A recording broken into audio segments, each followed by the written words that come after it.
As one of the most extraordinary prodigies of the age, Jiang Mu triumphed over all competitors destined by fate in this world. However, despite his prowess, he ultimately failed to gain the recognition of the Tao and, thus, was denied the imperial throne. Could it be that immortality is a fault? Undeterred, Jiang Mu lay in wait across numerous epochs, becoming the foremost figure of each era. Yet he remained unable to fulfill his fated destiny and ascend to the status of a great emperor. Even the invincible emperors of his time could not achieve eternal life. They were compelled to traverse the desolate fringes of a universe in search of the elusive path to immortality. Aware that he might be targeted, Jiang Mu began to conceal his identity, embarking on a quest for a new path through the endless eons. Born in the ancient era, he witnessed the rise of countless emperors, the fierce competition among myriad races, and the grandeur of the Tao. He observed the lamentations of fallen emperors, the emergence of forbidden zones, and the slumber of the supreme, but he experienced the chaotic epochs marked by darkness and bloodshed among the stars. As the Tao waned and spiritual energy revived during the age of declining magic, Jiang Mu observed the turmoil of the mortal realm, the ebb and flow of the celestial rivers, and the succession of epochs, unwittingly becoming the greatest taboo in the world. After countless ages, as the pathways of the world connected and the clash of realms commenced, Jiang Mu opened his eyes. A mere glance from him pierced through the ages, while a single breath extinguished the essence of the Tao. Immortality is inherently the path to invincibility. Why, then, should I rely on the laws of emperors to attain the status of an emperor? For me, that would be a mere diminishment. Chapter 1. I, the strongest destined one, yet a defeated contender for the imperial path. In the annals of time, it is likely that no one will remember an individual who failed to achieve the status of an emperor, unless that person clearly possessed the potential but was forsaken by fate. In the depths of the cosmic rivers, majestic structures resembling coiling dragons rise amidst the stars, stretching endlessly, exuding an ancient and solemn aura, with even the stars merely serving as embellishments. The imperial wall, existing since antiquity, stands as the battleground for those vying for destiny and the imperial throne. It is a place where the Tao unfolds, stained by the blood of countless extraordinary prodigies from various races. At this moment, at the terminus of the imperial wall, a young and striking figure stands tall, gazing up at the dissipating cataclysmic thunderclouds in the starry sky, murmuring softly to himself. Jiang Mu could not help but smile bitterly. He had fought valiantly among all the destined contenders, emerging as the foremost figure of his time, unmatched in prowess. Logically, he should have been the sole candidate for the imperial throne in this era, and with the emergence of the cataclysmic thunderclouds, he merely needed to endure the tribulation to become an invincible emperor, crushing all adversaries. Yet, before the thunderclouds could fully coalesce, they began to dissipate. A destined one. Jiang Mu felt the disdain of the heavenly heart imprint towards him. Without the heavenly heart imprint, he could not dominate the myriad paths, nor could he ascend to the imperial rank, remaining unrecognized by the Tao. Unaccepted by the Tao, perhaps I am indeed the foremost individual in this world. Jiang Mu was deeply troubled. Such a predicament had never occurred before. No cultivator had ever fought to the end at the imperial wall without becoming an emperor. Recalling his invincible journey thus far, Jiang Mu could hardly contain his frustration. A transmigrator. He possessed an impeccable background and unparalleled talent. What right did the ancient powers have to deny him the imperial status? Was it merely because he was an immortal being? Since his arrival in this world, Jiang Mu had been acutely aware of his immortal constitutionalist and eternal, forever verdant. Initially, he took delight in this fact, believing that even if he were deemed a failure, he could still achieve something in the cultivation realm after enduring the passage of countless years. In truth, aside from his immortal physique, Jiang Mu was also a descendant of the imperial Jiang clan, possessing status, lineage, and resources in abundance.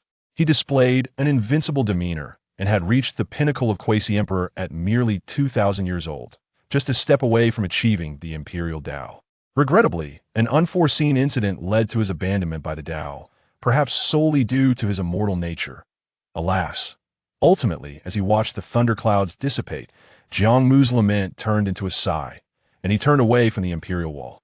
In such a situation, even with the supreme cultivation of a quasi-emperor, he found himself powerless, destined to become a laughingstock in the cultivation world. Even if Jiang Mu were to perish beneath this thunder tribulation, it was unlikely he would be mocked, for many cultivators had met their end at the final hurdle. However, being forsaken by the Tao was a matter of intrigue. Could there be some hidden secret? From this perspective, he could indeed be considered the first of his kind throughout history. Simultaneously, countless supreme beings from various realms, spanning immeasurable distances, focused their attention on the happenings at the imperial wall for the birth of an invincible emperor was worthy of scrutiny. An emperor governs all laws, embodying destiny, and is the strongest among mortals. Yet, in any given era, there can only be one emperor, leading to the notion of one emperor does not see another. Moreover, as long as an emperor exists, no other cultivator can ascend to the imperial rank. However, when Jiang Mu's imperial thunder tribulation began to dissipate, the supreme beings were left bewildered, questioning the situation. Yet soon, one of the supreme beings utilized their great power to uncover fragments of the truth, discovering that Jiang Mu had been rejected by the Tao. Since time immemorial, all victorious destined ones have become emperors. What is the meaning of this situation? Could it be that Jiang Mu cannot bear the weight of destiny? Forsaken by the Tao, how dark must that be? This Jiang Mu is truly unfortunate. His combat prowess is undeniably invincible, yet he lacks the imperial mandate. Such a pity. He was so close to granting the Jiang clan a dual emperor status. With such a foundation, the Jiang clan could have thrived for 100,000 years. Many supreme beings expressed their condolences for Jiang Mu, as they had fought alongside him or against him, aware of his capabilities. To be unrecognized by destiny is indeed a lamentable fate. Truly it is destiny. Had he achieved the imperial status, would we not face the consequences? A dual emperor lineage brings immense fortune and opportunity. Such a thing cannot be easily attained. However, there were also those who rejoiced, particularly among the factions that held animosity towards the Jiang clan. In the mortal realm of the Jiang clan, aside from Jiang Mu, there was another quasi-emperor, a senior relative of his, who was presently observing Jiang Mu's every move alongside many clan members at the imperial wall. As the thunder tribulation dissipated and Jiang Mu emerged from the imperial wall, the elder quasi-emperor merely sighed and comforted him, saying, "Jiang Mu, you are still young, at the peak of your vitality. If this era's destiny does not recognize you, do not despair. Simply seal your divine source and await the next great era to contend once more." Throughout history, many emperors have sealed their divine sources, lying dormant across numerous epochs before attaining the imperial throne. Our Jiang clan's ancestors, too, achieved the status of emperor in the second generation. Did they not? Faced with the concern of his elder, Jiang Mu nodded but said little. After all, only he understood the true reason for his inability to ascend to the imperial rank had become an outcast. Just as Jiang Mu intended to return to the mortal realm, the skies above the imperial wall suddenly roared with thunder, and storm clouds brewed. Destiny re-emerged.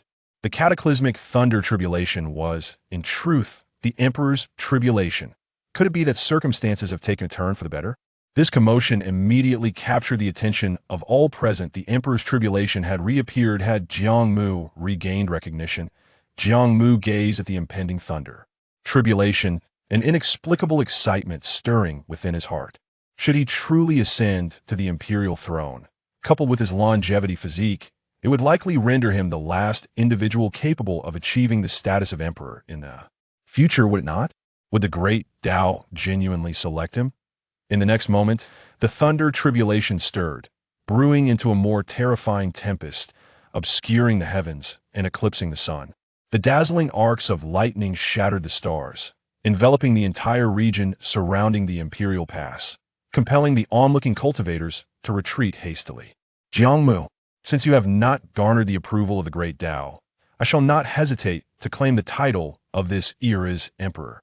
Suddenly, a figure ascended from the imperial pass into the depths of the cosmos, facing that ominous thunder tribulation, yet not forgetting to turn and offer Jiang Mu a bright smile. This laughter was laced with surprise, exhilaration, and astonishment. "It is Yin Lingyun of the Fuguang's sacred land. Is the thunder tribulation truly coming for him? Indeed, Jiang Mu has yet to earn the recognition of the great Tao.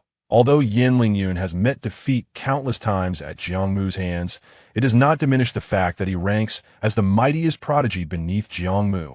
The favor of the great Tao upon him is entirely justifiable. At that moment, all eyes were fixed upon Yin Lingyun. Should he attain the status of emperor, the Fuguang's sacred land would boast a trio of emperors, an extraordinary fortune and opportunity that incited envy among many. Jiang Mu found no surprise in Yin Lingyun's ability to gain the favor of the great Tao. For above the imperial pass, Yin Lingyun could best everyone except Jiang Mu.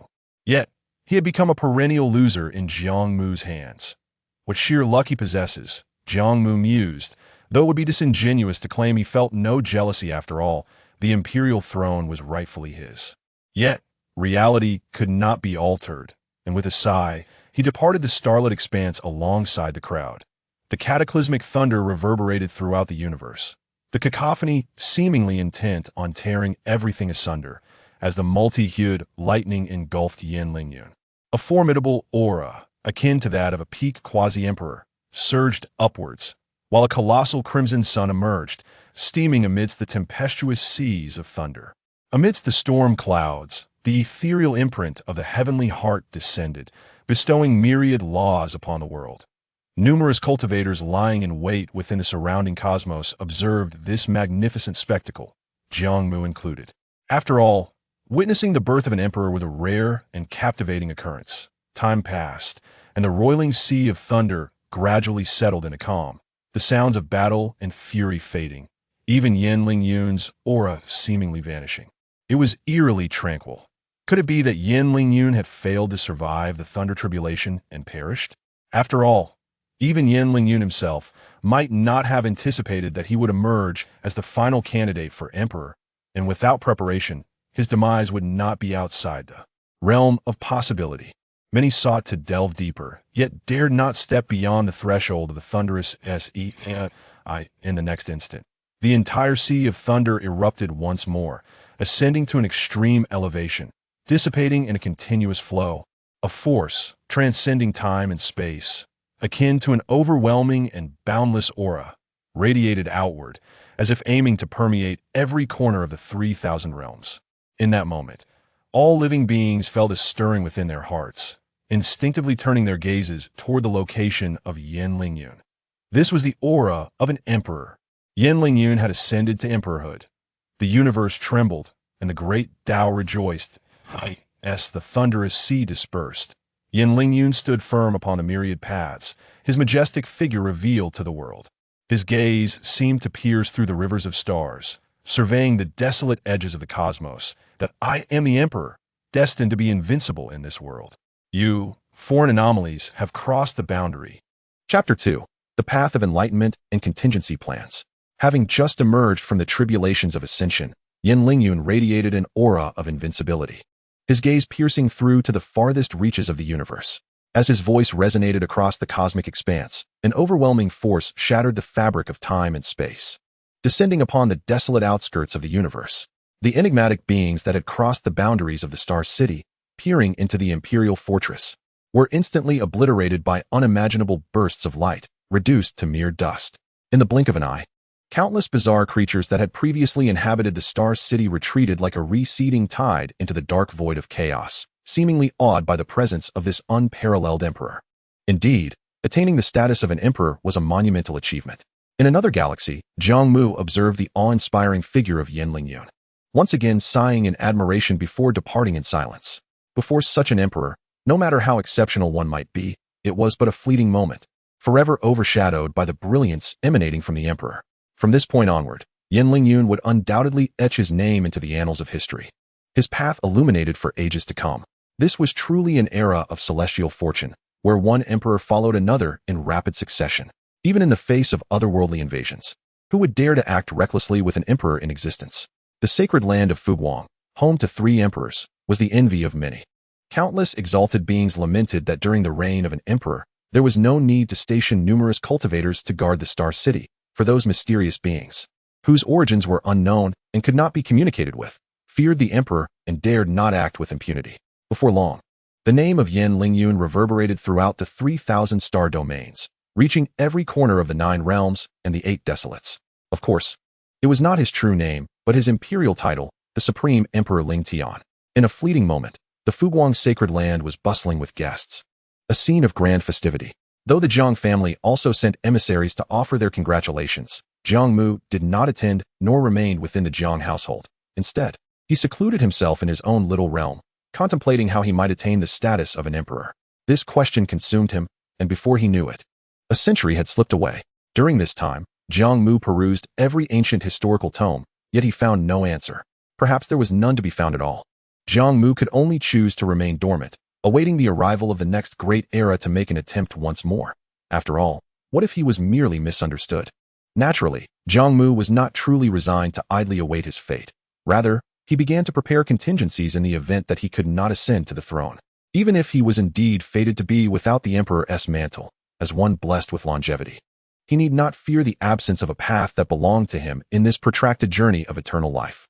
To those outside, and even to his family, it seemed that Jiang Mu could not withstand the blow. He had sealed his divine source, preserving his vitality at its zenith to ensure his chances of enlightenment in the next great era.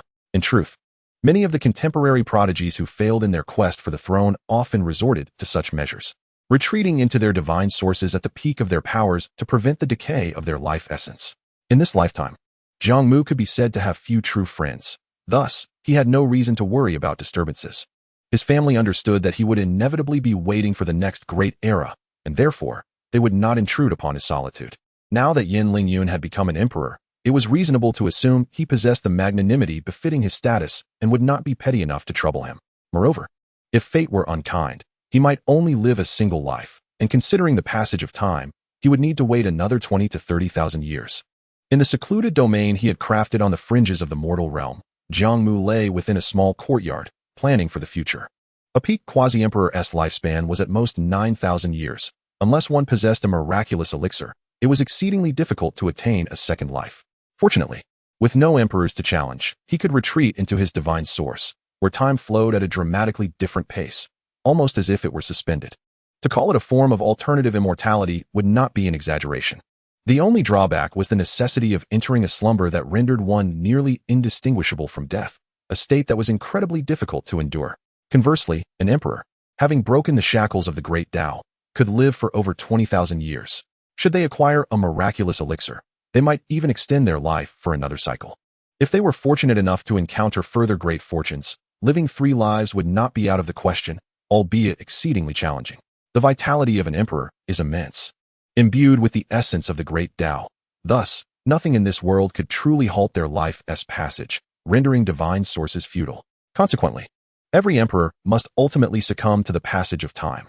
Therefore, Jiang Mu would need to wait at least 20,000 years before he could contend for the imperial throne once more. However, unlike others, he need not seal his divine source. Perhaps this was one of the few advantages of eternal life. Nevertheless, Jiang Mu chose to retreat into solitude to comprehend the Tao, ensuring that his vitality would not wane, forever remaining at its peak, allowing him to continuously refine himself. Thus, even upon learning at the last moment that he could not ascend to emperor, Jiang Mu felt little sorrow. As long as he lived, there remained a path ahead. In the blink of an eye, 3,000 years had passed. Yin Lingyun had reigned as emperor for 3 millennia, during which time the world had settled into a tranquil state, the myriad races no longer vying for dominance, and even conflicts had significantly diminished. Moreover, as he was a human emperor, the human race enjoyed a far more prosperous existence than other races, who bowed their heads in deference. This was the nature of the struggle for the path of enlightenment. Whichever race produced an emperor would flourish, suppressing the myriad races for an extended duration. While 3,000 years might represent a lifetime for ordinary cultivators, for an emperor, it marked the true commencement of their dominion over an era.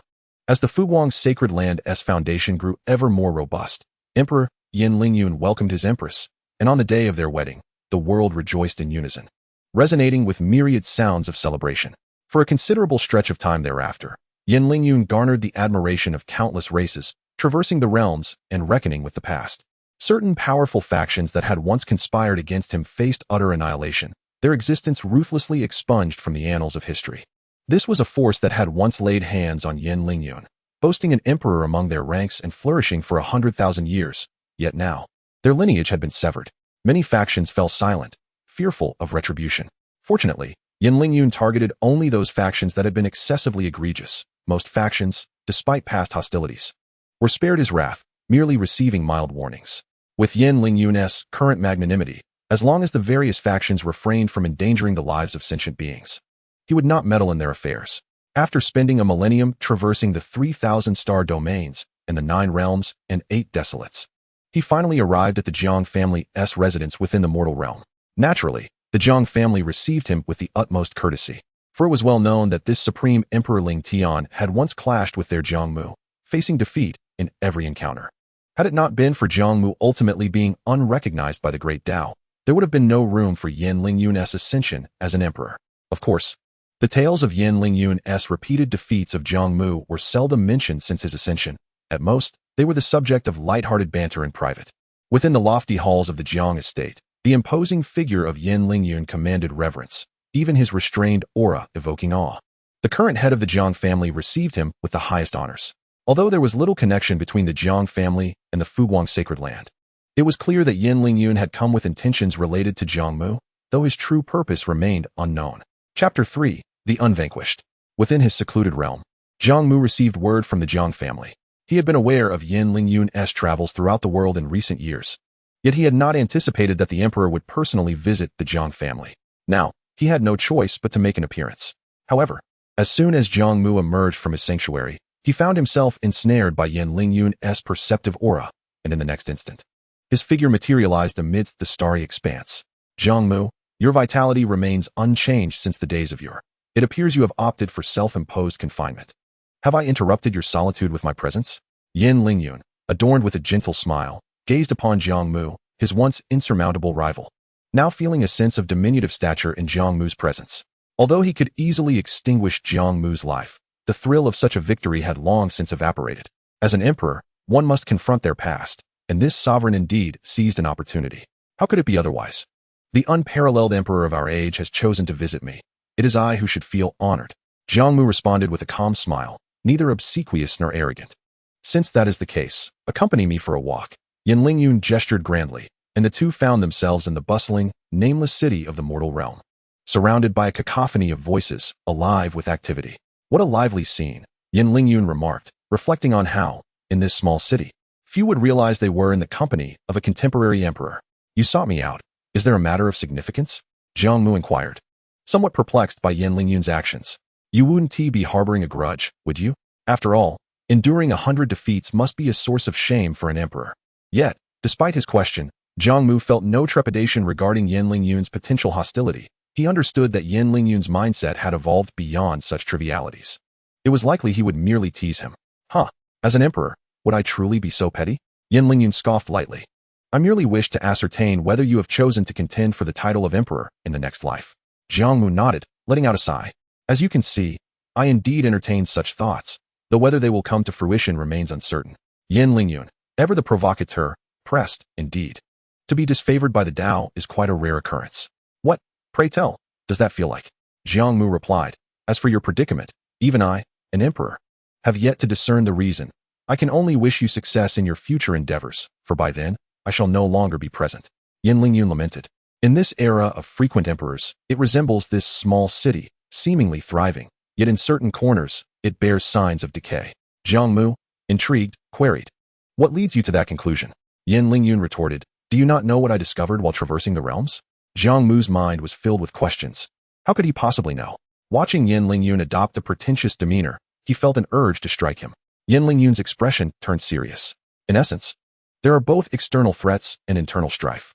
The external threat arises from the bizarre entities at the edge of the cosmos, while the internal strife pertains to the fact that I have discovered certain invincible beings have not perished but have chosen to feign death and slumber. Since records began, including myself, there have been 301 emperors and hundreds of ancient sovereigns, yet during my observations, I found that at least half have not truly departed. Upon hearing this, Jiang Mu was taken aback. If they are not dead, how can the future generations achieve the path to becoming emperors? Yin Lingyun replied, I am in search of that very answer, which is why I sought you out. Your understanding of cultivation surpasses mine by a considerable margin. Apart from you, I find no one more suitable. Jiang Mu chuckled. If even this emperor cannot fathom it, do you believe I would hold the answer? Jiang Mu did not refute Yin Lingyun's assertion of truth, as it was unnecessary. However, he was perplexed that Yin Lingyun believed he could comprehend such matters. These invincible beings, hidden in the shadows of the universe, would have remained undetected had they not formed a barrier against the Tao, devouring the essence of the world. Yin Lingyun expressed concern. Given the number of invincible beings, even if they no longer possess their former prowess, their strength cannot be underestimated. With time, they will undoubtedly wreak unimaginable havoc upon this world. I hope that you, Jiang Mu, can dedicate some time to uncover the reasons for their prolonged existence. In return, I shall offer you a drop of my imperial blood. This was no ordinary imperial blood. It was the blood of the celestial overlord. Albeit I have yet to fully achieve the mastery of the celestial body. Jiang Mu understood that Yin Lingyun, as an emperor, was genuinely worried about the future of this world. Indeed, once one ascends to the status of emperor, their aspirations transform. Jiang Mu readily acquiesced. Since it is a request from the emperor tasked with safeguarding the lives of all beings, I have no reason to refuse. His motivations were rooted in a noble ideal, not merely for the imperial blood. Subsequently, Yin Lingyun divulged some of the secrets of the emperors to Jiang Mu, pledging to share even more information as their investigation unfolded. Yin Lingyun recognized that although he had become an emperor, his understanding of cultivation was vastly inferior to Jiang Mu's, or he would not have endured 100 defeats. In this era, Yin Lingyun felt that if there was anyone capable of alleviating his worries, it was Jiang Mu. After all, Jiang Mu had once been the most remarkable pioneer of their generation. Apart from himself, Yin Lingyun believed no one else could rival Jiang Mu's prowess. Thus, he set aside the past to seek Jiang Mu. As an emperor, his mindset had indeed undergone a profound transformation. After reminiscing about old times, Yin Lingyun took his leave, and Jiang Mu returned to his secluded sanctuary, beginning to cross-reference ancient texts with the secrets Yin Lingyun had shared, investigating the invincible beings throughout history.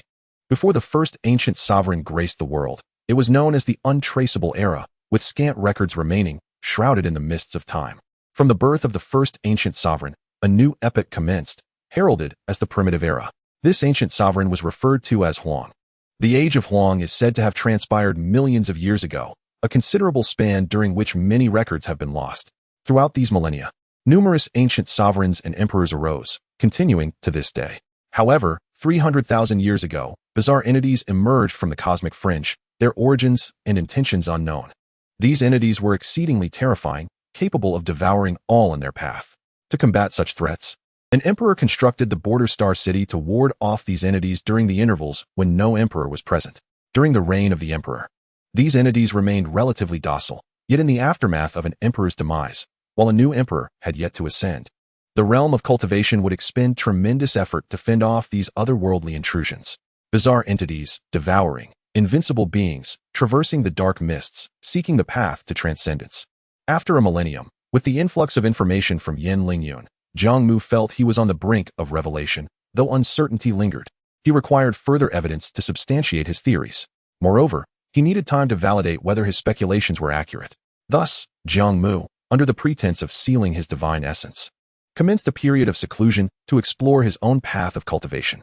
In the 8th millennium of Yin Lingyun's reign, the world remained relatively peaceful, though occasionally bizarre entities would breach the border star city, seemingly probing for weaknesses. However, this year, a cataclysmic sound reverberated through the depths of the cosmos. The clash of supreme Tao resonating as Yin Lingyun endeavored to forge an unparalleled imperial weapon. The extreme Tao imperial weapon represents the mightiest armament in existence, inscribed with the essence of the Tao, regarded as half an emperor. Over these years, Yin Lingyun had not only traversed the realms, but also sought suitable materials to forge his imperial weapon.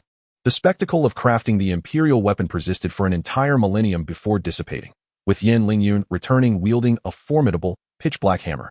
His imperial weapon was complete. Yet, Jiang Mu understood that Yin Lingyun was preparing for something monumental. Otherwise, he would not have waited so long after becoming an emperor to commence the crafting of his weapon. Chapter 4. An unconventional path to enlightenment, nurturing the sacred body with eternal life.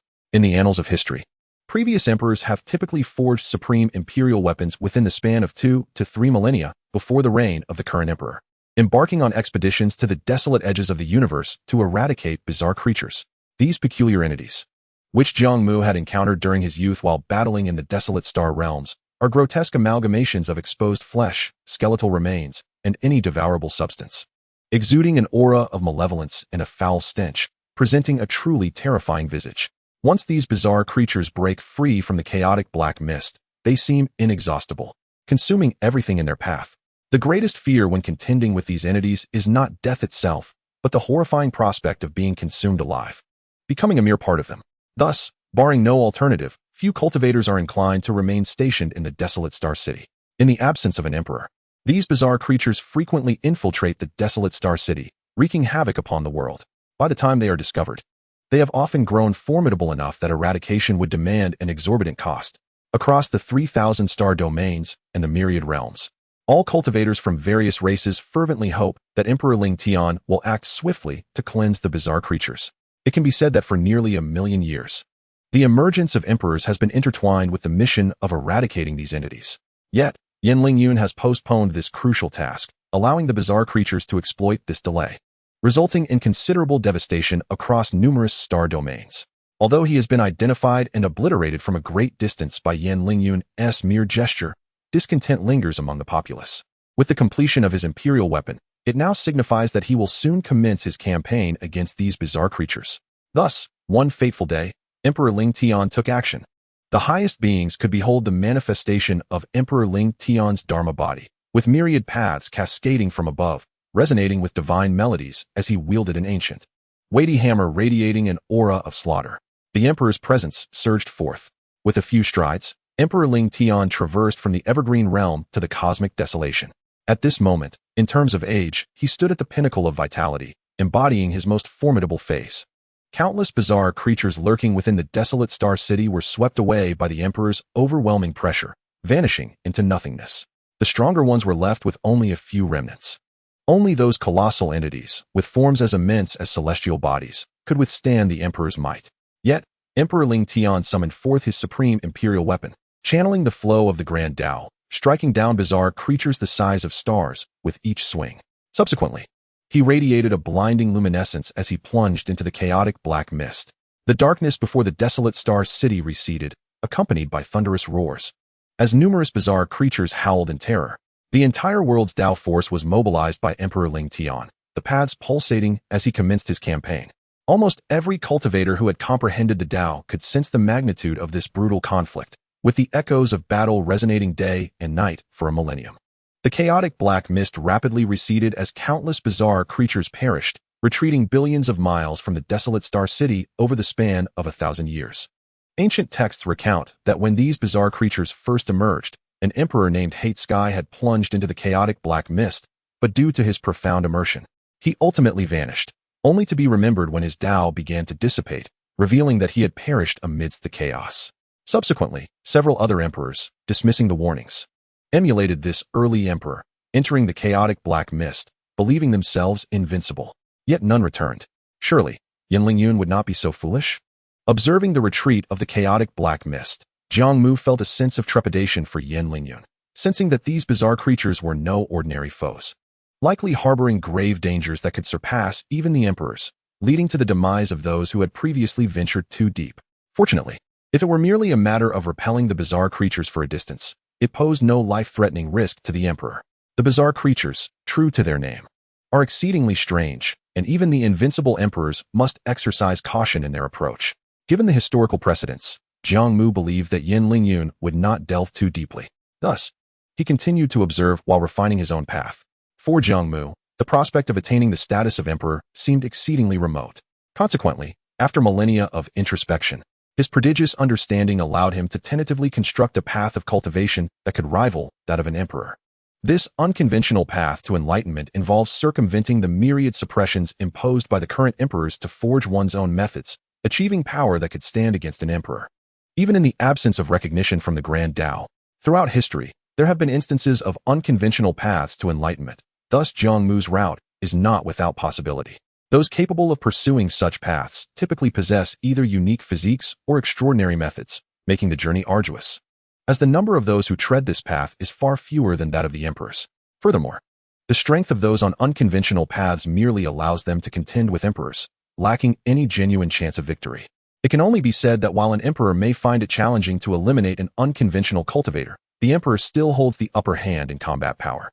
However, Jiang Mu was not merely walking the path of unconventional enlightenment. He was also pursuing the path of the perfected sacred body. among the 9 sacred bodies in existence. The mastery of one alone could enable one to contend with an emperor. But what if one could embody all 9 perfected sacred bodies? Jiang Mu was eager to discern whether this would elevate him to a level equal to, or even surpassing, that of an emperor. Naturally, all 9 sacred bodies are innate, and Jiang Mu possessed none. Thus, to pursue the path of the perfected sacred body, he must first acquire these physiques. The path of the acquired sacred body is a journey that no cultivator has ever ventured upon. Fortunately, Jiang Mu had already formulated a preliminary concept, perhaps allowing him to experiment. This was largely thanks to a drop of Emperor's blood bestowed upon him by Yin Lingyun, which ignited inspiration within Jiang Mu. He had commenced the initial refinement of the celestial overlord body, one of the 9 sacred bodies, expunging Yin Lingyun's bloodline imprint, merging it into his own essence. For ordinary cultivators, the thought of specifically refining the bloodline of the celestial overlord body into their being would be unthinkable, at most. They would fuse with the Emperor's blood to enhance their physique and prolong their lifespan.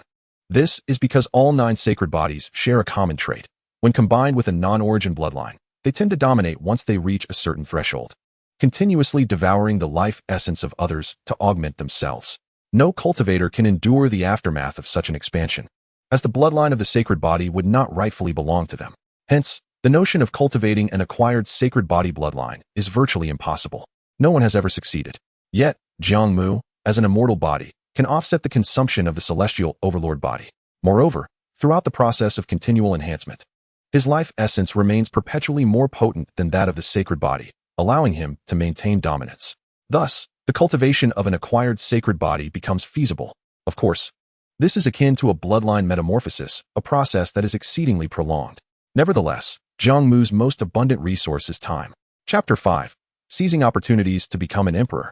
Emperor Ling Tian is not inferior to others.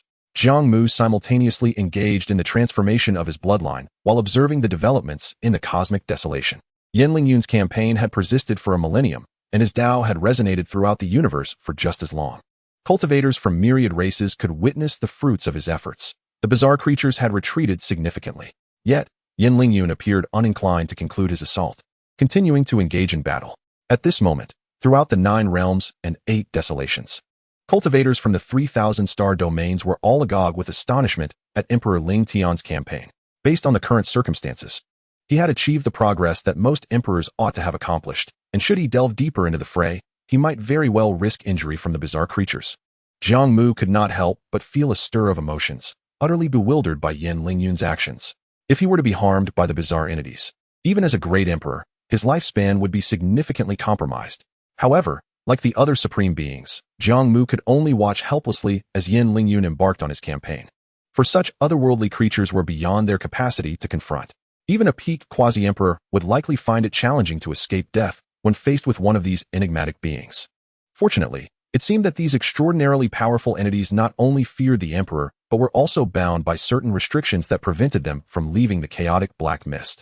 In the 1,500th year, Yin Lingyun continued his onslaught, yet his presence had become elusive, with only the resonating Tao laws indicating that he had not perished. What could the Emperor Ling Tian possibly be undertaking? Could he be attempting to emulate the Forerunners? It was only now that the supreme beings of myriad races began to grasp the significance of Yin Lingyun's endeavors. Each emperor was unique, convinced of their own strength, and reluctant to entertain the notion of falling victim to the chaotic black mist. As the second millennium of his campaign against the bizarre entities unfolded, the aura belonging to Yin Lingyun, which transcended all paths, began to tremble violently, emanating a sense of decay. This indicated that he was still alive. Yet it also suggested that Yin Lingyun had encountered a formidable crisis, one that could jeopardize the emperor's very existence. Concurrently, the chaotic black mist receded considerably, revealing an expanse of void. Some of the supreme beings calculated that, given this distance, even if Emperor Ling Tian were to perish, the bizarre entities would be unable to inflict substantial harm upon the 9 realms, the 8 wastelands, or the 3,000 star domains in the absence of an emperor during that time. But was Emperor Ling Tian on the brink of demise? The myriad race's supreme beings were engulfed in a tumult of emotions, elation, sorrow, and, above all, reverence. They felt joy at the prospect of Yin Lingyun's potential downfall, for it would hasten the arrival of the next great era, yet they mourned the departure of an emperor, which was a poignant loss. Their respect stemmed from the initial skepticism towards Yin Lingyun, the Emperor Ling Tian, as he was not the strongest of his era, but rather an emperor who had seized an opportunity. Even among emperors, there existed disparities in strength. Furthermore, Yin Lingyun's inactivity over the past 8,000 years had naturally relegated him to the weaker faction, while no one would dare to mention him during his lifetime. Should Yin Lingyun fall, history would undoubtedly record his legacy. Yet now, the formidable presence of this emperor commanded the respect of all races. Ling Tian, indeed, was worthy of the title of emperor. Suddenly, a profound transformation swept through the myriad paths as they began to evolve, emerging from the throes of decay into a state of vitality. In the next moment, a colossal figure emerged from the chaotic black mist, resembling a blazing sun amidst darkness, causing the bizarre entities to retreat in fear.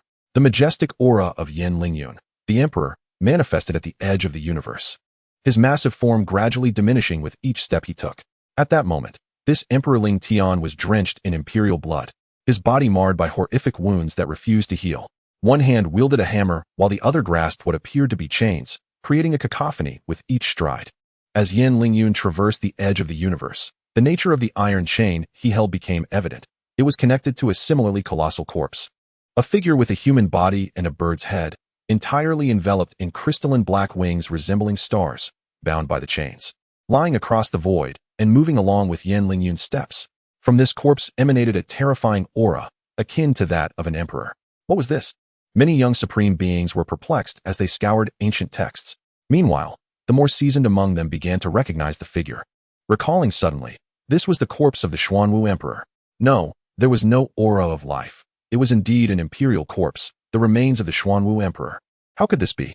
The ancient texts recorded that the ancestors spoke of this emperor's mysterious disappearance in his later years, followed by the gradual dissolution of his Tao. Little did anyone know he had perished within the chaotic black mist. What had Emperor Ling Tian experienced to discover the corpse of the Xuanwu emperor? The Xuanwu emperor was a relic of the previous era, reigning as the sovereign of the Jiang clan. He had lived but one lifetime, vanishing in his later years like many emperors before him, only to have his fate sealed in the chaotic black mist. I, Emperor Ling Tian, have waged war against the bizarre entities for 2,000 years, restoring peace to the world. For the next 30,000 years, these entities shall not dare to cross the threshold of the edge of chaos. Yin Lingyun proclaimed, his imperial might resonating in every being's ears. He continued, his voice ethereal yet tinged with weariness. Where are the people of the Jiang clan? Your emperor fell in battle against the bizarre entities, succumbing to the chaotic black mist. When I found him, he was left with but a singular desire, to return home. Now, he has returned, the Xuanwu emperor, living up to the name of an emperor. As Yin Lingyun's words echoed, the myriad paths resounded in unison, as if bidding farewell to the deceased Xuanwu emperor. The myriad races were astonished. According to Yin Lingyun, the Xuanwu emperor indeed commanded respect. After all, the historical accounts depicted him as rather unremarkable until his twilight years. Now, with Yin Lingyun having found the Xuanwu emperor's corpse, he had restored the latter's honor. Yin Lingyun had no reason to deliberately extol a deceased emperor, nor was he inclined to do so. It merely indicated that he had witnessed something significant within the chaotic black mist, prompting his remarks. Yet, Yin Lingyun chose not to elaborate, instead returning the Xuanwu emperor to the Jiang clan before dragging his weary body back to the sacred land of Fuguang. The supreme beings of myriad races observed this scene, and it was apparent to all that Emperor Ling Tian had sustained grave injuries, likely even to his very essence. Yet he did not lament, did not show fear, nor did he celebrate his victory. Everything seemed to be a matter of course. Such is the nature of an emperor, shouldering all burdens, regardless of the suffering endured. In the realms beyond perception, whether in the cosmic star domains or the beings of the 9 realms and 8 wastelands, a profound reverence for Emperor Ling Tian filled the air.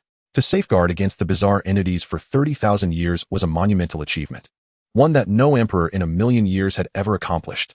Chapter 6. The Emperor rejoices, myriad races come to congratulate.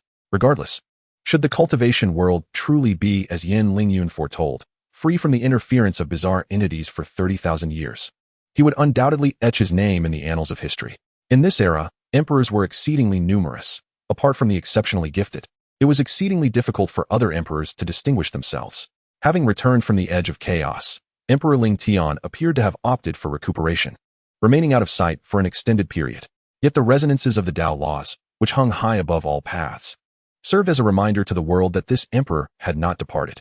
Yin Lingyun, O Yin Lingyun, you have indeed left me in awe. Jiang Mu, within his small realm, could not help but exclaim. He had not anticipated that this fortuitous emperor would possess such formidable resolve. Were it his turn to ascend to the throne, he was confident he could not emulate Yin Lingyun's actions, for it was akin to wagering one's very life. Could this be one of the reasons he was unable to become an emperor? Jiang Mu dismissed the thought. Not all emperors in this era were devoted to the welfare of the populace. There existed those who wielded their power to oppress and wreak havoc upon the cultivation world. And some extreme emperors had even faced a united assault from the entire cultivation realm. Ancient texts recounted the tale of an emperor hailing from a primordial royal lineage. This race is inherently ferocious, shunned by all others, and within its ranks, the emergence of this particular emperor exemplifies a ruthless nature, often indulging in indiscriminate slaughter. Although this emperor is invincible in his era, there exists a hierarchy among emperors. Moreover, the formidable powers of the entire cultivation world have united, comprising numerous sacred lands and celestial sects, many of which possess the profound legacies of one or two ancient emperors, or wield the might of supreme imperial artifacts, or even the formidable corpses of emperors. Given such a vast number, even emperors would find themselves in dire straits. While it is nearly impossible to slay an emperor, it is feasible to significantly shorten their lifespan. This particular ancient royal emperor was not exceptionally strong in that lifetime, opting to conceal his presence under the immense pressure of numerous imperial artifacts and corpses. Following his demise, his lineage was expelled from the 8 desolations and now exists only as exiles within the starry realms. Thus, Jiang Mu believes that he cannot ascend to the rank of emperor, attributed to the nature of longevity. An emperor who possesses prolonged life. One can only imagine the despair it would evoke among the myriad races, right? It seems likely that Yin Lingyun has also suffered greatly. Most probably retreating into seclusion, it would be best not to disturb him. After contemplating the direction of the eternal youth realm, Jiang Mu ultimately resolved to remain within his own small world. At present, his bloodline of the celestial tyrant body has become increasingly pure, with his vitality gradually transforming into a light purple hue, and coupled with the cultivation of rare heavenly materials, he has attained a modest degree of success. Jiang Mu himself stands at the pinnacle of quasi-emperor status, and thus, with his unique longevity physique, the cultivation of the celestial tyrant body has proceeded even more smoothly than he had anticipated. Give me another 10,000 years, and the celestial tyrant body shall reach full maturity. At that time, who among the emperors could contend with me? I refuse to believe that the Tao does not favor me. Although the next imperial contest is still a distant prospect, Jiang Mu is not concerned about his potential defeat. As the most extraordinary prodigy of this age, he may lack a heaven-defying physique, yet his exceptional comprehension allows him to cultivate 5 supreme paths simultaneously, rendering him formidable in combat. Thus, Jiang Mu is confident that even without the celestial tyrant body, he can carve out a path in this new era. His only worry lies in whether he can gain the recognition of the Tao. Therefore, Jiang Mu intends to halt his cultivation of the celestial tyrant body at its final stage, awaiting the opportunity to attain the Tao at the next imperial contest. Should he succeed in becoming an emperor, that would be splendid. If not, Jiang Mu will have no choice but to follow an alternative path to enlightenment for the time being. After all, pursuing an alternative path makes it even more challenging to attain the status of an emperor. It is a personal journey that lacks the Taoist recognition, and the tribulations faced are far more perilous than those of an emperor. This is one reason why few cultivators achieve the pinnacle of the sacred body. During the first 10,000 years of Yin Lingyun's reign as emperor, a daughter was born to him, named Yin Jiner, who was celebrated by all races. As a cultivator's realm ascends, the birth of offspring becomes increasingly arduous. For emperors, it is particularly challenging. Many emperors go their entire lives without progeny, either out of desire or unwillingness. Consequently, over the years, Yin Lingyun has only fathered this one daughter, and it is evident how deeply he cherishes her. Furthermore, it is said that when Yin Jiner was born, she was surrounded by the ethereal aura of the Tao, marking her as extraordinary. Due to her bloodline, her cultivation level soared directly to the sage realm, and with a modicum of effort, she is likely to fully adapt to this power before the age of 3. A sage at merely 3 years old. The very thought evokes despair. A realm that countless cultivators strive for their entire lives, yet fail to attain. Some are simply born into it. This is the inherent value of the offspring of emperors. Being of the closest bloodline to an emperor guarantees a smooth cultivation path. With a mere seal, she becomes a leading candidate for the imperial throne in the next grand era. Thus, upon her birth, Yin Jiner was sealed within the divine source, ensuring that in her innocent years, she would not suffer any detriment to her Tao heart due to this sealing. Regrettably, Yin Jiner did not inherit the physique of the celestial tyrant body. However, Yin Lingyun feels no sense of loss. A body that cannot reach full potential is of little use. This path bears lesser risks than attaining the Tao to become an emperor. It is evident that Yin Lingyun intends for Yin Jiner to participate in the next contest for the imperial throne. Consequently, Jiang Mu received an invitation from Yin Lingyun to gather at the sacred land of Radiance to meet Yin Jiner. In the Eternal Youth Realm, the sacred land of Radiance was abuzz with distinguished guests, including numerous sacred lands, celestial sects, and imperial clans. Jiang Mu, representing both himself and the Jiang clan, presented a rare congratulatory gift.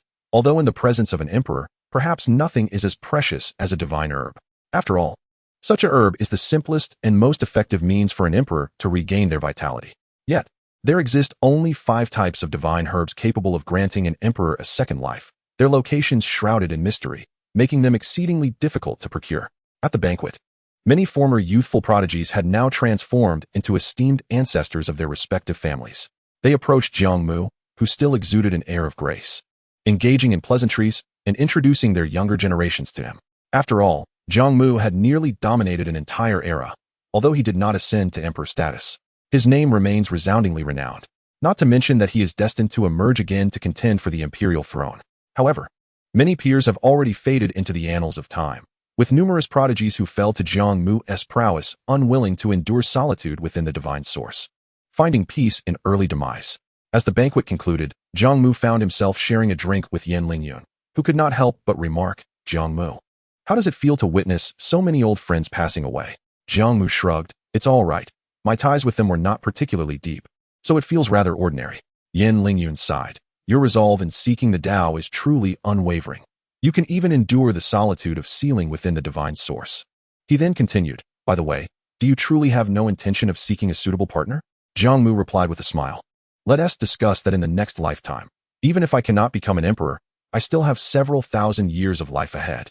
As a being of longevity, Jiang Mu does not genuinely harbor such intentions. He wishes to avoid unnecessary sorrow." Subsequently, he fixed a penetrating gaze upon Yin Lingyun and said, "Rather than worrying about me, you should be more concerned about yourself. Since your return from suppressing the bizarre creatures at the edge of the universe, you have remained silent for 2,000 years. Don't tell me it was solely for the purpose of having a daughter." Upon hearing this, Yin Lingyun fell silent for a moment before slowly replying, "Among the old friends of this era, you are nearly all that remains. You are determined to partake in the next imperial contest, while many of our contemporaries have lost hope and perished prematurely. Therefore, I have nothing to conceal. Over the past 2,000 years, I have indeed been healing.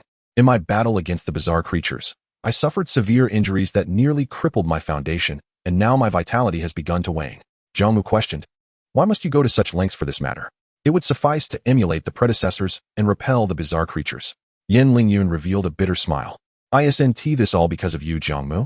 This opportunity for me to become an emperor feels like a stroke of luck. If I do not take strong measures, I shall always be criticized by the world, which would leave me feeling unsettled." He then shifted his tone. "Moreover, I never intended to be an ordinary emperor. Even if I were to seize this chance, I must prove that as an emperor, I am not inferior to others." Chapter 7. The Origins of the Bizarre Creatures and the Invincible, the Initial Appearance of the Forbidden Zone. Those who have ascended to the status of emperor are indeed different. If I were in their position, I might not possess such lofty ideals. Jiang Mu shook his head in admiration for Yin Lingyun. What then of the corpse of the Xuanwu Emperor? Xuanwu Emperor. Upon hearing this, Yin Lingyun appeared momentarily lost in thought, as if recalling some unpleasant memories, his expression darkening ominously. Initially, I was reluctant to speak of what I encountered amidst the chaotic black mist, for upon consulting ancient texts, I discovered that the matters involved are far too ancient and secretive. Even as an emperor, I feel profoundly powerless. However, if I remain silent, it is likely that the future emperors will suffer after my demise. Therefore, I shall convey this to you, Jiang Mu. If you ascend to the throne one day, it would be ideal. Should another assume the mantle, I hope you will relay my words." Perceiving Yin Lingyun's gravity, Jiang Mu's expression turned earnest. What could possibly lie within? Could it be the origin of those enigmatic creatures? Yin Lingyun reminisced. "During my pursuit of formidable aberrant beings to their depths, I uncovered a path amidst the chaotic black mist, connecting to a rift through which countless aberrant entities emerged. The corpse of the Xuanwu Emperor was discovered at the terminus of that path, at the mouth of the rift. Moreover, the path was stained with the blood of emperors, littered with dozens of corpses, some transformed into mere skeletons. From the lingering aura, it was evident that they were all imperial remains, eternally locked in battle even in death. Many battered imperial weapons, their powers eroded almost entirely, served as testimony to the brutal conflict that had transpired there. The body of the Xuanwu Emperor obstructed the rift. I could sense even more terrifying aberrant creatures lurking within, unable to invade our realm due to the Xuanwu Emperor's blockade. Upon my observation, the corpses exhibited varying times of death, coinciding closely with the disappearance of certain emperors. Listening intently to Yin Lingyun's narrative, Jiang Mu's eyes widened gradually. What a protracted and brutal conflict this must have been, resulting in the bloodshed of numerous emperors. Yin Lingyun continued, recalling, I dared not linger further. Realizing that the Xuanwu Emperor stood resolutely at the forefront of the rift, his essence nearly extinguished, leaving behind an inexplicable sorrow. Seemingly devoid of the power to repel the aberrant creatures. Having grown up hearing tales of the Xuanwu Emperor, I took it upon myself to bring him back. Seeking 3 more battered imperial corpses, still possessing flesh and blood, to block the rift.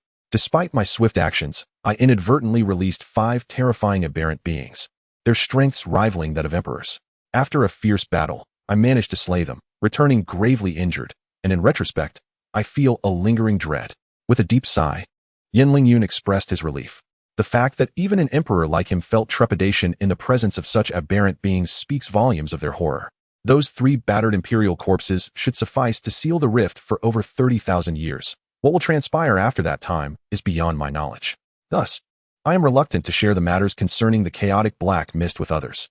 With a wave of his hand, Yin Lingyun conjured a vivid scene, depicting his encounter with the 5 aberrant beings, akin to half-step emperors, as they clashed, an awe-inspiring spectacle that nearly shattered imperial weapons, truly a heart-stopping sight.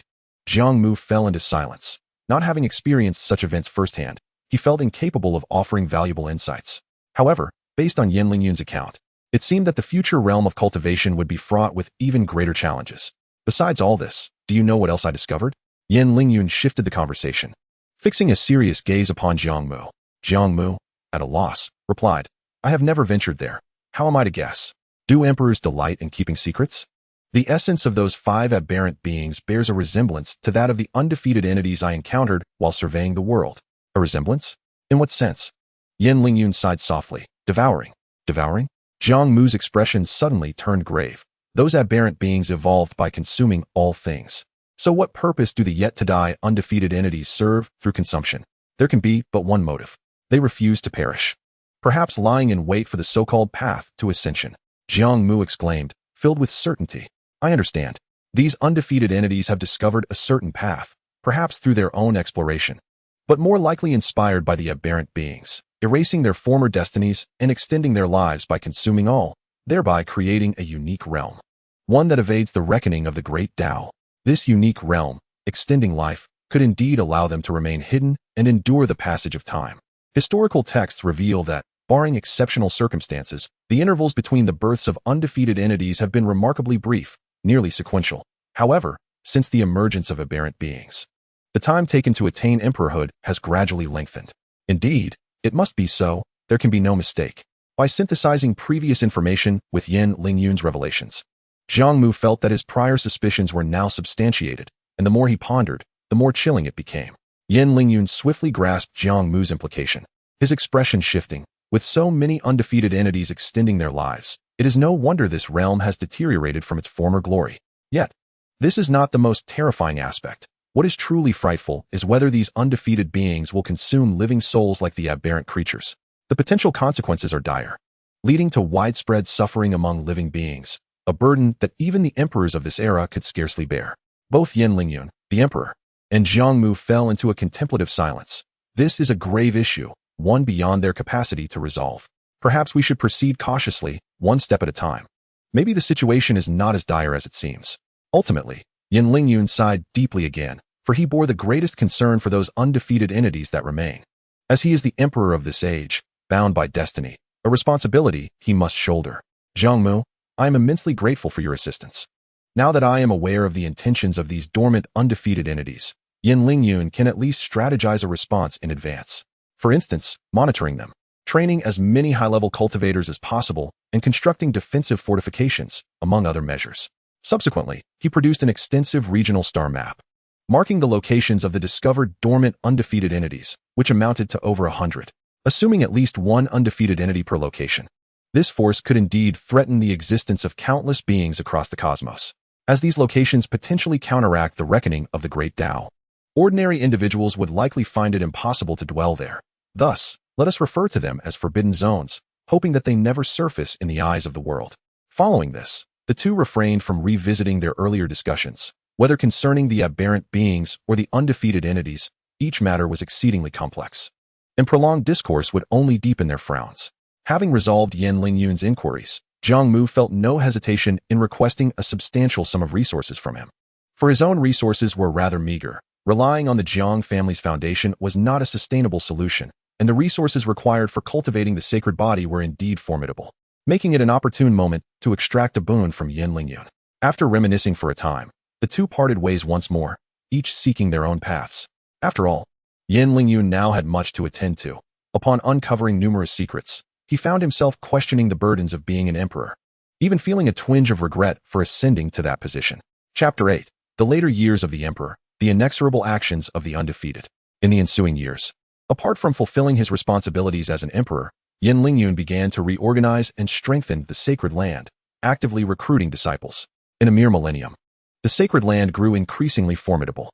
As an emperor, Yen Lingyun possessed the ability to discover rare celestial materials and earthly treasures to cultivate more disciples. Within a brief span of a millennium, the foundation of the sacred land caught up with that of the established three emperor factions, even beginning to surpass them. Additionally, Yen Lingyun frequently surveyed certain regions, evacuating all living beings from those areas, which piqued the curiosity of the supreme beings of myriad races, who could not comprehend Yen Lingyun's motives. Yet, through their discreet investigations, they could only find those places devoid of any presence, nothing remaining but void. Consequently, the myriad races grew ever more intrigued by Yen Lingyun's actions. Yen Lingyun, however, showed no inclination to provide any explanation, continuing to act according to his own will. Thus, 2 millennia passed, and the radiant sacred land grew increasingly powerful, nearly becoming the largest cultivation force in existence, wielding absolute authority. During these years, Yen Lingyun's singular focus on developing the radiant sacred land incited the dissatisfaction of other supreme beings from various clans, many of whom believed that he was preparing a contingency plan for his departure, ensuring that even in his absence, the radiant sacred land would thrive until the arrival of the next great emperor. Moreover, who could forget that the celestial emperor sealed his only progeny, a descendant nearly akin to the emperor's bloodline, significantly increasing the chances of becoming the next emperor? Was it possible that the radiant sacred land truly aspired to produce 4 emperors, a rarity throughout history? The supreme beings soon realized that Yen Lingyun harbored such ambitions, strengthening the radiant sacred land to the point of severing the path to enlightenment for myriad clans. Furthermore, it seemed that Yen Lingyun had begun forging and refining something in the depths of cosmic space. The supreme beings spied on him, and Yen Lingyun made no attempt to conceal his actions. He was repairing his imperial weapon. The enormous black hammer was riddled with cracks, tainted by a mysterious, dark aura, exuding an intensely bloody scent, as if it had endured some horrifying battle.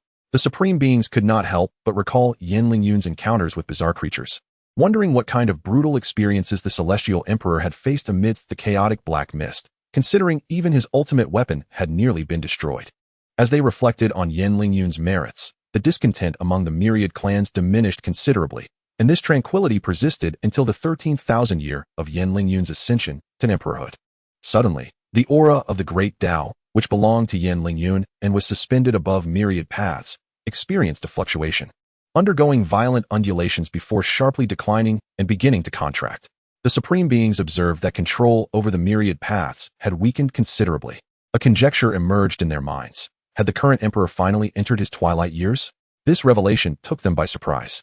Yen Lingyun's peak vitality appeared to have been shorter than anticipated, likely due to the damage sustained in the chaotic black mist. Otherwise, a typical emperor would generally live for over 20,000 years. Now, the only concern among the myriad clan supremes was whether this celestial emperor had discovered the legendary elixir of immortality or a means to reverse his fate. In the age of the current emperor, regardless of one's exceptional abilities, there existed no possibility of attaining emperorhood without self-sealing. Otherwise, one would merely become a withered bone.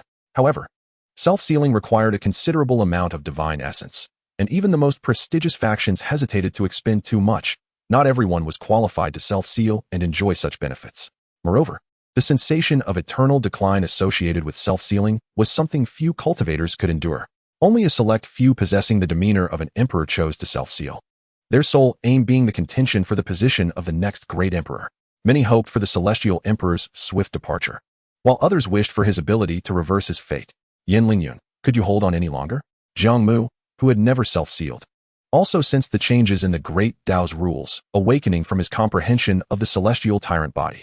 It appeared he had indeed suffered damage to his foundation, failing to live even 2 millennia. Jiang Mu was equally curious whether, after traversing the world for so long, Yin Lingyun had found a way to reverse his fate. The simplest method would be to consume the elixir of immortality, yet such an elixir had not appeared for quite some time. Could Yin Lingyun truly survive? Jiang Mu sighed, turning his introspection inward.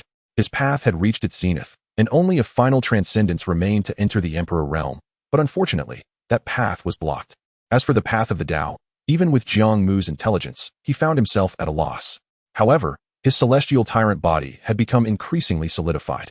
His entire being now pulsed with a purple hue, the aura of the tyrant body well concealed. He was now on the brink of mastering the celestial tyrant body. And following the great conflict of this era, Jiang Mu would prepare for the impending tribulation. To achieve the ultimate transcendence and attain the perfected celestial tyrant body, he must endure the final apocalyptic thunder tribulation. Suddenly, an aura reminiscent of an emperor swept across the cosmic expanse, though it bore similarities to an emperor's. It possessed a certain strangeness, unlike Yin Lingyun's. All the supreme beings sensed this brutal energy and hurriedly directed their attention toward the source of the aura emanating from the radiant sacred land. In one of the 3,000 great star domains of the universe, the Starfire domain, a colossal being comparable to dozens of stars suddenly descended. It resembled a humanoid figure, yet was exceedingly corpulent, adorned with dorsal fins akin to those of a fish, its body covered in densely packed scales that shimmered with golden light, its head crowned with sharp tusks. With a mere grasp, it seized several life-filled stars, crushing them into a puddle of blood and consuming them. The transcendent beings watched in horror as their homeland and kin were slaughtered and devoured by this monstrosity, their rage reaching a boiling point as they unleashed their formidable abilities against it, only to be effortlessly swatted aside like dust. Even a quasi-emperor from this star domain intervened, unleashing every ounce of power, yet was swiftly caught and consumed, even the very laws being devoured. Truly terrifying. Was a quasi-emperor merely food? The thought sent shivers down their spines. Flesh and blood. This emperor requires more flesh and blood. The creature spoke, its green pupils radiating a greedy glimmer, an overwhelming aura that could devastate everything in its path. This emperor? All the cultivators from myriad clans heard this title. Although they could not discern what this creature was, they understood its strength was undoubtedly formidable, capable of consuming an entire star domain's life force in mere moments. Could it be an aberrant being? At that moment, a figure traversed the starry river, wielding a great hammer, with immense power channeled into the imperial weapon, striking down upon the creature. Boom! The collision between the two unleashed an explosion of light and sound, echoing throughout the heavens as the laws of the great Tao clashed, obliterating all in their wake. The gigantic creature was sent flying, its scales shedding as it rapidly retreated through the void, colliding with countless stars. It was the celestial emperor who had made his move. Yin Lingyun did not pause. Countless paths of the great Tao hovered behind him, and each seemingly simple strike he unleashed resonated as if heaven and earth were colliding, as the imperial aura surged, mercilessly bombarding the creature, even tearing apart the fabric of space. I am the golden scale ancient emperor. After enduring a barrage of strikes, the creature spewed forth blood and immediately revealed its own Tao, shining with golden light, resembling a monarch of the heavens. Though its aura was not on par with an emperor's, it was nonetheless strikingly similar. Golden Scale, Ancient Emperor. The many supremes observing this star domain were momentarily taken aback, swiftly commencing their searches. Indeed, 1,000,000 years prior, there existed a ruler known as the Golden Scale Ancient Emperor, who had achieved enlightenment as a sovereign of the Sea Demon clan. The terms ruler and emperor were equivalent, differing only in title. The notion that the ancient emperor, who had lived 1,000,000 years ago, was still alive was utterly unfathomable. Chapter 9. The Arrogant Invincible One. The Cowardly Emperor? How could the Golden Scale Ancient Emperor possibly still be alive? If he were, how could future emperors attain enlightenment? At this moment, even those with long-standing legacies were left bewildered. Golden Scale Ancient Emperor, you should not have emerged during my era, and you have devoured the lives of half a star domain. Yin Lingyun's imposing figure stood amidst the shattered star river, the imperial weapon in his hand resonating harmoniously as if in communion with the myriad laws. He fixed his cold gaze upon the Golden Scale Ancient Emperor, his words imbued with an icy killing intent. Current Emperor, I am aware that you have discovered and monitored our presence, but unless absolutely necessary. Who would wish to engage you in battle? I had no desire to enter this world at present, yet the unending passage of time has become unbearably tedious. As my existence approaches its inevitable conclusion, only the sustenance of blood can prolong my life. The ancient emperor of golden scales steadied himself, his voice resonating like an ominous bell. It is merely a fragment of a star domain. Consider it a gift upon our meeting. When your lifespan wanes, come to my star I'll and I shall impart the supreme method of eternal life. At these words, the observing exalted beings were struck dumb, though brief. The implications were monumental. The star I'll what manner of place is that? The supreme method, capable of forcibly extending an emperor's life? Yin Lingyun remained unfazed. Threateningly retorted, Ancient Emperor of Golden Scales, do you truly regard me, this emperor, as insignificant? Sensing the pressure of Yin Lingyun's Tao, the Ancient Emperor of Golden Scales merely grinned. As the reigning emperors of this age, you must recognize that our existence is an inevitable tide. We have waited far too long. Some ancient ones are older than I and are nearing their end. In this thriving world of living beings, it is time to reap the harvest. Should you remain obstinate, do not blame me for using you as a feast. The ancient emperor's aura surged. You, now in your twilight years, have lost your pinnacle strength. They fear you, yet I shall see for myself. Upon hearing this, Yin Lingyun's gaze deepened, falling into silence. After a prolonged moment, he coldly chuckled. Is the vitality of all beings no longer sufficient for your desires? Indeed, having learned the devouring technique from those peculiar entities, blood sustenance must be a great boon to you. How do you know this? The ancient emperor of Golden Scales was taken aback, astonished that Yin Lingyun had knowledge of their method for extending life. Even for emperors, the allure of life extension was indeed potent. At this juncture, Yin Lingyun paused. The exalted beings felt a tightening in their hearts. From Yin Lingyun's acknowledgement of the ancient emperor's identity and their discourse, a staggering secret seemed to unveil itself, one that threatened the fate of all living beings. I, the sovereign emperor of the skies, unmatched in this age, will suppress all foes. The peculiar beings are no exception. Nor are you. Kill. With a thunderous shout, Yin Lingyun unleashed myriad Tao forces toward the ancient emperor of Golden Scales, the radiance enveloping half the star domain. Reigning emperor of the age, do not be so foolish. The ancient emperor gasped, hastily summoning his imperial weapon for defense, a trident exuding the essence of Tao. Yet, against Yin Lingyun's onslaught, the ancient emperor appeared somewhat overwhelmed, repeatedly retreating under the force of the Tao, having stolen the methods of peculiar beings. How much of your royal potency remains? Perceiving the ancient emperor's frailty, Yin Lingyun felt a surge of joy. This strength was merely that of a half-step emperor, truly akin to those peculiar entities. Did he truly believe himself invincible in this age? Not to mention, you are already in your twilight years, your vitality waning. Even in your prime, should you be cornered, I could transcend to the pinnacle, risking my life to restore my royal state, and still contend with you. Seeing Yin Lingyun's resolute intent to slay him, the ancient emperor grew desperate, promptly retreating while invoking secret arts, his aura rapidly swelling, inching closer to that of the emperor, causing Yin Lingyun to pause in surprise. Yet, in the next moment, the ancient emperor's aura swiftly diminished, as behind him, a rift in space revealed a small expanse of starry sea. This starry sea consisted of numerous small celestial bodies, orbiting a central star. Most crucially, upon these stars stood several indistinct figures, seemingly reluctant to reveal their true forms. Yet, merely their presence exuded a terrifying aura, suggesting that each possessed the strength of a half-step emperor, imparting an unseen pressure upon Yin Lingyun. The ancient emperor retreated to the starry sea, mockingly gazing at Yin Lingyun. Reigning emperor of this age, do you now comprehend the nature of the star I'll see?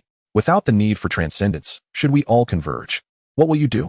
If you are wise, depart, and I shall consider today's events as if they never occurred. In the future, you are welcome to join us.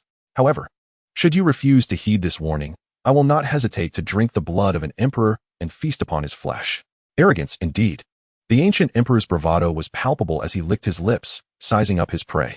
Reigning emperor, leave now, and during your reign, we shall grant you face.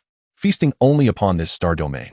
Yin Lingyun tightened his grip on the mighty hammer, his once imposing figure now appearing diminutive, as myriad Tao voices clamored in defiance. Ultimately, the brilliance of his Tao flickered around him as he took a step forward, vanishing from the star domain. It seemed he had acquiesced. The ancient emperor erupted with laughter, commencing the harvest of the remaining lives within this domain.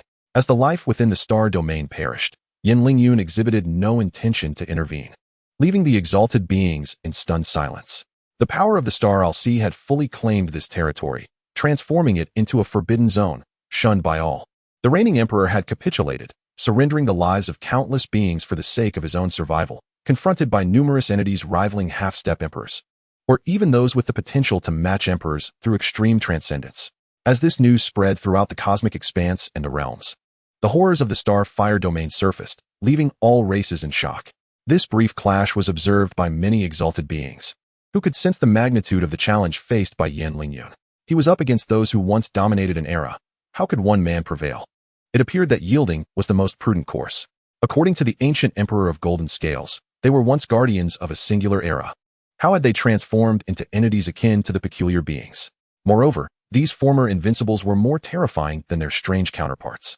Just within the Star LC, several beings existed who were on par with the ancient emperor, and although they concealed their forms, it was not difficult to imagine that they too were once emperors. Reflecting on Yan Lingyun's journeys over the years, the various races unearthed a chilling realization. Similar entities to the Star LC seemed to proliferate throughout the cosmic rivers. Thus, the entire world erupted in chaos. The grim fate of the Starfire domain ignited a profound fear of the unknown and death. Their emperor, now in his twilight years, would he too succumb to the allure of joining these suddenly emergent invincibles, extending his life through the flesh and blood of the living? Alas, these invincibles had ultimately taken action. Witnessing all of this, Jiang Mu could not help but sigh. Had the ancient emperor of Golden Scales emerged later, Yan Lingyun might have enjoyed a peaceful twilight. Now he was caught in a dilemma, neither advancing nor retreating. Jiang Mu was curious to know how Yan Lingyun would choose. Based on their prior estimations, the number of these invincibles was considerable. Today, Jiang Mu found his calculations nearly accurate. The sole difference lay in the actual might of these invincibles. Without the endowment of fate, their strength seemed unable to fully maintain the stature of emperors, falling short by a significant margin, some even weaker than alternative paths to enlightenment. Nevertheless, the ancient emperor of Golden Scales exhibited a formidable aspect, capable of temporarily augmenting their powers, though the cost remained unknown. Yet, the current predicament was already exceedingly precarious. A star domain had been obliterated before Yan Lingyun's eyes, countless beings reduced to mere blood sustenance. He chose to flee, leaving the myriad races in lament. This was not the Yan Lingyun that Jiang Mu recognized. Chapter 10. Yan Lingyun's Schemes. The unluckiest emperor of the ancient era. Has the sovereign emperor of the skies truly softened? As I witnessed the annihilation of a star domain, the legacy that had flourished for millennia was abruptly severed. I beheld the ruthlessness of the invincible beings from the sea of star islands.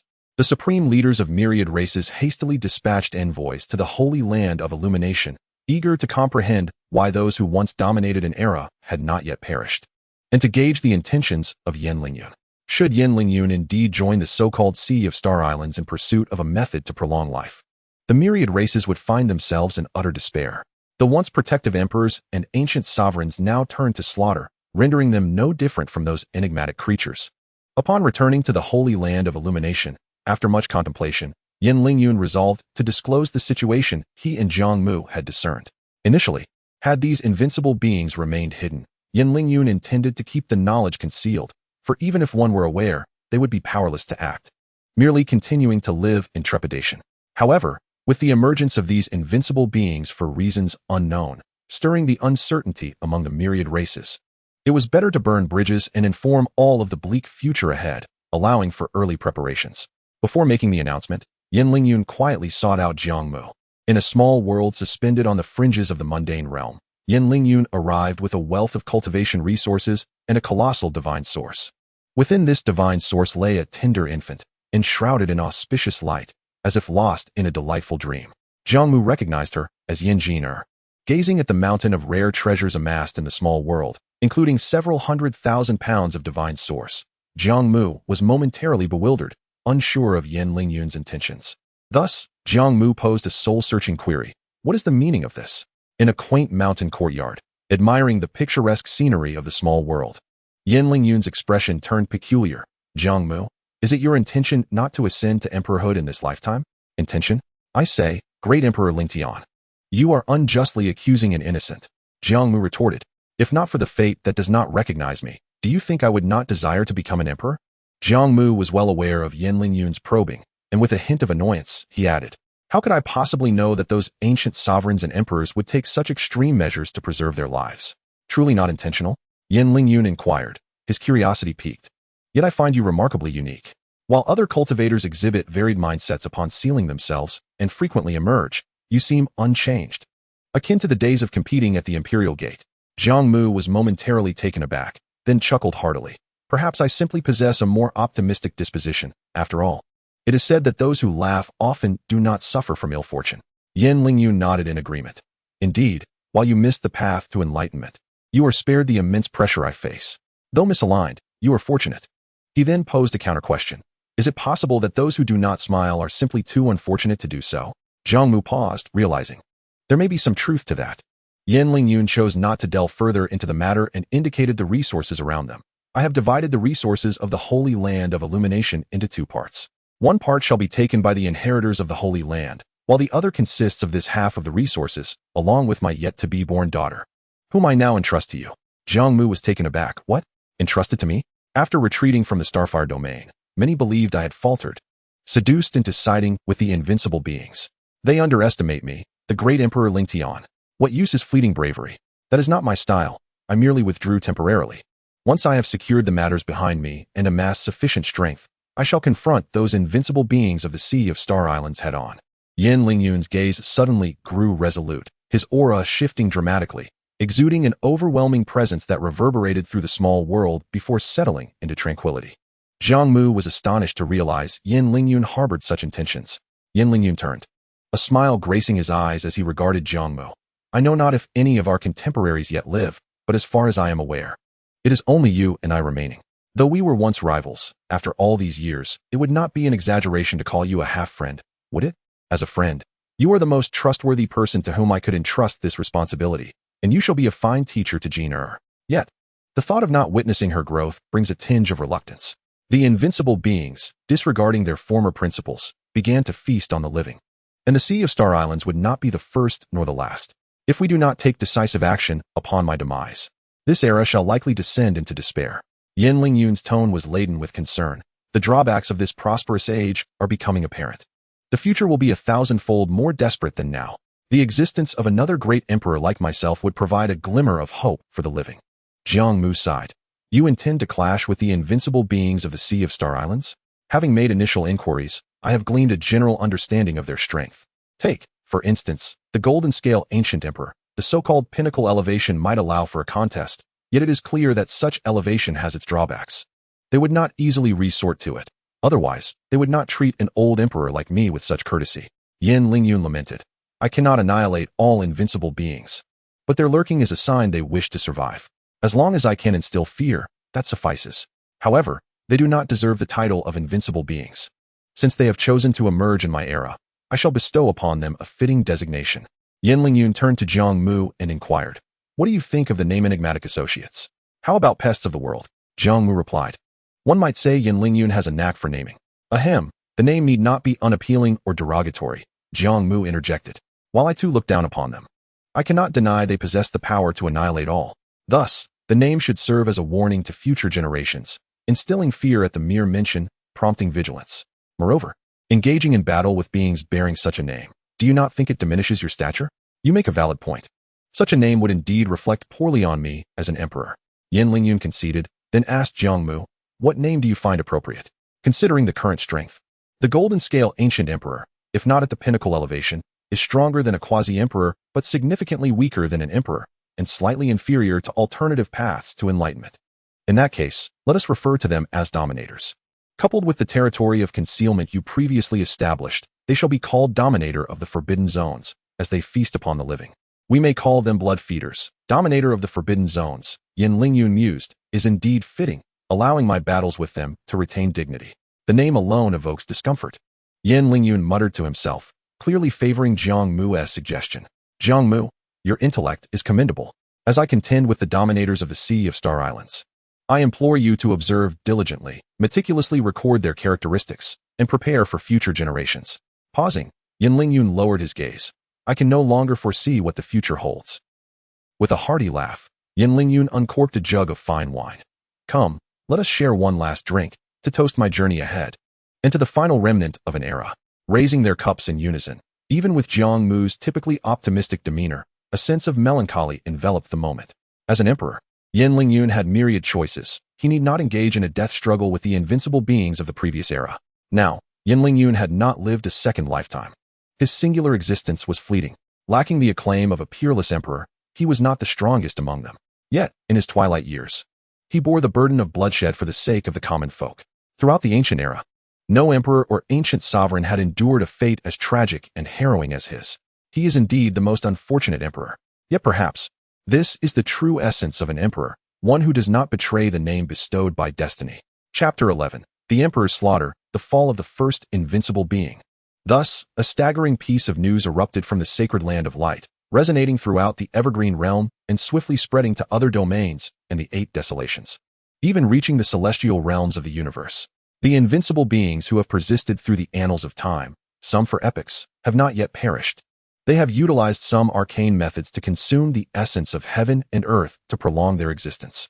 Moreover, they have lurked within the world, forming numerous territories, which the Emperor Ling Tian has designated as forbidden zones, their existence presided over by the sovereign.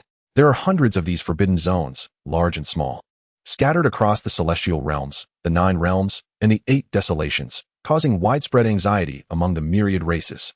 Furthermore, as this news proliferated, the dormant forbidden zones realized the futility of hiding and began to emerge, rising from the earth, standing tall in the world.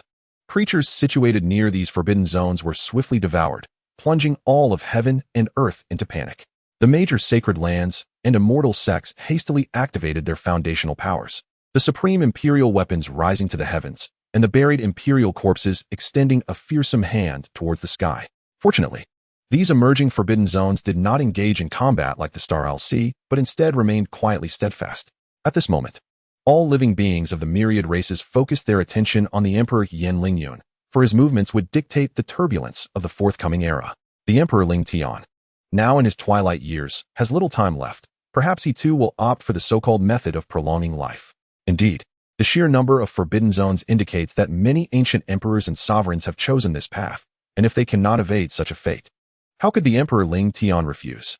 Moreover, even if a battle were to ensue, how could the aged Emperor Ling Tian stand against the sovereigns of these forbidden zones? The world is destined to witness a calamity of suffering, perhaps leading to its very annihilation. For the sake of personal immortality, the so-called path to transcendence, even ancient emperors and sovereigns cannot refuse. Will there still be emperors who care for the common people in this world? The heavens are blind. Is the so-called destiny merely a jest? Encountering such a situation for the first time, all beings among the myriad races adopted a pessimistic outlook, for since time immemorial, the pursuit of immortality and ascension has been the lifelong goal of cultivators. Even invincible beings validated by destiny can undergo such a profound transformation. Feeding upon the lives of the common folk, one fears that any future emperor may also succumb to such a fate. A deep sorrow seems to permeate heaven and earth. Yin Lingyun remains motionless, maintaining his stance for a century. After a century, the Star Isle Sea, which had obliterated an entire star domain, once again took action. This time, it was another hidden invincible being, the sovereign. Nowadays, the beings of the world prefer to refer to them as sovereigns. Invincible? Unworthy. This sovereign sought to use the essence of another star domain's beings as sustenance. Yet as they stepped forth from the Star Isle Sea, a towering figure enveloped in the will of heaven and earth blocked their path. Yin Lingyun stood resolute amidst the shattered starry sky, his feet upon the golden light path. Destiny and myriad principles cascading from above, the resonance of the Tao lingering, one hand wielding a black hammer, the other grasping an ancient bronze mirror enveloped in golden patterns. This item, known as the Golden Light Treasure Disc, was a supreme imperial weapon left behind by a former emperor of the sacred land of light. Such weapons can only unleash their full potential in the hands of an emperor. Now, it sensed the aura of an emperor once more, having been silent for too long. It yearned for a clash. Thrumming with excitement, it radiated an overwhelming battle intent. The current emperor dares to impede me? This sovereign, whose form was obscured, regarded Yin Lingyun with curiosity, questioning his intentions. In their estimation, Yin Lingyun had already capitulated. Being in his twilight years, he would likely join their ranks. I intend not only to obstruct you, but to vanquish you, Yin Lingyun declared with a commanding voice, his vitality surging to its zenith. The radiance of the Tao swirling around him, as he unleashed his own path with a thunderous assault upon this sovereign, unencumbered by hesitation. An emperor strikes with his utmost might. The speed is unfathomably swift, too rapid for all beings to perceive, as the golden light treasure disc cleaved a path. unleashing a blinding ray that pierced through the sovereign's chest, tearing through the void. This strike was initially aimed at the sovereign's head. However, the sovereign, once an emperor themselves, despite not being able to fully manifest imperial might, possessed unfathomable strength, evading this fatal blow. In that frozen moment, as Yin Lingyun sought to shatter the sovereign's skull, the sovereign, aware that continuing in their current state would prevent their return to the Star Isle Sea, activated secret methods to commence a transcendence of extremes. A clash of imperial auras collided with Yin Lingyun. Boom! The Tao roared, the principles reverberated. As the sovereign unleashed a punch, seemingly intent on shattering the very heavens, revealing their form. They were of the human race, indicating that they had once been a human emperor. Seeking death, the sovereign's fist light appeared to obliterate all laws, colliding with Yin Lingyun, creating a radiance that obscured everything. Only the resounding echoes of the clash could be heard. This star domain was enveloped by the oppressive might of two emperors, rendering the circumstances within inscrutable. This battle caused the space to tremble, and above the void, terrifying thunderclouds began to brew. Boom! With a resounding crash, Yin Lingyun was expelled from this void, his aura fluctuating violently, imperial blood dripping from his form. Nevertheless, Yin Lingyun surged back in, the air filled with terrifying roars. The current emperor, you have forced me to summon the heavenly tribulation of annihilation. You shall perish. Attempting to retreat? Too late. Thunder engulfed the battlefield of the void. Revealing the nature of this realm, there stood the sovereign, in a dire state, having lost half their form, grotesque and fearsome, blood raining upon the firmament. Pursued relentlessly by Yin Lingyun wielding two swords of supreme imperial weapons. The heavenly tribulation descended because of him, as if seeking to evade back to the Star Isle Sea. Thrown into disarray. No, save me. Ultimately, mere steps away from the Star Isle Sea, the sovereign's skull was crushed by Yin Lingyun's black hammer, and with a final, unwilling roar, they dissipated from existence, their imperial corpse plummeting. With the sovereign's fall, the heavenly tribulation began to dissipate. This scene was captured by Jiang Mu, who resided in a lesser realm, leaving him contemplative, standing amidst a void where even the Tao seemed on the verge of shattering. Yin Lingyun, though wounded in numerous places, imperial blood flowing relentlessly, hair disheveled, and his aura waning, remained proudly upright, gazing towards the Star Isle Sea. I am the Emperor, destined to suppress all adversaries in this world. Fallen sovereigns, you may step beyond the forbidden zones to test your mettle. His voice like thunder, imbued with overwhelming imperial might, reverberated throughout the heavens, causing all beings in that moment to tremble. They had all been mistaken, profoundly mistaken. The Emperor Ling Tian, for the sake of all living beings, does not betray the title of emperor. Gazing at the blood-soaked Yin Lingyun, all beings were moved. He was not merely a human emperor, but the true emperor in the hearts of countless races. Chapter 12. In the name of the emperor, fighting until the last drop of blood. Yin Lingyun. Yin Lingyun. I never anticipated you would possess such a resolute side. In the lesser realm, witnessing Yin Lingyun standing firm against multiple sovereigns of the Star Isle Sea, unwilling to yield an inch, Jiang Mu could not help but feel a deep respect. Yin Lingyun indeed embodies the essence of the title emperor.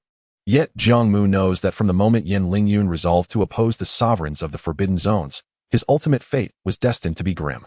As a contemporary of his era, Jiang Mu, even if he wished to assist, would find himself powerless. After all, he is merely a quasi-emperor.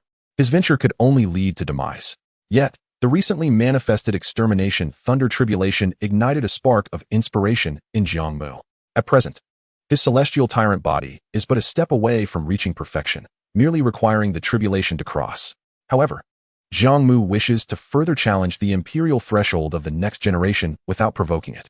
Thus, one might say that Jiang Mu's tyrant Thunder Tribulation resides in a delicate state. He can choose to trigger it or to forego it altogether. He may even opt to cancel the tribulation while it is still brewing. This may well be a divine mercy bestowed upon those with extraordinary constitutions. For regardless of the path of cultivation, a qualitative leap can only be achieved by overcoming the final tribulation. Until then, even if one reaches the pinnacle of cultivation, they would still be on par with a quasi-emperor. Historically, there have been many sacred bodies, yet few have attained complete mastery, primarily due to the daunting nature of that final step. Therefore, should Jiang Mu desire it, he could become a walking extermination Thunder Tribulation. Any cultivator within a certain proximity during its formation would inevitably become entangled in its causality. Much like the Dominator who clashed with Yin Lingyun, who, for reasons unknown, summoned the extermination Thunder Tribulation. Though it was not his, he too would be affected and bear the consequences. However, This dominator was too fearful of death to drag Yin Lingyun down with him. Consequently, if Jiang Mu felt the need, he could take these dominators along with him through the tribulation, and one could easily surmise that any dominator would feel trepidation. But what use would that be? Every dominator understands that eliminating Jiang Mu first would preclude the thunder tribulation, unless Jiang Mu possesses means to contend with the dominators. While momentarily bearing the thunder tribulation might seem futile, Jiang Mu has no intention of relinquishing this mechanism. Once he perfects the celestial tyrant body, this tribulation mechanism will undoubtedly prove invaluable as he cultivates other sacred bodies in the future. For now, it is best to quietly observe this brutal conflict. In the shattered void, the air is thick with the essence of grand laws. Following Yin Lingyun's proclamation, several dominators emerged upon the Star Isles Sea. Clearly, they had been watching all along. Yet, when faced with a plea for aid from another dominator, they remained utterly indifferent, displaying a chilling apathy. Forbidden Zone? Dominators? Is this how you address us? One dominator, his form obscured, murmured softly, "To be honest, I rather dislike it, but it matters little now. To slay a dominator expends one's lifeblood. Against us, do you still possess the strength to fight? The Star Isle Sea is but one of the many forbidden zones you speak of. Why would you pit yourself against the tide alone? We have safeguarded the lives of countless generations, and now it is their turn to sacrifice for us. What harm is there in prolonging our existence? You have but two choices: join us or face annihilation." In the face of the Star Isles Sea dominator's coercion and seduction, Yin Lingyun remained unmoved, replying coldly, "To suggest that I join your ranks is nothing short of a grand jest. It is an insult. You have lost your true nature and are no longer worthy of being called invincible. You should dwell with aberrant beings, shunned by emperors of your I, Ling Tian, hereby awaken the world. As long as the aberrations persist and the forbidden zones remain, peace shall never grace this realm. I, Ling Tian, shall eradicate the aberrations and conquer the forbidden zones, willing to lead the charge, destined by heaven, unyielding to the grand laws." As he spoke, the imperial blood coursing through Yin Lingyun began to vaporize. He visibly aged in an instant, his raven locks turning to white, his face etched with deep lines. His eyes clouded, and his form began to stoop. Yet, the once diminished aura surged back to its zenith, as if the grand laws themselves sensed his plight. Converging anew beneath his feet, the mark of heaven manifesting, continuously infusing him with power. In this moment, Yin Lingyun's presence was even more terrifying than during his prime. Burning through the last drop of his essence, was the grand law awakened? This contemporary emperor, whom many deemed mediocre, was in fact extraordinary. The dominator responded with a deep voice, "Yet, in the end, he is merely a transient emperor. What can he achieve?" Cackling, "The peak state of the emperor is surely more valuable than common blood offerings. Since he is unwilling to join us, let him become our sustenance." The golden-scaled ancient emperor also appeared, stepping forth from the Star Isle Sea, laughing heartily. "Let us all engage. We need not reach the pinnacle to slay him." However, when the golden-scaled ancient emperor turned, there was not a soul who followed in his wake. "You all." The golden-scaled ancient emperor's expression darkened, realizing that everyone was clinging to life, but never expected it to this extent. "Fear not, he has exhausted his blood essence, merely a dying ember. Since he refers to us as the dominators of the forbidden zones, let him witness our prowess. Forward, do not lose face." The dominators of the Star Isle Sea began to incite one another. Given Yin Lingyun's current state, the golden-scaled ancient emperor recognized that only through transcending to the pinnacle could he engage in battle, but such transcendence would deplete his already scant lifeblood. Not to mention that prolonged conflict would invoke the extermination thunder tribulation. He was no fool.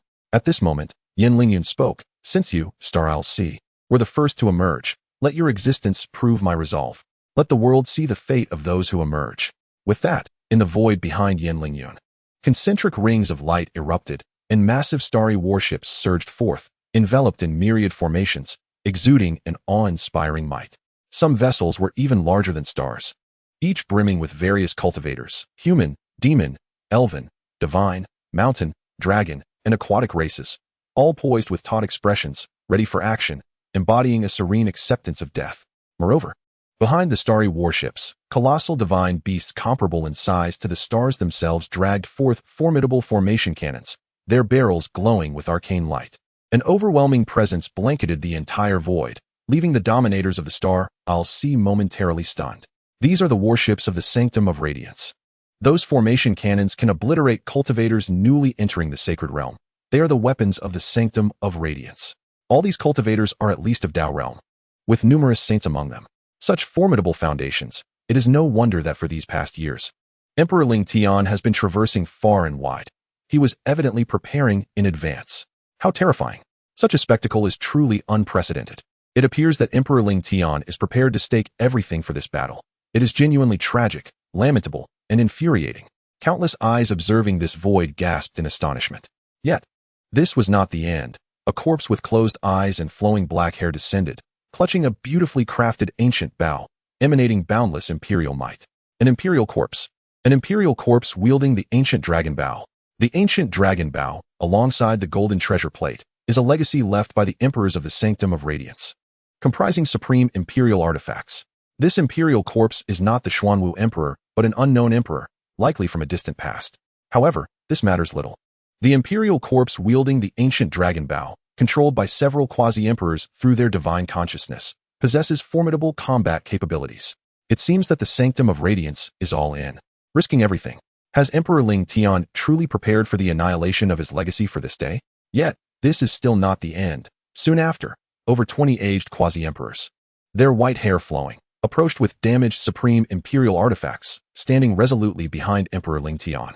Chapter 13. The Imperial War that obliterates the grand laws, casualties, Emperor fallen. Weeping for the Tao. The essence of various grand laws permeated the void.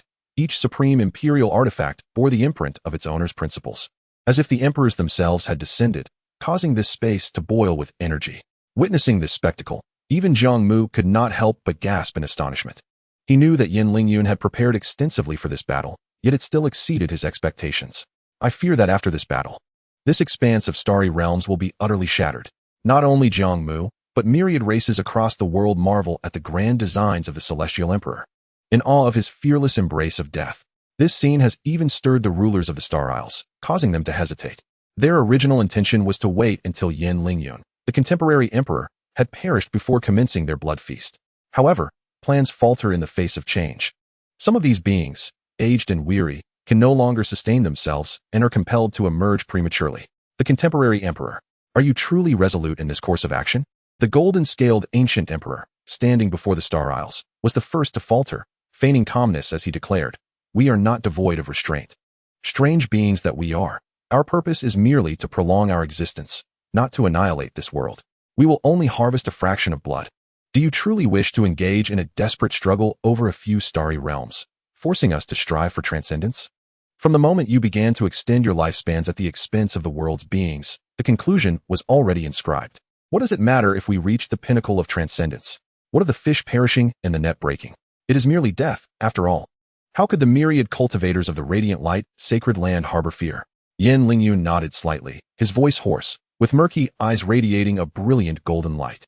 He then uttered a singular command: "Kill." With that, Yin Lingyun led the charge, unleashing the principles of the great Tao against the golden-scaled ancient emperor.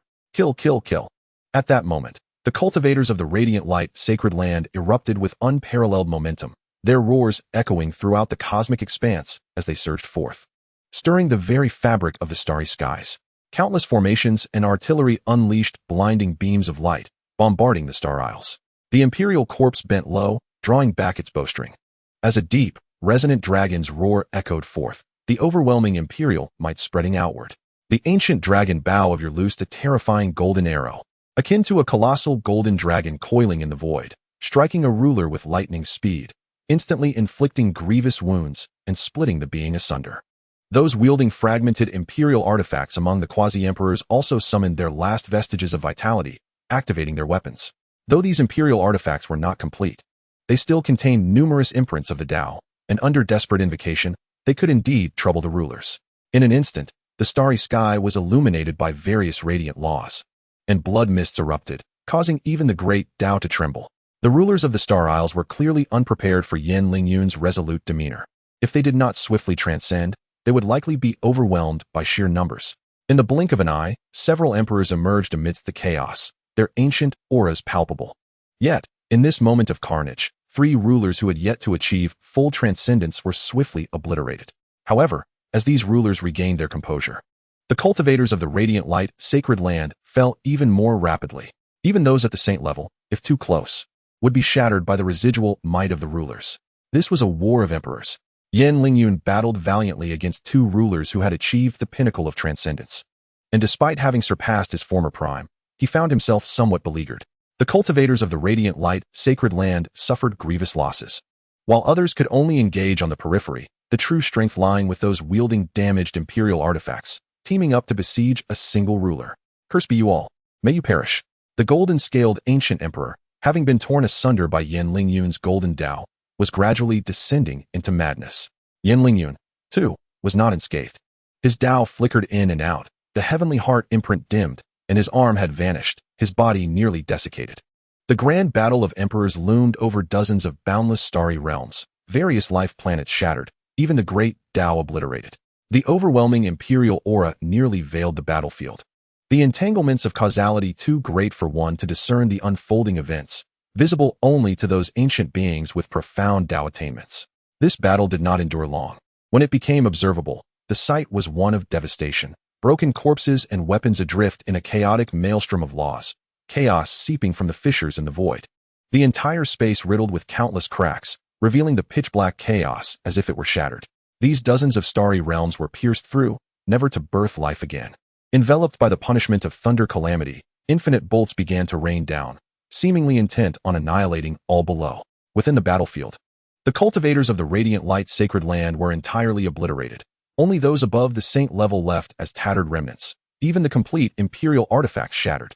Yet, Yan Lingyun, the emperor, still clutched a battered hammer, now merely a handle, the golden light treasure transformed into fragments, his desiccated form silently suspended, perpetually facing the direction of the Star Isles.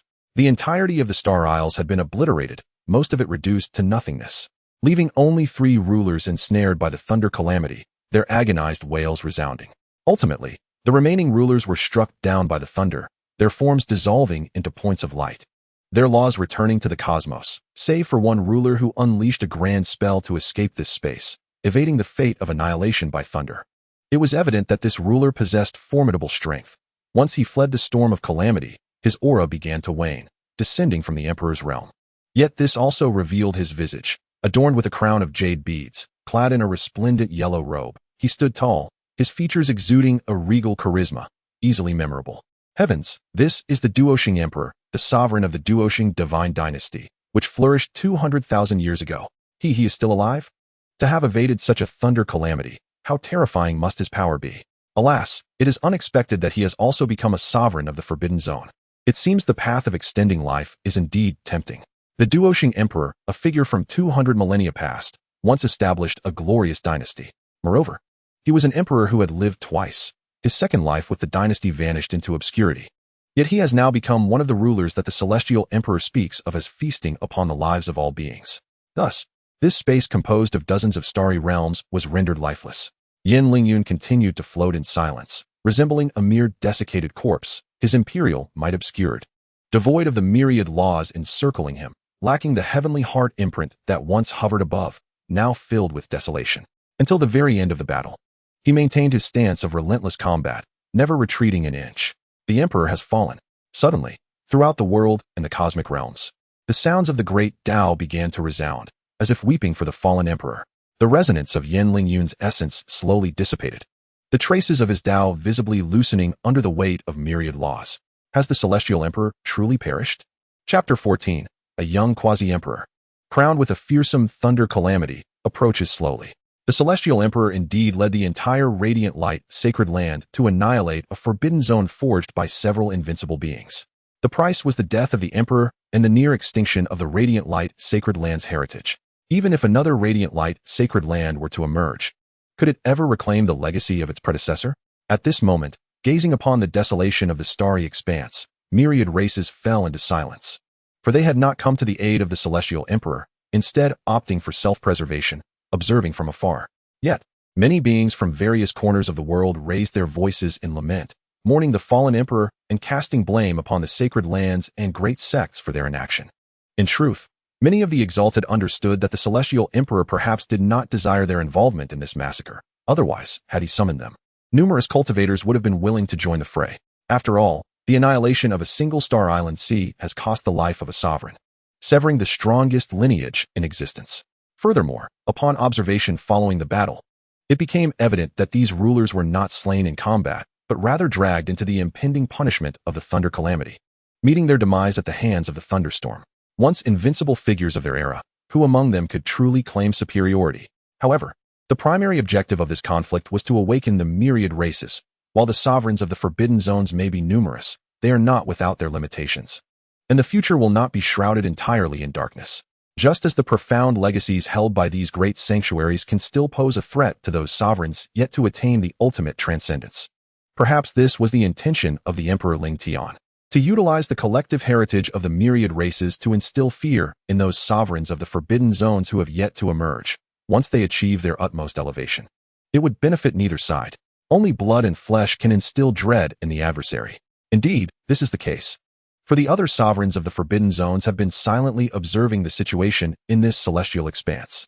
They have indeed been intimidated by the thunderous might of Emperor Ling Tian. The legacies and strategies bequeathed from the era of the 100 Emperors are abundant. And this contemporary sovereign serves as a reminder to us all. An emperor in one lifetime, yet possessing such lofty ambitions, reminiscent of my own youthful vigor. Alas, what a pity. Such reckless actions only indicate that this emperor has not yet comprehended the essence of existence. What significance do the lives of sentient beings hold? What does the dignity of an emperor amount to, when only immortality and the path to transcendence constitute the ultimate truth? It is merely a succession of cycles. Once I attain immortality, I shall possess the means to resurrect the multitude. Living is everything. Now, it remains to be seen which invincible beings will falter first. The sovereigns within the Forbidden Zone whisper among themselves, as Yin Lingyun has unveiled the terrors of this age, compelling them to retreat once more into obscurity. The flourishing era has forged their path to invincibility, and has also nurtured the prosperity of countless beings, leaving them with no choice but to weigh their options. Moreover, with too many invincible figures, the spoils of blood will be divided. Only by allowing those running out of time to emerge can the remaining invincible beings claim greater benefits from the shared heritage of the myriad races. Thus, while the sovereigns of the Forbidden Zones appear united, in truth, they are profoundly selfish. The more sovereigns that perish, the more they rejoice. Yin Lingyun, O Yin Lingyun, I fear your illustrious name will secure a unique place in the annals of history. Jiang Mu gazed upon this grand yet sorrowful scene, unable to refrain from exclaiming. The Emperor Yin Lingyun indeed fought until the last drop of imperial blood was exhausted. He may seem dead, yet his deeds will undoubtedly leave a lasting impact on future generations, recorded by the myriad races. Is this the path chosen by Yin Lingyun? Jiang Mu could only sigh softly, wishing this contemporary emperor a safe passage. However, it appears that matters will not conclude with Yin Lingyun's demise. At this moment, the sovereign who evaded the punishment thunder calamity through defiance, the emperor of seizing sanctity, lingered in a distant star domain for a time before returning to the battleground once more. What does he intend to do? The supreme beings of the myriad races, still fixated on this cosmic space, are filled with confusion. Truly, he is a contemporary emperor, brimming with audacity. Alas, you are in the twilight of your years and could not drag me down with you. And as for the others who perished, what concern is it of mine? The emperor of seizing sanctity stood before the withered corpse of Yin Lingyun, his gaze profound. Let this desiccated imperial corpse serve as ample compensation. He grasped the severed limb of the corpse. Although the imperial blood of Yin Lingyun had run dry, he remained a complete emperor, still retaining some vestiges of his essence. This is a significant boon, even more valuable than the combined life force of several beings from the star domains. Though the Star Island Sea has been destroyed, the emperor of seizing sanctity feels little sorrow. He can merely seek another place to lie low. His ire stems from nearly being obliterated by the punishment thunder calamity. Fortunately, he was lucky enough to possess a method of evading calamities, and his strength surpassed that of other sovereigns. The remaining sovereigns bore the brunt of the calamity's might. As long as he could exit the emperor realm swiftly, the faster he evaded the thunder calamity's scope, the more likely he was to survive. However, he could not linger in the world for long. Every moment spent here diminished his vitality, and if he could not replenish it in time, he feared he would dissipate. As this realm rejected him, the supreme beings of the myriad races witnessed this scene with concern. Could it be that Emperor Ling Tian perished, and even in death, his corpse could find no peace? Originally, a few supreme beings from alien factions had intended to retrieve Yin Lingyun's body, converting it into their own heritage. But now it seems they must abandon that thought. After all, Yin Lingyun expended the sanctuary's legacies and did not manage to exhaust the Emperor of seizing sanctity, indicating that his combat prowess in the ultimate transcendence must be exceedingly formidable. They cannot afford to take that gamble. The sovereigns of the Forbidden Zones are not of a single mind, and among the myriad races, conflicts are not absent. Yet, in the era of the sovereigns, there will be no significant clashes among the races. Without the sovereigns of the present age, the myriad races would vie against each other, harboring grievances. In this age where invincible beings treat sentient life as sustenance, prudence is the wisest choice. This battle has also made them aware of the limitations of the sovereigns of the Forbidden Zones. They are no longer the invincible figures of yore, and must navigate a web of causality in their actions. As long as their own legacies are sufficiently robust, they can deter these sovereigns from rash actions. After all, the sovereigns of the Forbidden Zones value their lives even more than they do, not only the aliens, but even those of the human race who thrived under the reign of Emperor Yin Lingyun are similarly cautious. The supreme beings of the human race dare not act impulsively. For most of the cultivators of the Sanctuary of Light were recruited by Yin Lingyun during his travels, and those who stand on this battlefield are all prodigies. Saints and quasi-emperors abound, and this battle has nearly exhausted an entire era's worth of accumulation. While it may not lead to the decline of the human race, it has brought them nearly to parity with the myriad races. The Emperor of Seizing Sanctity surveyed his surroundings, disdainfully scoffing, having protected the myriad races, yet in the end, no one dares to claim your corpse. What was the point? He too had once been an emperor, aware of such sentiments. Thus he regards the beings of this world with contempt. You are mistaken, gravely mistaken. Emperor Ling Tian has never fought for these celestial sects, great teachings, or sanctuaries. What he stands for are those who gaze up at the stars and silently pray for salvation. Yet, at this moment, an undeniable voice of rebuttal resounded. The voice seemed to echo from the past, yet also appeared to emanate from the future, ultimately converging upon the present. A figure, stepping upon a flow of gray-white light, with a pair of resplendent metallic wings shimmering with myriad colors suspended behind him, approached, an imposing young quasi-emperor, brimming with terrifying thunder calamity. Chapter 15. Quasi-emperor replaces sovereign. I have no loss, you may proceed. While most of the supreme beings of the myriad races did not recognize Jiang Mu, there remained a number of elder supremes who, sustained by divine essence, were aware of Jiang Mu's tale. He was once a prodigy of the same era as Emperor Ling Tian, and the most promising candidate for ascendance to emperorhood, having bested even Emperor Ling Tian in countless battles before his ascension. Yet for reasons unknown, he failed to gain the recognition of fate and departed in regret. Little did they expect him to be alive, and even stronger than before. Nonetheless, he remains merely at the pinnacle of quasi-emperorhood. How could he possibly contend with the Emperor of Seizing Sanctity? Though they did not anticipate this individual to claim Yin Lingyun's corpse, the Supremes felt a twinge of sympathy for Jiang Mu, given his talent. If he were to seal himself until the next great era, he would still have a shot at the throne. Yet now, by stepping forward, is he not courting death? This Jiang Mu, why risk his life for a mere corpse? I had heard his story in my youth. Who would have thought he still possesses such grace today? Those wings behind him must be the legendary imperial weapon of the Jiang family, the flowing light and shadow wings. Rumors speak of their swiftness through time. I wonder if there is any truth to it. Yet, even a nascent emperor, bolstered by imperial weaponry, cannot hope to contend with the formidable saint-seizing emperor. Wouldn't this be akin to delivering oneself unto death? Speaking of which, what is the nature of the tribulation looming above his head? Though the scale of this thunder calamity appears modest, it instills a profound sense of dread within me. Even the annihilation tribulations faced by those sovereigns of the Forbidden Zones pale in comparison. The exalted ones marvel at Jiang Mu's emergence, yet they lament his rashness. For this is a scenario destined for demise. A mere nascent emperor, having merely traversed a few shortcuts in the path of temporal laws, dares to question the authority of a true emperor? The saint-seizing emperor, observing the slowly approaching Jiang Mu, fixates his attention upon the gathering thunder calamity above him. Is the emperor truly magnificent? Jiang Mu, however, responds with a cold smile. At this moment, you are merely a being designated as a sovereign by the celestial sovereign. Devoid of divine mandate, how can you lay claim to the title of emperor? Do you behold the calamity hovering above me? Should you wish to remain untainted by karmic retribution, relinquish the body of the celestial sovereign, and I shall allow you to depart unscathed. Amidst the thunder calamity above Jiang Mu, various colors of lightning surge, and within the storm clouds, faint yet distinct manifestations of ancient and mystical beasts coalesce. The true dragon spirals, the white tiger roars. No wonder you exude such confidence. It is indeed the culmination of the celestial tyrant body as tribulation. Upon hearing this, the saint-seizing emperor's gaze flickers with a hint of astonishment. He is well aware of the formidable tribulation associated with the celestial tyrant body. As one of the 9 supreme physiques, achieving its pinnacle is no small feat. The thunder calamity rivals that of the emperor's tribulation, and in his era, the celestial tyrant body had appeared, yet no one ever succeeded in overcoming its tribulation.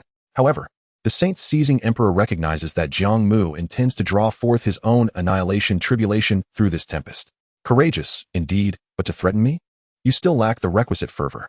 The saint-seizing emperor offers a faint smile, then, without further ado, reaches out to grasp Jiang Mu from afar. The overwhelming imperial might pressing down upon him. Yet in the next instant, the wings behind Jiang Mu burst forth with boundless radiance. A surge of grand vitality intertwining with imperial might, and with the grayish hue at his feet, he transcends reality in an instant. Evading the saint-seizing emperor's grasp at remarkable speed, leaving behind only the shattered space and a scattering of grayish light fragments. Moreover, Jiang Mu has now drawn closer to the saint-seizing emperor, rendering him increasingly uncomfortable.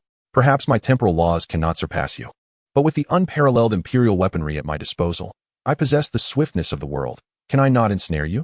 Jiang Mu, unperturbed, declares, at worst, we shall perish together beneath this thunder calamity. Exchanging my nascent emperor's existence for the life of a once invincible being shall undoubtedly echo through the annals of time. I suffer no loss. You may act as you wish. With your prowess? The saint-seizing emperor stirs.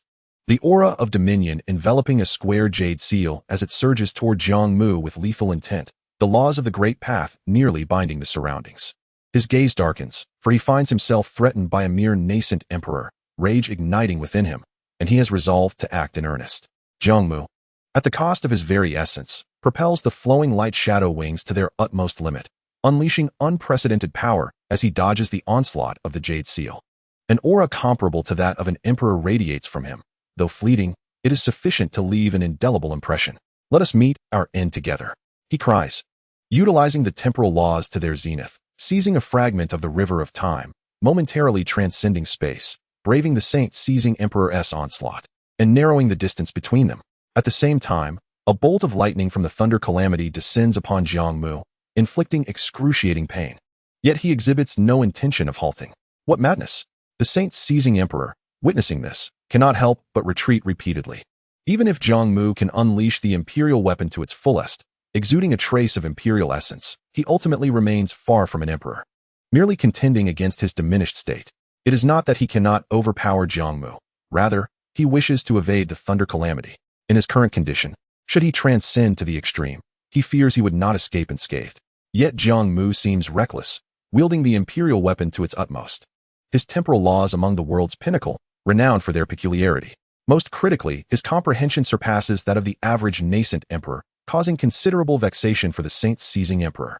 He never anticipated such a figure would squander the opportunity to attain enlightenment, instead risking all for a withered emperor's corpse. This youth is troublesome. After engaging with Jiang Mu for a while longer, the saint-seizing emperor realizes Jiang Mu has endured several bolts of the thunder calamity, yet remains undeterred, persistently clinging to the fight, and he begins to lose patience. For the sake of a desiccated emperor's body, to once again entangle himself with the annihilation thunder calamity is hardly worth it. Opportunities to replenish vitality abound in the future. Ultimately, the saint-seizing emperor discards the emperor's corpse, swiftly retreating. Only you, this youth, possess the audacity to recover an emperor's remains. Truly a remarkable individual. It is yours. Observing this, Jiang Mu's taut mind relaxes, and he immediately turns to seize Yin Lingyun's corpse, simultaneously gathering numerous fragments of shattered imperial weaponry, then activates the flowing light shadow wings. Departing the space without a backward glance, they move in opposite directions. Soon, both their auras dissipate from this realm, leaving behind a profound silence. The exalted beings of myriad races fall into silence once more, utterly confounded. Unable to fathom how Jiang Mu managed to snatch Yin Lingyun's emperor's corpse from the saint-seizing emperor's grasp. After all, the disparity in strength is starkly evident. Yet somehow, the deed was accomplished, casting a shadow upon the foundations of their myriad races. Indeed, a mockery. Perhaps there were elements of cunning involved. But it cannot be denied that the martial prowess Jiang Mu exhibited has surpassed all others of his era. Furthermore, many exalted beings have noted the extraordinary thunder calamity above Jiang Mu. Although records of the 9 supreme physiques are exceedingly scarce, those with ancient lineages can still discern a few truths.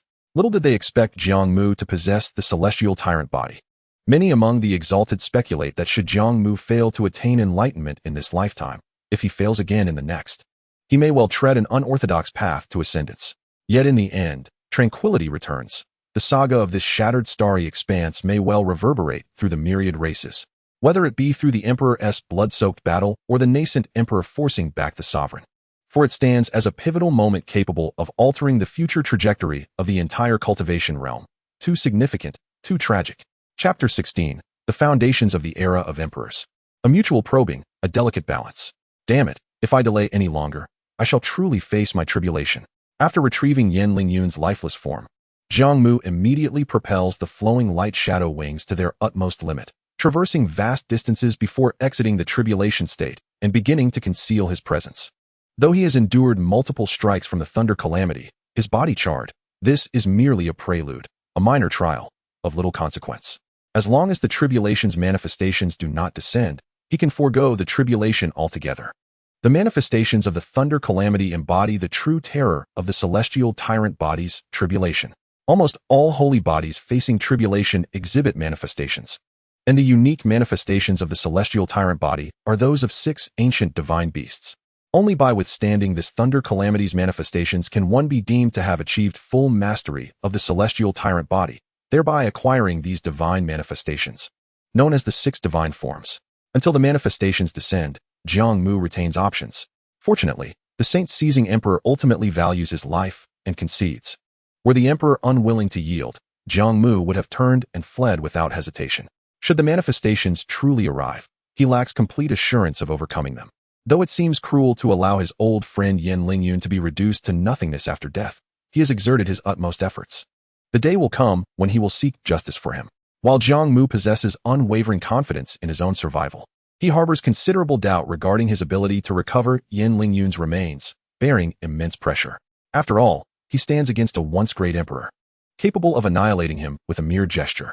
In addition to experimenting with the might of the thunder tribulation within the confines of a small realm, summoning the family's imperial weaponry required considerable effort. Yen Lingyun, I have ensured that your daughter will have a place to honor her deceased father. In return, the resources I have safeguarded on your behalf shall rightfully belong to me. Yet, this is merely the beginning. I must also guide her. The cultivation required will incur significant expenses, but is it unreasonable to expect her to assist me in amassing resources in the future? Jiang Mu mused, convinced that this demand was indeed fair, especially since he was the only one audacious enough to seize the remains of a once invincible being and successfully accomplish it. Jiang Mu no longer lingered among the stars.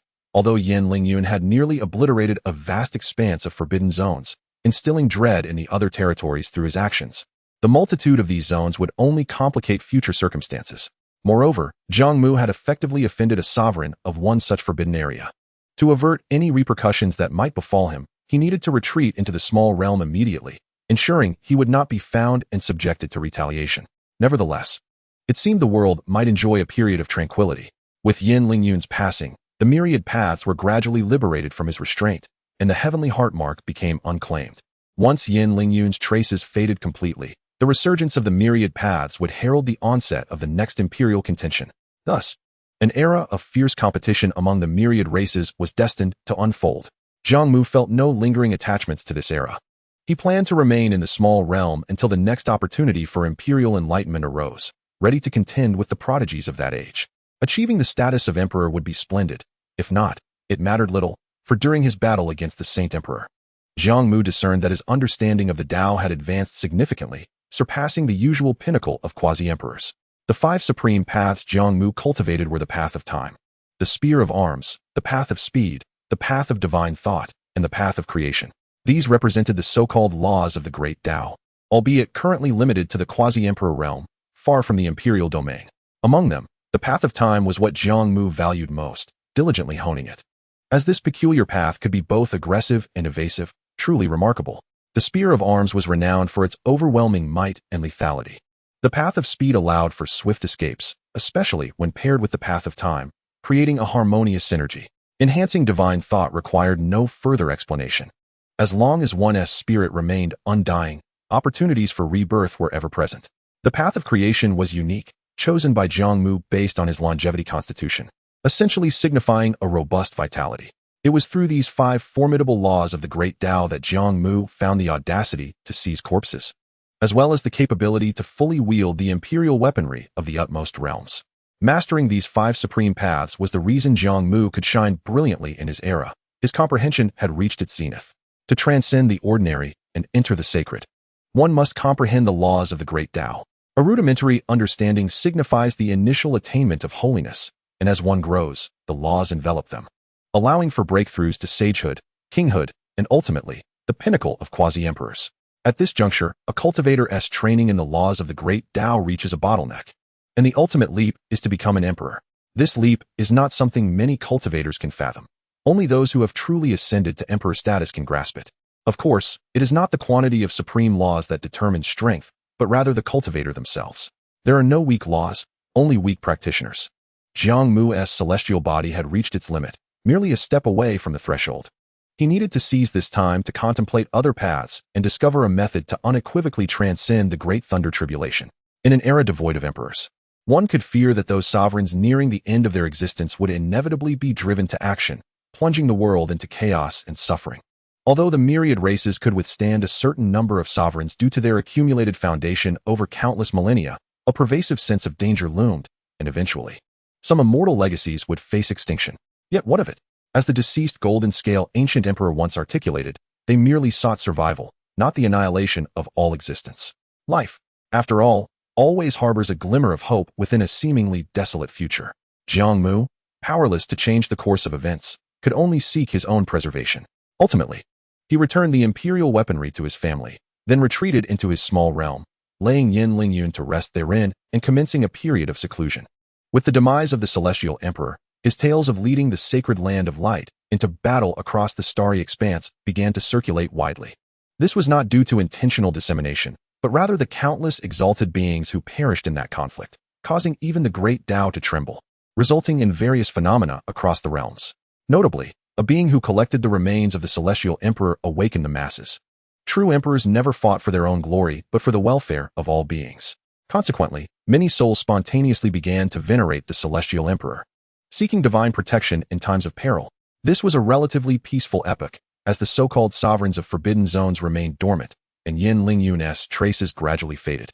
His presence all but vanished from the world.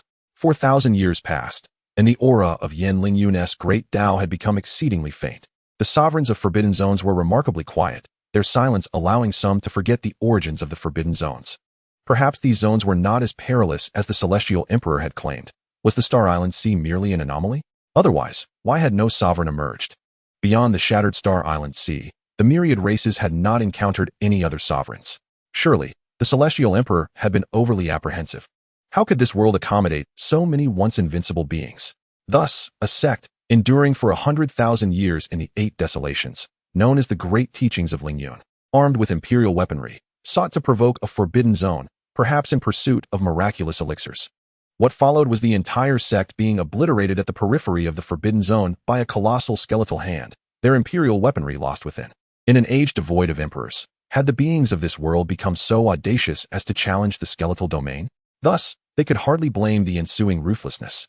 Consequently, a sovereign was incensed and emerged. Still, none could discern his form. He nearly annihilated the 10 states of the 8 desolations, blood flowing for thousands of miles. Countless beings consumed in despair. Only when the ancient legacies of the 8 desolations were threatened, or perhaps unable to tolerate the devastation, did these legacies unite to intervene, compelling him to relent, though he ultimately could not be vanquished. Among the 1,000 states of the 8 desolations, 10 states lay in ruin, rendered uninhabitable for at least 10,000 years.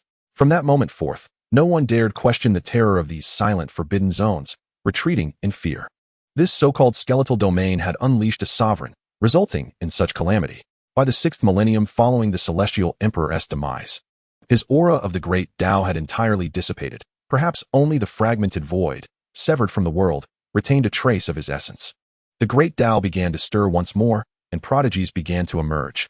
These youthful talents, untouched by the tragic past, learned of the esteemed celestial emperor through their elders, who recounted tales of his existence, wherein the 8 desolations, provoked by a great sect, led to the extinction of beings in 10 states. Yet, this did not hinder them from growing up hearing the stories of the celestial emperor, unwittingly taking him as their exemplar, aspiring to become protectors of the myriad beings. In the 7th millennium, 2 more sovereigns, nearing their end, emerged one after another in the celestial realms, preying upon the lives of its inhabitants. At this point, the great Tao was vibrant, and the myriad races began to vie for supremacy, with prodigies from various clans stepping forth in a bid for glory. In the realm of ancient celestial territories, numerous venerable traditions, wary of the resurgence of calamity, have united. With the support of over 100 quasi-emperors and 10 complete imperial artifacts, they have established an unparalleled killing formation. Before these two sovereigns could inflict significant damage, they were ensnared and slain amidst a vast expanse of stars, their imperial blood spilling forth, nourishing the very fabric of the universe.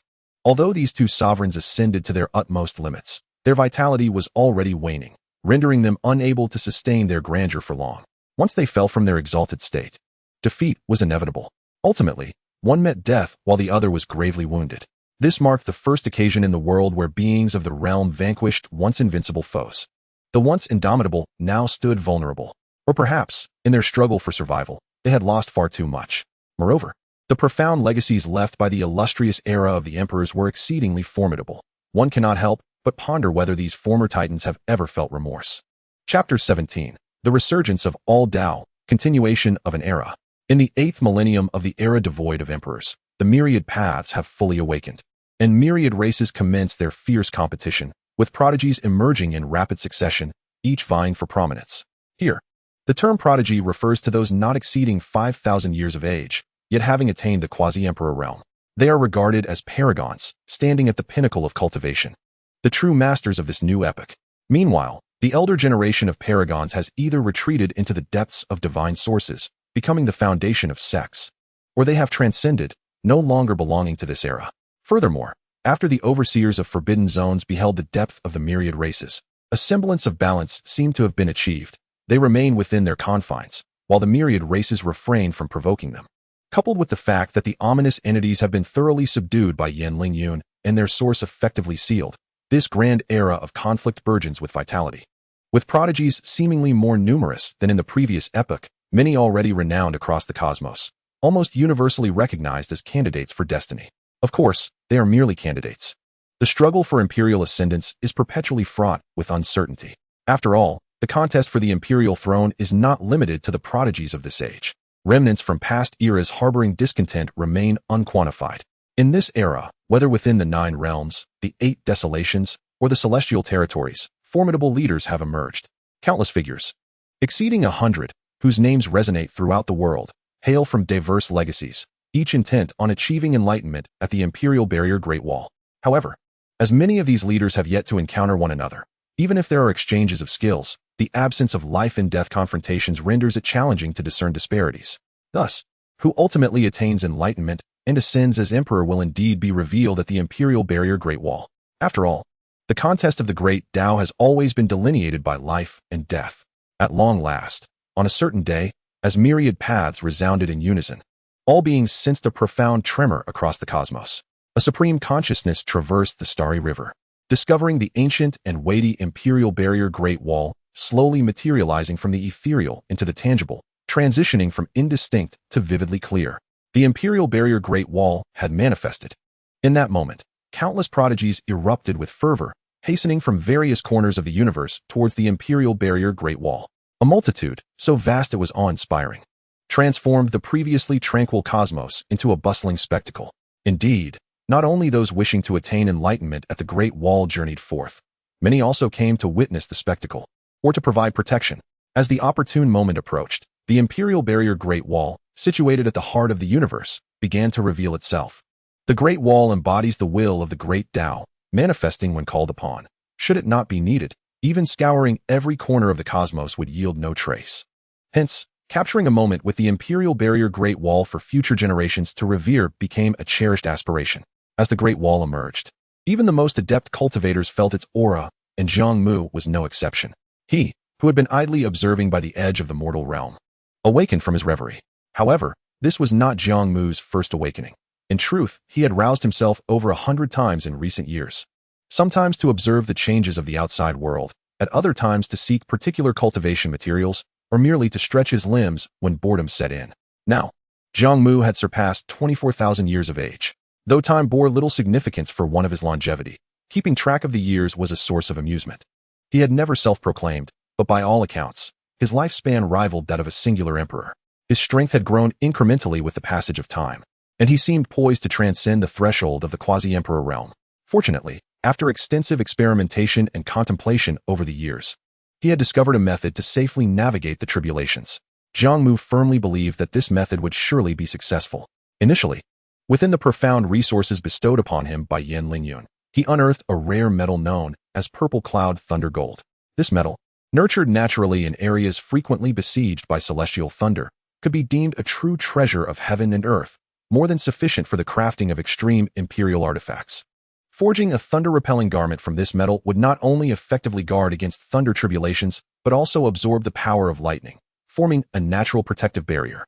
Although the piece of purple cloud thunder gold he possessed was merely the size of a palm, it sufficed. After all, he had previously pilfered a considerable amount of shattered imperial artifact fragments during the skirmish for Yin Lingyun's body. While these fragments had lost the divine might characteristic of imperial artifacts, they remained invaluable materials for crafting. By amalgamating them with the thunder-repelling garment, his defense would undoubtedly be formidable. Of course, in addition to this thunder-repelling garment, various supreme defensive treasures and array barriers were also indispensable. Secondly, he would rely on sheer resilience. The aforementioned measures were merely to withstand the thunderbolts, conserving his strength. To withstand the onslaught of ominous phenomena, he would need to draw upon the essence of his own longevity. Provided he was not instantaneously obliterated, Jiang Mu held confidence in his ability to retaliate. After all, his reputation as a genius was not unfounded. His combat prowess was sufficient to suppress the prodigies of the age. The previous incarnations of the celestial tyrant body did not possess his advantages. Once he perfected the celestial tyrant body, the subsequent path of the sacred body would become considerably easier. Naturally, all of this would transpire after breaching the imperial barrier. In this age, it appeared that numerous prodigies had emerged, perhaps even more than in his former lifetime. As such, he felt compelled to gauge the caliber of the prodigies in this era. In recent years, Jiang Mu had frequently awakened, witnessing the growth of contemporary prodigies, some of whom he deemed most likely to achieve enlightenment as emperors, aside from himself. It had been a long time since he had engaged in combat with cultivators of the same realm, and his hands itched for action. Moreover, since Jiang Mu was determined to contend for the imperial throne in this lifetime, he possessed absolute confidence. Thus, he refrained from unsealing Yin Jin'er, allowing her to emerge in vain. In Jiang Mu's view, if he could not cultivate Yin Jin'er into an empress, it would reflect poorly on his capabilities as an immortal. Furthermore, the prosperity of this era was but an illusion. It would one day crumble. And he did not wish for Yin Jin'er to endure the same misfortunes as her father in this dire epoch. Was that not a disservice to her psyche? Therefore, even if he ultimately remained unrecognized by destiny, he would at most relinquish the position of emperor in this era to a fated individual. The new emperor, faced with the ominous beings, the overseers of forbidden zones, and the myriad races, would undoubtedly face profound choices. This is a topic ripe for contemplation. Ultimately, Jiang Mu rose and descended upon the Jiang clan of the imperial lineage. The Jiang clan was not the sole imperial force within the mortal realm, nor was it the most powerful. Accurately, it ranked outside the top 10. The convergence of the 9 realms represents the most profound foundation and mightiest strength in existence. Even when considered separately, each realm harbors a dozen or more imperial legacies. After all, whether it be a singular emperor or a dual emperor, both count. Due to the considerable passage of time since the first emperor of the Jiang family, their heritage has nearly been exhausted, rendering them relatively weak and obscure within the vast expanse of the 9 realms and the 8 wastelands. Yet, the emergence of Jiang Mu, a man spurned by destiny, has brought the Jiang family into the limelight. When Jiang clan cultivators introduce themselves, they are often queried if they belong to the Jiang family of the would-be Emperor Jiang Mu. It is somewhat of an embarrassment. However, the Jiang family's influence has further waned since Jiang Mu's era. Subsequent to him, only 3 quasi-emperors have arisen, and the current generation of descendants has proven disappointing, with none attaining the quasi-emperor realm, thus missing out on the impending struggle for the imperial pass. To qualify for entry into the imperial pass Great Wall, one must at least be at the initial stage of quasi-emperor, while contending for destiny necessitates being at the pinnacle of quasi-emperor. In light of this, the venerable ancestor Jiang Mu, who has no progeny, reflects that merely surviving is commendable, treating the journey to the imperial pass Great Wall as an opportunity for travel and broadening one's horizons. The contest for destiny is a matter for the ancestors to engage in. Chapter 18. Another great era's prodigy in the vastness of cosmic space. The imperial pass Great Wall stands majestically, meandering towards the celestial horizon, with the heart of heaven as seal surrounded by myriad pathways, shimmering with brilliance, awaiting to be claimed.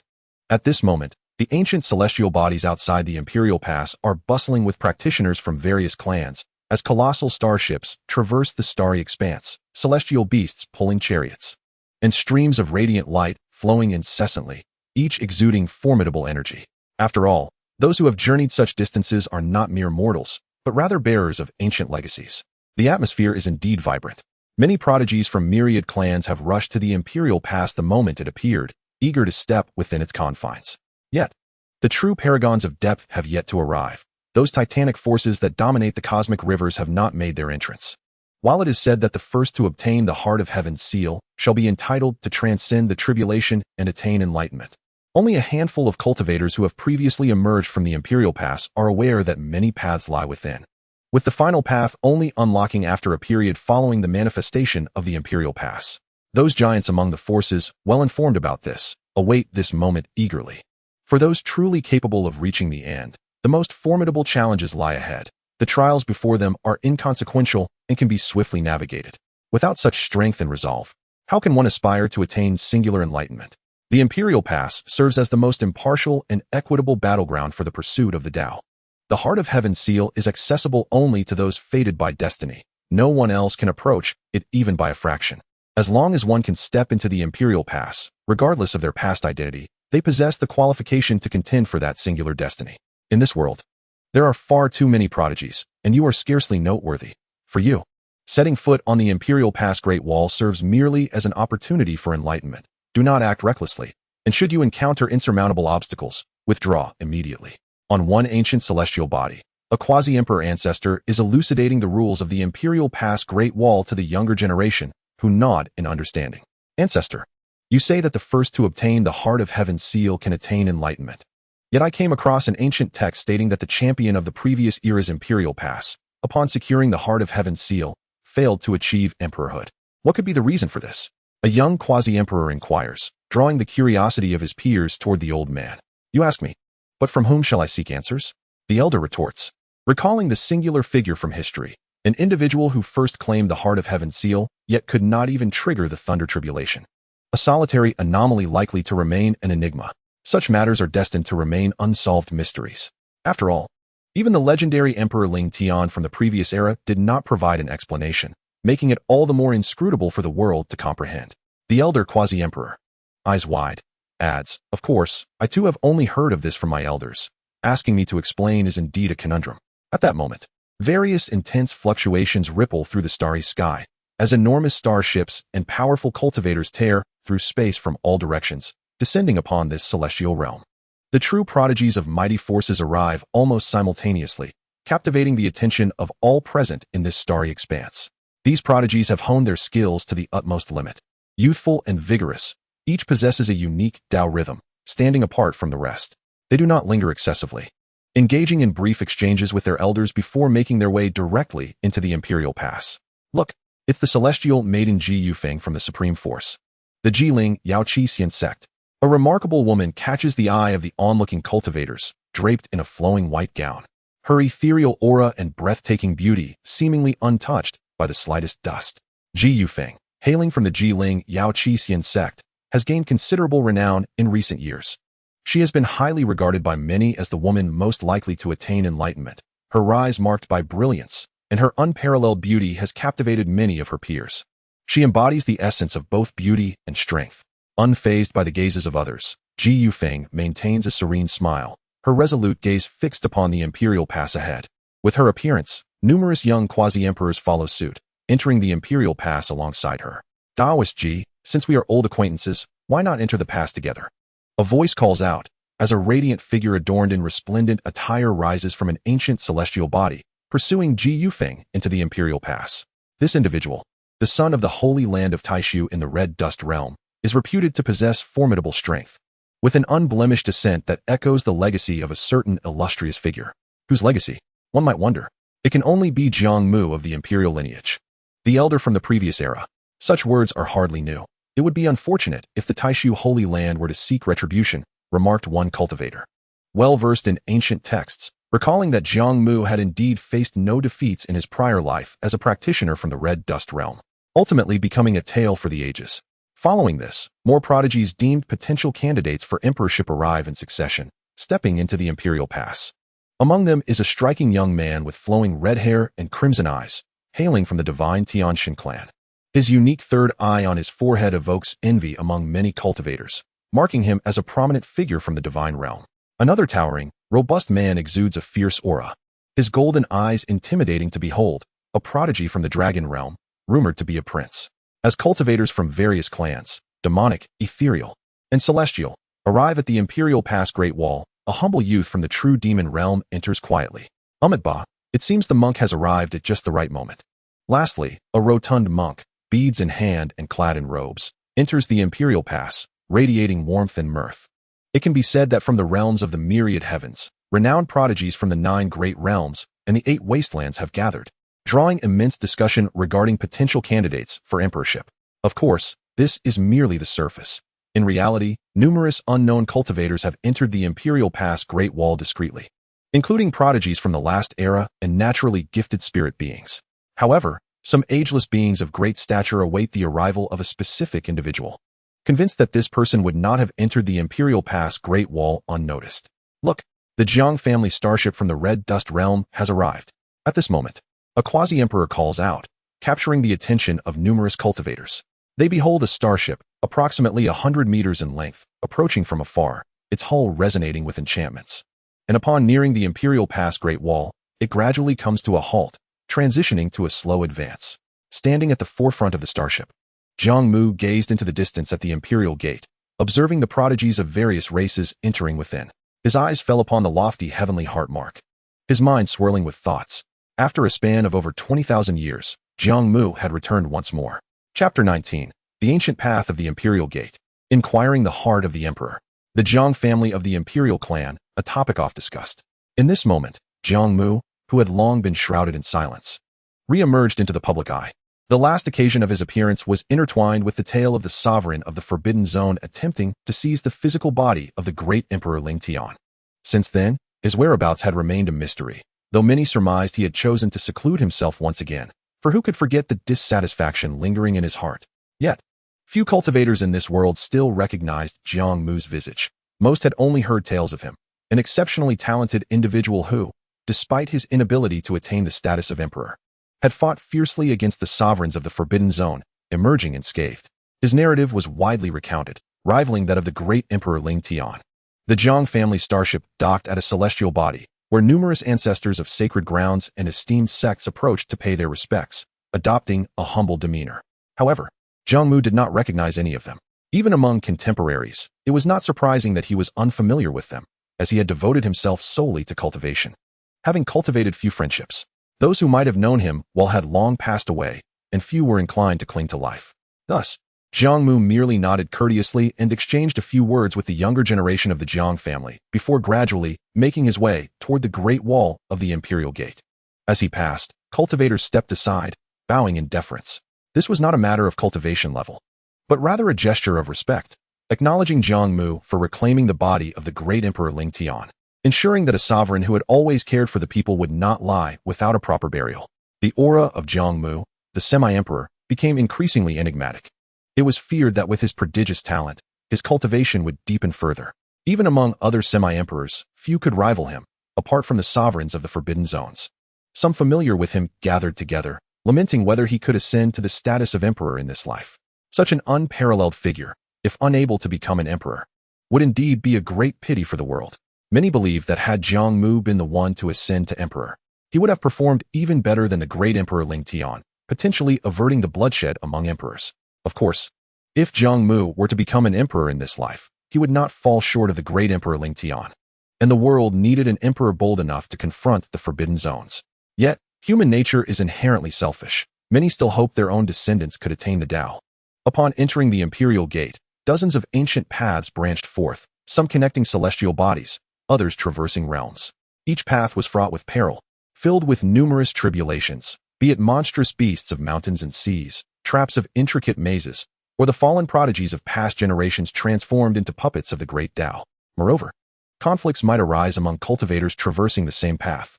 In essence, only by overcoming these layers of obstacles and traps, and traversing an unknown distance, could one arrive at the end of a path.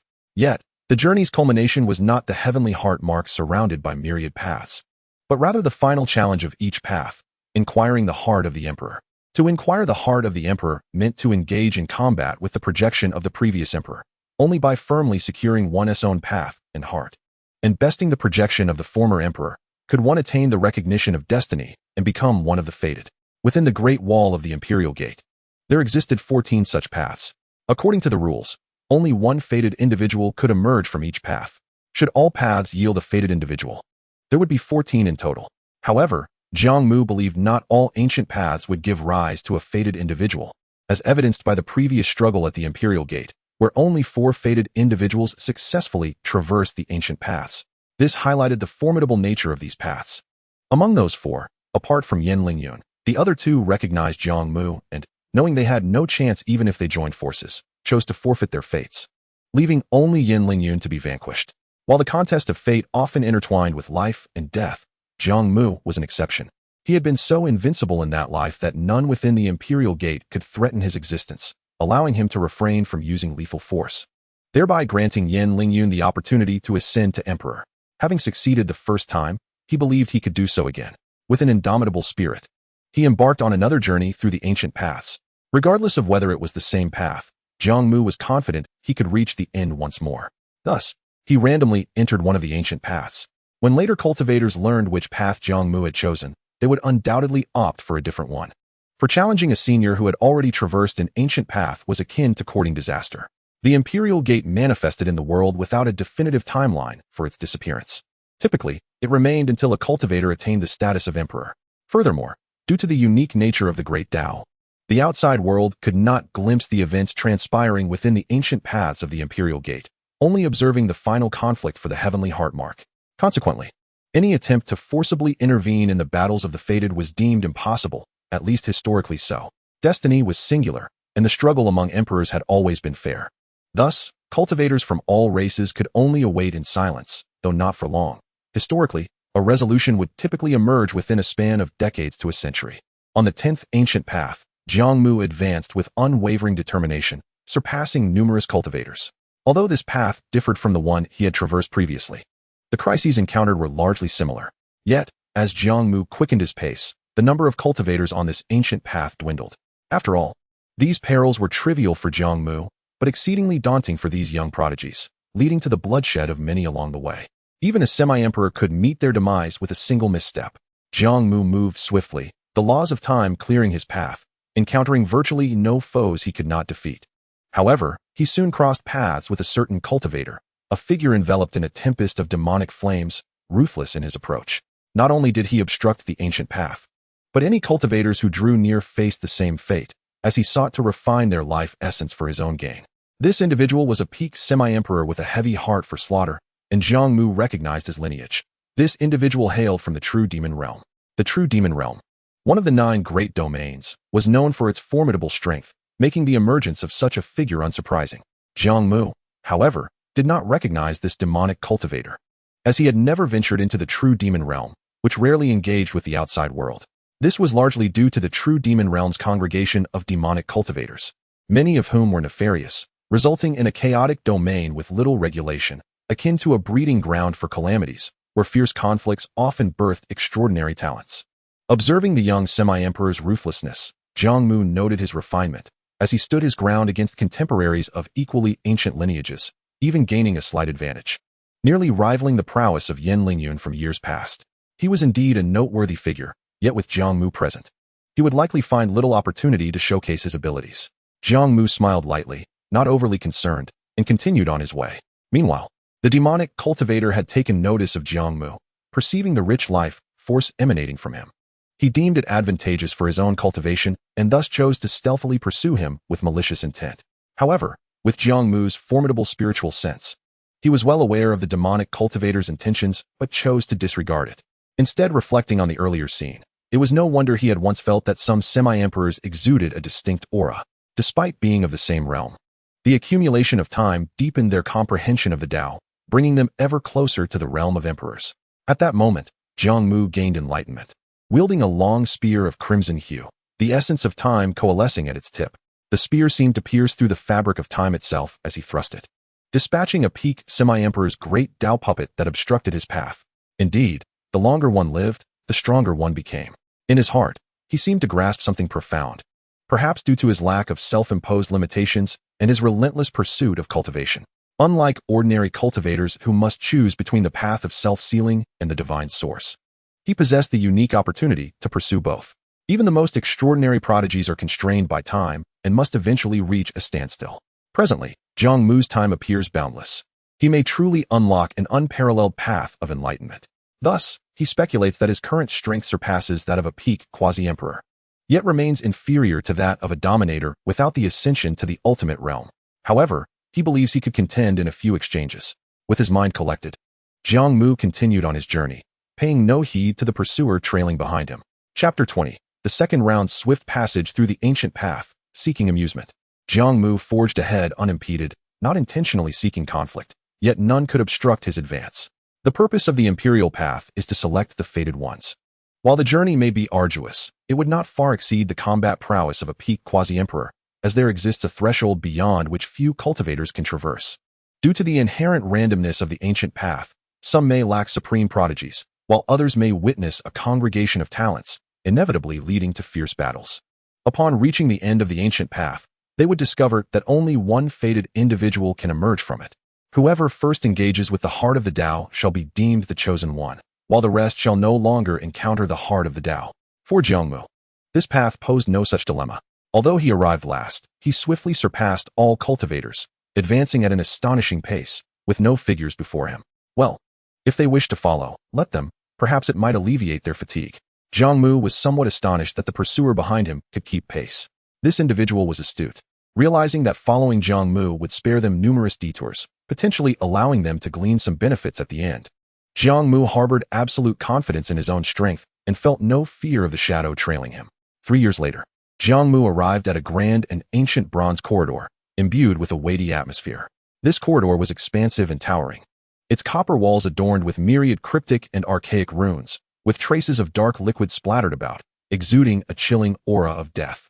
As he ventured deeper, he beheld scattered corpses, some reduced to stark white bones, others desiccated, and some shattered beyond recognition. Undoubtedly, these remains once belonged to prodigies, all having stood at the quasi-emperor level. Though they had perished, the remnants of their Tao intermingled dangerously. As if sensing the approach of a new presence, these corpses, now mere puppets of the Tao, began to stir, emitting creaking sounds. The bronze corridor stretched for 10 miles, a place of introspection. Here, the oppressive force of the Tao was exceedingly severe. Even quasi-emperors wielding their powers would find it challenging to inflict significant damage while enduring immense suppression themselves. Beyond this 10-mile corridor lay an ancient bronze palace, where the final inquiry into the heart of the Tao would occur. The blood of quasi-emperors and the accumulation of corpses bore witness to the fierce battles fought by prodigies who had already passed through the preceding challenges. Standing at the entrance of the corridor, Jiang Mu halted, pondering a question. According to the rules, the heart of the Tao would not open for another 20 years. And yet only 17 remained. In this life, Jiang Mu was progressing even faster than in his previous one, which had taken him 11 years. A speedy passage through the second round could also be a source of vexation. Jiang Mu leaned against the entrance, contemplating whether to proceed or seek some amusement. The cultivator who had been following Jiang Mu, concealed in the shadows, saw that Jiang Mu had not noticed him and opted to remain hidden, hoping to be led through the bronze corridor. After some quiet contemplation, Jiang Mu ultimately decided to seek a bit of fun. Given that his pursuer had followed him all this way, he stood up and directed a punch of brilliance towards a distant space behind him. This punch, far surpassing the quasi-emperor level and infused with the essence of the Tao, could likely create a gaping hole if it struck a quasi-emperor. The hidden cultivator felt a jolt at his forehead, sensing the threat of this punch, and dared not linger, using his powers to evade. Consequently, he was compelled to reveal himself. "Spare me, senior." As his figure appeared in a disheveled manner, he hastily exclaimed, fearing Jiang Mu might strike again. Although Jiang Mu made no move, the cultivator remained apprehensive. "What? Are you hiding behind a false face? Is there something shameful?" Jiang Mu smiled at the rather ordinary, somewhat dark-skinned young man before him. This was a transformation spell, concealing his true appearance.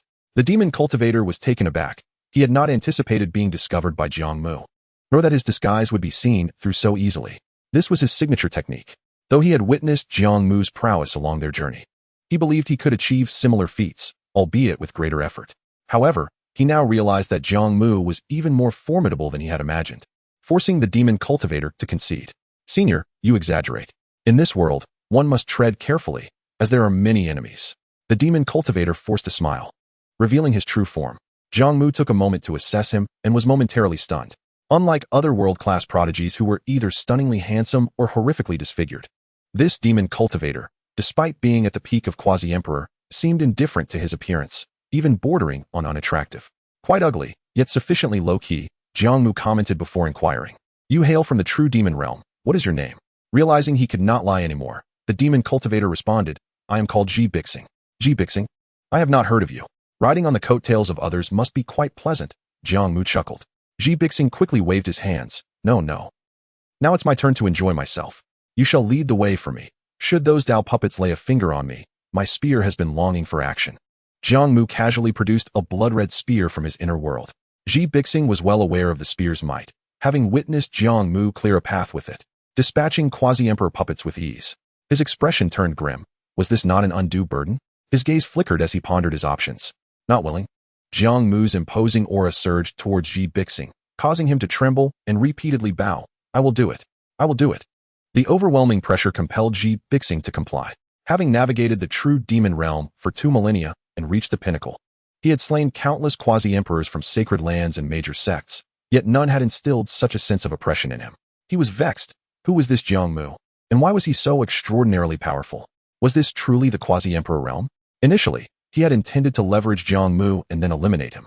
But he now realized that Jiang Mu had not even exerted his full strength during their journey. Ji Bixing concluded that merely surviving this encounter would be a significant achievement. Competing for destiny? What good is destiny if one's life is at stake? Nevertheless, despite his reluctance to clear the way, Ji Bixing did not abandon the thought of turning the tables on Jiang Mu. His rise from an unremarkable cultivator to a pinnacle being in the realm was no stroke of luck, but rather a testament to his strength. Chapter 21. 3 punches to shatter the dream of destiny, yet I offer you a chance. 13 years passed. Among the other ancient paths, the one making the swiftest progress was a prodigious prince from the dragon clan, manifesting his true dragon form, a weapon unmatched in the world, leaving no one capable of obstructing his path. Yet, he had only just entered the bronze corridor. The remaining prodigies lagged behind somewhat, yet not excessively, essentially maintaining a delicate balance of one ahead and one behind. These individuals, having carved out their reputations through fierce competition in the outside world, have collectively resolved to pursue separate ancient paths, each in hopes of attaining the esteemed title of emperor. The most favorable outcome, therefore, would be to navigate the ancient paths successfully, ultimately converging in the contest for the heavenly heart mark. Should they fail even to achieve such an arrangement, it would be a disservice to their illustrious names. However, not all exceptional talents traverse this journey unscathed. Some have already fallen or retreated. On each ancient path, the number of cultivators who reach the bronze corridor is exceedingly few. Meanwhile, within the ancient path where Jiang Mu resides, he awaits alongside Ji Bixing in the final bronze ancient hall. Ji Bixing sits cross-legged, utterly unconcerned about any potential ambush from Jiang Mu, exuding a calm assurance. Yet, he feels weary in both body and spirit, yearning to lament to the heavens. Do you know how I've spent these past 10 years? For he, as a vanguard for Jiang Mu, took a decade to traverse a mere 10-mile corridor. In truth, given Ji Bixing's prowess, he could have completed it in 3 years. However, he had to ensure that Jiang Mu remained untouched by the puppets of the great Tao, constantly considering Jiang Mu's safety, which inevitably prolonged their struggle against the puppets. Fortunately, he ultimately succeeded and, through years of combat with these puppets, gained significant fortuitous benefits and advancements in his cultivation, turning adversity into fortune. Moreover, Jiang Mu holds him in high regard and has promised him a fair chance to compete for the destiny qualification. Ji Bixing's heart is conflicted. He feels he may still not match Jiang Mu, yet he is unwilling to relinquish this hard-won opportunity. It is the closest he has ever been to the singular fate of the heavens. Meanwhile, Jiang Mu meticulously observes the runes inscribed on the walls of the bronze ancient hall. This bronze corridor and the ancient hall are presumably one and the same. In his past life, he had studied them but failed to grasp their meaning. First, the runes' era remains unknown, rendering them incomprehensible. Second, once one departs this place, the memory of the runes becomes indistinct, as if influenced by some formidable force. Even if one were to inscribe and preserve them, they would inexplicably vanish for some reason. In this life, Jiang Mu endeavors to memorize some of the runes, hoping to study them further when time permits. However, he harbors little hope. as this is the site of the Emperor's Gate, a realm far too elevated for him. As time passed, 6 more years elapsed, and numerous cultivators arrived at the Bronze Corridor, yet only 3 ultimately succeeded. The rest perished in the corridor, becoming part of the Great Tao Puppets. With only a year remaining, barring any unforeseen events, the destined individual from this ancient path will emerge from either Jiang Mu, Xi Bixing, or the 3 remaining contenders. Xi Bixing's expression darkens. He had hoped for more competitors to create chaos from which he could benefit. The contest for the Heavenly Heart is imminent, and the cultivators within the Bronze Ancient Hall must engage in a final battle to clear the area. Only one destined individual may emerge from each ancient path.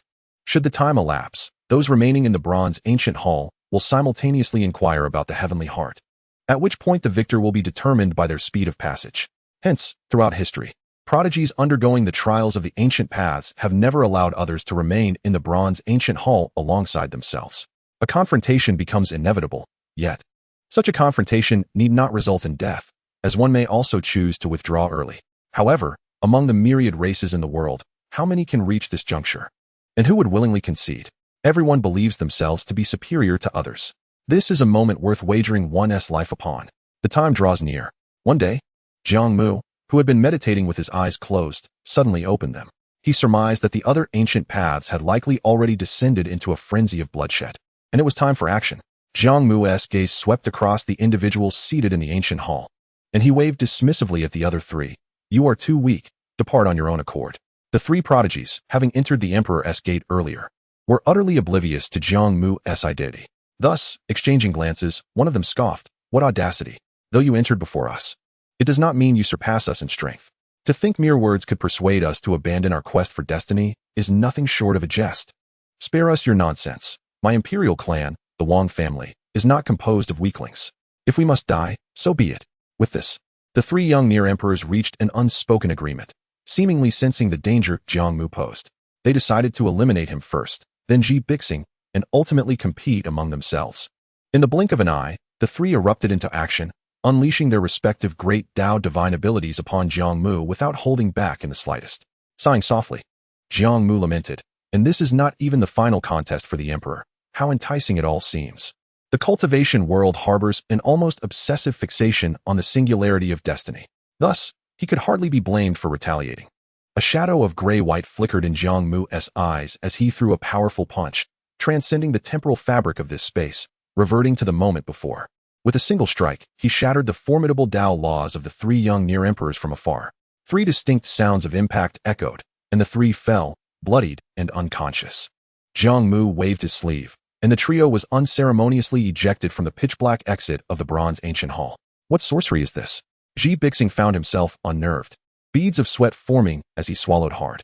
Well, it appears it's just the 2 of us now. How shall we proceed? Jiang Mu turned, hands clasped behind his back, a smile gracing his countenance as he regarded Xi Bixing. Fight.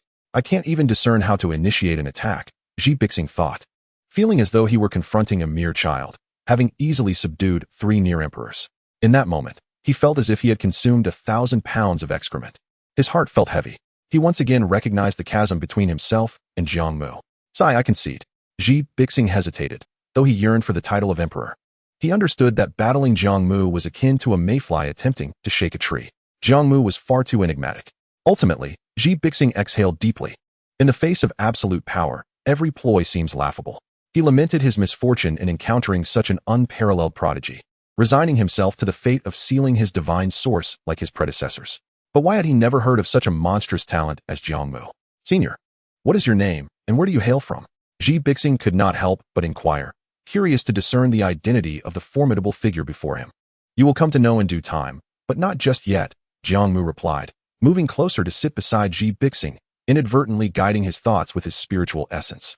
"However, at this moment, let us engage in a discussion about our ideals." "Ideals?" Xi Bixing was taken aback, uncertain of Jiang Mu's intent.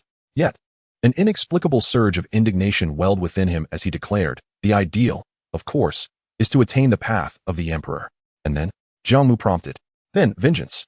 To eradicate the sovereigns of the Forbidden Zones, they all deserve to perish." As he spoke, Xi Bixing, unguarded in his sincerity, suddenly realized the absurdity of a great demon like himself laying bare his true feelings before Jiang Mu.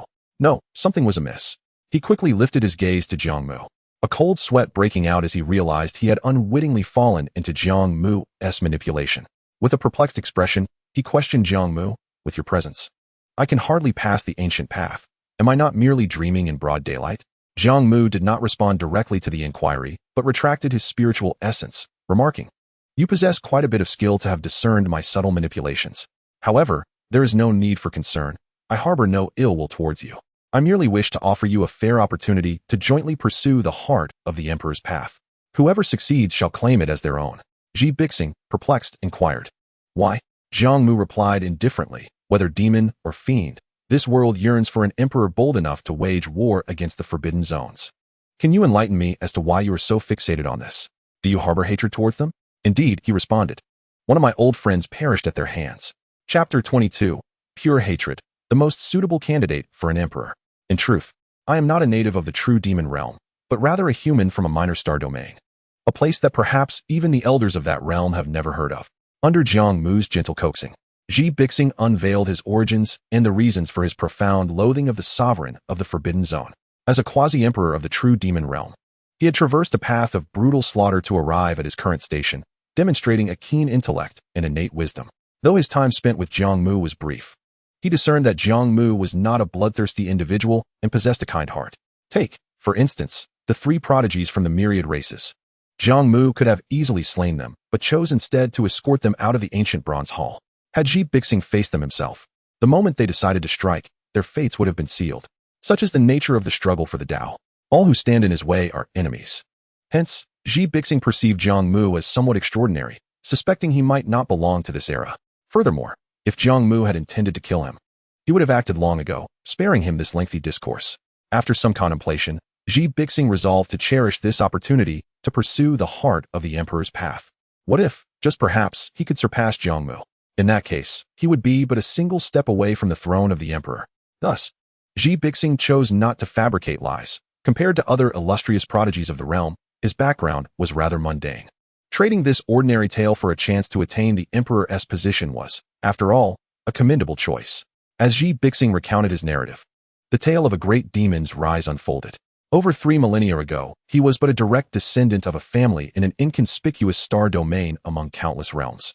Although that star domain was not renowned, and only a single sage had emerged from it throughout recorded history, Ji Bixing's family managed it well, and his life was filled with joy. Had fate not intervened, he would have married, fathered children, and become the head of his family. Unfortunately, when he was over 1,000 years old, a terrifying figure descended upon his star domain during his travels, effortlessly transforming countless lives into sustenance and extinguishing all vitality within that realm. At that time, Ji Bixing was still weak. Upon learning this news and returning home, he was met with a shattered domain. His homeland no longer existed, and his kin, family, beloved, and friends had all vanished without a trace. Such a devastating blow was monumental for a young master who had not faced many hardships. He nearly succumbed to despair several times. Later, he discovered that the sovereign of the Forbidden Zone had emerged, and his homeland had become its source of sustenance. Despite the supreme coalition among the star realms attempting to vanquish it, the sovereign responsible for the destruction of his home had not perished but instead fled back to the Forbidden Zone. From that moment forth, Ji Bixing lived solely for vengeance. All who impeded his quest for strength were enemies. Yet, he understood that only by becoming the singular force in the world could he fulfill his ambitions.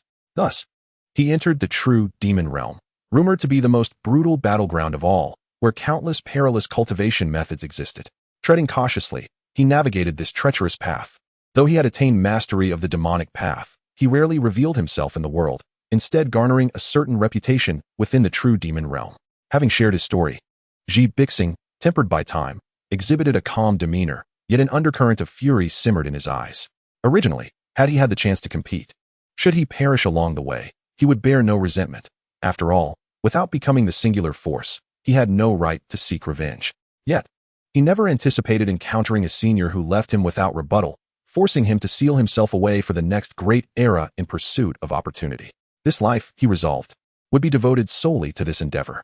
Ultimately, as if compelled by the moment, Ji Bixing could not help but express his true feelings. "My condolences for your loss. Indeed, your background is quite tragic. I understand that sense of powerlessness, akin to my old friend, who lost nearly everything, including himself. I even collected his remains." Jiang Mu sighed. Offering comfort, Should I fail to become an emperor, I hope that a brave soul willing to challenge the forbidden zones will arise. Someone like you, whose obsession has led them down the path of darkness, is most fitting.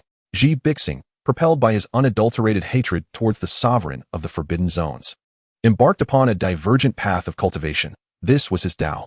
When the day arrives that he can achieve enlightenment and ascend to emperorhood, this path will expand infinitely. Much like Yen Lingyun, who became an emperor not as the foremost of his time, but purely because Jiang Mu was cast aside by the Tao, leading to his selection as the second. Thus, Yen Lingyun's existence is a testament to his capability to bear the title of emperor. Ah, senior, please accept my condolences. Xi Bixing reciprocated, feeling a moment of shared sorrow. Yet, he was also taken aback by Jiang Mu's words, for it seemed that Jiang Mu possessed a significant likelihood of achieving enlightenment. Moreover, it appeared he believed that even if he himself did not ascend, Xi Bixing would. What breed of confidence was this? I grant you this opportunity. May fortune favor you, Jiang Mu concluded. Ultimately, Jiang Mu envisioned his own ascendance as the most favorable outcome.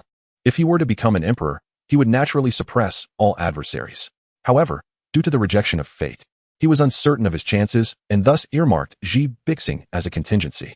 This was also the reason he had gently guided Xi Bixing, assessing his character and aspirations. If he could not ascend to emperorhood, Jiang Mu hoped that this generation's sovereign would quell the forbidden zones, delaying the chaos. In this era, he had observed other potential candidates for emperorhood, although they all professed to learn from Yen Lingyun. Their trajectories suggested a meager likelihood of sacrificing themselves to suppress the forbidden zones. They might ultimately succumb to the allure of extended life and ally with the forbidden zones. Rather than gamble on their ascensions, he preferred to bet on Xi Bixing, establishing a karmic connection. In terms of combat prowess, Xi Bixing was indeed qualified. Regarding ambition, he was, at the very least, the most reliable candidate thus far. What of demonic cultivators? Often, employing evil against evil yields superior results. Thus, Jiang Mu was willing to afford Xi Bixing an opportunity. If Xi Bixing truly emerged victorious, it would be his fortune. If not, it would merely be fate. After all, it was a simple matter for him. Of course, all of this hinged on Jiang Mu being once more rejected by fate. He certainly harbored no fondness for rejection. Yet when it comes to matters of the Tao, who can predict the outcome? As they pondered in silence, a deep metallic resonance emanated from the ancient bronze hall, heralding an inexplicable presence, signaling the commencement of the final pursuit of the emperor's heart, with no further cultivators permitted entry. Based on prior experiences, those participating in the pursuit would have their consciousness drawn into a chaotic illusionary space, confronting the projection of the previous generation's emperor. Thus, Jiang Mu seated himself, poised to enter the fray. Although the emperor's projection would not be overwhelmingly powerful, who among those who achieved enlightenment and ascended to emperorhood could be considered ordinary? For Jiang Mu, confronting the projection of his old acquaintance, Yen Lingyun, was a matter of confidence. Despite the latter's endowment of the Tao, his chances of victory were exceedingly high. After all, Yen Lingyun had faced defeat at his hands countless times. Senior, I can sense it. Suddenly, Xi Bixing spoke, his tone imbued with a mixture of tension and exhilaration. At that moment, a radiant light, suffused with the essence of the Tao, descended from the ceiling of the bronze ancient palace, enveloping him as he closed his eyes. Chapter 23. Two skies, one destiny, one chaos. Jiang Mu inhaled deeply, poised to await the arrival of the Tao's light. Yet, what greeted him was only an overwhelming silence. Jiang Mu pondered, nothing has transpired. I merely sit in quietude. He sighed in resignation. Ah, so this time there will be no performance at all, is that it? It was frustrating that he could not even trigger the destiny, failing to surpass the first hurdle. It seemed the Tao had indeed forsaken him. Although he had mentally prepared for the possibility of failure, the disappointment weighed heavily on him, casting a shadow over his heart. Alas, if I were to attain the Tao and become an emperor, would that not render my years of unconventional pursuit of enlightenment futile? Rising to his feet, Jiang Mu gazed at Xi Bixing, who was bathed in the light of the Tao, and whispered words of self-comfort. I hope you will not let me down. With a final, soft sigh, he felt relieved that he had not banished Xi Bixing. Otherwise, it was likely that this ancient path would never yield a being of destiny. Yet, whether Xi Bixing could withstand the trials of the Tao's imperial heart remained uncertain. Subsequently, Jiang Mu chose to depart from the bronze ancient palace. Without the validation of destiny, he could not partake in the next phase of the contest for the heavenly heart seal, thus finding himself at an impasse. From this point onward, who ascended to become an emperor was of no concern to him. With measured steps, Jiang Mu discreetly exited the imperial pass Great Wall. As the supreme beings of myriad races sensed Jiang Mu's presence, they turned their gazes, astonished. At this critical juncture, Jiang Mu had emerged. Could it be that even he, a once invincible prodigy, could not contend against the contemporary elites of this ancient path? However, soon some recalled that Jiang Mu had previously been rejected by destiny, prompting them to approach him, eager to discern the truth. Destiny is unjust, and one is fated to be estranged from the Tao, Jiang Mu remarked softly, before returning to the star realm of the Jiang family, leaving others perplexed. Nevertheless, one thing was certain, regardless of the reasons. Jiang Mu posed no threat to the competition for imperial status among the elite of the myriad races, a fortunate development for their factions. From the tone of Senior Jiang, perhaps he has yet to gain the approval of destiny. Alas, what a pity. It seems Senior Jiang will no longer declare himself. They pondered where Jiang Mu had interred the remains of Emperor Ling Tian. To pay homage would be a worthy endeavor. The failure to gain destiny's recognition in this life was indeed lamentable. Yet, many of the supreme beings expressed their regret for Jiang Mu, for despite his exceptional talent, he could not attain the Tao, leaving aspirations shattered. With a sense of reverence for Jiang Mu, they unusually refrained from intruding, knowing well that even inquiring about the resting place of Emperor Ling Tian would be futile. Meanwhile, the myriad cultivators surrounding the Imperial Pass Great Wall sensed the shifts occurring within. Deep within, beams of radiant light surged, illuminating the heavens. The erudite among them discerned that this was the light of the Tao. The destined ones were about to manifest. In this era, the prodigies remained formidable, embarking upon the quest for the Tao's imperial heart within a span of 20 years. 1 light, 2 lights, 3 lights, indeed. 7 prodigies emerged successively in pursuit of the Tao's imperial heart. 7 was quite commendable, surpassing the previous era by 3. The ensuing competition was bound to be more intense. Who would ultimately attain the Tao and reign supreme over the realms? The highest entities of sacred grounds, great sects, celestial gates, divine empires, and imperial clans were all aflame with excitement, hoping their own prodigies would gain the favor of destiny.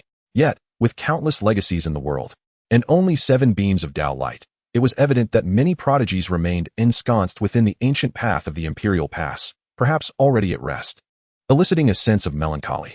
What significance did it hold to ascend to the highest echelons of the world, upon treading the ancient path of the Imperial Pass?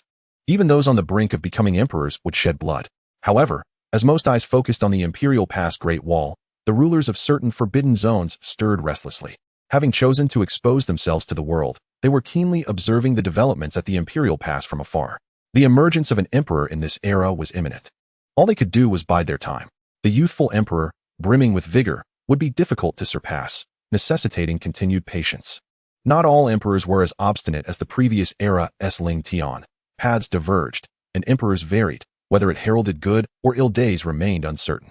The paths of emperors differed, their strengths varied. It was possible that a frail emperor could emerge. I can no longer endure.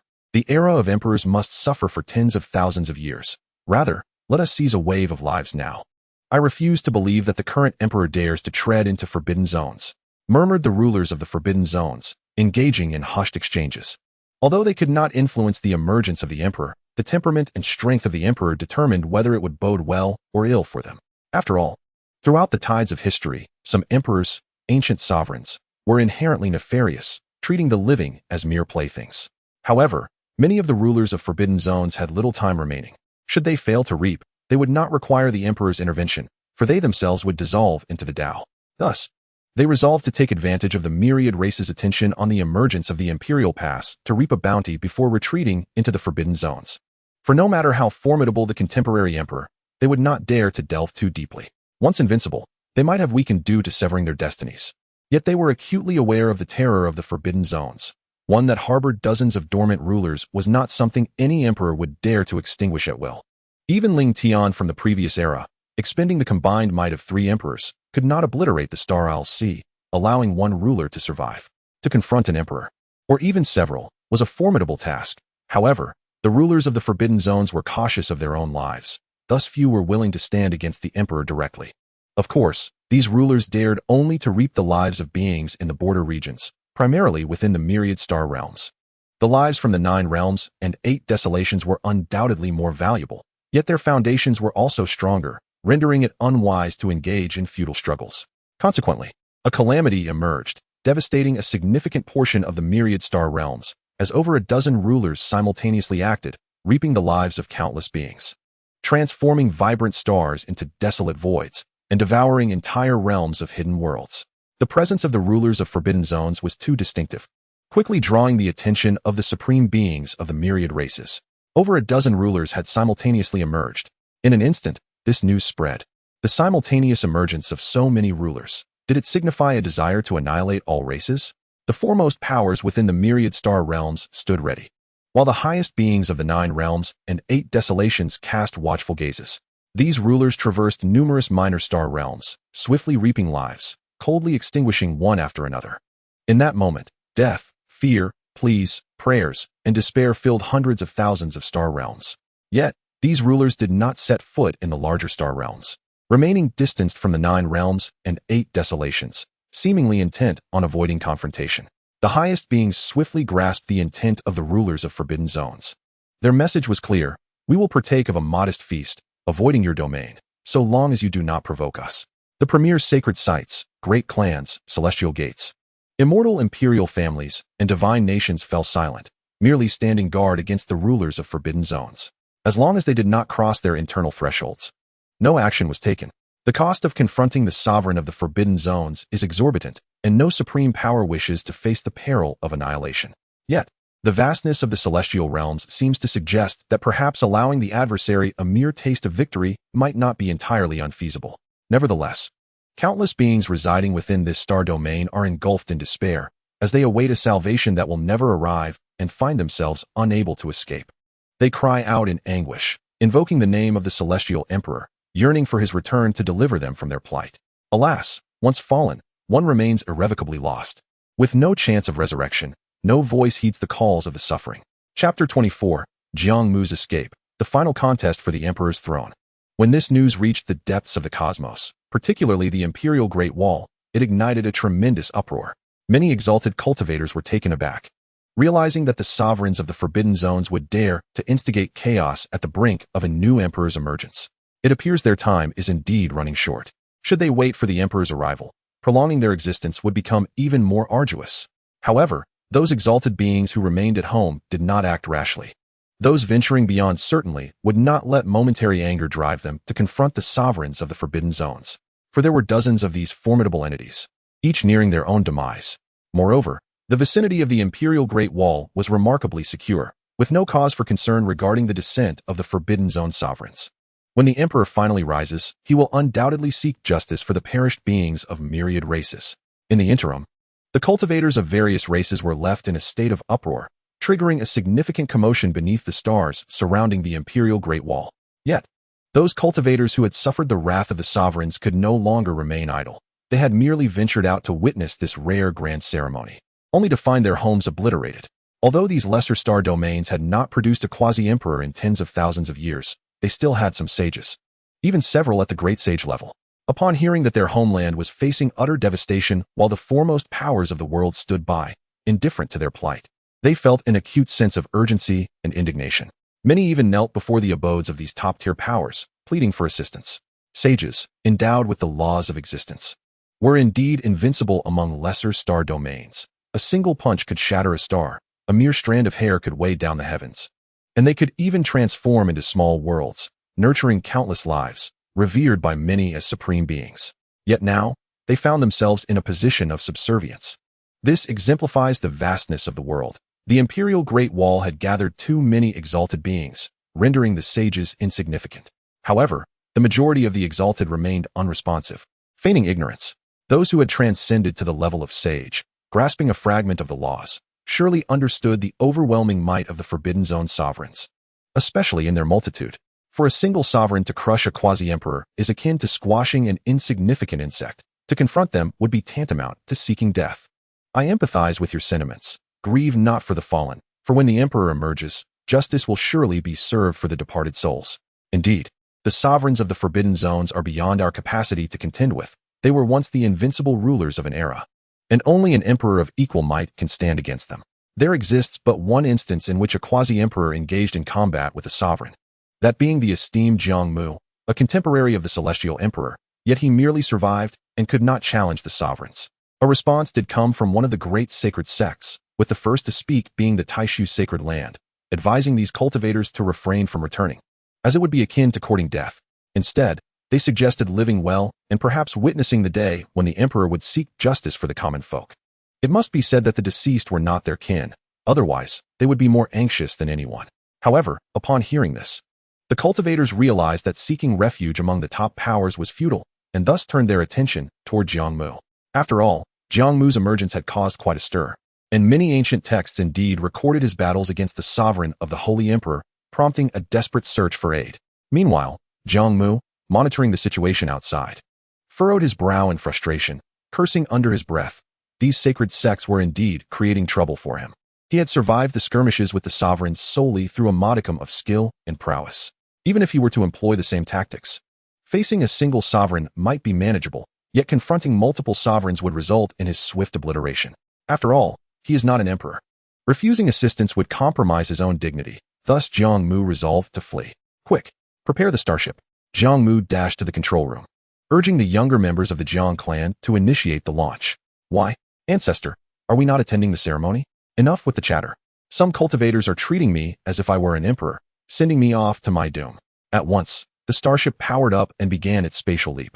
Those cultivators from the star domains who arrived late could only watch in despair as the ship departed. Jiang, our esteemed elder, has fled? Does even he, who has contended with the sovereigns of the forbidden zones and is of the same era as the celestial emperor, believe that our homeland is beyond salvation? Relying on others is less effective than relying on oneself. Witnessing the annihilation of their homeland while they cling to life is a disgrace for a sage, even in death. I wish to perish in my homeland. In an instant, several great sages resolutely gathered numerous cultivators and set forth for their homeland, knowing they were marching toward death, yet pressing on undeterred, was truly commendable. In this vast expanse of the cosmos, two monumental events were unfolding simultaneously. On one side, the sovereigns of the forbidden zones were slaughtering beings, while on the other, the champions of the Imperial Great Wall were vying for supremacy. Both scenarios were nearing resolution, with all beings eagerly anticipating the emergence of the Emperor. High above the Imperial Great Wall, on the battlements beneath the heart of heaven's imprint, 6 fated individuals who had passed the trials gathered, representing the pinnacle of cultivation in this era. Although there were 7 beams of the Great Path's light, only 6 individuals stood, signifying that one had failed in their quest for the Emperor's heart and had perished. All exalted beings could perceive the climax of this final contest for the Emperor's throne. The energies of the 6 fated individuals had been restored to their zenith by the Great Path. At this moment, the 6 fated beings stood distanced from one another. Among them was a prominent dragon cultivator, Ao Kuan, the prince of the dragon clan, the ethereal beauty of the human race. A transcendent fairy from the Jiuling Yaoqi immortal sect had indeed passed the trials, becoming one of the contenders for the Emperor's throne. Alongside them were Taishu's holy son Pu Binhong, the celestial prodigy Huang Fuzi Ming, an enigmatic figure from the 8 Desolations monster clan, and a seemingly ordinary youth whose aura was unremarkable, yet upon closer inspection, one could sense the traces of demonic energy. Some were renowned across the world as unparalleled prodigies, living up to expectations and becoming fated contenders. Yet, many hailed as having the potential for emperor status had fallen along the ancient path. Now, among these 6 fated beings, 2 were relatively unknown, with few in the myriad races recognizing them, yet they had persevered to the end and earned their place as fated contenders. The struggle for the emperor's title is indeed perpetually fraught with uncertainty. My fellow Taoists, how do you intend to settle this contest? Taishu's holy son Pu Binhong glanced at the myriad pathways encircling the heart of heaven's imprint and inquired with a smile. It was a remarkably peculiar luminous point. Even at such close proximity, its form was indiscernible. Perhaps it was the great path, formless and abstract. The exquisite fairy Ji Yufeng spoke softly, her voice ethereal. According to historical records, the last contest for the emperor's title adhered to a fair one-on-one principle. If so, let us emulate our predecessors and engage in this manner to determine the victor, ensuring our lives remain unthreatened. What say you? Indeed, Ji Daoist's words hold merit. I concur. Pu Binhong responded promptly, casting a gaze laden with affection towards Ji Yufeng, only to be met with her indifference. Who could forget that the last decisive battle featured merely 2 participants, both of whom were human? If destiny is singular, then only through bloodshed and the specter of life and death can one prove their worth. Mutual slaughter is the most exhilarating outcome. In this lifetime, as a descendant of the dragon clan, I am determined to ascend as a great emperor. The dragon prince Ao Kuan's eyes emanated a golden light, and a terrifying aura of Tao began to spread. I concur with this esteemed friend's assertion. Only through blood and death can the mightiest emperor be birthed. The demon clan cultivator echoed this sentiment, as did I. After a moment of contemplation, Ji Bixing, who excels in such brutal combat, spoke with a calm demeanor. Ultimately, the celestial prince Huangfu Ziming remained silent, and all eyes turned to him. With one hand resting behind his back, he faced the collective gaze, and a hazy, colossal image appeared behind him, an ancient divine warrior clad in armor, wielding a gigantic sword, exuding an aura of profound antiquity. What are we waiting for? In the next moment, he moved, the divine warrior's image enveloping everyone as the mighty sword descended. Chapter 25, Slaying Dragons and Shattering Heavens, Proving My Demonic Path. The final battle for destiny was exceedingly brutal. Though only 6 participants remained, each had passed the trial of the Tao heart of the Emperor, their prowess surpassing previous limits. The celestial prodigy Huangfu Ziming's methods were steeped in ancient essence, manifesting terrifying phenomena. Meanwhile, the dragon prince Ao Kuan revealed his true dragon form, intent on proving his path through his very flesh, displaying unmatched strength.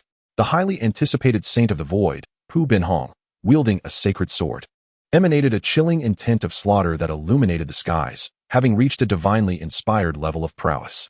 His path was one of swordsmanship, known for its ruthless nature, making it an exceedingly challenging route with few sword emperors in existence.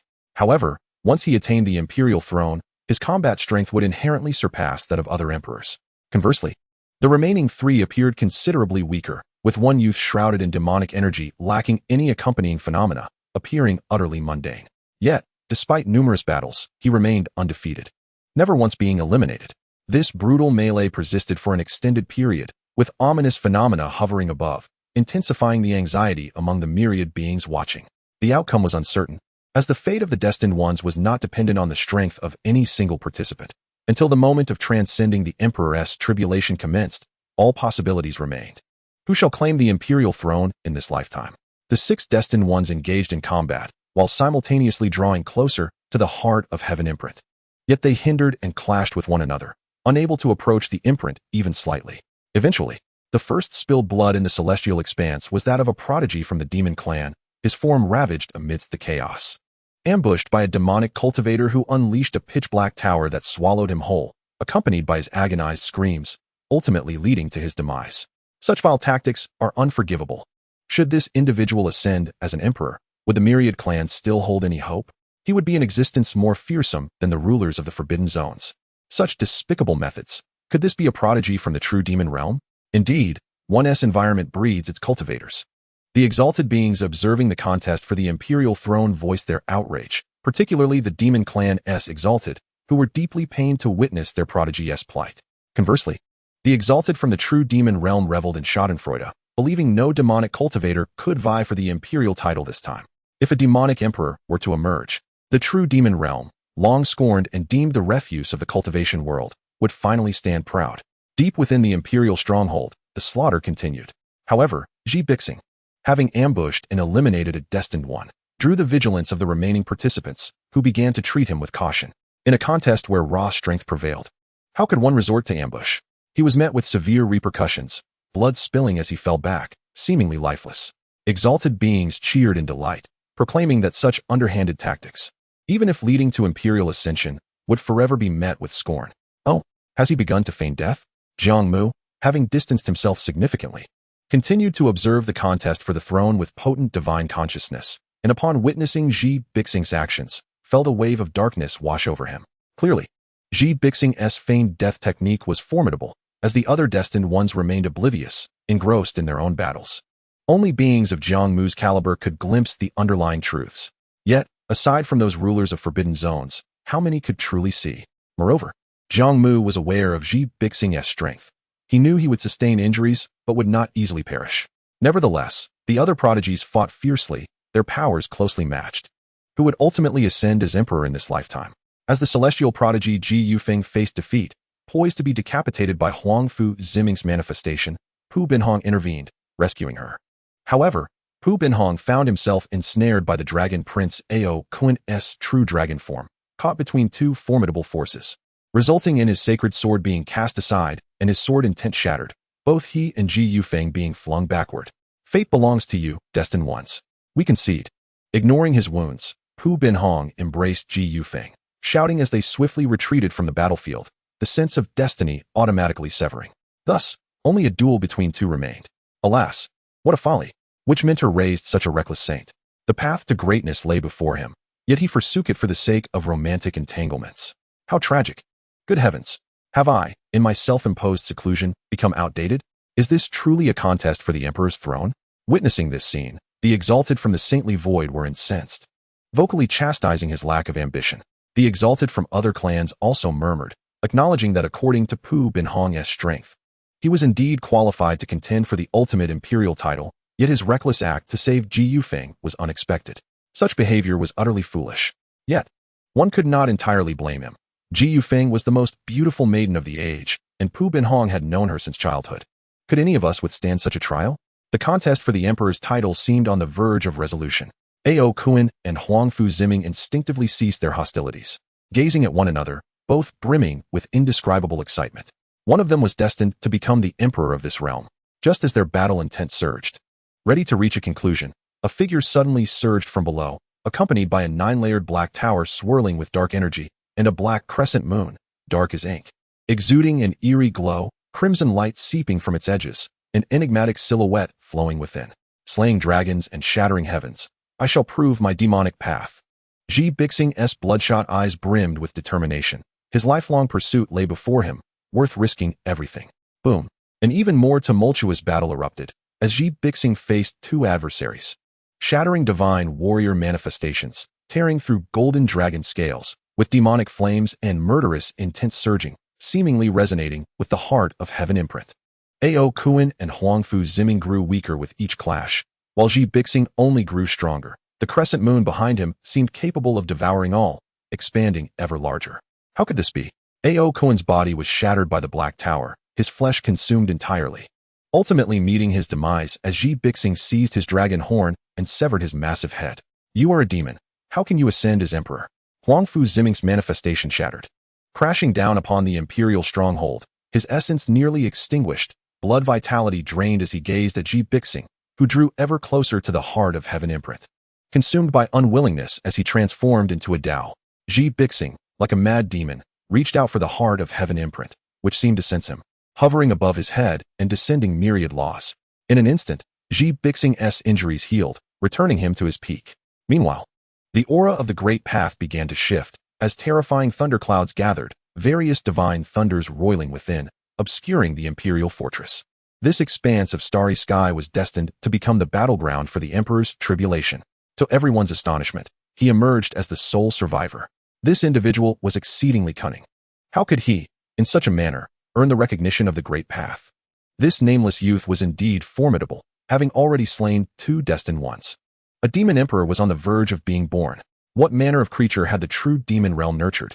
Demonic cultivators were inherently inclined to massacre, viewing human life as mere weeds. If he were to merge with the sovereign of the forbidden zones, would not all beings face their doom? One could only hope he was struck down amidst the thunder tribulation. Yet, it was not entirely implausible, after all.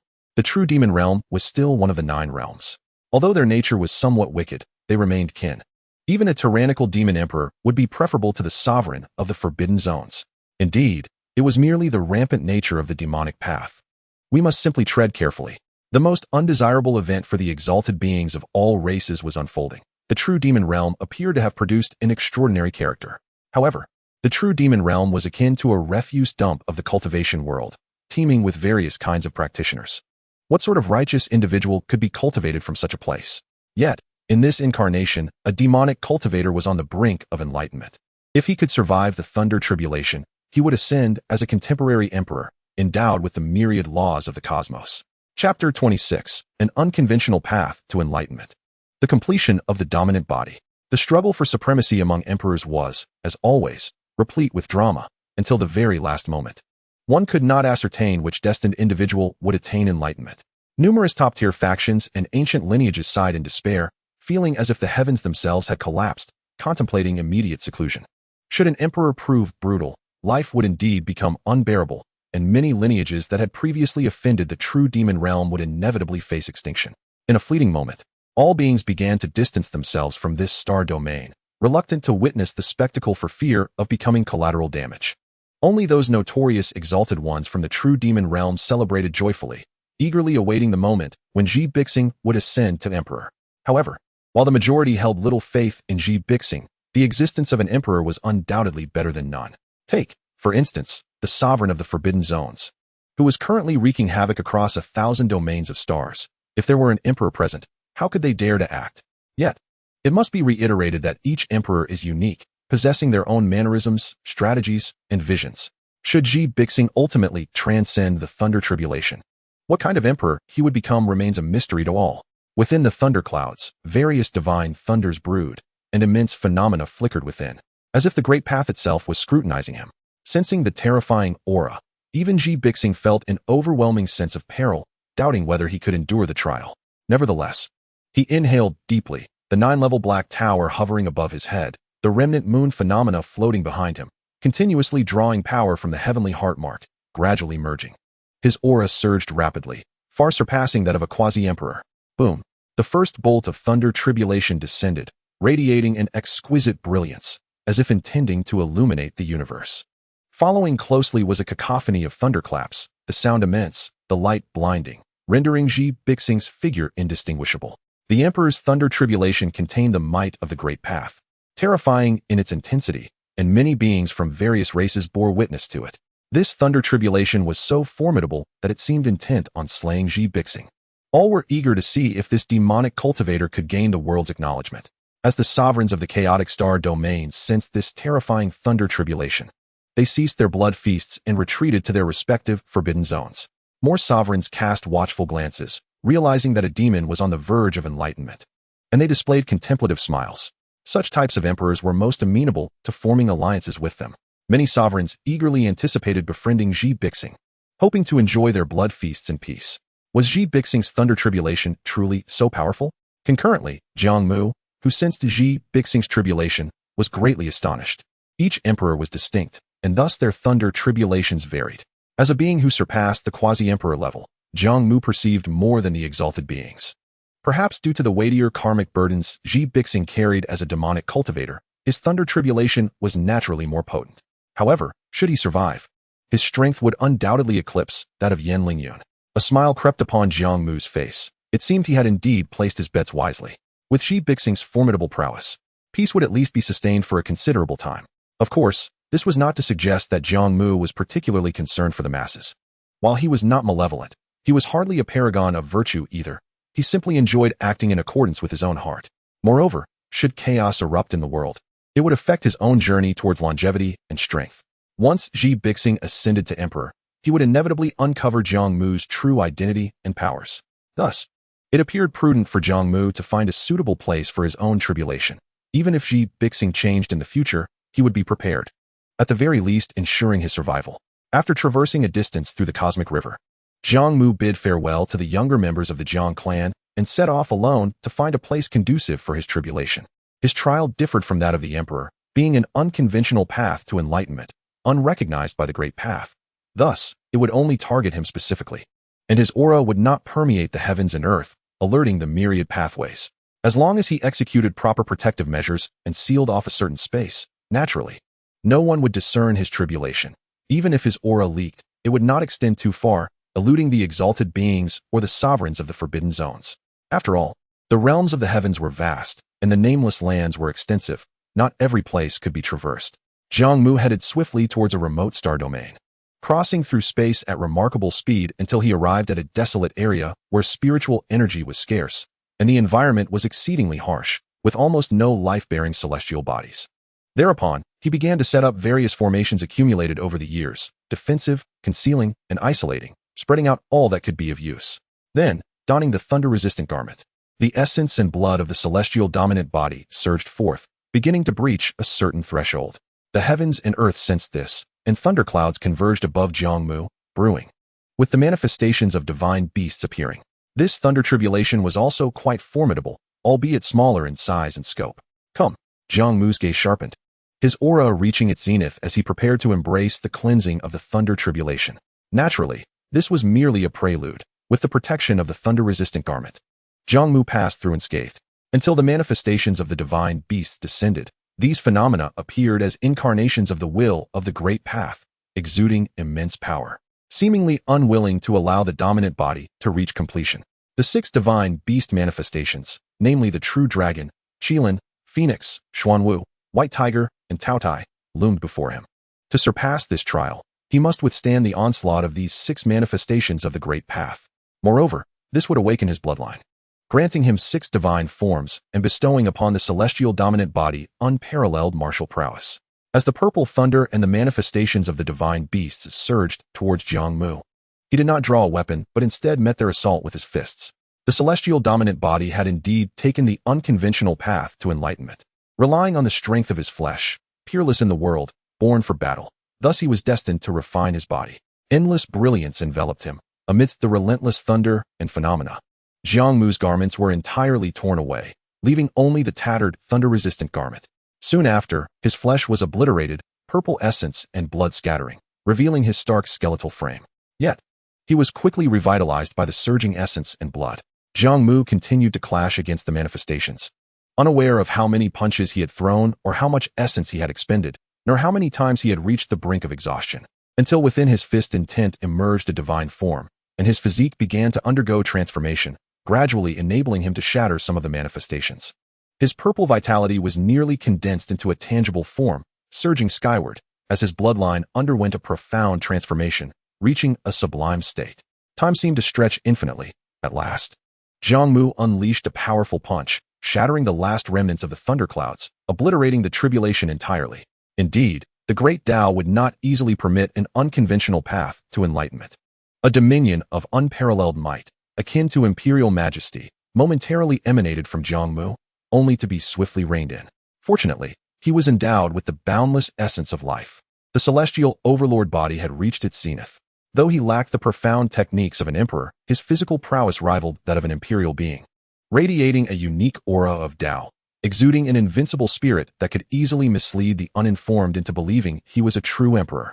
The silver lining was that the celestial overlord body possessed an extraordinary combat instinct, allowing him to execute instinctive killing techniques without the need for esoteric training, synergizing seamlessly with 6 forms of divine fist intent, rendering him unmatched in close combat. The downside, however, was the immense consumption of vitality. It was no wonder that he could contend with emperors. He felt terrifyingly powerful. Jiang Mu gazed down at his clenched fist, sensing the ebb and flow of the primordial power coursing through the bloodline of the celestial overlord body. Moreover, as long as Jiang Mu refrained from engaging in conflict and exposing his aura, who could dare to pry into his strength?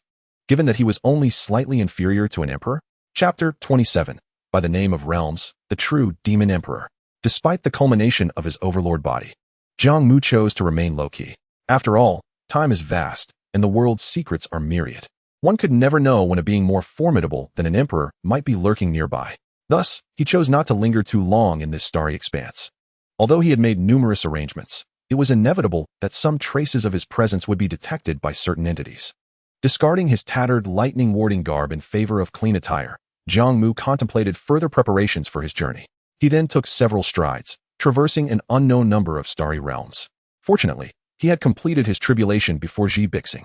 Sensing that the aura of the thunder tribulation still lingered in the cosmic void, with no signs of dissipating, it appeared Bixing had not succumbed to the lightning. Wishing him success, he acknowledged that the tribulation was a solitary endeavor, and with his current strength, he could offer no assistance. Thus, he turned back to his own sanctuary on the fringes of the mortal realm. All eyes in the world were similarly fixated on Bixing's imperial trial. Time passed, and with the final crack of thunder, the thunderclouds erupted. Vanishing alongside the great imperial wall, the rules of the great Tao had shifted. An overwhelming aura began to sweep across the heavens and the earth, emanating from an emperor. Or perhaps from the Tao itself. In the depths of the cosmic void, a towering figure materialized. He stood resolute, the space behind him twisting in a bizarre manner, as a pitch-black void slowly emerged, resembling the eye of an ancient behemoth. The edges of the black hole glimmered with a sinister crimson light, as countless shattered stars and remnants of civilizations floated within, accompanied by haunting wails and desperate howls. A disquieting force of devouring energy radiated from the black hole, causing the very fabric of space to rupture, crumbling into dust. Countless paths surged beneath Bixing's feet, his Tao suppressing all others. The ancient and immortal beings of the myriad realms felt the presence of the Emperor once more piercing and tyrannical than in the previous era, instilling a profound sense of dread deep within their souls. Suddenly, Bixing began to retract his own Tao, his aura subsiding, as imperial might dissipated into the cosmic expanse. His gaze penetrated through the fabric of time and space, as though he sought to behold the entirety of existence. Thus, this was the essence of an emperor, a singular entity within the world. Xi Bixing murmured, and in the next moment, the practitioners of the true demon realm approached, kneeling in reverence before him, their devotion palpable. Return, Xi Bixing gestured, leading the practitioners back to the true demon realm, where he then remained in seclusion. His imperial might not spilling a single trace into the external world. Though the intentions of Xi Bixing remained unclear, the myriad races understood that he was a demon emperor. The various factions bowed in submission, and the world fell into a profound silence for a millennium, with no cultivators daring to enter the true demon realm to investigate. For it seemed that Xi Bixing had sealed it off. What was he doing inside? This was the perplexity shared by all. However, the emergence of a new emperor, despite his inactivity, had indeed astonished the dominators of the forbidden zones, preventing any of them from manifesting. Until one day, an overwhelming imperial presence surged forth from within the true demon realm, prompting many practitioners to rush out, scattering in all directions. The true demon emperor had issued a decree: all races must attend. Simultaneously, a multitude of diverse yet Tao-infused voices resonated throughout the cosmic void, reverberating across the realms, even leading to visits at the doorsteps of various factions. These practitioners were emissaries dispatched by the true demon emperor, mandated to summon certain grand clans and top-tier forces for worship, and to bring treasures commensurate with their own resources. The true demon emperor, invoking the name of the realm, had made a grand proclamation. The supreme beings of various races were taken aback, realizing the immense ramifications that such a demand entailed. Historically, it was customary for new emperors to survey the world, yet here, the true demon emperor demanded worship from the myriad races. Nevertheless, it was indeed true that during the ascension of the previous celestial emperor, beings had flocked to pay homage without prompting, whereas few had done so for Xi Bixing. This discrepancy stemmed from Xi Bixing's origins, as a demon cultivator hailing from the true demon realm, which being would not harbor fear. Even the supreme practitioners were wary, and thus refrained from seeking him out. Consequently, upon hearing this news, many beings felt a twinge of dissatisfaction towards the true demon emperor, perceiving him as lacking the vision and magnanimity expected of an emperor. Having only just ascended, he appeared to exhibit a greedy demeanor. While it was true that previous emperors had also accepted tributes, they had never made overt demands. The myriad races typically adhered to a principle of face-saving. Gifts could be offered voluntarily, but not forcibly taken. Yet the true demon emperor's approach was akin to outright coercion. Nevertheless, with the decree from Xi Bixing, the myriad races had no choice but to comply. Better to part with wealth than to incur his wrath and risk annihilation of their legacies and traditions. Thus, spurred by Xi Bixing's imperial edict, countless factions began to prepare rare treasures for their homage.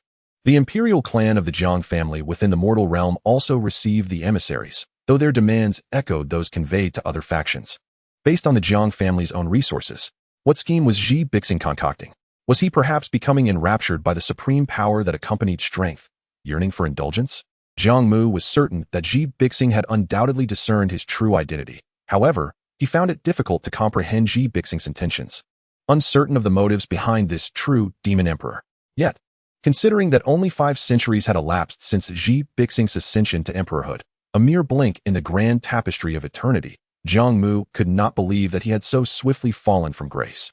As Xi Bixing had not compelled him to make an appearance, Jiang Mu resolved to remain in the shadows, focusing on his own path of enhancement, striving to cultivate the strength necessary for self-preservation amidst the coming upheaval of the world. Previously hindered by insufficient cultivation, Jiang Mu, now with the celestial overlord body perfected, increasingly sensed the extraordinary nature of certain forbidden zones, nameless regions that had never seen a ruler emerge, yet seemed to harbor unfathomable terrors. Chapter 28. Is the demon Tao emperor not an emperor? The true demon realm, the smallest of the 9 realms, possessed the shortest history. Its inhabitants were typically those unwelcomed by the outer realms, or those who had taken refuge due to some calamity, lacking significant ancient legacies. The smallness of its domain, coupled with its diverse yet chaotic races, led to a disregard for reason and an unscrupulous approach, resulting in the absence of any emperors emerging from its depths. Nonetheless, the true demon realm was not devoid of merit. Practitioners emerging from within may not have possessed high aptitudes, but they were all exceptionally adept in the art of combat. Perhaps this is the sole benefit of chaos. It is rather surprising that in this era, a true demon emperor has emerged, and with such arrogance, demanding all clans to present grand tributes in homage. Many of the top powers, though outwardly silent, harbor great displeasure in their hearts. Yet, the emperor wields unparalleled might. Not even the aging emperors of your could withstand his supremacy, let alone a newly ascended, vigorous young emperor. The highest beings of the myriad clans can only hope that this true demon emperor is merely a bit flawed, perhaps greedy. As long as he does not conspire with the rulers of the forbidden zones. This is their sole desire regarding the true demon emperor. Indeed, many self-proclaimed sages among the ancient ones wish to counsel him during the homage, urging him not to lose sight of the emperor's true essence. Thus, the vicinity of the true demon realm has erupted into a flurry of activity, as the spectacle of homage from the myriad clans is truly grand. With leaders from various prestigious families in attendance. Among them, Pu Binhong of the Taishu Sacred Land and Ji Yufeng of the Jiuling Yaozi Immortal Sect. Both participants in the Destiny contest represent their respective powers in paying homage to the current emperor. Furthermore, those survivors from the star domains ravaged by the dozen rulers of the Forbidden Zones have united to implore this contemporary emperor to subdue the forbidden areas. It is essential to understand that this encompasses nearly 1,000 star domains, countless life stars, and realms of existence obliterated. The impact of which is far more severe than in the era of the Ling Tian Emperor, even affecting the fate of that realm to a significant extent, rendering the great Tao obscure. Countless beings have met with tragic ends. However, upon entering the true demon realm, the myriad clans suddenly discover that the entire realm is eerily silent and desolate, devoid of any semblance of the exalted demonic entities. With the number of demon cultivators drastically diminished, when they casually inquire about the situation from a local demon cultivator, they are met with terror-stricken faces who remain tight-lipped. Merely stating that the true demon emperor's might is overwhelming. Yet, discerning the true circumstances of the demon realm is exceedingly simple. Such changes are not even concealed. As if the true demon emperor cares not. With no veil to obscure the truth, everything is laid bare before their eyes. It soon becomes apparent that nearly half of the living beings in the true demon realm have been slaughtered, with several powerful factions reduced to rubble and their lineages severed. Even among the transcendent beings, nearly half have perished. I initially thought the true demon emperor was merely greedy, but it now seems he is excessively brutal. The true demon realm, although not vast, is densely populated and teeming with life. With half its inhabitants gone, it exceeds 1 trillion. Could it be that the true demon emperor is emulating the rulers of the forbidden zones, feasting upon the very beings he once called kin? Oh. The truth is that Pu Binhong of the Taishu Sacred Land was too inept, prioritizing his sentimental ties. Otherwise, how could a demonic emperor have arisen? He clearly had the potential to attain the path through the sword, yet has committed such atrocities. If the world is to suffer at the hands of the true demon emperor, then Taishu Sacred Land bears at least half the responsibility. While the discussion pertains to the true demon emperor, the topic inexplicably shifts to the Taishu Sacred Land, leaving them in a state of embarrassment and helplessness. After all, given Pu Binhong's strength, he had a considerable chance of emerging victorious in the Emperor's contest, only to be defeated due to Ji Yufeng. Conversely, the highest beings of the Jiuling Yaozi Immortal Sect seize the opportunity to mock. What concern is it of our Jiuling sect's Ji Yufeng?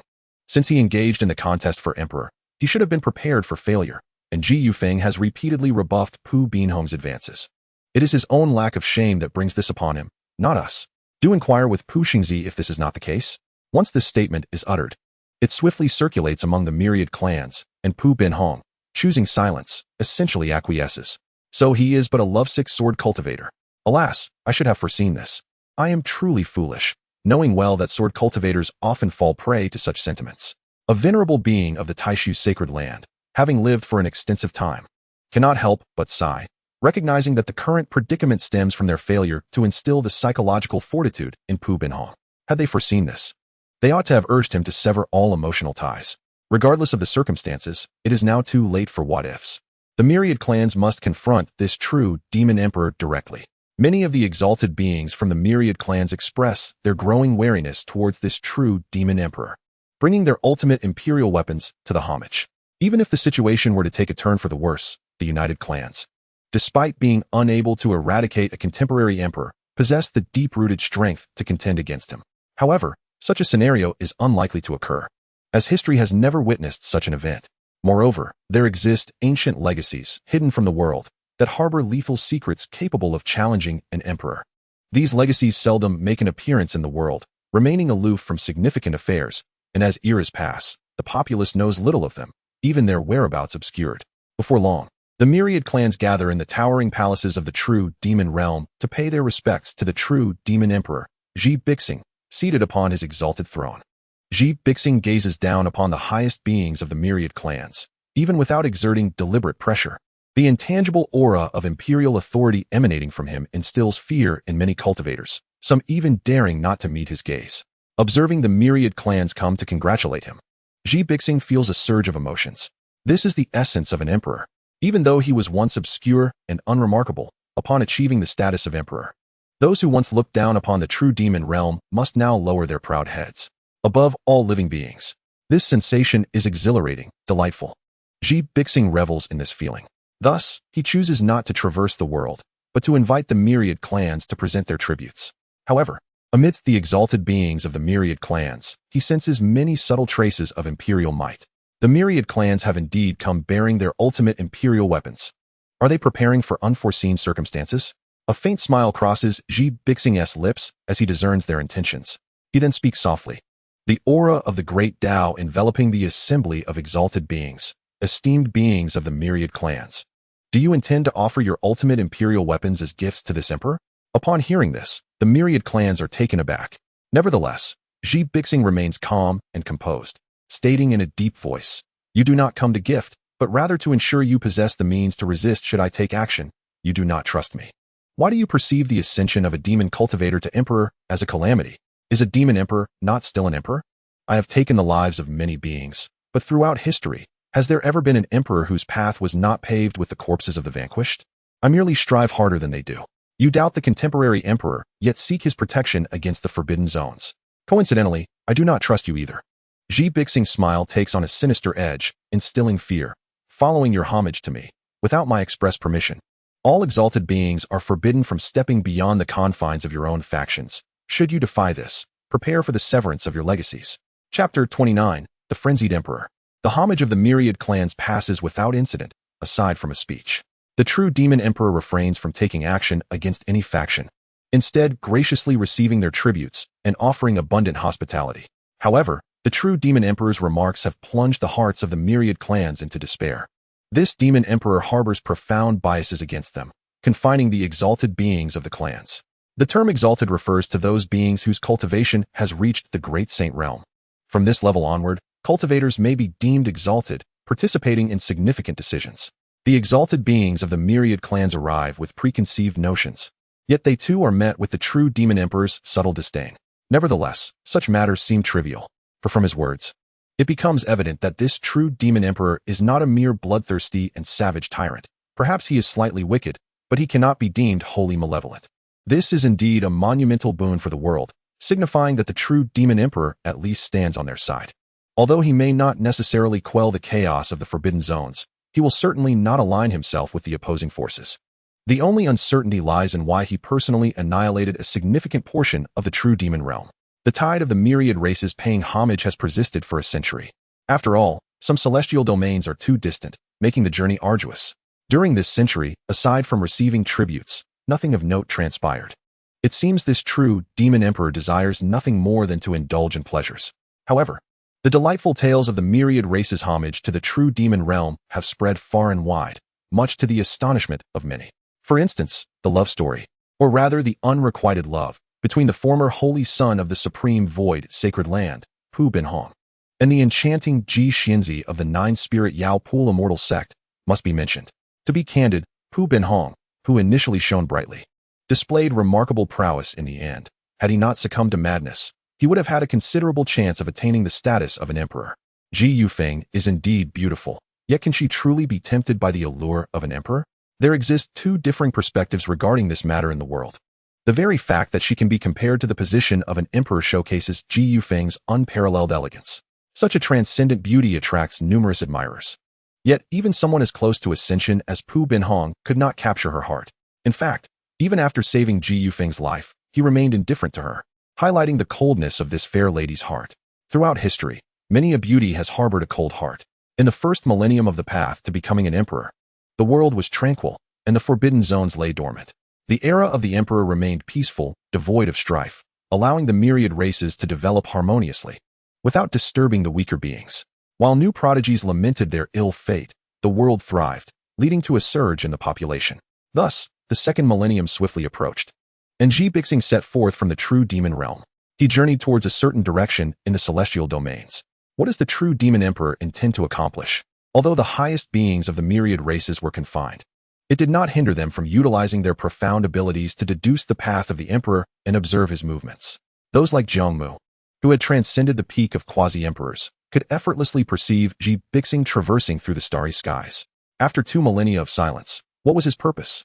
Jiang Mu was curious. Was Ji Bixing seeking vengeance? While others remained oblivious, Jiang Mu, through subtle clues, discerned that Ji Bixing was refining a supreme emperor weapon. His ultimate weapon was a 9-tiered black tower, which had already demonstrated half the might of a supreme emperor weapon during a thunder tribulation, and over these 2 millennia, it had become increasingly solidified, ultimately completed. Within the celestial domains, Ji Bixing arrived at his once homeland. What lay before him was a scene of desolation and decay, with spiritual energy withered and devoid of life. Even as an emperor, what does it matter? The deceased remained departed. Gazing upon this starry river, Ji Bixing sighed deeply, a wave of sorrow emanating from him, resonating with the Tao. Was the true demon emperor mourning? The highest beings of the myriad races observed Ji Bixing halt in a star domain ravaged by the dominion of the Forbidden Zone. Their curiosity piqued. Why had he come here? Could it be that he once had ties with the beings of this realm? Suddenly, Ji Bixing turned, his towering figure stepping forth into a vast celestial domain. This realm dwarfed many stars, once home to numerous immortal sects, now largely deserted due to the encroaching Forbidden Zone, leaving behind only lowly beings. The aura of the emperor descended upon this realm, causing countless beings to tremble in fear. His imperial might extended, crashing against the skies above the Forbidden Zone. A thunderous roar resounded as an invisible force clashed with it, painting the heavens crimson. The unique rules of the Tao revealed how they had evaded the reckoning of the great Tao. Observing this, Ji Bixing chuckled coldly. A small black tower ascending towards the heavens, expanding infinitely, with each tier manifesting terrifying ghostly visages, their mournful wails sending chills through the air, even from a great distance. Yet what of it? You may obstruct the great Tao, but you cannot hinder me, the emperor. Break for me. With a chilling laugh, Ji Bixing, enveloped in overwhelming demonic flames, struck the entire Forbidden Zone with the colossal black tower, as if intending to suppress the entire expanse. The crimson barrier above the Forbidden Zone solidified further, colliding with his might. A deafening crash echoed as 2 contrasting Tao laws swept through the heavens, causing the very fabric of reality to tremble, sinking into the abyss. Meanwhile, within the black tower, countless ghostly faces frantically gnawed at the crimson barrier, plunging the skies above the Forbidden Zone into darkness. Alas, mighty emperor of this age, what necessity is there for such actions? The destruction of that starry realm was never our intention. It was merely an accident. A voice filled with sorrow resonated from deep within the Forbidden Zone. An accident? My ascension to emperor is an accident. Yet had I not become an emperor, it would have been deemed a matter of course, would it not? Ji Bixing's dark gaze seemed to pierce through everything as myriad Tao laws began to descend from the heavens above him, a waning moon casting its light upon this realm. You all deserve death. Ji Bixing roared with fury as myriad laws resonated around him, his own Tao laws terrifyingly spreading forth, enveloping the entire realm in an endless darkness. I shall slay all of you. Countless Tao laws transformed into specters, emerging from the waning moon, commencing their assault upon the Forbidden Zone. Boom. Ji Bixing wielded the colossal black tower, relentlessly striking at the Forbidden Zone, until at last, he breached a chasm. Thus, he began to eradicate everything within the Forbidden Zone. To venture alone into my wild blood mountains, you are utterly audacious. The figures of 3 sovereigns emerged, seemingly astonished that Ji Bixing could indeed shatter the rules of the Forbidden Zone. Armed with the supreme emperor weapon, they sought to annihilate him, their eyes glinting with greed. Upon seeing one of the sovereigns who had obliterated his homeland, Ji Bixing's madness intensified, heedless of the assaults from the other 2 sovereigns. With the might of the supreme emperor weapon and the myriad Tao laws converging upon the black tower, he swiftly subdued the sovereign's physical form, then unleashed a flurry of imperial strikes, ghostly soldiers tearing into flesh, blood spilling profusely. No, you are devouring me, the sovereign wailed, as the waning moon enveloped his form. At that moment, the Tao powers of the other 2 sovereigns also descended upon Ji Bixing, shaking his imperial body and causing him to spit blood. The clash of various Tao laws was earth-shattering, awe-inspiring. You all deserve death. Despite the intense onslaught, Ji Bixing did not evade or retreat, instead turning to engage in a fierce battle with the 2 sovereigns. As the battle escalated, The two sovereigns were increasingly astounded by the combat prowess of the reigning emperor. And they could not help but exclaim, "The sovereign who obliterated your starry realm is dead. Why persist in pursuing us?" "Because you all deserve death," Ji Bixing reiterated. Brandishing the black tower, the waning moon illuminating his head, surrounded by countless ghostly soldiers, each movement resonating with the essence of the emperor. "Since you seek death, do not blame us." Just then, three figures emerged from the depths of the Forbidden Zone, launching an immediate assault on Ji Bixing. Caught off guard, Ji Bixing had one of his arms severed by a blade, snatched away by one of the sovereigns. More to come, however, before the sovereign could revel in his triumph. He beheld Ji Bixing once more, bearing the brunt of the onslaught from the remaining sovereigns. With the Black Tower as his guide and ghostly soldiers as his shield, he forcefully clasped the sovereign's head. The essence of the Tao coalesced within his grasp, and with a decisive motion, he crushed the sovereign's skull, discarding the lifeless body into the remnants of the lunar anomaly. Yet, this sovereign had not perished completely. In a desperate bid for transcendence, it was already too late. Ji Bixing reattached his arm to his body, his martial spirit surging with unparalleled fervor, unyielding in its intensity. With a fierce resolve, he turned once more to engage in battle alongside the remaining sovereigns. The Forbidden Zone was once again engulfed by a myriad of grand phenomena, as myriad laws were summoned by Ji Bixing, sweeping across this unique realm with fervent fury. Ultimately, this realm was enveloped by an overwhelming aura of emperors, an atmosphere so terrifying that it obscured the true nature of the conflict within. Countless gazes fixated on the Forbidden Zone, awestruck. How could an emperor of this era exhibit such ferocity? To charge into the Forbidden Zone and confront multiple sovereigns simultaneously was sheer madness. One emperor battling 6 sovereigns. Chapter 30. The Conquest of the Forbidden Zone, the Formidable Emperor. The true demon emperor, in such a frenzied state, did he harbor a vendetta against this Forbidden Zone? Many beings recalled Ji Bixing's earlier actions, swiftly concluding a plausible answer. After all, if there were no enmity, there would be no need for such reckless abandon.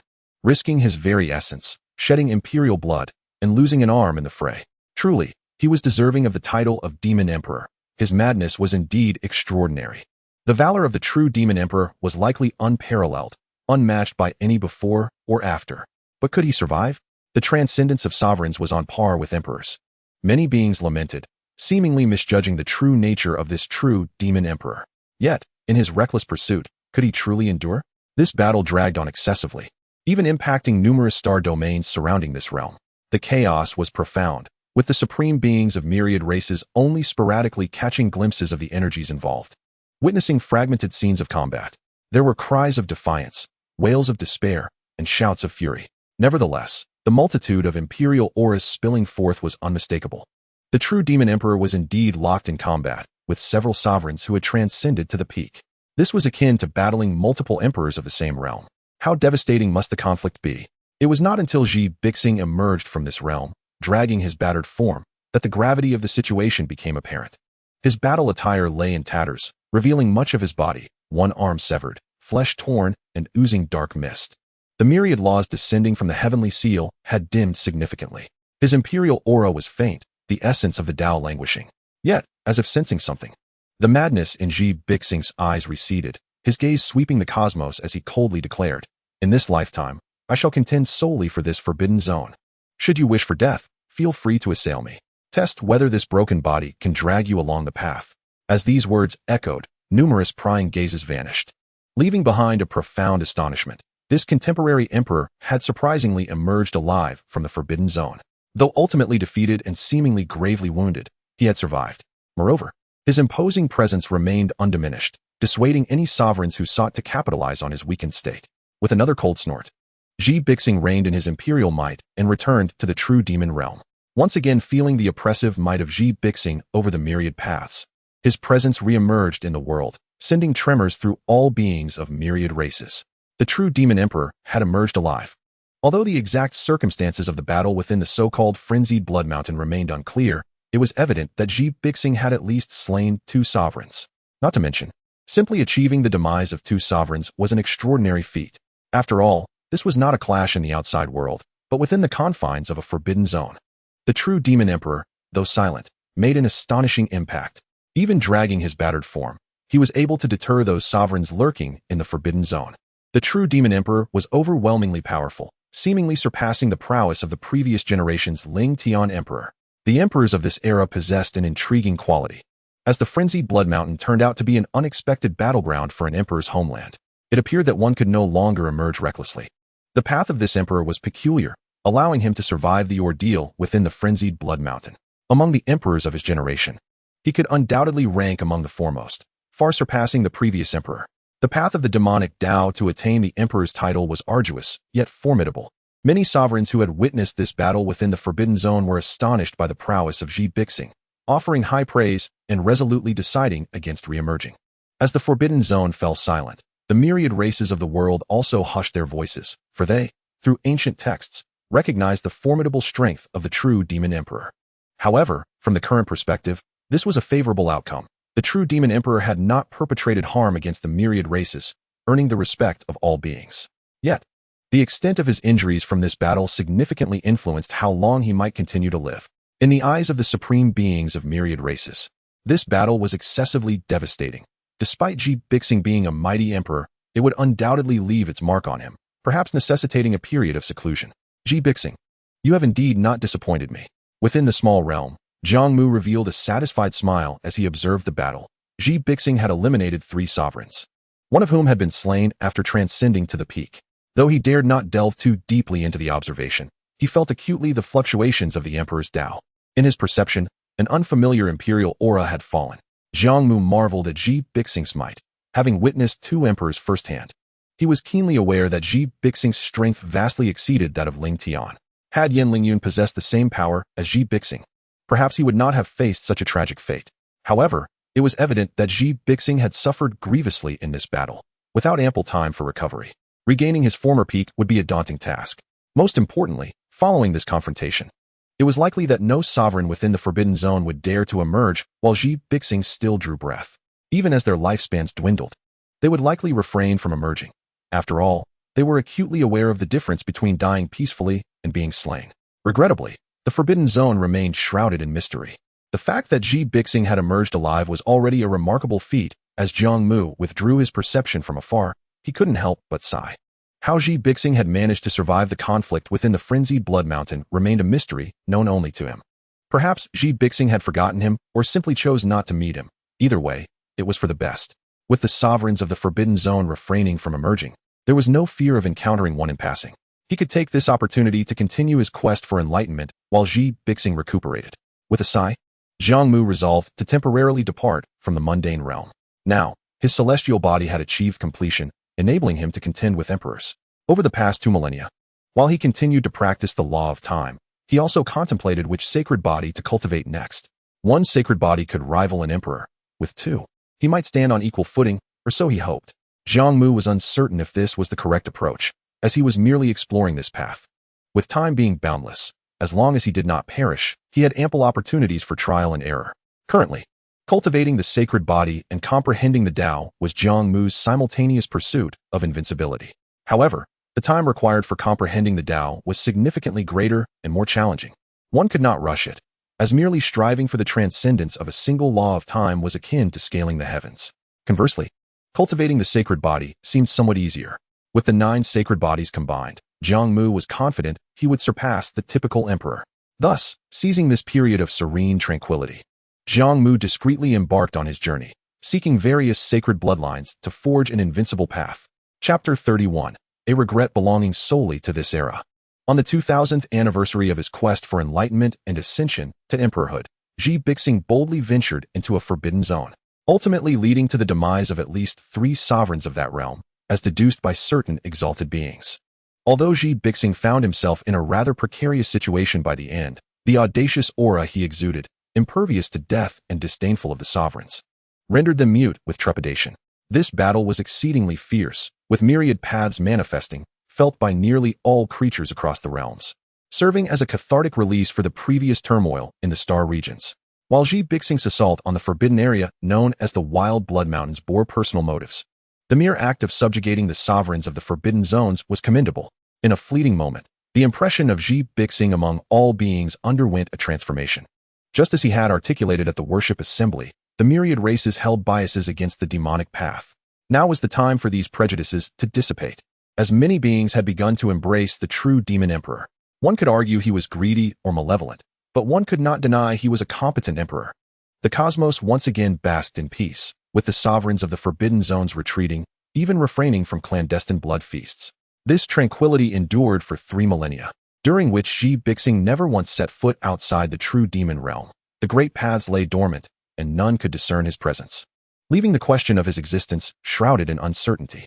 Perhaps the true demon emperor's injuries were too grievous?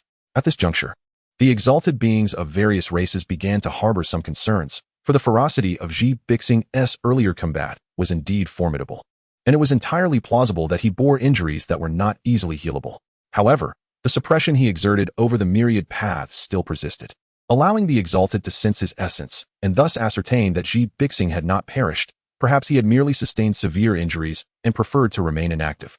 As long as an emperor remained alive, even if merely clinging to existence, they held an absolute deterrent against the Forbidden Zones, ensuring the safety of myriad races. The example of Emperor Ling Tian stands testament to this, for even in his twilight years, he quelled a Forbidden Zone. During these 3,000 years, an intriguing affair unfolded. Ji Yufeng of the Nine Spirits Yaoqi immortal sect, renowned in this era as the epitome of beauty, now the sect's matriarch, chose to marry an inconspicuous human male. Many exalted cultivators who had once harbored affections for Ji Yufeng were left astounded, exclaiming that it was impossible. This human man hailed neither from a noble lineage nor possessed a formidable background or extraordinary talent.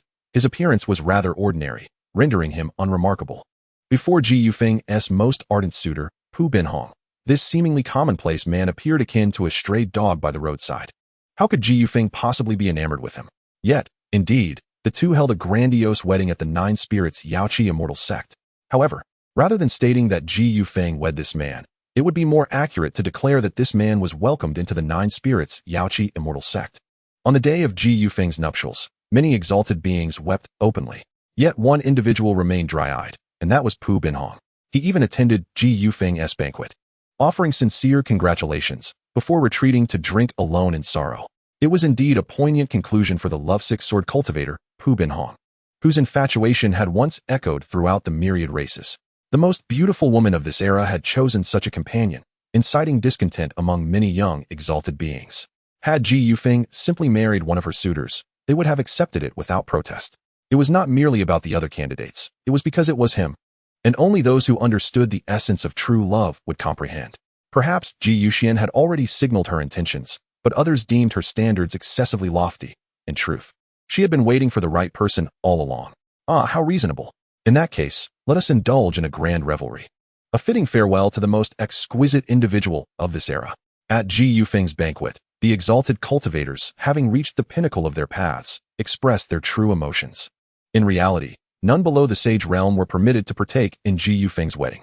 Moreover, her admirers were not limited to just humans. At their level, race was no longer a constraint. Though time may eventually wane, this regret endures eternally. A young and handsome human cultivator raised his glass, lamenting, and his words resonated with many, earning their applause. This poetic expression encapsulated their current sentiments, especially for a certain sovereign of a holy land. My friends, you flatter me. I merely spoke from the heart. Aside from emperors whose names would echo through history, the tales of most beings would remain absent from the annals of time, representing a singular regret of this era. Following a round of mutual flattery, it was noted that while emperors towered supreme, destined to be unique, there existed a path known as the alternative way to enlightenment, akin to the 9 sacred bodies, which were said to rival emperors upon achieving perfection. Yet, why had no one been heard pursuing such a path? Suddenly, a cultivator inquired. This young exalted cultivator was none other than Jiang Mu. Naturally, for such a celebratory occasion, he altered his appearance and concealed his aura to mingle among the gathering, eager to catch a glimpse of the enchanting beauty.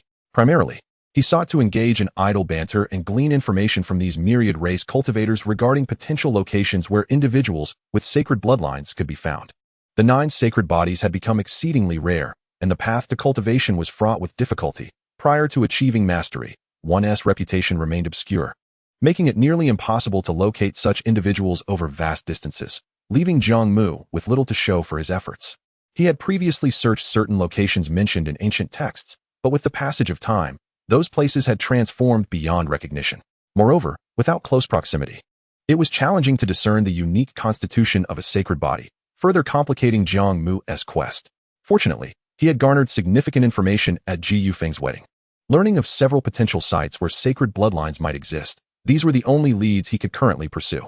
After all, no other cultivator would conceive of the path to cultivating an acquired sacred body. This was Jiang Mu's singular journey, and he set forth once more. After a millennium of searching, Jiang Mu discovered an ancient life star in a remote corner of a vast star domain. This star had existed for an unfathomably long time and was on the verge of death, its spiritual energy depleted, rendering it unsuitable for cultivation or habitation. And thus it had garnered little attention from high-level cultivators. Consequently, few knew that this star was, in fact, the origin of a sacred body. Hailed in this era as the most formidable sacred body beneath the emperors, Jiang Mu had come in search of this sacred body. If he could not find a living one, surely a deceased one would be within his grasp, right? This ancient sacred body ancestral star must have thrived millions of years ago, with countless unformed sacred bodies shedding blood upon it. And even great sacred bodies having transcended upon its surface. Jiang Mu was determined, by refining the entire star, he would not fail to obtain even a trace of the sacred bloodline. Just a single trace would suffice to nurture its growth. The ancient sacred body also bore another name, the undying golden body. Jiang Mu murmured, for like the celestial overlord body, it could fortify the physical form, rendering it immensely powerful, with vitality akin to a boundless ocean, while also possessing robust life force capable of traversing the void and annihilating worlds. Even when gravely injured, recovery would be swift. Moreover, it was immune to myriad evils, possessing a natural resistance to corrupting forces, and could withstand significant imperial pressure upon achieving mastery. It could evoke the phenomena of sacred bodies and manifest a domain of holy light. Chapter 32. This emperor is truly fearless. Should the primal sacred body be fully cultivated? With merely these two perfected physiques, I might already stand invincible against the emperors. Jiang Mu eagerly anticipates possessing the strength of an emperor. Even amidst the chaos of the world, he would secure his place. If fate does not acknowledge me, then I shall make fate regret its decision. Consequently, Jiang Mu penetrates the core of this celestial body, where the searing temperatures could incinerate most cultivators. Within the flowing magma, a faint glimmer of gold is discernible. Expanding his consciousness, Jiang Mu surveys the remnants of life within the star. Although eons have elapsed, he can still vaguely sense an extraordinary essence permeating this celestial body. Such essence may appear trivial and inconsequential to ordinary beings, yet it is precisely what he requires.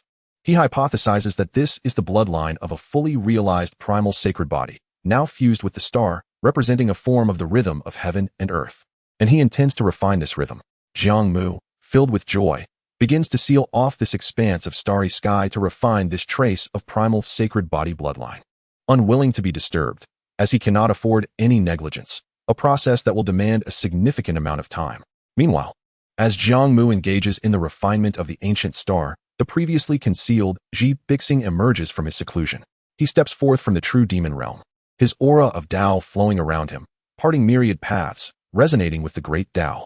Exuding vibrant vitality, the mark of heaven's heart shines brilliantly, and an overwhelming emperor's presence permeates the cosmic rivers. The true demon emperor has emerged from seclusion, now possessing even greater strength. This is the first realization of all supreme beings across the myriad races. Xianxiafans' suppression over the myriad paths has intensified. Unexpectedly, a brutal massacre not only failed to halt Xianxiafans, but also granted him the opportunity to ascend further, taking 4,000 years to reach a new height. Thus, the supreme beings of the myriad races witness Xianxiafans once again descend upon the blood-crazed mountain ranges Forbidden Zone, and without hesitation, he plunges into the depths of the restricted area. This emperor exhibits unparalleled bravery. The supreme beings of the myriad races, including those who surveil the Forbidden Zone, express their astonishment and admiration for Xianxiafans' audacity. This latest clash remains cataclysmic, its magnitude shaking the very foundations of the starry sky, causing the fabric of time and space to shatter. Once again, several emperor auras radiate forth. One ruler has transcended to the pinnacle. Soon after, another ruler has transformed into a Tao entity. This ruler did not succumb to Xianxiafans' hand, but rather perished after a prolonged struggle with him, having reached the end of their life. However, this can still be counted as Xianxiafans' achievement, as the transcended ruler indeed represents a complete and unblemished emperor, with the sole drawback being their inability to endure indefinitely. In contrast, the emperor, endowed with the mandate of heaven, can fight for an extended period without exhausting their vitality. Nonetheless, Xianxiafans ultimately faced defeat, and this time, it was more devastating, as he was pursued out of the Forbidden Zone by its rulers. Fortunately, Those rulers had engaged in battle for too long after their ascension and dared not venture far outside the forbidden zone, lest they attract the reckoning of the great Tao. Thus, Ji Bixing safely returned to the true demon realm. His imperial blood fell along his path. Occasionally, a drop would land upon a star, instantly dissolving it. It would be many years before this imperial blood solidified, either becoming a coveted nutrient for countless beings or transforming into a land rich in life. In any case, these are merely Ji Bixing's ordinary imperial blood. A single drop of his essence would surely incite a fray among the rulers of the forbidden zones.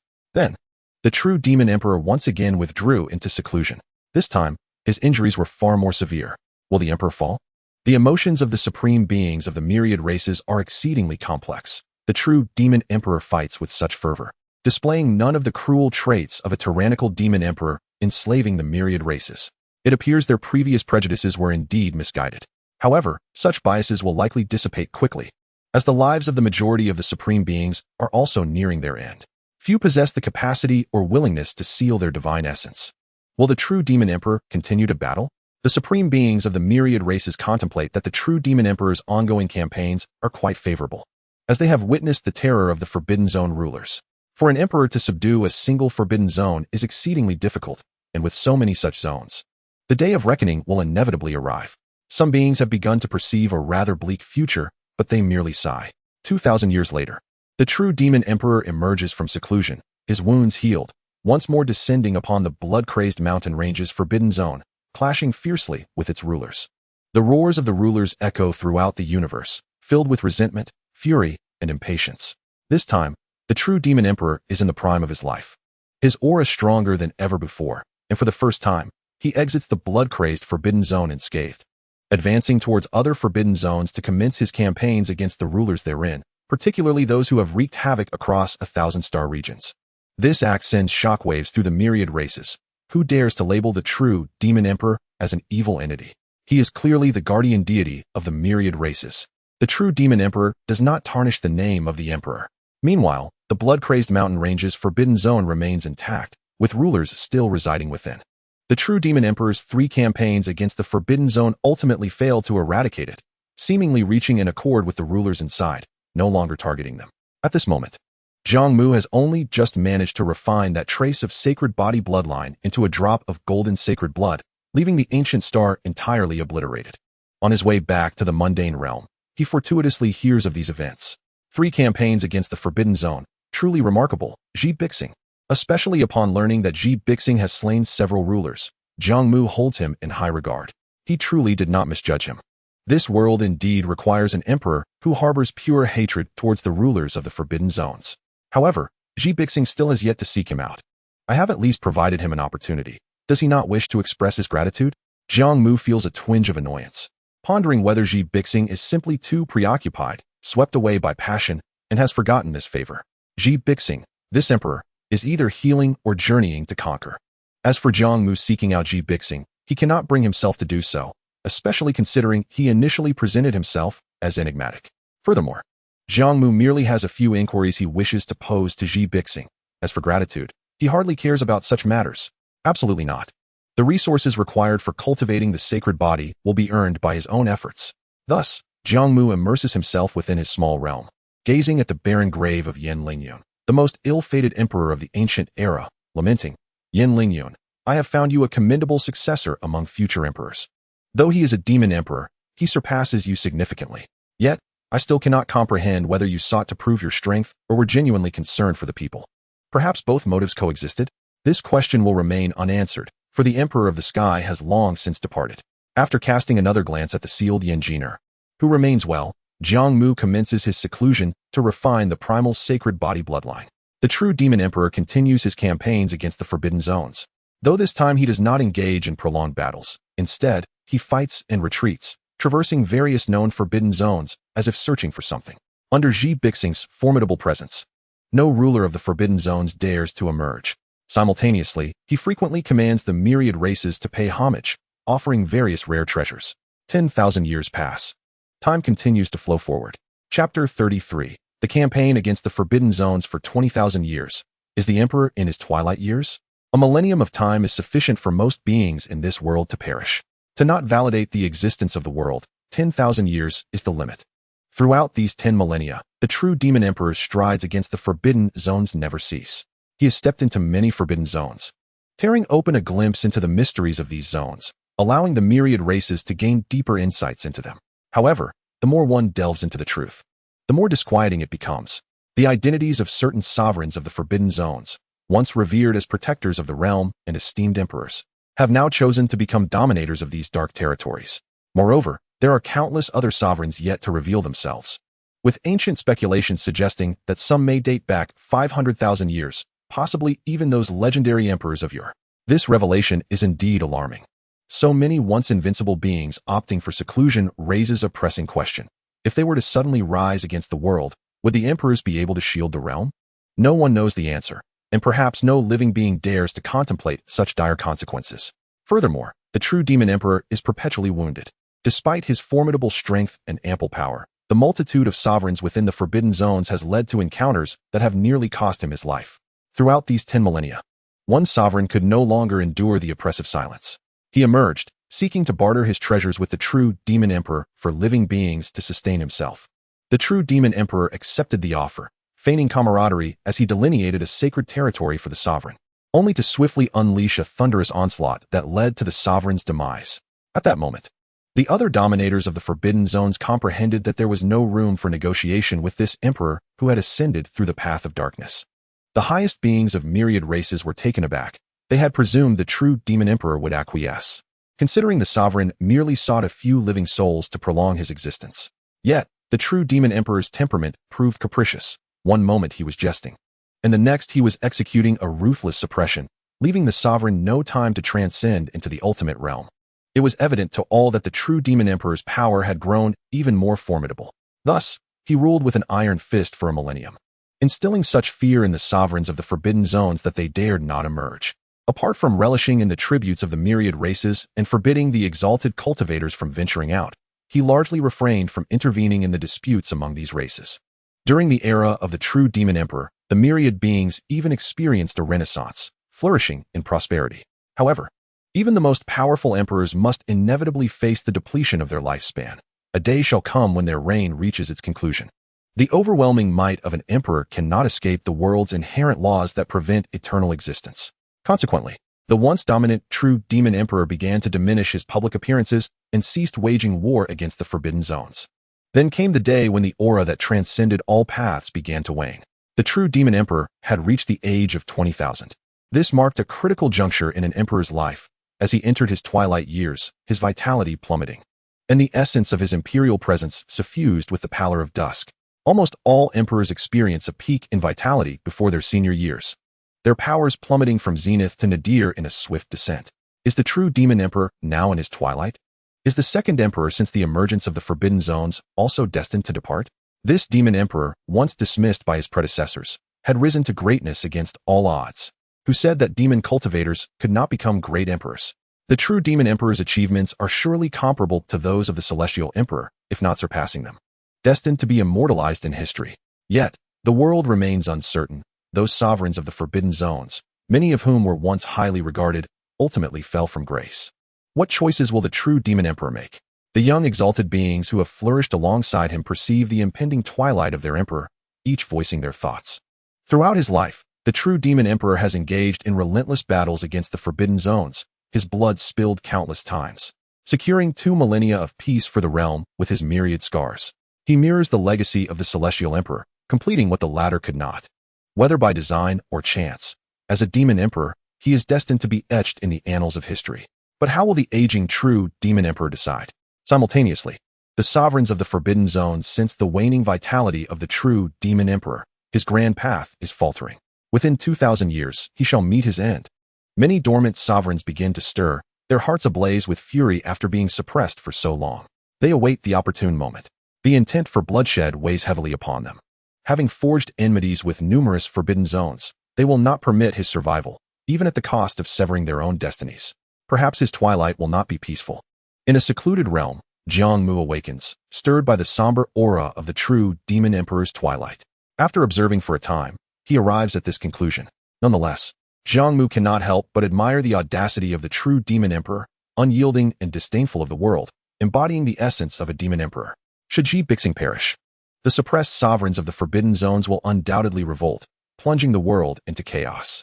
Jiang Mu feels powerless in this regard. While he empathizes, his priority remains self-preservation. After all, he is merely a powerful celestial titan, and his ancient sacred body has yet to fully mature. Despite millennia of refinement, Jiang Mu has yet to touch the threshold of mastery, estimating he is still several thousand years away. Achieving the innate sacred body through acquired cultivation is indeed arduous. Were it not for Jiang Mu's longevity and the infinite nature of his life, coupled with countless rare materials, this path might be utterly unattainable. However, the resources left for Jiang Mu by Yin Lingyun, suitable for cultivation, are quickly depleting. Jiang Mu hesitates to tap into the resources of the imperial clan, the Jiang family, for they are now too diminished, their meager resources insufficient to sustain him.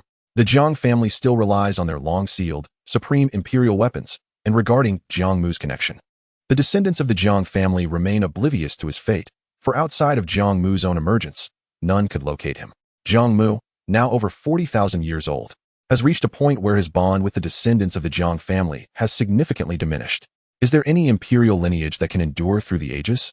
The cycle of emergence, development, prosperity, decline, and extinction is the natural order of the world. Have we not heard of the countless ancient emperors and sovereigns whose legacies have succumbed to the relentless flow of time?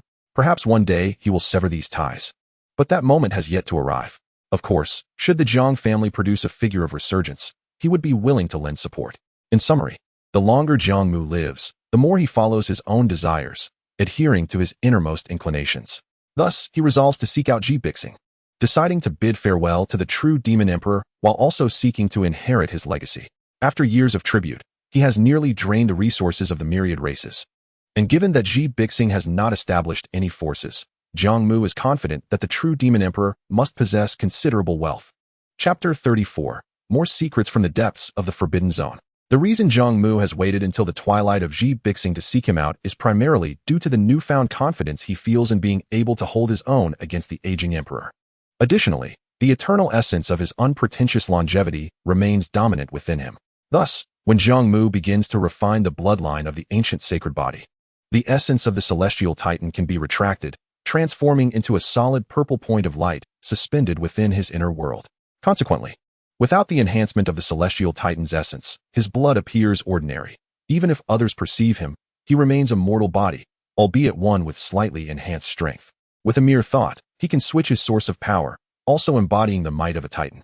The sensation of embodying both divine and demonic forces is nothing short of exhilarating. In the future, he may even switch between various forms, or even merge them. Of course, all of this is still in the exploratory phase. Perhaps success awaits him, or perhaps more mysteries will be unveiled. Moreover, it is worth noting that not all individuals remain unchanged. Perhaps Bixing has forsaken the original intentions of his reign during the era of Emperor Cheng, and he must prepare for both outcomes.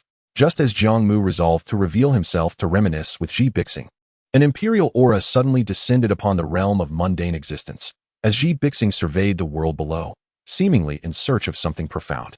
The beings within the realm of mundane existence may have been unaware, but Jiang Mu understood that Bixing might be seeking him, as his consciousness inadvertently swept across the entirety of the Jiang family.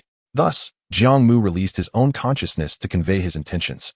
In response, Bixing turned and returned to the true demon realm. This scene left the supreme beings of various races somewhat perplexed. What could the true demon emperor possibly be searching for? Before long, Jiang Mu stealthily entered the true demon realm.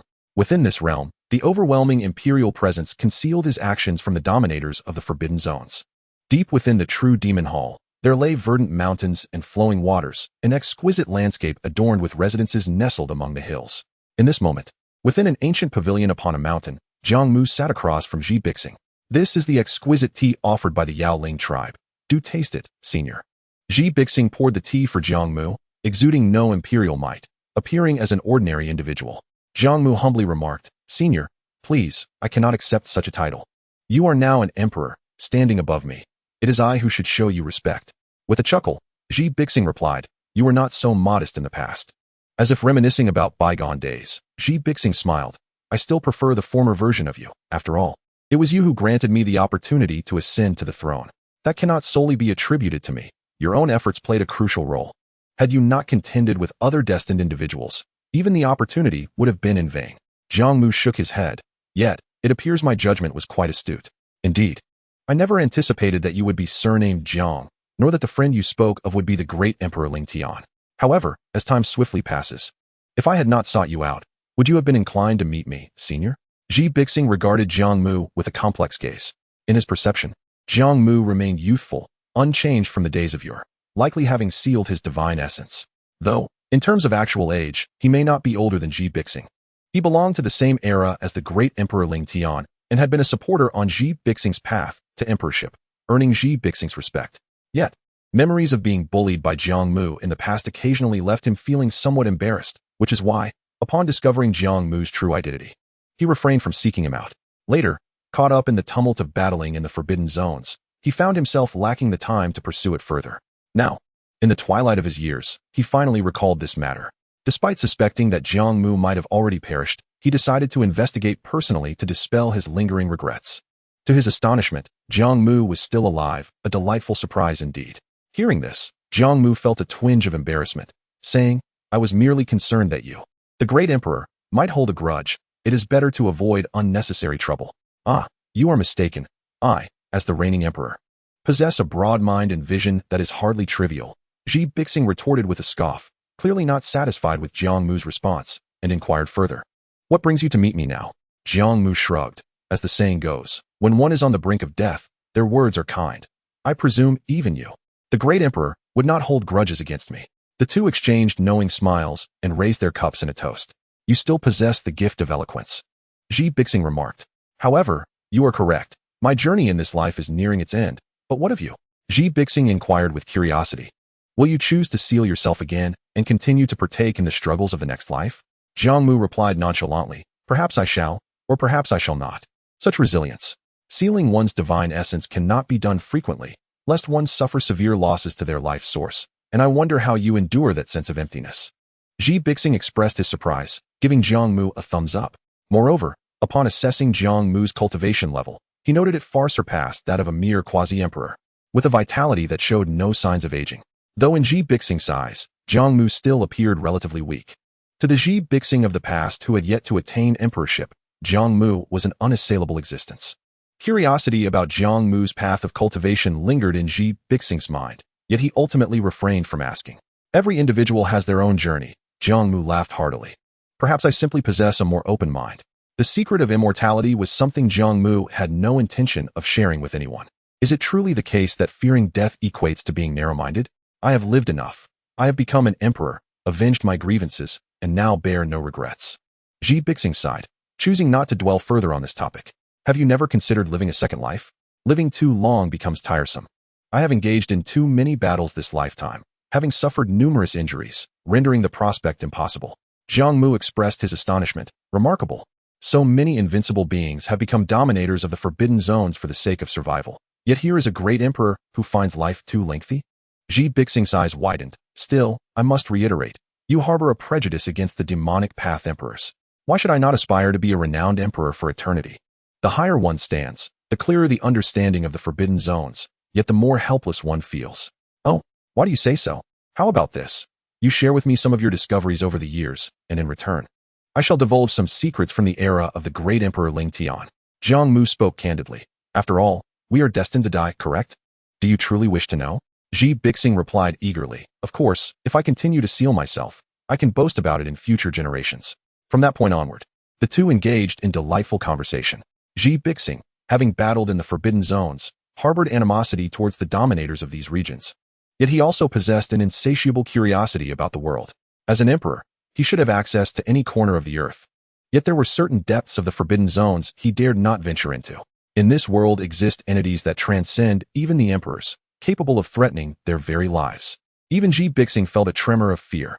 For instance, within the depths of the Mad Blood Mountains lies a being who, though reluctant to strike, would be unstoppable should they choose to act, which ultimately led Ji Bixing to abandon his plans of forcefully breaching the forbidden zones.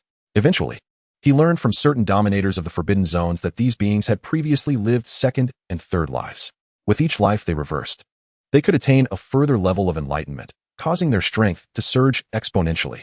The terror of those who had lived multiple lives in the forbidden zones was beyond imagination. Fortunately, these beings do not emerge lightly. Many remain in slumber, awaiting something. What are they waiting for? Chapter 35, The Solitude of the Emperor. Through Xi Bixing's narrative, he revealed many secrets regarding the Forbidden Zones. For instance, the reason these zones can evade the reckoning of the Great Tao is that certain locales are inherently extraordinary, shrouded in mystery, while others have been fortified by the united paths of several dominators, repelling the incursion of the Great Tao. The emergence of dominators is a consequence of emperors severing their destinies, a phenomenon they refer to as self-slicing. Furthermore, within the Forbidden Zones exist not only dominators, but entire races that have been relocated within. Moreover, the Forbidden Zones harbor many rare treasures, and even the essence of immortal elixirs. Xi Bixing speculated that the reason the 5 renowned immortal elixirs have yet to be found in the world is due to their division and imprisonment by the dominators of the Forbidden Zones. The so-called path to immortality is merely a legend. I have traversed the world, even journeying to the desolate edges of the universe, yet have found not a trace of it. Rather than languish awaiting that elusive, intangible path, it would be far more enjoyable to die and return to the earth. Even though he was aware of numerous profound secrets, and even possessed methods to reverse his fate, Xi Bixing maintained an admirable demeanor. Jiang Mu could not help but marvel at his remarkable mindset. Having traversed the desolate edges of the universe, have you ever ventured into the depths of the chaotic black mist? Jiang Mu inquired suddenly. The ancient texts record that the great Emperor Ling Tian repelled the enigmatic beings for 30,000 years. During my patrol of the universe's desolate borders, I indeed discovered their proximity to the desolate Star City. Thus, I took the liberty to eliminate a few. It is estimated that the chaotic black mist will not descend upon the desolate Star City for another 10,000 years. Xi Bixing responded calmly. However, by that time, I shall be nearing the twilight of my years, and given the numerous emperors who have bled there, I dared not delve too deeply. His formidable aura primarily served to suppress the Forbidden Zones. Dealing with the enigmatic beings was merely a matter of convenience. It seemed that in his previous life, the great Emperor Ling Tian had met an untimely end due to his reckless exploration of the chaotic black mist. Jiang Mu nodded. Very well. What I am about to share pertains to the existence of the enigmatic beings within the chaotic black mist and the rulers of the Forbidden Zones. If Xi Bixing was already privy to the affairs within the chaotic black mist, then Jiang Mu truly had little left to impart. Before long, Jiang Mu laid bare all these matters, and Xi Bixing's expression turned grave. He had not anticipated that the chaotic black mist concealed such secrets, including a path obstructed by generations of emperors. It turned out that the life-prolonging methods of the rulers of the Forbidden Zones were derived from those powerful enigmatic beings, albeit with modifications. Could that path connect to another realm? Xi Bixing pondered, then fell silent. Even if it led to another world, it was likely that few would survive the journey. Given that even emperors had perished there, it was certain that something terrifying lurked within. The future is indeed worrisome. Xi Bixing sighed, as if he could foresee a future steeped in despair. However, such concerns are for the beings of the later generations. I am weary and wish to relinquish my burdens. He smiled lightly. I have already achieved enough as an emperor amidst prejudice. After death, I shall not concern myself with the floodwaters that follow. This sentiment held truth, yet Jiang Mu could not comprehend why. Despite not having committed acts detrimental to the myriad races, Xi Bixing had initially slaughtered half of the cultivators in the true demon realm. Why did you do that? Jiang Mu asked, perplexed. Because no one understands them better than I do. They desire nothing more than to see me enslave the myriad races. Thus, I refined them to forge my supreme imperial weapon. Jiang Mu muttered, that is quite ruthless. What do you plan to do next? Will you hide away until your end? Jiang Mu queried. That seems unavoidable. Once the rulers of the Forbidden Zones realize you have reached the final step, they may join forces to annihilate you. Perhaps it would be better to seal off the path within the chaotic black mist. They would surely not dare to venture deeply. Or would you consider dragging 1 or 2 rulers along to intimidate them? Or would you rather plead for mercy, sever your fate, and retreat into the Forbidden Zone? However, that path is likely impractical. My suggestion is to be a good person until the end, to shine and illuminate the path within the chaotic black mist. Since you are aware of the location of the immortal divine medicine, perhaps you could seek it out? This was nearly Xi Bixing's last option. The aging emperor had few choices left. Upon hearing this, Xi Bixing shot Jiang Mu a sidelong glance, both exasperated and amused. Now I understand the meaning behind your words during our journey through the ancient imperial pass. Are you suggesting I cannot spend my twilight years in peace? Has a lifetime of battling in the Forbidden Zones not been sufficient? Moreover, the immortal divine medicine is unattainable. I cannot defeat them. Seeing his expression, Jiang Mu felt somewhat embarrassed. Well, primarily, I do not wish for chaos to ensue upon my awakening. I can endure solitude, but I fear death. In Jiang Mu's view, until he became invincible in the world, it was best to minimize threats. I am weary and do not wish to engage in further battles. Ultimately, Xi Bixing firmly rejected Jiang Mu's proposals, finding peace in his resolution. I have forged my path through the demonic way, with too much bloodshed. If I must depart, I shall choose to return to the world. I will transcend the path, and all that I am will return to the great Tao. After death, without a corpse, I shall be free from torment and desecration. As a former demon cultivator, Xi Bixing was well aware of the sensation of desecration, having often inflicted it upon others. So discreet, Jiang Mu felt a tinge of disappointment. He had expected the valiant Xi Bixing to go out with a flourish. Xi Bixing chuckled, "Contentment brings joy. I am now an emperor, not a demon." Following this, a prolonged silence enveloped them. The weightiness of the topic rendered conversation difficult. Having received the reverence of the myriad races for so long, is there anything you wish to entrust to me before you transcend? Jiang Mu's eyes sparkled with unspoken hints. Xi Bixing laughed. "Do not harbor such hopes. I have exhausted all that I possessed." You, a solitary figure, managed to use everything? That seems improbable. Surely there are some things you could not utilize. However, Xi Bixing countered, "Do you know what path I cultivate?" "What path?" "The path of devouring ghosts." Xi Bixing stated candidly, "All things in the world can be devoured and refined into one's own strength. The phenomenon of the waning moon, nourished by blood, ceases only through slaughter.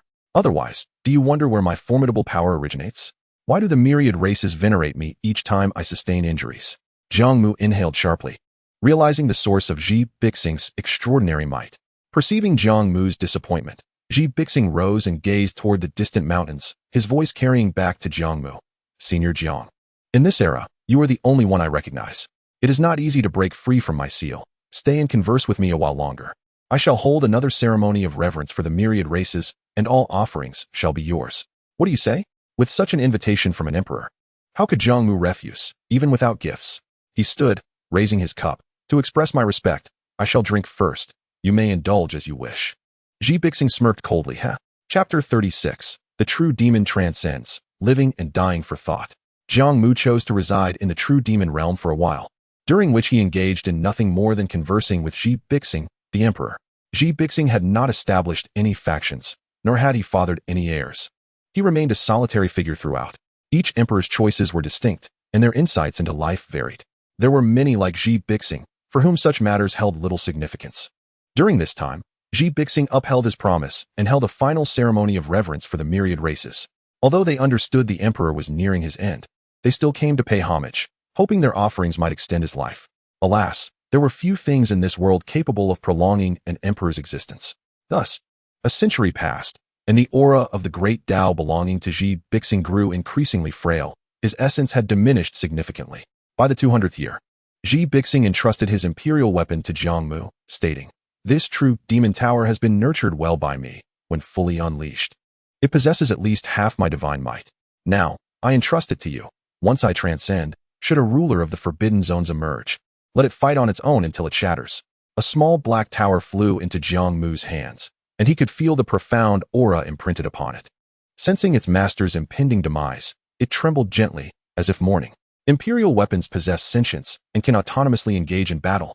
Thus, Xi Bixing was untroubled by Jiang Mu's potential restrictions. Moreover, he believed Jiang Mu's current strength would not suffice to control it. "Your path is peculiar, in 2 lives. You have not been recognized by destiny.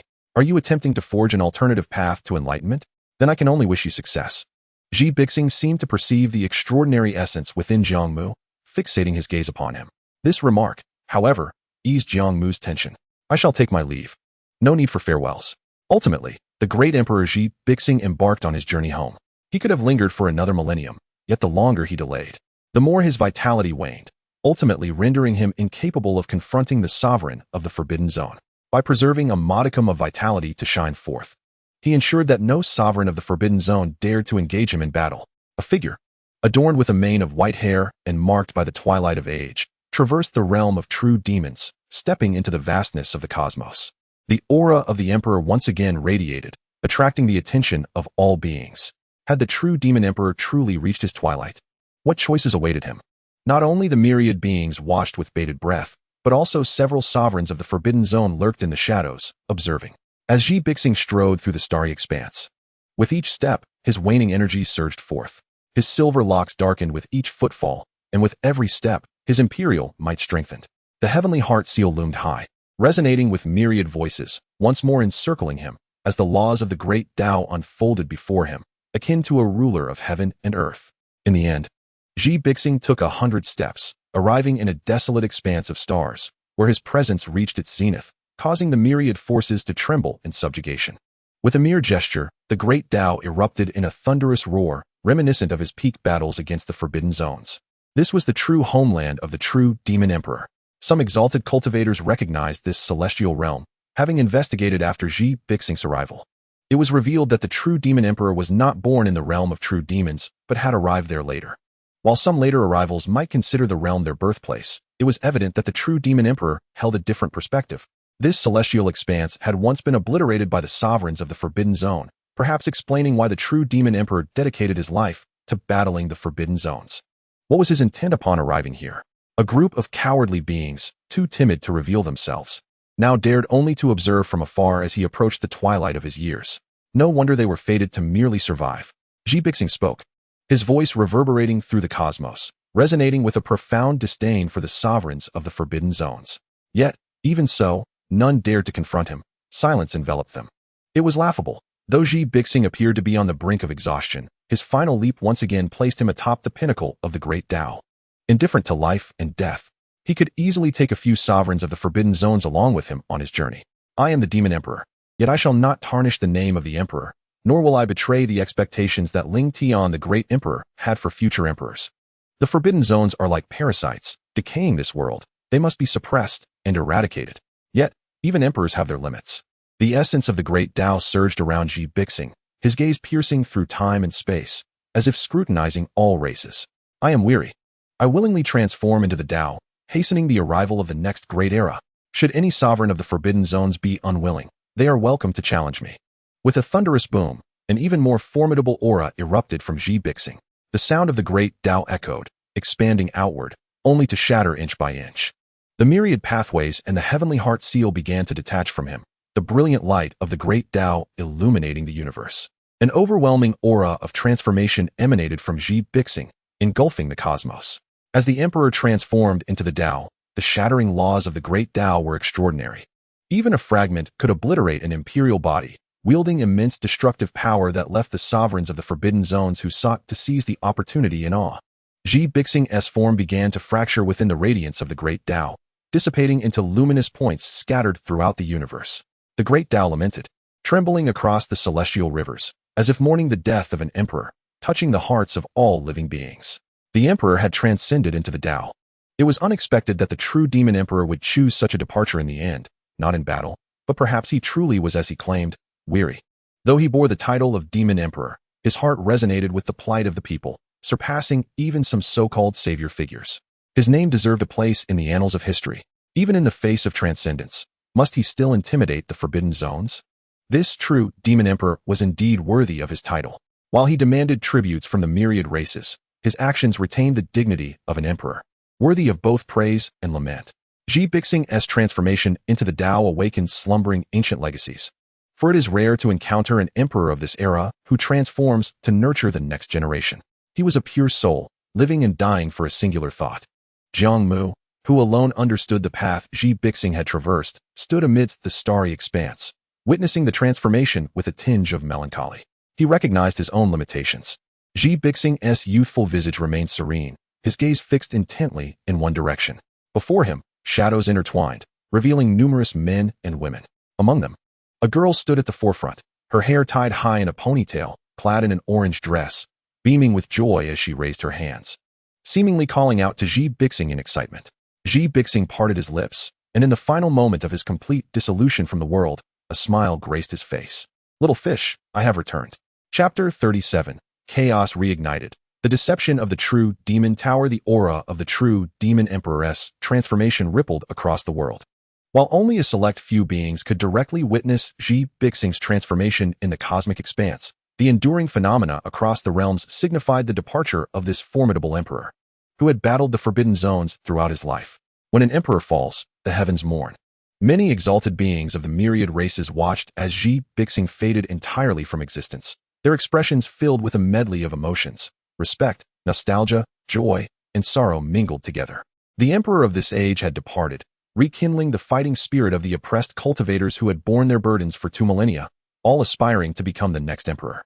Moreover, Xi Bixing's self-transformation into the Tao significantly weakened the suppression of the myriad pathways, suggesting that within a few thousand years, the pathways could revive, heralding the contest of destiny.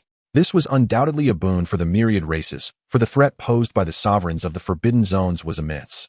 Xi Bixing clearly understood this, which is why, in his twilight years, he chose not to engage in battle but instead transformed to hasten the arrival of the next grand era.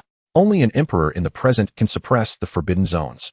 This sentiment resonated as a consensus among the myriad races. However, they also anticipated the possibility of a counterattack from the Forbidden Zones following the true Demon Emperor's departure. After all, Xi Bixing had been overwhelmingly powerful, leaving the sovereigns of the Forbidden Zones with no choice but to endure in silence. Now, with the true Demon Emperor gone, there was little left to threaten their existence. As for the resistance of the myriad races, that would depend on which sovereign of the Forbidden Zones encountered ill fortune and was overwhelmed. In any case, even if the myriad races resisted, the threat they posed would pale in comparison to that of the true Demon Emperor, making it a risk not worth taking. The period before the emergence of the next emperor would undoubtedly be the most arduous for the myriad races. Xi Bixing's transformation lasted several decades, and only after this time did the aura of the great Tao in the celestial expanse finally dissipate. During these decades, an unusual tranquility enveloped the world, as if it were brewing an extraordinary event, until one day, the decaying aura of the sovereigns of the Forbidden Zones re-emerged in the cosmic expanse.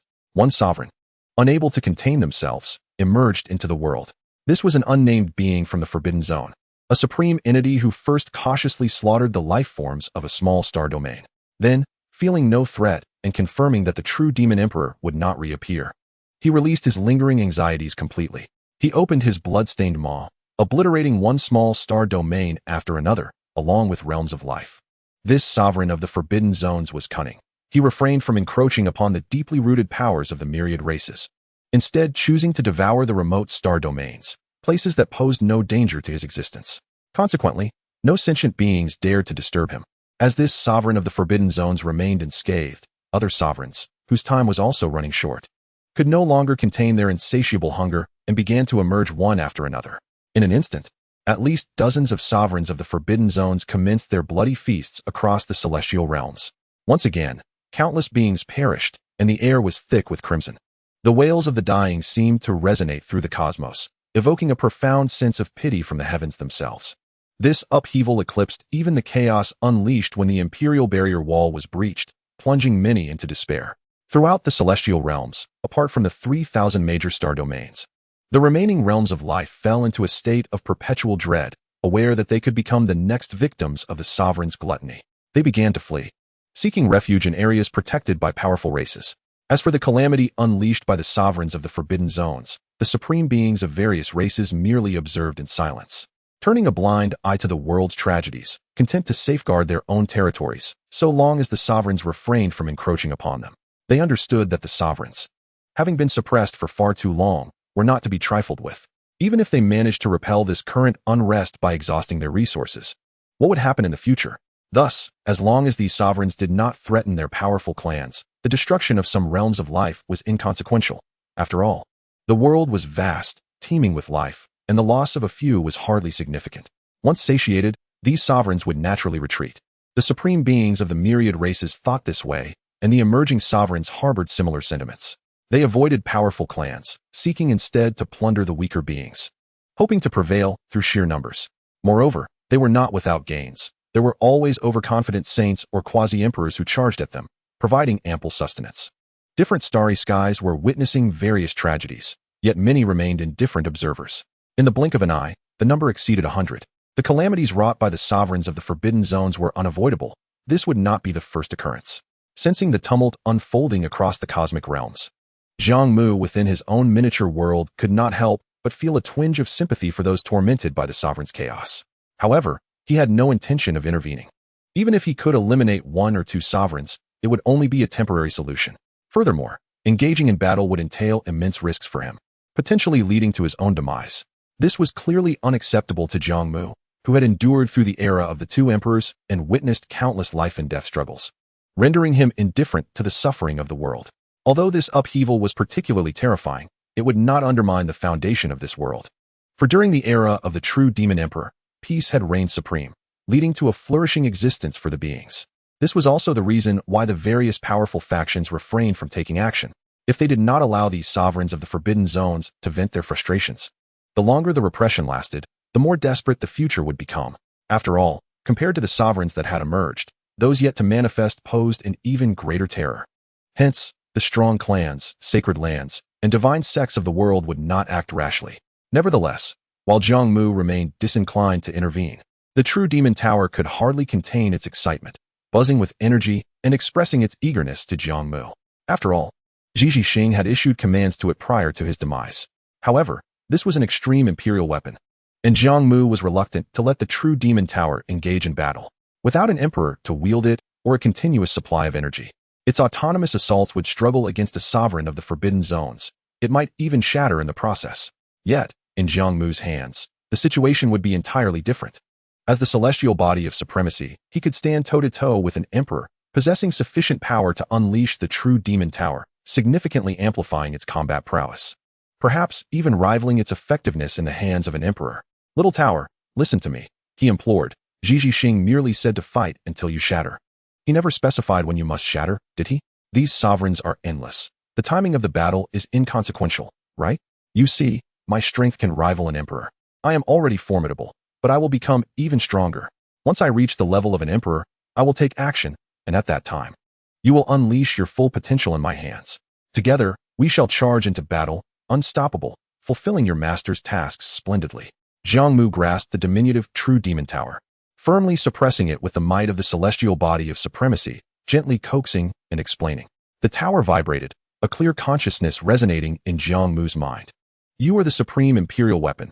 How could I dare deceive you? Your master entrusted you to me, undoubtedly out of trust, correct? Since he trusts me, do I not have the right to command you? What? You want me to slay a sovereign to demonstrate my resolve? Chapter 38. At 45,000 years old, Jiang Mu truly took action. Faced with the true demon tower's insistent demand, Jiang Mu found himself at a loss. If he did not comply, the true demon tower would undoubtedly break free from his constraints and confront the sovereign of the forbidden zones until shattering itself. Jiang Mu couldn't help but wonder if all extreme imperial weapons were so rigidly loyal. Ultimately, he acquiesced. Firstly, the determination conveyed by the true demon tower was steadfast, and Jiang Mu did not possess absolute confidence in suppressing it. Secondly, an extreme imperial weapon could significantly enhance his combat power. Otherwise, most emperors would not forge such weapons after attaining their status. Slaying a sovereign would be well within his capabilities, provided it did not reach the peak of ascension. With his strength, it would be more than sufficient.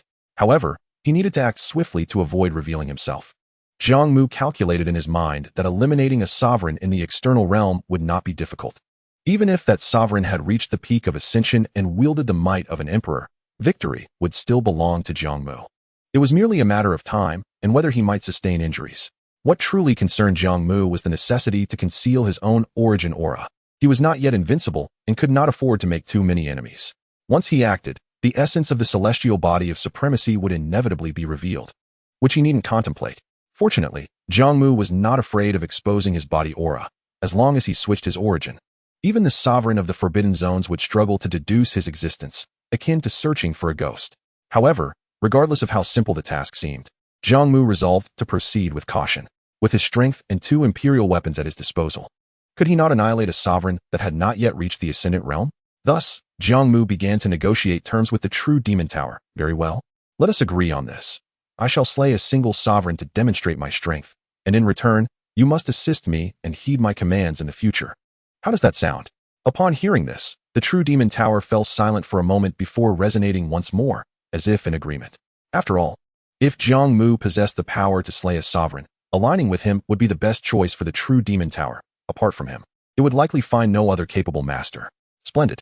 Jiang Mu rejoiced. This was akin to subjugating an imperial weapon, particularly one of peak performance, capable of seamless connection at a mere thought, significantly enhancing his combat prowess. Allow me to prepare, and we shall set forth. Jiang Mu absorbed the true demon tower into his being, casting his gaze upon the sovereigns of the forbidden zones wreaking havoc upon the populace. These sovereigns were largely operating independently, hailing from different forbidden zones, indulging in their sanguinary feasts across various celestial realms, appearing utterly exhilarated. Moreover, they all strive to conceal their true forms, seemingly reluctant to be recognized. Ultimately, Jiang Mu's gaze fixated on a dominator of the Forbidden Zone, whose life force was the most feeble, even if granted the opportunity for transcendent elevation. The withered essence of their blood would not suffice to restore them to their peak for long. Having chosen his target, Jiang Mu tore through the fabric of space, arriving deep within the Jiang family's domain in the realm of mortals without alarming anyone. As the ancestral figure of the Jiang family, he was naturally entitled to traverse freely. Here lay the sealed heritage of the imperial Jiang clan, the extraordinary imperial weapon, the radiant shadow wings. Though the extraordinary imperial weapon possessed the might of an emperor and its own consciousness, capable of enduring through the ages, it was not immune to decay. One day, it too would succumb to the ravages of time. Thus, without invoking its power, it remained in a state of slumber. While certain affluent factions would seal imperial weapons within divine sources to stave off their deterioration. After 30,000 years, ancestor, we meet again. As he unsealed the divine source, Jiang Mu awakened the radiant shadow wings. How are you still alive? Came the response from the radiant shadow wings upon sensing Jiang Mu's presence. What? Do you wish for my demise? Jiang Mu chuckled wryly. If I were to perish, who would take you on adventures? None of the Jiang family's descendants could match my excellence.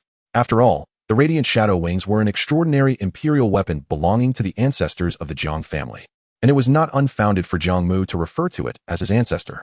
Though astonished by Jiang Mu's continued existence, the radiant shadow wings were not overly surprised. Having merely sealed themselves within the divine source, they were, however, intrigued by Jiang Mu's increasingly refined path of cultivation.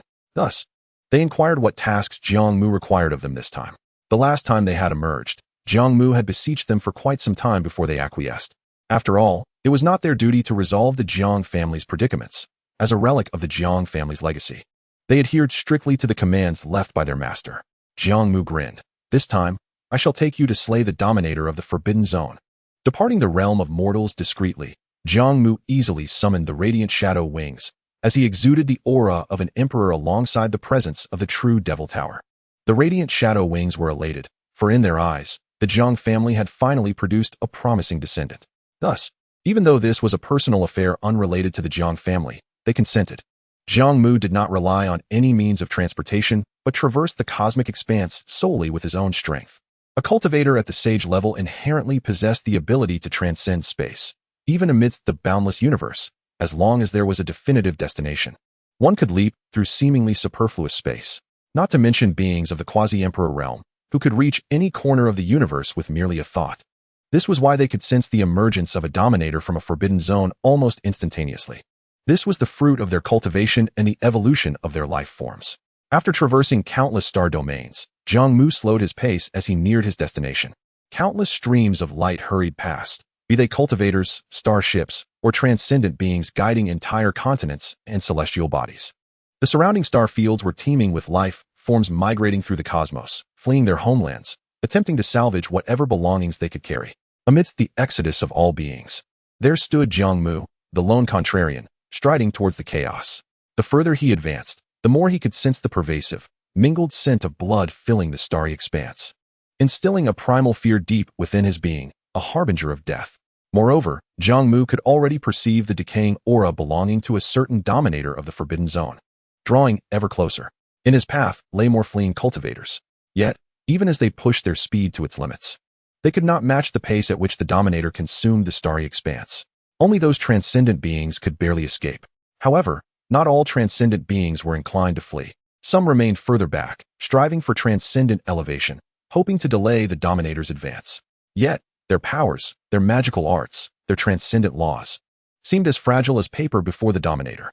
Even a self-inflicted wound by a dominator of the Forbidden Zone could not match the life level of beings in this realm. Jiang Mu witnessed saints being seized from afar by the dominator, crushed into oblivion. Occasionally, a quasi-emperor might erect a barrier to defend a star domain, but even they were stained with blood under the dominator's fierce onslaught. This was precisely why Jiang Mu had been reluctant to emerge. It was one thing to remain ignorant, but witnessing such a tragic scene firsthand, no matter how lofty one's state of mind, would inevitably stir one's heart. Having only lived for over 45,000 years, Jiang Mu remained too young. Thus, the essence of the perfected celestial body began to transform. A violet radiance shimmering around Jiang Mu, a domineering aura emanating from him, akin to that of an emperor, as if solidifying time and space. drawing the attention of the fleeing beings around him to this solitary figure boldly moving against the tide. In that moment, the laws of the cosmos could no longer suppress Jiang Mu. With a single step, he entered the star domain on the brink of annihilation, unleashing a violet-hued fist that shattered the cosmic river, striking the Dominator. The Dominator had not anticipated this blow, nor had they the time to evade. They could only endure. The impact was overwhelming, nearly fracturing the surrounding space, sending the Dominator hurtling through the void, gritting their teeth in pain. Simultaneously, they sensed the aura of an emperor. In the next instant, a towering figure rushed towards the Dominator, wings unfurled behind them, a colossal black tower looming above, radiating a terrifying life essence that seemed poised to incinerate all. With a fist imbued with divine intent, the figure instantly suppressed the Dominator. Moreover, Jiang Mu's celestial body's aura shattered myriad barriers, drawing the attention of many supreme beings and the still-awake dominators of the Forbidden Zones. This was not the decay of a dominator. It was the untainted aura of an emperor. Yes, the essence of the laws of the cosmos. This is impossible. In this age, could there truly be another emperor? For at least several million years, emperors had been absent. The true Devil Emperor had only transcended a mere century ago. How could another emperor possibly arise? Even amidst the pressure of myriad laws, no one could attain the path of an emperor. Many supreme beings were astonished, hastily employing their grand powers to seek the source of this aura, eager to glimpse the situation. Simultaneously, those dominators of the Forbidden Zones, engaged in devouring the lives of countless beings, halted their actions, acutely sensing the Emperor's aura that pierced through myriad barriers, drawing closer. No, this is not the aura of an emperor, although it approaches the essence of the cosmos. It is not. Without a divine mandate, how could one claim to be a complete emperor? Could it be that this is a formidable dominator? Countless gazes turned towards Jiang Mu, sensing the overwhelming pressure akin to that of an emperor resonating through the starry expanse. What a domineering imperial fist. Meanwhile, the dominator who had been struck by Jiang Mu's fist, now bleeding in the cosmic void, regained their senses, enveloped in a golden light, transforming into a radiant figure of pure gold. Faced with the onslaught of Jiang Mu's divine fist intent, their form expanded, ultimately becoming a dazzling giant of light, overshadowing the cosmic river. Though he appeared to be immensely powerful, to him, Jiang Mu's figure resembled that of an ant. However, as Jiang Mu unleashed his dominating fist, the essence of 6 divine forms surged forth, each punch imbued with a distinct divine power. With 6 mighty strikes, he forced the sovereign of the Forbidden Zone back to his original state, shattering the radiance of his form. The sovereign found himself in continuous retreat. You are infinitely close to being an emperor, yet you are not the true emperor. The sovereign recognized Jiang Mu as the perfected celestial dominator after enduring several exchanges. You are merely an alternative path to enlightenment, not a genuine emperor. Why pursue me relentlessly? Having grasped Jiang Mu's identity, the sovereign sighed in relief, reasoning. I feast upon the blood of the living. Our fates are not intertwined. Why obstruct me? In his eyes, Jiang Mu was merely a perfected dominator. If he were to achieve the pinnacle of his realm, it would surely result in mutual destruction. Thus, he could not fathom why Jiang Mu sought him out. I am but a part of the living. Do you not see the connection? Jiang Mu retorted coldly, the aura of dominance swirling around him. He had not yet exerted his full strength, nor had he summoned his imperial weapon, only testing the capabilities of the sovereign before him. What a jest! I consume nothing more than ants, and your perfected dominator status is merely on par with my kind. How dare you belittle yourself? Do not let a moment of bravado lead to your downfall. A perfected dominator is not an emperor. You shall never cross that chasm. You cannot kill me. The sovereign's tone turned icy, filled with an air of menace as he perceived Jiang Mu's obstinacy. Without testing, how can you be certain? In the next moment, the tower of true demons and the wings of flowing light propelled Jiang Mu forward with unparalleled might, charging towards him. Buzz, you seek death. Realizing Jiang Mu's stubbornness, the sovereign ceased holding back, preparing to elevate himself to the ultimate realm for a swift resolution. However, he underestimated Jiang Mu's speed, amplified by the wings of flowing light, and the full force of his dominator's fist. Coupled with the suppression of the tower of true demons, countless ghostly soldiers restricted his movement, and before he could fully elevate, Jiang Mu's formidable physique closed in, sending him hurtling back, shattering the starry void. Yet, Jiang Mu's relentless assault offered no chance for him to recover. As he wielded his imperial weapon to strike again, the nearly tangible purple aura enveloped the cosmos, with only the sound of Jiang Mu's fists and the radiant light of his forms echoing through the void. Under the impetus of Jiang Mu's celestial dominator essence, the 2 imperial weapons unleashed their full might, their varied imperial pressures impeding the sovereign's movements, rendering him nearly immobile. The celestial dominator was inherently a close combat physique, and in such proximity, the sovereign was utterly outmatched, as his radiant points were extinguished one by one, culminating in the spilling of crimson blood. The sovereign found himself unable to raise his head amidst the cosmic chaos inflicted by Jiang Mu. His vitality was already waning, and under Jiang Mu's relentless suppression, he was nearly drained before he could reach the pinnacle of his elevation, his form withering to an alarming degree. "Let me unveil your true visage." At last, Jiang Mu shattered the radiance that masked the sovereign's face, revealing an aged countenance beneath. This was a man whose face was etched with deep lines, his eyes clouded with age, seemingly a member of the human race. Jiang Mu shook his head in disappointment. "I did not expect you to have once been a human emperor. This is truly disheartening. Please, spare me. I shall impart to you the supreme methods of prolonging life." The sovereign, now powerless in Jiang Mu's grip, pleaded in despair. He was gripped by terror, questioning whether he was simply too weak or if the celestial dominator was indeed too formidable. "I'm afraid I have no need for that," Jiang Mu replied with a smirk, his other hand forming a fist, bloodied and radiant with purple light, which he then used to obliterate the sovereign's head. "I am the dominator. In an era devoid of emperors, I shall suppress the forbidden zones and safeguard the living." After discarding the corpse into the Tower of True Demons, Jiang Mu surveyed the cosmos, his towering figure standing amidst the shattered void, exuding an overwhelming aura of dominance.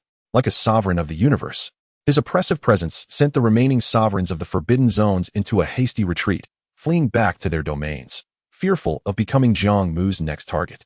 The perfected celestial dominator could easily toy with those sovereigns who had yet to achieve full elevation. Although the celestial dominator was inherently weaker than a complete emperor, it was now infinitely close. Even if they reached their ultimate forms, their usable peak powers were too limited to rival the celestial dominator, given his abundant vitality and prolonged endurance. Not to mention, Jiang Mu could simultaneously wield two imperial weapons, making him overwhelmingly formidable. The sovereigns of the Forbidden Zones had never been truly united. They gathered only due to shared waiting, their sole purpose to survive. They would only act against Jiang Mu if the benefits outweighed the risks, which was unlikely. Once they reached their pinnacle, death would be imminent. It is him. He is the one who seized the corpse of the Ling Tian Emperor. They recognized Jiang Mu. Recalling how he had dared to take the Ling Tian Emperor's remains from the hands of the sacred emperor, earning their respect. Yet, they regarded him with a degree of skepticism. After all, without achieving the great Tao, one remained akin to an ant. But now, having achieved an alternative path to enlightenment, he stood at an equal height with them, compelling their attention. In an age without emperors, the perfected celestial dominator was still invincible in the world. Most crucially, the sovereigns discerned that Jiang Mu had inherited the imperial weapon of the true demon emperor, evidently earning his approval. Perhaps the true demon emperor had known of Jiang Mu's existence in his later years, setting him as a contingency plan. It was also possible that Jiang Mu's alternative path to enlightenment was protected by the true demon emperor, intended to navigate through this era devoid of emperors. In reality, the sovereigns merely suspected this possibility, while the highest beings of myriad races believed it to be the truth. Jiang Mu was indeed the contingency arranged by the true demon emperor. Truly, the legacy of the true demon emperor. At this moment, the myriad races proclaimed the celestial dominator as unparalleled, the true demon as invincible. Perhaps, in the years to come, the name of the true demon would not be overshadowed by the Ling Tian Emperor. Chapter 40. Surveying the world for 5,000 years. The beings closest to Jiang Mu from myriad races simultaneously called out the names of the true demon emperor and Jiang Mu.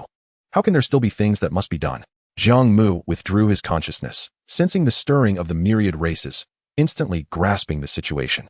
The living believed that it was the true demon who had enabled the dominator. Little did they know, it was Jiang Mu who had achieved the true demon. Jiang Mu had no intention of clarifying this. It served to intimidate the sovereigns of the Forbidden Zones. All the sovereigns retreated from Jiang Mu's brilliance, fleeing back to their domains, leaving behind remnants of devastation. Many star realms became desolate, perhaps awaiting a long time before life would once again take root. This period would undoubtedly be protracted. Excellent. This way, I need not contend with them, Jiang Mu mused internally. For his initial objective was merely to slay a sovereign of the Forbidden Zone to instill fear and, incidentally, gain the recognition of the Tower of True Demons. A bit of showmanship.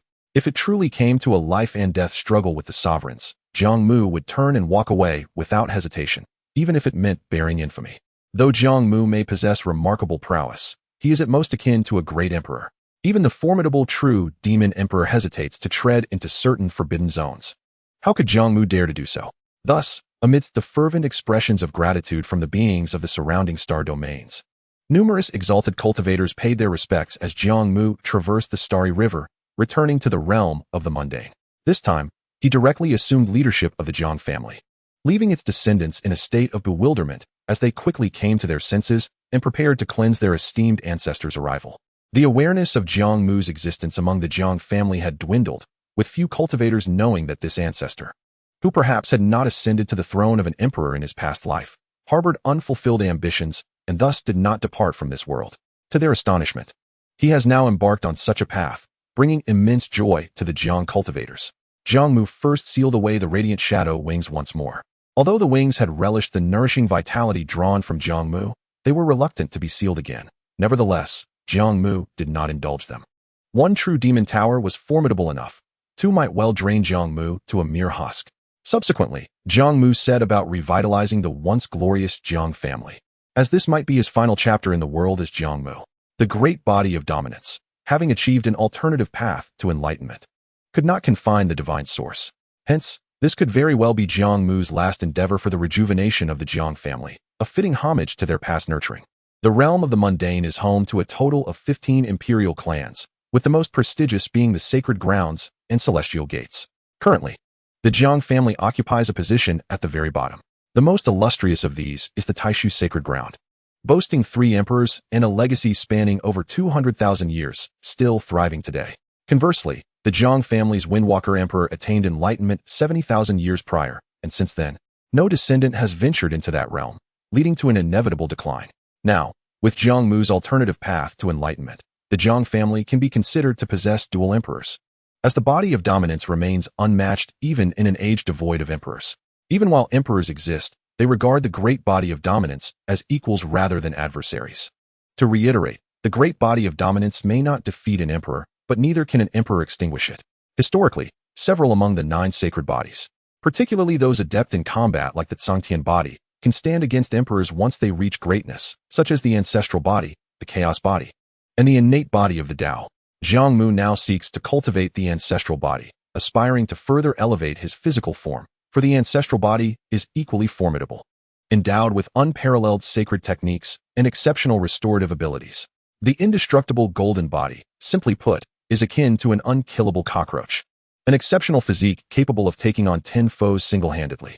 To return to the matter at hand, Jiang Mu's presence in the Jiang family necessitates no action from him. The family will naturally experience a resurgence. However, he did take measures to admonish certain factions that eyed the Jiang family with malice. Subsequently, the elder members of the Jiang family began to test the younger generation for the bloodline of the body of dominance, as the Xianxian body is one of the 9 sacred bodies, capable of being inherited through blood. Jiang Mu possesses this bloodline, and it stands to reason that some within the Jiang family might have the opportunity to inherit it. Regrettably, such a possibility is destined to remain elusive, for Jiang Mu has no descendants of his own. Jiang Mu feigned compliance, expressing profound regret over this matter. Before long, the exalted beings of myriad races began to visit, bearing lavish gifts. After all, Jiang Mu now exists in a position akin to that of an emperor, continuing to bring peace to the myriad races, especially those grand factions lurking in the shadows. Should the dominators of the Forbidden Zones wreak excessive havoc, they too would find it difficult to remain unscathed. Furthermore, Jiang Mu has become an elder statesman, with few contemporaries remaining, yet tales of his exploits abound. As for those who came bearing gifts, Jiang Mu has never been one to be stingy. In the subsequent 3,000 years, Jiang Mu, akin to a true emperor, commenced his inspection of the world. It was then that he truly grasped the sensation of standing atop the pinnacle, surveying the vastness below, observing the myriad races bowing before him. He felt as though he was witnessing his own existence, accompanied by an overwhelming sense of natural responsibility. Transcending the mundane, he was not merely an emperor. He was greater than an emperor. Jiang Mu even experienced a unique revelation during his inspection of a vast continent in the 8 Desolations, where he discovered a possessor of the Yuanling sacred body within a grand temple. The Yuanling sacred body, inherently attuned to nature, enables communication with the primordial energies of the universe, allowing for their utilization by oneself or others, showcasing remarkable speed.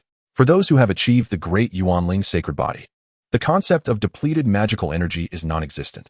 Their power is directly correlated to the abundance of primordial energy available. with the only concern being the combat capacity of the Yuanling's sacred body itself. This physique is highly supportive, and even in its perfected state, it cannot stand against an emperor, thus ranking last among the 9 sacred bodies. However, do not underestimate its rarity. Moreover, as the possessors of the Yuanling's sacred body are often not strong in combat, they struggle to transcend the Great Tribulation, resulting in scant records of their existence. The individual Jiang Mu encountered was an elderly woman, long since having transcended to sainthood, yet in Jiang Mu's eyes, her potential was still insufficient. Consequently, Jiang Mu discreetly concealed his identity and exchanged some of his vital essence with her, refining it to nourish his own origin. From that point onward, Jiang Mu could be said to have gathered 3 of the 9 sacred bodies: the unparalleled Xianxian body, the indestructible golden body of the ancestral body, and the exceptional endurance of the Yuanling's sacred body. With the Xianxian body fully realized and the ancestral body nearing completion, once he masters the Yuanling's sacred body, he may not boast overwhelming combat strength, yet he would possess the capability to confront the dominators of the Forbidden Zones. With such a combination of physiques, Jiang Mu believed that to refrain from utilizing them to face multiple foes would be an affront to his very being. Simultaneously, as Jiang Mu traversed the world, tranquility enveloped the realm, with no further chaos instigated by the dominators of the Forbidden Zones. In merely 3,000 years, the paths of knowledge that had once been concealed began to vanish, heralding the resurgence of myriad ways. As those once suppressed by the true demon emperor began to emerge, the world found itself with its Xianxian body. Should another emperor arise, it is conceivable that together they could eliminate even more forbidden zones. It can be asserted that the contest for celestial destiny in this lifetime involves not only those of recent millennia, but also the prodigies from various eras who chose to seal themselves during the true demon emperor's reign. Many had once been hailed as figures destined for emperorhood, lamenting their misalignment with the era, yet now they finally awaited the opportune moment, ready to risk everything for a chance to contend. In the 5th millennium of the true demon emperor's transformation, myriad paths surged forth, the celestial mandate hanging high. Chapter 41 unfolds new mysteries as the 3rd emperor emerges from the Forbidden Zones. The imperial wall rises in the depths of cosmic space, seemingly calling forth those who vie for celestial destiny. In the 5th millennium of the true demon emperor's transformation, myriad paths awaken, arriving earlier than ever before. Many prodigies are reviving, embarking upon the arduous path of emperorship. This time, Jiang Mu, as a perfected body of dominance, refrained from ascending the imperial wall. After all, the celestial mandate would not select him. He took on the role of an observer, witnessing the grand contest for dominion. This epic appears even more vibrant than the last, as numerous races have birthed prodigies claiming the mantle of emperors. Yet, the saying holds true: many cultivators may embody the potential of emperors, but true emperors are scarce. The strongest are not invariably destined for emperorship, nor are the weakest devoid of opportunity. Ultimately, who can attain enlightenment and ascend to emperorhood remains eternally shrouded in suspense. The contest for the emperor's seat rages fiercely, and it is uncertain how many prodigies will spill their blood along the way. Meanwhile, Jiang Mu observes the world's transformations while contemplating his future plans. 5,000 years of traversing the world has allowed him to savor the majesty of an emperor. Throughout these 5 millennia, aside from uncovering the bloodline of the primordial spirit body, he has also cultivated the ancient sacred body to a level capable of invoking the thunder tribulation. Nearly whenever he wishes to transcend, he can summon it. However, Jiang Mu has opted not to undergo this tribulation, as he currently embodies the identity of the great success overlord, with every movement scrutinized by others, making it difficult for him to extricate himself. He harbors no desire for his secrets to be unveiled, for if that were to occur, not only would the myriad races be intrigued, but even the sovereigns of the Forbidden Zones might come personally to probe him. Thus, Jiang Mu has chosen to continue refining the primordial spirit body, intending to select a more opportune moment for his tribulation. For instance, he might wait until a new emperor emerges to assume the burdens he bears, allowing him, the overlord of the celestial realm, to depart in peace. After all, the lifespan of a great success overlord does not exceed that of an emperor. Although the outside world cannot ascertain Jiang Mu's age, based on his frequent appearances and the duration of his existence, it is certain he has lived for at least 10,000 years. Consequently, he will possess ample justification to retreat from the world when the time comes. Furthermore, over these 5 millennia, Jiang Mu has traversed the 9 realms and the 8 desolations, exploring numerous hidden locales within the vast cosmos, which might serve as potential sanctuaries for his reclusion. Of course, Jiang Mu has not entirely shunned the Forbidden Zones. He has merely circled around their peripheries without venturing inside. Some of these zones instill terror merely by their presence, rendering even Jiang Mu incapable of discerning their depths. He can only hope that during his time as a proxy emperor, they do not emerge to wreak havoc. Otherwise, his reputation would be utterly tarnished. Moreover, it has become increasingly evident that those immortal divine herbs are nigh impossible to find in this world. For an emperor, the difficulty of reversing the cycle of life and death is insurmountable, and it is unlikely that such occurrences will arise again.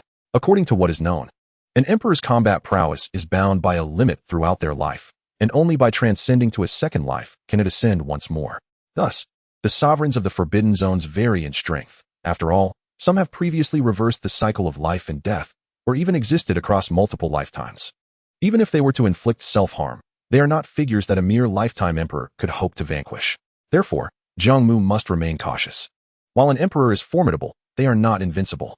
Years later, deep within the Imperial Pass Great Wall, 8 prodigies have successfully passed the ancient trials, becoming one of the fated ones, and are now embroiled in a final clash.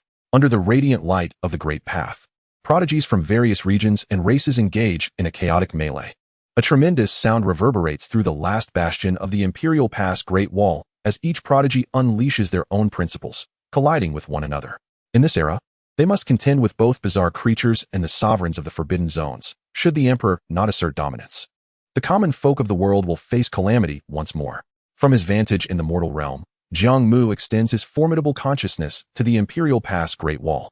Observing this grand contest for the title of Emperor, each of these 7 prodigies stands at the pinnacle of quasi-emperor strength. Some are even familiar to Jiang Mu, including an old acquaintance. The prince of the Dragon Clan, Ao Kuan, has once again emerged as one of the fated ones. It remains uncertain whether he still holds his princely title. Ao Kuan exhibits remarkable prowess amidst the fated ones, displaying a fierce determination to claim the title of emperor. In this generation of fated ones, disparities exist. Not long into the battle, 4 of them have already perished. Should Ao Kuan ascend to the throne, it would bode well for the Dragon Clan, whose actions are notoriously domineering, leaving no room for the sovereigns of the Forbidden Zones to sow discord. After observing for a while, Jiang Mu begins to identify suitable candidates for the position of emperor, with Ao Kuan among them. Given his capabilities and the opportunities that lie ahead, Jiang Mu has previously visited the Dragon Realm and is well acquainted with the temperament of its practitioners. Of course, besides Ao Kuan, another prodigy from the Divine Realm also stands out. Although Jiang Mu holds reservations about these 2 becoming emperors, he is aware that until the final battle concludes, certainty remains elusive. The conflict continues, with individuals drawing ever closer to the heavenly heart mark, yet all remain tantalizingly out of reach. Suddenly, behind a woman trailing at the back, various divine feminine manifestations emerge, some graceful, others filled with deep emotion, and some pure as ice, resembling celestial beings. This is a power she has never displayed since the onset of the battle. Instantly, these manifestations ensnare the remaining 3 fated ones. Akin to the deployment of celestial arts, their vibrant colors rendering them momentarily incapacitated. Subsequently, the woman advances, flanked by countless divine beings, step by step toward the heavenly heart mark. Though the 3 fated ones eventually break free from the divine feminine manifestations, it is too late. Ultimately, she touches the heavenly heart mark, and at that instant, the other 3 fated ones are flung away, as myriad laws begin to tremble violently, resonating with a profound hum. Her aura surges like boiling water, climbing steadily. A tempest brews, her hair dances wildly in the wind, and her garments flutter with a resounding rustle. The divine feminine manifestations around her dissipate, replaced by a smile of relief upon her face. She emerges as the victor of this grand epic. Above, the thunderclouds gather ominously. The emperor's tribulation is brewing. Should she overcome this trial, she will ascend as the emperor of this era. At this moment, countless beings from various races gaze in astonishment. For this woman had not previously distinguished herself among the remaining fated ones, her performance described as a struggle for survival. Yet in the end, she unleashed an unprecedented power. Though she merely impeded the other 3 fated ones for a fleeting moment, that moment was sufficient for her to become the first to touch the heavenly heart mark. While her strength may not be overwhelming, her final move was impeccably timed, rendering the outcome utterly astonishing. The contest for the emperor's title is indeed eternally fraught with suspense. Could it be that a female emperor is destined to arise in this age? Chapter 42. The female emperor of the age, striving to flourish. Boom. The fearsome thunder tribulation is brewing, a potent divine consciousness reverberating throughout the cosmos, sweeping across the starry expanse. The heavenly heart mark hovers high amidst the thunderclouds, and a woman of delicate beauty stands beneath the tribulation, with myriad laws also suspended above her. She appears diminutive yet resolute. This prodigy hails from the nine-spirit Yao Pool celestial sect, her mother once celebrated as an unparalleled beauty of an era. She bears her mother's surname. Known as Jiqianer, the highest echelons of various races quickly identify her, igniting widespread interest among the myriad beings. The tale of Jiu Feng from the nine-spirit Yao Pool celestial sect is not too distant in memory. Many have heard of it. That Jiu Feng, having failed to seize her destiny, ultimately wed an ordinary human, yet her daughter now stands on the precipice of becoming this era's emperor? Truly, the whims of fate are unpredictable. However, whether Jiqianer, who has achieved victory through cunning, can indeed survive the thunder tribulation and attain the emperor's path remains uncertain.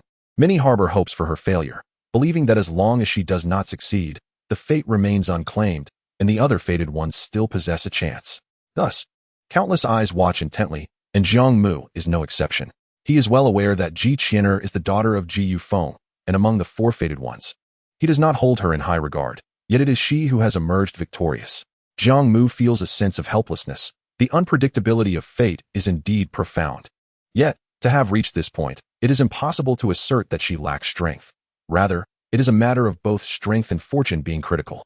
Therefore, Jiang Mu prepares himself to offer congratulations to Jiqianer upon her ascension as the female emperor. The respect she deserves must be accorded. Under the shroud of the thunder tribulation, an aura of the Tao pervaded the surroundings. Jiqianer was enveloped in thick, dark clouds, within which her immense spiritual consciousness occasionally surged. Amidst the tumultuous thunder tribulation, strange phenomena unfolded, and the divine thunder reverberated, echoing throughout the cosmos. However, the thunder tribulation fluctuated between raging and tranquility, leading myriad beings to believe that Jiqianer had perished within. After a considerable duration, the formidable thunderclouds began to disperse. Ultimately, a faint breath emanated, gradually intensifying, followed by an overwhelming vitality sweeping across the world, a unique Tao aura reigning supreme over all. The imperial majesty descended upon the realm. As an extraordinarily beautiful empress stood proudly amidst the stars.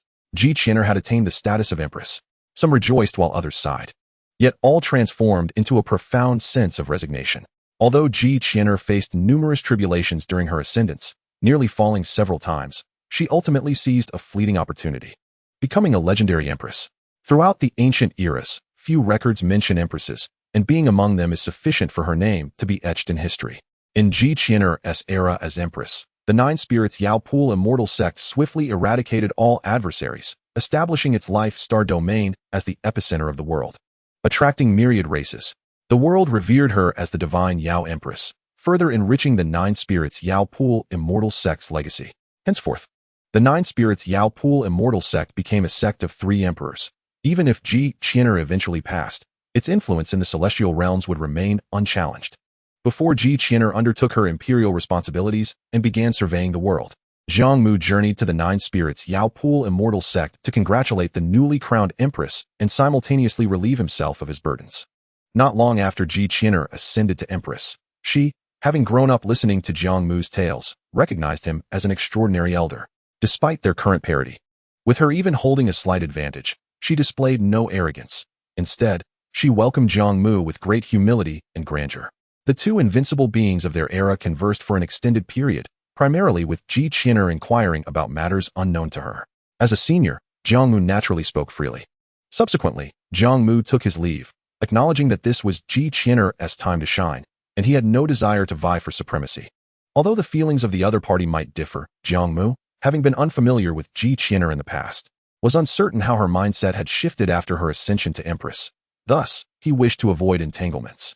After all, during his time surveying the world, even the rulers of forbidden zones dared not emerge, and with the presence of this empress, the realm remained peaceful. The world was well aware that another fully realized dominator had roamed the realms for 5 millennia, with the emergence of the empress. This dominator was destined to retreat into the shadows to make way for the new imperial authority. This disparity in identity and status inevitably left a sense of discomfort. As expected, the transition of supreme power occurred smoothly. Although the prominence of Jiqianer as empress overshadowed Jiang Mu, he remained an invincible figure, still earning the respect of the populace. A century later, Jiang Mu departed from the Jiang family, taking with him the small world suspended at the edge of the mortal realm. No one knew of his whereabouts, not even the cultivators of the Jiang family. After a millennium of nurturing within the nine spirits Yao Pool immortal sect, Ji Qin'er began to traverse the world, seeking all that piqued her curiosity. Time passed swiftly, and a millennium flashed by. The era of the divine Yao Empress was marked by remarkable tranquility, except for the final few millennia, during which the rulers of forbidden zones discreetly emerged. They sought something without preying upon the populace. The divine Yao Empress sensed all of this. Wielding her self-forged supreme imperial weapon, the flying immortal diagram, to confront them in battle. This battle was monumental. The divine Yao Empress clashed with three rulers of forbidden zones, causing the heavens to tremble and the earth to quake, obliterating ancient life and stars under the weight of their Tao. Perhaps weary from an overly prolonged peace, the divine Yao Empress, at the zenith of her youth, was unwilling to remain ordinary and sought to achieve something resounding throughout history. Yet, she dared not enter the forbidden zones. Thus, she ambushed the three rulers. Even when they revealed their intentions, they were still subdued by the divine Yao Empress. However, this confrontation drew attention, revealing that the divine Yao Empress had sustained significant injuries, her overwhelming Tao aura dimming. Following this battle, the divine Yao Empress remained absent from the mortal realm for an extended period. Yet, she seemed to have discerned what the rulers of forbidden zones were searching for: the aging, fully realized dominator. To them, seizing this flesh would be a tremendous boon, rivaling the consumption of countless beings across the star realms. In a desolate region of the universe, within a lifeless massive star, Jiang Mu, having developed in seclusion, sensed the tremors of myriad Daos and the dimming of fate, catching a glimpse of the clash between the divine Yao Empress and the rulers of forbidden zones. Compared to the true demon emperor Ji Bixing, the divine Yao Empress appeared to be at a disadvantage. Jiang Mu sighed. As an invincible being of the same caliber, he could distinctly feel Ji Qin'er's struggle when facing the three rulers at their peak. Ji Qin'er ultimately triumphed through cunning rather than sheer strength, unlike Ji Bixing, who was both treacherous and possessed formidable combat prowess. As an empress, Ji Qin'er could only be deemed competent, perhaps even slightly inferior to the opportunistic Yin Lingyun. Without the chaos of battle, such discrepancies would remain concealed. Now, in her confrontation with the rulers, the truth was laid bare. Jiang Mu recognized this, and it was likely the rulers had also perceived it, perhaps already stirring with intent. Ji Qin'er did not repel the peculiar beings too far. In her era, they would undoubtedly return, and given the ruler's scrutiny, Jiang Mu anticipated how the later years of the divine Yao Empress would unfold. But how did this concern him? After 10 millennia, the fully realized dominator had long since passed. Next to emerge would be the fully realized ancient holy body and the primordial spirit holy body. Chapter 43. The three types of fully realized holy bodies, their power rivaling that of the unrivaled emperor. Reflecting on the inevitable hardships of Ji Qin'er's later years, Jiang Mu also reminisced about his days of hiding. After departing from the mortal realm, Jiang Mu concealed his dominator aura within the celestial realms, landing in this uninhabited star region a millennium later. Here, he would confront the tribulation of the fully realized ancient holy body. After setting up his defenses and sealing off dozens of star domains, Jiang Mu welcomed his thunder tribulation. The thunder tribulation of the ancient holy body differed from that of the celestial dominator. He faced a manifestation of thunder tribulation, shaped by the projections of past fully realized holy bodies. In total, there were 13, each flowing with golden blood and radiating golden holy light, divine and powerful. Although these holy body projections lacked the aberrant strength of their originals, they still possessed a fragment of the holy body's might, presenting a hellish challenge for those yet to achieve full realization. This may explain why fully realized bodies capable of contending with emperors are so exceedingly rare. Fortunately, Jiang Mu had already attained physical perfection himself, being merely 3 parts weaker than the unrivaled emperor, making it not effortless but certainly not taxing to face this holy body thunder tribulation. Thus, after undergoing the strengthening of the holy body thunder tribulation, Jiang Mu's physique ascended to a new level. Whereas he had previously been 3 parts weaker than the emperor, he could now stand equal. Moreover, he gained a new essence. When utilizing the holy body essence, his entire being transformed, his blood becoming golden, with boundless strength and life coursing through him. An aura belonging to the fully realized holy body emanated from Jiang Mu, which he promptly reined in. The ancient sacred body and the celestial overlord body both belong to the category of physiques that achieve enlightenment through the physical form. Beyond their shared enhancement of the corporeal vessel, each possesses unique attributes. The celestial overlord body is unrivaled, endowed with 6 forms of divine boxing. In contrast, the ancient sacred body boasts an indestructible golden form and a domain of sacred light capable of suppressing all laws. In other words, should Jiang Mu close the distance, Even the teachings of an emperor would be diminished by a third. Lastly, there exists the fully realized primordial spirit sacred body, though it too requires the tribulation. The challenge it faces is the spirit-severing tribulation, which is significantly less arduous compared to the previous thunder tribulations. Given Jiang Mu's current strength, he can navigate it with relative ease. Thus, among the physiques he has acquired, all have reached maturity. Possessing even one of the 9 sacred bodies is a rarity in this world. To embody 3 is a feat that likely only Jiang Mu can achieve. However, both the celestial overlord body and the ancient sacred body consume a great deal of his personal strength, while the primordial spirit sacred body conveniently compensates for this shortcoming. It can be said that Jiang Mu's endurance now surpasses that of even a peak middle-aged emperor. Nevertheless, while Jiang Mu can freely transform between these 3 distinct bodily origins, the chaos of battle would not afford him such luxury. Thus, during his seclusion, he has sought a path to harmoniously unleash all 3 origins simultaneously. What might occur if they were to converge? Or would it be possible to fuse them into an entirely unprecedented physique? Thus far, Jiang Mu has only attempted to activate the powers of the 3 distinct sacred body bloodlines together, as this poses no mortal danger. His experiments have confirmed the viability of this approach, with the bloodline powers amplifying one another, allowing him to command different forces at will. However, this requires him to divide his focus, rendering it somewhat precarious in life-and-death confrontations. Nevertheless, it suffices for ordinary skirmishes. As for the alternative path of merging these origins, Jiang Mu plans to gradually experiment with it once he has amassed all 9 physiques. Even if he were to fail, the worst outcome would be a significant reduction in his sacred body origins, which would not adversely affect his own longevity. However, unless absolutely necessary, Jiang Mu would never reveal more than 1 physique at a time, for the unknown dangers of the world are too numerous, and such actions could very well invite calamity. Furthermore, even should he choose to intervene, he would not present himself as Jiang Mu, for the fully realized overlord Jiang Mu is undoubtedly lost to the annals of time. Although such a demise seems unworthy of the title of overlord, it may well be the best outcome for him. Upon regaining his focus, Jiang Mu stepped away from this star, erasing the traces of his existence. Time has proven his choice to be prudent, as the sovereigns of the Forbidden Zones believe he has reached his twilight years and are diligently searching for him. He is uncertain of the extent of Xianxia's injuries, or how many more years she can endure. With the impending turmoil yet to commence, he must seize the moment to seek out other sacred body bloodlines.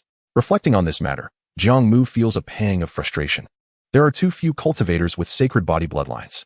The more formidable the physique, the rarer it seems to be, and many are obscured in obscurity, with some even unaware of their own sacred body lineage. This compels him to begin his search in places rumored to have once housed sacred bodies. For Jiang Mu, overcoming the tribulation of reaching full maturity is but a triviality. The primary challenge lies in locating and refining these bloodlines, especially as his resources have dwindled considerably. Patience is key. I am merely 60,000 years old, still in my youth, Jiang Mu reassures himself. Before tidying up the formations he had set in place and embarking on his quest for the sacred body bloodlines. Since the battle between Empress Sun Yao and the 3 sovereigns of the Forbidden Zones, where she vanquished 2 and fled from 1, the world has settled into a semblance of tranquility. 5,000 years have swiftly passed, during which Empress Sun Yao has seldom made an appearance, suggesting that the battle has profoundly affected her.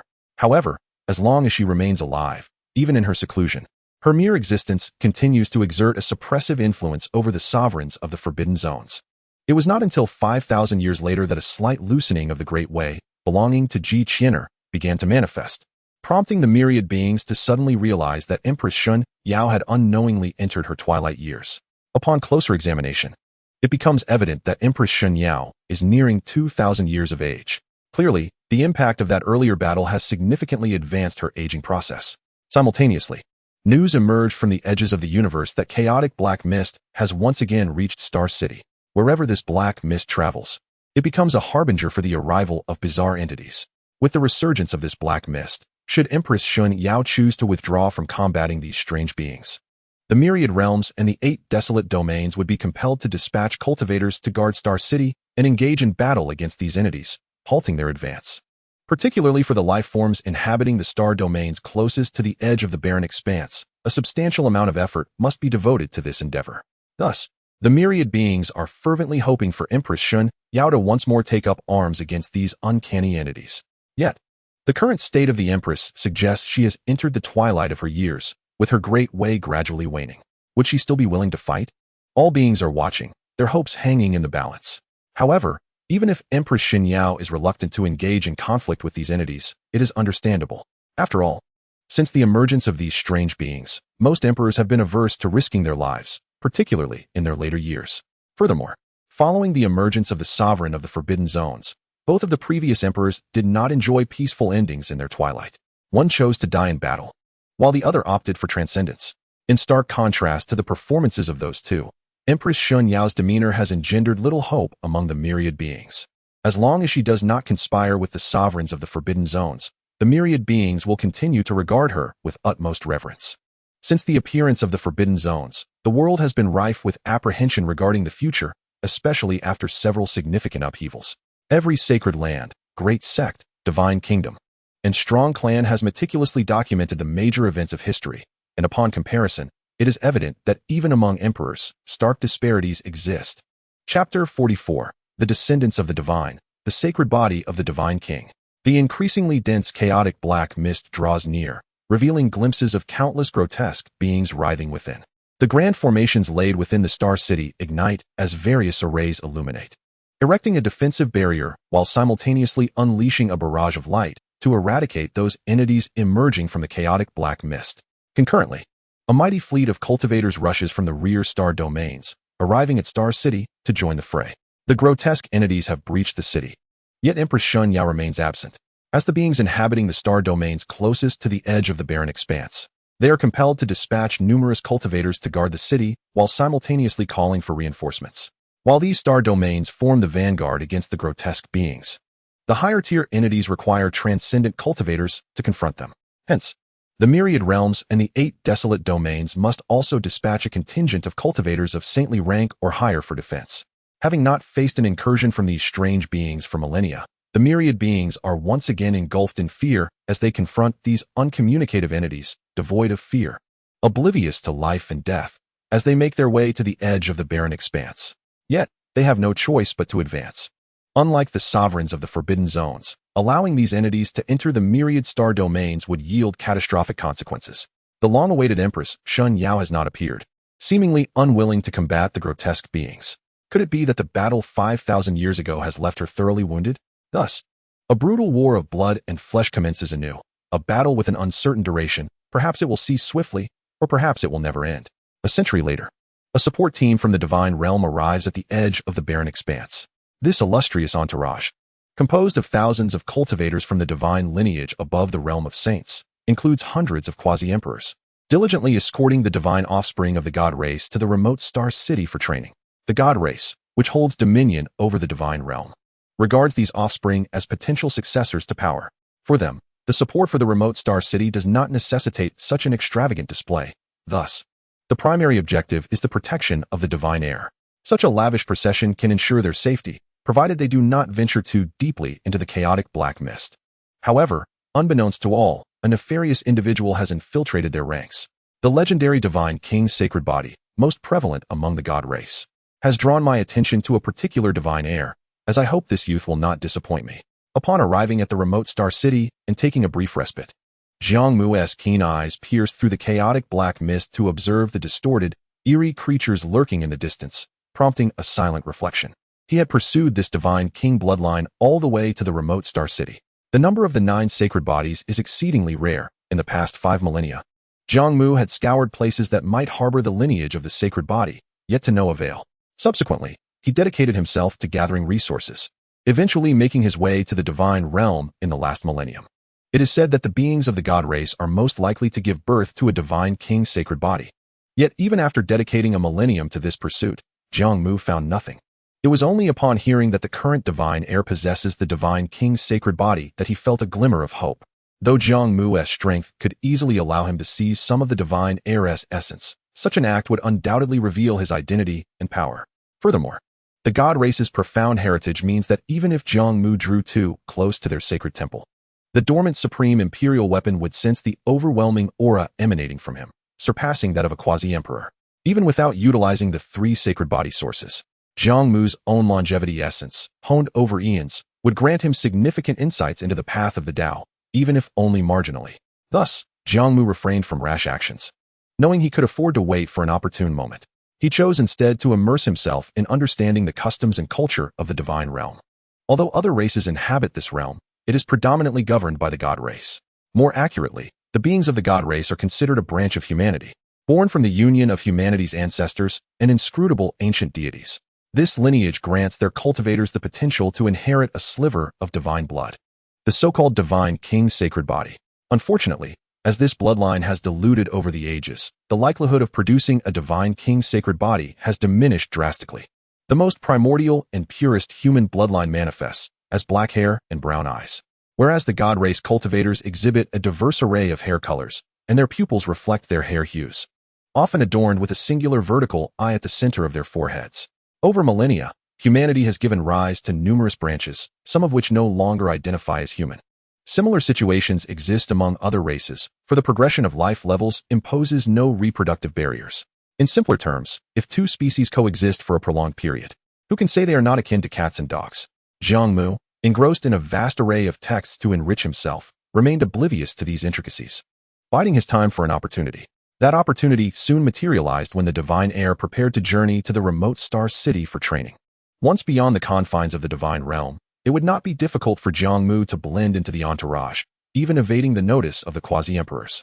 All that remained was to find a chance to draw a drop of blood from this divine heir, thereby achieving his goal. However, as he returned to the remote star city after a lengthy absence, he felt a tinge of nostalgia upon encountering the bizarre creatures once more. Now possessing combat prowess rivaling that of an emperor, he pondered whether he might dare to enter the chaotic black mist and witness the path that had led several emperors to their demise, as recounted by Yan Lingyun. While he entertained this notion, he quickly realized that embarking on such a venture alone posed too great a risk. Patience was a virtue. His singular aim remained to procure the blood of the divine king's sacred body, a task that Jiang Mu believed he could accomplish with relative ease. Meanwhile, the aura of Jiqian's Tao was waning, now suffused with the scent of decay. She was in her twilight years. What choices would she make? Jiang Mu pondered deeply. If she opted against confronting the eerie creatures, refrained from asserting her dominance over the sovereign of the forbidden zones, and harbored no desire for transcendence, would her character lead her to sever her own fate and become a sovereign herself? For an emperor, the allure of prolonging life is immensely tempting. After all, not every emperor is as formidable as Yan Lingyun or possesses the pure intent of Xi Bixing. Otherwise, there would not be so many invincible figures who have fallen. Clearly, Jiang Mu sensed that Jiqian was at a crossroads. If this were indeed the case, she might bear the burden of infamy.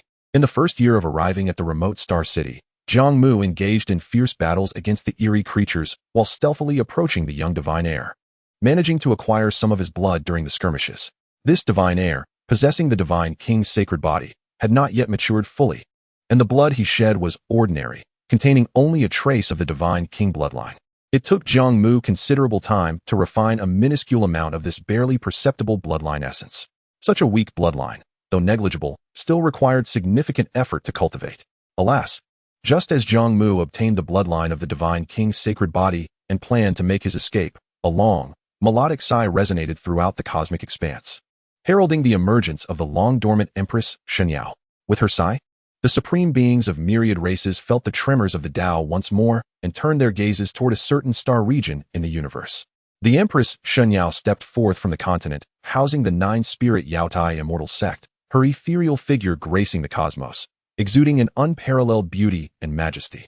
As if an inexplicable power were lifting her, while myriad laws coalesced into vibrant paths beneath her feet, the celestial seal of heaven hanging high but dimmed. The Empress Xianxiao bore a complex expression as she traversed the starry void, her footsteps allowing her to reach the boundary of the remote star city within mere strides. Pausing momentarily, what was her purpose? The myriad beings watched with curiosity as she came to a halt. Given her trajectory, she appeared poised to confront the eerie creatures. Yet she had inexplicably paused mid-journey. "Why do you obstruct me?" she proclaimed coldly, standing amidst the stars, her expression concealed. However, the silent cosmos offered no reply. To the supreme beings, her path appeared devoid of any presence. "I do not seek trouble with you, yet it seems you are eager for death." The Empress Xianxiao's countenance darkened, a chilling intent radiating from her, swiftly enveloping a vast expanse of the starry sky, causing even celestial bodies to freeze. "How terrifying!" came a voice laced with mockery. Suddenly, the space surrounding the Empress Xianxiao rippled, and 5 silhouettes began to materialize. 3 of these figures were shrouded in shadows, obscuring their true identities. while the other two revealed themselves. One was the Emperor Whale Jiao, a former adversary of the Empress Xianxiao who had fled after their clash. Now an ancestral figure of the sea demon race who had ascended to emperorhood. However, upon learning of Emperor Whale Jiao's new status as a sovereign of the Forbidden Zone, the sea demon race shamelessly disavowed him. The supreme beings of myriad races did not target any particular race due to this incident, as many sovereigns of the Forbidden Zones had yet to emerge, and their ancestors could very well be among them. The speaker from before is none other than the Whale Dragon Emperor, who, at this moment, has transformed into human form, gazing at the divine Yao Empress with eyes brimming with animosity. The other figure revealing their true self is the conquering Saint Emperor, the sole surviving sovereign of the obliterated star Al-C, unexpectedly re-emerging into the world after several millennia. As the only one to have survived the grasp of the Celestial Emperor, the conquering Saint Emperor is well documented in ancient texts, allowing future generations of the Supreme to glean insights into his existence. The power of this master of the Forbidden Zone is extraordinary. Now, with 5 sovereigns of the Forbidden Zones appearing simultaneously, it seems they are poised to encircle and eliminate the aging divine Yao Empress. Divine Yao Empress, did you ever imagine this day would come? The Whale Dragon Emperor spoke with fury, brandishing a trident that glimmered with a soft blue radiance. Now, your vitality wanes. Your former splendor diminished. It is time for my vengeance. I shall feast upon your flesh and drink your blood. Once, 3 sovereigns of the extreme realms were capable of gravely wounding the divine Yao Empress, and now, with 5 surrounding the Empress in her twilight years, they may not even require the extreme realm's transcendence. However, to ensure success, the Whale Dragon Emperor has summoned the conquering Saint Emperor, who has previously sought the whereabouts of the ascendant body, clearly in need of vitality to replenish himself. Although the conquering Saint Emperor intends to take the lion's share, for the other 4 sovereigns of the Forbidden Zones, as long as they do not require extreme transcendence, it is undoubtedly a profitable venture. The divine Yao Empress maintained an indifferent expression, disregarding the Whale Dragon Emperor's words as she turned her gaze towards the conquering Saint Emperor. She was well aware of his identity. However, what left her incredulous was the palpable sense of danger emanating from the conquering Saint Emperor. Even in the absence of extreme transcendence, the divine Yao Empress mused inwardly. Is there truly a disparity among the masters of the Forbidden Zones? This thought provided her with some solace. As the 3rd emperor to emerge from the Forbidden Zones, she felt overshadowed by the accomplishments and prowess of the previous 2. Witnessing the differences among the masters of the Forbidden Zones, akin to the disparities among emperors, indeed brought her a sense of balance. The conquering Saint Emperor, sensing the divine Yao Empress's scrutiny, inquired, "Do you know where the ascendant body has gone, and whether it has perished?" "Why should I answer you?" The divine Yao Empress retorted coldly, suppressing her emotions. "I am aware you once hesitated and visited a certain Forbidden Zone, contemplating the severance of your destiny. Alas, you did not choose that path, and now, I shall not grant you the opportunity." The conquering Saint Emperor shook his head, licking his lips. "Had I consumed that ascendant body, perhaps I would not harbor any ill will towards you. You can only blame your misfortune." The divine Yao Empress was taken aback. She had not anticipated that her visit to a Forbidden Zone would be known to the conquering Saint Emperor. Though she ultimately chose not to become a master of the Forbidden Zone, the revelation of such a matter felt utterly disgraceful to her as an empress. It was profoundly humiliating. The Whale Dragon Emperor swung his trident towards the divine Yao Empress, a sinister grin plastered on his face. "I can hardly contain my eagerness." As a sovereign of the Forbidden Zones who had previously battled the divine Yao Empress, he understood her strength, which emboldened him to orchestrate this audacious assault. Compared to the previous true demon emperor, the divine Yao Empress was considerably weaker. "Even if this emperor is diminished, I am still a contemporary emperor. If I cannot slay others, can I not slay you?" The divine Yao Empress, feeling both humiliated and enraged, unleashed a scroll depicting celestial figures. Her mana surging as the scroll unfurled, unleashing numerous golden patterns woven into various flying immortals, hurtling towards the Whale Dragon Emperor. Simultaneously, the other 3 sovereigns of the Forbidden Zones also launched their assault, yet they did not resort to extreme transcendence. Although the divine Yao Empress wielded myriad laws, she could barely fend off their onslaught. "Suppress." The conquering Saint Emperor thrust his palm towards her, a colossal phantom hand crushing the space around them, striking fiercely behind the divine Yao Empress, shattering her protective laws, prompting a cold snort from her. "Do you truly believe this empress is easily bullied?" Originally, she had reserved her strength for dealing with anomalous beings, but since they were so eager to court death, she would oblige them. The divine Yao Empress reached for the celestial mark hovering above her head, beginning to draw upon her final reserves of power, her aura steadily rising. As the brilliance of the flying immortal scroll intensified, countless golden threads spread across the celestial expanse, permeating all existence. Except for the conquering Saint Emperor, the other 4 sovereigns of the Forbidden Zones were ensnared by the myriad threads, their expressions shifting as they seemed to fall into silence. Strangely, there were no visible wounds on their bodies. A formidable divine consciousness. Alas, it lacks the requisite finesse. Otherwise, I would have succumbed to your influence. The conquering Saint Emperor, momentarily dazed, quickly regained clarity as a massive square jade descended from the heavens, pressing down upon the divine Yao Empress. With the conquering Saint Emperor's relentless pressure, his laws bore down on her, causing her body to tremble uncontrollably, as if subjected to an irresistible force. As the standoff continued, with the very fabric of space threatening to collapse, a blinding silver beam, traversing the cosmic rivers and seemingly transcending time itself, struck the conquering Saint Emperor with unrelenting force. This was a sword that spanned multiple star domains, enveloped in an exquisite sword light, exuding an icy intent to kill, resonating with a thunderous hum that could only be heard at this moment. Although the conquering Saint Emperor reacted at the last instant, he was still pierced through half of his body by the silvery light that traversed several star domains, his chest exploding in a spray of imperial blood. The conquering Saint Emperor let out a wretched cry, losing control of the massive jade seal, which significantly alleviated the pressure on the divine Yao Empress.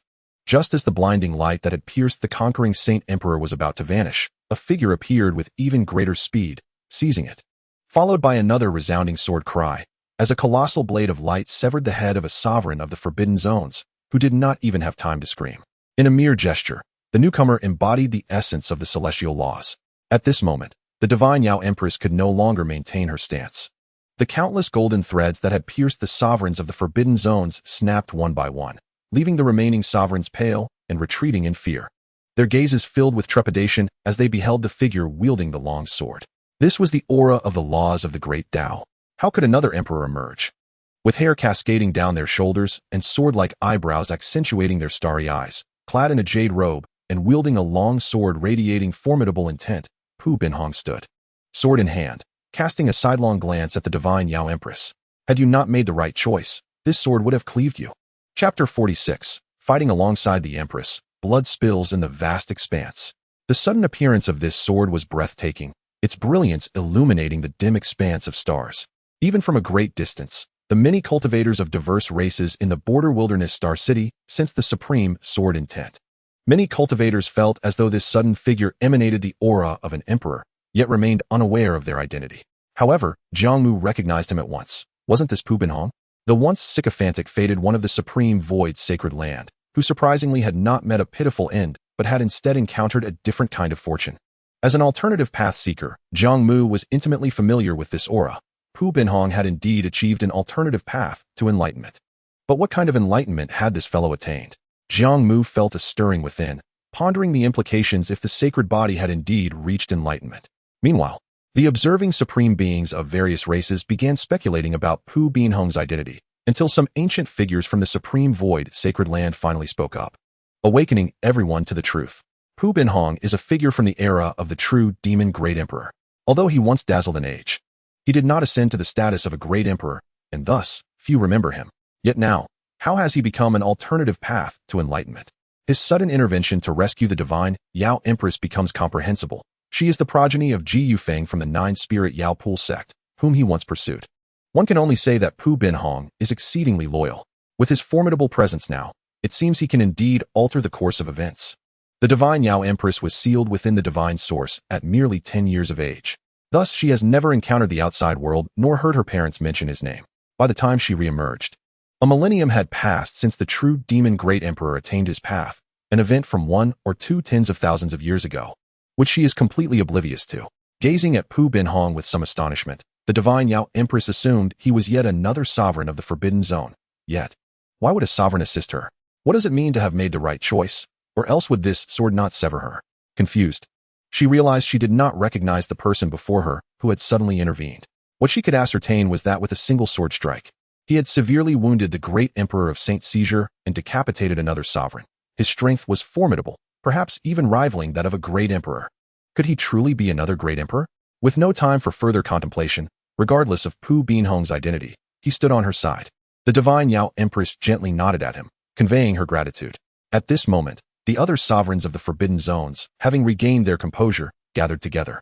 Observing the staggering Great Emperor of Xianxia, who bore a gaping wound in his chest, with strands of silvery sword energy rampaging within, seemingly incessantly damaging his vitality.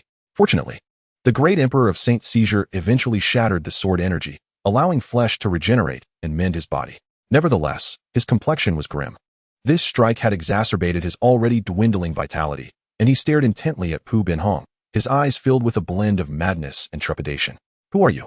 the Great Emperor of Xianxia demanded, struggling to suppress his fury. Regardless of who Pu Binhong was, he could not possibly be a complete Great Emperor. The Great Emperor of Xianxia had already formulated some suspicions. Pu Binhong's aura felt oddly familiar, as if he had sensed it long ago.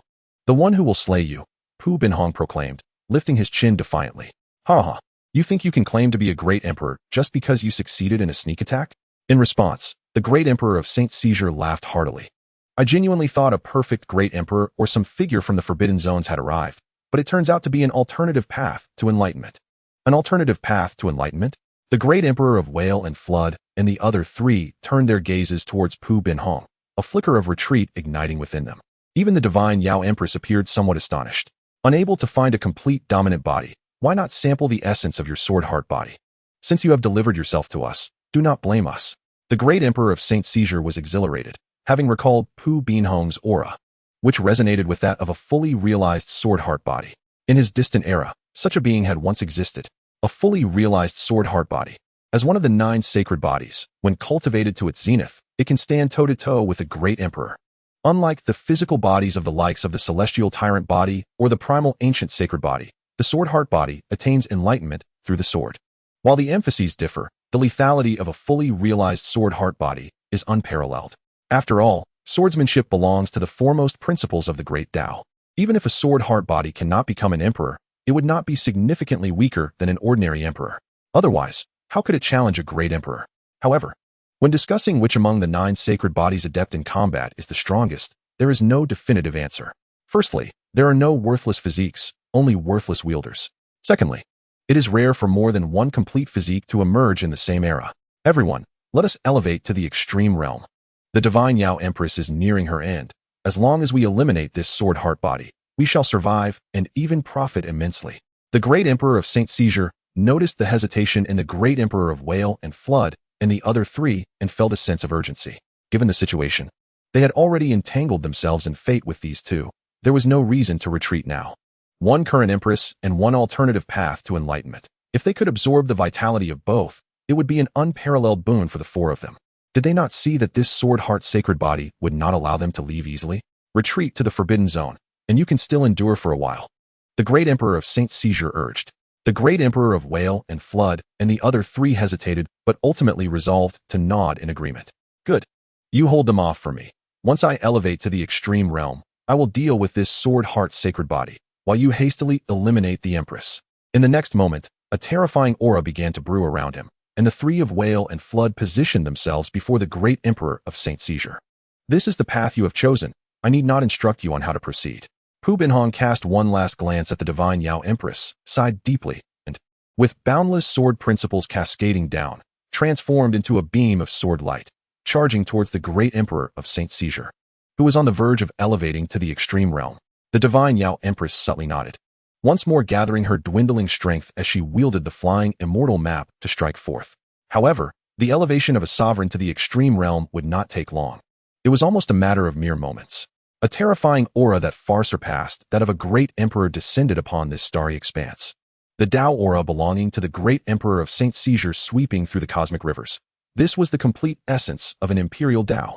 Indeed, it was even stronger than previous emperors. Boom, boom, boom. The vast expanse of the universe echoed with roars, as if heralding the arrival of this great emperor. Of course, it was not just the Great Emperor of Xianxia. The 3 from Whale and Flood also successfully elevated to the extreme realm. This starry sky was immediately suffused with the nearly overwhelming aura of 6 great emperors, as their great Tao principles clashed and shattered. The fierce combat, even disturbing many sovereigns slumbering in the Forbidden Zones. Pu Binhong's swordsmanship was indeed formidable. The powerful sword principles seemed poised to tear asunder all. Yet, when faced with 4 sovereigns who had elevated to the extreme realm, it could not sustain itself. not to mention the presence of the great emperor of xianxia, who surpassed ordinary emperors, even with the divine Yao Empress assisting him in alleviating some of the pressure. Amidst the tumultuous clash that obliterated the very principles of this starry expanse, Pu Binhong was ultimately crushed by the imperial weapon of the great emperor of xianxia, blood spilling into the void. Meanwhile, the divine Yao Empress was besieged by the three from Whale and Flood, struggling to endure. Had she not been a current great emperor, endowed with myriad paths, she would have long since perished. This scene of slaughter was utterly harrowing. Chapter 47. The Ambush by Jiang Mu, pummeling the second-generation great emperor to death. This spectacle left countless beings of various races in profound distress, an alternative path to enlightenment embodied in a fully realized body. Alongside a female emperor, could not even withstand the combined might of 5 sovereigns from the Forbidden Zones. The sovereigns, having transcended to the extreme realm, were indeed terrifying. Particularly the great emperor of xianxia, whose principles nearly sealed the battlefield. With every punch and palm, he shattered swathes of the cosmic rivers. And it was he who severely injured Pu Binhong. Without the great emperor of xianxia, given Pu Binhong's demonstrated strength, even in combat against the three from Whale and Flood, he would have stood on equal footing, had it not been for the long sword in Pu Binhong's hand. An imperial weapon from the sacred land of the void, he would have surely perished by now. However, if this continued, the demise of both Pu Binhong and the divine Yao Empress would become inevitable. After all, the great emperor of xianxia and his companions would not afford them much time to delay. For the great emperor of xianxia and the others, elevating to the extreme realm also posed a significant life-threatening risk, and they could not sustain it for long. They, too, needed to retain some leeway to guard against unknown dangers, such as ambushes from the sovereigns of the Forbidden Zones. Although the dominators of the Forbidden Zones have tacitly agreed to refrain from direct confrontation, the likelihood of such an occurrence is exceedingly rare and can almost be disregarded. Nonetheless, they remain vigilant, for the repercussions of a transgression are far too grave to bear. I am truly sorry for dragging you into this, the divine empress Shun Yao murmured, her gaze laden with remorse as she beheld the bloodied Pu Binhong, who had been struck down once more. Do not utter such apologies. This was a choice I made of my own volition, Pu Binhong replied with an air of nonchalance, his grip on the imperial sword trembling slightly. It is merely a pity that I could not slay another foe. Yet he remained resolute, exclaiming, but I shall not relent until my last breath. Kill. Pu Binhong's aura surged anew, the imperial sword gleaming as he charged once more at the great emperor of seizing holiness. Countless sword energies crisscrossed as Pu Binhong fought with reckless abandon, ultimately inflicting another wound upon the great emperor, severing one of his arms. You truly deserve to die.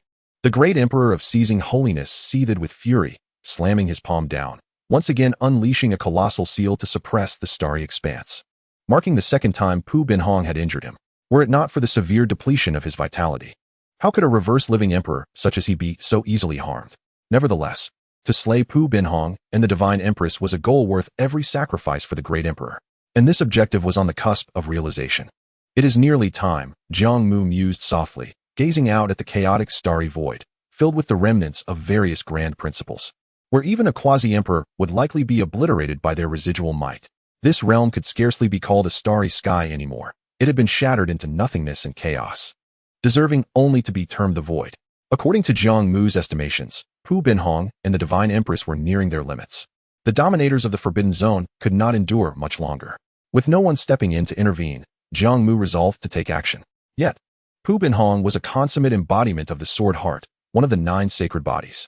Under such circumstances, Jiang Mu had no choice but to act, for the bloodline of a sacred body was exceedingly rare.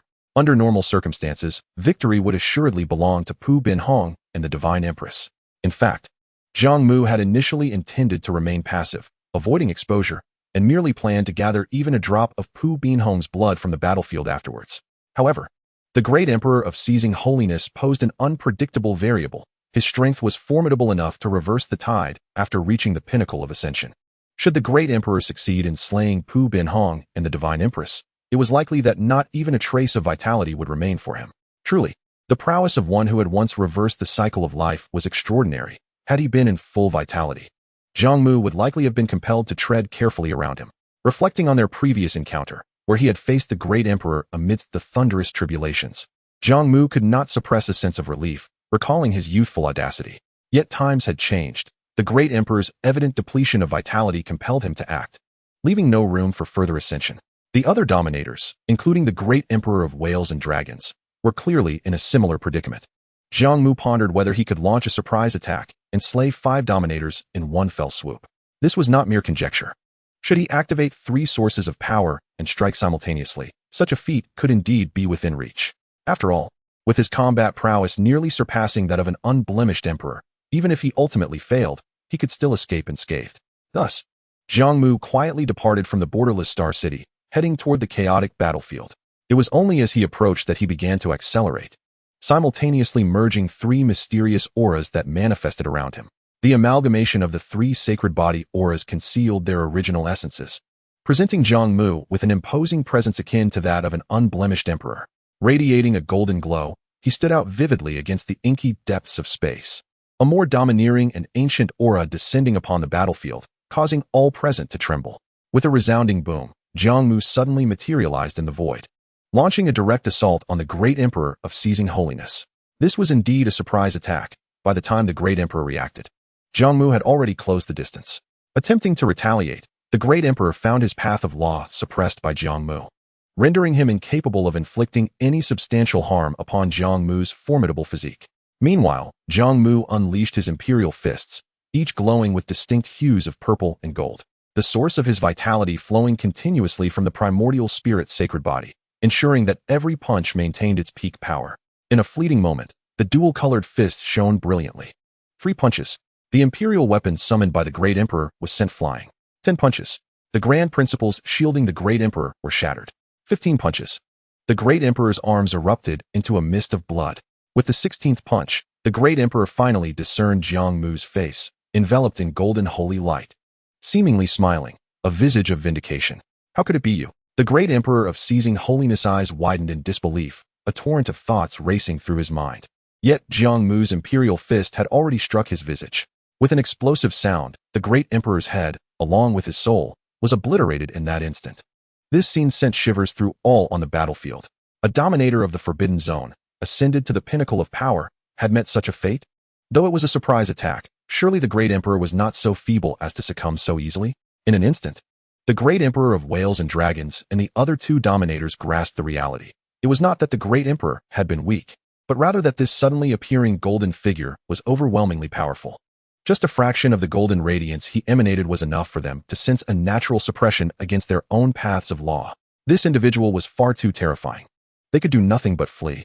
At that moment, the sole thought occupying the minds of the great emperor of whales and dragons and his companions was survival, the fear of death overshadowing any consideration of replenishing their vitality. However, Jiang Mu would not grant them this opportunity. Chapter 48, The Supreme of the Forbidden Zone. With the corporeal form and imperial weapon of the great emperor of seizing holiness secured, Jiang Mu's gaze shifted, the domain of holy light unfurling to envelop the fleeing great emperor of whales and dragons and his companions. In the next moment, he appeared behind the great emperor of whales and dragons. The sheer force of Jiang Mu's instantaneous movement shattered the surrounding space. "No, please do not kill me."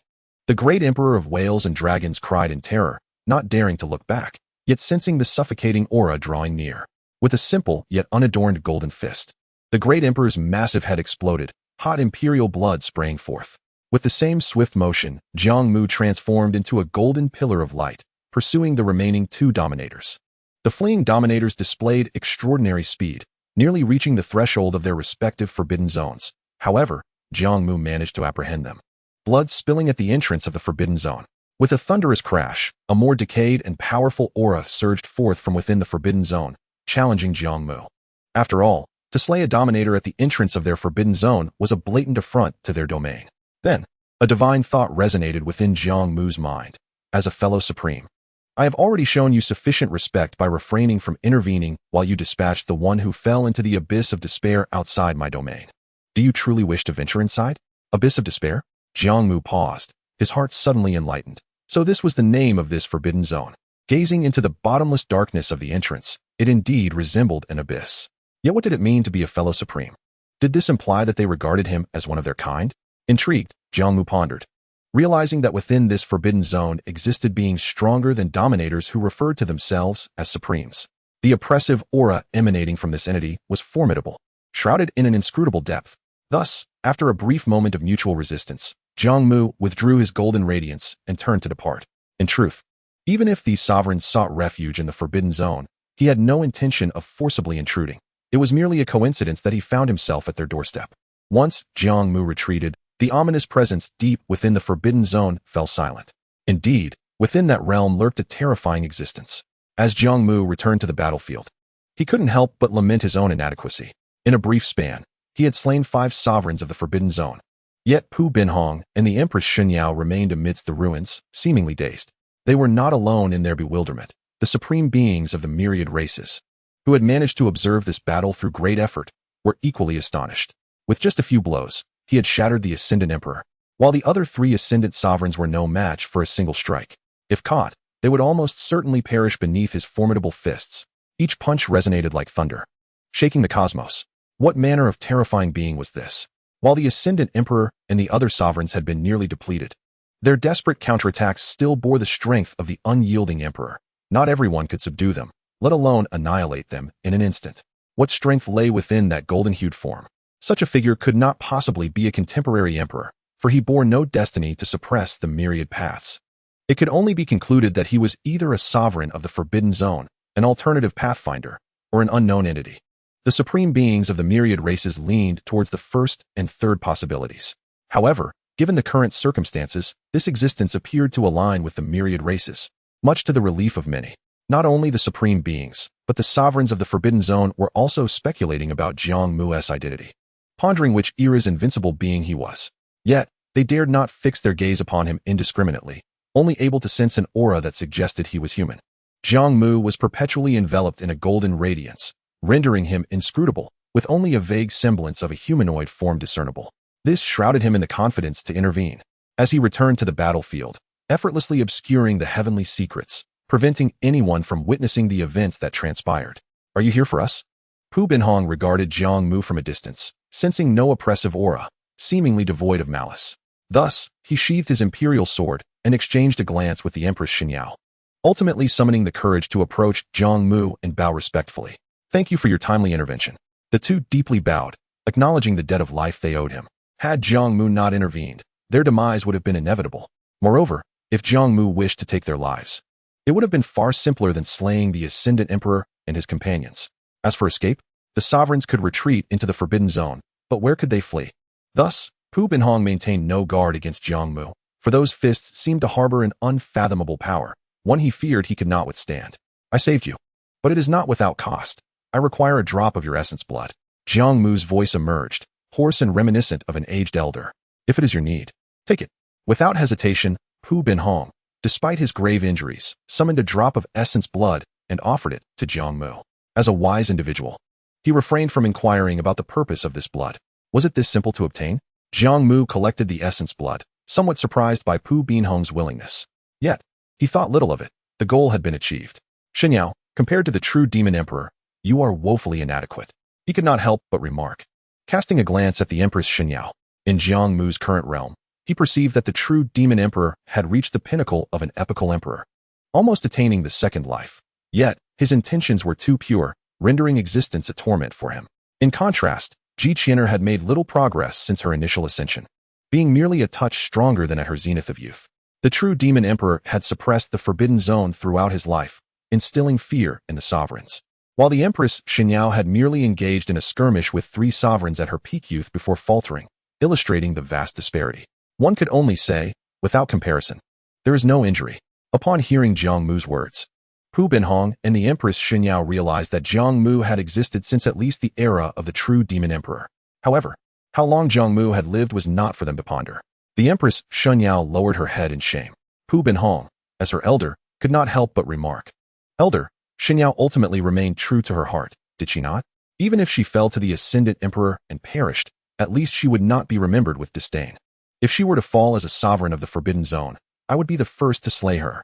Hearing Jiang Mu's tone, Pu Binhong immediately shifted his address from Your Excellency to Elder. Indeed, I see that your sword heart embodies the essence of an invincible being. A true blessing for the mortal realm, Jiang Mu remarked with the gravitas of a senior. The Empress Xianxiao, feeling thoroughly criticized by both Jiang Mu and Pu Binhong, lowered her head even further. After all, she was still an empress, was she not? Was there no shame? Yet, ultimately, the Empress Xianxiao dared not retort. Chapter 49. You bear a striking resemblance to your mother, yet lack her beauty. What are your plans moving forward? Jiang Mu inquired suddenly. I had originally planned to combat the aberrant beings, but alas, the sovereigns of the Forbidden Zone have already set their sights on me. For now, I must recuperate for a while longer. The Empress Xianxiao sighed deeply. She yearned for achievements that would etch her name into history, yet her strength was insufficient. Do not worry, I shall undertake that task in her stead. Pu Binhong volunteered once more, assuring her. The Empress Xianxiao cast a deeply puzzled look at Pu Binhong, as if questioning, who are you, and why do you care so much for me? Jiang Mu, however, could not suppress a smirk. This fellow, Pu Binhong, was capable of nurturing affection too? Observing the confusion in the Empress Xianxiao's eyes, Jiang Mu could easily imagine her expression upon discovering the truth. Nevertheless, based on Pu Binhong's demeanor, Jiang Mu believed he would indeed strive to combat the aberrant beings, whether for the Empress Xianxiao or otherwise. Thus, Jiang Mu produced the corpses of the Ascendant Emperor and his companions, presenting them to Pu Binhong. Take these corpses with you. They will prove useful once you enter the chaotic black mist. What purpose do they serve? Deep within the chaotic black mist lies a path. If you follow it, you will encounter a fissure. Block that fissure with these corpses, and you will discover the source of the aberrant beings. The sovereigns of the Forbidden Zone were once invincible beings, their bodies infused with great principles, capable of suppressing that source. Jiang Mu calmly articulated this shocking information, leaving Pu Binhong and the Empress Xianxiao in awe. So this is how the aberrant beings originate. Their gazes towards Jiang Mu transformed, imbued with newfound respect. Jiang Mu continued, fixing his gaze upon the Empress Xianxiao and Pu Binhong. You may encounter aberrant beings that rival emperors. Even invincible beings may face near certain demise. Can you withstand this? Are you willing to undertake it? Even if you decline, it matters not, after all. No one mandates that emperors or invincible beings must sacrifice themselves for the safety of the mortal realm. Jiang Mu never forced others. If the two expressed reluctance, he would reclaim the corpses. Of course, this did not imply that Jiang Mu himself would participate. On the contrary, he would not. It would suffice to allow the myriad races cultivators to continue guarding the border city, as the lives lost amidst the chaos wrought by the sovereigns of the Forbidden Zone would be few compared to those perishing in the border city. Should two individuals inherently be concerned for the welfare of all living beings, they would embark on their noble endeavors without the orchestration of Jiang Mu. And by bringing the imperial corpses along, their chances of survival would significantly increase. Although Jiang Mu's visage remained obscured, Pu Binhong seemed to perceive the glimmer of Jiang Mu's gaze, an expression imbued with the hopes of a senior mentor towards his juniors. As he accepted the lifeless forms with solemnity, he vowed, I shall not betray your trust, esteemed elder. Yet, Pu Binhong could not suppress his curiosity and inquired, but esteemed elder, with your concern for the people, would not your prowess afford you a greater likelihood of success in this endeavor? Jiang Mu paused momentarily, then, with a weighty sigh, replied me, if you were aware of my intentions, you would not hold such thoughts. Upon hearing this, Pu Binhong and the Empress Xianxiao stood in reverent silence.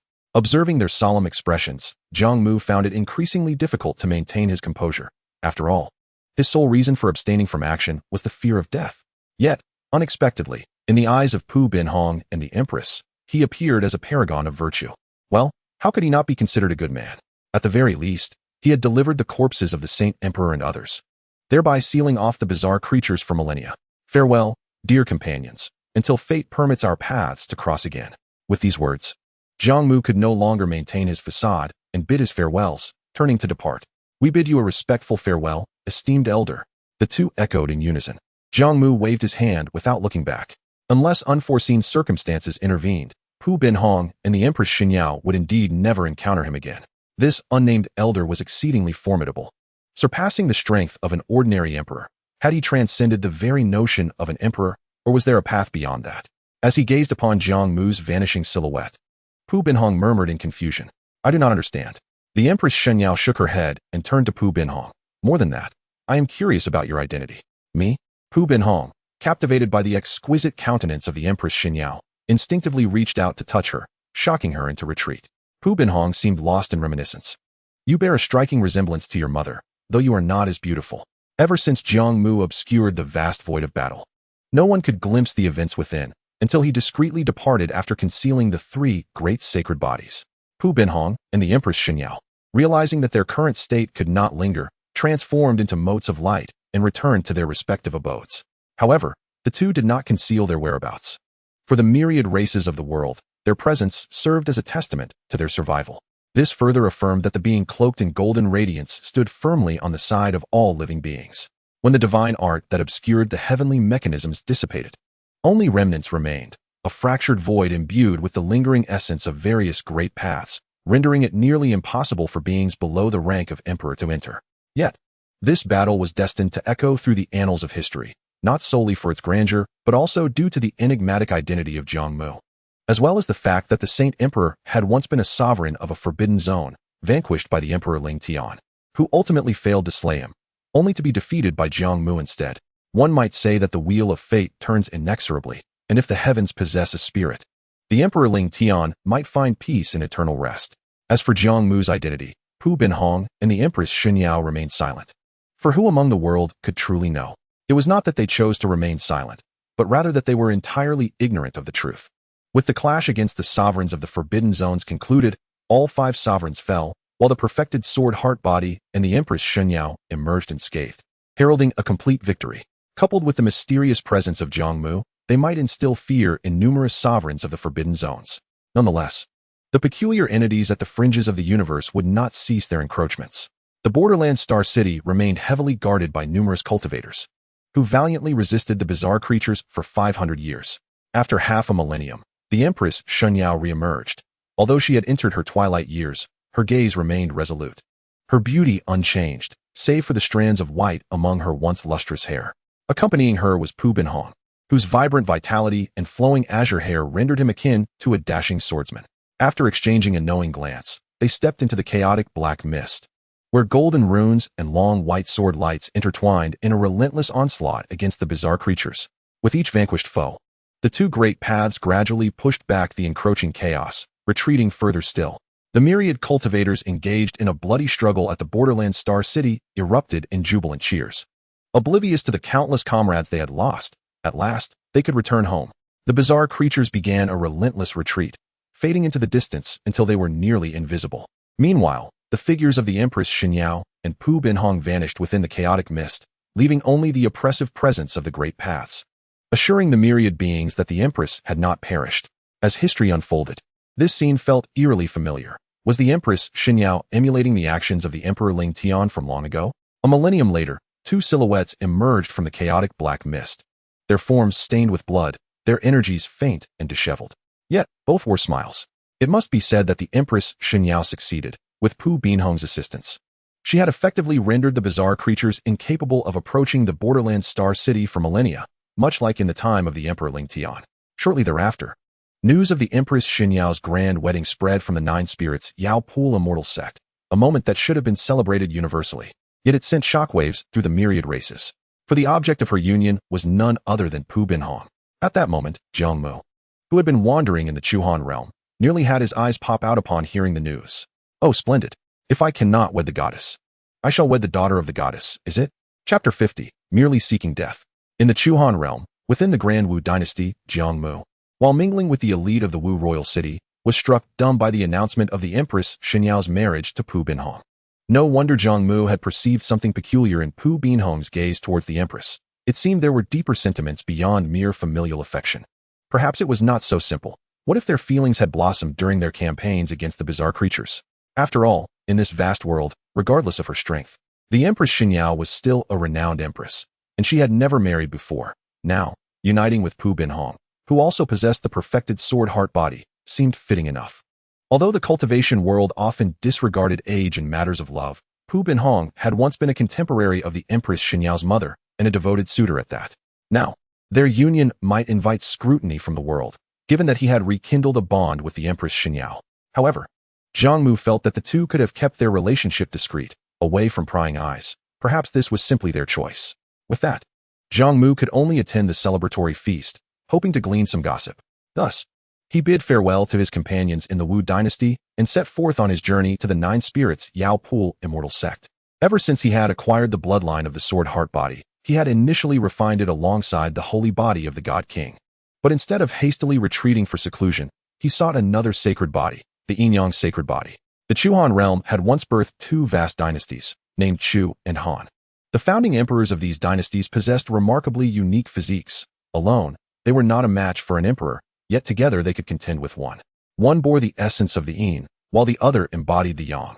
Their offspring, through a fortuitous union, produced a being that encompassed both the yin and yang, capable of rivaling an emperor, an extraordinary path to enlightenment, thus earning the title of the yin-yang sacred body.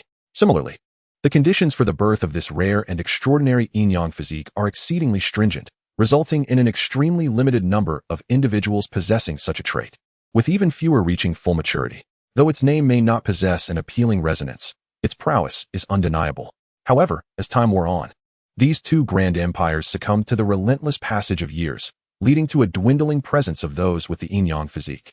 Over the course of several million years, reports of a fully realized yin-yang sacred body have become virtually non-existent. Nevertheless, within the Chuhan realm, there exist over 100 dynasties, each claiming to be the rightful descendants of the Great Chu and Great Han, asserting their legitimacy. Throughout a millennium, Jiang Mu traversed these dynasties, forging alliances with royal offspring, discreetly drawing upon their lifeblood as a means of trial. Through his experiments, Jiang Mu concluded that most of these dynasties merely waved the banner of the tiger without any true lineage to the Chuhan royal bloodline. Yet, after a millennium of wandering, he did not return empty-handed. He managed to acquire a trace of both yin and yang blood. Although they were not entirely fused, they were certainly preferable to having none, and he could attempt to merge them in the future. This marked Jiang Mu's foremost endeavor during that millennium. The second task involved refining and merging the imperial weapons seized from figures like the sovereign of the sacred conquest. Most of these imperial weapons, save for those preserved well by the sovereign of the sacred conquest, had suffered significant degradation of their powers due to the decay of their respective masters. After all, if the rulers of the Forbidden Zones could not maintain their own vitality, how could they nurture the imperial weapons of absolute power? Jiang Mu painstakingly refined the materials of these imperial weapons, integrating a portion into his own red Sakura spear while forging another into the mold of a sword. After all, to cultivate the sword heart Dao body, one cannot succeed without a personal flying sword. Engaging in these two pursuits over the span of a millennium was indeed fulfilling, leaving no room for idleness. Subsequently, Jiang Mu prepared to retreat once more, focusing on his path to refining the sacred body. Yet, before doing so, he wished to visit the Jiuling Yaoqi immortal sect to partake in a celebratory drink. The Jiuling Yaoqi immortal sect was hosting an unprecedented celebration in honor of the divine Yao Empress's Day of Great Joy, with myriad races coming to offer their congratulations. During the banquet, the atmosphere was filled with exaltations from the myriad races, and none dared to broach the subject of the past. The encroaching twilight of the divine Yao Empress could no longer be concealed, yet she appeared exceedingly joyful. How much longer could the divine Yao Empress endure? This was the unspoken concern among all beings. Her aura of grandeur seemed to waver precariously. Meanwhile, Pu Binhong radiated with vitality, unmistakably in the prime of his life. Oh, what irony, an elder bidding farewell to a youth. Amidst the assembly of the myriad races, Jiang Mu could not help but feel a twinge of melancholy. The beautiful couple stood together, yet their time was fleeting. As guests arrived in droves, it seemed the two could perceive only one another. A century later, the divine Yao Empress quietly transcended within the Jiuling Yaoqi immortal sect. The world, apart from sensing her overwhelming imperial might and ancient aura, was left with an inexplicable sorrowful sword intent. As myriad paths converged and the celestial heart withdrew into seclusion, a stirring began to unfold. The divine Yao Empress's presence gradually faded from the traces of the Tao, signaling the conclusion of her epic. Reflecting upon the life of this empress, despite her relatively modest strength compared to her predecessors, her existence was nonetheless imbued with an air of enchantment due to various external factors. Even the most unremarkable life of an emperor seemed to surpass the vast majority of sentient beings. Once again, the world plunged into an era devoid of emperors. Yet this time the rulers of the Forbidden Zones did not emerge, for there remained a fully realized sword heart Tao body, traversing the cosmic rivers and the fringes of existence, wielding a chilling sword intent capable of annihilating all foes who dared to approach. Thus, before the next great conflict among emperors unfolded, the era appeared remarkably tranquil, until 6 millennia later, when a ruler of the Forbidden Zone sought to challenge the authority of the aging sword heart Tao body, only to be cleaved asunder by the imperial sword amidst the cosmic expanse. Bathed in the imperial blood of his adversary, Pu Binhong's sword radiated an overwhelming light, seemingly intent on vanquishing all challengers, instilling terror in the hearts of the rulers of the Forbidden Zones. As time languidly progressed, it reached 8,300 years. Destiny once more illuminated the world, resurrecting the imperial barrier Great Wall, which had entombed countless fallen heroes, guiding myriad beings. After enduring life and death struggles, the ultimate bearer of destiny emerged. This individual was a prodigy of the divine race, treading upon the bones of countless aspirants, marked by the celestial seal. Traversing the cosmic void to undergo tribulation, achieving the path of emperorship, becoming the singular figure of the realm. The world hailed him as the Emperor of Divine Might. Following his ascension, the aged Pu Binhong took his imperial sword to the divine realm, engaging in battle with this contemporary emperor. It is said that the clash was shrouded from the machinations of fate, imperceptible to the highest echelons of the myriad races. Yet, from the echoes of the ensuing conflict, it was evident that the ferocity of their duel was formidable. Did the fully realized sword heart Dao body harbor some grudge against this emperor? Yet, after this battle, the world was left devoid of any news or trace of the sword heart Dao body, save for the return of an imperial sword to the sacred land of Taishu. Much like the celestial tyrant body that had safeguarded the lives of countless beings for millennia, the fully realized sword heart Dao body seemed to fade into obscurity, appearing to have perished at the hands of the Emperor of Divine Might. Such an ending felt somewhat lamentable. It should not have concluded this way. Yet, the truth of the matter remained elusive, known only to the Emperor of Divine Might. 2 millennia later, as the Emperor of Divine Might entered his twilight years, he revealed the secrets of that fateful day. It turned out that Pu Binhong and the Divine Yao Empress had fortuitously sired an offspring. This offspring later participated in the contest for the Imperial Road, becoming one of the candidates for destiny. However, no one knew his origins or identity. Ultimately, this descendant met his demise at the hands of the Emperor of Divine Might, who was likewise vying for the throne. Before the conflict commenced, Pu Binhong proclaimed, "On a personal level, I seek vengeance for my lost child. On a public level, I wish to ascertain whether you possess the capability of an emperor. I shall act as the Emperor's emissary to traverse the world. Should you triumph over me, then you shall take my place." Thus, it was a contest of both supremacy and survival. In the eyes of the aged Pu Binhong, there was no trepidation towards death, only a fervor for battle against the emperor. He merely sought death. Chapter 51. The old emperor falls, the new emperor rises. Upon reaching just over 20,000 years of age, the Emperor of Divine Might transcended within the divine realm. The divine race is among the foremost powerful clans in the world, and their emperors, even if not the strongest, are still formidable. During the nearly 20,000 years of his reign, the Emperor of Divine Might frequently traversed the world and visited several forbidden zones, engaging in terrifying battles. Though not as intense as those involving the true demon emperor, they were nonetheless quite fierce. Perhaps it was precisely due to this that during his era, the rulers of the forbidden zones never took the initiative to reveal themselves, allowing the myriad races to flourish and seemingly heal from the wounds inflicted by the past. In terms of direct actions, the Emperor of Divine Might seem to have achieved more than the Divine Yao Empress. However, these emperors hailing from powerful clans, perhaps influenced by deeply ingrained traditions, placed great importance on their lineage. Consequently, the years of the Emperor of Divine Might's reign almost restored the divine race to its former glory, transcending merely one realm to expand their influence across the cosmic domains, amassing resources, thereby deepening their foundation, enabling them to endure the passage of time and become an immortal legacy.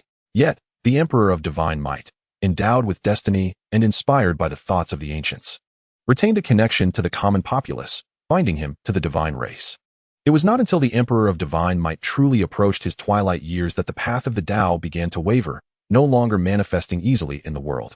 The dispersed factions of the divine race scattered throughout the universe succumbed to avarice, aggressively exploiting the resources of weaker races for personal gain. Such occurrences, though numerous, failed to reach the divine realm, let alone the ears of the Emperor of Divine Might.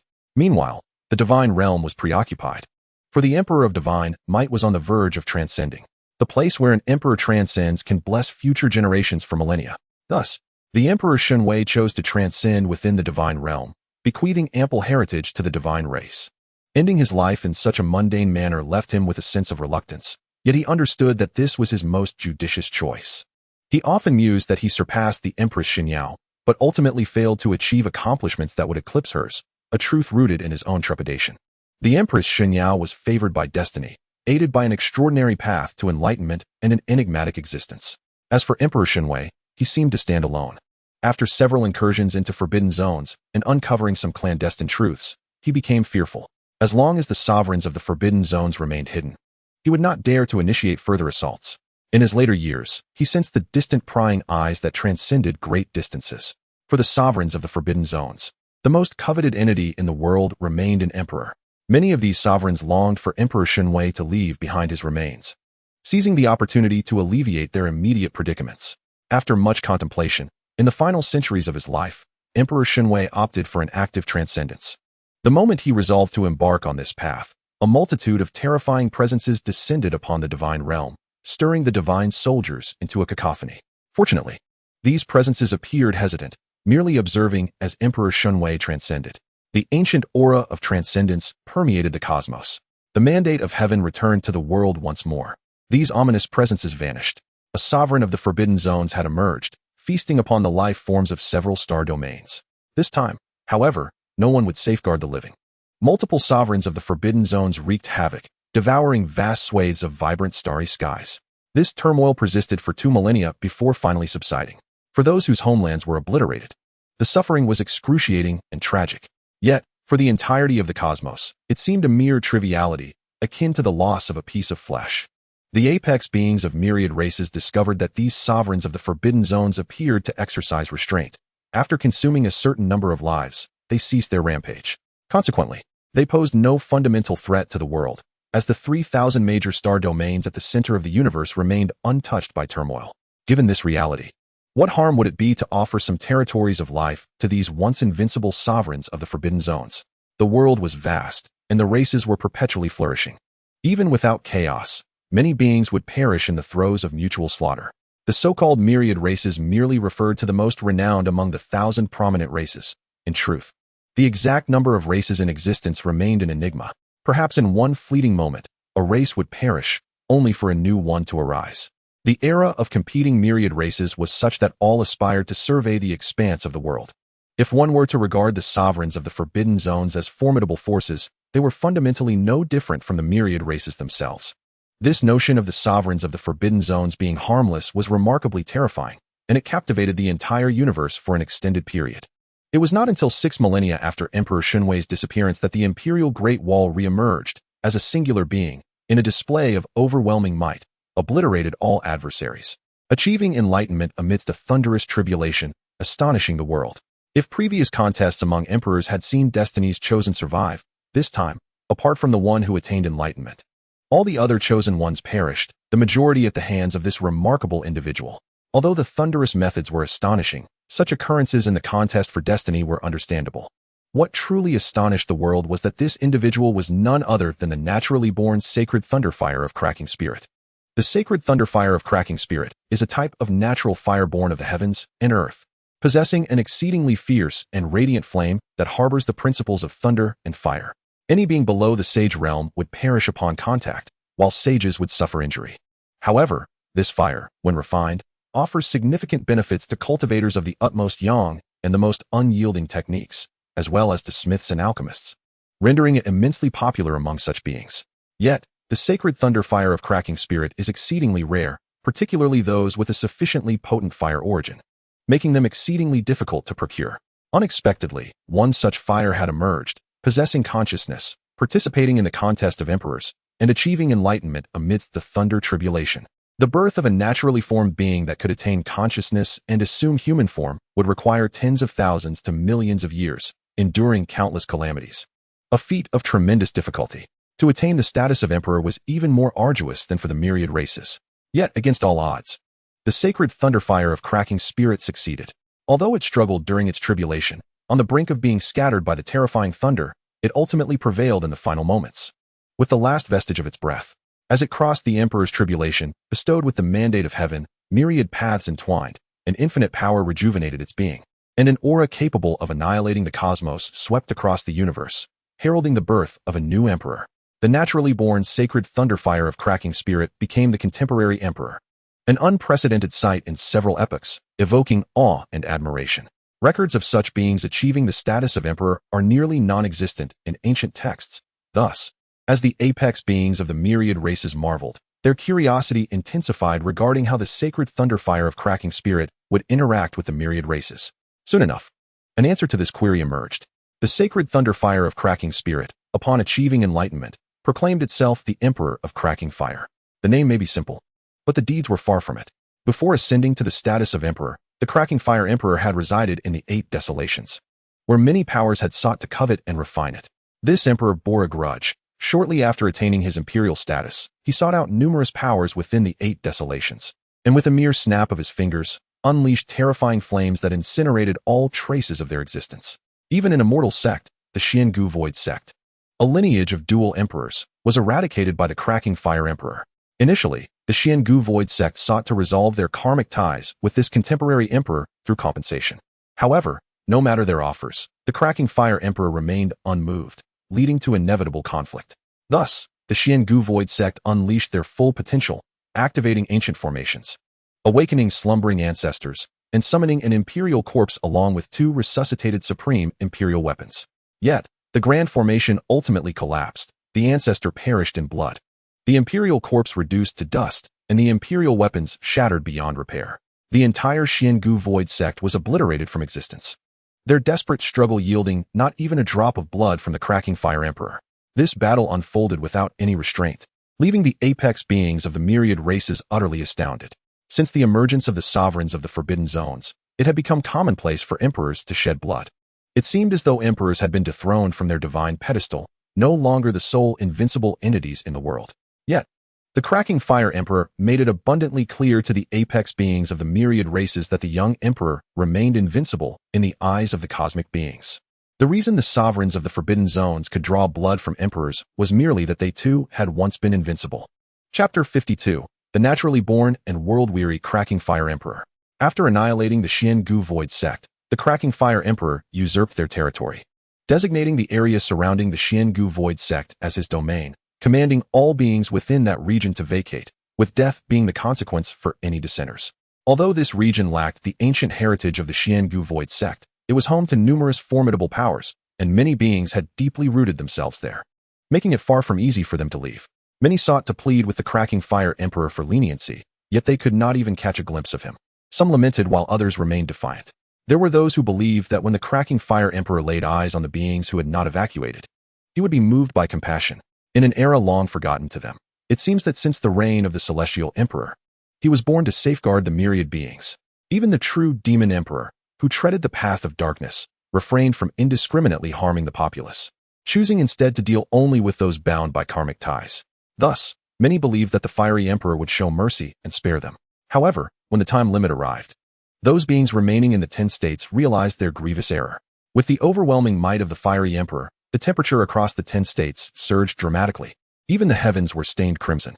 Towering palaces of molten rock erupted, and countless beings were reduced to ash amidst the flames. Every single entity that remained in the 10 states perished. This was the 10 states, after all. Even if half of the beings had survived, that would still amount to countless millions. When the ruler of the Forbidden Zone descended upon the 8 desolations, he merely slaughtered a few states. The fiery emperor's mere flick of his wrist was equivalent to the ruler of the Forbidden Zone's utmost limit. This act was nothing short of surpassing the ruler, inciting discontent among the supreme beings of myriad races.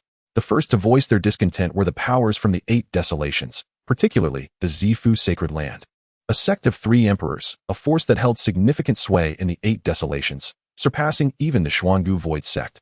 Nonetheless, the response from the fiery emperor was a single imperial hand that traversed great distances, striking at the core of the Zifu Sacred Land, shattering their protective formations.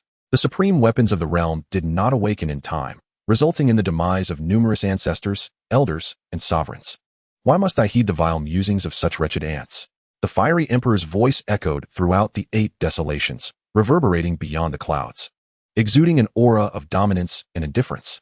Thereafter, silence ensued, and no force dared to speak out again. The fiery emperor's ability to penetrate the Zifu Sacred Land with a single hand implied his capacity to annihilate any legacy in an instant.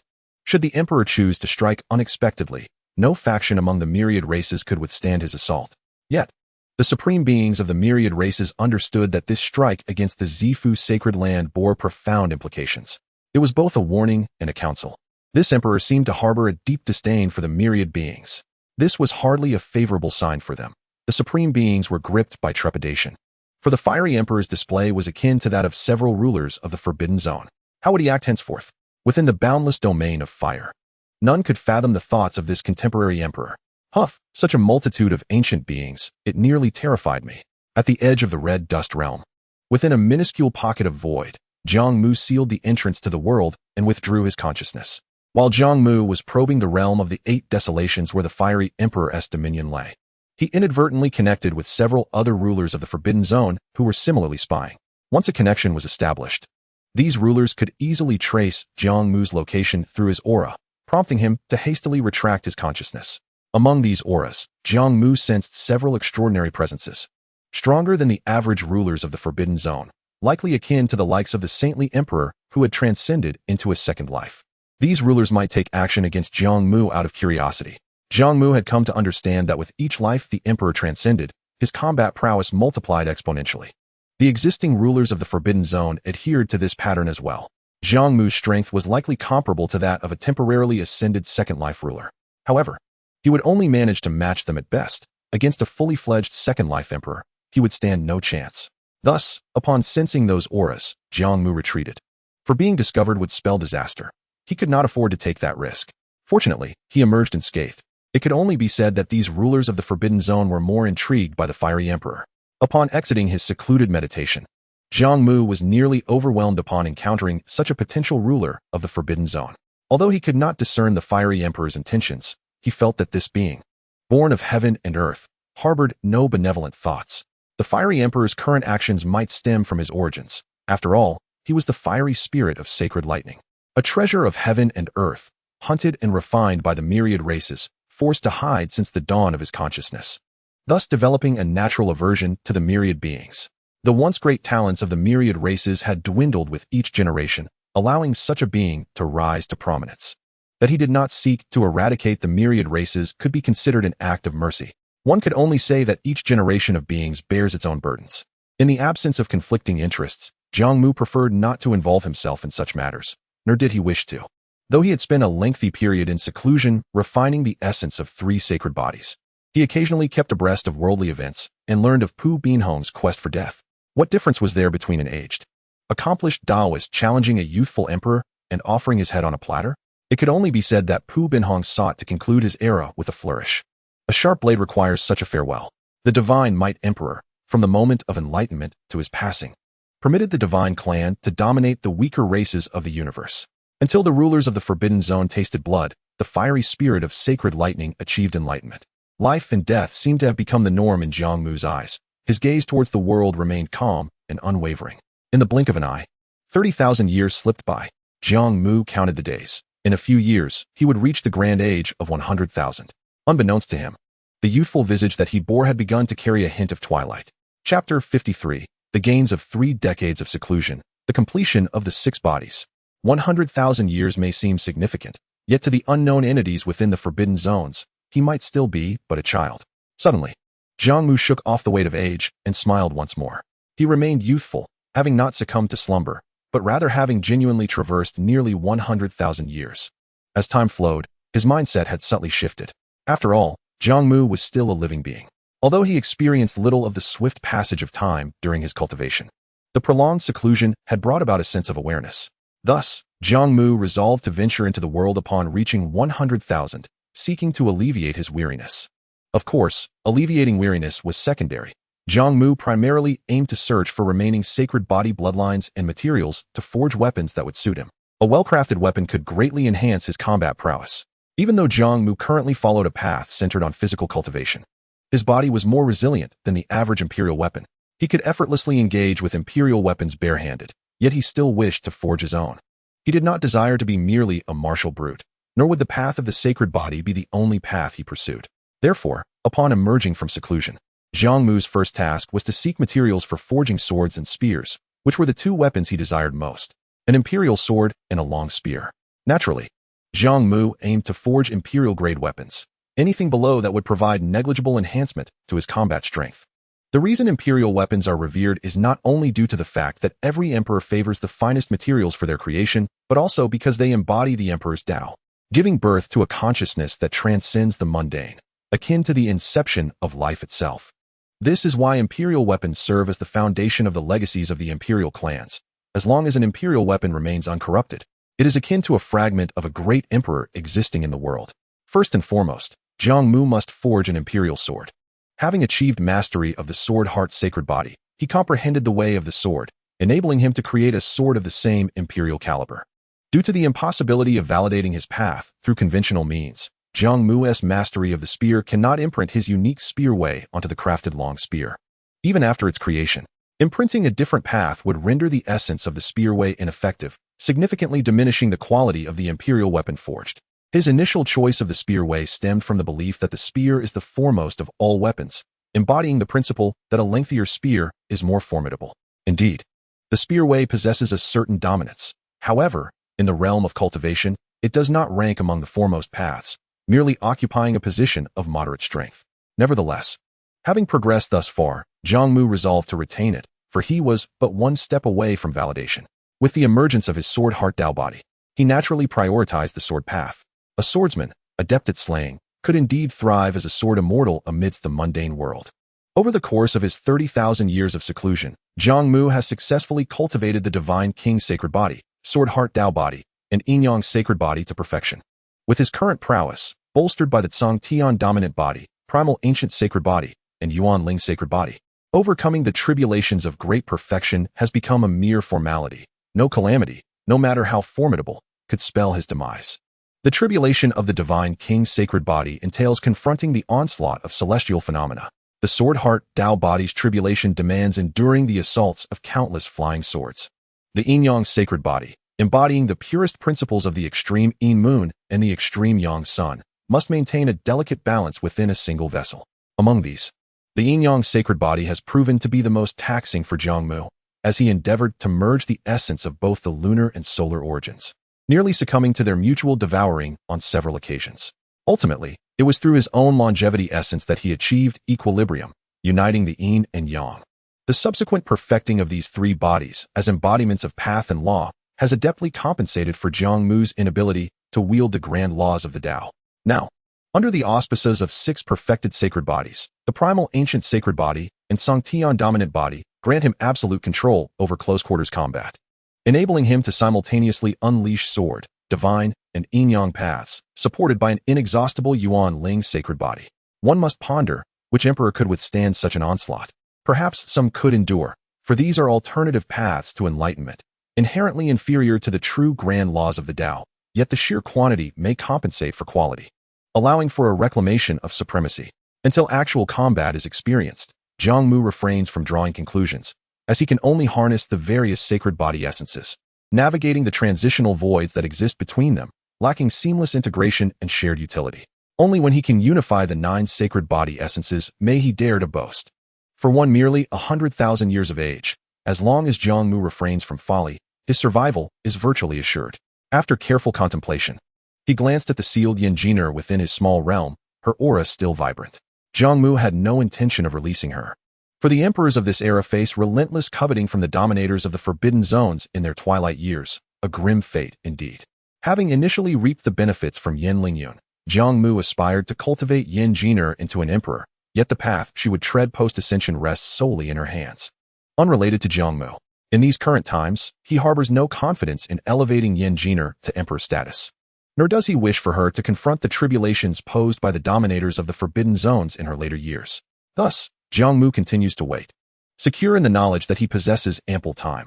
For now, Yen Jiner shall remain a mere talisman of good fortune. The small realm Jiang Mu has crafted, replete with various spiritual treasures, is suffused with spiritual resonance, rivaling the renowned blessed lands of the outside world. Emerging from his small realm, Jiang Mu stepped into the mundane realm. The layout of the mundane realm has seen little significant change. However, after several millennia of rejuvenation, the Jiang family, once again, finds itself in decline, barely sustained by the extreme Dao imperial weapon, on the brink of being devoured by other factions. Jiang Mu can only shake his head. After such vast spans of time, what connection remains to the descendants of the Jiang family? Not to mention, Jiang Mu himself has left no progeny. Observing the current generation of Jiang offspring, who lack any remarkable qualities, he turned away. The legacy of a once great emperor's lineage, preserved for hundreds of thousands of years, is already a considerable achievement. Even if the Jiang family were to perish, it would not signify true annihilation, for their bloodline would continue to disperse through generations, though their legacy would fade from the world at large. Most importantly, Jiang Mu has set his sights on the glimmering shadow wings, which contain the essence of unparalleled swiftness. Invaluable for his expeditions, time is of the essence, as they too approach decay. Had the Jiang family not faced extinction, the wings would not depart. Undoubtedly, Jiang Mu could choose to reclaim leadership of the Jiang family, restoring its former glory, and earn the favor of the glimmering shadow wings. However, doing so would tether him to the family's survival, a burden he is reluctant to bear. This would encumber him, particularly in the face of unknown adversities. Therefore, Jiang Mu aims to act at opportune moments, shifting the perspective of the glimmering shadow wings. Imperial weapons are notoriously obstinate. Take, for instance, the true Demon Tower. Although it recognizes Jiang Mu as its master, it remains agitated whenever the dominators of the Forbidden Zones emerge, yearning for a cataclysmic clash until its very destruction. Fortunately, Jiang Mu's eloquence has ensnared its loyalty, and he has since severed its ties to the outside world, nurturing it within his internal realm, allowing it to slumber in tranquility. This fixation, whether it be sheer stubbornness or unwavering loyalty, remains a question. Chapter 54. The Harbinger of War, Suffering of the Divine Race Endures. Jiang Mu departed the mundane realm, embarking on a quest to acquire the materials he so desperately requires. This world is replete with rare treasures, yet Jiang Mu seeks 10 pinnacle materials. These resources are fundamental to forging his imperial sword and spear. Any auxiliary materials will be sought as a secondary concern. The materials capable of yielding imperial weapons are exceedingly rare, some even reliant on fortune. Thus, Jiang Mu hopes to gather them within the span of several centuries. Should he fail to procure them entirely, he may resort to alternative materials temporarily, refining and blending them later on. The only consequence being a reduction in the imperial weapon's strength and unique traits. For instance, one of the preferred primary materials for sword forging is a substance known as Heavenly Heartsword Wood, a naturally occurring treasure imbued with innate sword chi permeability. Coupled with its remarkable resilience, it stands as an unparalleled choice for an imperial sword. Although not as exceedingly precious as the undying divine herb, it is still a rare find. Moreover, given Jiang Mu's need for substantial quantities of Heavenly Heartsword Wood, he can only rely on luck. Fortunately, time is on his side as he seeks out this fortune. Thus, Jiang Mu concealed his identity, traversing various realms, exploring secret locales where these treasures flourish, while simultaneously relishing the beauty of the world. Generally, he refrains from intervention, but when he does, it is to sever the threads of fate. 2.5 years later, on a certain mining star within the 3,000 Great Star Domains, Jiang Mu celebrated his 100,000th birthday. This particular star is abundant in a type of, or gold, precisely the material he requires. However, Jiang Mu's standards are exceptionally high. Consequently, he must refine hundreds or even thousands of these stars to extract the essence of the gold he seeks. Within the ancient city of the stars, life bustled not with vibrant commerce, but with laborers, various cultivators enslaved and forced to toil. This gold star is one of the divine race's holdings within the myriad star domains, home to many enslaved cultivators, compelled to mine until their last breath. These tormented souls, grotesque in form and hailing from disparate races, face a grim fate of unending labor on this desolate star.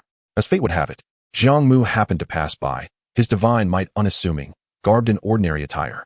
And it was evident that he had been seized by the station divine clan cultivators to toil as a miner. Having never experienced such a sensation before, Jiang Mu willingly engaged in the arduous task of mining.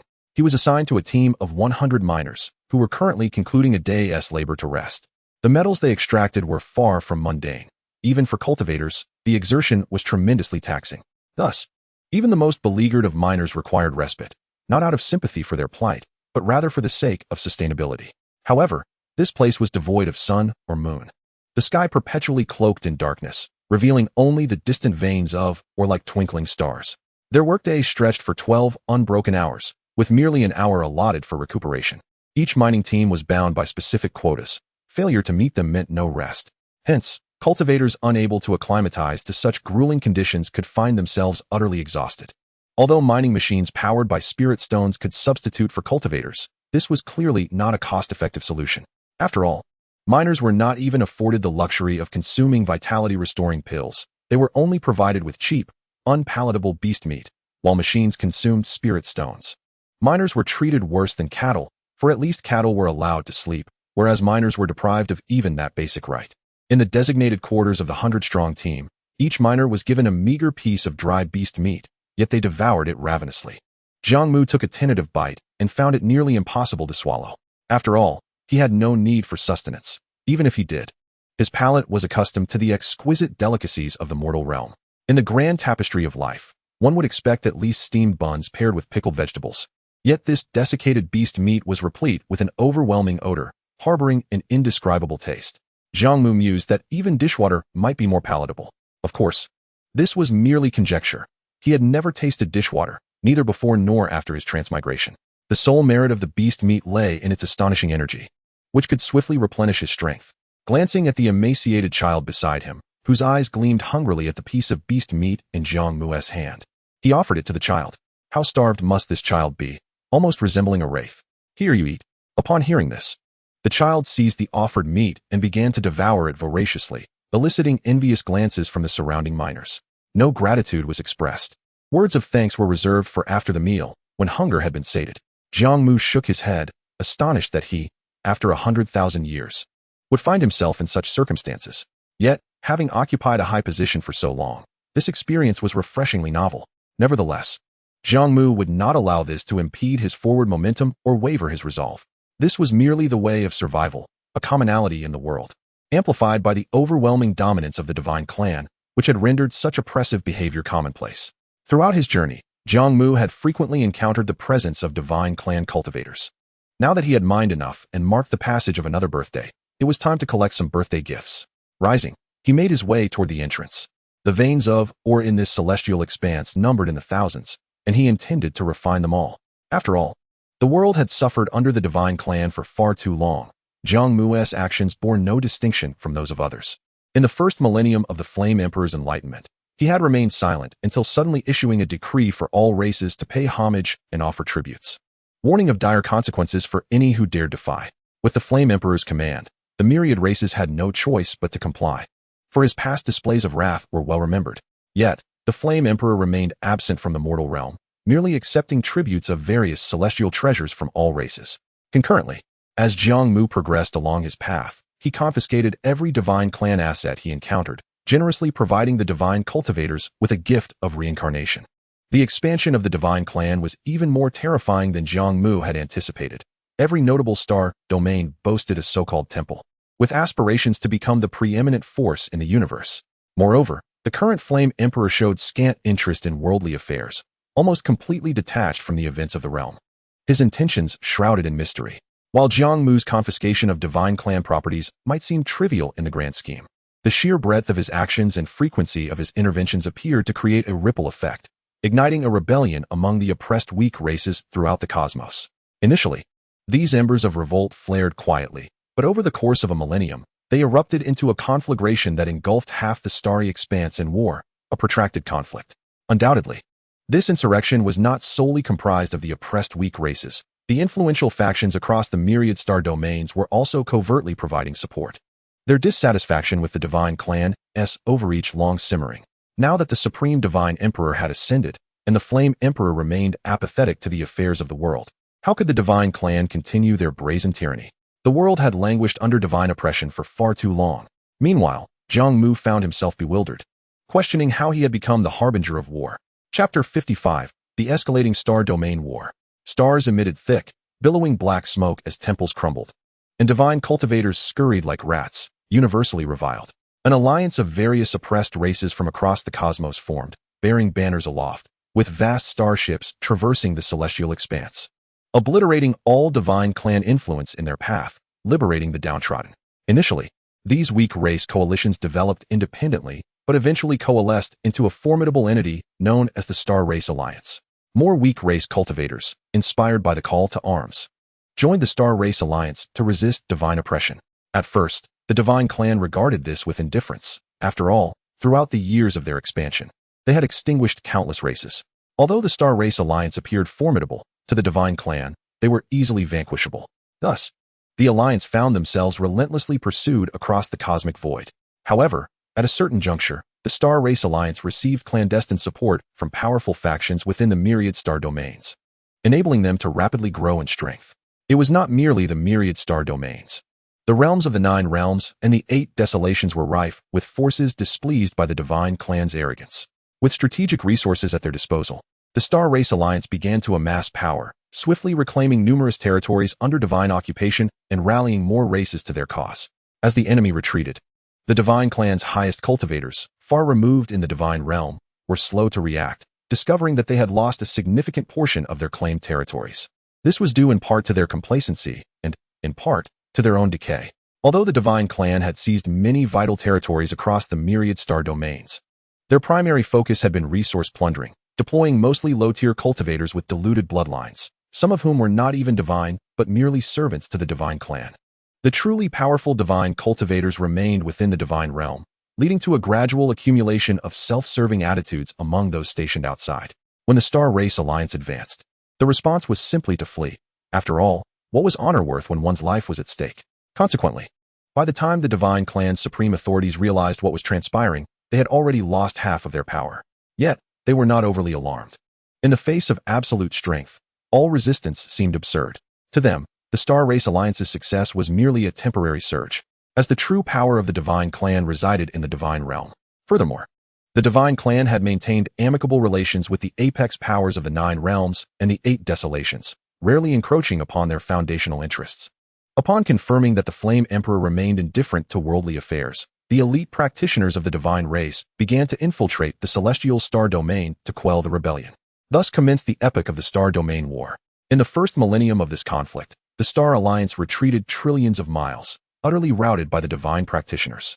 Although the Star Alliance managed to deliver some formidable strikes with their impressive starships, these vessels paled in comparison to the prowess of high-tier practitioners.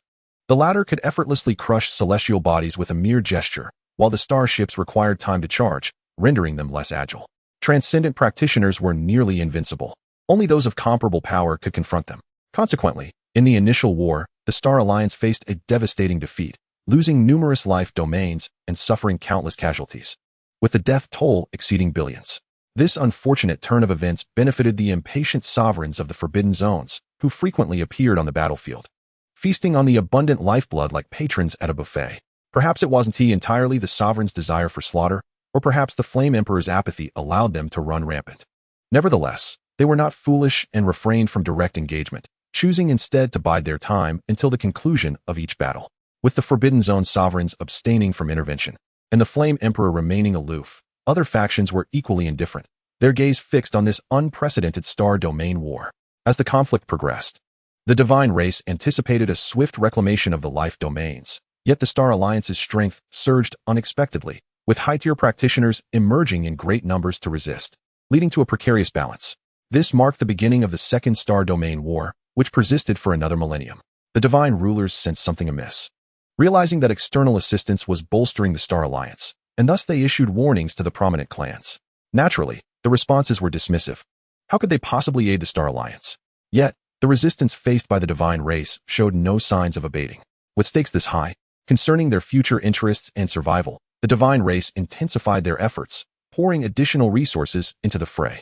Thus began the Third Star Domain War, more brutal and expansive. Engulfing a significant portion of the known star domains, great saints traversed the formations, descending upon the battlefield, in a coalition composed of various warships, formation artillery, diverse weaponry, and countless practitioners above the realm of Tao was annihilated within 3 days. Is this how we play? A great saint against a coalition? It's akin to a cannon firing at mere words. The clandestine supporters of the Star Alliance grew envious, dispatching their own great saints, and soon, the sacred blood of both sides stained countless stars and ancient life domains. After another millennium of fighting, the stalemate persisted. It appeared that with each resource the divine race committed, the Star Alliance would simultaneously strengthen. The war escalated as it entered its 4th millennium.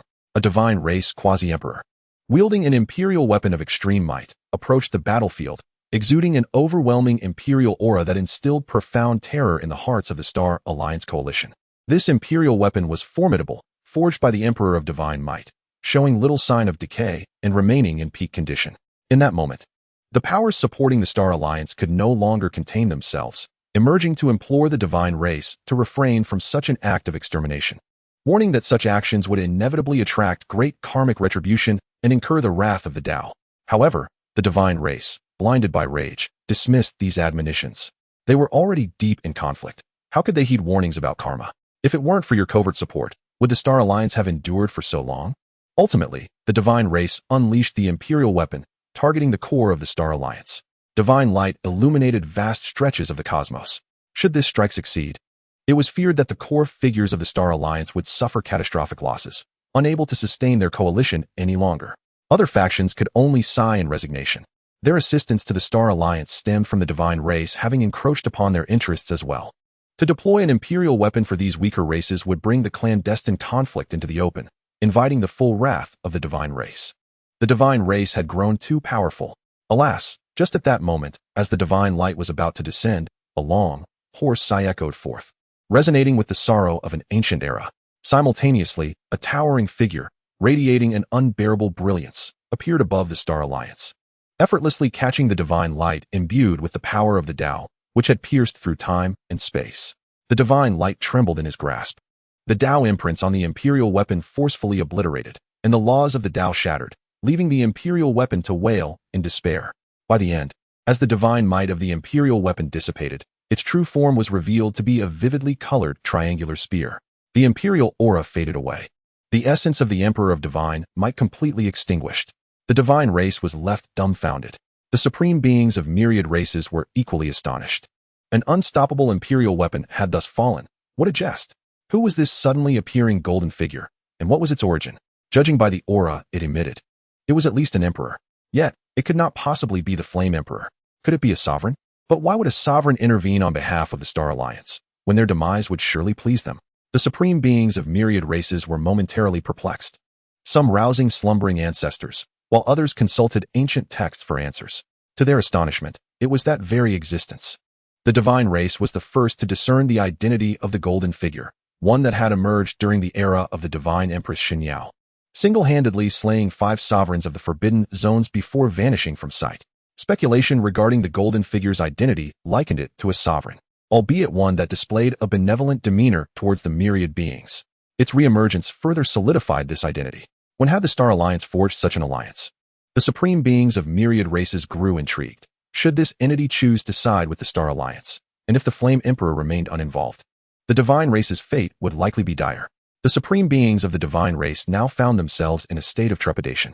Not only had their imperial weapon been stripped of its divine might, but they now faced the potential wrath of a being akin to an emperor. Could they withstand such a confrontation? One could only say that Jiang Mu's sudden appearance doused a bucket of cold water on the inflamed pride of the divine race. They had become excessively arrogant, to the point of believing they could continue to dominate the myriad races in this era of emperors. Perhaps the Flame Emperor's indifference had fostered this delusion, leading the divine race to believe they could still reign supreme, as in the times of the Emperor of Divine Might. After all, the divine race was indeed at its zenith. Just as the myriad races were observing Jiang Mu's next move, he too sensed the presence of numerous powerful auras lurking in the shadows. Among them, one emanated a faint hint of anger from the Flame Emperor. What could this mean? Had he killed his entire family? Jiang Mu, grasping the triangular spear, felt perplexed. He had never encountered the Flame Emperor, nor had he encroached upon the latter's interests in any way. Suddenly, Jiang Mu seemed to grasp something, retracting the 3-edged dagger as his figure and aura faded into the starry expanse. Throughout the encounter, he had uttered not a single word, making his appearance and disappearance seem utterly perplexing. This left the divine clan in a state of profound complexity. Their supreme imperial weapon was undoubtedly lost to them. Thus, the question arose, should the war with the Star Race Alliance continue, or should it be quelled?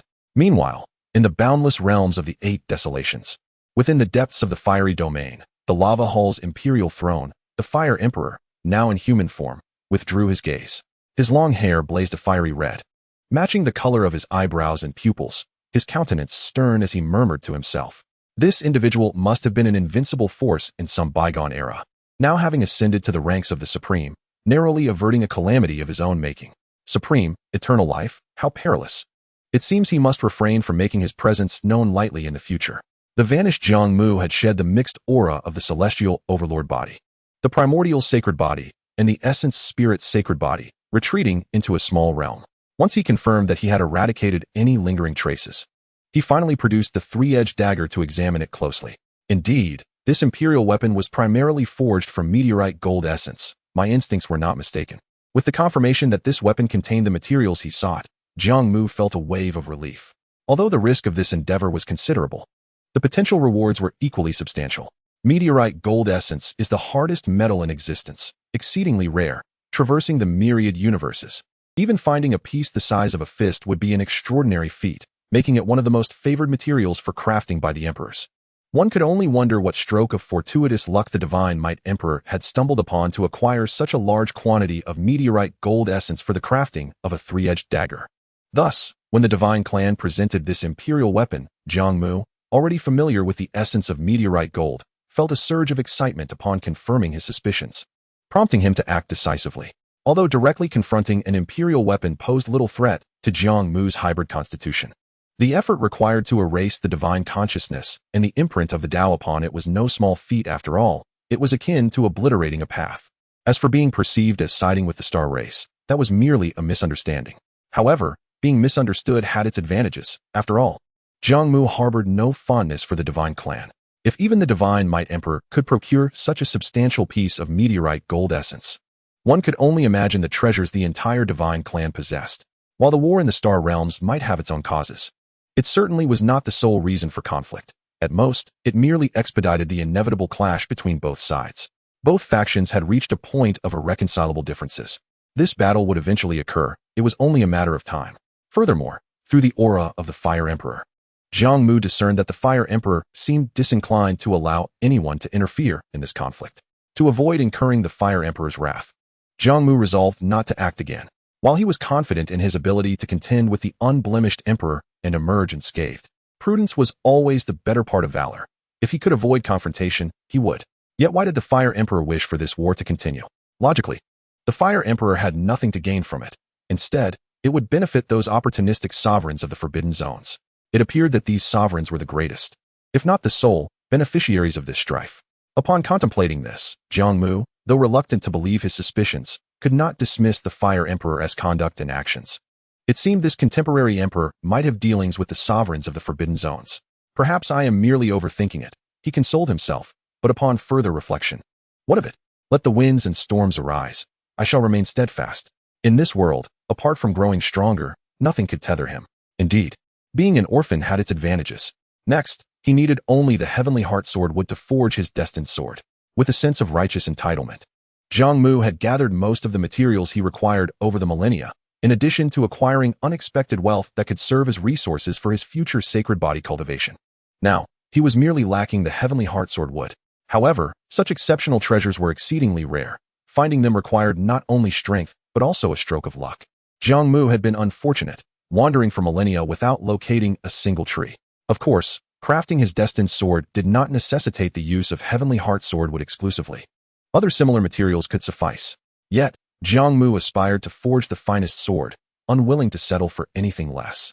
The heavenly heart sword wood is a product nurtured by the essence of sword path laws. If there were a comparable substitute, perhaps an imperial weapon imbued with the sword path laws or the remains of a sword path emperor could serve. However, both were no easier to find than the heavenly heart sword wood itself. Not just any imperial weapon resembling a sword would do. It had to be one marked by the laws of the sword path emperor. Moreover, upon delving into ancient texts, Jiang Mu found that sword path emperors were exceedingly rare, and those who lived long ago were far removed from his time. Their legacies had long since faded into obscurity. Chapter 57, A History Composed of Remains. The higher the path of the Tao, the more arduous the journey of cultivation. Take the sword path, for example. Very few emperors have achieved enlightenment through the sword, and even fewer have reached the pinnacle of the quasi-emperor stage in sword cultivation. Consequently, the historical figures of sword path emperors are scant. However, those who succeed often leave an indelible mark, echoing through the ages. In the past million years, not a single sword path emperor has emerged. Therefore, the likelihood that Jiang Mu could substitute them for the heavenly heart sword wood is virtually non-existent. Of course, Jiang Mu had ample time. He could afford to search gradually. Nevertheless, he had always preferred to seize opportunities proactively, as the risks of a slow search were often too great. While he lacked the remains of a sword path emperor or an imperial weapon, he did possess a complete sword heart Tao body. Nurtured by the essence of sword path laws, though this alternative path was somewhat weaker than that of a true sword path emperor, it merely lacked the power of destiny's endorsement. Despite being an alternative path, the remains would not be inferior to an imperial body. Jiang Mu learned that the remains of Pu Bin Hong were rumored to be held in the Divine Clan's possession. The Divine Clan was indeed shameless. Even after the Divine Might Emperor had taken his life, they refused to return his remains to the Taishu sacred land. Perhaps the imperial sword had fled quickly, otherwise, they should have left something behind. For Jiang Mu, rather than relying on the hope of finding heavenly heart sword wood, it would be far more practical to seize Pu Bin Hong's remains. If he were to take action, it would have to be as the golden light little man. After all, who could forget that he had once rescued Pu Bin Hong and the Empress of the Divine Yao? In this light, it would be perfectly reasonable for Jiang Mu to reclaim Pu Bin Hong's remains, ensuring his friend did not lie unburied in the wilderness. Perhaps the Divine Clan would even relinquish them willingly. Jiang Mu actually preferred stealth, but most things were too difficult to steal. It was more straightforward to simply ask directly. However, having already taken one of their imperial weapons, he feared that the Divine Clan might be incensed if he approached them again so soon for Pu Bin Hong's remains. Thus, Jiang Mu planned to bide his time, waiting for their anger to subside before proceeding, prioritizing the refining of the materials he had gathered. Consequently, within his small realm, Jiang Mu began to busy himself. Although he was not a master craftsman, at his level, the forging of his destined sword required no elaborate techniques. Only precious materials and time were necessary. The refining process was a lengthy endeavor. Following Jiang Mu's sudden intervention and subsequent disappearance, the conflict between the Divine Clan and the Star Race Alliance entered a brief respite. This was primarily due to the Divine Clan regaining some semblance of composure, hesitating to make further moves. Yet, this lull would not last long. Merely a century later, the Star Race Alliance once again launched an offensive against the Divine Clan. The Star Race Alliance reasoned that while the Golden Light Little Man had said nothing, it was evident he had acted on their behalf. Since he had intervened for them, it was clear he stood on their side. What was there to fear? Thus, under the covert support and incitement of their forces, they once again launched an assault on the Divine Race. After all, the Divine Race still held dominion over numerous resource-rich star domains and fertile lands. This time, the Divine Race adopted a passive defense. They were reluctant to provoke Jiang Mu into action, while also unwilling to relinquish these territories. The ensuing celestial war unfolded as a protracted tug-of-war lasting 2 millennia. Although not as fierce as the previous encounters, it was nonetheless grand in scale. Out of trepidation, the Divine Race retreated step by step, ultimately forsaking the majority of the star domains and territories under their control, retaining only a few exceptionally valuable and bountiful lands. With their main force withdrawing back to the Divine Realm, the backers of the Star Alliance understood that reaching this juncture, a return to the prior status quo would be the most favorable outcome, allowing them to reclaim their rightful interests. However, after enduring oppression for tens of thousands of years, with countless races of the Star Alliance witnessing the annihilation of their homelands, how could they so readily conclude the conflict? At this moment, the Star Alliance transformed into the dominant force, sounding the clarion call for an advance toward the Divine Realm. Once they seized the Divine Realm, no one would dare to bully them again. Even in the absence of clandestine supporters, the Star Alliance had grown robust, with numerous powerful cultivators emerging from the ceaseless wars, bolstered by the vast resources they had acquired. The leadership of the Star Alliance would not halt. Their army would not pause. Whether for greater profit or vengeance, they would press on. As the Divine Race had retreated to this extent, witnessing the Star Alliance poised to invade the Divine Realm, its very foundation, such a concession was intolerable. An even more brutal battle erupted within the Divine Realm, shattering mountains and rivers, causing many continents to submerge. The divine beings, long residing within the Divine Realm, felt the sting of losing everything. Another millennium-long war ensued, this one unprecedented in its intensity.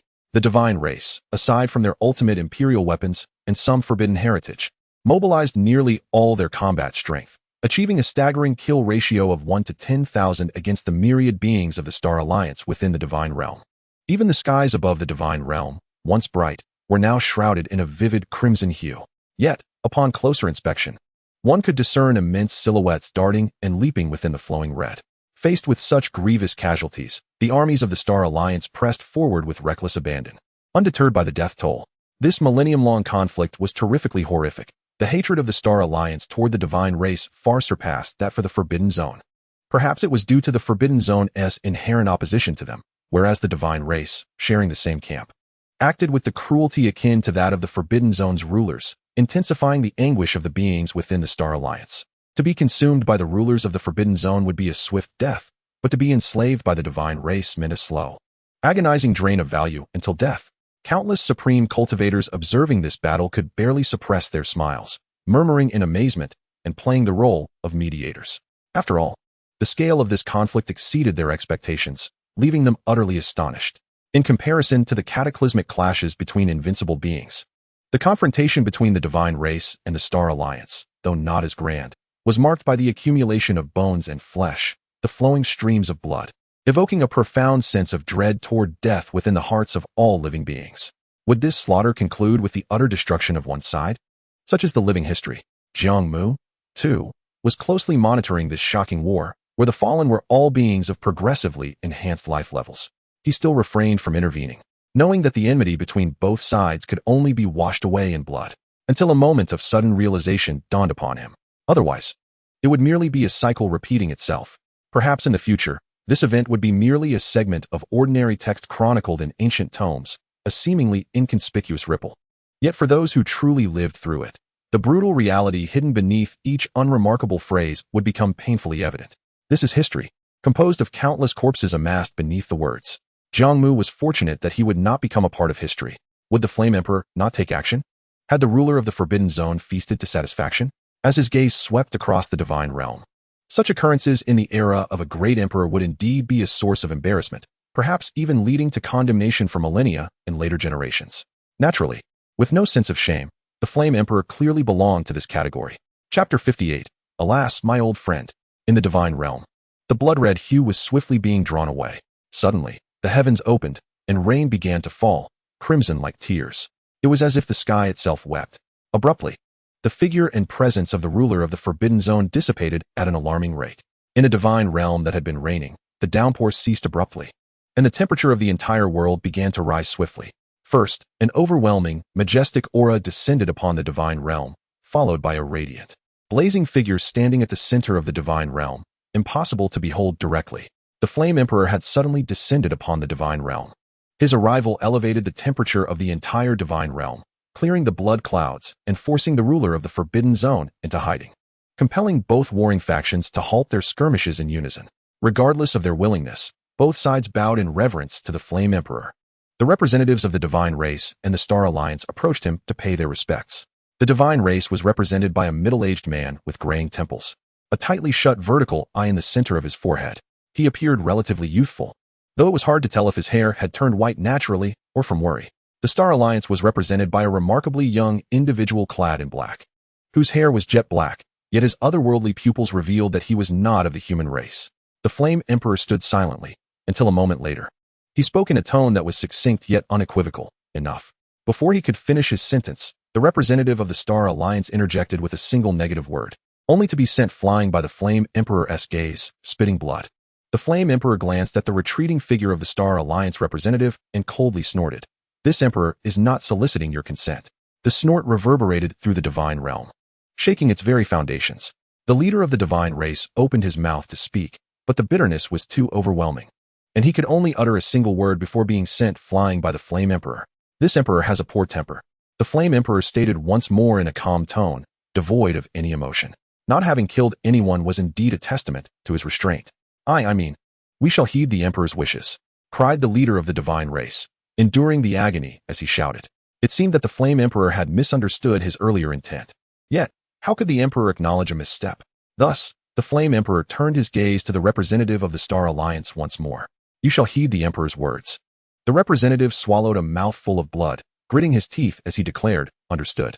Well then, let there be a ceasefire. The Star Alliance shall withdraw from the divine realm, and the divine race shall cease interference in the affairs of the celestial star domains. The Flame Emperor disregarded the expressions of both parties, speaking solely for himself.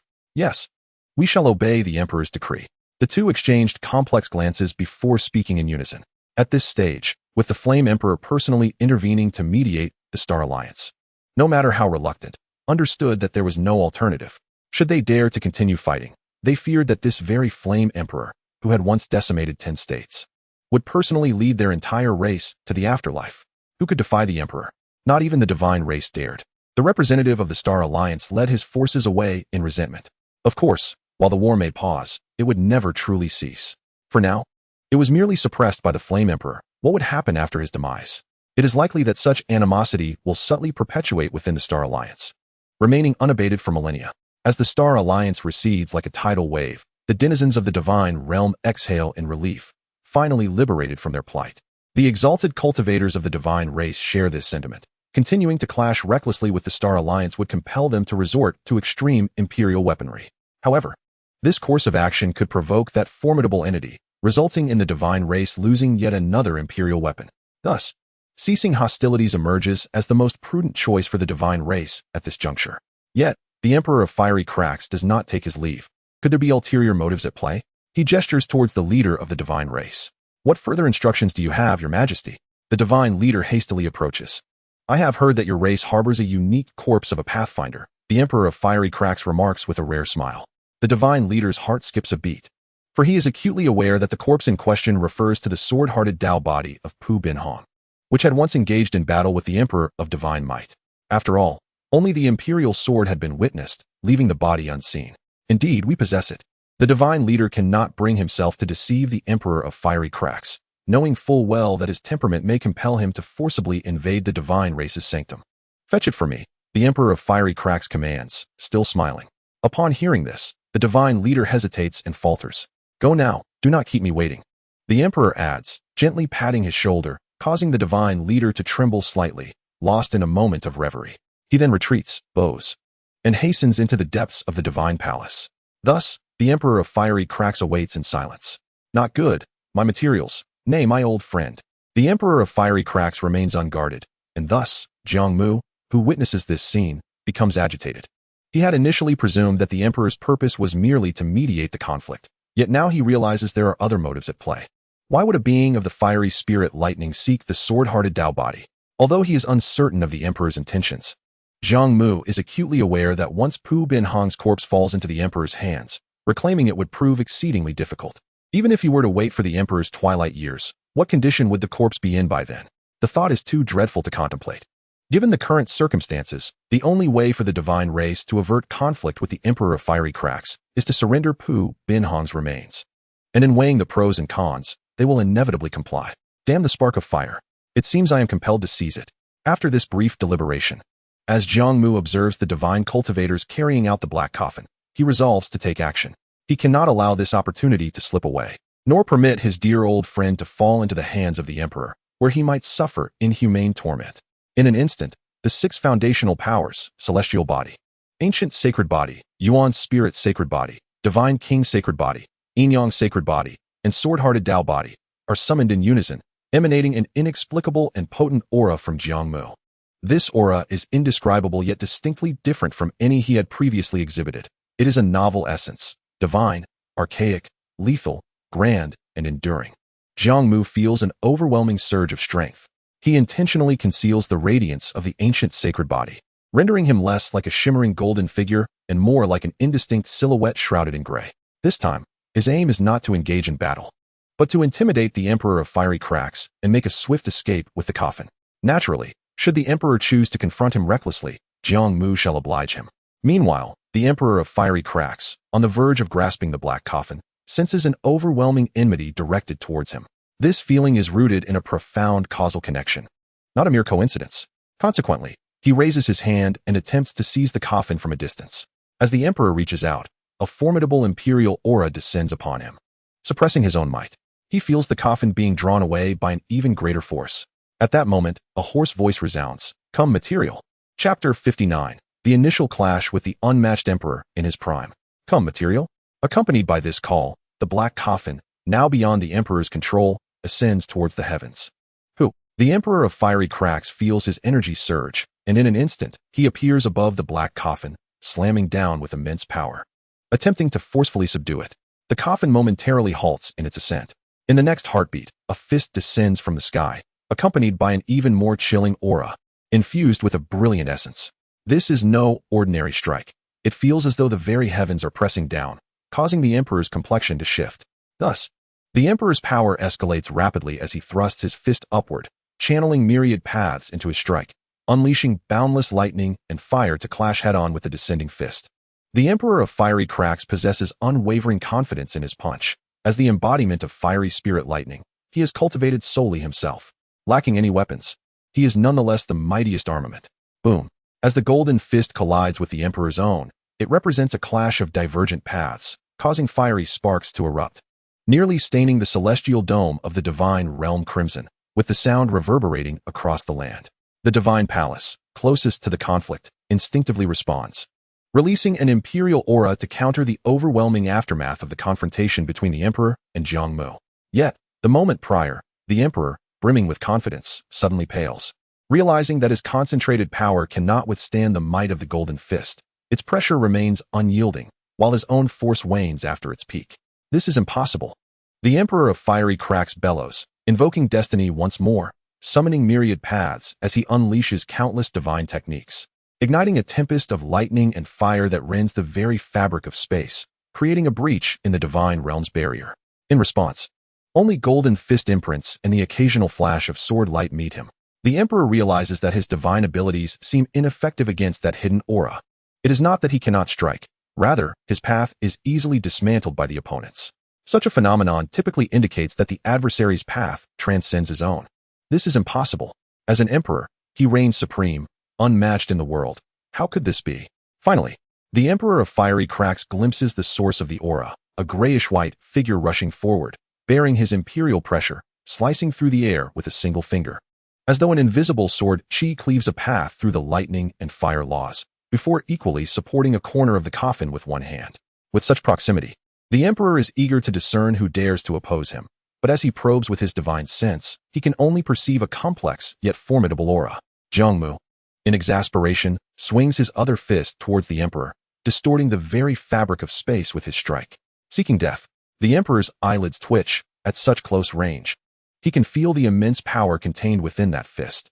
However, given his inherently fiery temperament, upon witnessing Jiang Mu's audacity to confront him head-on, the Emperor, being the embodiment of fiery spirit lightning, stands resolute, extending his palm adorned with a dazzling crimson glow, interwoven with threads of lightning. With the augmentation of myriad forces, this strike was indeed formidable. In a mere sweep, vast expanses of space began to collapse. The sound of impact resounded, a dull thud that, though faint, seemed to echo throughout the heavens and the earth. Jiang Mu's fist flickered dimly, followed by flesh and blood, as in the blink of an eye. His entire arm was obliterated by the laws of the flame-rending Emperor, leaving only a golden skeleton entwined with violet divine light. The flame-rending Emperor, witnessing this, felt a surge of delight. Although Jiang Mu's punch had inflicted pain upon his palm, it seemed insignificant. However, the Emperor's joy was short-lived as he observed the flesh and blood on Jiang Mu's fist beginning to regenerate. Despite being incessantly worn away, it was in a state of advancement, with flesh creeping up from the shoulder to gradually envelop the entire arm. What?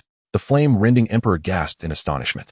Despite his prolonged exertion, which had significantly drained his vitality and magical power, the individual before him was continuously consuming energy to restore his arm. How much vitality must this require? In the next moment, the Emperor felt his own Tao suddenly weaken, as if some terrifying force was relentlessly suppressing him. He found himself gradually succumbing to Jiang Mu, the agony radiating from his palm becoming increasingly unbearable. His gaze sharpened as he stared incredulously at Jiang Mu. "You have suppressed my Tao?" Behind Jiang Mu, an otherworldly phenomenon materialized, conjuring an ancient and archaic realm. Within it, colossal phantoms emerged, some with dragon heads and tiger bodies, others with 6 wings or 3 heads and 6 arms, all clad in armor and wielding various massive weapons. Moving slowly as if to step forth from that domain and cleave towards the flame-rending Emperor. Feeling the divine and primordial aura emanating from these figures, the flame-rending Emperor realized that should he be struck by such an entity, it would likely result in grievous injury, if not death. What kind of divine powers were these?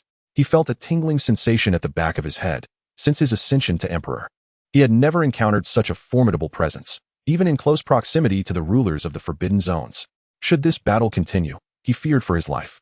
From the moment he gained consciousness, the flame-rending Emperor had always harbored a fear of death. Thus, he would not engage in a desperate struggle with Jiang Mu over a mere promise or a corpse. "Friend, since you desire this coffin, I shall grant it to you."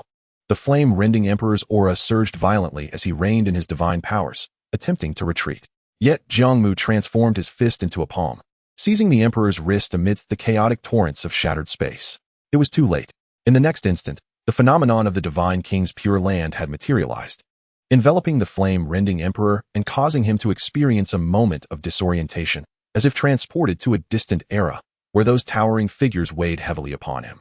A scream pierced the air from within the Divine King's Pure Land, as the illusory realm shattered, and his figure was sent crashing down into the Divine Realm's continent. Should the flame-rending Emperor's body collide with the ground below, it would likely be reduced to fragments. Fortunately, at the very last moment before impact, he seemed to awaken, transforming into a speck of light and darting away from the Divine Realm, vanishing into the cosmic expanse. This scene was utterly shocking. The flame-rending Emperor had been driven away. The once invincible being of the age now found himself in such a pitiful state. Moreover, he was in the prime of his life. How could this happen? Who was this sudden force? The battle between Jiang Mu and the flame-rending emperor was brief, occurring above the divine realm, primarily affecting the immediate surroundings, with little impact on other regions. Nevertheless, the spectacle of their clash was magnificent, as Jiang Mu's divine king's pure land seemed to arise from the void, standing tall against the celestial dome of the divine realm. Ultimately, this illusory world gradually crumbled, and the flame-rending emperor fled in defeat. The flame-rending emperor had come for a coffin containing the perfected sword heart Tao body. It was astonishing that such a being could be defeated. What secrets could this sword heart Tao body possibly hold? This event was destined to become a historical enigma. As the flame-rending emperor fled, the illusory world shattered, and the mysterious force that had intervened vanished without a trace, eluding capture.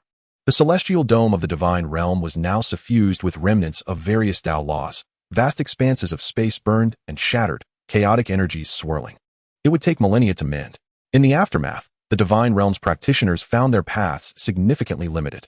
The divine clan's cultivators were left in despair.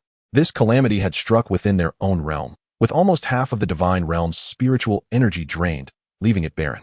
This was undeniably a catastrophe triggered by a coffin. Had they foreseen this, they would have fought tooth and nail to retain Pu Binhong's corpse.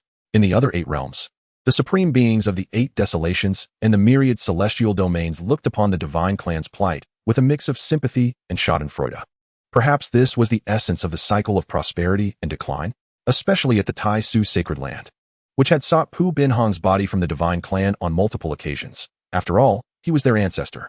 They now felt a sense of relief that the divine clan had not returned him, lest they too fall into calamity. This was no ancestor. He was clearly a source of misfortune. However, this battle had also instilled a sense of dread among the myriad races, as it seemed that an even more terrifying presence had emerged from the forbidden zones, one that even the contemporary emperors could not contend with. What kind of world was this becoming? Were not emperors supposed to be invincible? Why could anyone overpower them? The myriad races debated incessantly. Perhaps the world was about to change, and they pondered where they would go from here. The formidable Wuqing emperor, still in the prime of his youth, was indeed powerful. Had it not been for close quarters, he feared he might not have triumphed over him. Jiang Mu mused. At this moment, having drained nearly half of the divine realm's spiritual energy, Jiang Mu stood within a bustling city of the divine realm, gazing up at the fractured celestial dome. Only he understood the difficulty of defeating an emperor in their prime, one as complete as the flame-rending emperor. Were it not for Jiang Mu's reliance on the boundless replenishment of the heavens and the earth's spiritual essence, he might have only been evenly matched against the flame-rending emperor. The assistance of the primordial spirit's sacred body was undeniably invaluable. Even as Jiang Mu switched between various sacred body powers in battle, his condition remained at its zenith. The only drawback was the toll it took on the once prosperous divine realm, having drained nearly half of its spiritual energy. It would likely take a considerable time to recover. After the flame-rending emperor escaped the divine king's pure land, Jiang Mu did not pursue him or return to his own world. Instead, he immediately consolidated the essence of the sacred body, remaining in the divine realm. Many beings from the forbidden zones were observing this battle, and Jiang Mu needed to ensure his hiding place remained undiscovered, so he could not return just yet. Opting to blend in with the mundane, Jiang Mu's longevity essence possessed a unique ability. It concealed his divine might, as long as he did not actively reveal his strength. To outsiders, he appeared as an utterly ordinary being. Mingling among countless creatures made it exceedingly difficult to deduce his true nature. Calming his mind, Jiang Mu sought shelter within this great city of cultivation, setting up a barrier to isolate himself before examining the coffin. Inside lay an eerily lifelike elderly man. Though his visage was aged and pallid, he did not appear as though he had been dead for millennia. Surrounding his body were sword Tao laws, sharp and formidable, seemingly capable of slicing through anything that approached this corpse. This was none other than the aged sword heart Tao body of Pu Binhong. Though he had been deceased for a long time, as a being comparable to an emperor, it was entirely normal for his corporeal form to remain uncorrupted for over 100,000 years, provided it had not been damaged. In the present day, the corpses contained the lingering essence of the grand laws of the universe, proving to be an exceptional substitute for the heavenly heart sword wood. This time, although it may incur the wrath of the flame emperor, the potential gains far outweigh the risks, rendering the endeavor exceedingly worthwhile. Pu Binhong, O Pu Binhong. Little did I expect that we would meet again in such an extraordinary manner. It is indeed a fated connection. Had I arrived even a moment later, I shudder to think of the torment you might have endured at the hands of the flame emperor, but thankfully, I remained vigilant. Jiang Mu meticulously examined Pu Binhong's lifeless form, reflecting, "We have been friends, after all. If you were still alive, I imagine you would prefer to sacrifice yourself for my sake rather than fall into the clutches of the Flame Emperor, wouldn't you? Rest assured, I shall forge you into a magnificent sword, and as long as I, Jiang Mu, draw breath, I will ensure you remain eternally alive. Though your spirit has departed, your body will endure." Jiang Mu poured forth a heartfelt declaration to Pu Binhong's remains. Clearly, Pu Binhong had no objections, otherwise, he would have risen from the dead. Jiang Mu felt no remorse in transforming Pu Binhong's corpse into a sword, had it not been for his intervention. Where would Pu Binhong's destined union with the goddess Xianxiao be? Moreover, considering the inevitability of death, Jiang Mu's intention to utilize his remains is entirely justifiable, allowing Pu Binhong to achieve a form of true immortality. Confirming that the body within the coffin belonged to Pu Binhong, Jiang Mu stowed it away once more and began to reflect. If the battle were to continue, defeating the Flame Emperor would certainly not pose a challenge given my strength. However, I am not invincible. Without considering the element of time, I could at best achieve a stalemate with a transcendent ruler. Why would that entity from the abyss perceive me as a supreme being? Taking time into account, as long as Jiang Mu desires it, none could surpass his endurance. The distinction between a supreme being and a ruler is evident within the confines of the Forbidden Zone. A supreme being would not easily step outside its boundaries. That much is certain. How could Jiang Mu, with significantly lesser strength millennia ago, be mistaken for a supreme being?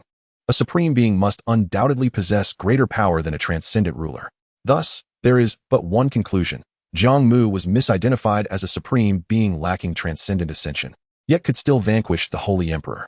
How formidable would he become post-transcendence, and what profound reckoning would he face from the Grand Laws? This also elucidates why supreme beings have never ventured beyond the Forbidden Zone. If Jiang Mu were to rank the combat prowess of the entities he has encountered thus far, it would be as follows: Transcendent Ascension Supreme Being, Self-Sacrificing Supreme Being with Heavenly Mandate, Transcendent Ascended Ruler Ordinary, Transcended Ruler Self-Sacrificing, Transcended Ruler Ordinary Ruler. Enlightened by these thoughts, Jiang Mu accepted this perspective for the time being, for as time flows, he is bound to uncover the truth. He even anticipates that these indomitable beings, reluctant to succumb to death, will discover the so-called path to immortality, providing him an opportunity to ascend to the celestial realm. If he cannot attain the status of an emperor, then becoming an immortal must suffice. Therefore, Jiang Mu must continuously strive to enhance his strength to ensure he possesses the power of self-preservation on the path to immortality. Next, Jiang Mu only requires a period of seclusion within the divine realm to relax before commencing the forging of his weapon. Although he possesses the capability to slay the Flame Emperor, his decision not to do so is straightforward, while he harbors disdain for this emperor. The presence of the Flame Emperor ensures a semblance of tranquility among the rulers of the Forbidden Zone. Furthermore, Jiang Mu fears that the rulers of the Forbidden Zone might seize the opportunity. The Flame Emperor returned to his domain at an unprecedented speed, summoning countless fire elemental subjects, bracing for an impending confrontation, as if facing a formidable foe. In the realm of flames, shadows of various shapes and sizes drifted, emanating diverse hues and warmth. These peculiar forms resembled surging waves, yet were composed of countless naturally birthed fire seeds. This was not water, but flames.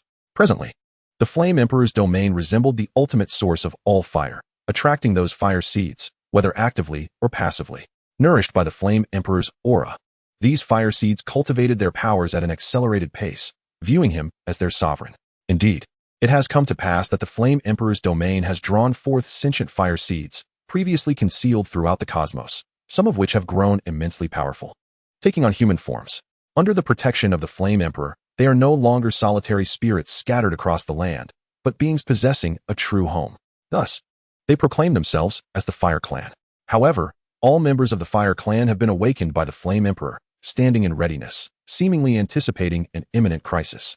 Yet, as time passed, no such event transpired. If this supreme being truly intended to eliminate you, escape would be futile. Summoning these lower beings would serve no purpose. In the Grand Hall, aglow with crimson light, the Flame Emperor sat back in his throne, releasing a sigh of relief after not encountering Jiang Mu's pursuit. Dismissing the fire elemental beings that had surrounded him, suddenly, an ethereal voice echoed in the Flame Emperor's ears, though its source remained unseen. Upon hearing these words, the Flame Emperor's ire intensified, flames erupting from his head in a blazing fury. He shouted into the void, "If this individual truly wishes to see my demise, I shall ensure you share the burden." Moreover, I merely wish to avoid wasting my energy over a mere corpse. If we were to engage in a full-scale battle, who would be the victor remains uncertain. Furthermore, did you not tell me that it was only an ordinary imperial corpse? Why then has it drawn the attention of a supreme being? The Flame Emperor, feeling exasperated, sensed that he had been deceived. This corpse is indeed quite ordinary. It merely holds some minor benefits for me, and I cannot fathom why it has attracted the attention of other supreme beings. How could I dare to involve a contemporary emperor in such peril? The ethereal voice replied, tinged with confusion. This should not be the case. The Flame Emperor suppressed his anger and continued to inquire. Very well. Even if your assertions are true, what is the background of this person? Which forbidden zone does this supreme being belong to? Are you aware? The voice responded, many supreme beings have had no interactions. I cannot discern the connections. Humph. Could it be your adversary? That is impossible. At my level, can there still be enemies? In that case, I shall no longer concern myself with that corpse. If you possess the capability, reclaim it yourself. Furthermore, you have caused me great distress, leading to a loss of dignity before the world. How will you compensate for this? The Flame Emperor's breath surged with anger, and his gaze darkened. Alas, what more can I say at this juncture? Although you, the Flame Emperor, have not acquired that corpse, you have endured a considerable struggle. The corpse and the vitality of myriad races were originally the two conditions I promised you for entering the Forbidden Zone. Now, let us consider our agreement fulfilled. You may visit my 9 Nethersword Mountain at any time. What say you? The ethereal voice sighed, expressing a sense of resignation. The Flame Emperor pondered for a long while before finally nodding slowly. That sounds agreeable. I, the Emperor, have endured immense pressure, witnessing rivers of blood flow throughout the universe in order to assist you in prolonging your life. Let us hope our meeting will be a pleasant one. Rest assured, I seldom make promises, but once I do, I shall uphold them. The voice responded once more and then fell silent, seemingly departing. The Flame Emperor exhaled deeply. Although he had faced considerable adversity in his confrontation with Jiang Mu, he had only sustained minor injuries, which did not affect his cultivation. The master of the 9 Nether Sword, rumored to have lived through 4 lifetimes, has now ascended to the status of a supreme being within the Forbidden Zone. Let us hope that such an existence will not go back on his word. The Emperor of Fiery Desolation pondered deeply, although he harbored a profound fear of death. It was the master of the 9 Nether Sword who sought him out and brokered a deal. In exchange for a sufficient amount of the essence and blood of living beings, along with an ordinary imperial corpse, the Emperor of Fiery Desolation would be afforded the opportunity to lead the entirety of the Fire Clan into the 9 Nether Forbidden Zone. Furthermore, the master of the 9 Nether Sword revealed a secret to him. The 5 immortal divine herbs resided within the confines of the Forbidden Zone, and the chances of contemporary emperors reversing the cycle of life and death were exceedingly slim. After careful deliberation, the Emperor of Fiery Desolation ultimately acquiesced to the terms laid out by the master of the 9 Nether Sword. For one such as him, a primordial being, the struggles of existence were all too clear, and his fear of death was palpable. After all, he held little regard for the common populace. His quest for enlightenment and ascension to emperorhood was merely a means to prolong his own life. At that juncture, the cosmic war erupted. So long as the Emperor of Fiery Desolation remained aloof, it sufficed to eliminate certain factors influencing the conflict. Once the transaction was consummated, he could emerge as necessary. Throughout his era, no ruler of the Forbidden Zone had actively caused chaos, which was sufficient to preserve his dignity as an emperor. Although the process was fraught with unexpected turns, the deal was ultimately sealed. Having witnessed the might of the sovereigns of the Forbidden Zone, the Emperor of Fiery Desolation chose to cast aside all other concerns, preferring to remain within his sanctuary, quietly biding his time until the moment was ripe for a mass relocation of his clan. Fear had gripped him. As time slipped by, a century passed in the blink of an eye. Jiang Mu meandered through the divine realm for 100 years, akin to a vagabond. Although the scars of his battles with the Emperor of Fiery Desolation still cast their long shadows over the divine realm, life had largely returned to its normal cadence for many of its inhabitants. Presumably, the prying eyes that once scrutinized him had also begun to dissipate, allowing Jiang Mu to embark on a starship, crossing realms and departing the divine realm for the depths of the cosmos. He intended to seek out a prime location to forge weaponry. While the weapons Jiang Mu crafted might not be classified as imperial artifacts, they're unparalleled materials. Combined with his intrinsic nurturing and the imprints of his path, rendered their power comparable to that of imperial weapons. Thus, the manifestations resulting from his forging were quite significant. Jiang Mu could not conduct his craft within his own small world, fearing it would be inadequate to withstand the process. It was best to operate in an uninhabited zone, as he preferred to maintain a low profile. Given the vastness of the cosmic expanse, numerous desolate areas awaited him. A decade later, He found himself on a secluded starry continent. This place was expansive, surrounded by desolate star realms, inhabited only by lowly life forms, an ideal setting. Jiang Mu commenced the forging of his life-bound flying sword, utilizing a sword embryo that had been nurtured over time, along with a perfected sword heart and various auxiliary materials, all undergoing a meticulous process of refinement and fusion, fueled by the flames of his magical essence. This was likewise a protracted endeavor. Jiang Mu divided his focus, simultaneously crafting the red tassel spear. As he diligently engaged in the weapon forging, the world experienced a fleeting period of peace. After all, the protracted cosmic conflict had drawn to a close, resulting in the divine race's forces receding back to the divine realm, even relinquishing some entrenched territories. The victors were not solely the Star Clan Alliance, but also the myriad of hidden powers, now poised to reap the rewards of victory. In truth, the weaker races that the divine race subsequently dominated and enslaved had, to varying degrees, once been under the sway of these clandestine forces, which had ultimately fallen into the hands of the divine race through a multitude of means. Hence, these forces envisioned a dissolution of the Star Clan Alliance, a return to tribal sovereignty, allowing them to resume their dominion. However, the unfolding events took an unexpected turn. The Star Clan Alliance did not dissolve, rather, it merely expressed a token of support towards the various factions. Subsequently, they began to prepare for battle, seemingly aware that a fierce conflict loomed ahead. The various factions were incensed. Their unwavering support had culminated in such an outcome. Yet, if they were to engage in warfare against the Star Clan Alliance, they would likely become the subject of derision from the divine race. The question of who would lead the charge became a dilemma. Although the Star Clan Alliance was weak, they exhibited an unyielding tenacity. Ultimately, although a great war did not erupt, under the pressure from the various factions, the Star Clan Alliance fractured due to internal strife. This was a result of differing paths and incompatible goals, leading most races to withdraw from the alliance, with only a handful remaining united, still proclaiming themselves as the Star Clan Alliance. As time gradually flowed onward, 15,000 years elapsed, and the Star Clan Alliance firmly established itself, emerging as a new transcendent force in the world. While its foundation may not rival that of the imperial lineages, its sheer magnitude rendered it a force to be reckoned with. Chapter 62. I, like the fiery desolation, am invincible in this world. 15,000 years was sufficient to smooth over most scars. Even the prolonged cosmic conflict, following a millennium of peace, had nearly erased the remnants of past wounds. Those who had survived from that era could be considered venerable veterans. The cosmic war had seemingly transformed into mere tales recounted by the newly ascendant cultivators, with only the shattered ancient battlefields bearing witness to the ferocity of the conflict that had once raged. Thus, many inquisitive younger cultivators ventured onto the ancient battlefields, seeking adventure. And if fortune smiled upon them, they might uncover some remnants of unextinguished treasures and weapons. Was this not a serendipitous opportunity?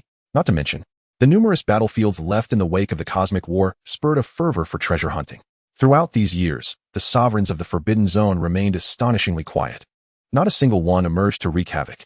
Perhaps they had exhausted their essence during the cosmic war, free from the fear of death? Or perhaps they were deterred by the Emperor of Fiery Desolation.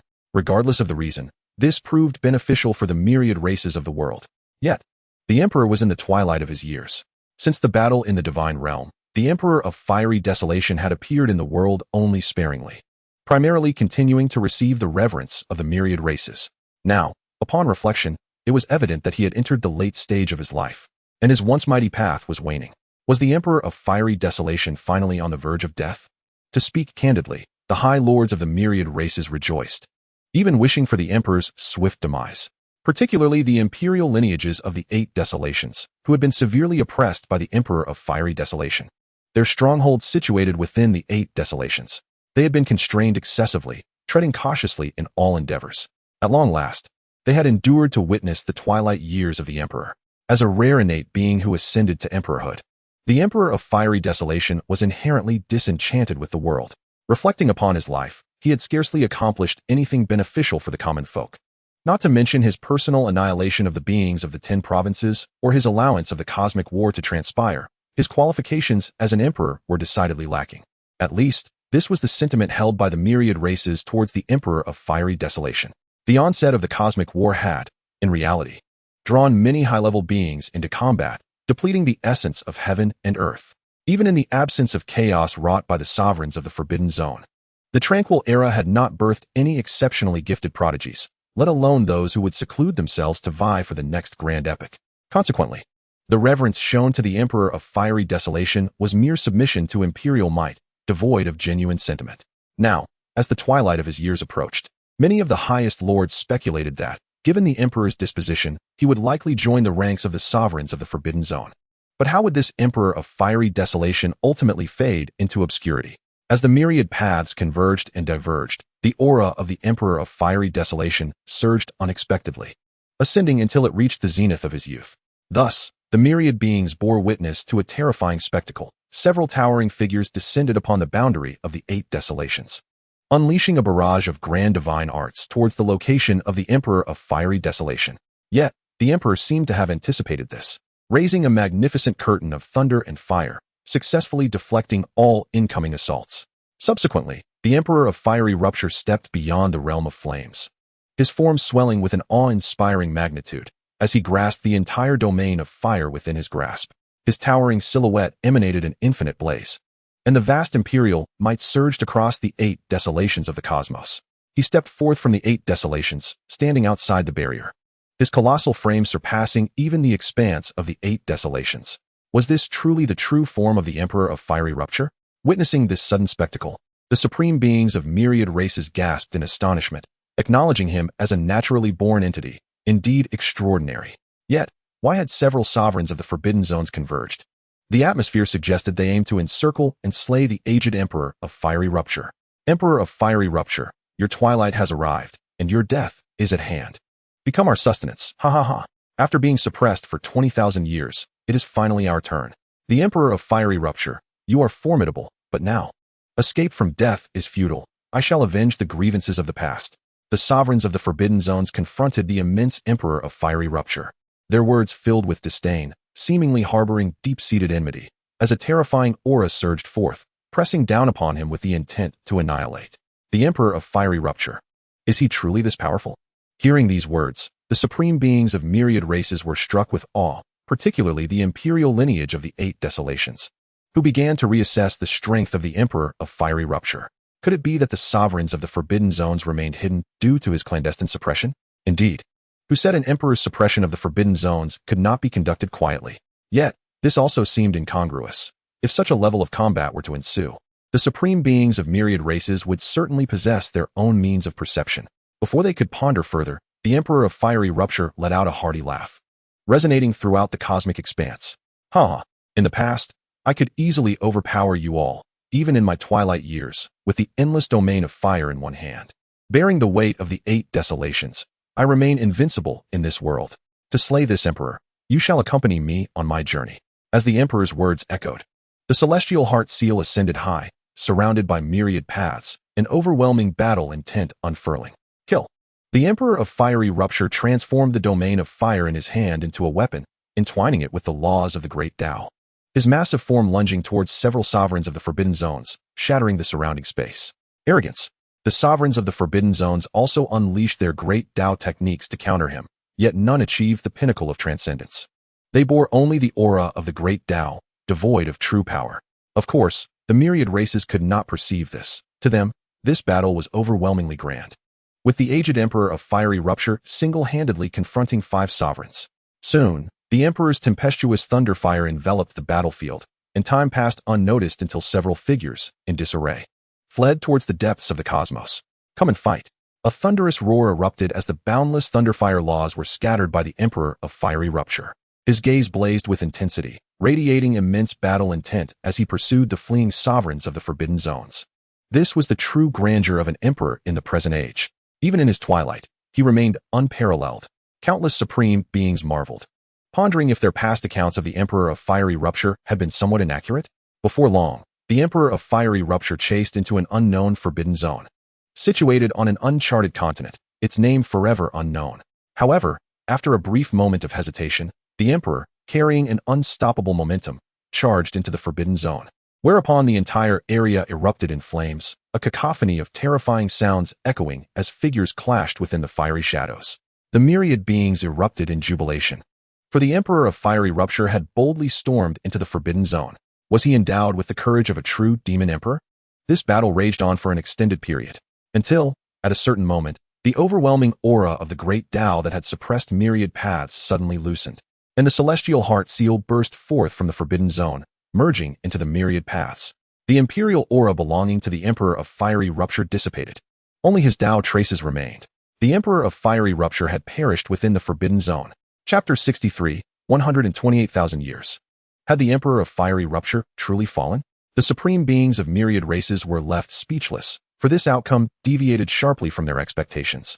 According to their assumptions, the Emperor of Fiery Rupture should have fought his way in and out like the true Demon Emperor, at the very least taking one or two sovereigns of the Forbidden Zones with him. Yet, the reality was that they remained oblivious to the final outcome of the struggle. Only knowing that the Emperor of Fiery Rupture had ultimately perished, his Tao vanished, and the heavenly mandate returned to the cosmos. A great emperor departed in such a manner? The successive generations of supreme beings sighed in regret. According to records, the Emperor of Fiery Rupture's strength should have surpassed that of the Divine Yao Empress and the Divine Wei Emperor, and he should not have met such a humiliating end. However, now that the Emperor had departed, there was little cause for sorrow, for although the Emperor of Fiery Rupture proved his courage in his final moments, it could not significantly alter the perception of his actions during his lifetime. His infamy would likely endure. It could only be said that in his final stand, the Emperor of Fiery Rupture maintained the dignity befitting a great emperor. The ancient lineage of the Eight Desolations rejoiced, as the colossal mountain that had loomed over them had finally vanished. Especially the Purple Mansion's sacred land, which had suffered a grievous blow, wept profusely. It could be said that the death of the Emperor of Fiery Rupture stirred little uproar among the myriad beings. In fact, many powerful factions secretly vowed never to allow innate beings to attain enlightenment, lest they stand naturally opposed to the common folk. The Emperor of Fiery Rupture was a living testament to this. Regardless, the era belonging to the Emperor of Fiery Rupture had come to a close. Within a desolate starry expanse, Jiang Mu once again encircled a corner of the secluded formation. He sensed the shifts in myriad paths and observed the battle between the Emperor of Fiery Rupture and the sovereigns of the Forbidden Zones. How should one put it? The momentum was indeed formidable. Ordinary beings might fail to discern the truth, but with Jiang Mu's discerning perspective, it became evident that this was merely a display by the Emperor of Fiery Rupture. The spectacle was grand, yet the harm inflicted was negligible. Jiang Mu found it curious. The Emperor of Fiery Rupture had allowed the wars of the Star Realm to escalate, permitting the sovereigns of the Forbidden Zones to reap the benefits, yet he remained confined. How could he provoke 5 sovereigns of the Forbidden Zones to actively pursue him? Furthermore, Jiang Mu deduced that the Emperor of Fiery Rupture was undoubtedly afraid of death. Observing this battle reaffirmed his conviction. Reflecting on the past, Jiang Mu realized why his initial intervention had drawn the ire of the Fiery Rupture Emperor. It was because the war in the Star Realm was a transaction between him and the Forbidden Zones, the object of the transaction being the Forbidden Zone he had infiltrated. Thus, Jiang Mu had ample reason to suspect that the Emperor of Fiery Rupture's final demise was a ruse. He was, in fact, severing his own heavenly mandate, becoming a sovereign of the Forbidden Zones. Of course, the true outcome remained uncertain. Whether the Emperor of Fiery Rupture had genuinely severed himself or perished was beyond Jiang Mu's knowledge, as the reliability of promises made by those within the Forbidden Zones was another matter entirely. However, Jiang Mu knew that his previous deductions had not been erroneous. The Emperor of Fiery Rupture was excessively fearful of death, and his entire life had been a scheme to join the Forbidden Zones. Having become a sovereign of the Forbidden Zones, he still sought to perform a charade, clearly valuing his reputation. Jiang Mu couldn't help but chuckle at this notion. What a performer! Were it not for Jiang Mu's ability to deduce the true nature of the battle through the fluctuations of combat, he might have been deceived. The Emperor of Fiery Rupture's reputation had never been stellar, and it was ironic that he ultimately acted for the sake of his reputation. Simultaneously, he became the first great emperor to voluntarily join the Forbidden Zones since they were revealed to the world. Perhaps only Jiang Mu was aware of this. Yet he had no intention of spreading such knowledge, for he remained uncertain whether the Emperor of Fiery Rupture had truly perished. It could be said that life and death were equally plausible. After all, Jiang Mu dared not recklessly delve too deeply into the Forbidden Zone with his divine sense, lest the supreme beings within pinpoint his location. At present, Jiang Mu was still unable to move about freely. His weapons were yet to be completed. Although he had toiled for 15,000 years, both his life sword and the red tassel spear had only just begun the preliminary fusion of various materials, merely reaching the embryonic stage of creation. The next crucial steps involved shaping, imprinting the principles of the great Tao, and nurturing with his vital essence. The innate attributes of celestial treasures could only be regarded as primordial capabilities. No matter how formidable, they paled in comparison to the power of the invincible. Only by harmonizing the innate and acquired capabilities into a seamless whole could their utmost potency be unleashed. This was the phase of endowing a weapon with the divine might of the great Tao, a task Jiang Mu would dedicate himself to with utmost diligence. He was willing to invest as much time as necessary. Thus, after a moment of reflection, he once again entered a state of seclusion, fervently immersed in his work. As the Emperor of Cracked Fire vanished, the world gradually returned to a semblance of tranquility. We had entered an era devoid of emperors once more, and it was likely that the masters of the Forbidden Zones had begun to stir. However, the supreme beings of myriad races miscalculated again. During the 3,000 years following the demise of the Emperor of Cracked Fire, not a single master of the Forbidden Zones had emerged. Could it be that these masters had taken leave of their senses, failing to act during this emperorless epoch? Did the current emperors still harbor hopes of prolonging their existence? Certainly, the absence of the masters of the Forbidden Zones was a boon for the myriad races, alleviating their constant anxiety.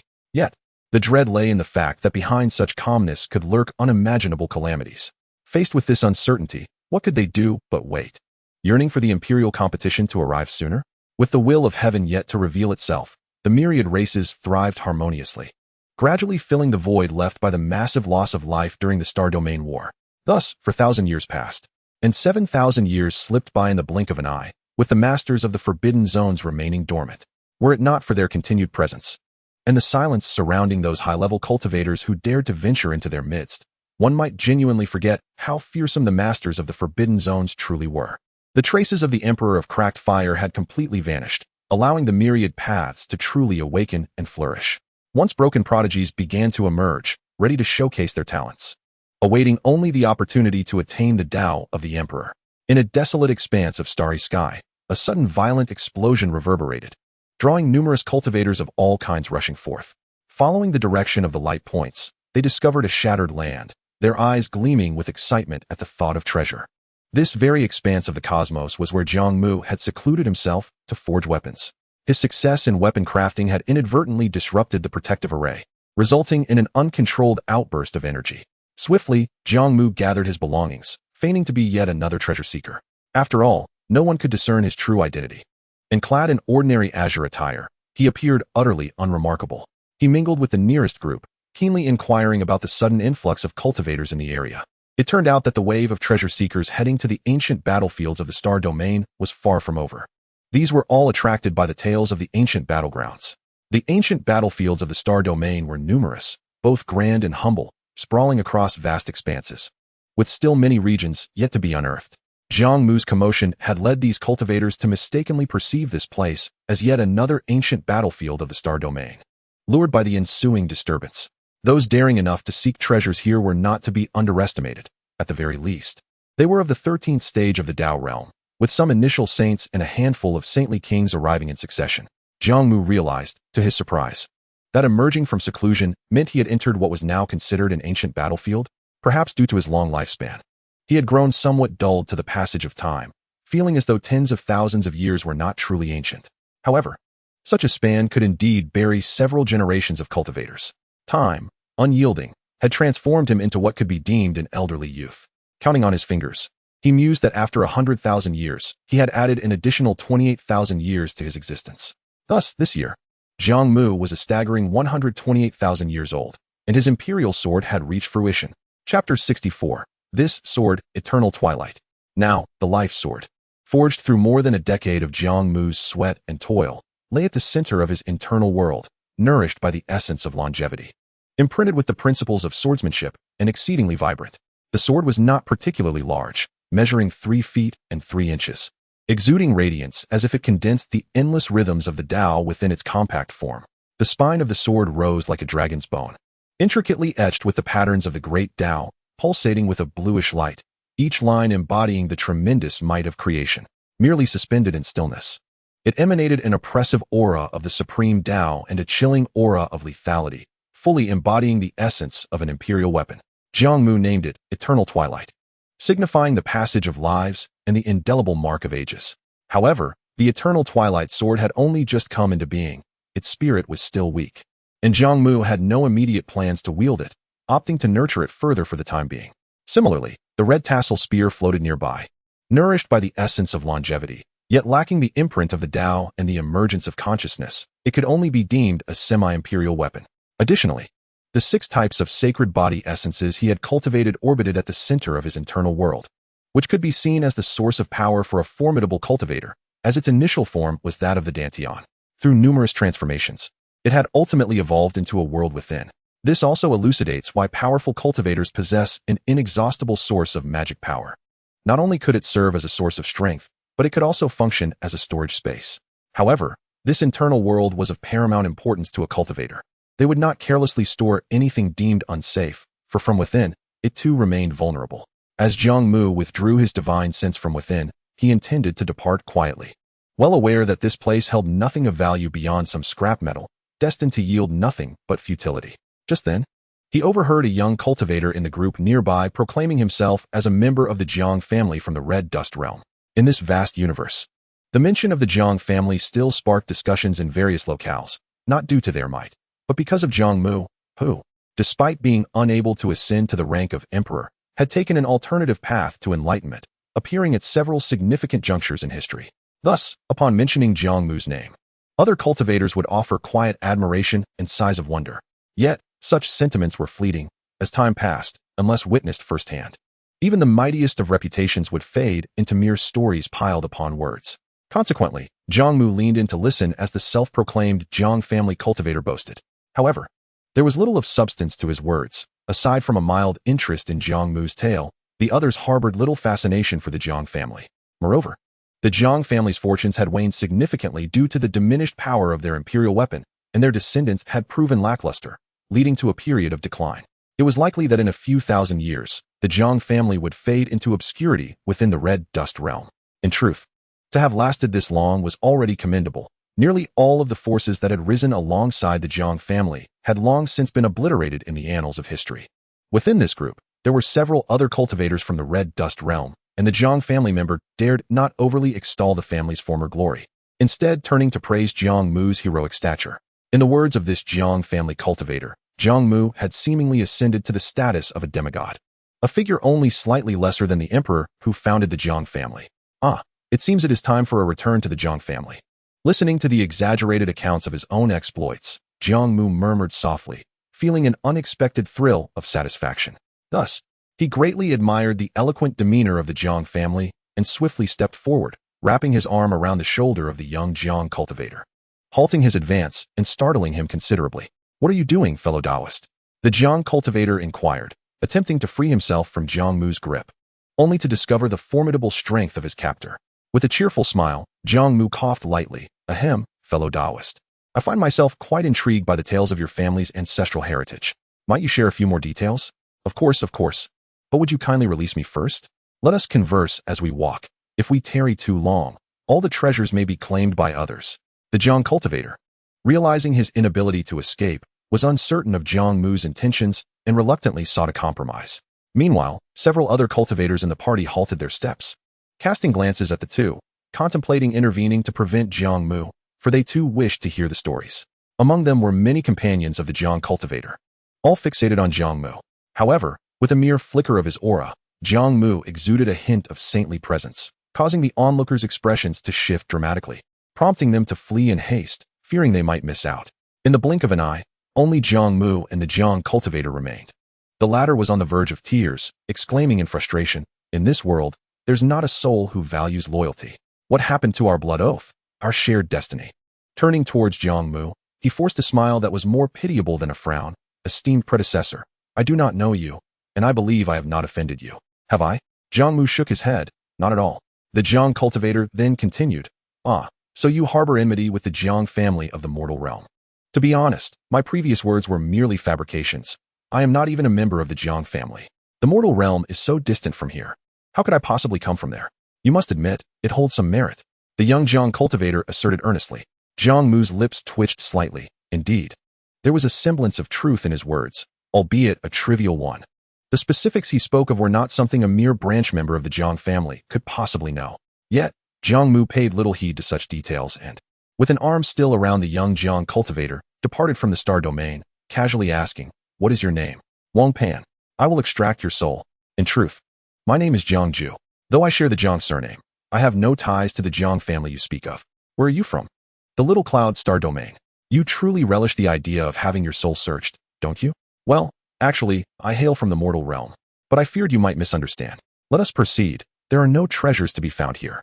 Consider yourself fortunate to encounter me. And be sure to seize this opportunity well. Jiang Mu couldn't help but chuckle. This Jiang Ju was genuinely terrified.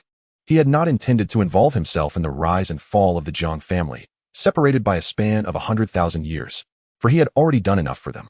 His desire to return was merely to reclaim a singular imperial artifact.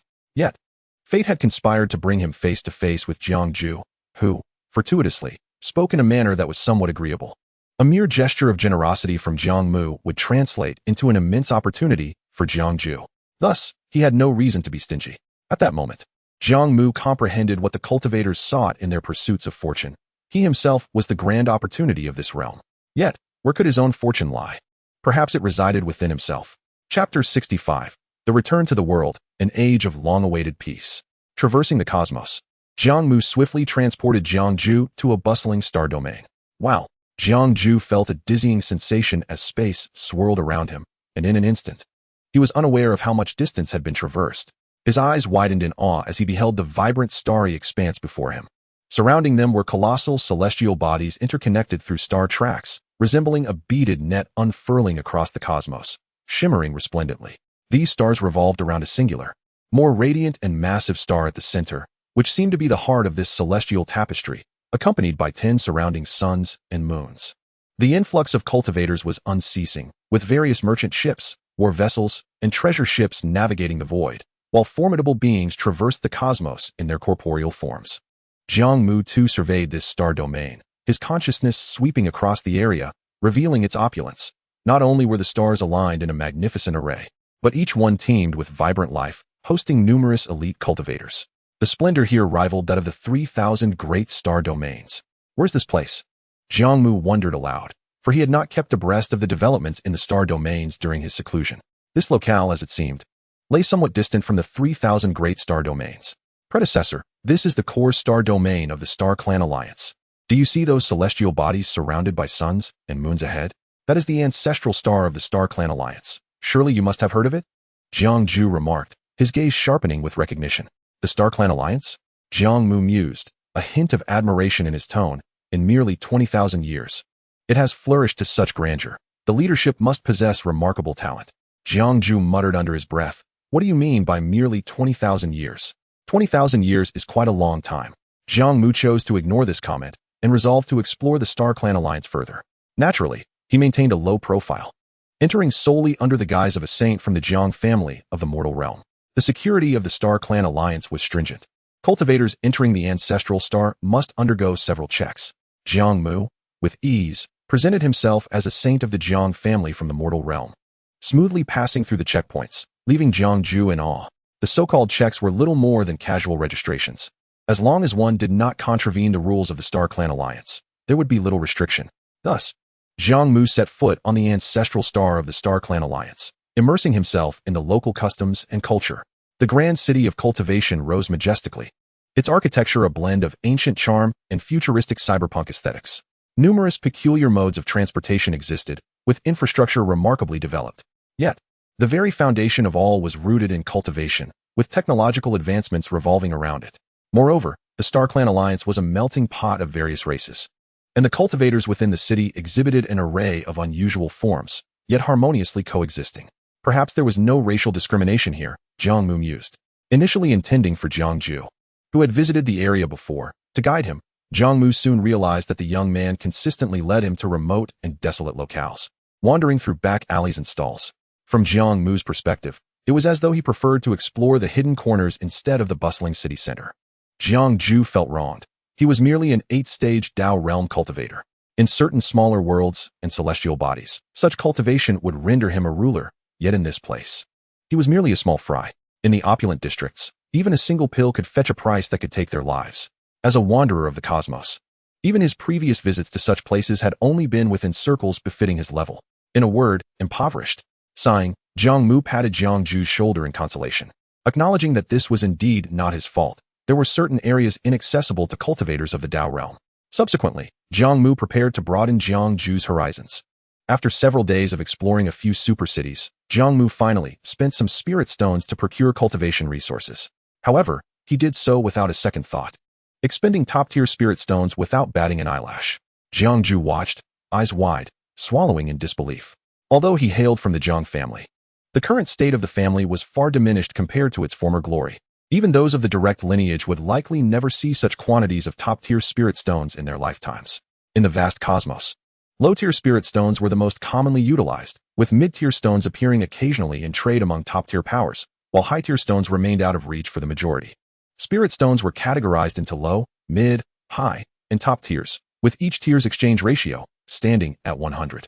The spiritual stones, imbued with rich spiritual energy, serve as the essence of cultivation and the currency among cultivators of myriad races, a truth that has remained immutable throughout the ages. Despite his impoverished circumstances, Jiang Mu's stature demands the use of top-tier spiritual stones. Resorting to lesser varieties would be a degradation of his worth.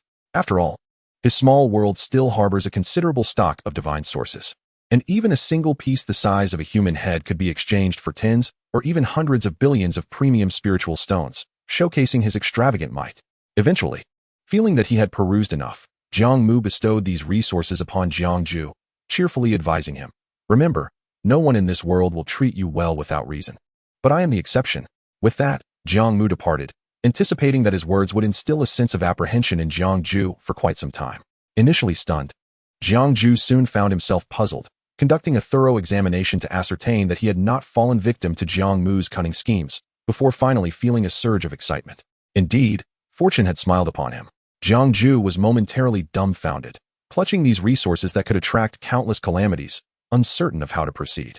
At first, he suspected Jiang Mu had ulterior motives, leading him to contemplate escape strategies. However, as time passed, he discerned that Jiang Mu appeared to harbor no particular intentions towards him, merely introducing him to a broader world. Upon reflection, Jiang Ju realized that the offerings he had received would undoubtedly provoke envy among the elders of his family, and one with such lavish generosity and formidable strength might indeed have ulterior motives. Truth be told, Jiang Ju believed himself to possess little beyond his handsome appearance and did not consider himself a figure of significant importance within the Jiang family. Otherwise, he would not have wandered the cosmos, opting instead to carve out his own path. His family was in dire straits, with resources allocated to those with superior talents, leaving the mediocre like him in scarce supply. Yet, what could the elder's words possibly signify? A mere affection for his presence? To be honest, Jiang Ju had even prepared himself for self-sacrifice. Yet, he did not even know Jiang Mu's true name. Was this sudden windfall too casual? Jiang Ju dared not dream such a thing even in his sleep. However, who would not relish the unexpected fortune? With these resources in hand, Jiang Ju resolved to abandon his aimless wanderings through the cosmos and the incessant adventures. Thus, he decided to return to the Red Dust Domain. Of course, he would not return to the Jiang family, but rather seek a secluded place to cultivate. If his family were to discover his newfound wealth, how much of it would remain in his possession? Such were the family's customs. In the desolate outskirts of the universe, within Star City, Jiang Mu gazed upon the encroaching chaotic black fog, calculating that in approximately 5,000 years, bizarre creatures would once again descend upon Star City. The actions of Pu Binhong and Empress Shun Yao had indeed benefited future generations by shielding them from such disturbances for millennia, much to the delight of Emperor Shunwei and Emperor Liahua. Yet, the next emperor would not be so fortunate. After observing for a considerable time, Jiang Mu's figure vanished within Star City. Ultimately, he chose not to step into the chaotic black fog, despite his curiosity. If he could not penetrate the source of the anomalies within, venturing forth would be futile and fraught with trepidation. While one could negotiate a retreat with the entities residing within the forbidden zones, the bizarre creatures were not bound by such civility and could not be reasoned with. Jiang Mu would never engage in matters that could jeopardize his life. He could always explore further when he became sufficiently powerful. Aside from the Rising Star Alliance, the overall changes were not particularly significant. As he journeyed towards the Red Dust Domain, Jiang Mu silently surveyed the celestial realms, descending into the 9 realms and 8 desolations. The top-tier factions had not been obliterated and continued to maintain their dominion over their respective territories. However, some ancient imperial clans had waned considerably. Even the mightiest imperial weapons could fade in power and dissipate in their grandeur. A lineage that has persisted for over 100,000 years is indeed a long one. Moreover, Jiang Mu noted a peculiar absence of the dominators of the Forbidden Zones during the several thousand years of Emperor Liahua's disappearance, which was decidedly unusual. As the saying goes, unusual occurrences often herald hidden troubles. Yet, Jiang Mu did not intend to investigate further. For the next imperial contest would arrive in a mere 1 to 2,000 years. Even if something were amiss, it would be the current emperor's concern. Furthermore, if the dominators had not emerged during the era without emperors, their likelihood of intervening now was even slimmer. Ah, how tranquil this era is. Jiang Mu's thoughts drifted to unsealing Yan Jiner. Ultimately, Jiang Mu dismissed the notion of allowing Yan Jiner to emerge. Although the situation appeared calm, he found it somewhat inscrutable. As a favor to an old friend, he resolved to nurture Yan Jiner properly, necessitating the selection of the most opportune time. In the present, Yan Jiner served admirably as a talisman. As long as she remained hidden, her life would not wane. Was this not a form of immortality? Furthermore, Jiang Mu believed that a realm of immortals must exist. Should he ascend to such heights one day, he would ensure Yan Jiner could live a complete and fulfilling life there, allowing Yan Lingyun to rest in peace. After all, it was Yan Lingyun who had provided Jiang Mu with his initial capital. Lost in thought, Jiang Mu returned to the concealed space adjacent to the red dust domain. A small world he had modified to ensure it remained undetected. When not engaged in earth-shattering endeavors, this place served as Jiang Mu's sanctuary, overlooking the entire red dust domain. He stepped forth, arriving silently at the Jiang family stronghold. The core of the Jiang family remained unchanged, yet the surrounding lands and enterprises under their control had diminished significantly, leaving them merely clinging to their territory. The population had dwindled, and the family's fortunes had plummeted. Jiang Mu, a living quasi-emperor, felt little sentiment, perhaps preserving a few as a foundation. Truth be told, the passage of time had eroded any lingering emotions, particularly since none of his bloodline remained within. How could he possibly feel attached? Jiang Mu had once held dominion over the Jiang family, granting them an opportunity, yet the subsequent generations had proven to be disappointments. Thus, he followed the old path deep into the heart of the Jiang family, where the ultimate imperial weapons were sealed. Without alerting anyone, he passed through a heavily guarded ancestral residence, housing not only the supreme imperial weapons, but also the tablets of the ancestral emperor and Jiang Mu himself. Though by lineage Jiang Mu should not be ranked after the ancestor, his unique path to enlightenment rendered him comparable to an emperor. In this realm, strength dictated lineage. Whoever was more formidable was deemed the ancestor. Should a more powerful figure emerge in the future, they would likely take precedence. Amidst the irregular divine sources, the flowing light shadow wing lay dormant. The family records chronicled the flowing light emperor's attainment of the Tao at an unprecedented speed, one swift enough to traverse both past and future, reminiscent of the laws of time. Observing the flowing light shadow wing, Jiang Mu contemplated the illustrious accounts of the flowing light emperor. Yet, he understood that no matter how swift the path of speed, it could not facilitate passage through time unless it transcended into the realm of temporal laws. Perhaps the flowing light emperor ultimately grasped some aspects of time, yet regrettably, he did not achieve enlightenment through it. Nevertheless, the path of speed remained the fastest method available in this world, which is why Jiang Mu was reluctant to relinquish the flowing light shadow wing. Until he comprehended the laws of time, the wing, embodying such principles, would be invaluable. A greater arsenal of imperial weapons equated to enhanced security and strength. Since learning of the existence of the dominators of the forbidden zones, Jiang Mu had come to realize the frailty of his own power. In this moment, does the radiant shadow wing willingly choose to accompany me? Jiang Mu's mystical energy surged forth, awakening it. Sensing a formidable aura, the radiant shadow wing was initially startled, believing an intruder had breached the Jiang family's sanctum. Just as it was about to unleash its wrath, it suddenly froze in place. The essence it perceived felt oddly familiar, having clashed with Jiang Mu on numerous occasions. How are you still alive? Upon confirming that it was indeed Jiang Mu, the radiant shadow wing was left in a state of disbelief, despite being an imperial weapon. Well versed in the ways of the world, it had not anticipated that the fully realized sacred body of Jiang Mu could still draw breath. Suddenly, a thought crossed its mind. Perhaps Jiang Mu had become the sovereign of the Forbidden Zone.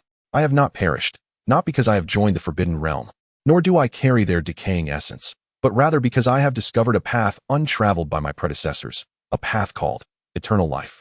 I have come today to invite you to embark on this journey alongside me.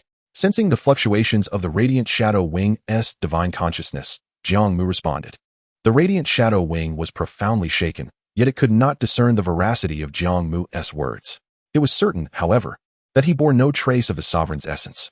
Although imperial weapons had developed sentience, they remained intangible and could not detach from their physical forms, unable to articulate speech, communicating solely through divine thoughts, except when refining other beings into weapon spirits.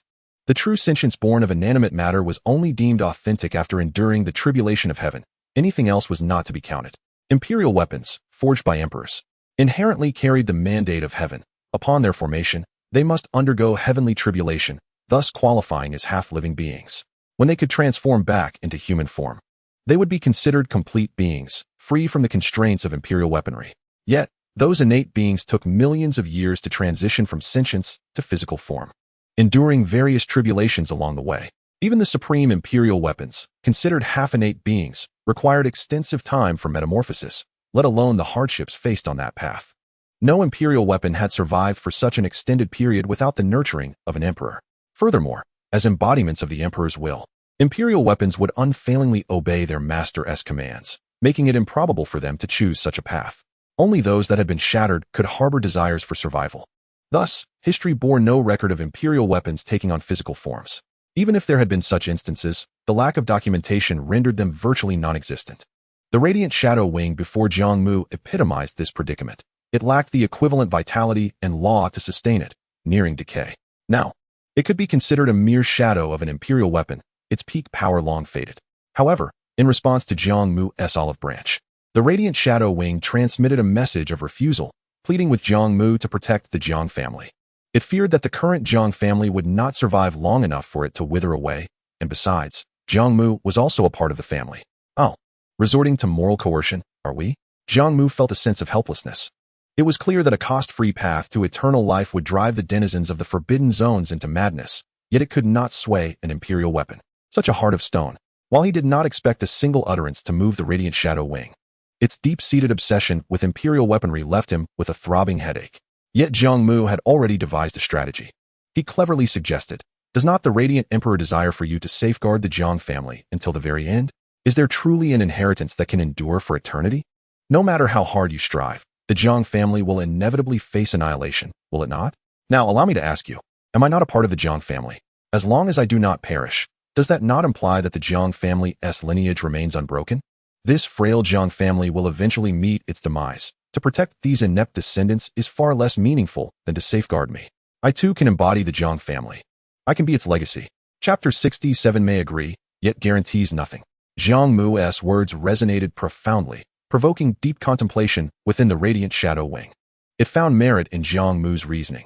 As a bloodline of the Jiang family, as long as Jiang Mu drew breath, the family could not be considered truly extinguished. Protecting one individual was evidently far simpler than safeguarding an entire lineage. Yet, could such an action truly be seen as adhering to the master's command? The radiant shadow wing hesitated, fully aware that following Jiang Mu offered a brighter path. Otherwise, a fate of decay awaited it. It was also curious about how far the extraordinary Jiang Mu could progress. Noticing the radiant shadow wing's silence, Jiang Mu recognized the impact of his words and continued to embellish. "You need not hesitate. Although I may currently stand alone, if I so desire, can I not create an entire lineage? Do I not carry the bloodline of the Windflow Emperor within me? The Windflow Emperor, known as Jiang Liuguang. Of course, it is but a mere trace, negligible at best. To forge one's own path, one must refine the paths of predecessors." Jiang Mu had long since eliminated the bloodline imprint of the Windflow Emperor during the Emperor's trials 100,000 years ago, carving out his distinct path. The height of a fountain cannot surpass its source. Each emperor possesses a unique path. If one merely follows the path of the Windflow Emperor, then, as his descendant, even with a return to ancestral bloodlines, it would be impossible to achieve the status of an emperor and surpass one's progenitor. Take, for instance, the imperial sons and daughters closest to the emperor's bloodline. They can effortlessly ascend from zero to the pinnacle of quasi-emperor status, wielding tremendous power. Yet, upon reaching quasi-emperor status, nearly all imperial heirs will sever the bloodline imprint of their ancestors, embarking on their own journeys. Naturally, those who harbor no desire to vie for supremacy may rely on their bloodline inheritance to become supreme beings. The power of bloodlines is both a blessing and a shackle. Thus, it may be said that Jiang Mu is a descendant of the Windflow Emperor, yet it can equally be argued that he is not, for he has now forged his own path. However, nominally speaking, it holds no fault. At last, the radiant shadow wing wavered. After careful consideration, it found Jiang Mu's arguments compelling and increasingly valid. Still, it ultimately made a request. "My mission has concluded. Yet having rooted myself here for over 200,000 years, I do not wish to witness the descendants of the Jiang family fall into desolation. I hope for someone to take my place." Jiang Mu, Can you promise me to nurture an emperor for them? Upon hearing this, Jiang Mu's eyes widened. Who do you think I am? I am not even an emperor myself. How could I possibly teach someone to become one? That would be an unreasonable demand. But you are different. You have lived far too long. The radiant shadow wing transmitted a wave of determination. I hope you will at least give it a try, regardless of the outcome. I am willing to accompany you in your departure. Oh, Jiang Mu responded with a note of surprise, then readily agreed. I can promise you this. But I cannot guarantee success. As long as I can obtain the radiant shadow wing, the rest matters little. In Jiang Mu's view, his assurance was merely a hollow promise. While he could offer guidance, he was well aware that birthing an emperor involved far too many factors. Strength was merely the most fundamental assurance. It was not enough to ensure success solely based on power. Upon seeing Jiang Mu's agreement, the radiant shadow wing felt a wave of relief. It, too, was simply deeply enamored with this land. Even if Jiang Mu's promise was casual, it brought it joy. Yet, the question remained, in what capacity would Jiang Mu present himself? To appear in his true form was out of the question. The shockwaves caused by the emergence of Jiang Mu, the perfected body from 100,000 years prior, would rival those of the sovereign of the Forbidden Zone. An alternative path to enlightenment did not entail self-dismemberment.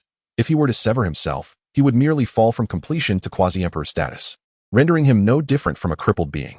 Without self-destruction, one cannot escape the limitations of the great Tao, and ultimately, one's lifespan will be exhausted, and they shall perish. Those entities residing in the Forbidden Zones are undoubtedly quite curious about how Jiang Mu has managed to survive.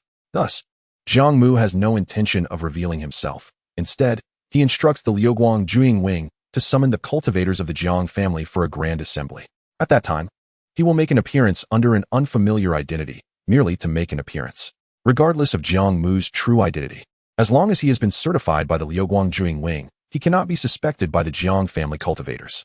After all, if an imperial artifact were to collude with outsiders, the Jiang family would have long since perished.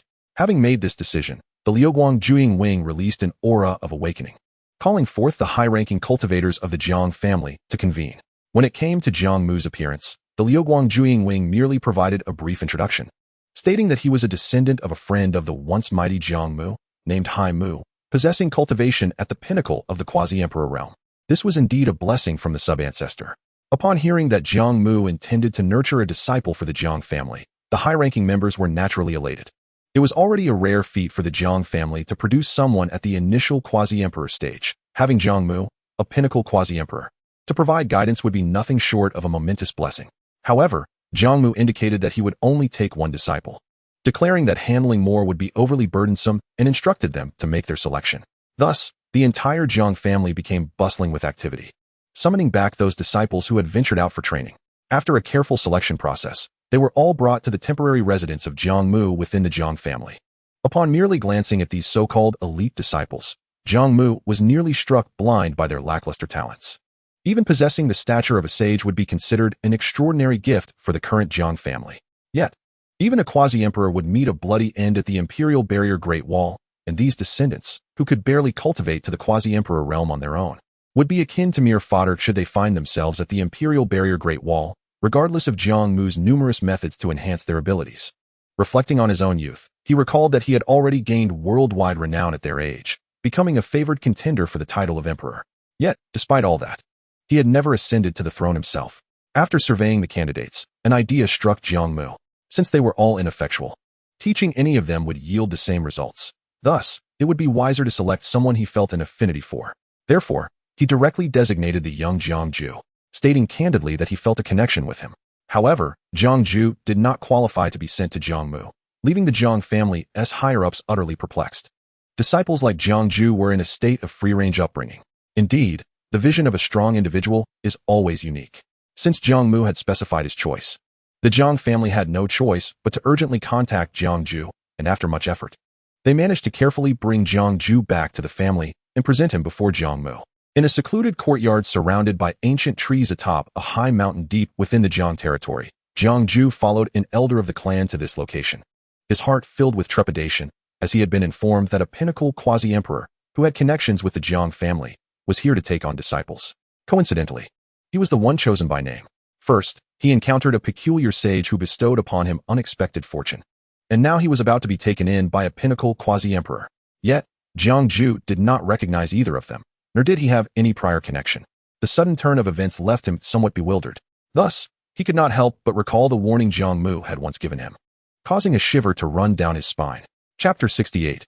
Apologies, I do not accept disciples. Consequently, Jiang Ju's mood was fraught with complexity and weight. People often desire a string of fortunate events, yet when they truly occur, they can feel surreal. Alas, it could not be worse than death, he consoled himself, until he laid eyes on Jiang Mu in the courtyard, holding a scroll of text, which made his eyes widen in astonishment, nearly causing his jaw to drop. Is this not that inexplicably benevolent sage? How can it be him again? And now he has transformed into a supreme quasi-emperor. Jiang Ju felt numb, and instead of feeling elated, his anxiety only deepened. After escorting Jiang Ju to this place, the elder of the clan took his leave, leaving the two of them alone. What, are you displeased to see me? Jiang Mu inquired, putting away the jade slip and looking at the bewildered youth. In truth, he was not reading, but rather felt that such an act lent him an air of scholarly prestige. I am certainly delighted. Junior pays his respects to Senior Mu. I simply did not expect to encounter you again, Jiang Ju replied, bowing with cupped hands in a hurry. I had no idea that Senior had a connection with our Jiang family. No wonder you treated me so well during the Star Clan alliance. As he pieced together the past with the present, Jiang Ju realized the connection. No wonder when he recounted the tale of the sub-ancestor. This Mu had latched onto him. It was all a jest at the expense of a junior. However, Jiang Mu had indeed treated him quite well, which led Jiang Ju to ponder the nature of the relationship between the disguised Jiang Mu and his family's sub-ancestor. He was aware that the sub-ancestor had lived thousands of years ago, thus Mu could not have met him. Perhaps it was this senior's forebear who had been closely associated with the sub-ancestor, compelling him to travel thousands of miles to the Jiang family?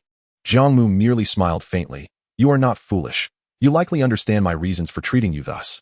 What are your thoughts now? It is merely luck that I have encountered a senior, Jiang Ju pondered for a moment, confirming the relationship between the two. He discerned that Jiang Mu had come with purpose. Moreover, Jiang Mu had gained the family's acknowledgement of his background, making the likelihood of him doing harm to the Jiang family exceedingly low. After all, being born into the Jiang family, Jiang Ju was acutely aware of the might of the extreme Dao imperial artifact. Even if he was inadequate, such an artifact would easily deal with a quasi-emperor. His meeting with Jiang Mu was truly a stroke of good fortune.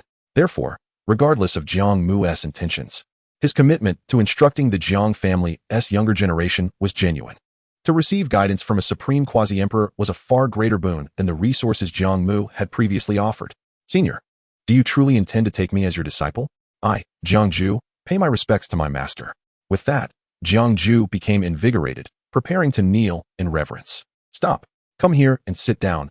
Jiang Mu gestured to the seat opposite him. Jiang Ju cautiously walked over and took a seat across from Jiang Mu. Who told you I was accepting disciples?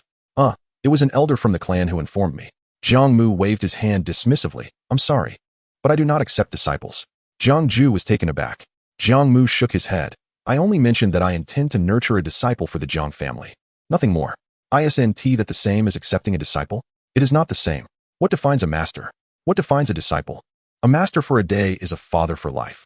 Accepting a disciple entails passing down the lineage, but I will only teach you for a time and then depart. Jiang Mu spoke calmly. You remain you, and I remain I. Perhaps we will never meet again. Feeling the innate sense of detachment emanating from Jiang Mu, even Jiang Ju, no matter how naive, understood that Jiang Mu's decision to instruct a disciple from the Jiang family was likely connected to a particular matter. Yet, Jiang Ju also considered that it might simply be due to his own lack of talent. A senior of such caliber taking on disciples must undoubtedly be a genius. However, since Jiang Mu did not elaborate, Jiang Ju dared not inquire further, merely nodding to indicate his understanding. He did not display any signs of disappointment. Rather, he appeared quite composed. Finally, Jiang Ju cautiously asked, Senior, may I inquire why you chose me? By talent, I am not the best of the Jiang family. Jiang Mu chuckled softly, exuding the air of a sage. To me, they are all the same. I select based on who catches my eye. It is as simple as that. Jiang Mu embarked on his teaching career. This marked the first occasion in his existence of over 100,000 years that he assumed the role of a master. Although he feigned indifference to the words of Liuguang Juinjiai, at this moment, Jiang Mu was genuinely curious to discover how far he could guide an ordinary cultivator. This endeavor was, in essence, a practice session for him, especially since he would soon be mentoring a future prodigy. Thus, he devoted considerable attention to the instruction of Jiang Ju, tailoring his teachings to the latter's aptitude, temperament, and experiences, while drawing from the path he had previously traversed. Jiang Ju, despite his lackluster talent and comprehension, exhibited potential in other areas. Perhaps this was attributable to his upbringing, which compelled him to strive for everything on his own. Cultivators of this ilk often possess a remarkable tenacity and resilience. As this was Jiang Mu's inaugural experience in teaching, he found himself at times harshly criticizing Jiang Ju, whose lack of talent bewildered him. After all, Jiang Mu had once been a paragon among his peers, ascending from humble beginnings to the pinnacle of quasi-emperorship without ever having faced the tribulations of cultivation. Consequently, he struggled to fathom how one's innate gifts and understanding could be so deficient. Nonetheless, Jiang Ju possessed a certain stubbornness. His name, Jiang Ju, likely reflected the family tradition of imbuing names with aspirations of resurgence, as many of his kin bore names suggesting prosperity and resurgence, underscoring the Jiang family's fervent desire to reclaim their former glory through successive generations. Jiang Ju endured Jiang Mu's admonishments in silence, diligently absorbing the lessons imparted and repeatedly practicing. Despite frequent failures, he was acutely aware of his shortcomings and cherished this rare opportunity to learn. In his youth, he had only received guidance from his elders, but upon reaching a certain level of cultivation, he realized that the investment in him was disproportionate to the returns, leading to his abandonment as a core disciple and subsequently initiating his own journey of self-discovery. Jiang Mu, observing Jiang Ju's earnest efforts, recognized that most cultivators in this world are rather ordinary. Yet, he could not help but shake his head in resignation, believing that regardless of how he instructed him, the likelihood of Jiang Ju achieving greatness in this lifetime, or even qualifying as a candidate for the heavenly mandate, was slim. The prospect of successfully traversing the imperial path remained uncertain. Nevertheless, Jiang Mu persisted in his teachings, determined to see this chosen student through to completion, even if it meant doing so amidst tears. At last, after 500 years of guidance, Jiang Ju broke through to the Holy Realm, emerging as a qualified initial saint.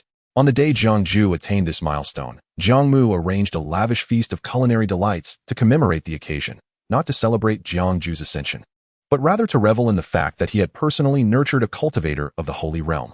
The path from the 13th stage of the Tao realm to initial saint is one fraught with challenges, with scarcely one among countless billions succeeding. However, the circumstances vary by region. Some star domains might not produce a single saint, while places like the Red Dust realm are replete with initial saints, rendering the great saints almost commonplace. This exaggeration serves merely to highlight the significance of geographical prosperity. In truth, transcending to the Holy Realm bestows one with a status that commands respect, as initial saints constitute the backbone of major sacred sites and ancient clans, enjoying a high standing wherever they go. Stepping into the Holy Realm signifies a preliminary grasp of the laws of the universe, allowing one to perceive certain celestial principles. When Jiang Mu posed a question to Jiang Ju, the latter pondered momentarily, uncertainly replying, "Master, many of my peers within the clan have also reached initial saint status in less than 500 years. Does this not indicate that my talent is indeed lacking?" Jiang Ju interpreted Jiang Mu's inquiry from his own perspective. With a figure like Jiang Mu as his mentor, his slow progress compared to his contemporaries undoubtedly felt like a personal failing. Surely, the problem could not lie with the quasi-emperor. Jiang Mu chuckled. "What you say is quite amusing. Do you not suspect that perhaps my teaching is at fault?" Jiang Ju shook his head. "I believe your teachings are excellent. It is I who am too foolish." After 500 years of companionship, Jiang Ju, unable to address Jiang Mu as a master, opted for the title of student instead. This shift made their relationship feel more intimate, granting him a sense of pride within his family.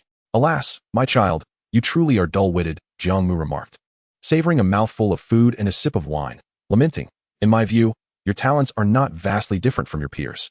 If we speak solely of cultivation speed, I could enable you to conquer 1,000 foes. Achieving great saint status in 500 years would be effortless. The crux of the matter lies in the type of saint you aspire to become. Upon entering the extraordinary domain, not every cultivator can accurately discern the path they wish to pursue. Different choices dictate the nature of the saint they will ultimately become. It is often said that there are 3,000 paths, yet these are merely the most renowned. How many cultivators can truly comprehend them? The vast majority grasp only one of myriad paths. Consider this, even if both are initial saints. Can one equate the value of the last-ranked path with that of the foremost? And if both were to become quasi-emperors in a contest at the imperial gate, who would prevail?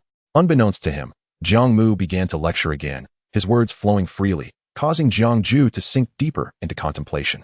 Jiang Ju realized, "You mean to say that my status as an initial saint distinguishes me from them? That is rather obvious.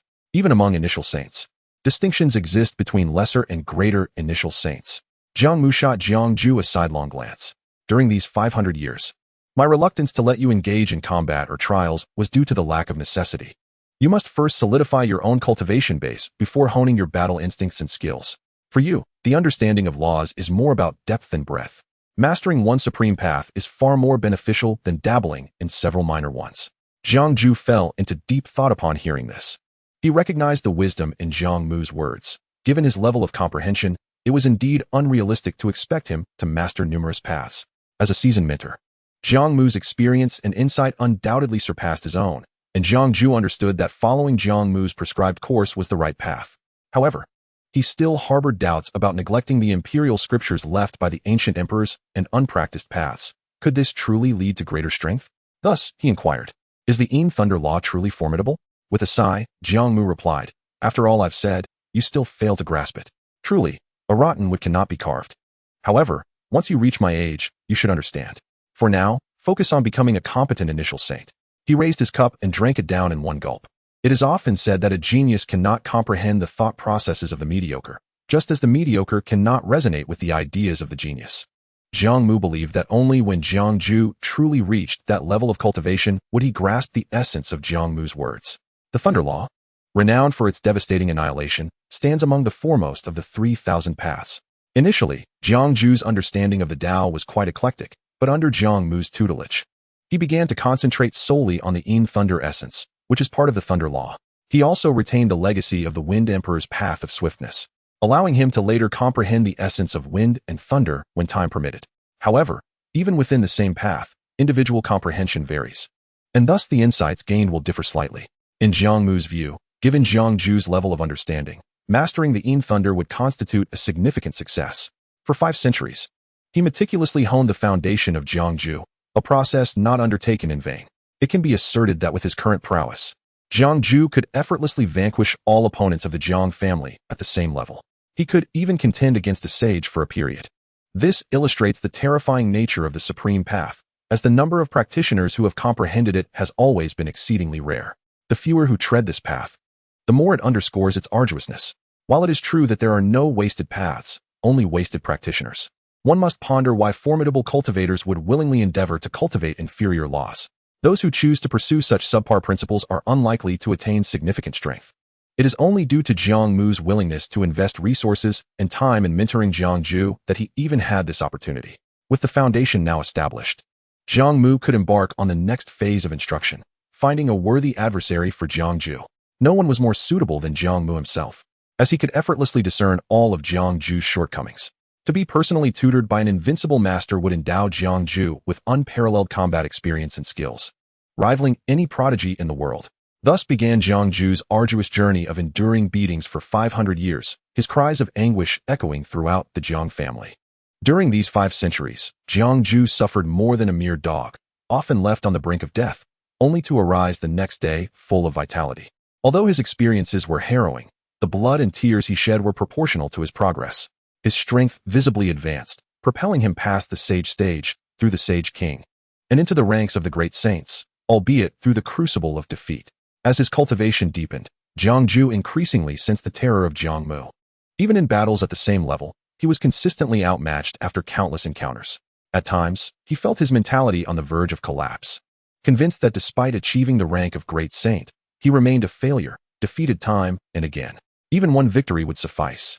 In Chapter 70, the Jiang family belongs to you. The imperial weapon returns to me. Jiang Mu offered consolation to Jiang Ju, assuring him that losing was entirely normal. If Jiang Mu were to suppress his own level just to allow Jiang Ju a victory, it would only serve to highlight the futility of his long existence. After all, Jiang Mu was over 100,000 years old, and if Jiang Ju triumphed over him, it would indeed signify a wasted life. Despite the expectation of humility from a teacher, Jiang Mu showed none, even refusing to concede a single match. Thus, Jiang Ju inquired, "Sir, how old are you this year?" It seemed he had never before asked Jiang Mu's age. Jiang Mu responded nonchalantly, "Over 100,000 years, I suppose. Age is a private matter, and if the sir does not wish to disclose, so be it." Jiang Ju's mouth twitched. Surely, emperors do not live for 100,000 years?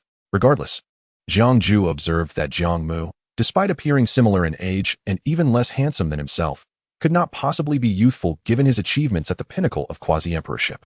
Jiang Mu sighed, lamenting that even speaking the truth had become a matter of disbelief. Then, Jiang Mu ceased to be a mere punching bag. With no emperor to suppress him, prodigies from all races emerged, vying for supremacy in the vast cosmos, and numerous renowned talents had already come into being.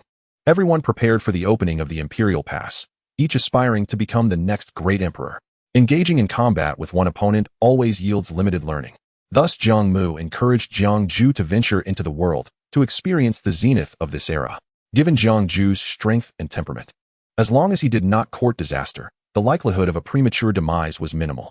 However, this did not imply Jiang Mu was to engage in mindless slaughter. Rather, he was to learn from these encounters, reporting back every century for evaluation. Bidding a solemn farewell to Jiang Mu and departing the residence he had occupied for a millennium, Jiang Mu returned to his family with a whirlwind of emotions. His first act was to challenge the cultivators of his clan, for he sought to ascertain whether his repeated defeats at the hands of Jiang Mu stemmed from his own weakness. To his astonishment, he discovered that he was extraordinarily formidable. Among the Jiang family, be it his talented peers or elders below the quasi-emperor level, none could match him. Elated and emboldened, he ventured forth, only to be met with humiliation. While he was unrivaled within the Jiang family, he found himself unable to best even the notable prodigies of the mortal realm. Of course, this referred specifically to the more renowned individuals. Jiang Mu could still triumph over the average prodigy. Thus, he regained his composure, reflecting on his shortcomings. In subsequent challenges, he faced further humiliation. Fortunately, his results improved slightly compared to his previous attempts. Stubbornness was Jiang Mu's greatest asset, and thus he embarked on his journey of self-cultivation. In the blink of an eye, a century passed. The bad news was that Jiang Mu returned with a record of 10 victories and 100 defeats. The good news was that he had ascended to the level of quasi-emperor, gaining renown within the mortal realm. Under Jiang Mu's guidance, Jiang Mu felt invigorated. In the 2nd century, the bad news was a record of 10 defeats. The good news was a slight improvement in his cultivation. After another round of guidance, the 3rd century brought bad news of 9 defeats. The good news was his advancement into the mid-tier of quasi-emperorship. During the 4th century, he faced 6 defeats but began to gain widespread recognition. By the 5th century, he suffered 8 defeats, being thoroughly bested by the peak prodigies from the celestial realm.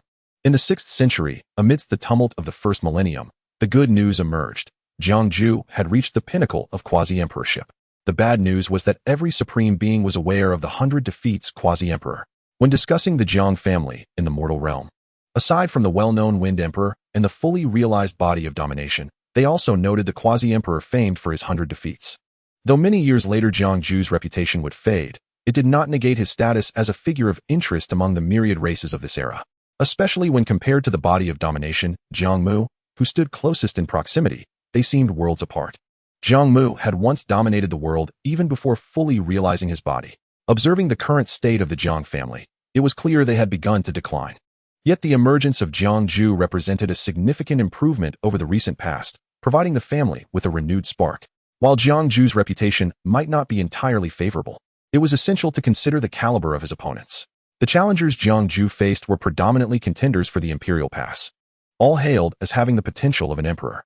Jiang Mu's inability to defeat them did not imply he would falter against others. To be precise, this quasi-emperor could engage in prolonged battles, only to lose by the narrowest of margins, indicating he possessed considerable skill and strength not to be underestimated. Among the current supreme beings, he held a notable standing. Boom. It was in this very year that the universe trembled, myriad laws surged forth. And as the brilliance of the great path illuminated the cosmos, the ancient and majestic imperial pass took form, a faint celestial mark rising and falling within its depths. As a great emperor-level figure, Jiang Mu was the first to sense the presence of the imperial pass, gazing into the vastness of space, contemplating that if his strength permitted, he might explore the secrets of the imperial pass. Another great era of contention was about to commence. Jiang Mu reflected, with this being the 6th imperial era he had witnessed. Sir, shall we not go? At that moment, Jiang Mu, who had been cultivating in Jiang Mu's residence, sensed the shift in myriad laws and discovered the opening of the imperial pass, excitedly inquired. To him, it was evident that Jiang Mu, having already attained the zenith of quasi-emperorship, would surely participate, as few cultivators could resist such an opportunity. Furthermore, Jiang Mu possessed a clear understanding of his own strength, while Jiang Mu's capabilities far surpassed his own, making the prospect enticing. In Jiang Mu's eyes, although Jiang Mu did not flaunt his capabilities, he emanated an air of mystery and formidable strength. to the extent that Jiang Mu began to doubt whether they truly belonged to the same realm. What? You wish to go? If you desire to venture forth, then by all means, do so. It would be beneficial for broadening your horizons. Jiang Mu sighed, reflecting on his past victories in countless battles, never anticipating that he would end up teaching a disciple destined for failures. Was he truly unsuitable for imparting knowledge? Given Jiang Mu's current performance, the likelihood of him successfully entering the Imperial Gate seemed slim. Although Jiang Mu conceded that his teaching skills might be lacking, he had nonetheless managed to elevate Jiang Mu from mediocrity to heights once deemed unattainable. For a first-time mentor, the outcome, though devoid of the attainment of emperorhood, was still commendable, was it not? Regardless, Jiang Mu resolved not to interfere with Jiang Mu's choices. Perplexed, Jiang Mu inquired, "Isn't this precisely what you have been waiting for, master?" Jiang Mu chuckled softly. "I have grown old. This era belongs to the youth. I am not your master in the traditional sense, nor will I impose too much upon you. Now that you stand at the pinnacle of quasi-emperorship, you are free to choose the future you desire." Although the title of the one with 100 failures was not a flattering one, it was still preferable to having none at all, was it not? Witnessing Jiang Mu's nonchalance, devoid of ambition, Jiang Mu felt a twinge of regret. "Master, I truly believe you are not inferior to those prodigies. Why not give it a try?" Yet, Jiang Mu merely shook his head, well aware of the anguish of possessing strength, yet being unable to attain the status of an emperor. Moreover, at this stage, Jiang Mu no longer needed to prove himself through ascension. After a moment's hesitation, Jiang Mu asked, "Then, would you care to accompany me to the Imperial Gate and the Great Wall to broaden my understanding?" Jiang Mu still declined. "I shall not go." "Very well. Then what are your future plans? Will you remain with the Jiang family, or?" Jiang Mu hesitated, feeling somewhat bashful. Master, you're getting on in years. I wish to provide for you in your old age." "Perhaps," Jiang Mu replied, "but you surely desire more than merely caring for my twilight years." With a playful tap on Jiang Mu's forehead, Jiang Mu unflinchingly exposed his disciple's hidden intentions. "All gatherings must eventually disperse. From now on, the Jiang family shall belong to you, while the imperial weapon shall remain with me." Chapter 71. The irredeemable Jiang family. So, was master here for the imperial weapon? Upon hearing this, Jiang Mu was somewhat taken aback, but maintained a calm demeanor, as if everything were as expected. Over the years, he had not only grown in cultivation. "Then, where will you go, master?" he inquired, having spent years in close companionship with Jiang Mu, yet knowing little about him. Despite being his most intimate confidant, Jiang Mu possessed scant information, and the rest of the Jiang family were even less informed. Rather than worrying about the family heritage being taken by Jiang Mu, Jiang Mu feared never seeing him again. Although they bore no formal master-disciple title, there was undeniably a bond akin to that of a mentor and pupil. An imperial weapon, should it refuse, could not be taken by anyone uninvited. Thus, this was not a concern Jiang Mu should harbor. Jiang Mu pondered momentarily before weaving a lie. "I shall wander the world, with the universe as my home." Then, on an ordinary day, Jiang Mu truly vanished from the Jiang family, taking the imperial weapon with him. The entire Jiang family was thrown into turmoil, believing Jiang Mu had absconded with the imperial weapon. The loss of the imperial weapon was tantamount to losing their last means of defense. If other covetous forces discovered this, the Jiang family could very well face obliteration. Consequently, the disappearance of the imperial weapon was kept under wraps, with few even aware of its absence. The consensus that Jiang Mu had stolen it stemmed from the fact that only he, an outsider, had remained within the Jiang family for so long. During a family meeting attended by dozens of elders, Jiang Mu, despite having reached the pinnacle of quasi-emperorship and holding a significant position within the Jiang family, faced relentless criticism from the ancestral elders, who were keen to assign blame. He bore the brunt of the responsibility. Confronted with the ire of these old-timers, Jiang Mu remained silent for a considerable time. Eventually, unable to contain his dissatisfaction, he coldly scoffed. "Is it any wonder that the imperial weapon would choose to leave with an outsider? It is due to your incompetence, you old geezers." "Jiang Mu, what are you saying? Have your years of cultivation stripped you of the most basic respect for your elders? Has Hai Mu failed to impart this to you? Truly, he has ulterior motives against our Jiang family. Had we not been dormant, would this brat have had the opportunity?" The elders were incensed at Jiang Mu's rebuttal, their auras flaring in an attempt to intimidate him. However, their highest cultivation levels barely reached the middle ranks of quasi-emperorship, and none possessed the strength to instill pressure upon Jiang Mu, who stood at the pinnacle. Unfazed by their attempts to impose authority, Jiang Mu continued to sneer. "Let us not discuss other matters. Merely consider that Hai Mu was allowed to remain in the Jiang family. Was that not your decision? If you had rejected him from the outset, would we be in this predicament today?" An elder immediately countered, "Indeed, it was our decision, but Jiang Mu, are you not the ultimate beneficiary? Is everything not merely a garment made for you? Should you not bear the responsibility? Yes, indeed. Are we to have a traitor among us, a white-eyed wolf, bringing shame upon the Jiang family? What use is it to discuss other matters now? Since you are the sole beneficiary of this situation, you must take responsibility and lead the family to survival, so that your cultivation is not in vain. The other elders echoed in agreement, assuming a moral high ground. Observing these elders who were quick to shirk responsibility, Jiang Mu felt a wave of despondency wash over him. Could they truly not comprehend that the imperial weapon was on the brink of decay?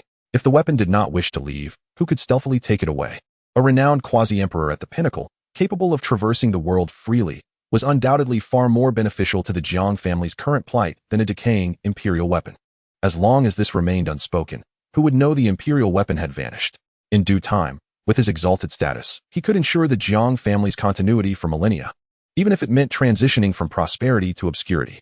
Yet, the present-day Jiang family, while appearing to be a grand clan, had in reality fragmented into numerous factions, with each member living solely for their own interests, devoid of familial unity.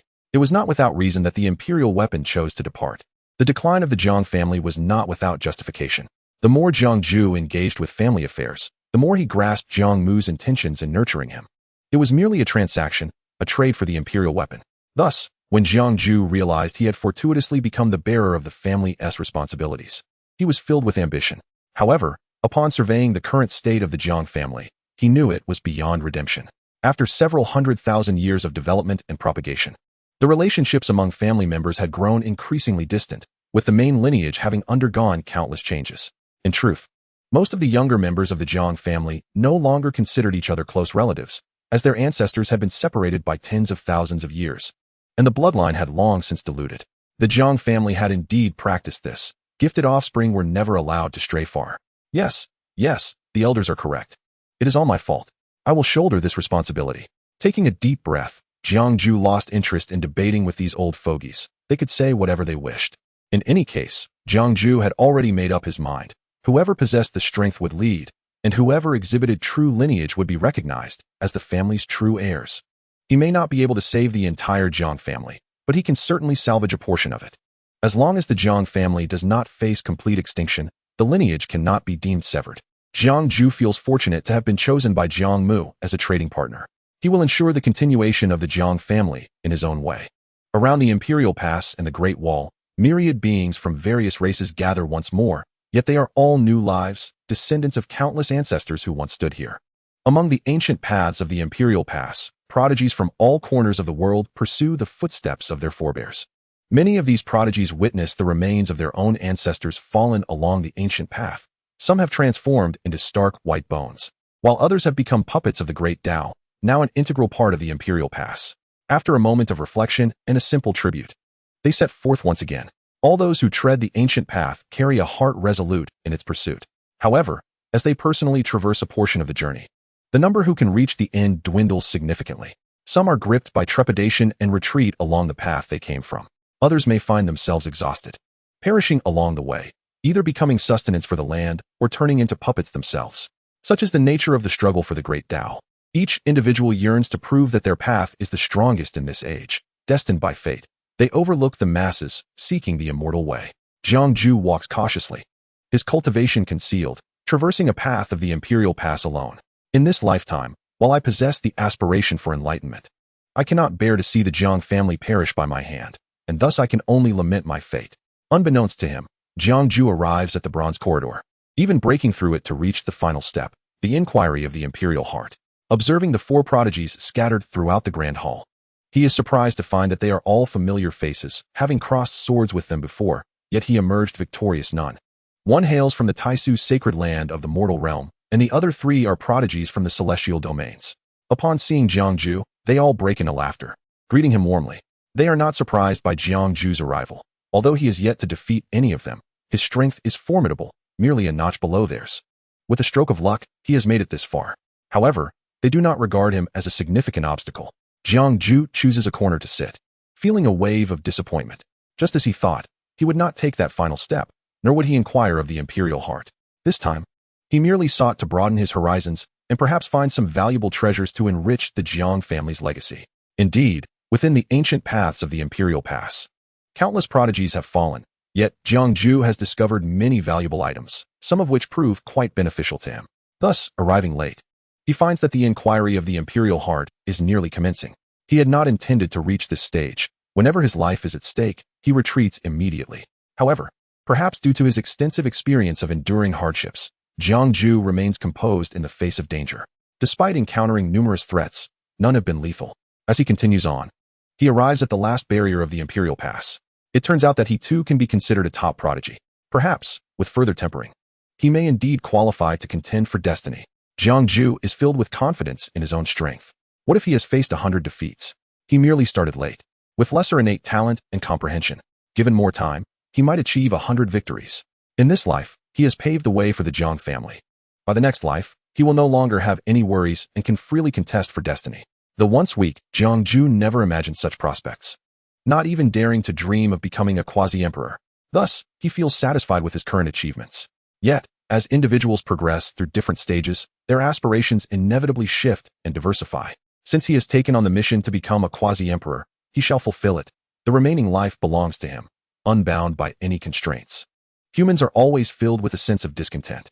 As the inquiry of the Imperial Heart commences, Jiang Mu opts to withdraw, choosing not to engage in the fray.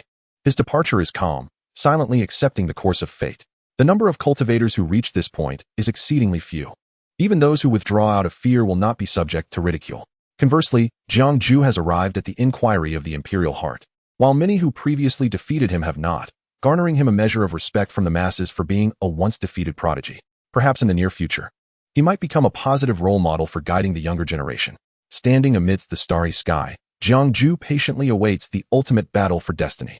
Soon, the inquiry of the Imperial Heart concludes, and radiant divine lights pierce through the darkness, revealing figures emerging one by one. Ultimately, the last figure steps forth. There are 7 destined ones, their auras surging to a peak, each brimming with a fierce fighting spirit. Among them, 4 hail from the 9 great realms, while 3 come from the celestial domains. Notably, one is a prodigy from the ancient royal clan of the primordial star realm. This individual is unlike the others. Although humanoid in form, he is exceedingly grotesque, adorned with 2 horns and covered in warts, resembling a mass of festering boils, drawing considerable attention. The ancient royal clan, due to its unique racial characteristics, has never been favored by the myriad races, its status often lower than that of the demonic cultivators from the true demon realm, living apart for many ages. Yet, unexpectedly, this era has seen a prodigy emerge from their ranks to become a destined one. Perusing the annals of history, the supreme beings of the myriad races sense impending doom. Should a prodigy from the ancient royal clan ascend to emperorhood, it would equate to adding an unrestrained sovereign of the forbidden zones. This must not be allowed. Such are the thoughts of the supreme beings of the myriad races. Although they cannot interfere with the contest for destiny, it is likely that the other destined ones also do not favor the prodigy from the ancient royal clan. Let the irrelevant parties be eliminated first, then let everyone compete based on their own merits, shall we? As expected, deep within the Imperial Pass, under the watch of destiny, the other destined ones unanimously launch a concerted assault on the prodigy from the ancient royal clan. The expression on the face of the ancient royal clan's prodigy is one of deep displeasure. Though his grimacing visage was already quite unattractive, in this moment, he feels the sting of injustice. This is blatant discrimination, even though the fact remains that he is outnumbered 6-1. The prodigy of the ancient royal clan exudes an aura of defiance, his eyes ablaze with a fierce crimson light, seemingly unwilling to concede defeat. I cannot lose, he roars, his form tearing apart, emerging from a shroud of blood mist that obscures the heavens. His true form manifests as a blood-red, tumor-like figure the size of a star, grotesquely adorned with various limbs and appendages, human head, bird beak, dragon horns, blood-red eyes, tiger arms, and eagle claws. A terrifying sight indeed. At the center of his brow, a darkened imprint resembling a royal character is faintly discernible, evoking an instinctual discomfort within those who gaze upon it. Faced with the combined might of 6 destined ones, the manifested prodigy of the ancient royal clan dares to retaliate, wielding a massive trident to counterattack, violently tearing through all manner of Dao techniques and divine abilities. The dreadful battle for destiny erupts, as the prodigy from the ancient royal clan withstands the assaults of the 6 destined ones. The clash of their respective paths resulting in a rain of blood and flesh across the cosmos. This scene is nothing short of spectacular. Never before has there been a battle in the contest for destiny that began with one against many. Should the prodigy of the ancient royal clan emerge victorious from this, It would only be fitting for them to ascend as the next emperor. However, to the myriad supreme beings, such a victory seems utterly implausible. The ancient royal clan's prodigy is bound to fall. The clash intensifies, and soon, the first destined one falls. Yet, it is not the prodigy of the ancient royal clan. He was not merely a prodigy from the vast realms of the Eight Desolations, but rather a paragon of a great sect, fiercely enduring the onslaught of the ancient royal lineage's elite. Despite his battered form, he resolutely pierced through the protective laws with the beak of a bird, tearing apart his adversary's body and consuming him whole. Although the colossal figure of the ancient royal elite was shattered time and again, his aura remained unyielding as he turned to continue the fray against the others. Gradually, another fell. This was a celestial being hailing from the 3,000 star domains. An ethereal alien maiden whose head was pierced by the trident of the ancient royal elite, extinguishing her very soul. Though the ancient royal elite's body had been ravaged, he continued to roar amidst a sea of blood and flames. The supreme beings of myriad races began to panic. How could such a fearsome entity arise from the ancient royal lineage? He fought against six, slaying those destined for greatness. Beings who aspired to ascend to the throne of emperors. Observing his relentless spirit, it became evident that the ancient royal elite was far from defeated. His vitality surged with vigor. The remaining four destined ones, upon witnessing this, ceased their pursuit of the ancient royal elite. Recognizing the futility of trying to vanquish such an enigmatic foe, they turned their efforts towards seizing their own destinies. Yet, a colossal form hindered their progress. If you do not slay me, none shall attain enlightenment. The ancient royal elite's body erupted, engulfing all the destined ones. Time seemed to stretch indefinitely as all eyes focused on the final moments, until the sounds of battle echoed from within and several figures fell from the sky. A bloodied silhouette extended a crimson hand, grasping the heavenly heart mark and lifting it high above. In that moment, the power of destiny erupted, scattering the infinite laws of the universe, and the bloodied figure became increasingly distinct. I have not lost. The ancient royal elite laughed maniacally. Having sacrificed countless lives from his kin, how could he possibly be defeated? Chapter 73. The one whom all races desperately wish would not ascend to emperorhood. All have perished, every last one. Only the ancient royal elite remains alive. How could this be? This is inconceivable. At this instant, as countless supremes beheld that figure, they erupted in shock and disbelief. The outcome they dreaded most had come to fruition. All the destined ones had failed, and only the ancient royal elite still stood. If nothing unforeseen occurs, he shall undoubtedly become the emperor of this era. Although the myriad races hoped for some calamity to befall the ancient royal elite, such a prospect seemed highly unlikely. Records indicated that those who perished beneath the emperor's tribulation were exceedingly rare. Throughout history, no being who had inquired of the emperor's heart and become one of the destined has ever been truly weak. Even those considered weaker than their peers are still exceedingly rare in the world. The distinction of weakness is merely a thin line. Not to mention the ancient royal elite's overwhelming prowess, akin to being unkillable, making his survival through the tribulation highly probable. While the intensity of the tribulation is somewhat contingent upon the individual's strength, it is generally not a matter of certain death. Amidst all trials, there exists a sliver of hope. Otherwise, who would contend for supremacy in this world? Thus, as they witnessed the heavenly heart mark of the ancient royal elite hovering, and myriad paths converging with thunder, they lamented and withdrew from the area of the tribulation, with some even fleeing back to their homelands. Although records indicated that the ancient royal lineage had produced only one emperor, that emperor had brought suffering upon many living beings, leading them to assume that this current ancient royal elite would be no different. This was not a prejudice against the ancient royal lineage. Rather, it was a reflection of their own nature, for the practitioners within that lineage were notoriously cruel and bloodthirsty, each a born warrior. Remaining nearby to observe might well result in becoming the first morsel for the ancient royal elite. Before long, the denizens of this starry expanse began to depart, scarcely pausing to mourn their fallen prodigies. The ominous lightning and clouds of annihilation enveloped the cosmos, seemingly intent on obliterating the figure beneath the tribulation. As various divine thunders brewed ominously, the intensity of this tribulation was terrifying, seemingly unwilling to grant the ancient royal elite any reprieve. Yet, he transformed into a grotesque humanoid. Standing defiant, with the enhancement of the heavenly heart mark, his life force began to transcend, mending his injuries as he took the most pivotal step forward. For him, there were only two paths ahead, either to transcend and become an emperor or to perish beneath the tribulation, with no alternatives.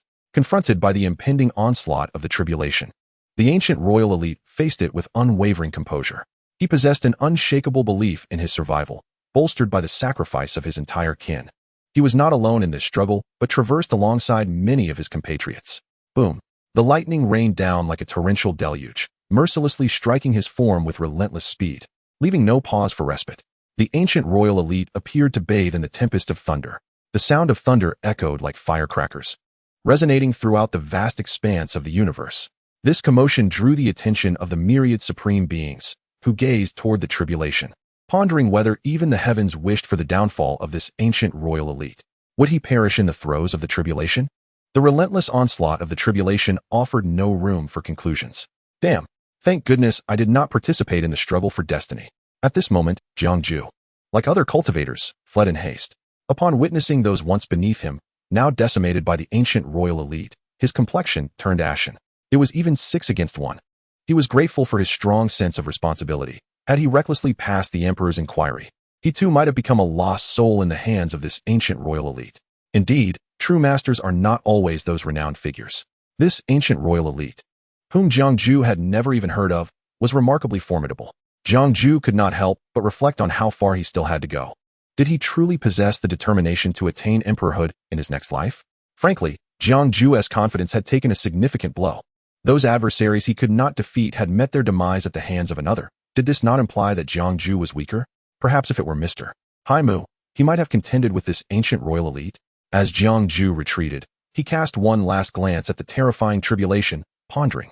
Yet, he did not even know if he would ever see Jiang Mu again in this lifetime, bewildered as to why Jiang Mu, possessing unparalleled strength, showed no interest in the world's singular emperor. Alas, in the end, Jiang Mu let out a melancholic sigh, leaving behind a wistful echo in this era. The emperor's tribulation also awakened many dormant entities in the forbidden zones. Such an intense tribulation had not been witnessed in their memories for some time. Should this individual ascend to emperorhood, he would likely have few rivals among the emperors of all time, especially upon realizing that this practitioner hailed from the ancient royal lineage. It became increasingly intriguing, as the previous emperor of that lineage resided within a certain forbidden zone. Perhaps he was even observing the situation of his descendant at this moment. However, the rulers of these forbidden zones merely observed, harboring no intentions. They had not emerged in the age of no emperors, and the current era was even less likely to see their return. They could only hope that this contemporary emperor would not cross paths with their own affairs. Naturally, the optimal outcome would be for him to fail the tribulation, for a world devoid of emperors was preferable. All eyes in the world were fixated on the tribulation occurring in the starry sky, and Jiang Mu was no exception. However, with Jiang Mu's current strength, a mere thought could traverse countless distances, allowing him to perceive the situation at the scene directly. Although this endeavor may demand considerable time, it is undeniably safer than embarking on the journey alone. Witnessing the entire process of the Destiny War, where the prodigy of the ancient royal clan emerged victorious, Jiang Mu could not help but marvel at the formidable prowess of this destined individual. Indeed, in Jiang Mu's recollection, he was perhaps the most formidable among all fated beings. As the emperor of the ancient royal clan transcended the tribulations, Jiang Mu's conviction was further solidified. It can only be said that the ancient royal clan is truly exceptional. While it is rare for a destined individual to arise, those who do invariably possess remarkable strength. This particular figure is of paramount significance. Once he overcomes the heavenly tribulation, Jiang Mu can only retreat from the limelight. Do not misconstrue this as an inability to contend. Rather, Jiang Mu simply wishes to avoid any harm or bloodshed upon himself, unless his own vital interests are genuinely threatened. Otherwise, there is no compelling reason for him to engage in a life-and-death struggle. Furthermore, Jiang Mu also spotted Jiang Mu's silhouette at the Imperial Pass. He sighed, recognizing that although this young man had reached the final stage, he still adhered to the cautious teachings he had imparted, refraining from participating in the contest of destiny. Otherwise, his fate would have been no different from that of the other destined individuals. It seems he possesses a commendable understanding of his own capabilities. Jiang Mu harbored no grand expectations for this student, nor did he anticipate that his first venture into teaching would yield an emperor. His only hope was that Jiang Mu could live a peaceful life, which would be a significant achievement in itself. Chapter 74. Such unity ensures success in any endeavor. However, Jiang Mu noticed a peculiar phenomenon. Historically, when destined individuals attain enlightenment, the vicinity of the thunderous tribulation is typically surrounded by the highest-ranking cultivators from their respective factions. Even the practitioners from the true demon realm, who embody the principle of love and conflict, had arrived. Logically, with the ancient royal clan being such a prominent lineage, it would be improbable for no one to attend. Yet, The stark reality was that amidst the vast starry expanse, only the thunderous might remained, devoid of any presence from the ancient royal clan. This was indeed perplexing. Could it be that this prodigy was not favored by his kin? Such a notion seemed unlikely. Thus, it could only imply one scenario. Something had transpired within the ancient royal clan. Not only Jiang Mu, but also the highest echelons of various races observed the desolate void of the cosmos, coming to a similar realization. Even if the ancient royal clan's enlightened prodigy were to be disregarded, such a complete absence of support was inconceivable.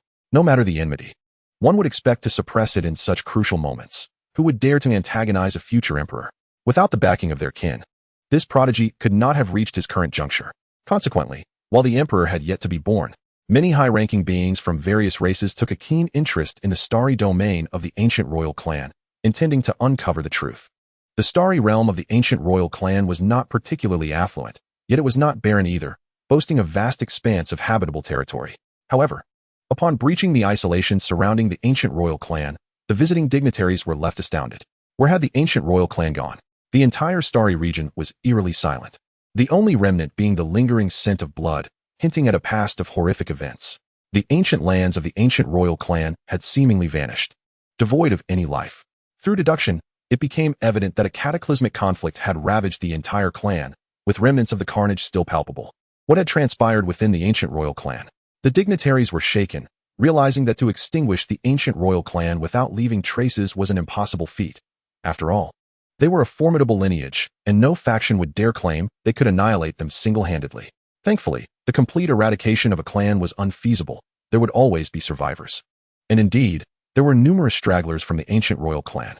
Though these survivors were relatively weak, they remained resolute in their silence, refusing to divulge any information.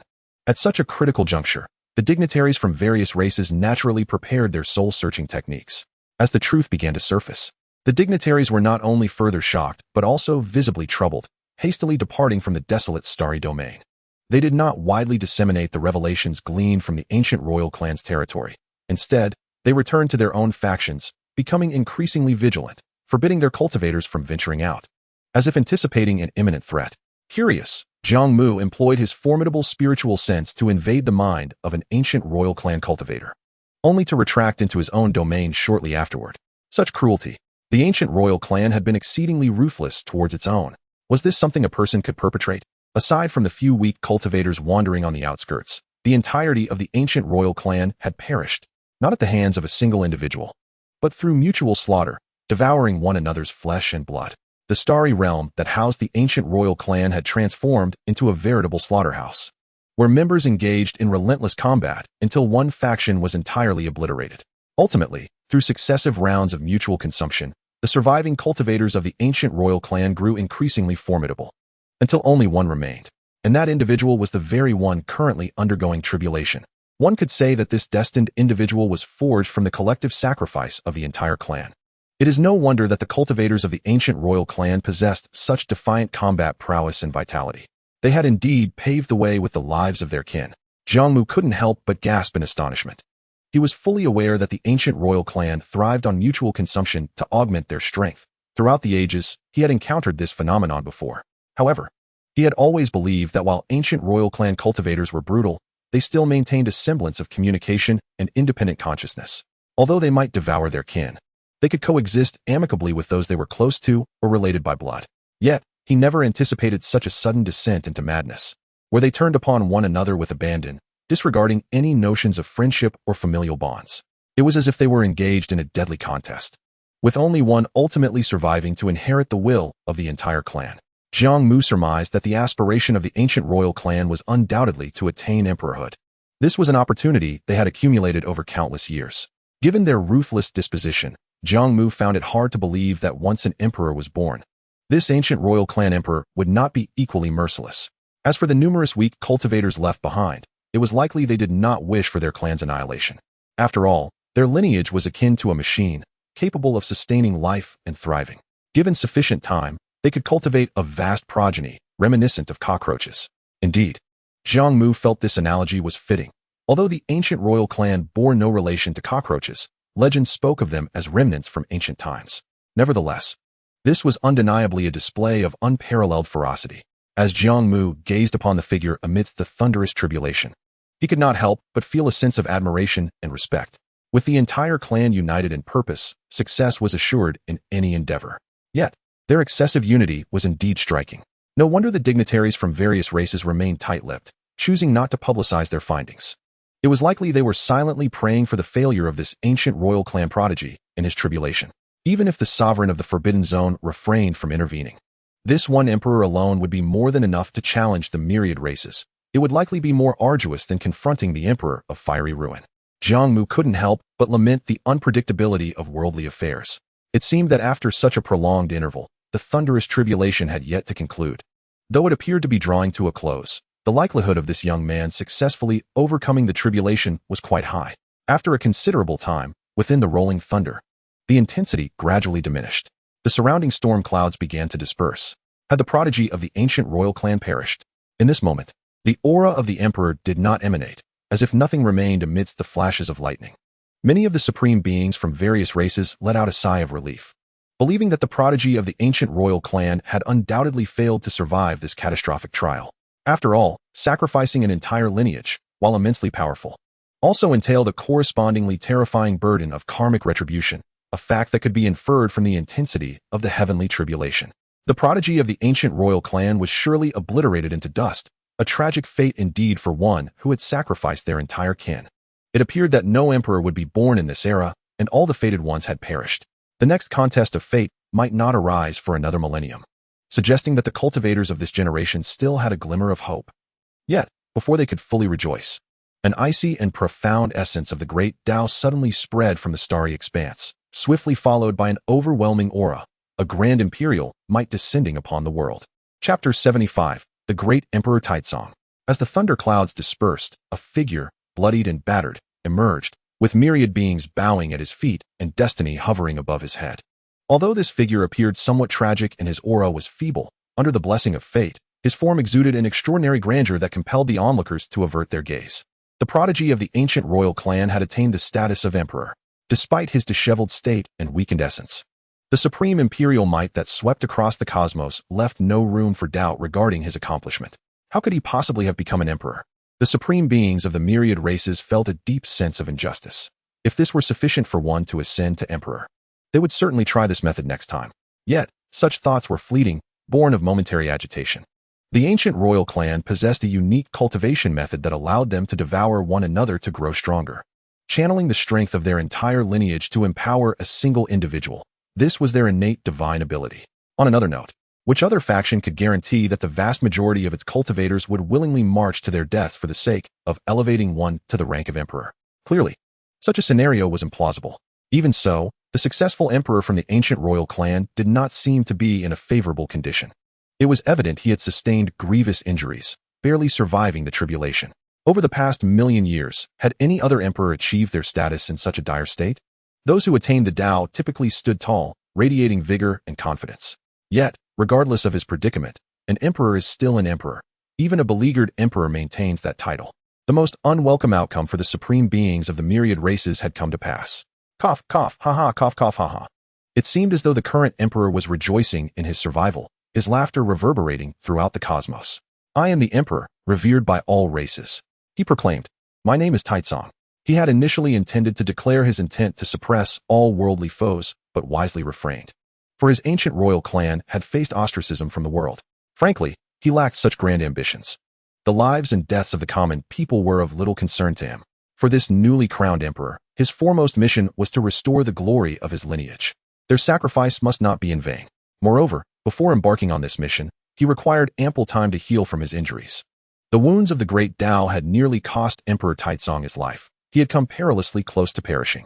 Yet, he was fortunate to have the protection of his entire clan.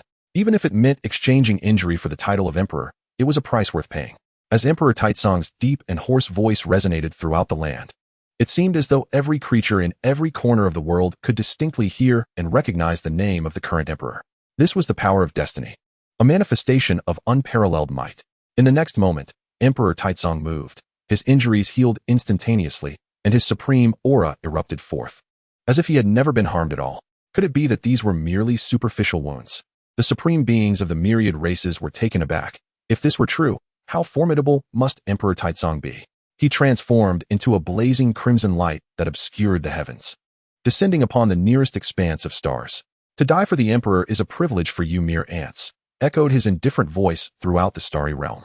Under the weight of imperial might, countless beings were consumed in an instant, and the once vibrant expanse fell into a somber silence. Yet, Emperor Taizong's steps did not falter. He commenced the harvest of life across one star domain after another. As an emperor, Taizong possessed unique divine abilities. His speed in harvesting life surpassed even that of the masters of forbidden zones. In mere moments, thousands upon thousands of star domains fell silent, their inhabitants extinguished without a whisper. He even advanced into the 3,000 great star domains, obliterating one region after another. The first to fall was a powerful clan that had allied against him during the contest of fate. Despite their profound heritage, they could only muster 2 supreme imperial artifacts, which were swiftly shattered, momentarily halting Emperor Taizong's advance. The legacy was obliterated in an instant. Yet, Emperor Taizong did not pause. As he walked, he murmured, "To die for the Emperor is a privilege for you, the common folk." The Emperor bestowed upon them a death devoid of suffering. The supreme beings of the myriad races watched closely, their hearts filled with fury, activating various powerful defenses and awakening their dormant legacies. Emperor Taizong was terrifying. His first act as emperor was to slaughter the common folk. Having witnessed the ruthless methods of the previous emperor, the Flamebreaker, no faction dared to stand out this time. Even the newly ascended emperor, potentially injured, was not a force they could contend with. The supreme beings of the myriad races could only hope that Emperor Taizong would merely vent his anger temporarily. Otherwise, they would be left with no choice but to confront an emperor in battle. While the factions of the 9 realms and 8 desolations remained unhurried, the 3,000 great star domains were in a state of panic. Emperor Taizong was closest to them, and they could see him annihilating 300 star domains. He must not be allowed to obliterate the entirety of the 3,000 great star domains. The ancient legacy led by the 9 spirits Yao Pool immortal sect sent forth their awakened ancestors, bearing imperial artifacts as they approached. Of course, they came to negotiate, hoping Emperor Taizong would relent. War with an emperor was a last resort. If Emperor Taizong continued unimpeded, their immortal legacies would be the first to be extinguished. Faced with the pressure of dozens of imperial artifacts and 2 imperial corpses, Emperor Taizong halted his advance, the crimson light that engulfed the cosmic abyss retracting, revealing his form. "Heh, are you all seeking to wage war against me?" Emperor Taizong chuckled lightly, surveying the supreme beings before him. One of the supreme beings spoke solemnly, "Emperor Taizong, you have overstepped your bounds. As an emperor, you may resolve your karmic debt, but you cannot wreak havoc upon the world. Such actions tarnish the name of the emperor. Since the emergence of the Forbidden Zone, throughout the era of the 5 emperors, has anyone acted as you have? Such behavior is no different from that of the masters of the Forbidden Zones. If Emperor Taizong does not heed our words, we shall, even at the risk of disrespecting destiny, attempt to measure the capabilities of an emperor. One death is but a small price to pay." Many of the supreme beings echoed this sentiment, activating their supreme imperial artifacts, the sounds of clashing resonating as the essence of the great Tao intertwined and permeated the air. A terrifying pressure warped the very fabric of space. The battle was on the verge of erupting. They were beings long sealed by their respective factions. Not belonging to this era, some hailed from the era of the Flamebreaker, others from the age of the goddess of divine Yao, and even from the times of the true demon emperor and the ascendant emperor. There were even figures from even more ancient epochs, though few in number, barely 100. Most were aged and frail, yet their names resonated powerfully throughout their respective eras, as the foundation of their own power. These long-sealed individuals had long set aside their own lives and deaths, yet they had not anticipated facing a sovereign of such magnitude. However, upon learning that the adversary was an emperor of the ancient royal lineage, they suddenly found the situation less perplexing. Confronted with these fearless insects before him, the great emperor of Taizong harbored his own apprehensions about being beset by them. At present, with his injuries still unhealed, it was unwise to resort to the grand divine powers. The abundance of supreme imperial weapons and imperial corpses posed a considerable challenge, even if they could not slay him. Furthermore, the great emperor of Taizong was wary of the potential movements of the dominators of the Forbidden Zones. He could not allow them to discern the truth of his diminished prowess. Thus, after a moment of silent standoff, the great emperor of Taizong suddenly reigned in his imperial might, his expression devoid of emotion as he stated, "Though I am reluctant to concede, you are indeed correct. Such actions do tarnish the name of an emperor. I feel a twinge of compassion, but had it not been for the prolonged oppression of the ancient royal lineage by countless races, would I have been driven to this? I can spare you, but in return, your myriad races must offer compensation." Upon hearing these words, The highest powers of the star domains realized that the great Emperor of Taizong was willing to take a step back, and they collectively breathed a sigh of relief, communicating among themselves their readiness to make amends for the grievances suffered by the ancient royal lineage over the years. Avoiding war was, after all, the most favorable outcome. Although these esteemed figures emanated an aura of invincibility, they knew that should a conflict arise, they possessed no chance of victory. And what of you? The great Emperor of Taizong suddenly turned his gaze, his eyes seemingly piercing through the starry river, surveying the realms of the 9 worlds and 8 desolations. His voice resonating through the expanse. The powerful clans and sacred lands of the 9 worlds and 8 desolations, such as the ancient papal dynasty, were compelled to heed his call, recognizing that appeasing the great Emperor of Taizong with resources was the most prudent course. After all, they had offered tributes to the emperor on numerous occasions before. They understood that this was a throne won at the cost of their entire lineage. The so-called compensation to the ancient royal lineage might very well be a means to placate the great Emperor of Taizong himself. A century hence, I hope you are prepared with sufficient compensation to satisfy me. After receiving the response from the myriad races, the great Emperor of Taizong withdrew his imposing presence, turning to depart the expanse of the 3,000 star domains. His arrival was swift, and his departure was equally so, devoid of hesitation. As if he had no desire to linger in that place. Only the desolation and ruin of the starry river remained in his wake. Alas, the numerous exalted beings of the star domains sighed in unison, filled with resignation. For them, this was the best choice available. Should war break out, no faction from the 9 worlds and 8 desolations would come to their aid unless their own interests were directly threatened. Cultivators are inherently selfish, and the exalted figures of the star domains did not condemn the forces of the 9 worlds and 8 desolations. Had the great Emperor of Taizong initiated the slaughter, they too would have remained indifferent. Thus, compromising with the great Emperor of Taizong was the optimal solution. The great Emperor of Taizong's hatred towards all beings was exceedingly extreme. Were he not an emperor, and acted with restraint, he might have already unleashed a massacre. Yet even the destruction wrought in this singular instance nearly equaled that of the previous star domain wars. The only difference was that the victims became the surrounding realms of the 3,000 star domains. Would he ever strike out against all beings again? No one held certainty in their heart, but preparations were being made in earnest for various rare materials, particularly by those factions harboring grievances against the great Emperor of Taizong.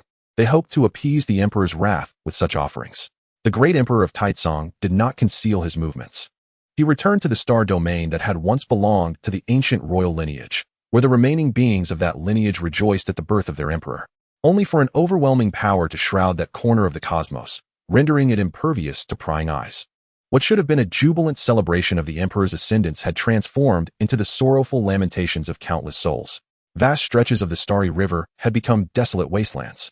A truly lamentable sight. Within a small realm, Jiang Mu's expression grew grave as he withdrew his consciousness, letting out a sigh. The emperor born from the ancient royal lineage was indeed as malevolent as ever. Although emperors acted as they pleased, unbound by any rules, each one typically imposed constraints upon themselves, rarely inflicting harm upon the world.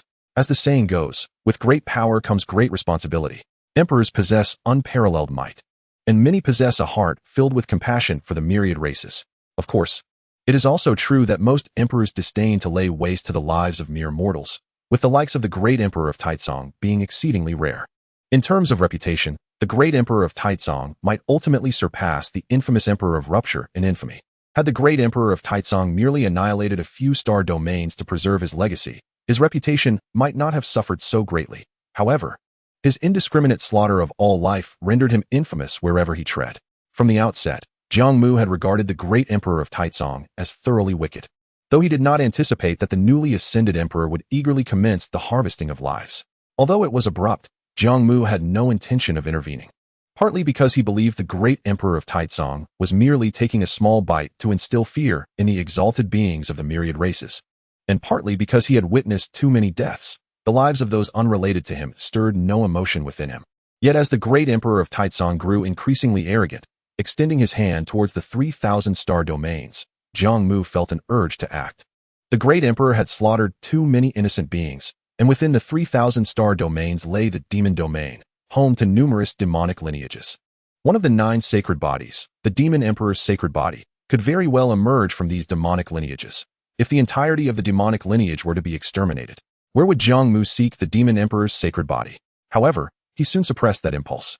For Jiang Mu realized that this could confirm a crucial point.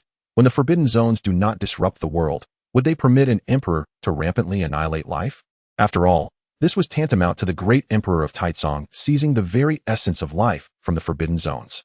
What if he found himself embroiled in a fierce battle with the great emperor of Taizong, only to be ambushed by the beings of the forbidden zones?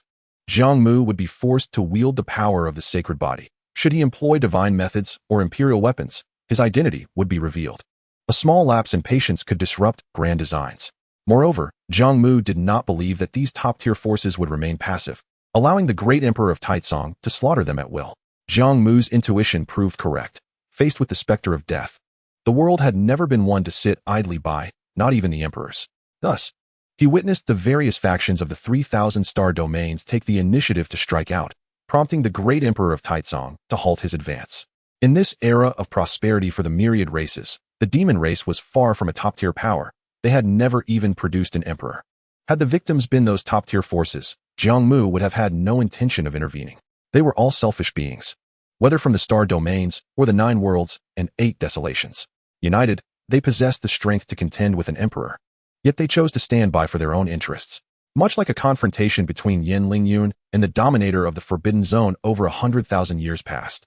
Throughout the ordeal, they merely extolled the virtues of the emperor, even when Yin Lingyun proved that the dominator was not invincible by showcasing a sacred land.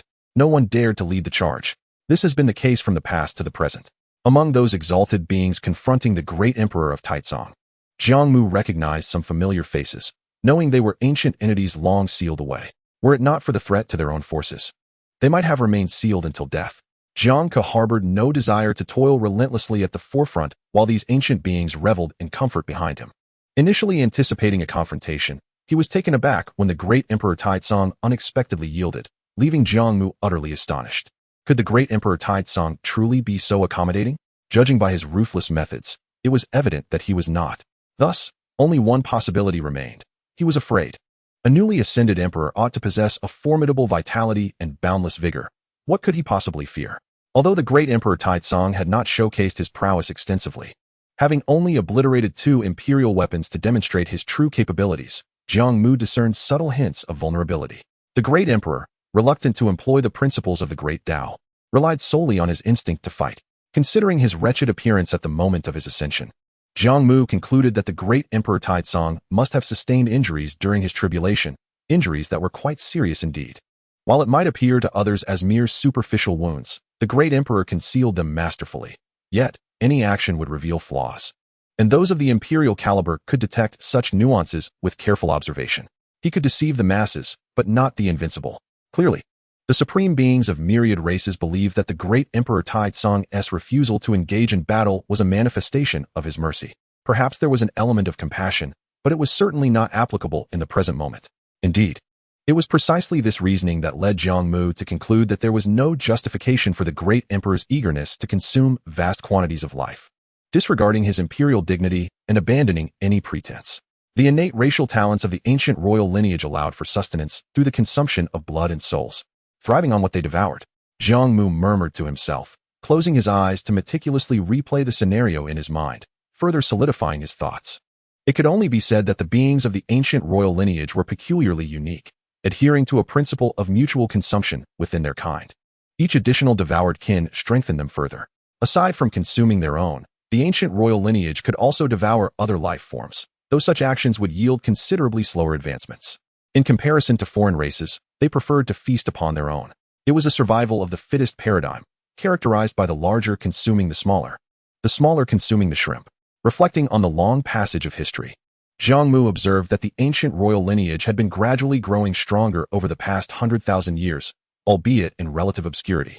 Unremarkable in the face of the supreme beings of myriad races due to their remote location and the absence of any extraordinary powerhouses emerging from their kin. It could be said that the great Emperor Taizong was the result of the ancient royal lineage's sacrifice over millions of years. Such immense causality rendered it exceedingly difficult for the emperor to transcend the tribulation. Even if he were to miraculously succeed, he would undoubtedly bear some flaw. Jiang Mu was confident that the great Emperor Taizong must possess some deficiency. Furthermore, the great emperor represented an unpredictable variable that could impact him. Therefore, Jiang Mu resolved to launch a surprise attack. Chapter 77. Individual Schemes. The most crucial aspect was that this method of leveraging the entire lineage to elevate an emperor was exceedingly difficult to replicate. Even the ancient royal lineage, endowed with innate divine abilities, had to endure countless years of dormancy to arrive at such a day, let alone other races attempting to emulate them. If one were to insist that anyone could replicate this feat, it would likely be the demonic cultivators of the true demon realm, as that place was rife with practitioners who honed their skills through slaughter. While a few had achieved supremacy, it remained a rarity. This could be considered a shortcut, one that could be taken occasionally but not relied upon consistently. Demonic cultivators are malevolent, extreme, and cunning, yet they are not foolish. Such practitioners are shunned by the great Tao, and their cultivation journey is destined to be fraught with peril. They might very well be struck down by the tribulation at any moment. Take the true demon emperor, Zhi Baixing, for instance. Although he was a demon emperor, he spent most of his time committing murder, seizing treasures, and robbing resources. His innate talents and comprehension were commendable, but if he were to rely solely on the consumption of life forms for cultivation, he would struggle to overcome the tribulation. The great Emperor Taizong, however, was different. He possessed innate divine abilities and the protection of his entire lineage, enabling him to barely endure the tribulation. Moreover, the mandate of destiny emphasized fairness and justice, assisting him in returning to peak condition before facing his tribulation. Currently, the great Emperor Taizong bore injuries and harbored apprehensions regarding the resources of the myriad races. He might refrain from attacking powerful clans, but given his nature, he would likely continue to feast upon the masses, strengthening the ancient royal lineage as a whole. An unmerciful emperor sees all beings as mere fodder. I am great, cough cough, the sacred body, and shall undoubtedly safeguard the peace of all races. Thus, after considerable contemplation, Jiang Mu gathered himself and resolved to conceal his presence in the void surrounding the great Emperor Taizong, waiting for the opportune moment to strike. In the absence of any proactive assault, Jiang Mu was confident in remaining undetected. At the right moment, he would declare his intentions with two resounding phrases, echoing through the celestial realms with an air of grandeur. Of course, this was a facade. The truth was that Jiang Mu found the great Emperor Taizong utterly displeasing and happened to possess the strength to slay him. In the era of the emperor, Jiang Mu had chosen to conceal his own presence to avoid confrontation. However, he could no longer allow this malignant figure to thrive unchecked.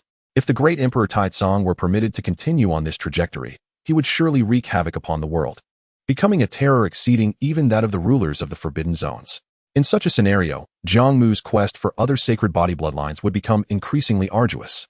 Presently, 3 types of sacred bodies remained undiscovered, each already elusive.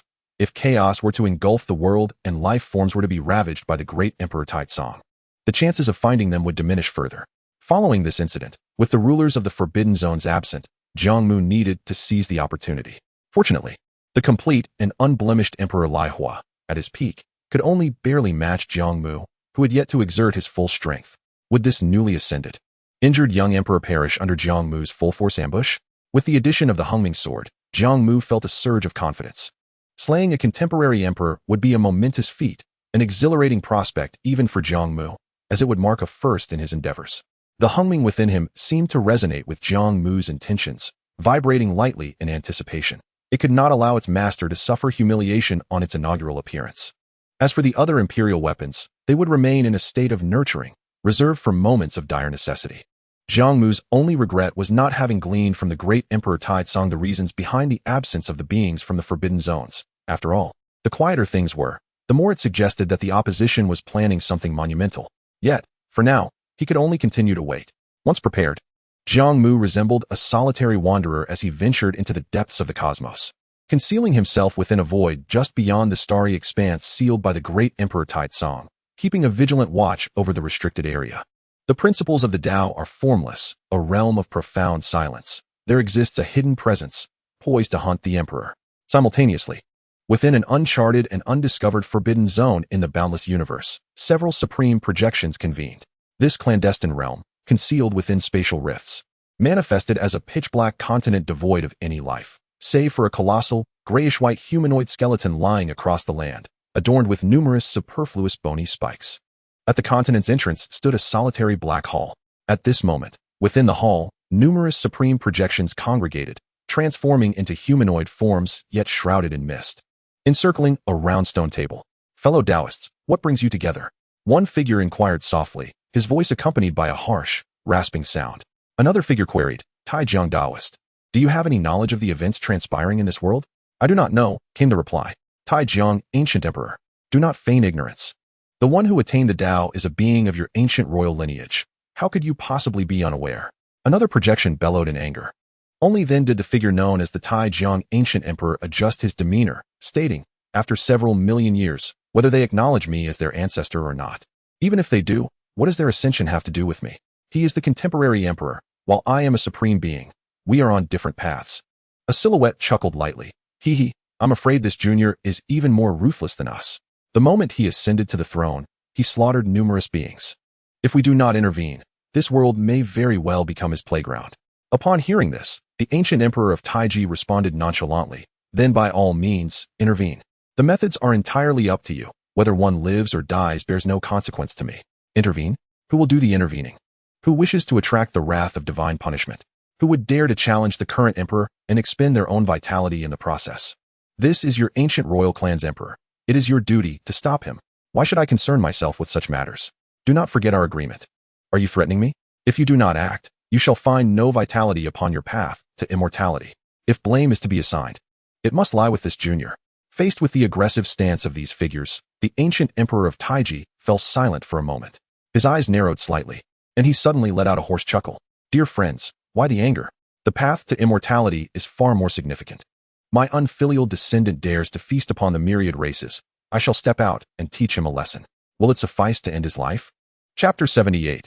The fundamental reason for the silence in the Forbidden Zone. A sudden ripple disturbed the dead silence of the star domain, and a vague gray figure emerged from the void, descending into this celestial expanse, its aura restrained and unfathomable. The ancient emperor of Taiji stood alone at the boundary created by the might of the great emperor of Taizong. It was neither too early nor too late. Yet it was precisely this moment that the emperor ascended, a stroke of ill fortune indeed. A sigh escaped the ancient emperor of Taiji's heart.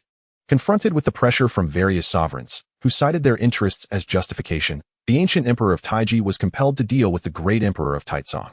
Logically, the emergence of another emperor from the ancient royal clan should have filled him with pride and joy. If the great emperor of Taizong were a typical emperor, the ancient emperor of Taiji would naturally rejoice. However, the issue lay in the fact that the great emperor of Taizong was anything but typical. No emperor should engage in mass slaughter upon attaining enlightenment.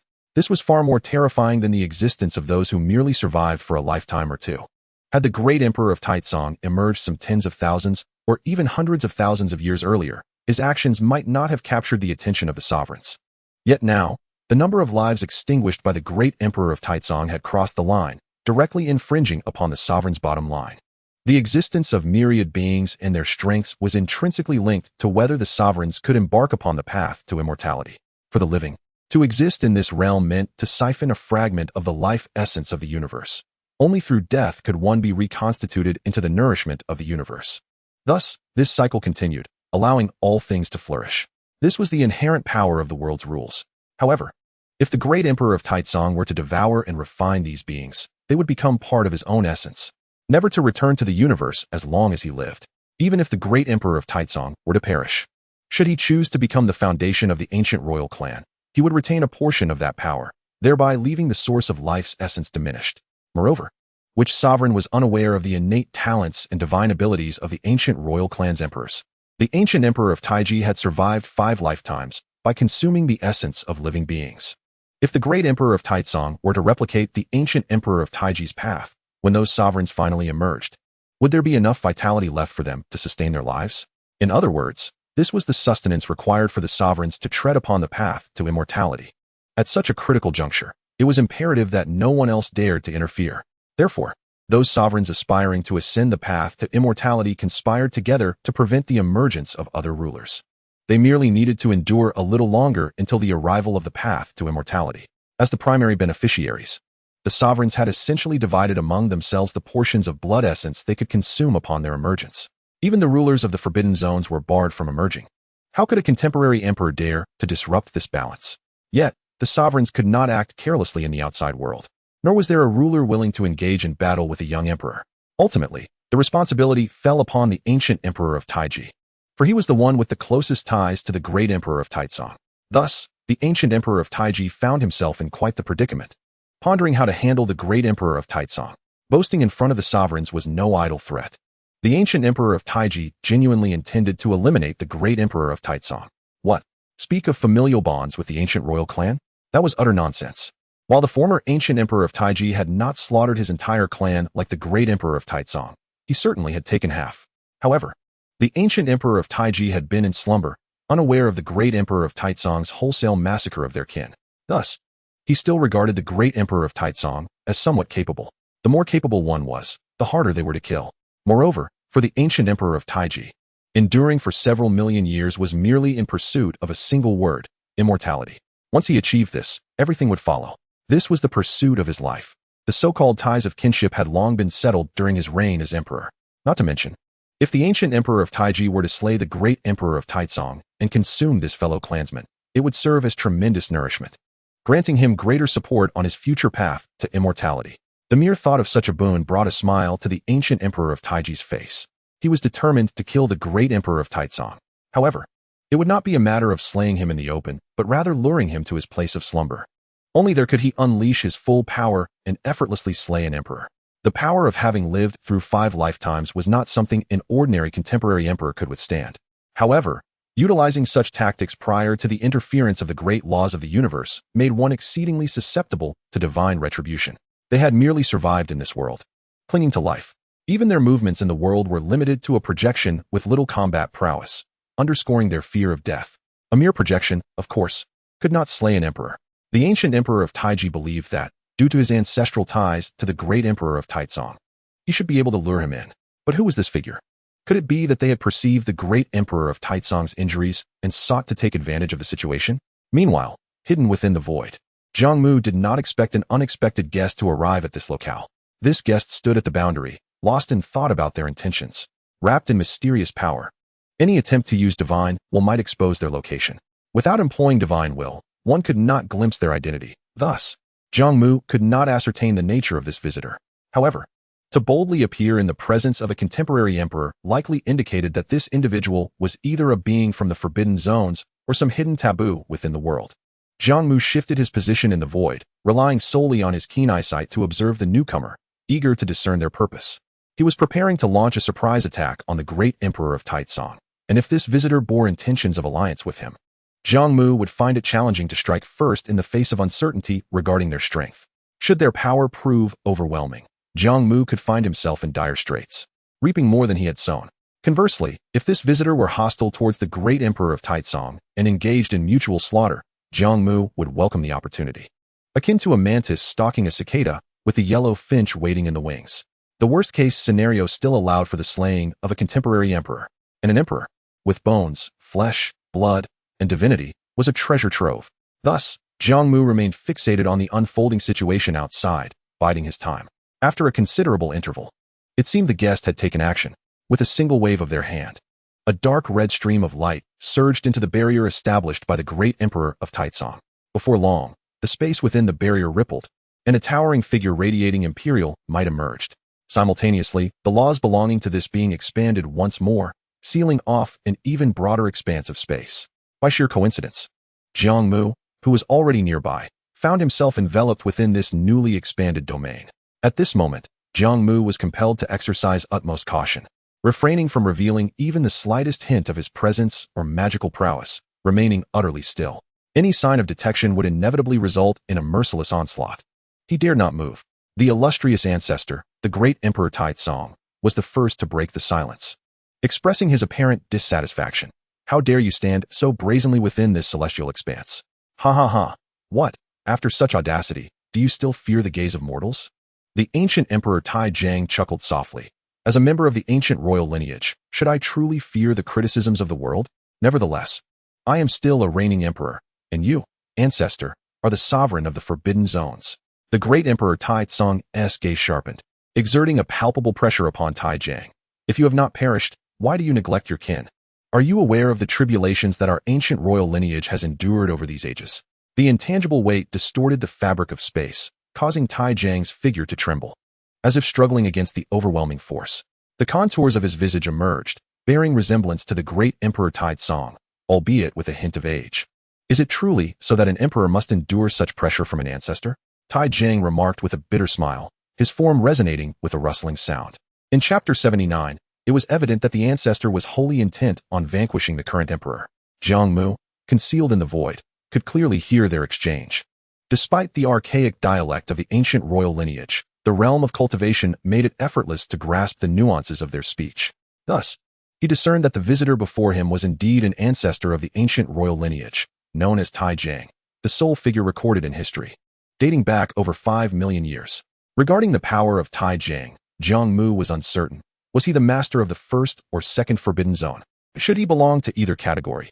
Even with the rewards of his true form, the elevation of his ultimate state, and an alliance with the great Emperor Taizong, he felt confident in contending with him, perhaps even achieving a fortunate victory. However, should he be among the so-called supreme beings? Jiang Mu would need to weigh his options carefully. During the reign of the divine Yao Empress, he had encountered the aura of a supreme being from the abyss of despair, and he understood that such entities were far from trivial.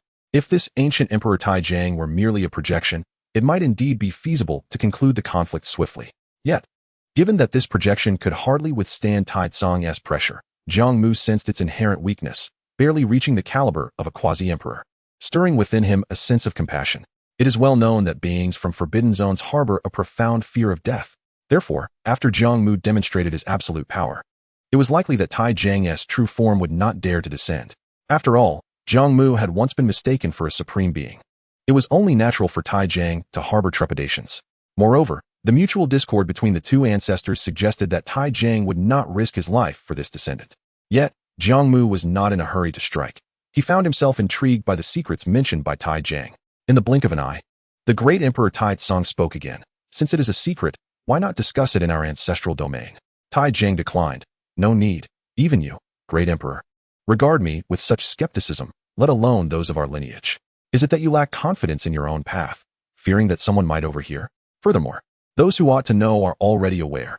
Those who should not know would find no utility in such knowledge. The great Emperor's gaze was piercing. Do not concern yourself. There are few of our kin remaining, not even enough to populate a small star. The ancient royal lineage has fallen so low? Tai Jiang questioned, perplexed as to how such a diminished lineage could produce an emperor. The great Emperor Taizong showed no reluctance, a smile playing on his lips, tinged with both joy and sorrow. I have consumed them all. You, Tai Jiang realized suddenly, comprehending how Taizong had attained his imperial status, more ruthless than he had been. This also implied that Taizong was inferior to him. However, Tai Jiang bore no resentment. Instead, he spoke solemnly. Very well. At our level, kinship becomes a shackle.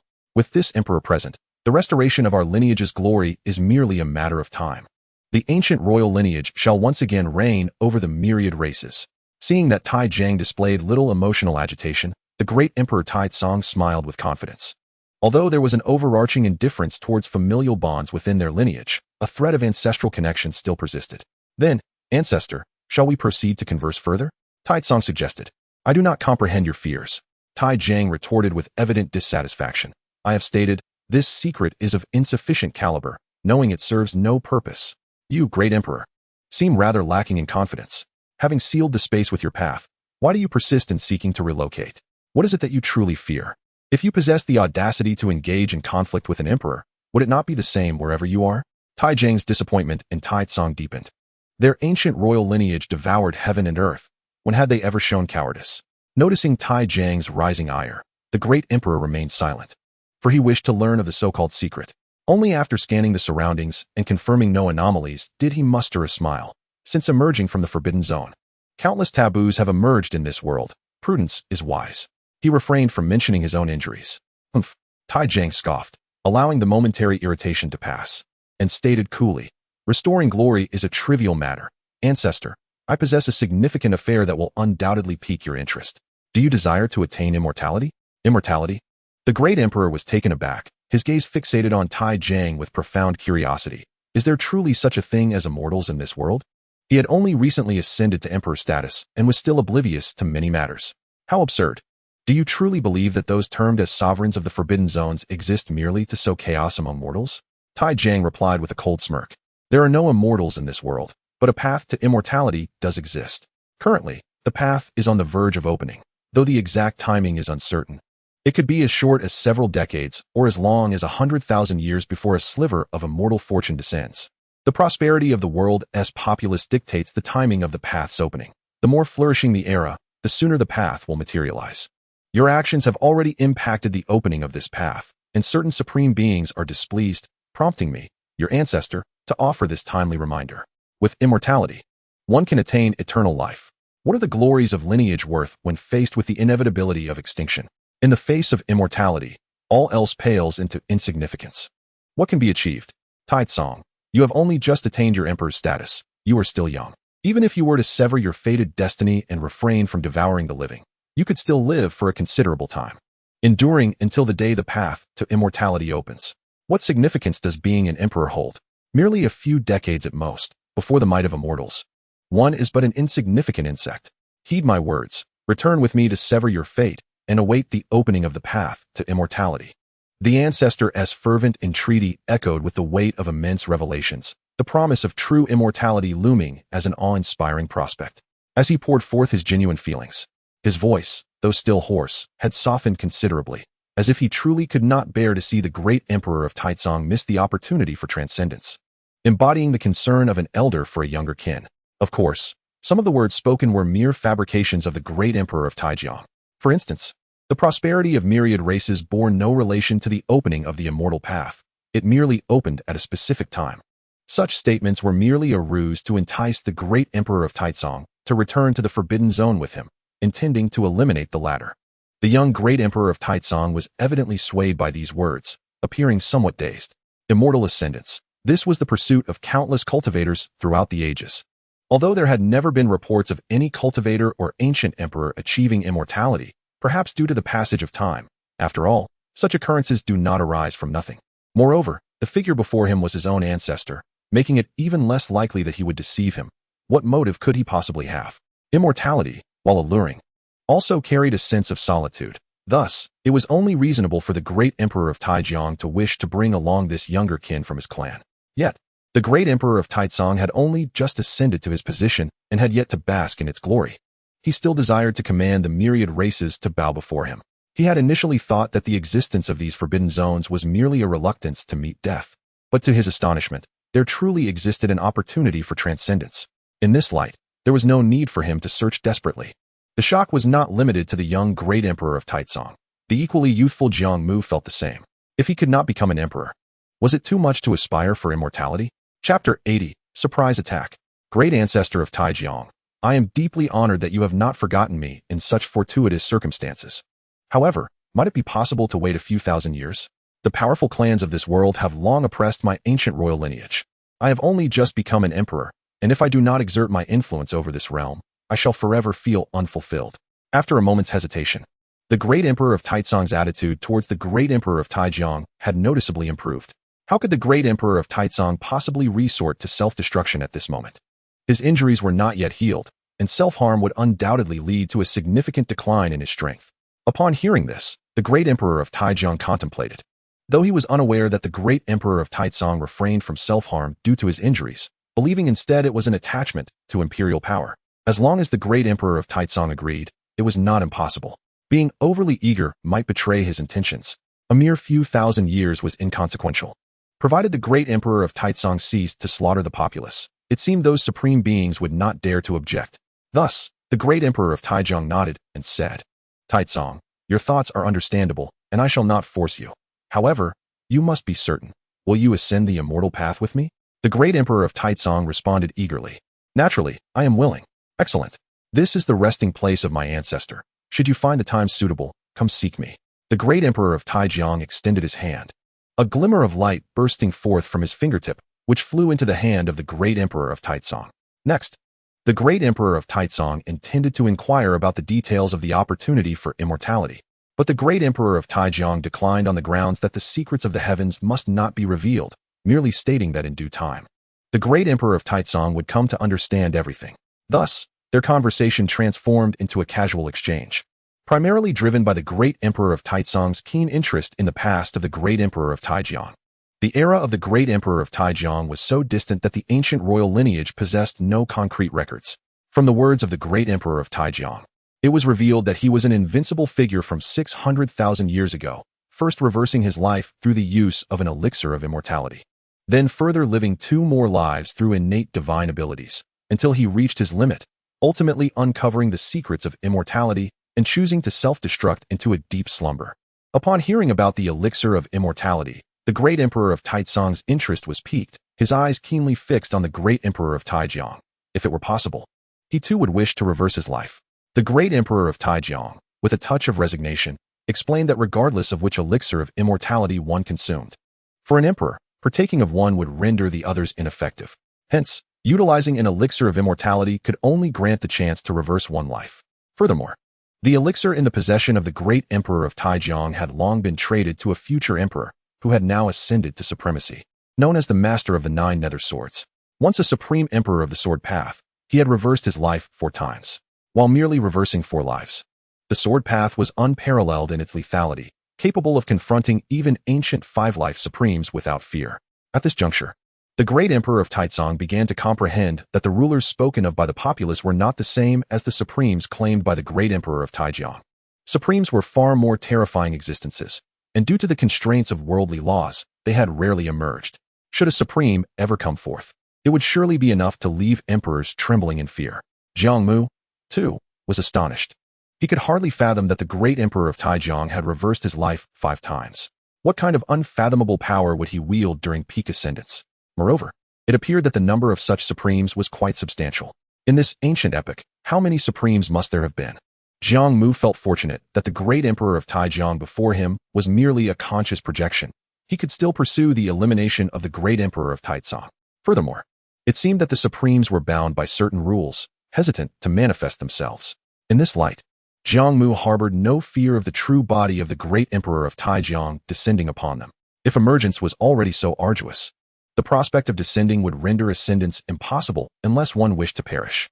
And without peak ascendance, Jiang Mu felt confident in testing his strength against such a supreme. In summary, he was not in any mortal peril. At present, the conversation between the great emperor of Taijiang and the great emperor of Taizong appeared to be drawing to a close, with the former indicating a desire to depart. Jiang Mu, however, was unwilling to forfeit this hard-won opportunity for a surprise attack. Thus, he began to subtly mobilize the 6 sources of his sacred body, condensing the intent of the Hungming sword, ready to strike at any moment. As the two exchanged farewells, the space was suddenly rent asunder by the unparalleled sword path. A flash of azure sword intent erupting instantaneously, piercing through time and space, aimed directly at the great emperor of Taizong. This strike was swift and imbued with lethal intent, causing the heart of the great emperor of Taizong to shudder. Yet, as an emperor, his instincts were sharp. He sensed the principles of the sword path. Alas, feeling it and evading it were 2 entirely different matters. In the face of imminent danger, the great emperor of Taizong could only manage a defensive stance, unleashing a fist that vibrated through the space, channeling myriad forces against the sword light. Layers of a blood veil manifested around him, emanating a sense of the grand Tao. The boundless radiance of the laws clashed with the azure sword intent in an instant, first shattering the myriad forces into rays of law light, and then resulting in a collision of 2 grand Taos. The explosion of blue and crimson light shattered the surrounding confines, illuminating the pitch-black starry sky, scattering countless fragments of laws.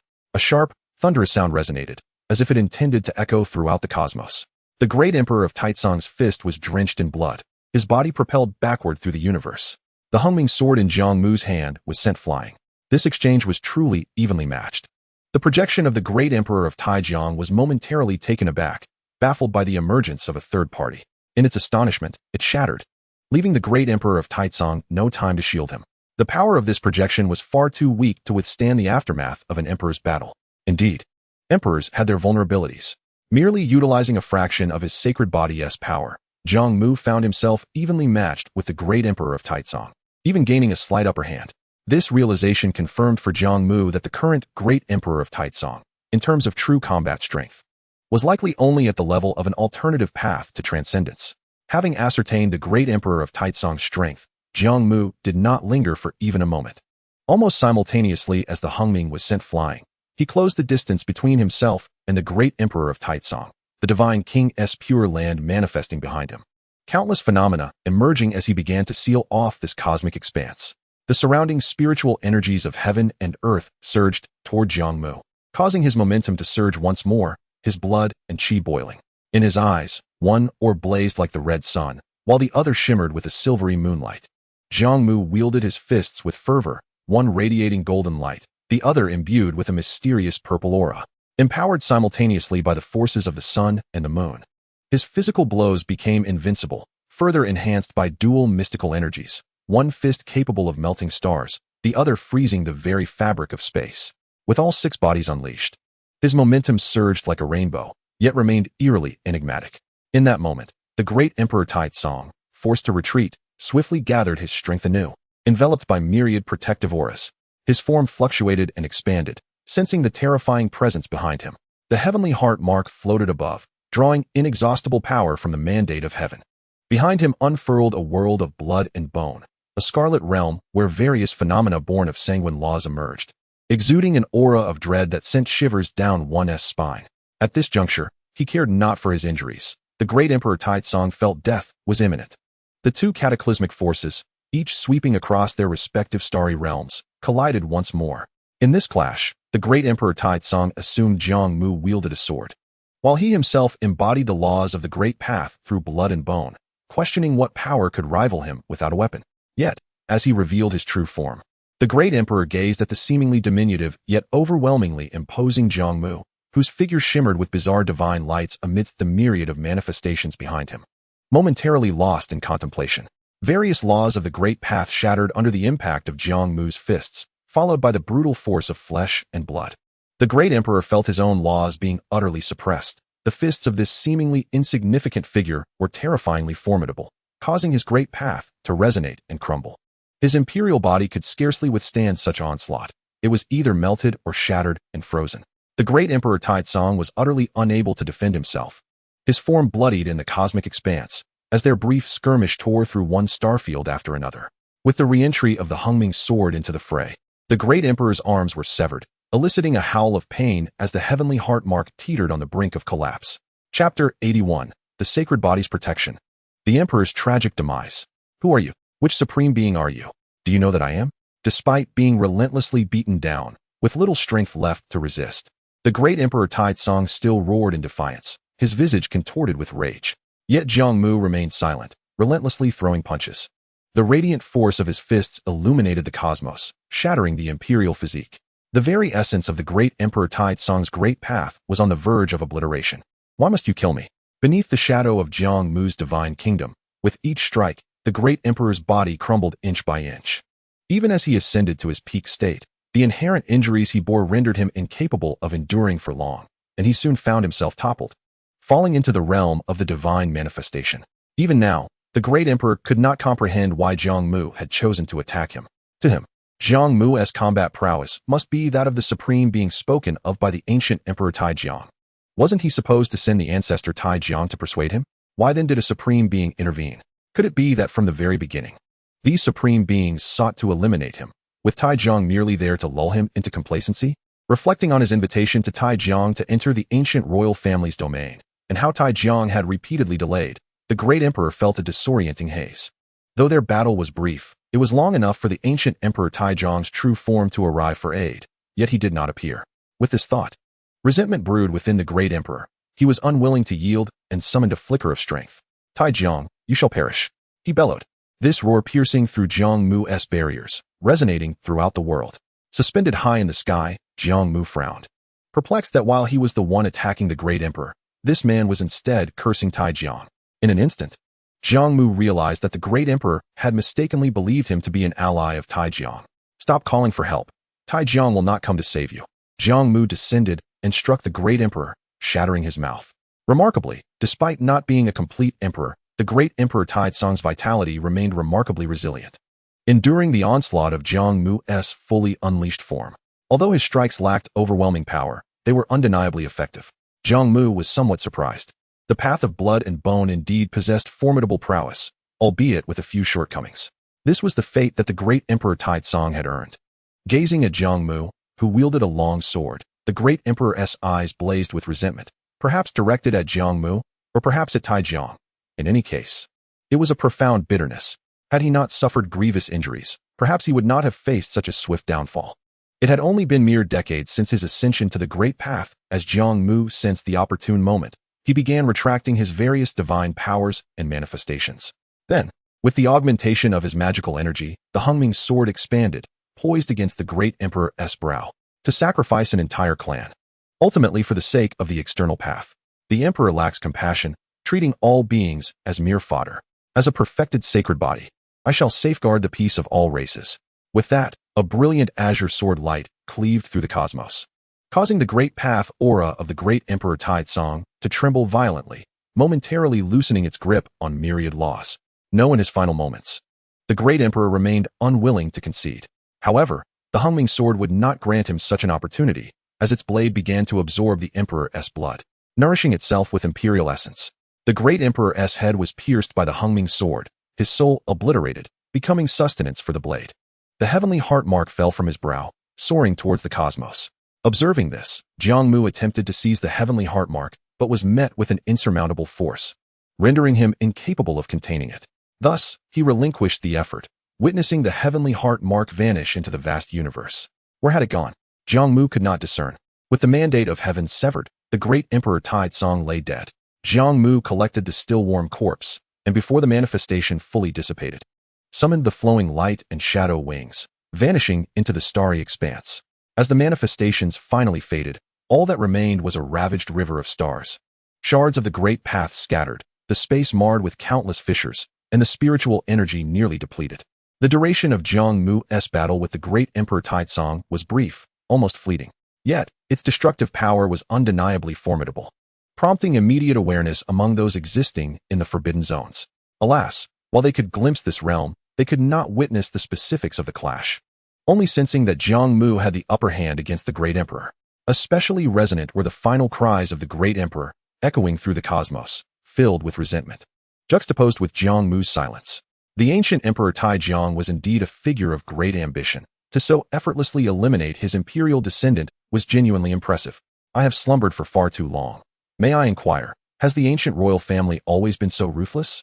It remained unclear from where Taijiang had procured his allies, but it appeared that at least one of them was a three-generation supreme being, willingly fighting on his behalf. It was said that Taijiang operated independently, with no subordinates. Yet he hid his depths well. How many forbidden beings remained unknown in this world? Familiar sovereigns and rulers of the forbidden zones lamented, Taijiang is indeed merciless. A contemporary emperor, striking with deadly intent. Those who had conspired to pressure the great emperor believed Taijiang had merely jested earlier, wishing only for the great emperor to relent, yet they were taken aback by Taijiang's decisive action in eliminating him. Meanwhile, the ancient Emperor Taijiang found himself at a loss for words, merely surveying the remnants of the battlefield with a profound gaze. Initially, his projection had been extinguished, and he had indeed intended to intervene. The great emperor could only be dealt with by him.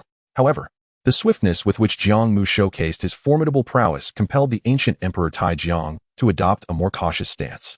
Ultimately, after a thorough deliberation, he sighed and chose not to intervene, concluding that the disadvantages outweighed the benefits. Even upon hearing the furious roar of the ancient Emperor Taizong, he remained unmoved. After all, in the presence of immortality, all else holds little significance. The loss of a single emperor's vitality was but a trifling matter he could endure. Yet, the ancient Emperor Taijiang could never fathom the true identity of Jiang Mu, who had intervened. At the very least, he possessed strength on par with that of the Supreme. But why did he act? Could it be that he harbored a grudge against the ancient Emperor Taizong? Such were the musings of Taijiang.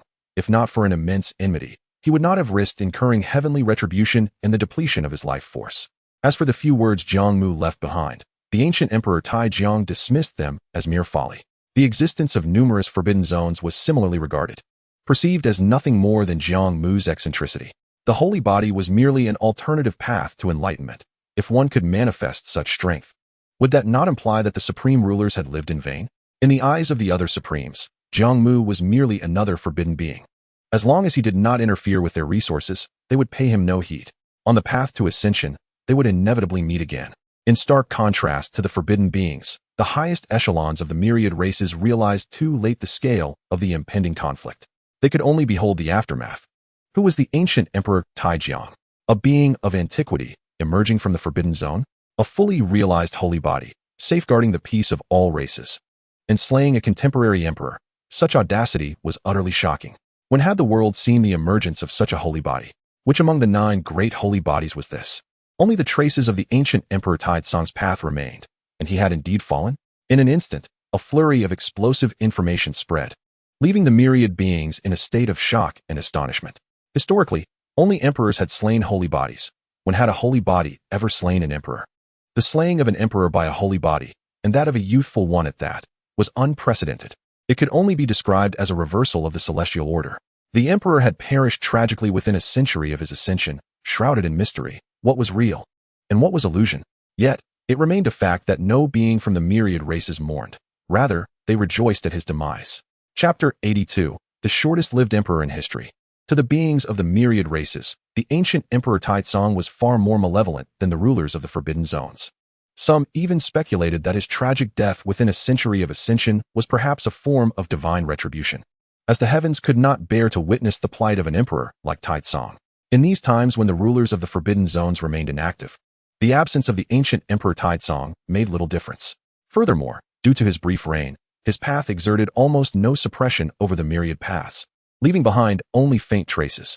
Now, as the myriad races flourished, it was conceivable that within a millennium, the myriad paths could once again revive, welcoming the return of the imperial Great Wall. Moreover, the top-tier prodigies of this era had mostly perished, while the new generation had yet to rise. Those prodigies lagging slightly behind seemed to have a chance to attain the status of emperor. This was an unprecedented occurrence in the last few million years. Could one ascend to emperor status without reaching the pinnacle of combat prowess, unable to dominate the world? Although many obstacles lay between them and the title, this did not deter these slightly lesser prodigies from seizing the opportunity. Even if they ultimately succumbed to heavenly tribulations, they would die without regret. Countless prodigies, having reached the zenith of their cultivation, once again traversed the world, hoping to discover paths to further advancement. The battlefield between Jiang Mu and the ancient Emperor Taizong was an excellent place for exploration, not only to uncover the truths behind the conflict, but also to refine their own abilities through the residual principles of the Tao. Thus, amidst a tide of endless sighs, many cultivators set forth towards this celestial expanse, seeking the remnants of the battle. Regrettably, this battlefield, which had affected thousands of star domains, yielded nothing but shattered star rivers, scattered remnants of the Tao, and some imperial blood left behind by the ancient Emperor Taizong. It seemed his corpse had been taken away by the entity claiming to be the holy body. Was this being truly a holy body? The one who had slain the ancient Emperor Taizong and uttered the phrase of safeguarding the myriad races? Historically, only a handful of holy bodies possessed the hard power to challenge an emperor. The scattered Tao principles on the battlefield provided no clear deductions. Furthermore, deducing the imperial battle was a matter of great causality, an endeavor impossible for the myriad races. Thus, the supreme beings of the myriad races could only record certain conclusions based on the information obtained. The ancient Emperor Taizong had once called out the name of the ancient Emperor Taijiang, indicating an inextricable connection to this battle. Moreover, Taijiang was also a distant emperor of the ancient royal family, making it improbable that he was merely a holy body. He was evidently a being from the Forbidden Zone. Or was it that the ancient Emperor Taizong had allied with Taijiang to combat the holy body? This conclusion seemed even more ludicrous, as it would be tantamount to rubbing the knowledge of cultivation of the myriad races into the ground. No matter how powerful a fully realized holy body was, it could not possibly possess the strength to contend with two adversaries simultaneously. Ultimately, all that could be recorded regarding this battle lay shrouded in the unknown, destined to be passed down to future generations. Perhaps embellishments would be added, transforming the ancient Emperor Taizong into a figure of enduring renown. After all, throughout ancient history, emperors who reigned for merely a few decades were exceedingly rare, rendering him the shortest-lived emperor. Most likely, he would become a source of ridicule for future generations. The ancient Emperor Taizong perished midway through his grand aspirations, and a portion of the ancient royal beings he had painstakingly gathered was annihilated in the ensuing chaos, only to be slaughtered by the arriving prodigies of the myriad races, particularly those cultivators from star domains previously obliterated by Taizong, who could only watch helplessly as their homelands were destroyed and their kin perished, directing their rage towards the ancient royal family. It could be said that the ancient royal family was nearly eradicated, with calls for their extermination echoing throughout. Yet, fortunate enough, the ancient royal family resembled the resilient cockroaches of the cultivation world. As long as two survived, they could form a new lineage. Although they had been nearly driven to extinction, some remnants still existed, fleeing to the cosmic star domains. The path to revival for these ancient royal beings would likely be fraught with challenges. Fortunately, the ancient Emperor Taijiang, hidden within the Forbidden Zone, could no longer bear to watch. In truth, he bore a degree of responsibility for these events. However, despite his reluctance, he could only discreetly extract a minuscule portion of his essence blood, diluting it into many portions, which he scattered among the ancient royal cultivators across the cosmos. This was all he could do to prevent the ancient royal family from facing total annihilation. For, in the pursuit of the unknown path to ascension, he held no assurance of victory, and the possibility of his own demise loomed large. Patience was required, for the time was drawing near. A colossal being lay upon the land, its eye sockets flashing with crimson light, and the ancient Emperor Tai Jiang chose once more to enter slumber. The identity of Jiang Mu remained an enigma. Furthermore, he vanished again, leaving no trace in the world. In truth, the elusive Jiang Mu had not gone far. He had transformed into an ordinary being, wandering the cosmic expanse for several years. Only after confirming that he bore no taint and had not attracted the attention of certain entities did he swiftly return to his homeland, the small realm. Good fortune had smiled upon him, for not only had he eliminated a malevolent emperor, but he had also hastened the arrival of the next contest for the mandate of heaven. Upon returning to the small realm, Jiang Mu felt the shifts in the world around him. Observing the emergence of prodigies from the myriad races, he realized that the next contest for the mandate of heaven would not be far off, as the ancient Emperor Tai Tsong's lifespan had been excessively brief. Thus, Jiang Mu could not help but think of one person, Jiang Ju. Among the surviving prodigies of this era, none surpassed him. Those more powerful had either perished at the final step of the imperial pass or fallen to the ancient Emperor Tai Tsong. It can be asserted that Jiang Ju has a significant opportunity in the upcoming contest for destiny, and one might even claim that there are few beings among the myriad races capable of competing with him. His greatest obstacles lie in the heart of the Emperor's path and the Thunder Tribulation. However, these two trials are subjective. For some, they are manageable, while for others, they are formidable. This fortunate lad has indeed been blessed. Jiang Mu couldn't help but marvel at the unexpected turn of events that has granted Jiang Ju. Once known for his countless defeats, the qualification to vie for the title of emperor. Does this not indirectly suggest that he has the potential to mentor a future emperor? Initially, this seemed impossible, yet Jiang Ju's luck is simply extraordinary. With this thought, Jiang Mu felt compelled to take action. He could not allow the imperial throne, so tantalizingly close, to slip from Jiang Ju's grasp. After all, although Jiang Ju had emerged as the dark horse, he was not the only one, and Jiang Mu deemed it prudent to further guide him. Thus, Jiang Mu resolved to make his presence known once again, descending into the realm of mortals. What was Jiang Ju doing at that moment? Unlike others who ventured out, he was engaged in a division of his family. As the saying goes, those who do not share the same path do not conspire together. Without taking a single item for himself, he even left behind many treasures in exchange for the ancestral shrine, leading his lineage away from the ancestral lands that had been passed down through generations. To avoid repercussions, Jiang Ju acted with caution and discretion, ensuring that his actions went unnoticed by the outside world. He transported his kin to a secluded corner of the mortal realm, far removed from strife, where perhaps one day no one would recognize that this Jiang clan was once renowned throughout the lands. Jiang Mu remained concealed, observing Jiang Ju's every move from the shadows. Once he had settled his family, Jiang Ju convened a meeting, declaring his intention to enter seclusion in preparation for the next contest for the Emperor's path. For Jiang Ju, engaging in battles for experience had become unnecessary. There were few left in this world who could rival him. What he lacked was personal insight. Since he need not endure countless years waiting for the next great era, Jiang Ju was determined not to squander this opportunity. He sensed, almost intuitively, that this was a chance bestowed upon him by the heavens. To miss such an opportunity would only signify his own folly. Naturally, his kin wholeheartedly supported Jiang Ju's decision. Just as he was about to immerse himself in seclusion, a voice called out to him, "Jiang Ju, I am here to assist you." "Mr. Haimu," Jiang Ju exclaimed in delight. Though he did not comprehend why Jiang Mu was always so elusive, he was nonetheless overjoyed to see him again, especially upon learning that Jiang Mu intended to continue guiding his cultivation in the pursuit of destiny. In a secluded locale meant only for the two of them, Jiang Mu quietly erected a barrier to isolate them from the outside world. Thus, even if Jiang Mu were to teach with fervor, their activities would remain undetected. Before commencing his instruction, Jiang Mu briefly recounted the current state of the world, expressing his high regard for Jiang Ju. Jiang Ju humbly attributed his fortune to luck, pondering who could have predicted the brief reign of the great Emperor Tai Tsong. However, he harbored a question. "Sir, why do you not contend for the title yourself?" At this level of cultivation, Jiang Mu's ability to instruct Jiang Ju left him in awe. If Jiang Mu were to strive for destiny, who could stand against him? Yet, Jiang Mu deliberately chose to bestow this opportunity upon Jiang Ju. One must recognize that if Jiang Mu were to embark on the path of the emperor, the outcome would be a foregone conclusion for all, including Jiang Ju himself.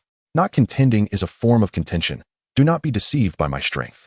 Considering my vitality, I doubt I could traverse the entire expanse of the Emperor's path, let alone confront the heart of the Emperor.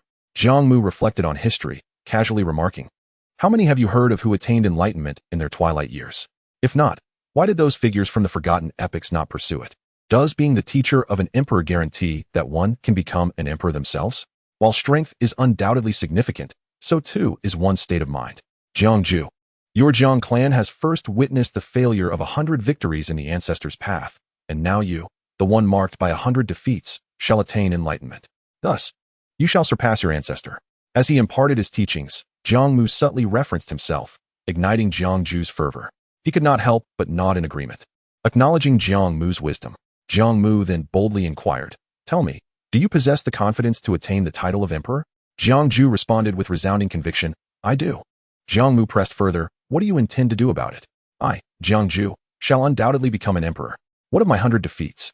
I need not follow in my ancestor's footsteps. I shall surpass him." And thus, Jiang Mu commenced his instruction of Jiang Ju, which persisted until the arrival of the emperor's path, spanning a total of 1,300 years. For Jiang Ju, his vitality remained at its zenith. And under Jiang Mu's rigorous guidance, his combat prowess advanced significantly, enabling him to stand on equal footing with his former adversaries. Regrettably, how many of those adversaries remained? Additionally, Jiang Mu crafted an entire set of equipment for Jiang Ju. Of course, Jiang Mu was not skilled in artifact forging. Instead, he discreetly visited a renowned crafting sect, investing considerable resources in the creation of these items, utilizing materials of exceptional quality. The armor fashioned for Jiang Ju was a dark purple battle suit, providing comprehensive protection and reaching the limits of a quasi-emperor weapon. The weapon he wielded was a double-headed war hammer, personally forged by Jiang Mu, resonating with Jiang Ju's path and capable of unleashing thunderous power. Notably, one of the materials used was a bone from the corpse of the great Emperor Taizong. Initially, Jiang Mu whimsically named it the Sun Hammer, yet Jiang Ju found the name rather jarring. In truth, Jiang Mu had merely jested, for he dared not casually bestow such a name, steeped in grand cause and effect. Since it was Jiang Ju's weapon, he would name it himself. As myriad paths trembled, extraordinary phenomena manifested across the world. The projection of the Emperor's path loomed in every realm, enigmatic and majestic, splendid yet ancient. Transcendent beings could sense the jubilant resonance of countless laws. After a millennium, beings of the same epoch once again bore witness to the opening of the Emperor's path. Once more, countless cultivators set forth on their journeys. The contest for the Emperor's path had commenced, destiny clashing in fervent struggle. Jiang Mu stood atop a mountain, watching Jiang Ju depart. Go forth. Everything was in readiness. Jiang Mu felt he had exerted his utmost effort. If Jiang Ju could not attain enlightenment now, it would only indicate that he was fated to be distant from the path of the Emperor. Jiang Ju queried, "Sir, you shall not vanish without a word this time. Will you?" Jiang Mu replied with a smile, "First, become an emperor." Jiang Ju reflected on the immense efforts Jiang Mu had invested in him. If he could not attain the title of emperor, he would indeed feel unworthy to face Jiang Mu again, thus refraining from further inquiries. With a hearty laugh, he declared, "Sir, await my triumphant return." Maintaining his confidence, he bid Jiang Mu a solemn farewell, soaring into the air and instantly traversing the space to appear at the barrier of the mortal realm. At that moment, numerous cultivators were also crossing the barrier, suddenly sensing a terrifying aura. It is he, the one marked by 100 defeats, the quasi-emperor. The most formidable dark horse had set forth. As Jiang Ju departed, Jiang Mu could only silently pray for him. He had provided the utmost assistance. The path ahead was now Jiang Ju's to navigate alone. If Jiang Ju succeeded in attaining enlightenment, then Jiang Mu would have mentored an emperor, earning the title of emperor's teacher, while also securing a period of tranquility. If Jiang Ju were to fail, there would be no cause for sorrow. It would merely serve as a valuable experience. Now, it was time for him to attend to his own affairs.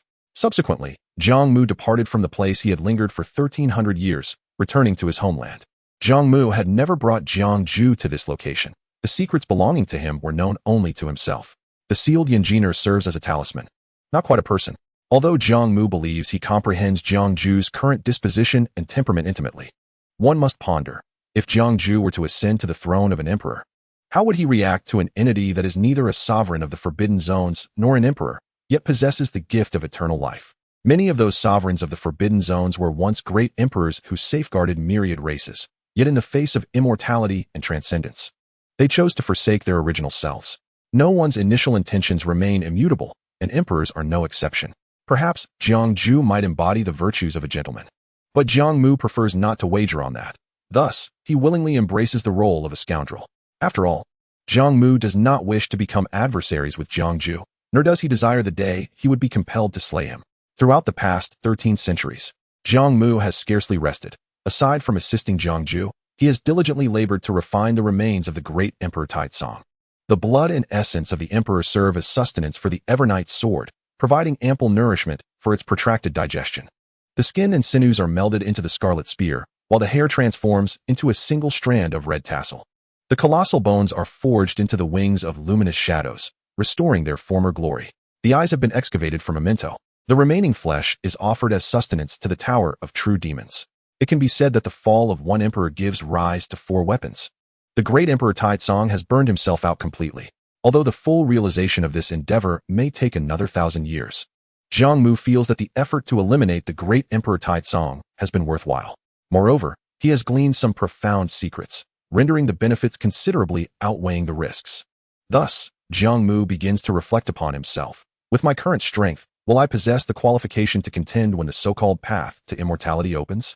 There remains a span of tens of thousands of years. For now, as long as the emperors do not disrupt the order, I can pursue my own affairs. In the vastness of deep space, the Imperial Pass once again welcomes beings from countless races. In just over a millennium, the chance to experience the grandeur of enlightenment has returned. How many times does one get to savor such a moment in life? Furthermore, since most of the unparalleled prodigies perished in the last celestial contest, many beings sense an opportunity. In the past, they could not compete against those exceptional talents. Now, they find themselves on equal footing. How could they let such a close chance to destiny slip away? Consequently, this time, even more cultivators have ascended the Imperial Pass. Several elderly figures perceive this as an opportunity, and they too tread upon the Imperial Pass, believing that if they could not contend with those who dominated an era, surely they could prevail against the remaining contenders. Amidst the starry expanse, numerous cultivators pause in their tracks. Jiang Ju strides alone, traversing the river of stars to the Imperial Pass. Though he arrives with a mindset of assured victory, he remains remarkably low-key, his divine might concealed. Nevertheless, his presence inevitably captivates the attention of countless beings from various races, all eyes turning towards Jiang Ju. After all, who does not know that if there is anyone most likely to ascend to the throne of an emperor this time, it is undoubtedly that renowned figure who has faced defeat 100 times. Despite his many failures, the difference with his opponents has merely been a hair's breadth. Such prowess, in the present context, is indisputably at the pinnacle. Not to mention that those who could vanquish Jiang Ju have largely perished. If one were to rank the prodigies of this era, it would seem that nearly all of the top 100 have fallen, rendering Jiang Ju, positioned at the 101st place, the foremost figure of the current age. And why nearly? Because a few prodigies who have previously bested Jiang Ju still remain alive, yet it is said that they have yet to pass the trial of the emperor's heart. Jiang Ju has arrived. In this era where prodigies have withered and new talents have yet to mature, can those aged figures truly rival him? While Jiang Ju indeed stands as a paragon of invincibility, he is not without adversaries. Several prodigies who once subdued him still endure. Moreover, whether they can successfully navigate the trial of the emperor's heart remains uncertain. Until the final moment, no one can draw a definitive conclusion. Over the years, Jiang Ju's renown has dimmed, and no one knows where he has concealed himself or what his strength has become. Many exalted beings engage in spirited discussions, and some even approach Jiang Ju to extend their greetings, seemingly convinced of his impending ascension to emperor. Jiang Ju merely nods slightly, surveying his surroundings before stepping into the Imperial Pass. He does not arrive particularly early. His timing seems just right. Having traversed this path once before, the second journey feels remarkably easier. This sentiment may be attributed to familiarity or perhaps the enhancement of his strength. Clad in battle armor and wielding a colossal double-headed hammer, he advances with unparalleled ferocity, annihilating all obstacles in his path. His unmatched divine lightning illuminates an ancient road within the Imperial Pass, effortlessly dispatching foes that once posed a challenge. Jiang Ju recognizes that he has indeed grown stronger, a feat indebted to the efforts of Master Jiang Mu. Thus, within his heart, Jiang Ju silently vows that should he secure this destiny, he shall treat Master Jiang Mu as his own progenitors. For such profound grace cannot be repaid in this lifetime. For now, however, he must concentrate on the battle. With unimpeded momentum, Jiang Ju swiftly reaches the depths of the Imperial Pass, traversing the bronze corridor. He removes his armor and weapon, arriving at the location of the Emperor's heart trial. At this moment, there are already 4 individuals present, scarcely a few, including Jiang Ju, The total number amounts to 5. One is a prodigy who previously triumphed over Jiang Mu, hailing from the 8 desolations. Another is an era-defining figure from the celestial realms, an elderly gentleman. The remaining 2, youthful in appearance, are likely prodigies of this age, albeit lesser known. At present, they are both grievously wounded, rendering them incapable of contending for the opportunity at the Emperor's heart, and thus can be disregarded. Upon noticing Jiang Mu, the 4 initially express astonishment, followed by expressions of fluctuating emotions. Except for the prodigy who once defeated Jiang Mu, whose demeanor remains relatively composed. Nonetheless, all 4 extend their greetings to Jiang Mu. The 100 defeats Jiang Mu. What an unexpected encounter. It seems fortune does not favor you this time, remarks the prodigy from the 8 desolations with a chuckle, confident in his superiority over Jiang Mu, who, despite being invincible in this era, is merely so in relation to others. The one with the misfortune is likely you, Jiang Mu replies softly, finding a place to sit. I have heard that you succeeded in traversing an ancient road, yet ultimately could not grasp the Emperor's heart trial. Is it not to your liking? The prodigy's expression darkens upon hearing this, his eyes narrowing as he casts a sly smile at Jiang Mu. At the very least, I managed to breach an ancient road, while you, the one with 100 defeats, could not even secure that opportunity. Indeed, Jiang Mu remains non-committal. My life has seen countless defeats, yet against you, I have only lost once. In my lifetime, I shall only lose a single time to the same opponent. Once spoken, an inexplicable aura radiates from Jiang Mu, capturing the attention of the others. Over the course of a millennium, you have undoubtedly made progress, but how can you be certain that I have not? The prodigy counters, his own imposing presence rising to meet Jiang Mu's challenge. Both understand that they are each other's greatest rivals. The 2 injured individuals, even if they joined forces, would be unable to contend with either of them. The elderly gentleman, visibly fatigued, has evidently faced great difficulty in reaching this juncture. Yet Jiang Mu and the prodigy from the 8 desolations merely glare at one another, refraining from striking. This delicate tension persists until the Emperor's heart trial is on the verge of commencing. The duration is not extensive. All 5 rise simultaneously, opening their eyes. Will they embark on the Emperor's heart trial together, or will they vie for supremacy? The answer is evidently clear. Shall we clear the other 3 first, and then engage in our contest? The illustrious figure of the 8 desolations suggested, to which Jiang Mu nodded in agreement. Indeed, that is my intention. The expressions of the other 3 men darkened. Did they not count as human? 2 young friends, I have lived through several eras and consumed my share of spirit stones. Do not underestimate me, the elder quasi-emperor said, chuckling silently. Suddenly, his presence surged, transforming from an air of frivolity to one of formidable might. Time seemed to reverse around him, rendering him taller and more youthful. It was evident that he possessed genuine prowess. Was he burning the last of his vitality for a desperate gamble?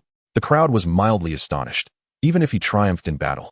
Failing to succeed in the imperial hardess inquiry would still lead to his demise. The title of emperor had buried countless such individuals. Ha ha ha, splendid. Since you all possess such ambition, out of respect for my esteemed friends, I shall unleash my full strength, Jiang Mu declared, laughter echoing through the air. At this moment, he too felt the fervor of competition. Giving his all was the utmost respect he could offer. Upon hearing this, the other participants' eyes flickered with fervor, their auras surging higher. For every emperor, countless bones lie in the dust. Kill! Jiang Mu's voice rang out, imbued with the weight of thunder. The chaos erupted, the 5 figures intertwining their arcane powers, unleashing a brilliance of the utmost realm. As time ticked away, the imperial hardess inquiry commenced. In a small realm, Jiang Mu suddenly raised his head, his thoughts piercing the vastness of space, peering into the imperial Great Wall. He hoped that among the ancient paths, Jiang Mu would emerge. Chapter 85, I Shall Not Lose Again. The process of the imperial heart's inquiry might seem protracted for those engaged in it, yet for the outside world, it was fleeting. Numerous exalted beings observed the depths of the imperial Great Wall. Before long, the first ray of the great Tao's light appeared, revealing a young prodigy whose aura soared to its zenith. It was the last prodigy from the Chuhan realm to tread the imperial Great Wall. Many beings recognized this figure. This prodigy had previously faced the imperial heart's inquiry, but had failed to pass. To their surprise, he had now gained recognition. Following his emergence, 2 more figures appeared in succession. From the celestial realm, a prodigy of the celestial race, who also failed the previous inquiry. And another, the 100 defeats quasi-emperor, Jiang Mu. Jiang Mu from the Jiang family of the mortal realm. Indeed, he too had succeeded in the inquiry, living up to his reputation as the greatest dark horse. This was getting interesting. In the depths of the imperial Great Wall, beneath the myriad paths encircling the heavenly heartmark, Three figures stood atop their respective ancient paths, gazing at one another from afar, brimming with hostility. After a considerable time, the remaining ancient paths of the Imperial Great Wall began to dissipate. The absence of the Great Tao's light signified that no further beings could gain the mandate of heaven's recognition and become candidates. This time, in the contest for destiny, there were only three. Observing this scene, the exalted beings of myriad races sighed, acknowledging the truth. Even with opportunity at hand, only those of true pinnacle could pass. For ordinary beings, overcoming the trial was exceedingly arduous. Now, among these three, who would ultimately emerge victorious? The suspense was palpable. At this juncture, no one dared to underestimate the 100 defeats Quasi-Emperor Jiang Mu. Not even the other two, who were also contenders for the mandate. In fact, they regarded him with considerable esteem. After all, Jiang Mu had succeeded in the Imperial Heart's inquiry on his first attempt, while they had required two, clearly indicating the disparity in their strengths. Friend Jiang, if I remember correctly, there was a prodigy from the 8 desolations within your ancient path, a friend of mine. Has he departed after losing to you? The celestial prodigy from the Chuhan realm, adorned in a purple-gold dragon robe, inquired courteously from a distance. After a moment's contemplation, Jiang Mu replied truthfully, he has perished. How could that be? Even if he was weaker than you, surrendering would have allowed him to leave. As we had previously agreed, could it be that you? Jiang Mu shook his head. I did not kill him. His own obsession led to his demise. He stated that the contest for the Great Tao has always been thus. The celestial prodigy, however, erupted in anger. Impossible. You must have slain him. Jiang Mu maintained a calm demeanor. He obstructed my path. I had granted him an opportunity. You shall pay for this. The celestial prodigy from the Chuhan realm was incensed. Jiang Mu had slain his closest friend, and he could scarcely believe it. With a wave of his sleeve, boundless power coalesced into an army, charging toward Jiang Mu. Then you shall accompany him, Jiang Mu retorted, unflinching, his eyes crackling with electricity. Suddenly, countless thick dark purple thunderbolts descended from above, and with a mighty punch, the thunder morphed into various monstrous forms, surging forth. In the next moment, Jiang Mu donned battle armor, wielding a colossal hammer that commanded the thunder. As storm clouds gathered above, shrouding the battlefield, the sight caused the exalted beings observing the conflict to raise their eyebrows in astonishment. At first glance, it resembled the descent of a thunderous calamity. Upon closer inspection, it was revealed to be Jiang Mu's Grand Tao technique. This 100 defeats Quasi-Emperor appeared decidedly extraordinary. The battle for destiny had commenced. However, it was Jiang Mu and the celestial prodigy from the Chuhan realm who were engaged in fierce combat. The other prodigy from the celestial race contemplated seizing the opportunity, yet Jiang Mu denied him the chance, ensnaring him with a bolt of thunder, binding him in endless dark lightning, forcing him to engage. The 3's arcane powers clashed, coalescing into palpable forces of the Tao amidst the starry expanse. Distorting and wreaking havoc, Jiang Mu faced two foes without faltering. This scene was breathtaking. Jiang Mu exhibited terrifying strength. It must be noted that the two he faced had previously been capable of besting him. Now, he could contend against two? What had the Quasi-Emperor Jiang Mu undergone? Countless exalted beings speculated, sensing that Jiang Mu had a substantial chance of becoming an emperor. It was assured, the only question was whether he could endure the thunder tribulation. Observing from the sidelines, Jiang Mu offered his assessment. He was most acutely aware of Jiang Mu's combat capabilities. Defeating these two contenders for destiny was merely a matter of time. For Jiang Mu, the remaining trial was solely the thunder tribulation. Should Jiang Mu truly ascend as an emperor? Should he make his appearance? Jiang Mu hesitated, contemplating whether the Jiang Mu who became an emperor would reveal some unique aspect of himself.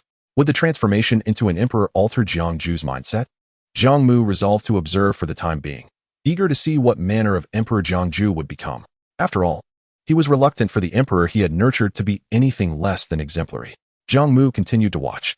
As anticipated, Jiang Mu wielded thunder with unparalleled supremacy, ultimately shattering the celestial prodigy from the Chuhan realm with a single strike. Jiang Mu was now drenched in blood, a fearsome sight. Yet, the other celestial prodigy, trembling in fear, still refused to concede, conjuring an arcane manifestation in an attempt to launch a sneak attack.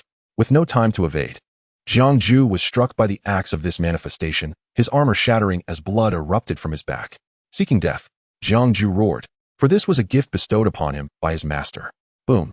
With the lingering might of the manifestation, Jiang Mu turned, unleashing a hammer strike.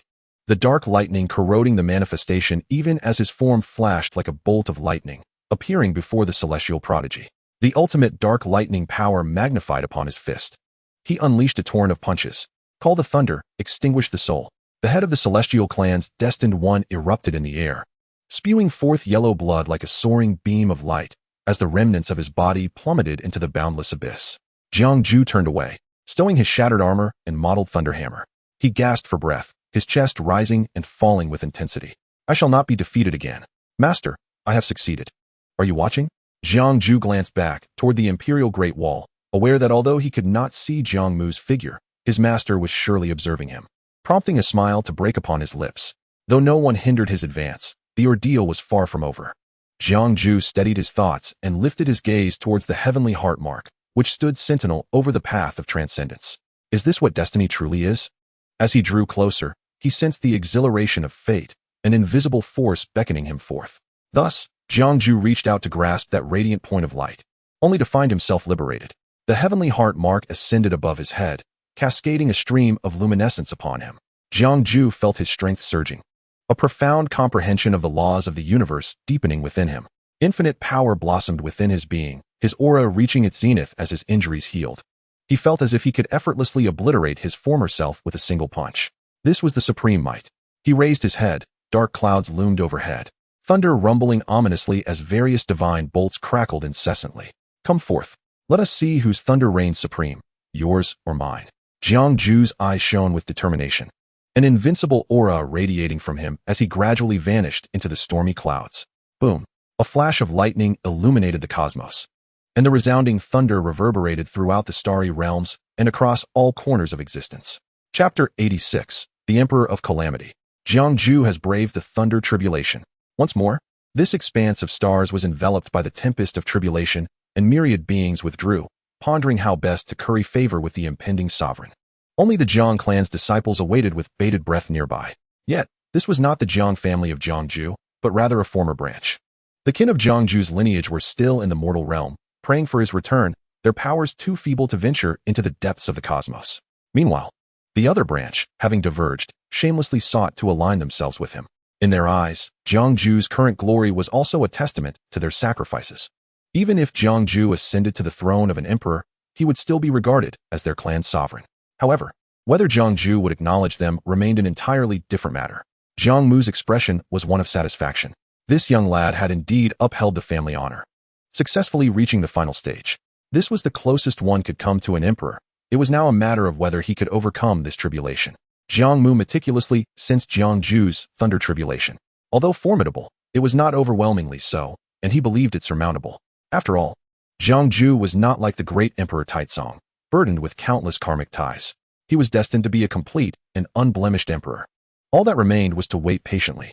Thus, Jiang Mu continued to refine the remains of the great Emperor Taizong. 500 years passed in this waiting. Typically, the tribulations faced by emperors spanned several centuries. 500 years was already a considerable duration. Even the great Emperor Taizong had only endured 600 years of tribulation. How could this lad's tribulation be so intense? Jiang Mu was perplexed. It should not have been this way. The laws of the cosmos rendered it impossible for him to discern the inner workings of the tribulation, only that as long as it persisted, Jiang Mu was assuredly alive. He had no choice but to continue waiting. Another 400 years elapsed, and Jiang Mu had nearly exhausted the remnants of the great Emperor Taizong. Yet, the emperor's tribulation showed no signs of concluding. Jiang Mu found himself at a loss. The supreme beings of myriad races were equally bewildered. Only the existences from the forbidden zones regarded the scene with contemplative eyes, as certain exalted figures appeared to ponder. This contemporary emperor was indeed peculiar, seemingly reveling in the embrace of divine thunder. The intensity of the tribulation was not particularly great, yet it lingered on without end. It was not until another century had passed, equivalent to Jiang Mu enduring a millennium of tribulation, that the storm clouds began to dissipate. The emperor's tribulation was finally drawing to a close. After enduring a millennium of tribulation, was Jiang Mu still alive? Soon, the answer emerged. As a vast and boundless bolt of lightning pierced through the fabric of time and space, revealing a majestic, youthful figure to the eyes of all beings. The Supremes once again felt the overwhelming suppression of myriad paths, as the aura of Jiang Mu's destiny swept across the universe. The grand imperial majesty descended upon the world. An extraordinary phenomena erupted across the lands. The sound of thunder echoed, reverberating with life. Is this the singular destiny? Jiang Mu took a step forward, murmuring as he embraced the newfound power. With each stride, Myriad paths ebbed and flowed beneath his feet, the heavenly heart mark shining above him, illuminating his form with a radiant glow, rendering him nearly unapproachable. Master, I have attained the path of the Emperor. Jiang Mu's gaze turned towards the mortal realm, swiftly crossing vast distances. Yet, as he surveyed the world below, he found no trace of the individual he longed to see. Master, what is your true identity? Jiang Mu felt a tinge of disappointment, yet it was tempered by acceptance. The enigmatic Jiang Mu had vanished. At that moment, the formerly estranged Jiang clan disciples stood at a respectful distance, awaiting Jiang Mu. It was not that they lacked the desire to approach, rather, the oppressive aura of Jiang Mu's imperial presence rendered movement arduous. However, Jiang Mu undoubtedly noticed them. Yet, he appeared to disregard their presence, departing with a singular focus. The Jiang family members exchanged glances, hesitant to follow. Indeed, they could not keep pace. Becoming an emperor should have been a cause for immense celebration.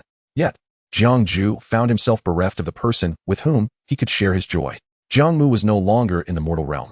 Fortunately, Jiang Mu still had numerous relatives alive in this world. Now that he had ascended to emperorhood, he need no longer conceal himself. At this moment, Jiang Mu harbored his own ambitions. Thus, upon returning to the mortal realm, his first decree was to boldly proclaim his intent to perpetuate the glory of the Jiang family through his own lineage, severing ties with the past. Concurrently, he announced his imperial title, Calamity Sky. Henceforth, this new emperor bore a title, and few would dare to speak his true name. Perhaps only the title of Calamity Sky Emperor would remain. Since Jiang Mu sought to uphold the legacy of the Jiang family, in essence, he aimed to invite all races to celebrate with him. Initially, many factions had intended to visit him immediately, and with his proclamation, they readily accepted the invitation. It seemed that at some point, it had become an unspoken rule that upon the birth of each emperor, multitudes would come to pay their respects. However, it was fortunate that Jiang Mu belonged to the human race. It was well known that human emperors were the kindest. As long as one approached with courtesy, they would likely not face hostility.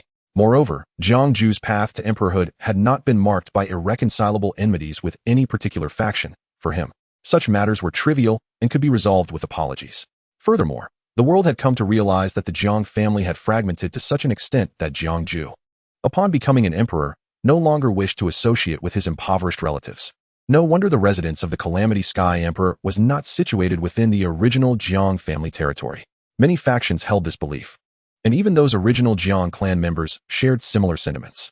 They audaciously sought an audience with Jiang Mu, led by the venerable ancestors, lamenting and causing a ruckus at the entrance of the new Jiang residents, demanding a merger.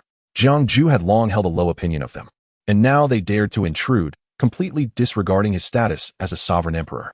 The world's foremost powers were observing closely. Should he mishandle the situation, it would tarnish his reputation. Yet, did Jiang Mu truly value reputation? As an emperor, he could not be beholden to anyone. With a single breath, he reduced the raucous troublemakers to mere ashes. When an emperor strikes, no justification is required. Jiang Mu remained indifferent, unperturbed by the gaze of the world. Thus, to outsiders, the celestial emperor Jiang Mu appeared utterly ruthless, devoid of familial sentiment, extinguishing his impoverished relatives in a single fell swoop. Would he be targeted if he did not bestow some gifts? After several millennia, the newly re-established Jiang family once again welcomed tributes from myriad clans. As for the former Jiang family, they were merely strangers. The true Jiang family existed solely within the realm of mortals under the celestial emperor's reign. With the illustrious Jiang Liuguang, the emperor of winds, and the renowned Jiang Mu, the dominator of great achievements, now the celestial emperor Jiang Mu emerged, establishing the Jiang family's profound legacy, rivaling any other power. Fortunately, the celestial emperor belonged to the human race, and this era was destined to belong to humanity. It is well known that humans cherish peace, even with a human emperor. Chaos akin to that which plagued the era of the divine might emperor would never arise. This is a blessing for all beings. Moreover, with the rulers of the forbidden zones absent, the celestial emperor need only contend with the invasion of strange entities, ensuring prolonged peace and safeguarding the tranquility of myriad clans. The celestial emperor shall be as sagacious and unparalleled as his forebear. The gathering of countless clans in the realm of mortals is an unprecedented celebration, with many eager practitioners of the highest order commencing their professional performances, thus elevating the reputation of the celestial emperor to new heights. After all, the environment shapes one's cultivation. Born into such a family with ancestral role models, his actions are naturally commendable. Chapter 87. Two Unruly Ones. The Celestial Emperor. Lowering his stance, personally welcomed the highest representatives of various clans. This demeanor contrasted sharply with his earlier ruthless annihilation of those relatives, leaving the clan leaders uncertain and suspicious of whether the Celestial Emperor was merely a smiling tiger, appearing affable while secretly dissatisfied with the tributes and ready to eliminate those who displeased him. Clearly, their concerns were unwarranted. Jiang Mu genuinely sought to revitalize the Jiang family. The tributes from myriad clans served as an invaluable foundation, sparing him the arduous task of seeking them out himself. Yet, as he surveyed the increasingly precious gifts presented, some even suitable for forging imperial weapons, Jiang Mu pondered deeply. This was voluntary from the clans. He had not coerced them. After exchanging toasts, Jiang Mu surveyed the bustling celebration. "Mr. Mu, will you come?" He wondered if he would ever see Jiang Mu again. He merely wished to try his luck. He believed that, given Mr. Mu's temperament, he would surely discern his intentions. Perhaps he would come, or perhaps he would not. It was not until the ancestral rites commenced, primarily to honor the ancestors and the forebear, that Jiang Mu failed to catch a glimpse of Jiang Mu throughout the festivities. He felt a twinge of disappointment, yet managed to temper his emotions. Now, having attained the status of emperor, Jiang Mu was determined to prove himself worthy of that title, even in Jiang Mu's absence. Achieving the title of emperor was but a step toward equaling his forebear. To surpass him, there remained much to accomplish. There were numerous tasks to undertake, many endeavors worth pursuing. Only by truly stepping into this realm did Jiang Mu realize his own insignificance. Once viewed as an unreachable and exalted emperor, he now perceived that perhaps he was not as invincible as he had believed. Occasionally, Jiang Mu felt fleeting glances of scrutiny, likely from similarly powerful forbidden beings, perhaps even from within the forbidden zones themselves. Thus, during the first 500 years of his reign as emperor, Jiang Mu focused on the development of the Jiang family. In the subsequent 500 years, he ventured to the star cities at the edge of the universe. Although the strange entities had yet to encroach upon the borders, they were no longer distant.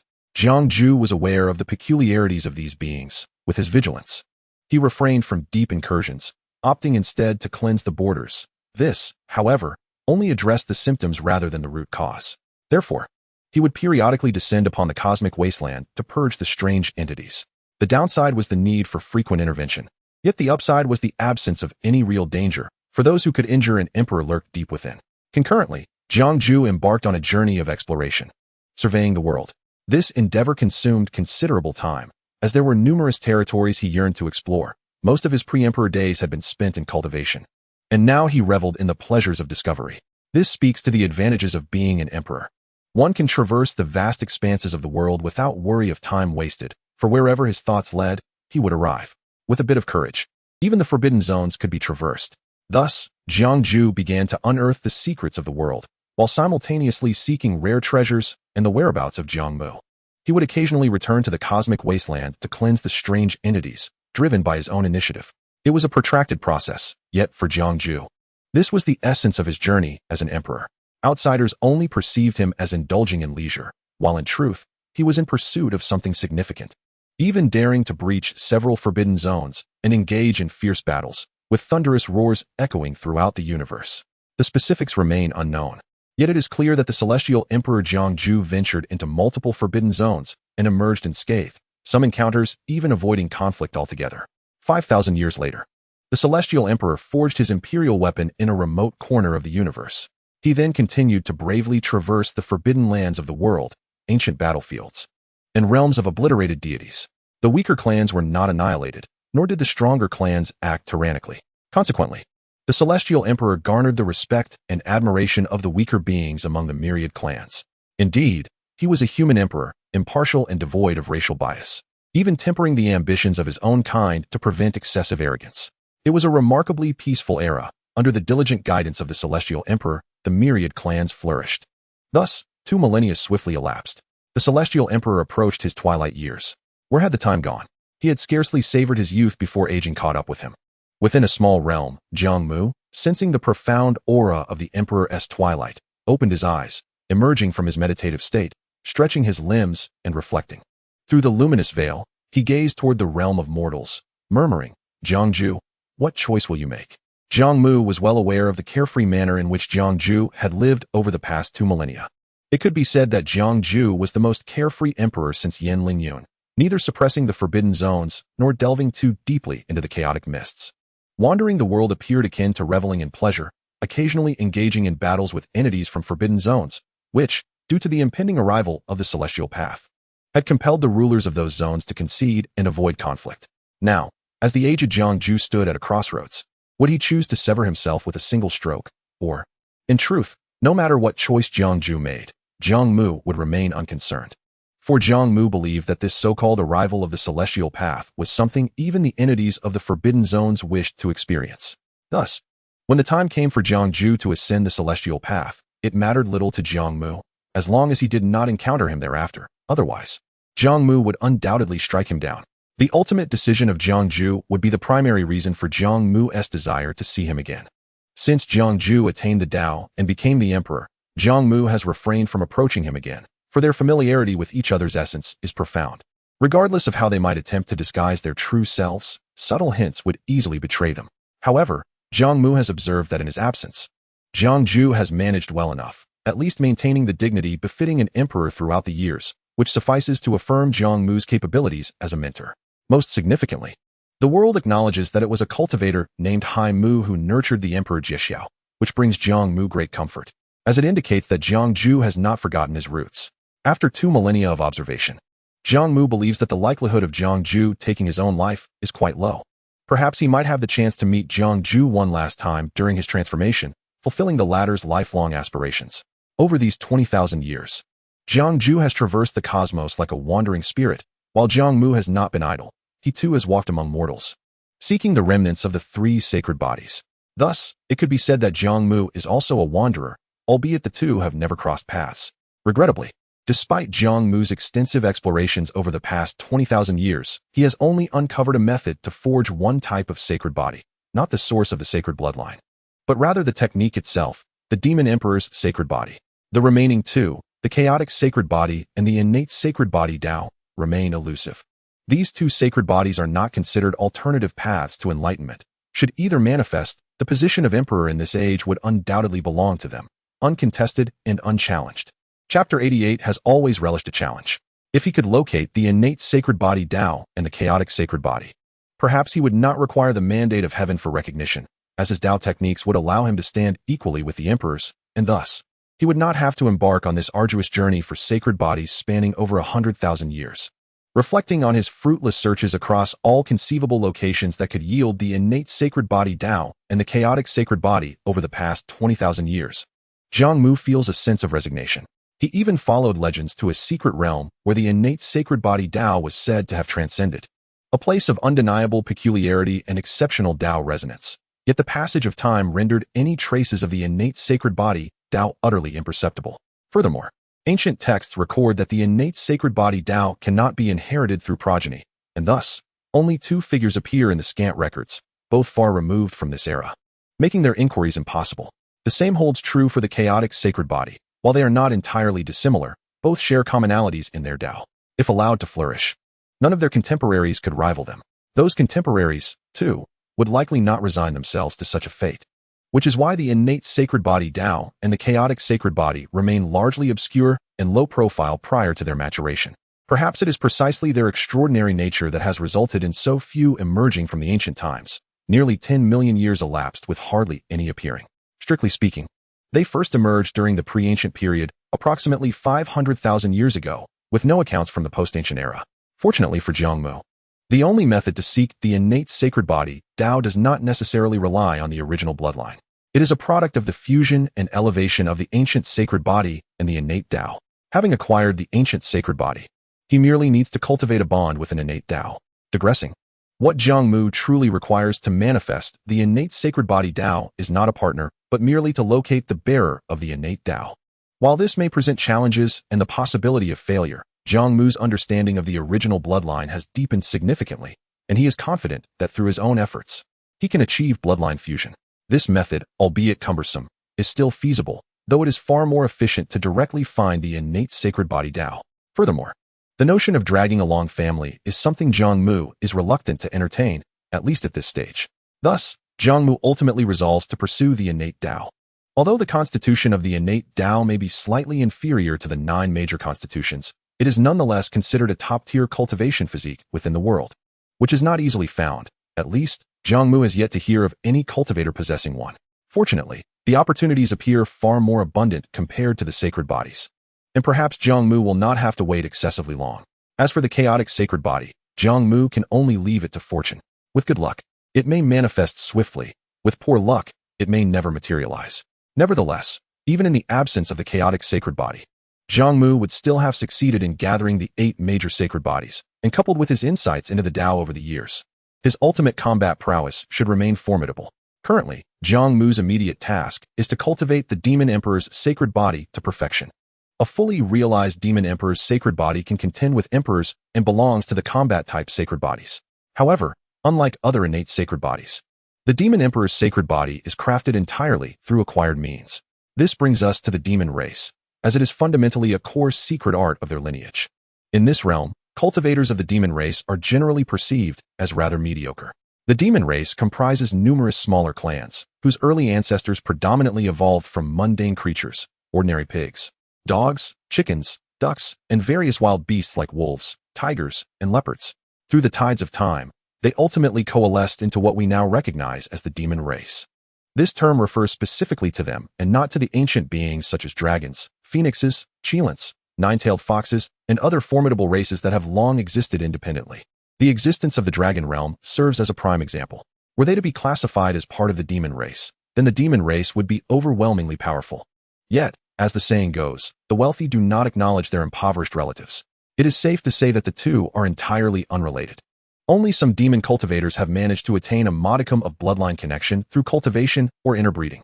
Genuine demon cultivators start from a lowly position, their potential severely restricted, leading to a situation where, despite their substantial numbers within the 3,000-star domains, they remain at a mediocre level, able to produce numerous quasi-emperors yet incapable of birthing an emperor.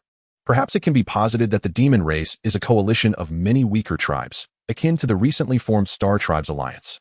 Although they cannot produce an emperor, they consistently yield exceptional talents. The Demon Emperor's sacred body is the cumulative result of these talents' endeavors. Since they cannot contend for the title of emperor, they strive to create an entity that can hold its own against emperors, thus achieving a semblance of having produced an emperor. Consequently, the Demon Emperor's sacred body can indeed be forged, albeit with considerable difficulty and a dismal success rate.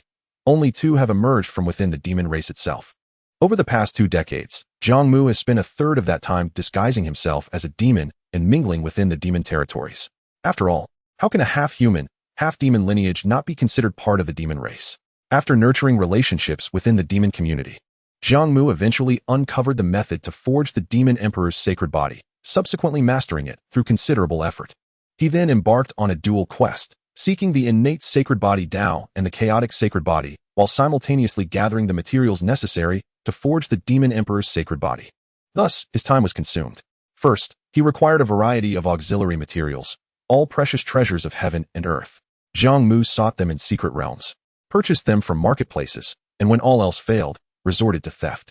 Next, he needed to gather the essence blood from the 9 ancient demon progenitors, Zhulong, the primordial demon of time, who commands the cycle of day and night and governs a strand of temporal law, Tianfeng, the reborn phoenix demon, who rises from the flames and obliterates all, embodying the law of fire, Kuan-Peng, the primordial demon of the void, who shifts between the real and the illusory, nurturing the law of space, Qilin, the auspicious demon, who pulses with the earth's energy, commanding fate and embodying the law of heavenly luck, Zhuyan, the battle demon, whose fighting spirit manifests physically, growing ever more frenzied with each battle, representing the law of war, the 9-tailed celestial fox, the dream-weaving demon, who spins the threads of destiny and divine awareness, Xianwu, the eternal demon, who possesses absolute defense and bears the cosmos, embodying the law of protection, and Jinwu, the sun demon, who manifests as the sun, illuminating all beings and epitomizing the ultimate law of light. The serpent of calamity, the progenitor of disaster, spews forth clouds of obliterating poison, a sublime manifestation of the law of toxins, embodying a branch of annihilation.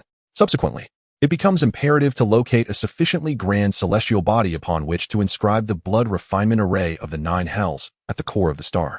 This array would draw forth the true flames of the earth's core as a crucible to refine 9 distinct essences of blood. Each refinement exacts a toll, subjecting the practitioner to the ancestral curses of the respective bloodline. For instance, in the process of refining the blood of the candle dragon, one's corporeal form would swell and contract incessantly, bones fracturing 30,000 times. In the case of the celestial serpent's blood, one would endure a deluge of putrid, toxic ichor seeping from the 7 orifices, while the primordial spirit would be gnawed upon by myriad serpents for a century, and so forth. The formidable powers of these great demons would permeate the 9 pivotal acupoints, the Purple Palace, the Yongquan, the Danzhong, among others. Only after meticulous attention to myriad details is the transformation into the sacred body of the demon emperor deemed complete. Yet, this does not guarantee success. When Jiang Mu clandestinely encountered the method to attain the sacred body of the demon emperor, he was rendered speechless.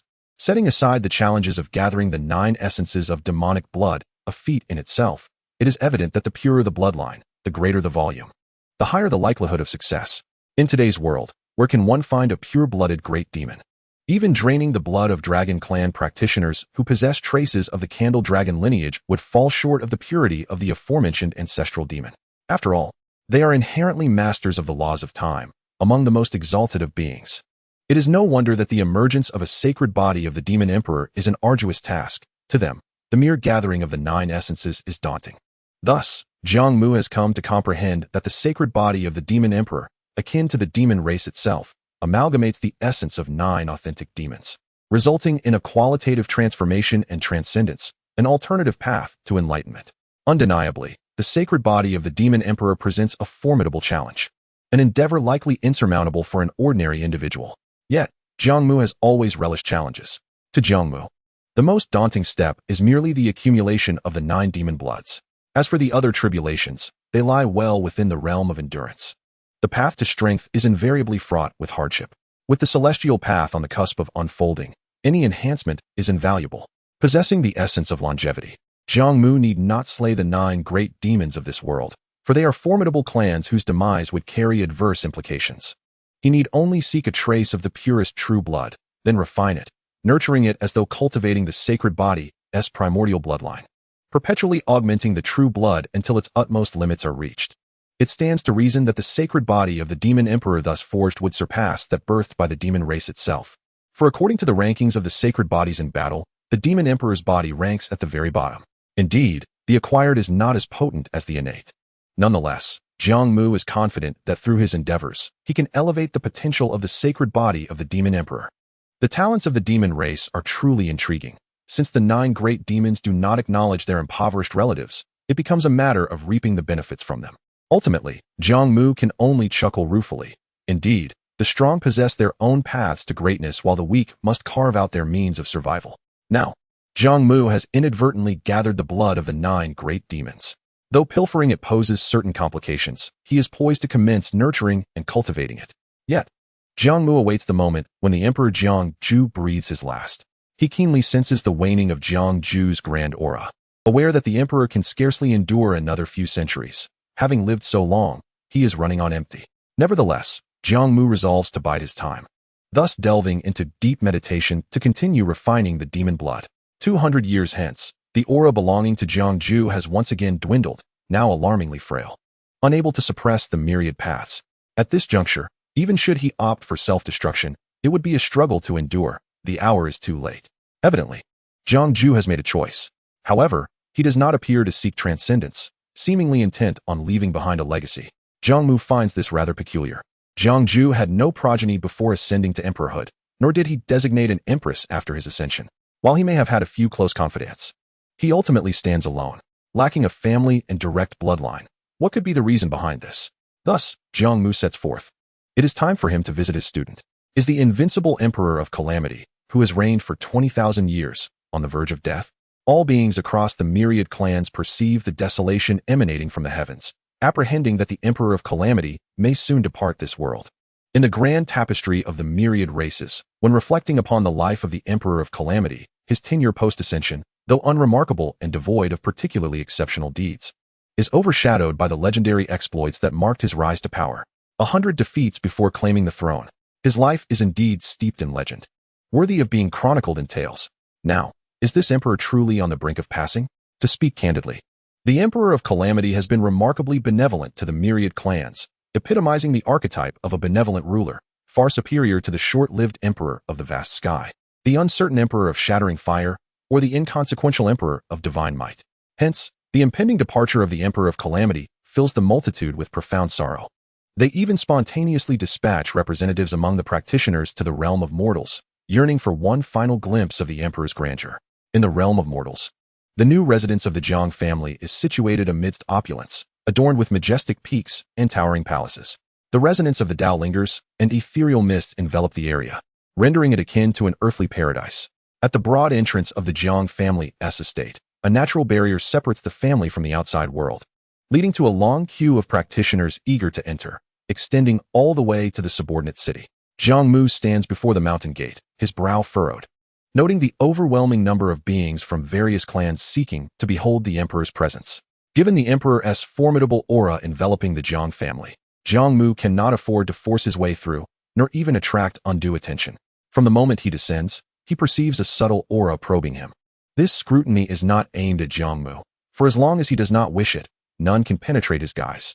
The probing auras are fixated upon the Emperor of Calamity, Jiang Mu. Does the Forbidden Zone exist? This aura seems to emanate from a supreme being. Jiang Mu muses internally. While the Supreme from the Forbidden Zone may not wish to engage in conflict with the Emperor, a dying Emperor is indeed a tempting prospect. It is entirely natural for a Supreme to covet such an opportunity. This aura is quite elusive. Were it not for Jiang Mu's sufficient cultivation level, he might not have discerned it. Yet, Jiang Mu remains uncertain whether this Supreme seeks the life of the Emperor or his impending demise. Given Jiang Ju's current strength, he likely remains oblivious to this presence. Thankfully, with Jiang Mu's vigilance, he can ensure that Jiang Ju's remains are not desecrated. What if he were to refine Jiang Ju into an imperial weapon? Jiang Mu contemplates. This way he could perpetually safeguard the body of his student. Of course, Jiang Mu believes that as long as Jiang Ju still draws breath, he must consult this young man's opinion, lest he inadvertently chill his student's heart as a teacher. The Jiang family is under the watchful gaze of this supreme being, and Jiang Mu is reluctant to make a grand entrance into the Jiang family, for that would surely attract attention. After all, Jiang Mu aims to catch the other party off guard. It is impossible for one to covet his student without incurring some cost. In the present moment, Jiang Mu possesses the confidence to achieve this. Therefore, he obediently takes his place in the queue. Fortunately, different ranks and cultivation levels have distinct entrances. Jiang Mu, revealing a hint of his pinnacle quasi-emperor cultivation, swiftly finds himself in the fastest, shortest line. For practitioners at the pinnacle of quasi-emperor, entry into the Jiang family is generally permitted, and they are received by the family's higher echelons. However, to catch a glimpse of the Emperor of Calamity is exceedingly improbable. Presently, no one may behold the Emperor of Calamity. Perhaps he wishes to conceal his frail appearance. Yet, this holds little importance for Jiang Mu. He merely seeks entry into the Jiang family. The Emperor's authority still lingers, deterring the Supreme from intruding, and thus Jiang Mu fears no exposure. Upon entering the Jiang family, Jiang Mu is confident that Jiang Ju will sense his presence, just as Jiang Mu anticipated. It is not long after entering that he perceives an enigmatic and inscrutable aura. Before long, the current head of the Jiang family made his appearance, directly seeking out Jiang Mu and leading him deep into the heart of the Jiang estate. After performing a respectful gesture, he departed. It was evident that he was acting under the instructions of Jiang Ju. Following the path indicated, Jiang Mu traversed through layers of barriers until he arrived at the entrance of a hidden realm, a small world unto itself. Upon stepping inside, a sudden brightness enveloped him, and he felt a sense of familiarity. Upon closer inspection, he realized this was indeed the place where he had once instructed Jiang Ju before the great contest of the Emperor's Gate. This location was steeped in memories, such as the pavilion atop the highest peak, where they often indulged in wine and roasted meat. Jiang Mu would partake of the food, while Jiang Ju took charge of the grilling, often with a darkened expression when too much was consumed. At that moment, a figure with white hair, somewhat stooped with age, stood within the pavilion, his piercing gaze fixated on Jiang Mu from afar. Confusion and astonishment flickered across his brow.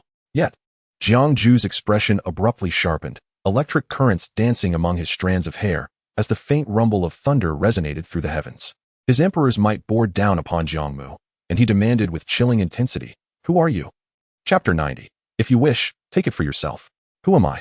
In the face of Jiang Ju's formidable pressure, Jiang Mu merely smiled serenely. The overwhelming imperial aura only ruffled his hair, leaving him steadfast and unmoving, deepening Jiang Ju's astonishment. "Jiang Ju, if you truly do not recognize me, would I have been allowed to enter?" Jiang Mu remarked. "At your age, can you not display a bit more composure?" Indeed, Jiang Ju felt an extraordinarily familiar aura that he had cherished throughout his life. Yet, upon their reunion, he found it hard to believe that his mentor, Master Mu still appeared as youthful as ever. Was this truly Master Mu? Even he, an emperor, could not see through this guise. Perhaps it was some entity impersonating him.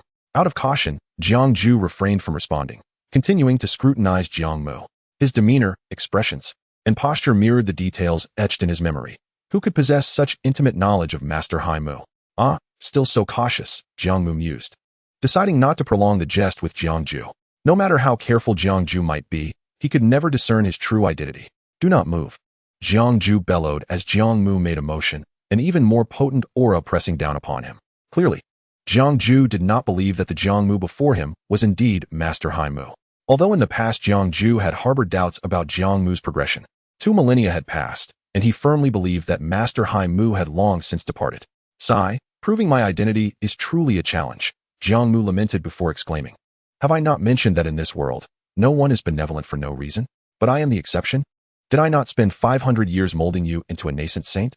Jiang Mu's words flowed more effortlessly, observing Jiang Mu's countenance shift between shadows and light. These phrases were indeed uttered by Master Mu. How could this person possess such profound understanding?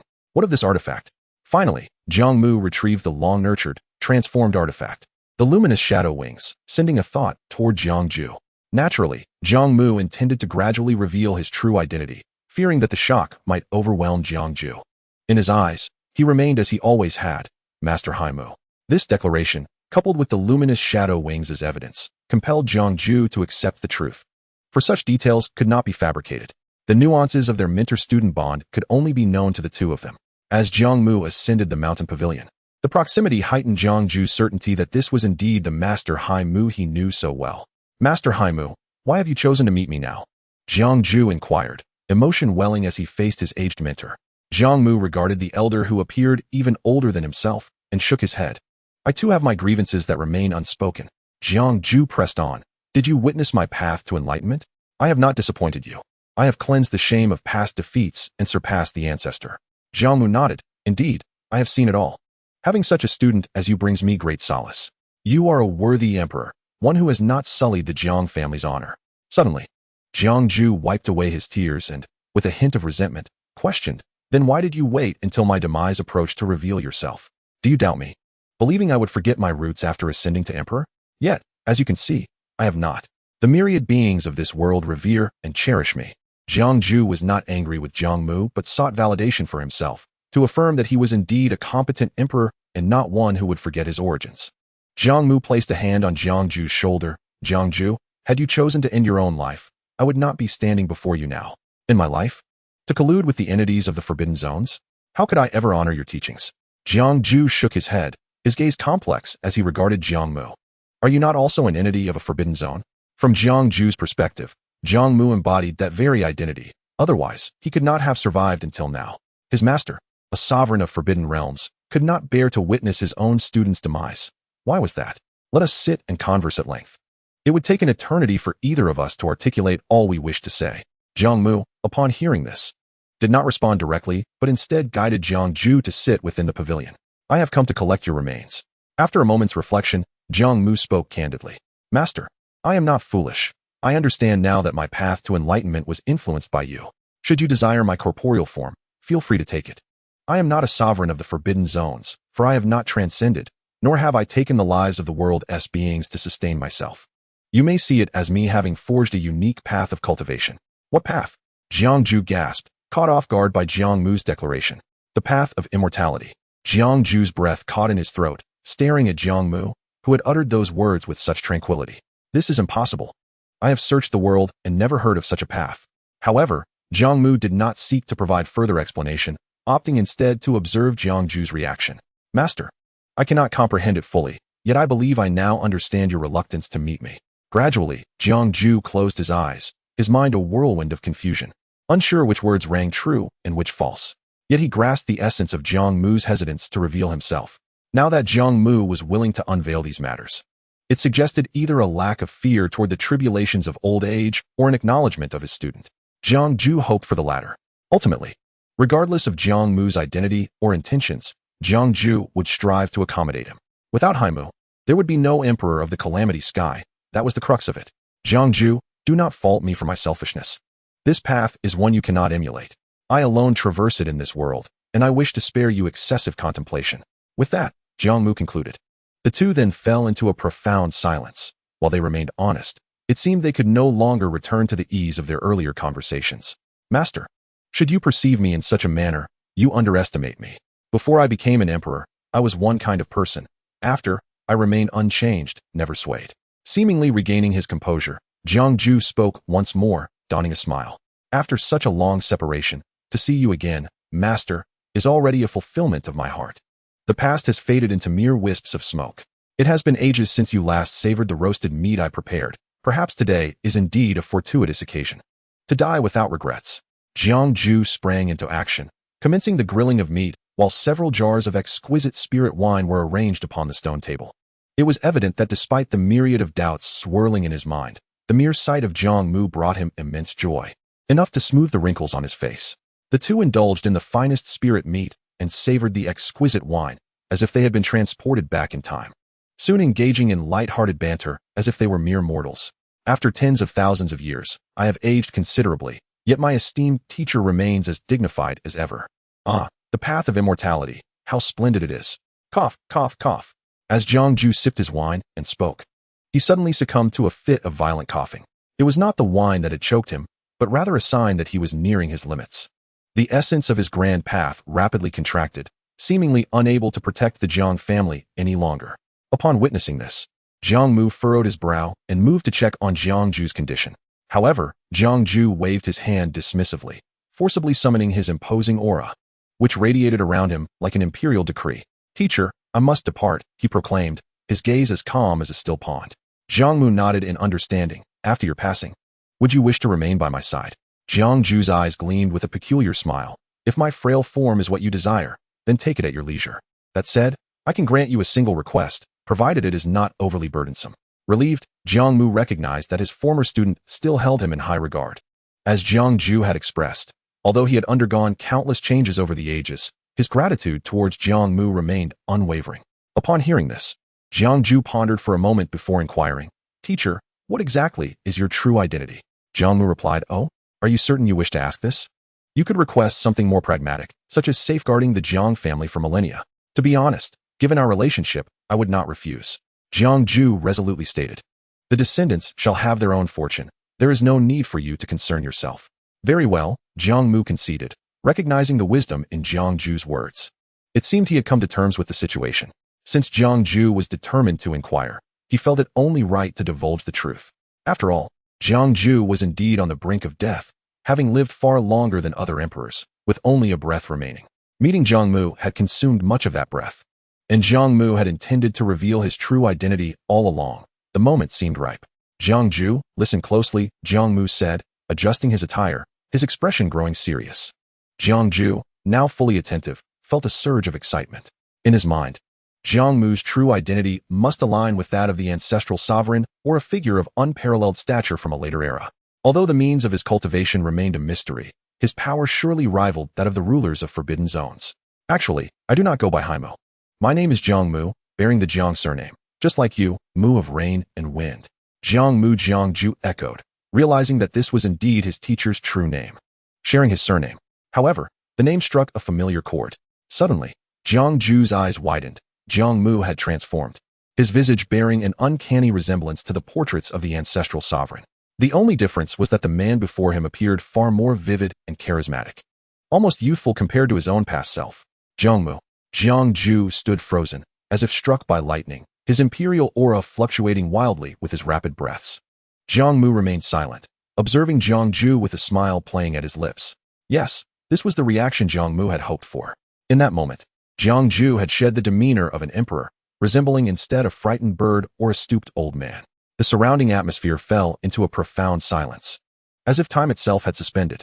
Eventually, a chuckle escaped Jiang Ju, mingled with a sigh. "Haimu Jiang Mu, ha ha ha. So, it turns out you are the ancestral sovereign, and the ancestral sovereign is you.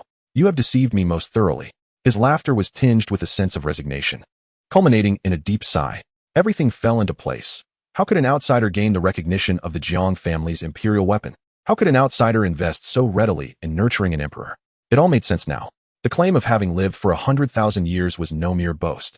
"Jiang Ju, Although you still refer to me as the ancestral sovereign, the bond of blood between us has stretched to an unfathomable distance. To call us strangers would not be an exaggeration. Thus, you may address me as teacher. The title of ancestral sovereign belongs to the past. Of course, you may choose whichever title you prefer. I will accept them all. Jiang Mu gazed at Jiang Ju, who now appeared enlightened and slightly deranged, realizing that his intelligence had allowed him to piece everything together. In a comforting tone, Jiang Mu added, "Allow me to accompany you on your final journey." With all secrets unveiled, Jiang Ju could now find peace in eternal slumber. Upon hearing this, Jiang Ju, who had come to terms with his fate, cast a forlorn glance at Jiang Mu. Ancestral sovereign, you truly possess an extraordinary perspective. After all this time spent together, not a trace of sorrow at my departure. Only a yearning for my mortal remains. It unnerves me somewhat. Jiang Mu shrugged. What can I say? Having lived for too long. If one does not learn to let go, they are bound to perish early. Perhaps there is some truth in that despite acknowledging the validity of Jiang Mu's words. Jiang Ju still felt an undercurrent of dissatisfaction. He and his teacher were of one heart, yet the ancestral sovereign played games with him. In that moment, Jiang Mu's grand image in Jiang Ju's mind crumbled, but this shift in identity only added a layer of intrigue for him. If Haimu was indeed Jiang Mu, the ancestral sovereign, then Jiang Ju could ascertain just how formidable Jiang Mu's power truly was. After all, the ancestral sovereign had transcended conventional paths to immortality. What path had he traversed to endure for so long? Thus, Jiang Ju decided to forego pretense, having achieved his goal. He eagerly inquired, "Ancestral sovereign, I suddenly have no desire to die. Do you possess any means to avert this fate?" Jiang Mu's gaze hardened, tinged with a hint of menace. "No. The moment you uncovered my identity, your death became inevitable. I shall not allow you to exist as a being of the forbidden zones." Jiang Ju's sudden shift in demeanor startled Jiang Mu. Could it be that the young man had been acting all along, merely to compel him to reveal the truth? Sensing the lethal intent emanating from Jiang Mu, Jiang Ju realized that the teacher was not one to utter falsehoods. After a moment's contemplation, he understood. The ancestral sovereign had lived for over 100,000 years without needing to prove his path to immortality, much like those entities of the forbidden zones. If he were to divulge this information, the ancestral sovereign would undoubtedly be placed in jeopardy. Jiang Ju comprehended the gravity of the situation. It seemed the ancestral sovereign was just as cautious as he was, which explained his absence over the years. Jiang Ju had no desire to blur the lines between pretense and reality. Thus, he quickly laughed. "Ancestral sovereign, you misinterpret my intentions. I was merely jesting." He shed his earlier despondency. "Since you assert that I am unfit to tread the path you walk, I shall accept that. After all, I am an emperor of the path, and I understand this much. However, I genuinely do not wish to die. That was merely an act. Though my lifespan may have reached its conclusion in this life, I have already grasped the means to achieve a second life." As he uttered these words, Jiang Ju, though still weak, exuded a newfound confidence, as if seeking commendation from his esteemed predecessor. "Just you?" Jiang Mu was initially taken aback, then skeptical, before finally succumbing to laughter. "Jiang Ju, I understand that learning my true identity may have sparked your desire to live, but do not compel me, the ancestral sovereign, to escort you to your demise." Chapter 92. Kindred Spirits, the Grandfather and Grandson. "Ancestral sovereign, do you trust me?" Seeing Jiang Mu's incredulous expression, Jiang Ju exclaimed, "Originally, I could have transitioned into the second era earlier, but I believed it would be prudent to draw out those who covet the Elder Emperor's forbidden territory, allowing us to capture them all at once. Little did I anticipate your presence, ye ancestor. Are you suggesting that I am less clever than you?" Jiang Mu replied, slightly taken aback. That's not what I meant. At first, I thought your ancestor was linked to that ominous aura that was probing me. You can sense that aura? Of course, my spirit has attained the comprehension of the Second Era Emperor's divine consciousness. It is merely my physical form that has yet to undergo its transformation. Jiang Mu regarded Jiang Ju thoughtfully. The fact that Jiang Ju could perceive that aura indicated he was not in his twilight years. Naturally, given Jiang Ju's age, he could not be in his prime either. Could it be that he truly achieved the Second Era? Gasping inwardly, Jiang Mu felt a chill. This was the emergence of a Second Era Emperor. In nearly 1,000,000 years, the name of a Second Era Emperor had not been heard. Had Jiang Ju truly accomplished this? Observing the glimmer of pride in Jiang Ju's eyes, Jiang Mu found himself at a loss. This was indeed awkward. He had been outmaneuvered by this young lad. Most importantly, Jiang Mu had never expected Jiang Ju to genuinely reach the Second Era. Nonetheless, as an elder, Jiang Mu could not afford to lose face. Clearing his throat, he extended his right hand, pointing at Jiang Ju, and praised, "Well done, young man. You have not let your ancestor down. It seems that fate truly destined you to be my disciple." For an emperor to attain the second era is no small feat. Jiang Mu raised his chin. "Ye ancestor, you flatter me. Compared to you, I am nothing, let alone the boastful claims of surpassing you. You need not be modest. The mere fact that you have reached the second era already places you above the majority of emperors." They exchanged compliments back and forth. Gone were the sorrows, the farewells, and the materials for Jiang Mu's emperor weapon. Though both were fully aware of the theatrical nature of their exchanges, they shared a tacit understanding and refrained from exposing one another. Alas, he had failed to learn the virtues, while this young man had mastered the essence of the flaws. Jiang Mu could only sigh inwardly. At this juncture, he had laid everything bare. He couldn't possibly kill Jiang Mu. A limitless second-era emperor could very well match his might, and it was reasonable that he could sense the aura of supremacy. Jiang Mu found it difficult to resort to violence, so he continued to discuss ideals, relationships, and emotions with Jiang Mu. Fortunately, Jiang Mu still held great respect for him, the ancestor, and spoke candidly about everything Jiang Mu inquired. Although their dialogue was not as it had once been, the closeness of their relationship had not significantly changed. Jiang Mu also learned why Jiang Mu had achieved the second era. It was not due to an elixir of immortality, although Jiang Mu had traversed numerous forbidden zones. The sovereigns there had merely smiled and offered him rare treasures, striving to avoid conflict with him. Thus, Jiang Mu was aware that certain entities beyond the sovereigns existed within those forbidden zones, yet he had never truly encountered them, nor did he know their names or titles. Jiang Mu enlightened him about this. It seemed that these sovereigns had concealed the possibility of the celestial path opening, likely fearing he might self-destruct. Jiang Mu's achievement of the second era stemmed from the emperor's thunder tribulation. Having undergone a millennium of tribulation, he had primarily cultivated thunder, comprehending the path through the power of heavenly lightning, which took him a millennium. Ultimately, Jiang Mu's shadow thunder principle underwent a sublimation, transforming into the calamity thunder principle, incorporating a rare essence of the nine heavens divine thunder. The nine heavens divine thunder epitomizes the apex of the thunder principle, capable of enacting heavenly punishment, thus showcasing its formidable power, even if he had not completely mastered it. For Jiang Mu, who was not exceedingly powerful, it sufficed for him to accumulate the strength necessary to live out the second era. This was a revelation he had never exhibited or disclosed. It could be said that he had deeply absorbed Jiang Mu's true teachings. Indeed, Jiang Mu could surmise some aspects. Yet the emergence of second-era emperors was exceedingly rare in this era. Even the entities of the forbidden zones and the taboo beings likely did not believe Jiang Mu could reverse his fate to achieve the second era. While Jiang Mu found Jiang Mu's unexpected surprises delightful, Jiang Mu felt that Jiang Mu, the ancestor, was even more unfathomable. Even he, an emperor, was left in awe. "Jiang Mu, what do you plan to do moving forward?" Ultimately, Jiang Mu posed the final question that lingered in his heart. After digesting the information, Jiang Mu fell into a brief silence. He had become aware of the celestial path, the supremacy, and the fact that the Taizong Emperor had been slain by Jiang Mu, along with the knowledge that within Jiang Mu's emperor weapon lay a fragment of the Taizong Emperor's remains. He understood that Jiang Mu had endured through several eras of emperors. Naturally, Jiang Mu had not revealed such profound secrets without reason. Thus, Jiang Mu knew how to respond. "Ye ancestor, perhaps reversing my fate to the second era is my greatest achievement. If you do not disdain me, I wish to accompany you to explore what the celestial path truly entails." Of course, the premise was that the celestial path would open while he was still alive. This was the answer Jiang Mu sought.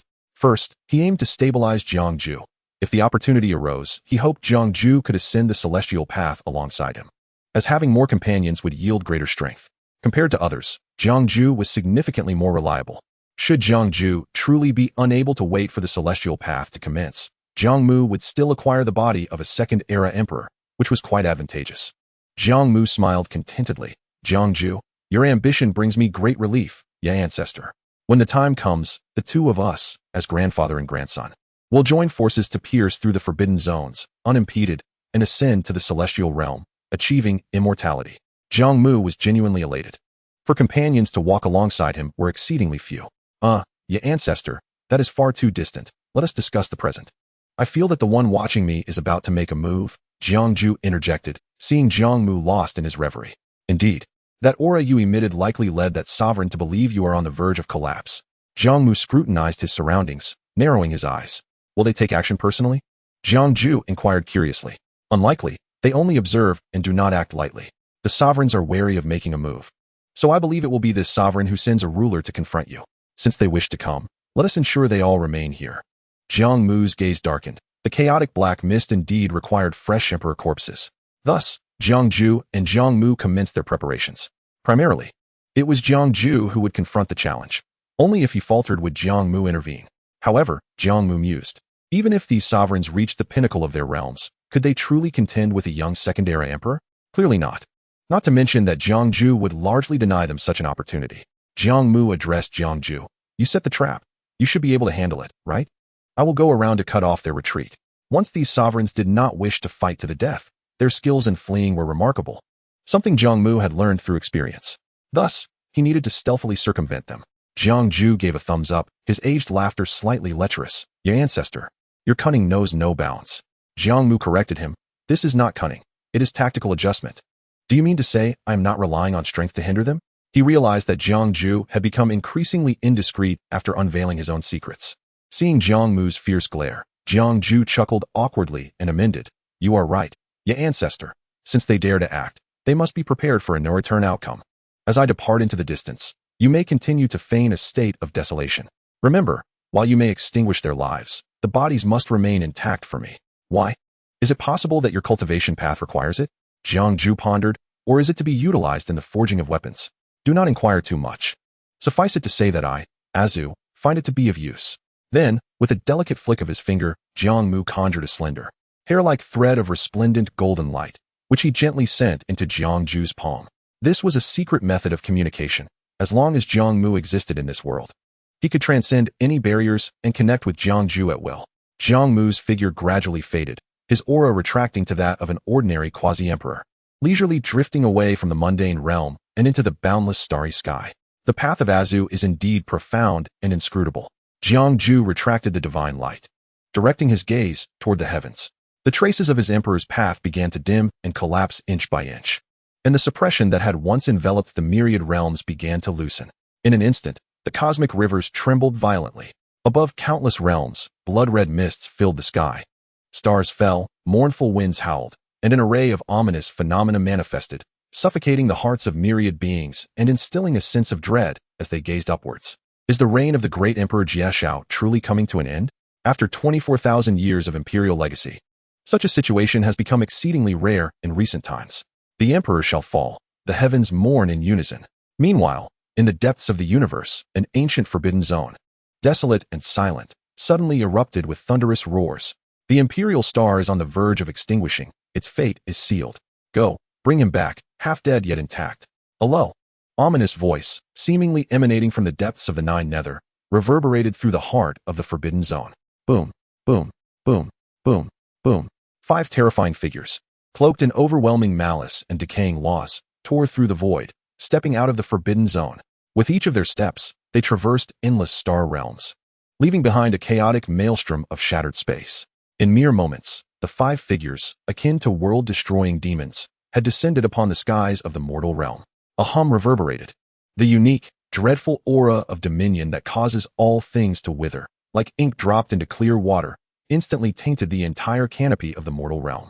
The winds and clouds reversed, the sun and moon dimmed, and a primal fear, rooted in the essence of life, seized the hearts of all beings.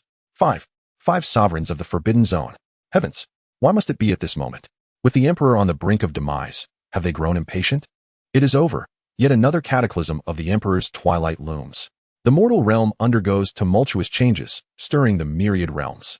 Countless slumbering beings from epochs long past are awakened by this overwhelming killing intent, their thoughts spanning across the starry seas, all lamenting. The great Emperor Jiexiao is likely unable to escape this calamity. The 5 sovereigns, with their crimson or darkened eyes, coldly surveyed the mortal barrier, confirming their findings. They hesitated no longer. Strike! With a decisive command from their leader, 5 beams of destructive divine light erupted simultaneously. The brilliance was so overwhelming it seemed to cleave the entire mortal realm in twain. A torrent of violent energy shredded space, bearing the will to annihilate everything, and crashed down upon the heart of the Jiang family. In that critical moment, a seemingly frail yet imbued with supreme imperial might arcane light curtain rose from the Jiang family, gently yet resolutely absorbing and dissipating the cataclysmic torrent. The curtain rippled like water, nullifying the power that could shatter stars. Yet the fearsome shockwaves still caused the ground of half the mortal realm to tremble violently like a colossal drum. As the brilliance faded, a stooped, emaciated figure slowly materialized above the Jiang family's heavens. His sparse white hair fluttered, and his frame quivered, as his murky eyes strained to gaze upon the 5 demonic figures beyond the sky. The imperial aura surrounding him, though still majestic, was tinged with an undeniable twilight. Humph. The oil has run dry. The lamp is extinguished.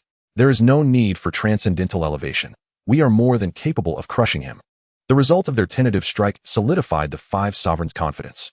They let out piercing, sinister laughter, their decaying laws erupting violently, transforming into a terrifying spectacle that darkened the sky. Mountains of corpses and seas of blood churned. Myriad souls wailed in anguish, stars extinguished and collapsed. These portents instantaneously enveloping the entire canopy of the mortal realm as doom descended. A gasp. There was a quasi-emperor who, undeterred by the overwhelming dread, attempted to glimpse the true countenance of the sovereigns from miles away. In that instant, an invisible decaying law slashed back along his line of sight. The quasi-emperor had no chance to even scream. His entire being was instantaneously vaporized, his soul and body reduced to ashes. My foundation. Quickly shut your eyes. Do not gaze directly. I, who have been sealed for tens of thousands of years. Has the mortal realm finally been besieged by the sovereigns of the Forbidden Zone? Simultaneously, countless exalted beings cried out in despair. They had only read of the tales regarding the sovereigns of the Forbidden Zone in historical texts and jade slips, never truly comprehending the terror they embodied, mistaking it for merely a slight superiority over quasi-emperors. Yet now, these exalted beings of later generations finally grasped the depth of despair faced by those realms obliterated by the sovereigns of the Forbidden Zone. The ancient, long-sealed beings awakened, their voices tinged with profound dread. At the center of this apocalyptic scene, the stooped figure's white hair danced as if stirred by an unseen wind. I, the Emperor. When traversing the universe, you all were but withered bones in the grave. How dare you bark like curs? The aged voice resonated with unparalleled majesty. Simultaneously, a thunderous roar erupted.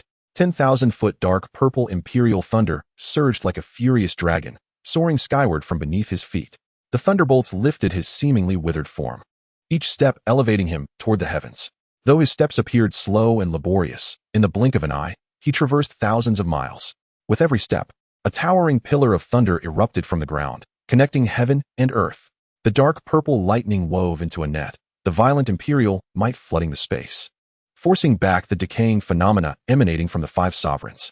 Though his appearance remained aged, at this moment, his aura surged like an ancient volcano on the verge of eruption. Unstoppable. Jieshao, even facing death, you still attempt to wield your tongue. Today, I shall extract your imperial bones and refine your soul. One of the sovereigns, resembling a colossal demon and wielding a massive white-boned spear, was the most ferocious, rushing forth with the intent to tear apart the starry rivers, poised before Jiang Mu. The white-boned spear, entwined with the wails of countless tormented souls, bore down with the might to shatter eternity, aimed directly at his head. The space beneath it began to fracture inch by inch. Closer, even closer. The demon sovereign's eyes gleamed with greed and cruelty, convinced that this strike would severely wound or even tear apart this dying emperor's body. However, just as the spearhead was about to touch the white-haired crown, a withered, wrinkled hand was casually raised upwards. Clang! The resounding clash of metal reverberated throughout the universe. The spear, capable of shattering stars, was effortlessly held aloft by that frail hand. The violent malice and dark purple imperial thunder erupted where the spear met the palm, annihilating the space, tearing it apart into a web of darkness. Jiang Mu slowly raised his head, and within his murky gaze, a spark of purple light capable of incinerating the heavens suddenly ignited. I, the Emperor, am not dead. His emaciated form instantly straightened as if inflated, his withered muscles bulging, and his sparse white hair transformed into a thick, dancing storm of purple lightning. A surge of vitality, more potent than in his prime, erupted forth, as if transcending time itself with an immense, unparalleled imperial might. Not dead. Crack. The skeletal fingers suddenly clenched. The sturdy, immortal white bone weapon, entwined with endless vengeful souls, was crushed like decayed wood. Countless shards, shimmering with the brilliance of laws, shot forth, carrying the astonished gaze of the demon sovereign, scattering like falling stars. With a punch, no embellishments, only the purest, most ferocious, destructive force, converging the essence of imperial law and dark purple thunder. A concentrated beam of violet radiance, akin to the primordial thunder that heralded the creation of the world, instantaneously pierced through the fabric of space, penetrating the distorted head of the troll sovereign. Twisted in sheer terror, Blood of the Emperor erupted like a volcanic eruption, mingling with fragments of platinum bones and brain matter, splattering across the celestial dome of the red dust realm under the dim, purple lightning. The headless behemoth of a demon stood momentarily, only to collapse with a resounding crash as if its essence had been drained. Silence. A deathly stillness enveloped the scene. The sinister grins on the faces of the remaining four sovereigns froze instantaneously, morphing into expressions of sheer horror and disbelief. Their momentum came to an abrupt halt, as though an invisible hand had seized them by the throat. A magnificent vitality? Pinnacle power? No. This was unmistakably the harbinger of a second life. Impossible. Absolutely impossible. Without the elixir of immortality, how could one attain a second life? A trap. This is a trap. We have been deceived. Flee. Without a moment's hesitation, even neglecting to cast a glance at their companion's headless corpse, the four sovereigns erupted into a frantic escape, like startled birds, unleashing their full might. They tore through space, burning their essence, transforming into four desperate streaks of light that sought to escape into the cosmic abyss. Their speed was such that it left behind distorted remnants of space. In the face of the promised rewards, their lives took precedence. Those who lagged behind had already paid with their lives, meeting their demise. Chapter 94, The Ultimate Flanking Maneuver. Jiang Mu was momentarily taken aback. His intention had merely been to pierce the head and obliterate the soul, thereby leaving a usable corpse for the sub-ancestor Jiang Mu. Yet, this punch, imbued with the essence of rebirth, akin to a force that could crush rotting wood, obliterated not only the troll sovereign's head, but also the formidable spirit contained within, scattering it into a mist of blood and shattered bones. A fleeting sense of helplessness washed over him, only to be replaced by an even stronger exhilaration. The power of a second life was indeed incomparable to that of the first. Jiang Mu's excitement surged, his gaze becoming piercing. His eyes blazed with a radiance akin to the sun, acutely perceiving the torrent of Emperor Dao essence within him that surged forth more vast and pure than during his peak. Above him, the halo of fate representing the great Dao blazed with newly intensified brilliance, more solid and resplendent than before. The imperial might surging like a tangible tide sweeping across the cosmos. The myriad shackles, previously loosened by the collapse of the Emperor's Dao traces, were now reconstituted and suppressed by the newly invigorated and more formidable will of the Emperor Dao. The ominous phenomena that had pervaded the heavens and the earth dissipated entirely, as the universe regained clarity, as if an invisible hand had smoothed out all wrinkles in an instant. Jiang Mu was resolute in ensuring that the sovereigns of the Forbidden Zone would not escape unscathed, and he was fully prepared. Want to flee? Too late. There was no flicker of lightning in his eyes. His very being was the embodiment of calamity. Countless pillars of thunder, as thick as mountains, transformed from mere static supports into soul-chasing, annihilating thunder dragons. These thunder dragons tore through the sky with a speed that transcended the very concept of space. Imbued with the primal essence of chaos that purged the world during creation, the divine retribution of thunder. This inverted sea of thunder now enveloped nearly the entire celestial dome of the red dust realm, its scale and might rendering all witnesses utterly bereft of their senses. It was the purest, ultimate manifestation of destructive will. Even the residual might that emanated from its existence compelled countless beings to prostrate themselves, their hearts quaking in terror, losing all courage to lift their heads. The observation formations of the various sacred lands operated frantically, their patterns flickering erratically, as the elders overseeing the formations turned pale, straining with all their might to capture even a glimpse of the indistinct scenes above the sea of thunder. In the very center of this ocean of thunder, symbolizing absolute annihilation, a figure stood with hands clasped behind his back, his purple hair billowing. He was the sovereign of thunder, the embodiment of destruction. His towering form seemed to stretch across the eternal azure sky, casting a shadow of death over all entities that dared to offend the imperial might. No, Emperor Jie, spare me. I possess earth-shattering secrets. I am unwilling. After 10,000 years of concealment, despairing howls, pleas for mercy, and unwilling roars intertwined with the thunderous roars, reverberating through the clouds and shaking the stars. This was the final echo of the sovereigns of the Forbidden Zone, ensnared by the entwining thunder dragons. Boom, boom, boom. The four resounding explosions, deep enough to shatter the void, reverberated continuously. Three terrifying auras, capable of dimming the star realms, extinguished abruptly like snuffed candle flames. The mountains of corpses and seas of blood that had shrouded the celestial dome, alongside the lamentations of myriad spirits, evaporated in an instant, as if consumed by a blazing sun. In their stead fell a rain of light, imbued with boundless essence and shattered principles. along with the imperial blood that radiated an immortal glow yet bore the scent of decay. These remnants from the sovereigns of the Forbidden Zone poured forth as a deadly temptation, cascading toward the mountains and lands of the Red Dust Realm. In that moment, countless dormant powerful beings, along with greedy cultivators, surged toward the fallen points of light and imperial blood like sharks scenting blood. For them, even a mere sliver was an unparalleled opportunity capable of defying fate. Only those ancient and profound lineages of the myriad races, through the ancient mirrors of the sacred lands or bloodline sensing, glimpsed the fleeting yet resplendent imperial might of the Second Life Emperor within the Sea of Thunder. Stirring a tidal wave of emotions within their hearts, Emperor Jie has achieved a second life. His apparent death was merely a ruse to lure the sovereigns of the Forbidden Zone. This emperor is truly extraordinary. Emperor Jie's life, both before and after his ascension, is filled with legendary splendor.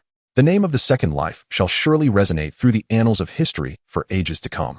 I, an old soul who has witnessed multiple eras, bore witness to the emergence of the Forbidden Zone and the death of Emperor Ling Tian. Now, to witness the second life emperor, I have no regrets in death. Observing the battle of emperors has brought me immense insight, as if I have taken a step further. Without the suppression of the emperor, I too might have had the chance to attain the Tao of the emperor. Alas, how lamentable. The years to come shall likely be even more stable. Will Emperor Jie erase a forbidden zone, paving a path unseen before? Not just within the Red Dust Realm. The impact of this battle is far too profound. Emperor Jie has defied death and achieved a second life, and the heavens are ablaze with excitement, while myriad races rejoice. Although the terrifying slaughter continues, the outcome seems no longer in doubt. 3 sovereigns of the Forbidden Zone have already fallen. The remaining 2 sovereigns took advantage of this gap to undergo extreme elevation, revealing their true forms, yet no one could ascertain which ancient emperors they once were.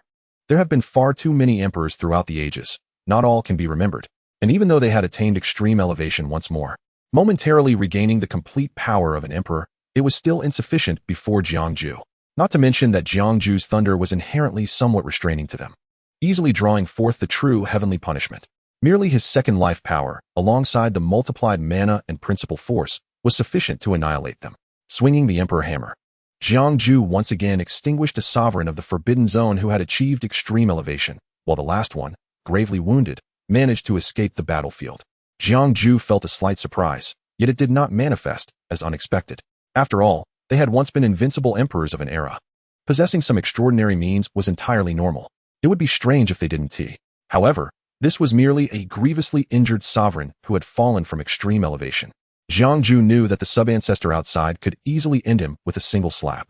Yet when Jiang Mu extended his consciousness, he discovered that the sovereign of the Forbidden Zone had crossed countless star realms, and Jiang Mu's figure was nowhere to be seen. Thus, Jiang Mu furrowed his brow, silently questioning, "Sub-ancestor, where have you gone?"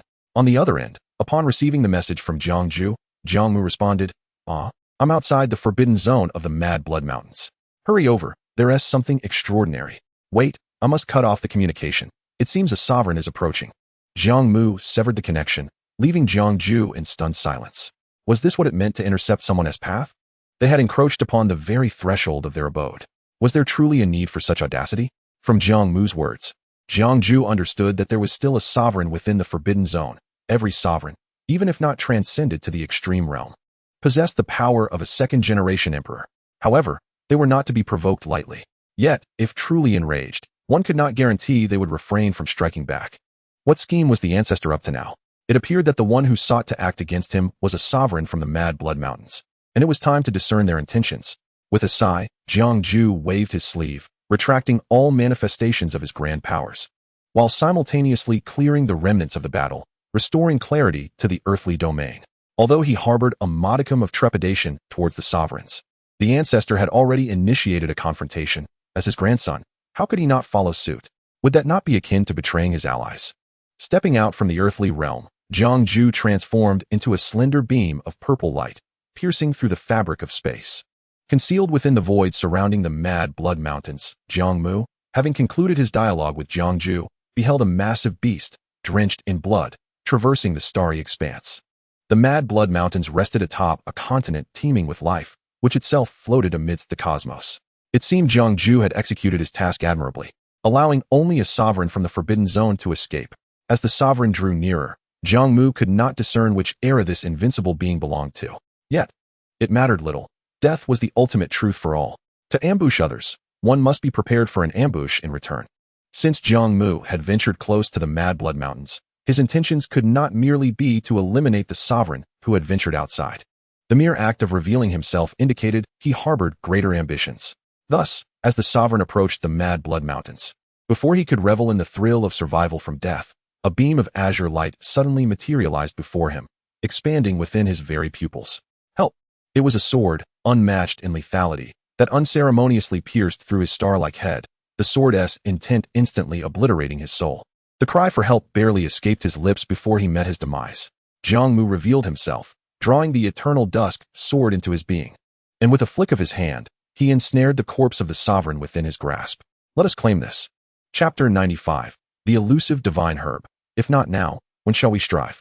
When Jiang Ju arrived in this starry expanse, he chanced upon the scene of Jiang Mu slaying the sovereign with a single sword strike.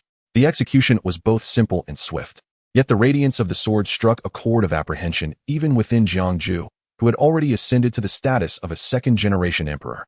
He cast a glance towards the nearby Mad Blood Mountains, which lay shrouded in a faint crimson hue, devoid of any signs of disturbance. Ancestor, did you not mention intercepting their path? Why have we come so far? Upon reaching Jiang Mu's side, Jiang Ju inquired telepathically. Jiang Mu gestured with his eyes. Do you see the Mad Blood Mountains below? Focus your senses. Heeding the words, Jiang Ju concentrated his spiritual awareness towards the depths of the Mad Blood Mountains. Despite the fact that it was a forbidden zone, possessing its own unique barriers that prevented deep probing without forceful intrusion, he could still perceive the general conditions of most areas. Before long, Jiang Ju detected a peculiar essence. It was not the Tao rhythm emanating from the sovereign, but rather a novel, vibrant Tao essence. Previously, when Jiang Ju had traversed the Mad Blood Mountains, he had not sensed anything extraordinary, but now, empowered, he was able to perceive an existence he had overlooked before. This aura was that of an immortal divine herb.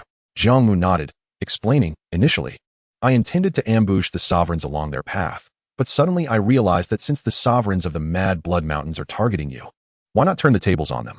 It seems there may be an immortal divine herb hidden within. Upon hearing Jiang Mu's explanation, Jiang Ju comprehended why Jiang Mu had summoned him. This was indeed a treasure of tremendous value, worthy of being hailed as one of the most precious items in existence. But, what of your intentions, ancestor? Do you mean to seize it? You once claimed that even self-slaughtering a sovereign could yield the power of a second-generation emperor. A shadow of worry flickered in Jiang Ju's eyes. Previously, he had dispatched several sovereigns with relative ease. If a second-generation emperor possessed such capabilities, who could withstand a sovereign that had transcended to the extreme realm? Shall we simply allow them to escape? Do not forget, they seek to eliminate you. Jiang Mu retorted with a glance at Jiang Ju, understanding the young man's cautious nature. He snorted disdainfully. A sovereign at the pinnacle of their realm is indeed formidable, but that does not imply that I, as the ancestor, am weak. The celestial path is about to open. They will not easily transcend to the extreme realm. Our demands are not excessive, since they wish to kill you. A single immortal divine herb as compensation should suffice, no? Moreover, do you not yearn to live a third life?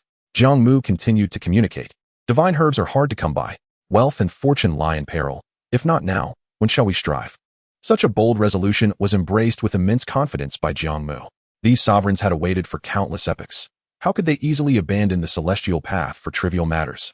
Thus, Jiang Mu wagered that the sovereign of the Mad Blood Mountains would not transcend to the extreme realm, even if they did. With Jiang Mu's current power derived from the 6 sacred bodies, combined with the emperor's weapon and Jiang Ju, he held absolute confidence in his ability to retreat unscathed. Since the completion of his 6 bodies, Jiang Mu had never truly unleashed his full strength in battle. Therefore, he was eager to discover whether he could contend with a sovereign from the Forbidden Zone when fully unleashed, and whether he possessed the potential to ascend the celestial path. Furthermore, should he miss the opportunity to ascend this time, allowing Jiang Ju to live another life would be incredibly beneficial. Perhaps they would await the celestial path together. The stronger Jiang Ju became, the greater his assistance to Jiang Mu. The prospect of living another life was indeed a tremendous temptation. Jiang Mu had not anticipated that the ancestor would consider his well-being. The path to a third life had eluded Jiang Ju thus far. The immortal divine herb was indeed the most reliable solution. Moreover, seeing the confident demeanor of his ancestor instilled Jiang Ju with a renewed sense of courage. Furthermore, Jiang Ju believed that the immortal divine herb would have been utilized by the sovereigns, such items, which could only yield effects once per person, would not be deemed excessively precious by those sovereigns who had already consumed them.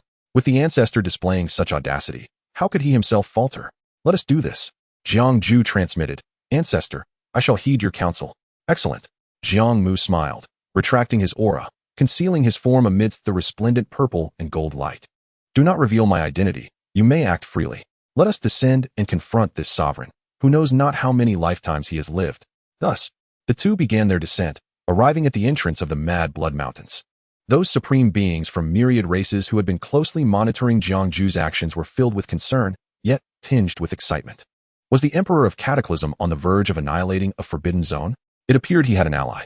One who had effortlessly slain a sovereign with a single sword strike. What was this ally's origin? Surely, they could not be an emperor. Some speculated that perhaps this was a forbidden being in alliance with the Emperor of Cataclysm. This was akin to two emperors breaching a forbidden zone. Could the Mad Blood Mountains withstand such an onslaught? The myriad beings were filled with anticipation, engaging in fervent discussions. In contrast, the entities of the forbidden zones observing this spectacle exchanged glances, their expressions a mixture of intrigue and apprehension. The emergence of the second emperor, Xianxiao, undoubtedly astonished many. Yet what left them even more bewildered was the presence of a forbidden being willing to traverse the blood-crazed mountains alongside him. This enigmatic entity, whose aura was on par with that of a supreme, raised questions about its true identity. Was it a supreme we had yet to behold, or a completely unmanifested taboo? The supremes of the blood-crazed mountains surely found themselves in a precarious position. This matter did not pertain to us. Our greatest concession was refraining from contending for the emperor's remains. With one less competitor, the stakes diminished. The beings of the forbidden zones harbored their own agendas and took on the role of mere spectators. From an external vantage point, the blood-crazed mountains resembled a labyrinth of towering peaks, perpetually shrouded in ethereal crimson mist, with the mountains themselves exhibiting an eerie red hue. Embedded within the mountains were numerous bizarre skeletal remains, and liquid of varying depths flowed like blood, saturating the air with a nauseating stench of decay and rot. It was as if the very essence of blood permeated the atmosphere, inducing an overwhelming sense of discomfort. As Jiang Mu and his companion entered this realm, they instinctively shielded themselves from the chaotic energies of the blood-crazed mountains. Although the sensation was negligible for the two, merely stepping into the periphery was an endurance test for ordinary beings. Below the threshold of the initial sage, one might be adversely affected merely by entering this domain. However, upon the arrival of these unexpected guests, the supremes of the blood-crazed mountains remained indifferent, neither rejecting nor welcoming them, allowing the duo to delve deeper. This forbidden zone effectively severed the majority of external influences. The deeper they ventured, the more pronounced this sensation became. Azu, this place can actually nullify the aura of the great Tao. My control over the power of destiny has weakened. Jiang Mu remarked, particularly aware of the shift. Jiang Mu responded, the forbidden zone operates under its own set of cosmic rules, obstructing the true powers of the great Tao. This is also why the Supremes can evade reckoning. Was this the manifestation of their unique paths, or did it stem from some deeper origin? As they delved into this forbidden territory for the first time, Jiang Mu was filled with curiosity, exploring every nook and cranny until they found themselves deep within the blood-crazed mountains. They attempted to traverse on foot, then took to the skies. However, the pressure they faced while airborne was magnitudes greater than that on the ground, intensifying as they approached the center. While the resistance felt like a gentle breeze to Jiang Mu and Jiang Ju, it was impossible for anyone beneath the Emperor's level to reach these depths. Moreover, the mountains were devoid of any life, an eerie silence enveloping the area. At the heart of the blood-crazed mountains stood a solitary stone abode, constructed from blood-red stones. Its spire-like roof crowned with a crude stone door and a square window, remarkably modest. Beneath the dwelling, a continuous stream of crimson liquid cascaded down, forming a blood waterfall that soaked into the earth below. Despite its simplicity, the structure emanated a terrifying aura that would likely overwhelm even a prospective emperor gazing up from the base of the mountain. This stone house exuded a unique resonance of the Tao, evoking both trepidation and intrigue in Jiang Mu and Jiang Ju, as they sensed it was the very source of the blood-crazed mountain's power. Yet, this seemingly unassuming dwelling appeared impervious to scrutiny. Jiang Mu made a tentative attempt, only to have his consciousness ruthlessly devoured, leading him to shake his head in defeat. Perhaps brute force may breach this barrier, Jiang Ju suggested, undeterred by the failure. Channeling his soul power, he leapt skyward under immense pressure, determined to unveil the secrets of the stone house, but ultimately returned with a huff, his expression unchanged. Azu, this wall is remarkably hard. What kind of stone is it? It's giving me a headache. He complained to Jiang Mu in private. Jiang Mu pondered. A second emperor's soul power cannot penetrate this? What manner of entity is this stone abode? Yet, he remained convinced. Perhaps the supreme of the blood-crazed mountains resides within. Chapter 96. The master of the blood-crazed mountains, Xianxiaaudiobooks blood sovereign. Hard. Then let us see if it is harder than my sword. Jiang Mu retorted, a cold scoff escaping his lips as 6 strands of primordial essence intertwined, his aura surging rapidly. A long sword materialized behind him, ensnared in various hues of divine light, each strand resonating with its own distinct Tao rhythm. Jiang Mu was taken aback. In such a place, he had no doubt that Azu could effortlessly dominate him. What path has Azu embarked upon? Jiang Mu pondered, increasingly intrigued. As Jiang Mu's aura shifted, the surrounding space trembled, and an ominous phenomenon emerged. From within the stone abode came a prolonged, deep sigh. Fellow Taoists, why must you go to such lengths? Why must we? If you question our motives, then why do you persist in feigning ignorance? I had thought the supreme of the blood-crazed mountains was mute. Jiang Mu shot back without hesitation at the sudden voice. The blood-crazed mountains trembled momentarily before settling into silence. A remarkable emperor, reborn in the second life, does indeed believe himself invincible? The voice, tinged with mockery, continued. Were it not for my constraints, a mere palm would suffice to obliterate you. Yet, this companion of yours possesses some intrigue. Who is this unrivaled being from a bygone era? In the eyes of this voice, Jiang Mu's bravado appeared as mere posturing. Though a second emperor was formidable, in the forbidden zone, the supreme could reveal their true prowess. While the claim of obliteration might be exaggerated, given time, it was plausible that Jiang Mu could be slain. Come then, I stand here. If you possess the ability, show me. Jiang Mu suddenly brandished a massive hammer, the mark of Tianxin manifesting, thunder resonating, his demeanor defiant. Being looked down upon by a mere voice was indeed a blow to his pride, but fortunately, no one bore witness to this indignity, sparing him some semblance of dignity.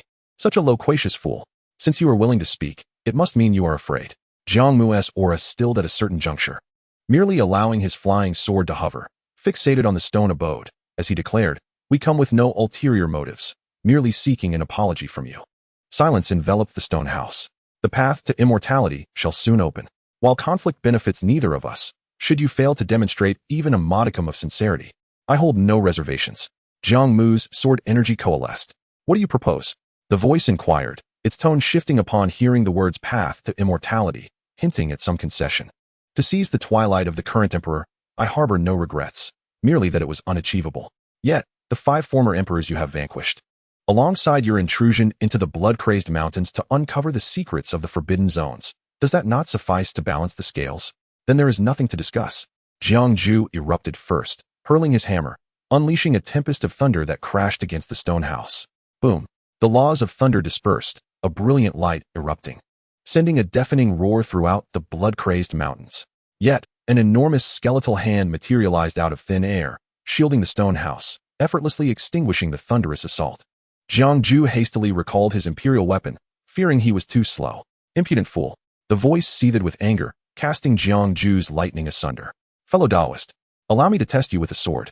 Jiang Mu's eyes sparkled as he seemed to uncover a revelation. The defensive capabilities of the stone house were likely lacking, and the skeletal hand was surely the means of the supreme of the blood-crazed mountains. Wait, a voice proclaimed, to the victor belong the spoils. Since it appears I have miscalculated, my friend, pray tell your demands. In the presence of Jiang Mu, the lord of the wild blood mountains seemed to extend an equal measure of respect, a stark contrast to his previous address towards Jiang Mu.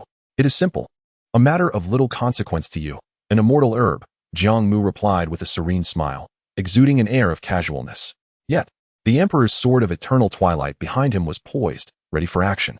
After a moment of silence, the voice responded, the immortal herb can be provided. However, for every question you pose, I reserve the right to abstain from answering certain inquiries. Jiang Mu acquiesced. Very well, present the immortal herb first.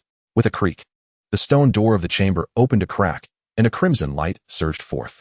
Jiang Mu promptly summoned his magical energy, drawing it towards himself. Grasping it in one hand, the red glow dissipated. Before him lay the immortal herb, encapsulated within a small realm, a resplendent crimson lotus, vibrant and lush, resembling a towering tree, its divine aura radiating in all directions. This was one of the 5 immortal herbs, the blood ash lotus. Confirming its authenticity, Jiang Mu and Jiang Mu exchanged a brief glance before securing it. Jiang Mu raised his head. Since you are so forthcoming, let us dispense with the pleasantries. May I inquire your name? The voice revealed a hint of surprise. Is this truly a question? Indeed. Once, the common folk referred to me as the Blood Emperor of Burial Mountains. Now, you may call me the Lord of the Wild Blood Mountains, the Blood Sovereign of Burial Mountains, Blood Emperor of Burial Mountains. Jiang Mu and Jiang Ju pondered momentarily, seeking to unearth a figure from history, but found no recollection. This was undoubtedly an entity of great antiquity. Why do you shy away from revealing yourself? Another silence ensued. And after a considerable pause, the Blood Sovereign of Burial Mountains replied, to conceal oneself is to seek survival. It was well known that even a divine source could not imprison an emperor. But it was evident that the stone chamber was linked to the stasis of a supreme being's life. What manner of structure is this stone chamber? I have nothing to divulge. The Blood Sovereign chuckled coldly. Ah, my friend, it seems you possess scant knowledge of worldly affairs. What is your name? Jiang Mu replied candidly. I attained enlightenment rather late. What of it? As for my name, you shall learn it in due course. Shouldn't I be privy to the nature of this stone chamber? With the Blood Sovereign of Burial Mountains now questioning his identity, Jiang Mu felt uncertain. The tone of the Blood Sovereign suggested he ought to be aware of the chamber's significance. However, Jiang Mu was indeed in the dark. A revelation that underscored his position of weakness. It appeared that the more questions he asked, the more suspicion the Blood Sovereign harbored towards them, and the less apprehensive he became. Initially, Jiang Mu was merely feigning ignorance. If exposed, the Blood Sovereign might very well turn hostile. Now that his objective had been met, Jiang Mu was disinclined to stir further trouble. Thus he decided to pose one final question before departing. May I inquire how many lifetimes you have lived? What? Do you wish to gauge my worth? The Blood Sovereign responded bluntly. To speak the truth, not many, merely 6 lifetimes. Care for a duel? Not many. Jiang Mu and Jiang Ju were taken aback. If the Blood Sovereign spoke without embellishment, it was indeed a terrifying prospect. Chapter 97. This is the heart of a supreme being. I require merely an immortal herb. What benefit would a battle with you bring? Noticing the Blood Sovereign's voice was frigid, imbued with a martial spirit, Jiang Mu shook his head and smiled. Living through 6 lifetimes is indeed remarkable and grants you the right to contend with me. Yet, I believe you two would not wish to squander your life on such trivial matters. You would not, and neither would I, since our fates are now intertwined. Let us not intrude upon one another. With that, Jiang Mu stowed away the sword of eternal twilight, cast a final glance at the stone chamber atop the mountain, chuckled softly, and turned to depart.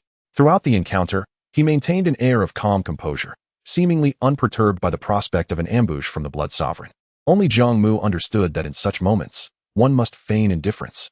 A sovereign who has lived 6 lifetimes would be a fool to dismiss the threat. Yet, Jiang Mu was wagering that the Blood Sovereign would hesitate to strike. Even if he did, Jiang Mu had confidence in his ability to abandon Jiang Ju and escape unscathed. Seeing this, Jiang Ju hastily followed suit. The Blood Sovereign remained silent. Yet both Jiang Mu and Jiang Ju sensed an inexplicable gaze lingering upon their backs until they had completely vanished from sight. Very well, just an immortal herb. It holds no value for me anymore. Let them have it. With one less uncorrupted imperial corpse, he hoped it would not significantly hinder his path to immortality. The Blood Sovereign found Jiang Mu inscrutable, sensing his uniqueness, capable of traversing the world despite divine retribution, yet perceived him as naive, akin to a newly born taboo. Ultimately, the Blood Sovereign chose to retreat into silence. To act against the Emperor of the Celestial Heavens was indeed a miscalculation on his part. He had not anticipated that the other could navigate through 2 lifetimes, backed by a sovereign figure. Initially, the Blood Sovereign had believed that the demise of those sovereigns would suffice to settle matters. Thus, he had watched them perish without intervening, harboring a sense of guilt. It could be said that he underestimated the ambitions of Jiang Mu and Jiang Ju. After all, he possessed an immortal herb. Had he not, Jiang Mu might not have dared to venture so deeply. As a supreme being, the Blood Sovereign was one who could both gain and relinquish. In this pivotal moment, he would not jeopardize the greater for the lesser. The immortal herb was merely one of the instruments with which he commanded these sovereigns of a bygone era. Without sufficient benefits to offer, even as a 6-lifetime emperor, how could he expect these once invincible sovereigns to align themselves with him and act on his behalf? Now that all the sovereigns of the Wild Blood Mountains had perished, only the Blood Sovereign remained, rendering the immortal herb practically obsolete. Ironically, the Blood Sovereign felt a sense of frustration. Over 100,000 years ago, the Wild Blood Mountains had been forcibly invaded by a true demon emperor. Although that emperor had only lived 1 lifetime, he was extraordinarily powerful, rivaling even some ordinary 2-lifetime emperors in martial prowess. Now, with the current emperor and taboo beings joining forces to invade, the Blood Sovereign found himself akin to a lonely elder in an empty nest. Time and fate are inscrutable. Luck is an enigma that defies understanding. The blood sovereign's sigh echoed through the wild blood mountains. Meanwhile, Jiang Mu and Jiang Ju strolled leisurely to the periphery of the wild blood mountains, suddenly sensing an intense surge of magical energy. Jiang Mu immediately accelerated, fleeing the confines of the wild blood mountains at full speed. "Yazu, wait for me," Jiang Ju exclaimed, his expression shifting dramatically as he summoned lightning beneath his feet to give chase. Throughout their journey, Jiang Mu remained silent, strolling nonchalantly, while Jiang Ju pondered the strength of his peer, the Yazu, who dared to confront a six-lifetime sovereign without a flicker of fear. Yet now, it seemed the Yazu too harbored some trepidation of their own. Finally, they escaped the boundaries of the wild blood mountain's prohibitive attributes, entering the cosmic expanse of the universe. Turning back to gaze at the wild blood mountains, Jiang Mu felt an overwhelming sense of awe. "Jiang Ju, we truly are fortunate," he exclaimed, astonished. "Why such a lament?" "Yazu, it seems the blood sovereign was also wary of you," Jiang Ju remarked, somewhat puzzled. "Even if a battle were to ensue, he may not necessarily be our match." Jiang Mu did not respond to Jiang Ju's query. Instead, he countered, "Did you not engage him? What was your impression?" After a moment of contemplation, Jiang Ju replied, "The blood sovereign of Burial Mountain is exceedingly formidable. In a one-on-one confrontation, I would undoubtedly be at a disadvantage. Even if the blood sovereign does not transcend to the extreme realm, I am still highly likely to meet my demise at his hands." Jiang Mu had previously mentioned that Jiang Ju could act freely, thus he assumed the role of a reckless emperor to test the blood sovereign of Burial Mountain. This way, Jiang Mu would not need to intervene, preserving his own cards and maintaining an aura of intimidation. Jiang Mu shook his head, stating, "It is not a matter of possibility, but rather certainty. The blood sovereign fears me, not only because he cannot see through my true nature, but also because eliminating us offers him no advantage. In fact, it would be detrimental to him, making it an unwise endeavor. He would never engage in actions that incur small losses for greater risks. That is the nature of a sovereign." With a hint of resignation, Jiang Mu continued, "If war were to truly break out, I cannot predict my survival, but your death would be inevitable." Upon hearing this, Jiang Ju felt a twinge of fear. He inherently trusted Jiang Mu's judgment. After all, had he not witnessed the blood sovereign of Burial Mountain dismiss him so casually in the Blood Madness Mountains? Fortunately, although there had been some misjudgment regarding the opponent's strength, the overall assessment remained intact, and they had acquired the elixir of immortality. Jiang Mu sighed, feeling a sense of relief. He was uncertain about the true strength of the power to reverse 6 lives. However, based on his probing, it was clear that even without transcending to the extreme realm, it would not be weak by any measure. Initially, he thought the existence of the reverse life emperor, who could reverse 5 lives, was already astonishing. Yet he discovered the existence of those who could reverse 6 lives. He wondered if even more extraordinary beings might exist. Jiang Mu was unsure. He only knew that he could not afford to recklessly venture into forbidden territories for the time being. Even in his current state, he felt an immense pressure. If the path to immortality were truly to open, could he contend with these sovereigns? Jiang Mu realized his urgent need to grow stronger. Although he had already surpassed the emperor level, he still paled in comparison to these ancient beings who had lived for countless ages. Moreover, those capable of reversing 5 or 6 lives undoubtedly possessed terrifying strength and means. Jiang Mu shared the pros and cons with Jiang Ju, who wholeheartedly agreed. Expressing his own need to diligently cultivate, having only just stepped into the second life and needing to solidify his realm. Although they had not encountered the true form of the blood sovereign of Burial Mountain, the experience had opened their eyes, leading them to decide to lie low and develop gradually. With the elixir of immortality, blood ash red lotus in hand, Jiang Ju had already attained the capability to reverse 3 lives. In the years to come, he could cultivate while seeking the path to reverse 4 lives. Thus, the two parted ways. Naturally, by this stage, Jiang Mu's whereabouts had become known to Jiang Ju, albeit only to him alone. The myriad beings of the universe were all focused on the starry sky, and perhaps there were certain forbidden zones as well.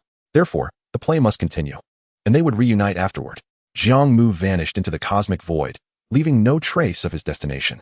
Meanwhile, Jiang Ju steeled himself. Even in the dire circumstances of the Blood Madness Mountains, he must uphold the dignity and demeanor befitting an emperor before the myriad beings. The Emperor of the Skies returned, treading upon myriad paths, while the true events that transpired deep within the Blood Madness Mountains remained shrouded in mystery, beyond comprehension. Yet, the myriad beings continued to chant the name of the Emperor of the Skies, celebrating his return to the second life and the addition of 20,000 years to his lifespan. Only those proud youths preparing to contend felt the weight of despair.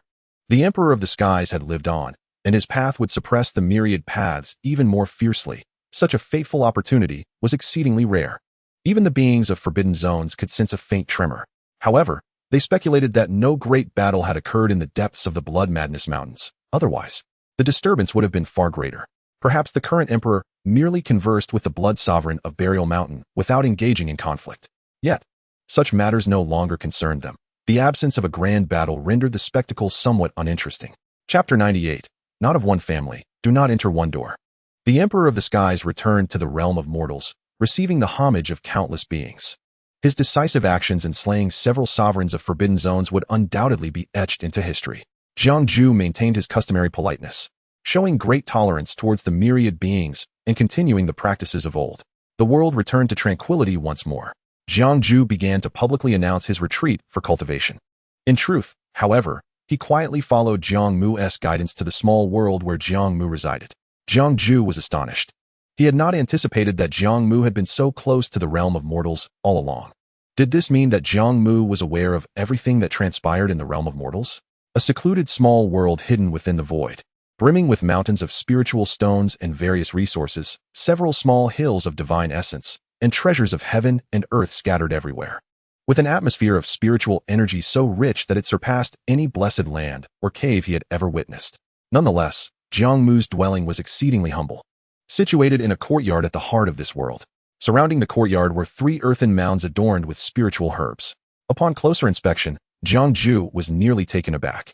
Before the mounds stood 3 stone tablets, one inscribed with the grave of the Emperor Ling Tian, Yin Lingyun, another with the grave of the true demon emperor, Ji Bixing, and the last simply bearing the name Pu Binhong. Jiang Mu recognized the first 2 figures from ancient texts, but it took him some time to recall the last name, which belonged to a legendary figure from the era of the Empress Xianxiao, the great accomplishment of sword heart and Tao body. It was understandable for the Emperor Ling Tian, Yin Lingyun, to be interred here, given that the Jiang family's historical records were quite detailed and had never been interrupted. Jiang Mu was well aware of the illustrious deeds of the ancestor. Yet, the connections of the latter two to Jiang Mu left Jiang Mu in a state of shock. How many secrets about the ancestor remained unknown to him? Thus, after surveying the surroundings, Jiang Mu stepped into the courtyard. Inside, Jiang Mu was perusing books. And in the modest courtyard stood a translucent divine essence pillar, towering over a small girl of about 4 or 5 years, who lay in peaceful slumber, her cherubic face radiating tranquility and charm. Yin Jiner had indeed grown somewhat since their last encounter. The divine essence was not invincible. It could not truly grant eternal life. But the passage of time within its confines was significantly slower than in the outside world. Welcome, take a seat. No need for formality. Consider this your home, Jiang Mu said, putting away his book and laying out a feast of fine wines and dishes, smiling as he added. This banquet is to celebrate your return to the second life. It is certainly not too late. Not late at all. Not late in the slightest, Jiang Mu replied. His emotions complex as he sat down, first expressing his gratitude to Jiang Mu before curiously inquiring, who is sealed within this divine essence? Is it a descendant of the ancestor? Jiang Mu chuckled softly. Of course not. Do you think I would have descendants? She is the sole offspring of the Emperor Ling Tian, Yin Lingyun, named Yin Jiner. Indeed, she is also a symbol of good fortune. I see, Jiang Mu said, realization dawning upon him. Not having lived through that era, his understanding of that history was limited to the texts he had studied. The ancestor had connections with so many illustrious historical figures. How had he accomplished such feats? Did your path not require the same as those of the beings of forbidden zones? Their previous encounters had been brief, with much time spent dealing with the sovereigns of forbidden zones, leaving many questions unasked. Jiang Mu was genuinely intrigued by Jiang Mu. No rush, take your time. Whatever you wish to know, I shall divulge, Jiang Mu replied. Some matters were indeed necessary for Jiang Mu to keep discreet, but revealing them to Jiang Mu was of no consequence. Thus began a dialogue filled with Jiang Mu's insatiable thirst for knowledge. Aside from the core of Jiang Mu's existence, which remained an unfathomable mystery of immortality, everything else could be shared with Jiang Mu. As Jiang Mu sought the assistance of Jiang Mu, he hoped that Jiang Mu could discreetly mobilize the cultivators of the Jiang family to search for the innate holy body Tao embryo, the primal chaos holy body, and the innate Tao embryo physique. After all, beings possessing these rare attributes could be concealed in the most obscure corners of the universe, and perhaps luck would favor them with an encounter. Jiang Mu, it seemed, had always been blessed with remarkable fortune. Furthermore, should both of them ascend the so-called immortal path, the legends claim that immortals are ageless. Thus, the secret of their longevity would no longer remain concealed. Naturally, such matters are not easily predicted.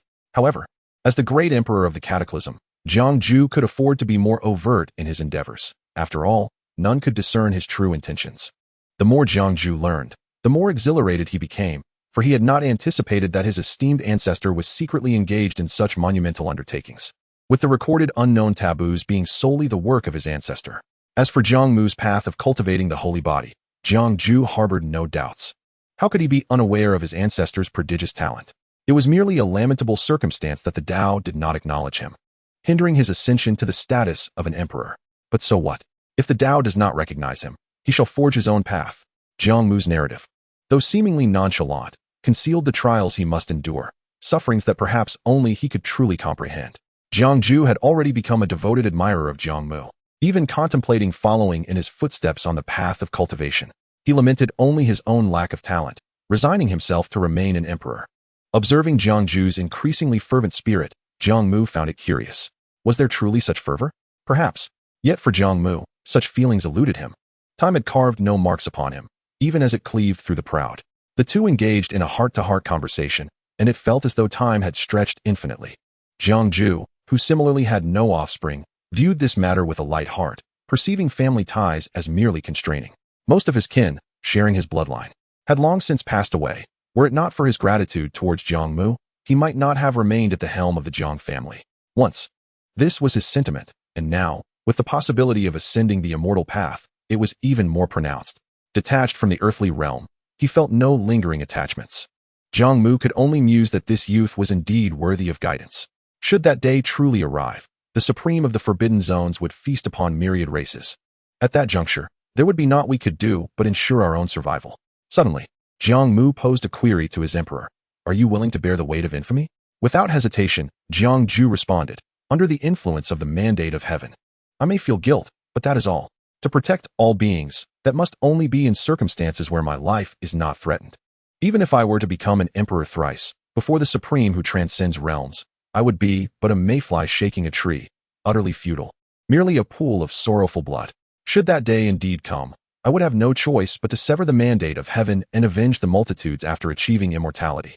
Jiang Mu commended him. Your resolve is commendable. Jiang Mu humbly replied. It is all thanks to my ancestors' teachings. Chapter 99. No worries in the second life.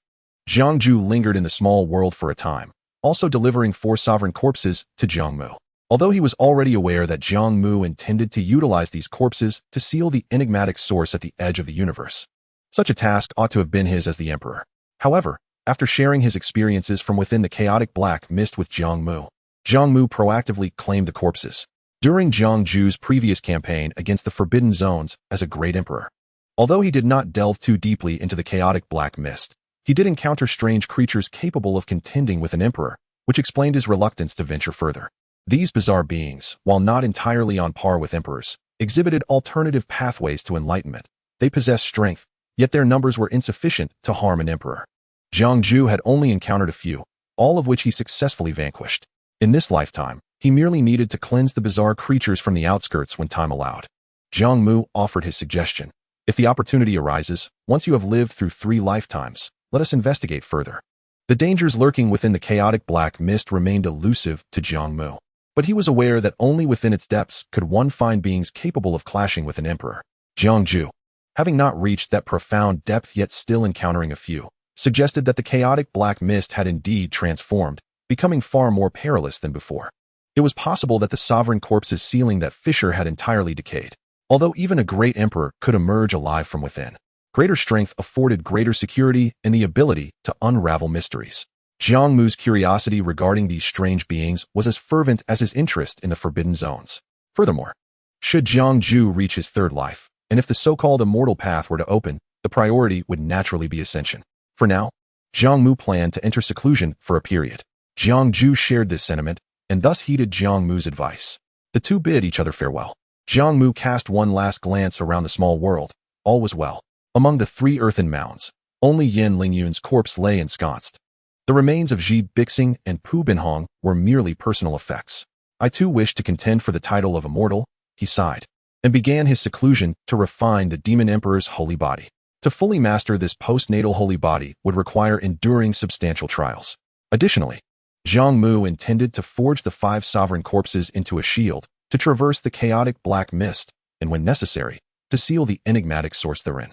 Tom was not on his side. The great emperor of Cataclysm had lived through 2 lifetimes. The myriad races now had no choice but to comply with his ways. With at least 20,000 years of suppression ahead, and with Jiang Ju's longevity, the intensity of his suppression over all paths would only grow. Even if he were to perish in his second life, the next contest for the mandate of heaven might be an eternity away. For those with unparalleled talents, this was a profound suffering. The myriad beings of the world held diverse attitudes towards the great emperor of Cataclysm. Yet, Jiang Ju remained unaffected, acting according to his own nature, occasionally surveying the world, waging war against bizarre creatures, entering seclusion, or engaging in conversation with Jiang Mu, his esteemed ancestor. With the forbidden zones remaining undisturbed, this lifetime was immensely gratifying for Jiang Ju, who could be said to truly look down upon the world, invulnerable and carefree. This emperor had granted Jiang Ju great joy. As 25,000 years slipped by, he entered his twilight years.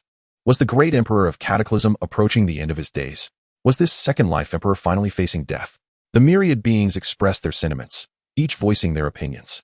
Frankly, for the vast majority of cultivators who could not ascend to the pinnacle, the longevity of the great emperor of Cataclysm was of no concern. Rather, they hoped that this formidable emperor would continue to thrive. Such a powerful emperor could instill fear in the rulers of the forbidden zones. Moreover, the great emperor of Cataclysm treated all beings equitably, making him a paragon of virtue among emperors, fostering the prosperity of myriad races. However, for those supreme beings in pursuit of higher paths, the great emperor of Cataclysm was an obstacle. How many brilliant prodigies had faltered at the final step, unable to contest for the mandate of heaven, becoming mere remnants? Some discontented, unparalleled prodigies sealed their divine origins, yearning for the day when the great emperor of Cataclysm would finally pass. Today, had that day truly arrived? The great emperor of Cataclysm's path appeared to be faltering. Having lived longer in this life than the last, surely he had reached his limit? The prodigies, suppressed for over 40,000 years, awaited with bated breath. Would the rulers of the forbidden zones dare to strike against the aged great emperor of Cataclysm? Jiang Mu emerged from seclusion, arriving discreetly at the Jiang family within the mortal realm. Deep within the Jiang family estate, the familiar surroundings have undergone a dramatic transformation, rendering only faint echoes of their former selves. In the ancient pavilion atop the peak, Jiang Ju has once again aged into an old man. Yet he still possesses the vigor to undertake the labor of roasting meat for Jiang Mu. Their breaths are barely perceptible, resembling ordinary mortals, an elderly man and a youth. "Oh, Azu, I have grown old," he muses, "while your visage remains unchanged and your essence unweakened. To what heights have you ascended in your cultivation?" As he tends to the meat, Jiang Ju expresses this with a tinge of helplessness. Truly enviable. In the external realm, he commands an imposing presence as an emperor. Yet before Jiang Mu, he retains an air of childlike innocence. "I cannot say for certain. Perhaps I stand on par with the 3rd or 4th generation of emperors," Jiang Mu estimates, though it is a modest assessment, for after another 25 millennia, despite Jiang Ju's failure to procure the necessary sacred body, Jiang Mu has nonetheless successfully perfected the demon emperor's sacred body, achieving the completion of the 7 bodies. Though the journey was fraught with suffering, the rewards rendered the pain worthwhile. Regarding his actual combat prowess, Jiang Mu remains uncertain due to a lack of real conflict. "With me alongside, we are a 3rd-generation emperor and a 4th-generation emperor. Surely we can vie for supremacy when the path to immortality opens," Jiang Ju ponders aloud, seemingly weighing their strengths. "But when exactly will this path to immortality open? I cannot discern any signs," Jiang Mu admits. "It should be within 100,000 years, as we have only traversed half that span. After all, this information was gleaned from the ancient Emperor Tai Jiang, and I cannot ascertain its accuracy. It shall not be long now. The supreme beings of the forbidden zones can endure, but those rulers cannot hold out much longer." This conclusion arises from the lingering presence of forbidden energies in the mortal realm. It is not the supreme beings who are watching, but the rulers themselves. Clearly, some of these rulers are unable to wait any longer and have begun to covet Jiang Ju, this aging 2nd-generation emperor. Although a 2nd-generation emperor is indeed a valuable asset, the rulers of the forbidden zones are also wary of Jiang Mu, this unknown taboo, which is why they have refrained from taking action and are merely observing, perhaps in the midst of a difficult decision. I hope so. I doubt I can live to see the 4th generation. I certainly do not wish to be forged into a weapon by you. Handing a perfectly roasted piece of prime emperor-grade demon dragon meat to Jiang Mu, Jiang Ju scoffs. What? Is being forged into an emperor weapon beneath your dignity? Jiang Mu replies with a sly smile, his youthful spirit momentarily surfacing. After all, you have no descendants. Allowing your body to waste away would be a shame. Not to mention, your emperor weapon will ultimately belong to me. Who knows? I might even take you along to achieve immortality. That may be true. Having Azu by my side would not be so bad, Jiang Ju concedes. Throughout their time together, he understands the infinite possibilities that Azu represents. Should he fail to await the path to immortality, such an outcome might not be so dismal after all. Countless emperors and ancient sovereigns have spent their lives in vain, unable to uncover even a fragment of the word immortal. If Jiang Ju's body were to ascend alongside Azu, it would surpass the majority of invincible beings. As the two continue to roast dragon meat and engage in light conversation, Jiang Mu finally hands Jiang Ju the undying divine medicine, the blood ash red lotus, which he has been nurturing closely. Under conditions of generous resources, the blood ash red lotus can bloom for 10,000 years and bear fruit for another 10,000. It produces but a single lotus fruit, which, if left unpicked, will remain on the plant indefinitely. The sole drawback is that it will enter a period of dormancy, requiring tens of thousands of years before it can once again yield fruit. Other immortal divine medicines share similar traits. They may be drained, but will not perish unless deliberately destroyed. Upon consuming the lotus fruit, Jiang Ju could extend his life for 3 generations. As long as the root of the blood ash red lotus remains intact, it will never truly perish. This is the essence of an immortal divine medicine. It is often sought after by its possessors in hopes of unraveling its mysteries and achieving longevity. Whether anyone has ever comprehended its true nature remains unknown to Jiang Mu. Yet he is aware that the blood ash red lotus demands considerable resources. Fortunately, Jiang Ju has amassed quite a fortune. Otherwise, Jiang Mu might have been left with nothing. Chapter 100. Nearly 50,000 years. Has the Emperor of Calamity departed? Even Jiang Mu has taken the time to study why the blood ash red lotus remains immortal. Given Jiang Mu's current level, fully understanding it is impossible, yet he has made some discoveries. The revelation is that the secret of the blood ash red lotus is inscrutable. One can only observe its form without delving into its essence. When probing with his consciousness, he encounters only an incomprehensible void filled with countless minute fragments. Akin to shimmering points of light, an aura of familiar divine medicine, yet yielding no answers. The immortal divine medicine remains shrouded in profound mystery. Or perhaps Jiang Mu believes he lacks the depth of understanding required to fully grasp the blood ash red lotus. Ultimately, clarity eludes him. Jiang Ju is in a similar predicament, perhaps even less insightful than Jiang Mu. Nevertheless, they both know that consuming it could grant them an additional lifespan. Time is of the essence. As he presents the fruit birthed by the blood ash red lotus to Jiang Ju, he rises to depart. While Jiang Mu remains seated in the ancient pavilion, his visit carries the intention of safeguarding Jiang Ju on his path, while also seeking to determine if he can hunt down any restless rulers of the forbidden zones. The more such resources, the better. As Jiang Ju consumes the lotus fruit and begins its refinement, the world once again witnesses various phenomena arising from his grand path.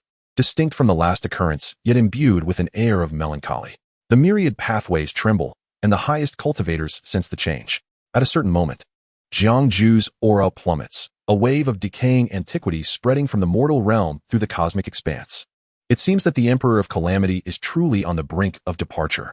50,000 years of existence. Is living out a second generation truly the limit? Although the prodigies of various races have been suppressed by this emperor, unable to grasp their fated glory, it must be acknowledged that the life of the Emperor of Calamity has been nothing short of legendary, with commendable achievements. Indeed, he was the least likely to ascend to emperorhood, yet he ultimately succeeded, surpassing previous generations and achieving a second life. In comparison, the preceding Emperor Taizong seems woefully short-lived, a tragic fate. 50,000 years cannot be compared to mere decades. Can one truly consider Emperor Taizong as a legitimate emperor? More malevolent than the rulers of the forbidden zones. Indeed, it is said he was slain by the sacred body or perhaps by a ruler of the forbidden zones. A true calamity for the realm, held in check by the rulers. Regardless, we ought to hold a reverent respect for the Emperor of Calamity. The myriad beings seem to silently bid farewell to his imminent departure, even those sealed prodigies who hope for Jiang Ju to clear a path for them. Ultimately, Jiang Ju is an emperor deserving of reverence from all beings. This time, it appears that the Emperor of Calamity has genuinely passed away. His grand aura has diminished drastically, akin to obliteration. Yet, having been present in the world for nearly 50,000 years, his path has exerted an overwhelming suppression on countless others. It is likely that without a span of 10,000 years, the myriad pathways will not awaken. The final remnants of Jiang Mu's waning aura resonate through the mortal realm. The imperial might sweeping across the world one last time. Alas, it is accompanied by a final, enigmatic sigh. The Emperor of Calamity has departed. In the depths of the Jiang family estate, a realm inaccessible to others, Jiang Mu has successfully refined the essence of the blood ash red lotus, but finds himself stalling at the final step. It is this delay that places him in a state of feigned death to the outside world. Certainly, Jiang Mu deliberately collaborated with Jiang Mu to ascertain whether they could provoke the emergence of a few sovereigns of the Forbidden Zones. The last 5 sovereigns had been fused by Jiang Mu into a weapon using heavenly materials and earthly treasures. While it was not an imperial weapon, its essence, imbued with the laws of the great Tao, and the fact that it was crafted from an imperial corpse, rendered its might comparable, if not superior, to that of an imperial weapon in certain respects. The sole drawback was its rapid depletion. Originally intended to seal the source of anomalies, Jiang Mu naturally did not refine it with excessive meticulousness. Should they acquire a few more sovereign corpses to forge weapons, Jiang Mu would certainly desire one. For traversing the chaotic black mist would be considerably safer with it. Thus, the two enacted their ruse, hoping to lure a sovereign of the Forbidden Zones. Ever since their foray into the Blood Frenzy Mountains, they had refrained from recklessly entering other Forbidden Zones, accepting that if they could not catch anything, it was no great loss. Yet, capturing a fish would be fortuitous. They awaited in silence, allowing the rampant auras to scrutinize the realm of mortals. Was there no supreme being? Jiang Mu concentrated, sensing no aura at the supreme level. Clearly, the supreme beings could perceive that something was amiss. Would the sovereigns of the Forbidden Zone still emerge to seize Jiang Mu's corpse? After nearly a century of waiting, Jiang Mu could hardly remain composed. Even the myriad beings believed the great Emperor Jie had perished, with only his profound traces exerting overwhelming pressure on all paths. Lo and behold, sovereigns of the Forbidden Zones had indeed emerged. Moreover, they hailed from different Forbidden Zones, manifesting within the celestial realms, their decaying auras sweeping across the starry rivers, eager to devour the lives of countless beings. Intriguingly, these sovereigns congregated in a particular expanse of starry sky, seemingly bound by some unseen constraint, appearing remarkably clustered. Jiang Mu was taken aback. He had not anticipated that these sovereigns of the Forbidden Zones would not covet Jiang Mu's corpse, but instead choose to wreak havoc upon the living. As he sensed the gathering sovereigns from various Forbidden Zones and traced their origins, Jiang Mu discerned they were from relatively minor Forbidden Zones. It was not merely a matter of territory, but rather that they exuded an aura far less terrifying than that of the Blood Frenzy Mountains, indicating a clear disparity among the Forbidden Zones. Thus, Jiang Mu conceived a possibility, a smile gracing his lips as he beckoned Jiang Mu. Great Emperor Jie, what do you say we split the 12 sovereigns evenly? Chapter 101, Alone Against 12 Sovereigns, 1.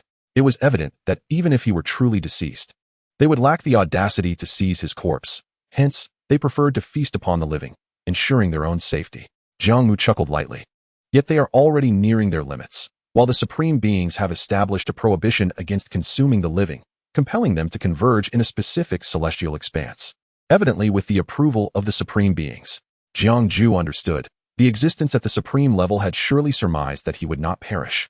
Yet sovereigns still emerged. Were these sovereigns merely pawns pushed forth by the supreme beings to meet their demise? Jiang Mu nodded. The existence of Forbidden Zones has never been unified. They merely survive for a common goal, indifferent to who lives or dies. In fact, the more of these ancient beings that perish, the more delighted the remaining entities of the Forbidden Zones become. If that is the case, to not seize these sovereigns would reflect our incompetence. I will first impede them. You break through with utmost speed and join me. Jiang Mu raised no objections. During his second life, he had been able to confront 5 sovereigns of the Forbidden Zones. Now, nearing his third life, he felt no fear. However, he suspected these sovereigns would not wait for him to successfully reverse his life for the third time. At the mere scent of Jiang Mu's burgeoning strength, they would likely flee in desperation. Sovereigns of the Forbidden Zones were always thus. Jiang Mu would take the lead to block them, ensuring none escaped, which was naturally preferable. Jiang Mu believed that given enough time, Jiang Mu possessed the capability to slay all 12 sovereigns effortlessly. Yet, achieving such a feat alone in a short time frame was impractical, as they would scatter and evade capture. There would always be fish slipping through the net. By sharing the burden, their efficiency would greatly increase. Rest assured, I will be swift, Jiang Mu declared confidently, standing tall. Very well, then I shall depart first. Jiang Mu nodded, his figure vanishing. A moment's delay could result in the annihilation of a realm of life. Yet, such was the nature of the matter. No matter how swift one was, time was ultimately required. This time, Jiang Mu sought to test the extent of his own prowess. Could he indeed deliver a lethal blow to a sovereign in a single strike? Or perhaps to a sovereign who had transcended to the utmost realm? Would the power of the 7 sacred bodies, augmented by the might of 3 imperial weapons, suffice? Jiang Mu was filled with anticipation. Therefore, he summoned the glimmering shadow wings to hasten his journey. The current glimmering shadow wings, having been nurtured and reforged by Jiang Mu, had undergone a remarkable transformation, shedding its former appearance. The design had changed significantly, transitioning from metallic, iridescent wings to a pair of crimson wings, and its aura had shifted dramatically as well. With confidence, Jiang Mu wielded it, unafraid of being recognized. One might say it had become Jiang Mu's imperial weapon. Even if, hypothetically, he were recognized, what of it? The once-morning imperial weapon, having changed hands multiple times, was entirely reasonable. Similarly, the true demon tower bore witness to this. However, the true demon tower was even more lethal than the glimmering shadow wings, as its original master was inherently fierce, and with Jiang Mu's nurturing, it surpassed its former glory. The Hungming sword required no elaboration, as it was a continuation of Jiang Mu's Dao. As for the remaining Hunging long spear, it would remain unused for now. Due to Jiang Mu's focus on cultivating the sacred body, his Dao had always progressed merely with the passage of time, though he did not actively seek understanding and cultivation. Resulting in a painfully slow pace, he was nonetheless improving, and he could sense himself drawing ever closer to the imperial realm. However, such a Dao was insufficient for combat against sovereigns. At most, it would ensure survival for a few exchanges. The main strength resided in his overwhelming sacred body power. The Yuanling's sacred body absorbed the immense spiritual energy of heaven and earth in Jiang Mu's wake, diligently propelling the glimmering shadow wings. In mere moments, a crimson light tore through space, arriving at the starry sky where the 12 sovereigns of the Forbidden Zones were feasting. In total, there were 300 small star domains. These domains, while teeming with life, lacked supreme beings. This time, Jiang Mu opted for a strategy of suppression.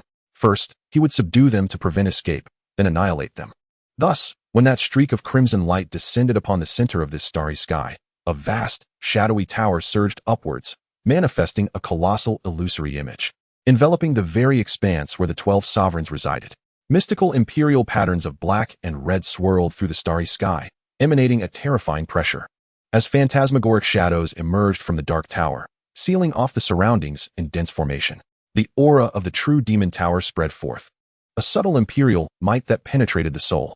All unfolded too swiftly, too unexpectedly. By the time the sovereigns of the Forbidden Zones reacted, it was already too late. Initially bewildered, they soon perceived Jiang Mu's presence, a tremendous life force, coupled with an incomprehensible aura that towered above them. Should they manage to consume this individual, it would likely grant them an extended lease on life. Yet, this was merely an unrealistic thought. Merely sensing Jiang Mu's aura sent shivers through their minds. Such a level of existence was beyond comprehension, especially when directed against them. In this situation, the sovereigns of the Forbidden Zones instinctively sought to flee. Even if they could contend with Jiang Mu, they would harbor no thoughts of fighting to the death. Regrettably, the seal of the true demon tower has been pushed to its limits by Jiang Mu, siphoning away a substantial portion of his magical essence. Fortunately, the Yuanling's sacred body continues to exert its influence, extracting the celestial spiritual energy from these star realms. In such a scenario, should he allow the 12 dominators of the Forbidden Zones to escape, Jiang Mu may as well abandon his cultivation altogether. Even if these dominators were to transcend their ultimate realms and break the seal of the true demon tower, it would require a considerable amount of time that is more than sufficient. The aura I possess now is markedly different from before. Even if it were to be sensed by those supreme beings, it would pose no concern. Jiang Mu mused. Perhaps he has now been regarded as a taboo supreme by the dominators of the Forbidden Zones. As long as he does not manifest solely through a singular sacred body origin, he would not be suspected. Alone, he contends against 12 sovereigns. No one would suspect him to be that alternative path treader of the great body. Each sacred body origin represents a distinct path of the great Tao. Moreover, it is a source law perpetually nourished and comprehended. For Jiang Mu, this is also a form of cultivation. Thus, even when he showcases a singular, lethal sacred body path, it suffices to rival a complete emperor. Especially the celestial tyrant body and the primordial sacred body he cultivated from the very beginning. While using one alone may not be the strongest, when intertwined, it could unleash astonishing power. Jiang Mu's strength embodies a balanced approach, sampling from various domains. Now, let him test the might of the Demon Emperor sacred body. As the dominators of the Forbidden Zones approached him, Jiang Mu calmly retracted the flowing light and shadow wings. An otherworldly aura emanated from him. Not only was his aura transforming, but his form was also undergoing a demonic metamorphosis. His vital energy expanded, continuously inflating until he became a towering demon 1,000 meters tall, standing proudly amidst the starry expanse. The dominators were momentarily taken aback, halting their advance, and watched from a distance. With the head of a candle dragon, the eye of a phoenix, the arm of a qilan, the legs of a kunpeng, the scales of a black tortoise, the wings of a golden crow, the tail of a celestial fox, the heart of a soaring serpent, and the body of a zhu yin, Jiang Mu manifested 9 demonic forms, his entire being enveloped in an eerie demonic essence surrounded by surging demonic energy. This ensemble is splendid. He could traverse the world in this guise and appear quite impressive. Upon introspection, Jiang Mu realized that this fierce appearance also exuded an air of majesty. Due to the differing materials used in his crafting, the Demon Emperor's sacred body he attained was distinct from those of the previous Demon Emperors. Moreover, once Jiang Mu merges all his sacred bodies, he may slightly alter his form. However, setting aside combat prowess, this Demon Emperor's sacred body indeed radiates an overwhelming aura. The demonic transformation of his body, gaining a portion of the 9 great demons' abilities, is merely one aspect. Concurrently, behind Jiang Mu, a grand ancient banner woven with golden demonic runes gradually materialized. With each movement of the banner, it summoned a demonic ancestral war spirit. Beneath him, a blood sea surged, each droplet reflecting a great demon, as if a formidable demonic army awaited his command. The phenomenon of the Demon Emperor sacred body heralds. All demons bow to the Emperor. The combination of the two creates a Demon Emperor sacred body that can rival an Emperor. The sealed starry sky is now wholly engulfed by Jiang Mu's infernal demonic flames. The flames roiled, akin to countless roaring malevolent spirits, dyeing the cold stars in a bizarre crimson hue. In Jiang Mu's eyes, this manifestation was indeed imposing and awe-inspiring. However, to the ancient dominators lurking deep within the forbidden zones, this colossal entity stretching across the cosmos appeared as a grotesque amalgamation of countless terrifying beings. Who is this divine presence? The silent thoughts clashed violently in the starry expanse, instilling a sense of dread among the dominators. The overwhelming ferocity radiating from Jiang Mu rivaled that of an emperor, compelling these once invincible beings into a brief silence as they rapidly strategized. What is your intention, esteemed one? At last, a cold and authoritative thought pierced through the demonic flames, resonating throughout this space as if emanating from the abyss. Cackling eye, Jiang Mu, with a menacing head formed from the candle dragon, abruptly turned towards the source of the voice. His enormous maw filled with jagged teeth splitting into a cacophony of sinister laughter. I shall slay you all. The declaration was as stark as a death sentence. Jiang Mu's intent was laid bare, to elicit the zenith of these dominators' powers, to revel in an ultimate bloodbath, thereby discerning the true extent of his current strength. He even deliberately performed a display of villainy, ensuring that the majesty of the Demon Emperor was not overshadowed. The dominators' mental energies instantaneously became chaotic, akin to a lake disturbed by a boulder. Yet, soon, one dominator forcefully suppressed their outrage, their thoughts laden with a brooding intensity. To kill us? We harbor no grievances. Why such hostility? Another more commanding thought followed, imbued with ancient authority. I acknowledge your strength, but from which era do you, the invincible, hail? Yet to slaughter us all. I fear your strength may fall short. A dominator struck at the crux of the matter, their voice laced with a hint of menace. Should we all achieve our ultimate transcendence, returning to our complete emperor forms, esteemed one, how would you respond? Among these dominators, 3 especially formidable auras lay dormant like ferocious beasts, evidently surpassing the others, a trio of former invincible beings who had once defied fate to live a second life. At this moment, their cold thoughts acted as tangible chains, firmly locking onto Jiang Mu at the epicenter of the demonic flames. 12 invincible beings in ultimate transcendence. 12 complete emperors' battle prowess. Even a supreme being would hesitate to utter such reckless proclamations. It is not that a supreme lacks such power. Rather, the laws of the great Tao impose constraints, wherein a supreme must pay unimaginable costs merely to emerge, let alone slay dominators beyond the forbidden zones. The price would likely sever their path to immortality. While apprehension lingered, after weighing the options, the dominators settled in resolve. Despite Jiang Mu's audacious claims, should he truly force them into collective transcendence and unite against him, even with supreme abilities, he would inevitably pay an unbearable price. Unless, of course, he was willing to forsake that elusive path to immortality. Yet, which supreme would choose to relinquish it? Cackling, Jiang Mu continued to unleash his theatrical prowess, laughter spiraling into a frenzied crescendo, tinged with a morbid anticipation. Ultimate transcendence? Excellent. We await your ultimate transcendence. No sooner had he spoken than his wings, forged from the bones of the golden crow and the light of the solar corona, surged into action. Boom. The space tore apart like fragile glass, a massive rift gaping open as the chaotic spatial currents erupted, engulfed by the demonic flames. The xianxian arm, cloaked in purple-gold scales, swung fiercely, stirring boundless demonic clouds. Kill. The banner behind him, seemingly forged from the bones of myriad demons and vengeful spirits, swung down violently. Roar. Screech. Bellow. The candle dragon swallowed the sun. The phoenix scorched the heavens. The Kunping split the seas. Colossal demonic ancestral phantoms roared forth from the banner, vast enough to obscure the starry rivers. Simultaneously, the blood sea swirling around him exploded, morphing into countless varied forms of ferocious demons and vengeful spirits, instantly spreading like a plague throughout the entire star realm, engulfing the 12 dominators along with fragments of their forbidden zones. The viscous crimson mist became the sole hue of this star realm. Damn it, he has gone mad. Could he be yet another taboo being guarding the living? Do you truly believe we are utterly decayed, to be slaughtered at your whim? You seek death. The Dominator's furious roars echoed amidst the blood mist. Faced with this overwhelming onslaught, they had no choice but to confront it head-on. Buzz, clang, rumble. A myriad of terrifying supernatural abilities, imbued with the essence of the Grand Tao, erupted with sudden ferocity.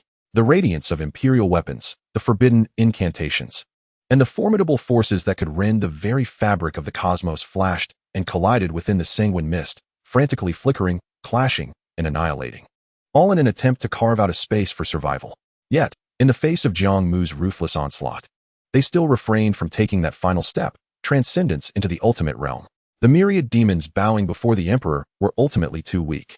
Jiang Mu's dark phoenix eyes swept over the brilliant points of light struggling within the blood fog, whispering to himself. While this phenomenon could suppress one or two sovereigns, it appeared somewhat inadequate when confronted by the simultaneous assault of 12 former invincibles. Of course, Jiang Mu merely sought to test the combat prowess of the demon emperor's sacred body alone, not expecting it to defy the heavens. It was time to put this demonic form to the test. In the blink of an eye, Jiang Mu's figure vanished from its original position, leaving behind a void scorched by the golden crow's blazing flames. In the next instant, with a piercing shriek that accompanied the brutal tearing of space, his colossal form, engulfed in the terrifying heat capable of incinerating stars, materialized before the nearest sovereign. The true form of this sovereign was revealed to be a massive ancient eel emperor, its body covered in dark, glistening scales, coiling like a mountain range. A glimmer of astonishment flickered in the icy vertical pupils of the eel emperor. Though its physical form was unparalleled, it understood the terror of Jiang Mu. Thus it did not act carelessly, but instead summoned its utmost strength beneath the veil of transcendence. Confronted with Jiang Mu's claws, which could rend the cosmos, it did not flinch or evade. Its massive form twisted and coiled, unleashing a unique, intensely corrosive and annihilative black law, surging toward Jiang Mu like a boiling swamp. The two utterly distinct yet equally cataclysmic forces violently collided. The brilliance of the laws erupted, instantly obliterating the surrounding blood mist. However, the anticipated stalemate did not occur. No, a shrill, heart-wrenching scream suddenly shattered the air, drowning out all the roars of the laws. The indomitable black law, which contained the essence of the ancient eel emperor's foundational Tao, crumbled under the assault of Jiang Mu's massive claws. Entwined with the battle intent of Zhu Yin, shrouded in Xuanwu scales, and inscribed with the patterns of the Qilin, disintegrating like a fragile spider's web. The colossal claws penetrated without impediment. The sickening sounds of tearing flesh and shattering bones echoed relentlessly. The eel emperor's formidable body, comparable in size to stars, was mercilessly torn apart by Jiang Mu's claws as though it were mere fabric. Dark golden imperial blood spewed forth like a breached dam, staining the nearby fragments of stars in a hue of deep gold. Its shattered soul emitted a final mournful wail amidst the demonic flames before being completely annihilated. This scene was akin to the chilling splash of ice water into boiling oil. The remaining sovereigns, desperately resisting within the blood mist, felt their consciousness freeze in an instant. An overwhelming chill rose from the depths of their ancient bones. Instant kill. An invincible being, who once reigned over an era, was annihilated without even achieving transcendence. Could it be that this individual had already transcended? Underestimating my fate results in such an end. Jiang Mu flicked away the remnants of imperial blood and flesh from his claws, slowly turning around. His body, composed of Zhu Yan's copper-red demonic skin, emitted a roar brimming with battle intent. The Xuanwu scales shimmered with an ethereal glow, while the flames of nirvana blazed fiercely within his golden phoenix eyes. The power of the demon emperor's sacred body, spurred by blood, became increasingly refined and ferocious. This body, infused with the essence of myriad demons, possessed unparalleled defense, the truth of immortality, and a will to fight, representing a delicate balance. Unfortunately, it was but a mere trace, not overly formidable. Among all the physiques renowned for their slaughter, it naturally ranked at the bottom. While it could only contend with the flawless emperor, it was more than sufficient to eradicate these decayed beings who underestimated him and dared not transcend. Everyone, let us unite to vanquish this fiend. A sovereign's consciousness boomed like thunder, filled with unprecedented dread and determination. Otherwise, none shall leave today. The myriad demons' imperial chart, which ensnared them, trembled violently under the assault of the 12 sovereigns, scattering and obliterating. They transformed into terrifying streams of light, tearing through the blood mist as they surged toward Jiang Mu from all directions. Although they still had not achieved transcendence, they exerted themselves even further. Resolute in their reluctance to transcend, to fight separately, their doom was assured. Only through unity could they hope to defeat Jiang Mu. Come forth. Jiang Mu's wings unfurled, stirring the flames of the golden crow that could incinerate myriad paths, his eyes ablaze with an unprecedented fervor. The previous demon emperor's sacred body and the primordial spirit's sacred body were merely warm-ups. Now, it was time for the main course. No longer content to dispatch a few, these sovereigns of the Forbidden Zone clearly still underestimated him. In the face of this encirclement capable of altering an emperor's countenance, the dormant power within Jiang Mu erupted with a resounding roar. Buzz. Behind him, the sacred, ethereal, and ancient brilliance of the divine king's pure land unfolded, enveloped in holy light. Boom. Around him, the ancient sacred body suppressed myriad laws, golden light soaring to the heavens, blood and chi swirling like a dragon. Buzz. Within him, the dual energies of yin and yang flowed, circulating the power of the yin-yang sacred body throughout. Golden-purple radiance intertwined with the sun and moon, swirling around his arms. The four supreme sacred body essences, combined with the primordial spirit's sacred body, for the first time merged without reservation, erupting forth. An indescribable aura began to pervade. A terrifying slaughter commenced. This once sealed starry sky transformed into a furnace of annihilation, where chaotic Tao laws collided, dissolved, and roared. Jiang Mu's gaze sharpened, locking onto one sovereign amongst them, who wielded a purple-gold jade ruler and appeared slightly disordered in aura. Die! A thunderous proclamation reverberated through the cosmos. That fist, imbued with the power of the sacred body and the scales of the Kunping, intertwined with the golden light of the sacred body and the dual energies of yin and yang, struck forth with unyielding ferocity. Wherever the fist passed, space buckled and collapsed in layers. No, my purple heaven-flying dragon ruler. A nearby sovereign, filled with dread, attempted to retract the imperial weapon, but it was too late. Clang crack. A sound reminiscent of the universe's birth erupted. That ruler, which had once suppressed an era, shattered beneath Jiang Mu's terrifying punch. Countless fragments infused with the laws of the imperial Tao scattered like shooting stars. Puff! The destruction of the imperial weapon struck the sovereign, linked to it in spirit, with devastating force, causing him to spew forth a mouthful of imperial blood. His aura instantly waning. Yet, death was upon him. You should worry about yourself. Jiang Mu's icy voice echoed like a death knell in the sovereign's ears. That fearsome fist, which had obliterated the imperial weapon, continued unabated, bearing the supreme will to crush all paths and annihilate all laws. And it slammed into his chest with ferocity. Buzz bang! There was no cataclysmic explosion, only a dull, heart-stopping sound. As though it struck at the very core of the soul, the sovereign's protective laws shimmered like ripples on the surface of water disturbed by a stone, violently quaking before dimming entirely, akin to a candle flame extinguished. Ultimately, with a faint sound, he transformed into a dispersing mist of blood, infused with shattered laws.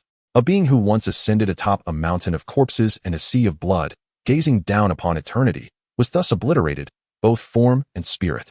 Silence. A deathly stillness enveloped the scene. An erstwhile invincible being had been annihilated with a single punch. The remaining 10 sovereigns were filled with rage, their eyes ablaze with wrath. Chapter 104. Alone in battle against the 12 sovereigns. 4. Is the ultimate transcendence not yet attained?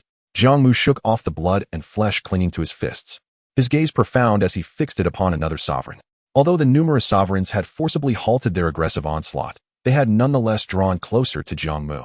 With a swift turn, he unfurled the golden wings of the vermilion bird, which were now adorned with an additional pair of scarlet wings. The golden and crimson radiance intertwined, and in a manner defying belief, he lunged toward this sovereign with incredible speed. The sacred light suppressed the laws of the Tao, his fist gleaming brightly, blood and energy surging forth. With a muffled thud, one sovereign was caught off guard and exploded into a mist of blood from a single blow. However, this sovereign fared slightly better than the previous one, leaving behind mere fragments of shattered bones. Another sovereign had perished. The remaining sovereigns quickly regained their composure. Sensing the inexplicable aura emanating from Jiang Mu, which had grown exponentially stronger than before. This was indeed the true essence of Jiang Mu's power. Stunned, they recognized him as a supreme being. But why would this supreme being risk everything to annihilate them? Did he truly have no fear of divine retribution? As they helplessly witnessed 3 sovereigns fall, all instantaneously vanquished, the remaining ones found their will to fight extinguished. Even if they could triumph over Jiang Mu after achieving ultimate transcendence, what awaited them in the end was still death, merely a matter of early or late demise. Having persevered to this age, none desired to meet their end. Thus, in a mere moment, all the sovereigns moved, scattering in all directions in a desperate attempt to break free from their confinement. As for who would first draw Jiang Mu's attention during this frantic escape, it would be a matter of fate. Fear not, none shall escape. At this moment, Jiang Mu felt an almost terrifying strength surging within him. Due to the inherent characteristics of many sacred bodies being cumulative, the amplification of his sacred body was not merely additive, but multiplicative. When his fist struck a sovereign who had not yet achieved ultimate transcendence, he sensed how fragile their principles were. Jiang Mu surged forward once more, his massive form moving with unparalleled swiftness, and in the blink of an eye, he appeared behind a sovereign, one who was a second-generation sovereign. It was evident that this sovereign had not anticipated Jiang Mu's approach. As the sovereigns had presumed, he would start by eliminating the weakest among them. This particular sovereign was indeed stronger than most, and upon sensing Jiang Mu's proximity, his blood surged, energy rapidly ascending as he stood tall, exuding an overwhelming imperial majesty. In an instant, he completed his ultimate transcendence, revealing himself as a great emperor of the human race, wielding a long sword that he swung toward Jiang Mu, cleaving through the cosmos. However, for him, the outcome was already preordained. The divine power enveloping the imperial sword dimmed, and Jiang Mu's fist met it head-on. With a single blow, he shattered the imperial sword and struck the sovereign who had achieved ultimate transcendence, causing ripples to emanate from his body as the laws of the universe quivered, radiating brilliance. The protective laws surrounding this sovereign, though unbroken, could not withstand such overwhelming force, and he spat forth a mouthful of imperial blood. Realizing he was outmatched by the power contained within that fist, he attempted to retreat, propelled by the tremendous force, determined to shatter his confinement. With his current strength achieved through ultimate transcendence, it was indeed possible. Yet, Jiang Mu would not afford him that opportunity. The monstrous figure advanced, claws forming fists, as he unleashed a flurry of punches, each wrapped in the essence of the sun and moon. The terrifying force reverberated throughout the space, even breaking through the confines of their imprisonment, causing a series of ominous portents to manifest. Under the relentless onslaught of Jiang Mu's fists, the sovereign-esque great Tao principles were obliterated, imperial blood gushed forth, and his body shattered, leaving him irrevocably dead. The remaining sovereigns turned back in shock, their hearts sinking. A second-generation emperor who had achieved ultimate transcendence had been annihilated in such a manner? Did they still have any hope of survival? Jiang Mu's eyes glimmered as he licked his lips, issuing a soul-searching inquiry once more. Is ultimate transcendence not yet attained? Ultimate transcendence? Even that leads to death. Upon hearing this, despair washed over the sovereigns. Would achieving ultimate transcendence spare them? Yet, one sovereign dared to voice a naive question. This invincible being, whose identity remained a mystery, had been incessantly urging them to achieve ultimate transcendence. Could it be that such a state would lead to some grand outcome? Or perhaps, would it grant them mercy? Not at all. The ultimate transcendence would merely ensure a swifter death for them. Jiang Mu let out a maniacal laugh, reminiscent of a devil. His current form indeed resembled such a being, for he was neither human, nor demon, nor ghost. As we feast upon the blood of this starry expanse, we have obtained the Supreme's permission. Do you dare to offend those supreme beings? A second-generation sovereign, though feigning calm, boldly questioned Jiang Mu. In response, Jiang Mu posed a simple query. Can you summon them to this world to discuss it? Then, the Evernight sword materialized before Jiang Mu, expanding in size until he grasped it, casting it forth. The endless emerald sword light illuminated everything, its piercing intent equally slashing toward the sovereigns. This strike was not merely a manifestation of sword laws. It was also imbued with Jiang Mu's formidable imperial might. Jiang Mu himself followed closely behind, sharp as a sword. In that moment, an overwhelming crisis enveloped the sovereigns, compelling them to hastily achieve ultimate transcendence, their eyes filled with intense hatred toward Jiang Mu. No amount of torture could satiate their seething resentment. Why had it come to this? I am filled with hatred. I had nearly endured to the point of stepping onto the immortal path. I severed my own inheritance, squandered my life, and had finally glimpsed hope. Why must I suffer such calamity? As the sovereigns rapidly sought ultimate transcendence, for their dwindling lives, it represented death. Unless they could swiftly slay Jiang Mu and use his body and soul to replenish their own, they would not need Jiang Mu to lift a finger. They would perish from the depletion of their blood and essence. Thus, at this moment, all the sovereigns, brimming with animosity, unleashed their great Tao principles, directing their fury toward Jiang Mu. The sheer number of imperial Tao principles unleashed threatened to shatter the very fabric of the starry sky, causing it to fragment. Yet, Jiang Mu could not fully suppress these raging energies, allowing them to breach the constraints of the Tower of True Demons. The myriad imperial auras stirred the world, resonating with countless beings who gazed in awe from afar. A more brutal imperial battle erupted. The starry expanse could no longer withstand the conflict, shattering into fragments that drifted through the void. The battlefield of the imperial war expanded relentlessly. Numerous terrifying figures, too dreadful to behold, clashed amidst the cosmos, crushing stars, obliterating continents, and sweeping through the universe. A chorus of anguished wails echoed, with blood mists, comparable in size to star domains, erupting as an emperor was forcefully obliterated. Even the laws of that starry expanse were extinguished. This battle was imperceptible to the myriad races and living beings. As the confinement of the Tower of True Demons continued to expand, allowing only the most powerful factions to glimpse the blurred scenes. Thus, they discerned a colossal, distorted figure engaging in combat with several sovereigns of equal standing to emperors. Is there truly such an existence in the world? At that moment, a terrifying aura began to coalesce within the realm of mundane existence, spreading forth and causing strange phenomena to occur once more, as myriad Tao resonated and were forcefully subdued. An imperial might imbued with the essence of thunder and destruction surged forth, as Jiangju's Tao re-established itself above all others, sweeping through the world. A resplendent dark purple lightning gradually ascended from the realm of the mortal world, as the celestial heart mark hovered above him. Jiangju, once again gracing the eyes of all living beings, stood tall, youthful, and imposing, exuding an aura of quiet might.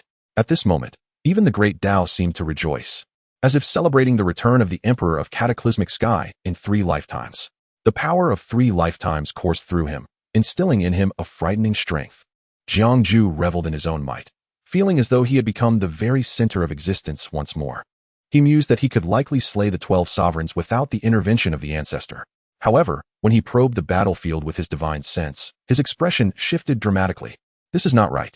It was promised to be an even match, yet in the brief moment of his enlightenment and breakthrough, only 4 of the 12 sovereigns remained. If Jiang Mu had slain them all, it would render Jiangju, the emperor making a grand entrance after 3 lifetimes, utterly ineffectual. How could he not be mocked? Jiangju's heart roared in protest as he fervently conveyed his thoughts to Jiang Mu, reaching deep into his consciousness. Ancestor, spare their lives. In the battlefield encompassing 1,000 star domains, the laws and divine powers from emperors of different eras clashed incessantly. Jiangju unleashed his unparalleled might, tearing through the fabric of space with forceful hands, stepping forth directly from the mortal realm into the fray. Sensing Jiangju's arrival, Jiang Mu immediately released the suppression of the true demon tower, parting a path for him. With an invincible aura and myriad divine lights surrounding him, Jiangju strode into the center of the battlefield, drawing the attention of the remaining sovereigns with the power bestowed upon him by fate. His purple hair billowed, and he stood upon countless paths, fully embodying the demeanor of an emperor. The Emperor of Cataclysmic Sky had indeed returned to life. Just as the sovereigns had been deceived during the second life when they attempted to eliminate him, they had fallen for the same ruse again.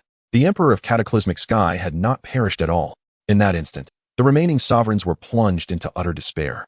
A single frenzied Jiang Mu was sufficient to annihilate them, let alone the addition of a 3-lifetime emperor. It could be said that even in the absence of supreme beings, a 3-lifetime emperor could truly achieve invincibility in this world. The only hope for these sovereigns lay in the possibility that the Emperor of Cataclysmic Sky would not tolerate any sand in his eyes and would eliminate Jiang Mu along with them. Though it appeared that Jiang Mu stood silently, seemingly deep in thought, he was, in fact, quite bewildered. If not for their shared mental connection, he would struggle to recognize the colossal demon pursuing the sovereign of the Forbidden Zone as his ancestor. Its appearance was so peculiar that he had never encountered anything like it. Could this truly be the true form of the ancestor? Jiang Mu pondered, considering it a distinct possibility. He observed Jiang Mu executing slow-motion punches, a right hand followed by a left hand, replaying the motions with no extravagant or mystical techniques, merely fists obliterating myriad divine powers. The simplicity of his punches concealed a power that sent shivers down Jiang Mu's spine. Even as Jiang Mu entered the battlefield, he felt his own Tao being subtly suppressed, and upon glancing around, he noticed the true demon tower imposing its might from without, while ancient phenomena loomed within, with the starry sky resembling a vast sea of blood. The ancestor's approach was indeed wild. Jiang Mu refrained from immediately engaging in battle. It was his first time witnessing Jiang Mu's power firsthand, and he intended to observe closely. For a long time, Jiang Mu had envisioned the ancestor as a refined scholar, one who would embody the virtues of a gentleman in combat. He never anticipated such a stark contrast in demeanor. However, it must be said that every move Jiang Mu executed was imbued with explosive force, each punch retaining its potency without diminishing. The four sovereigns, even when united against Jiang Mu, could only retreat step by step, spilling blood amidst the stars. How formidable! Jiang Mu marveled, even questioning whether his own powers, drawn from 3 lifetimes and grasped through 2 great Tao laws, could prevail against Jiang Mu. Yet, he felt a sense of elation for Jiang Mu. The stronger the ancestor became, the greater their chances of success on the path to immortality in the future. However, witnessing the 4 sovereigns on the brink of defeat, Jiang Mu stepped forward to stand in front of Jiang Mu. Yet, Jiang Mu showed no restraint, delivering a punch that dwarfed Jiang Mu's entire form, enveloping him entirely.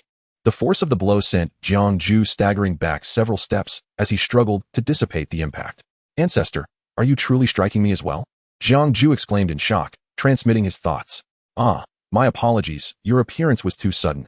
I couldn't control my strength," Jiang Mu replied telepathically, retracting his fist and gazing at Jiang Mu with his enormous demon form. "Had you arrived a moment later, there would have been no place for you." "The Emperor of Cataclysmic Sky," sighing, Jiang Mu remarked. "It was supposed to be an even match. How could I have anticipated the ancestor's overwhelming might?" He couldn't help but lament that it wasn't his breakthrough speed that was lacking, but rather Jiang Mu's extraordinary prowess. After all, he was a 3-lifetime emperor, deserving of an audience.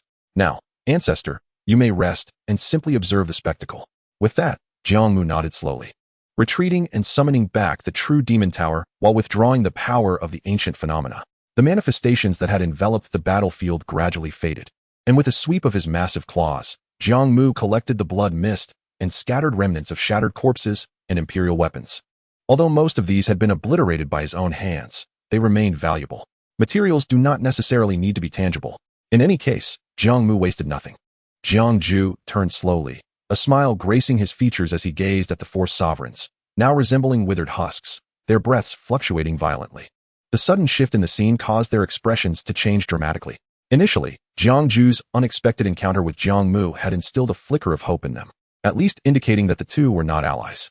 Yet, after a moment's mutual gaze, it seemed as though the two had reached a tacit understanding. The Emperor of Cataclysmic Sky was set to target them. Excellent. While this emperor was in seclusion, you dared to disturb the world. Who granted you such audacity? Jiang Mu's aura transformed, a purple lightning sea appearing beneath his feet, with lightning dragons flickering. The decayed invulnerables must perish. As the emperor, it is my duty to suppress all enemies in this world. After delivering his pre-battle declaration, his purple hair billowing, Jiang Mu waved his sleeve, unleashing a torrent of Tao lightning as a thunderous hammer descended from the heavens, crashing down upon the sovereigns. The manifestation and sound were akin to the roar of a thunderstorm as the Emperor of Cataclysmic Sky began to settle accounts with the sovereigns. In the sea of lightning, Jiang Mu advanced relentlessly, the 4 sovereigns ensnared by the divine thunder of the 9th heaven, unable to flee or fight back. Their vitality had already waned, nearly extinguished from their battle with Jiang Mu. Now, faced with the overwhelming might of the Emperor of Cataclysmic Sky, they resembled powerless beings. All sovereigns began to descend in rank, unable to maintain their complete imperial powers. Their Tao was being obliterated. Alas, the last remaining 2nd lifetime sovereign relinquished his struggle, now little more than a skeletal remnant. In his final moments, he gazed upon the youthful emperor of cataclysmic sky, revealing a serene smile as he accepted his fate. The remaining 3 sovereigns, though still fighting, felt utterly futile in the face of such overwhelming power. Ultimately, their souls were completely extinguished, their Tao returning to the heavens and earth. Of course, Jiang Mu ensured that their corpses remained intact. After all, corpses hold value. In this shattered expanse of the starry sky, only 2 figures remained. Observing this, Jiang Mu once again unleashed the true demon tower to seal their fate. As the manifestation of the divine king and the imperial chart of myriad beasts unfurled once more. "Yazu, what are you doing?" Jiang Mu inquired, his brow furrowed. Still holding 4 lifeless bodies, his formidable powers yet to be retracted. Jiang Mu transmitted his thoughts. "In my current grotesque form, it is evident that I am no force for good. If you do not join me in this confrontation, the common folk may harbor grievances against you." Jiang Mu, indifferent, replied, "And what of it? I care not for their opinions. I seek only to remain true to myself. I am quite aware of your indifference. This is not merely for the sake of the common people. It is also for the attention of the supreme beings in the Forbidden Zone. Why? Because I, Yazu, do not wish to attract their gaze. Should we depart now, they will undoubtedly seek out my hiding place. Only amidst sufficient chaos can we hope to escape unscathed." Chapter 106. Who is mightier, the grandson or the ancestor? A being capable of battling without the constraints of celestial laws is sure to pique their interest. Although Jiang Mu felt a measure of strength through this conflict, he truly wished to avoid the scrutiny of the supreme beings, for it would render him profoundly uneasy. Delaying such encounters would be ideal. Henceforth, he resolved to engage Jiang Mu in battle, creating a smokescreen. Upon hearing Jiang Mu's reasoning, Jiang Mu conceded, recognizing the unimaginable power of the supreme beings. Moreover, he had arrived late, allowing Yazu the great demon to seize the limelight. It was high time for him to reclaim some of that glory. "Very well, Yazu, let us agree to keep this within reasonable bounds." Jiang Mu retracted the bodies of the rulers and communicated, "No worries. As long as we do not perish, let us fight with abandon."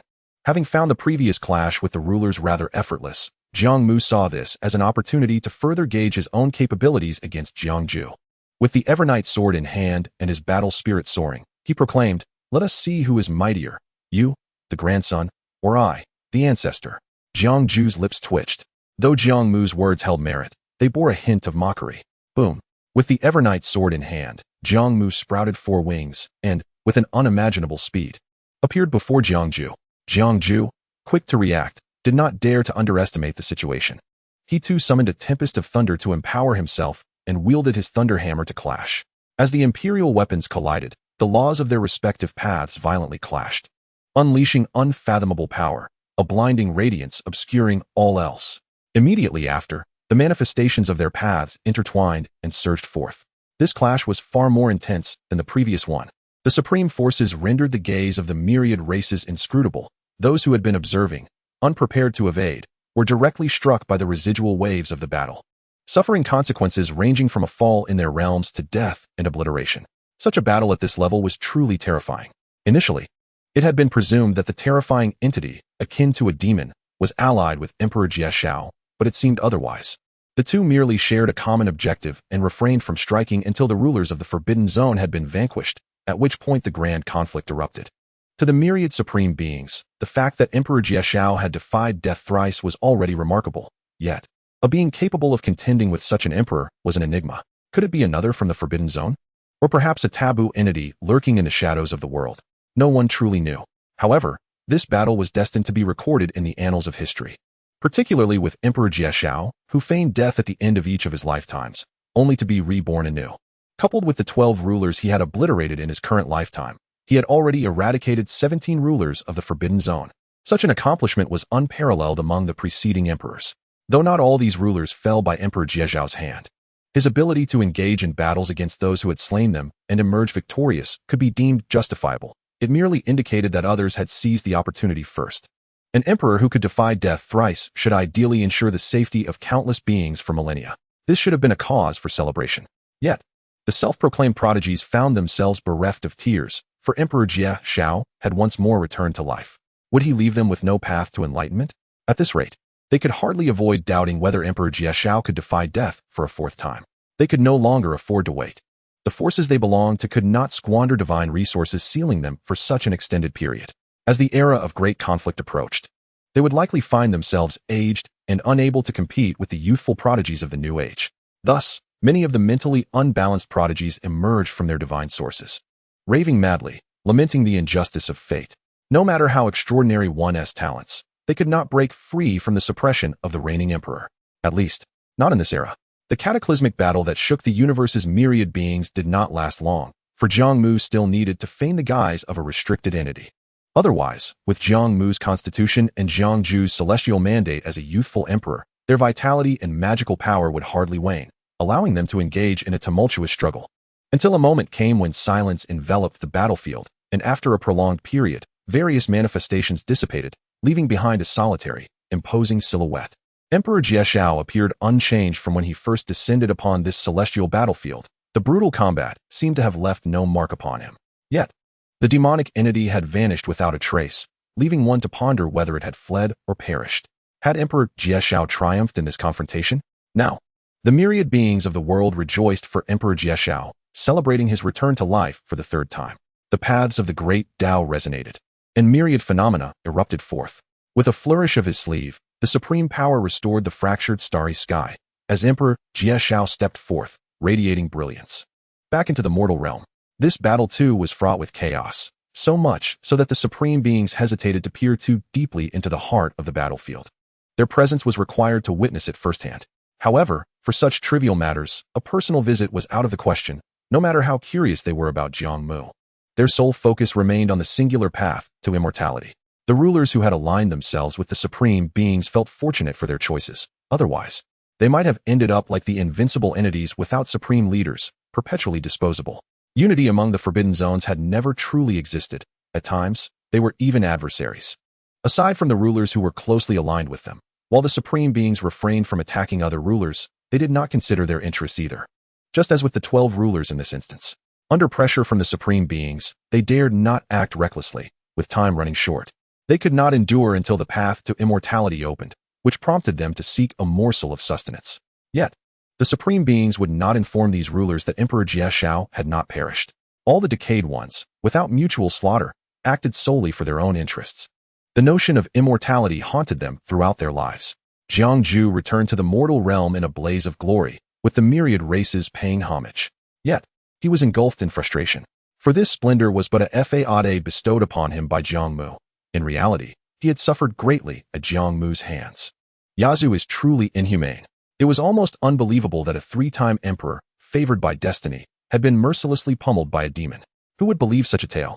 Yet the truth remained. Jiang Ju was no match for Jiang Mu. The ancestor undoubtedly surpassed the grandson.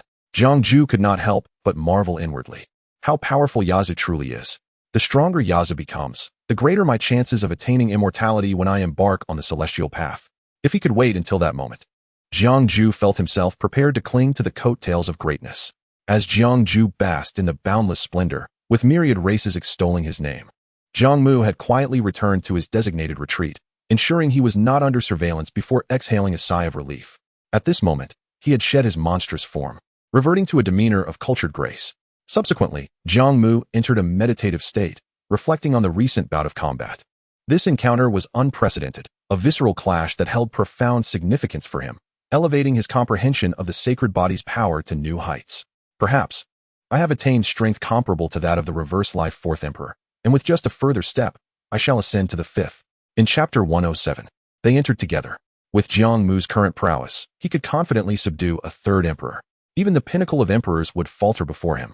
This outcome was a result of the fierce skirmish he had engaged in with Jiang Ju. Thus, Jiang Mu temporarily anchored his strength at the fourth emperor level. While this may not be entirely precise, the discrepancy should be minimal. After all, his understanding of the sacred body's principles was not particularly profound, primarily excelling in quantity. Now, having emerged from the fray, he had gleaned some insights that might deepen his understanding of these principles. Therefore, Jiang Mu resolved to enter seclusion for a period, during which Jiang Ju would also consolidate his own realm. With each reincarnation, as an emperor, Jiang Ju's path, magical prowess, and physical form would naturally strengthen. The emperor represents the pinnacle coveted by all sentient beings, yet it is not the terminus of cultivation. Beyond the emperor, there lies a journey. This further substantiates the notion that the dormant supremes of the Forbidden Zones do not do so without cause. There may indeed exist a path to immortality. Hence, Both Jiang Mu and Jiang Ju were diligently striving to enhance their strength. They had agreed to reunite in a millennium at the borderless Star City. Jiang Mu ultimately resolved to venture into the chaotic black fog to seek out the so-called source of anomalies. Given his current strength, he believed that should he encounter any peril, self-preservation would not pose a challenge. During this time, he also intended to forge a weapon from the remnants of the 12 sovereigns, which would also serve as a shield. As for its name, he deemed it the Shield of Sovereignty, aptly reflecting its origins. A millennium seemed a fleeting span for Jiang Mu and Jiang Ju at this juncture. A mere retreat would see it pass in the blink of an eye. During this 1,000 years, Jiang Ju's reputation had thoroughly permeated the celestial realms and the 9 realms of existence. Tales of this emperor had been woven into countless narratives, immortalized by myriad beings. His portrayal remained eternally powerful and just. Undoubtedly, the Emperor of Calamity, having reversed life for 3 epochs, had surpassed emperors from nearly 1 million to even 3 million years past, for he is the only recorded 3rd emperor.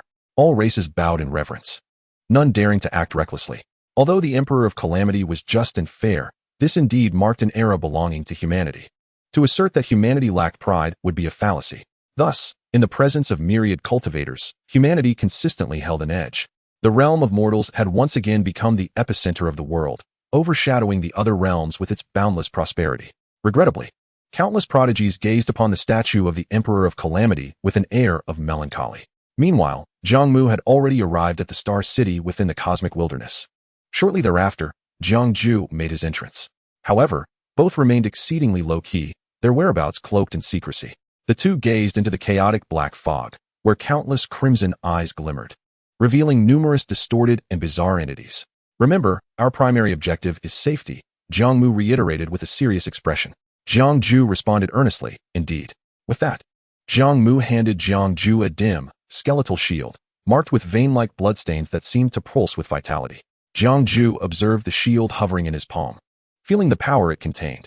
This is the Shield of Sovereignty, forged from the remnants of those 12 sovereigns and their imperial weapons. Though somewhat crude, it embodies the essence of simplicity and contains supreme principles. When activated, it can withstand numerous assaults, making it well-suited to repel these anomalous beings, Jiang Mu elaborated. Its singular advantage lies in the fact that activating it requires minimal exertion. The name is indeed fitting. It is a remarkable artifact. No wonder you, ancestor, suggested it could be utilized to block the so-called source of anomalies.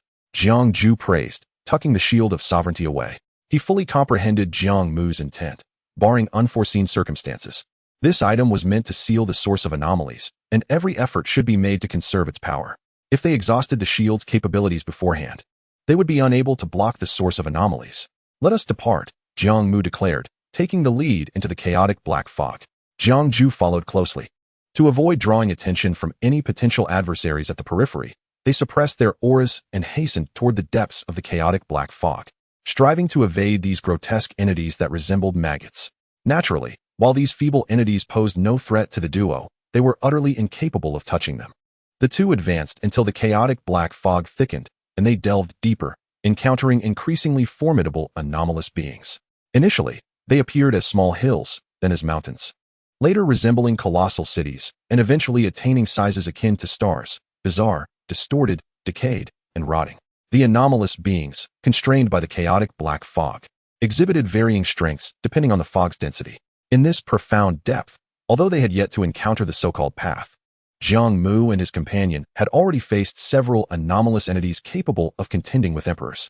However, for them, such adversaries were evidently insufficient, easily dispatched with a few casual strikes. How do you feel? Jiang Mu inquired of Jiang Ju. What aspect do you refer to? Jiang Ju responded, having gathered numerous impressions along the way. Please, do share. Since Ancestor has taken an interest in my thoughts, I shall oblige, Jiang Ju replied, organizing his thoughts before continuing. Firstly, although you have not explicitly stated it, I can sense that all this chaotic black fog originates from a singular location, and we are currently heading toward that very source of anomalies. Secondly, the anomalous beings possess a similar aura to that of the sovereigns of the Forbidden Zones, albeit much fainter. There must be some connection between the two. Thirdly, these anomalous beings resemble a collective of controlled entities. The weaker ones lack individuality, while the stronger ones possess increasing self-awareness, yet none have exhibited a true self, at least not thus far. Lastly, wherever the chaotic black fog extends, the anomalies follow, indicating that they are invading this world and waging a war against its will. Jiang Ju articulated his insights and inquiries, which Jiang Mu had not previously disclosed to him. "You, my friend, are growing younger and wiser with each passing day," Jiang Mu remarked, unable to suppress his admiration. The former Jiang Ju had not been so astute. Many of his interpretations regarding the chaotic black fog resonated with Jiang Mu's own thoughts. A hint of pride washed over Jiang Ju's face. "Ancient ancestor, you flatter me. It is all thanks to your guidance." Jiang Mu chuckled, appreciating Jiang Ju's penchant for flattery, which he secretly relished. However, Jiang Mu was not merely a recipient of praise. He also resolved the queries Jiang Ju had yet to comprehend, such as the relationship between the sovereigns of the Forbidden Zones and the anomalous beings. As they continued their journey, they delved into further explorations of these enigmas. The chaotic black fog, it seemed, might indeed be a phenomenon originating from another realm of cultivation. The components are not particularly intricate. They are infused with chaotic energies from beyond, tainted by some unknown force, exuding a mystical and elusive aura that remains incomprehensible. This is indeed all the knowledge we possess at present. Let us proceed further, for no imminent danger threatens our retreat. Drawing a deep breath, Jiang Mu and Jiang Ju press onward, annihilating the bizarre creatures that obstruct their path, akin to stars extinguished in the night sky. Their decaying remains strewn across the ground. These creatures, capable of contending with sovereigns, possess their own peculiar laws, yet are imbued with an uncanny power that devours all in existence. As they delve deeper, they encounter no threats formidable enough to challenge them. Although these strange entities grow increasingly potent, their ability to vanquish a once mighty emperor has reached its zenith. Before the two, they are still insufficient. Chapter 108, The So-Called Source of Anomalies. The path lies directly before Jiang Mu and Jiang Ju. They draw near, and despite the dense chaotic fog, their formidable physicality allows them to perceive it. Indeed, it is a path, precisely a narrow way paved with many mottled fragments of brick, just wide enough for a carriage to traverse. Flanking the path are towering columns, which seem to have once supported something, now riddled with cracks, many having collapsed. This path, suspended in the chaotic black mist, continues to stretch into the depths. Occasionally, bizarre creatures meander aimlessly along the path. Jiang Mu and Jiang Ju, their expressions grave, strive to comprehend this path fully. However, soon their gazes meet, filled with astonishment. This narrow way is the very heart of the chaotic black mist. Having been infiltrated by it, one might say that the chaotic fog emanates from this path itself. "Let us descend and investigate," Jiang Mu suggests. And the two begin their descent down the path. At its onset, the path widens, but a wandering bizarre creature senses their approach and charges with a ferocious roar. Jiang Ju swiftly steps forward, his hammer crackling with faint lightning, shattering it in an instant. Yet, as they arrive upon the path, perhaps their presence has attracted the attention of nearby anomalies, for more of these strange creatures begin to converge. Jiang Mu crouches, brushing his fingers over the shattered brick, channeling his power to dispel some of the chaotic mist contained within. He discovers a gold brick inscribed with peculiar patterns. Although now dulled, its texture suggests it is no ordinary material, perhaps even a celestial treasure. Jiang Mu examines several others, finding them identical. He attempts to pry up the gold brick. Although he succeeds, each brick seems to bear the weight of an entire world, not a mere small one, requiring considerable effort even for Jiang Mu to lift. Beneath the thin layer of gold lies soil, also tainted by chaotic mist. Gathering a handful, he expends his energy to refine the chaotic fog, revealing some of the soil's original hue. It appears similarly dull, a golden shade, with each grain bearing the heft of a star. Perhaps it once possessed extraordinary properties. Yet now it has succumbed to decay. Rising, Jiang Mu approaches one of the adjacent columns, reaching out to touch its surface. The chaotic black mist seems intent on invading his body through his palm, seeking to corrupt him entirely, yet any trace that enters is swiftly eradicated by Jiang Mu. The columns, as thick as 3 men standing arm in arm, are adorned with numerous symbols, presumably a form of writing, though it does not belong to any known language of this realm, leaving Jiang Mu utterly perplexed. The material of the columns is undoubtedly extraordinary, now serving as a refuge for the chaotic mist. "Yazu, what have you discovered?" At this moment, Jiang Ju, having dealt with the nearby bizarre creatures, sheaths his thunder hammer and approaches Jiang Mu with curiosity. Jiang Mu invites Jiang Ju to sense the area. Jiang Ju expresses his confusion. "Very well, let us continue deeper." Thus, the two tread upon the path, advancing further into the unknown. They dispatch every bizarre creature they encounter along the way. The path descends, gradually sloping upwards. At a short distance, the incline appears modest, but as one extends their gaze, it increasingly approaches a vertical state. The bizarre creatures in close proximity to the path are formidable and numerous. Were a once mighty emperor to traverse this path as boldly as they do, it would likely spell their doom. Fortunately, Jiang Mu has awaited this day for countless millennia. His preparations have not been in vain, rendering him more than capable of facing these challenges. Prudence proves beneficial. Jiang Mu scarcely needs to intervene, for Jiang Ju alone is sufficient to handle the threats. Jiang Mu takes the opportunity to observe and study the path thoroughly. Regrettably, progress proves elusive. As they delve deeper, the remnants of decayed bones become increasingly visible. Scattered and fragmented, perhaps due to the passage of time, their divine might has waned, rendering them of little value for reference. After an indeterminate duration, they finally reach the path's terminus, which is still approximately a kilometer away. Suddenly, the path widens dramatically, increasing in breadth by more than 100-fold compared to before. Here, a multitude of various skeletal remains and corpses, not yet entirely decomposed, lie piled high. Before them, a narrow and elongated fissure gapes open, within which several skeletal remains lie haphazardly. Strangely, despite the absence of any apparent obstruction, countless crimson eyes peer from within the fissure, unable to breach it.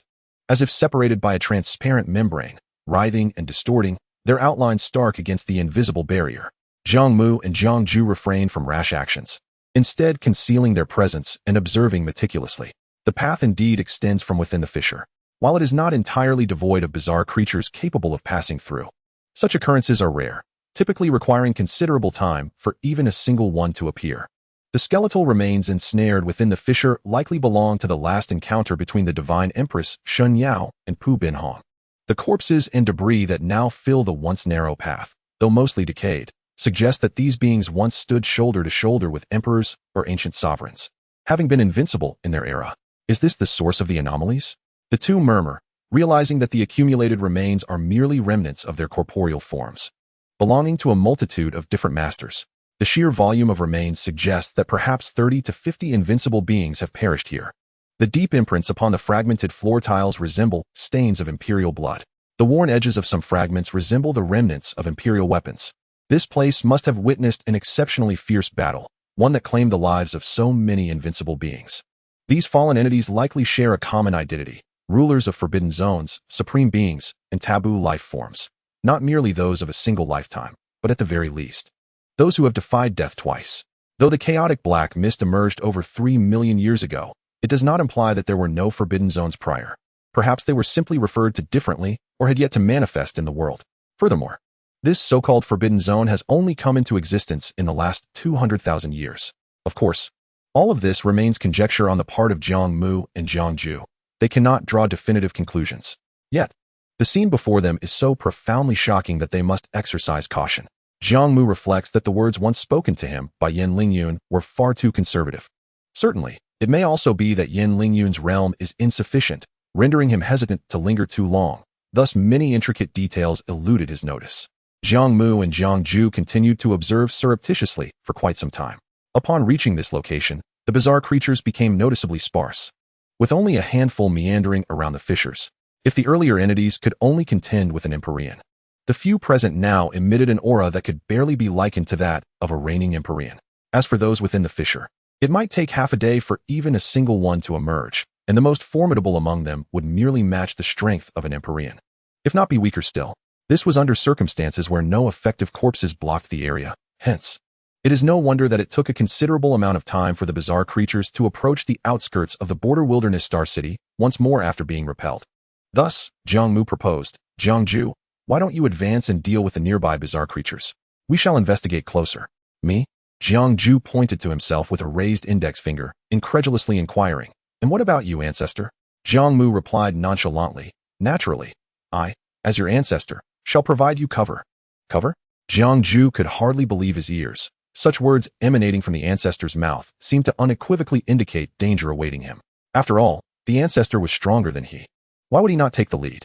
You little rascal, after following me for so many years, have you only learned to gauge a gentleman's heart with a villainous perspective? Noticing the peculiar glint in Jiang Ju's eyes, Jiang Mu understood his thoughts well and patiently elucidated. These bizarre creatures pose no challenge for you, and they shall not be a challenge for me either. What concerns me are unforeseen events. If I were to confront the bizarre creatures and an unexpected situation arose, would you be able to handle it? Conversely, if I remain free, I can assist should you encounter any troubles. Jiang Ju appeared skeptical. Is that true? When had the ancestor ever deceived him? Jiang Mu reassured him. Rest assured, we are family. How could I ever let you perish? Recalling Jiang Mu's consistent care, Jiang Mu reluctantly conceded. All his accomplishments were derived from Jiang Mu. Even if Jiang Mu intended his demise, Jiang Mu would have no choice but to acquiesce, despite his reluctance. All right, I shall go. Jiang Mu turned on his heel, shield in one hand and hammer in the other, charging toward the wandering bizarre creatures. Though fear of death lingers, there is still a semblance of loyalty. Jiang Mu mused as he observed Jiang Mu battling fiercely in the distance, feeling a wave of comfort wash over him. Of course, Jiang Mu was not afraid of death. His strength was formidable enough that remaining behind to handle unforeseen events was prudent. Even if he could not contend, he was still the one with the greatest potential for vengeance in the future. He could not afford to perish prematurely. Fortunately, it seemed Jiang Mu had overthought the situation. After Jiang Mu fought valiantly, annihilating the powerful bizarre creatures surrounding them, nothing untoward transpired. Jiang Mu brushed off the grime from battle, stowing away his powers and weapons, and exhaled a sigh of relief.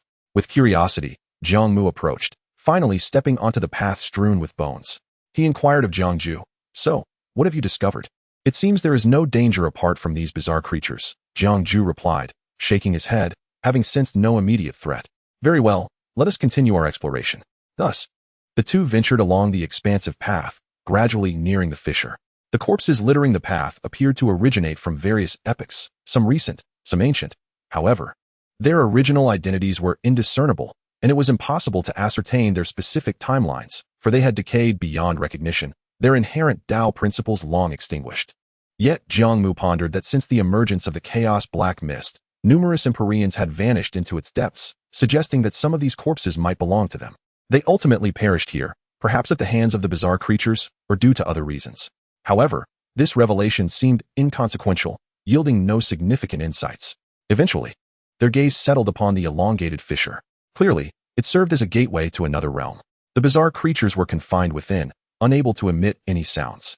It appeared that no threats remained in the vicinity, emboldening them to approach the fissure a bit more closely. The fissure, while not excessively narrow, was not particularly wide either, measuring merely several dozen meters in length and exhibiting an irregular shape. At that moment, Jiang Mu and Jiang Mu discerned that the bizarre creatures on the opposite side were attempting to traverse by gradually erasing themselves, dissolving into a translucent membrane.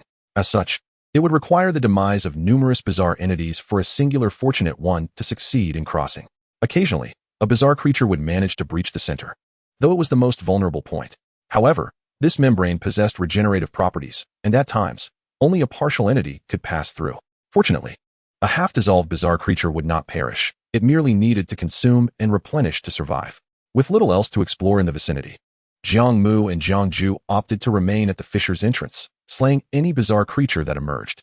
Although they did not dare to touch the membrane lightly, their proximity allowed them to sense that under the influence of the great Taoist laws, it might be possible for the membrane to absorb them, fortifying its resilience and making it more challenging for the bizarre entities to emerge. By setting aside the two shields used for refining the Dominator, they seemed to achieve a similar effect. This was what one might call sealing the source of the bizarre creatures. Is that all? Jiang Mu and Jiang Mu exchanged incredulous glances, finding the situation rather mundane. Or perhaps they were simply too powerful. The bizarre creatures capable of slaying Empyreans posed no threat to them whatsoever.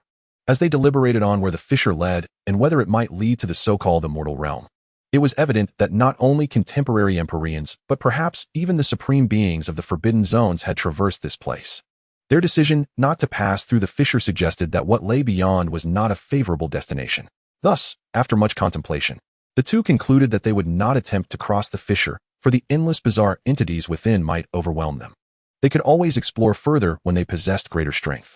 After deliberating, they resolved that since they had come this far, they might as well sift through the corpses to see if anything of value could be unearthed, perhaps even pry loose a few tiles to take back for study. After all, they could not leave empty-handed. Just as they turned to depart from the fissure, Jiang Mu inadvertently caught a glimpse of a peculiar bizarre creature nestled in the corner of the fissure. It stood there calmly, mingling with the other bizarre entities.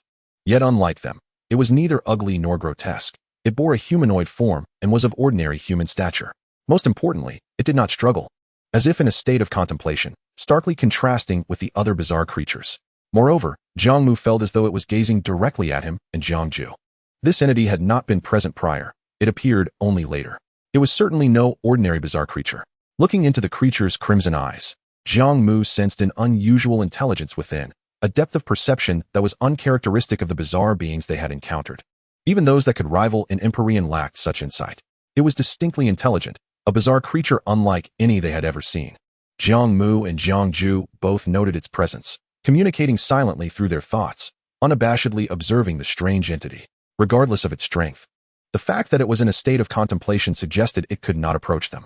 Yet, out of caution, Jiang Mu and Jiang Ju refrained from drawing closer, engaging in a silent standoff, neither speaking nor moving, embodying a form of cold confrontation. Evidently, the bizarre creature could not endure the tension and was the first to make a move. It raised its right hand, pressing it against the translucent membrane, with its palms serving as the epicenter, and in an instant, intertwining veins of crimson spread across the entire transparent surface. The bizarre entity slowly began to move its lips. "Fear not, for I am human." A faint, somewhat urgent, and raspy voice resonated, reminiscent of a dying whisper struggling to draw breath. Jiang Mu and his companion were momentarily taken aback. The strange creature had spoken, and in a language they could comprehend. It was unprecedented. As for its claim of being human, they dismissed it outright. How could it still call itself human in such a grotesque form? Chapter 110. The Talking Bizarre Entity and the Golden Jade Celestial Order. The bizarre entity lacked a true self. Even creatures that stood on par with ancient emperors merely fought on instinct. Their souls were formidable, yet utterly vacant, containing only a faint, cryptic source of chaotic energy akin to complex runes. Thus, the speaking creature before them piqued their curiosity. After maintaining a safe distance and calming their nerves, Jiang Mu addressed the bizarre entity. "You are not human. We refer to your kind as bizarre entities. From whence do you hail, and why have you invaded this realm?" Despite knowing that such direct inquiries might elicit no response, Jiang Mu felt compelled to ask. Bizarre entities, you say?"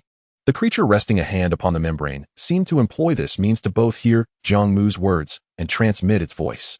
"Long ago, so many years that I can scarcely recall, I remember that I bestowed upon a being who once stood before me the name Bizarre Entity. He called himself, yes, the Emperor of Eternal Void. Bizarre entities are the spectral remnants of death that wander the interstitial spaces of world barriers, typically formed from other beings who have strayed into chaotic realms and been corrupted, though a few are birthed naturally. Apart from the rare, naturally occurring bizarre entities, the others are devoid of self-awareness. They are mere puppets. I am not one of them. I am human, of the human race. I do not invade, I am returning home. The Emperor of Eternal Void?" The two, well-versed in history, quickly recalled this figure. The Emperor of Eternal Void existed over 2 million years ago, shortly after the emergence of bizarre entities. Had this creature indeed been guarding the rift for eons? Moreover, judging by its intense desire to share its story, if its words held any truth, then this bizarre entity's identity was indeed significant, potentially even a denizen of this world. Yet, its statements were not without contradiction, leaving room for doubt. Just because you claim to be human, does that make you one?" Jiang Mu scoffed. "You yourself stated that corrupted bizarre entities cannot possess a self. Does that not imply that you are, in fact, a bizarre entity birthed from the chaotic realm?" "I am not one of them. I am human." The bizarre entity suddenly became agitated, raising its voice. "I am different from them. I have not been entirely corrupted. I still possess a self, but I am on the verge of losing it. I can no longer return home." The voice of the bizarre entity carried a hint of weeping, seemingly genuine emotion. Jiang Mu then inquired, "Who are you?" I am. Who am I?" The creature appeared bewildered, repeating the question several times as if it could not remember its own identity. Its eyes glowed crimson, only to suddenly regain clarity, gradually shedding the red hue to reveal a pair of human-like eyes. These eyes were filled with bloodshot weariness, yet bore a hint of tranquility. Ultimately, it resolutely declared, "I am the sovereign of the Wheel of Seals." The sovereign of the Wheel of Seals? Jiang Mu and Jiang Ju searched their memories, but had never heard of such a figure. It seemed this ancient sovereign had faded into the annals of history, so long ago that even their name had been forgotten. Could this bizarre entity truly be a long-lost emperor of their world? In all honesty, Jiang Mu and Jiang Ju found it hard to believe. The sovereign of the Wheel of Seals calmly stated, "Open the world barrier and allow me to return." In that moment, the once-dazed sovereign of the Wheel of Seals fully awakened, aware that time was not on his side. Jiang Mu and Jiang Ju exchanged curious glances. "We?" The sovereign of the Wheel of Seals nodded, looking at Jiang Ju. "I sense that you are the destined one of this era. You possess the ability to manipulate the rift in the world barrier that I have breached." Jiang Ju scoffed. "Are you boasting? If you have such power, why not come here yourself?" The feat of breaching the world barrier was utterly beyond the capabilities of Jiang Mu and Jiang Ju. Shattering the void was already their limit. Jiang Mu concurred. Believing that regardless of the truth behind this creature's claim to be the sovereign of the Wheel of Seals, it was impossible to let it through. There was no other option. They simply could not afford the risk. If they were to unleash a ferocious, bizarre entity, their demise would be certain. The sovereign of the Wheel of Seals seemed to exude confidence. I, the sovereign of the Wheel of Seals? You have not heard of me? This time Jiang Mu interjected. We have heard of you, but we do not trust you. He was keen to discern the intentions of this creature that claimed to be the sovereign of the Wheel of Seals. Indeed, the sovereign of the Wheel of Seals fell silent for a moment, appearing to understand the sentiments of Jiang Mu and Jiang Ju. With his other hand, he conjured an object. It was a palm-sized golden jade order, exuding a sacred radiance that could be felt even across two worlds, captivating the attention of Jiang Mu and his companion. Not only them, the other bizarre entities were equally enthralled, surging towards the sovereign of the Wheel of Seals in a frenzy, eager to consume the object in his grasp.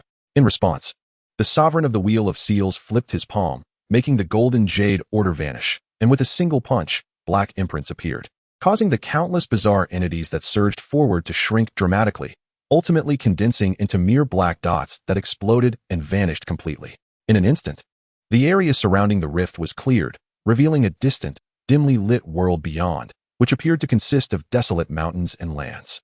The black imprints shielded him from the advancing bizarre entities. Simultaneously, the decayed remnants on the sovereign of the Wheel of Seals began to shed. As new flesh and blood flourished, in no time, he transformed into a middle-aged man clad in white robes, remarkably handsome and ethereal, resembling a celestial being. Aside from his eyes, which still bore the weight of time, Jiang Mu and Jiang Ju could not help but gasp in astonishment. This seemingly simple punch had annihilated countless formidable beings, those who stood shoulder to shoulder with emperors. Should such a blow land upon them, could they withstand it? It appeared not. What, truly, was the origin of this being that claimed to be the sovereign of the Wheel of Seals? It seemed he might indeed be a creature of the human race. Unbeknownst to them, Jiang Mu and Jiang Ju swallowed hard as they slowly retreated. Fear not. If I could traverse this barrier, why would I waste my breath on you? The sovereign of the Wheel of Seals remarked, observing their trepidation. I merely wish to borrow your destined power to return home, nothing more. In return, I shall bestow upon you the aforementioned Golden Jade Celestial Order. What say you? Having been seen through, the two did not feel embarrassed. Instead, they inquired, what is the Golden Jade Celestial Order? What year is it now? That you are unaware of the Golden Jade Celestial Order? The Emperor of the Wheel, after scrutinizing Jiang Mu and Jiang Ju for a moment, appeared somewhat perplexed by their ignorance of the existence of the Golden Jade Immortal Order. However, he was confident that once he elucidated the significance of this artifact, the two would undoubtedly be swayed. For the Emperor of the Wheel himself had squandered countless years in pursuit of this very object. The celestial decree proclaimed, the immortal way opens, bearing the immortal order, ascending the immortal chariot, attaining the immortal position. The Golden Jade Immortal Order can indeed lead one to immortality. As the words can attain immortality resonated in their ears, Jiang Mu and Jiang Ju felt a profound tremor in their hearts. They gazed intently at the Emperor of the Wheel, hoping to discern any hint of deceit in his expression. Though taken aback, they maintained a semblance of composure, concealing their astonishment. This elicited a look of surprise from the Emperor, who mused that the two exhibited such remarkable equanimity, not losing their wits at the mention of the Golden Jade Immortal Order. It was well known that even cultivators of his caliber would be moved and driven to frenzy by such a revelation. Yet, the next moment, Jiang Mu's question caused the Emperor to momentarily falter. The Golden Jade Immortal Order? Is it truly necessary for achieving immortality? Surely, you do not intend to deceive us? Observing the vigilant demeanor of Jiang Mu and Jiang Ju, the Emperor furrowed his brow. Lamenting the state of the world, how far had it fallen that even the fated ones were unaware of the necessity of the Golden Jade Immortal Order for attaining immortality? Jiang Mu and Jiang Ju, feigning rapt attention, listened intently, recognizing the challenge of convincing them. The Emperor sighed inwardly and began to explain. The process of ascending to immortality involves the opening of the immortal path, bearing the immortal order, ascending the immortal chariot, and attaining the immortal position. First, the immortal path will be laid out at the pinnacle of the celestial cosmos, from which the Golden Jade Immortal Order will scatter across the world. Those fated to obtain it may ascend the immortal path, board the immortal chariot, and reach the so-called immortal realm, achieving their immortal status. Conversely, no matter how invincible one may be, without the Golden Jade Immortal Order, one cannot board the immortal chariot, and thus cannot traverse the chaotic space or breach the barriers of the world to find the immortal realm. This is the rule, and this is the function of the Golden Jade Immortal Order. Jiang Mu and Jiang Ju were enlightened, reflecting on their prior understanding of the immortal path. If the emperor's words were to be believed, it seemed that there existed such rules governing it. However, they did not fully trust the emperor, as they could not ascertain his identity. For instance, there were evident inconsistencies in his claims. Jiang Mu inquired, "If you possess the immortal order, why have you not ascended?" To which Jiang Ju added, "If the barriers of the world cannot be traversed, why then are you still within?" "Ah, young ones, do not be so hasty. Allow me to finish." The emperor chuckled coldly, as if recalling a painful memory. He bitterly lamented, "I was destined to ascend. Yet, upon discovering this golden jade immortal order, I was beset by 3 beings of the emperor's path from my era, unable to board the immortal chariot, and unwilling to relinquish the golden jade immortal order. I was left with no choice but to venture along the immortal path into this realm of chaos, ultimately slaying those 3 who sought to destroy me. Yet, I too lost my way, endlessly searching along the golden immortal path within the chaotic realm, unaware of the passage of time, until I finally located this world. However, I cannot breach the barriers of the world from which I was born. No matter what I do, I am utterly powerless." In this moment, the Emperor of the Wheel, overwhelmed by pent-up emotion, became frantic, completely shedding the demeanor of a powerful being. His explanations, though seemingly reasonable, only deepened Jiang Mu and Jiang Ju's skepticism. Even as they were internally astonished, extracting key phrases from his discourse. What did he mean by the 8 generations of the Emperor's path? Was this not a reference to the ancient emperors? The notion of being beset by invincible beings from 8 generations raised questions about the emperor's level of cultivation. Thus, Jiang Mu inquired, "What was your strength when beset by these 8 generations of the emperor's path?" The emperor replied, "I am of the 9th generation, close to immortality." Is not the 9th generation synonymous with immortality? Who told you that the 9th generation achieves immortality? Do you know how many beings of the 9th generation existed in my time, yet none achieved immortality? As the emperor became more agitated, he murmured, "No. I remember there was indeed a being who did not rely on the golden jade immortal order, but simply traversed the opened immortal path, leading the way. He was the most exceptional being of my era, defying the odds of 10 generations to attain the Tao. His name was Huanggu, an unparalleled sovereign of the extreme path." Jiang Mu and Jiang Ju gasped in astonishment, as they both thought of a singular figure, or rather, a name, Huanggu, the emperor of the ancient. The emperor of the wheel continued to murmur, "Huanggu? Yes, it seems some beings referred to him as such. You know only of Huanggu, yet you remain ignorant of me, the emperor of the wheel. Am I truly so inconsequential?" At this, Jiang Mu and Jiang Ju inhaled sharply, realizing that the emperor of the wheel was indeed a figure from the same era as Huanggu. This meant that nearly 10 million years had passed since that time. Thus, the emperor of the wheel had been lost in the chaotic realm for millennia. No wonder he appeared so unhinged. The 9th generation, after all, was not immortal and could not withstand such a passage of time. I have now revealed to you the purpose of the Golden Jade Immortal Order. Once the immortal path reopens, it will allow you to effortlessly ascend the immortal chariot. Such a high reward. Will you grant me passage home?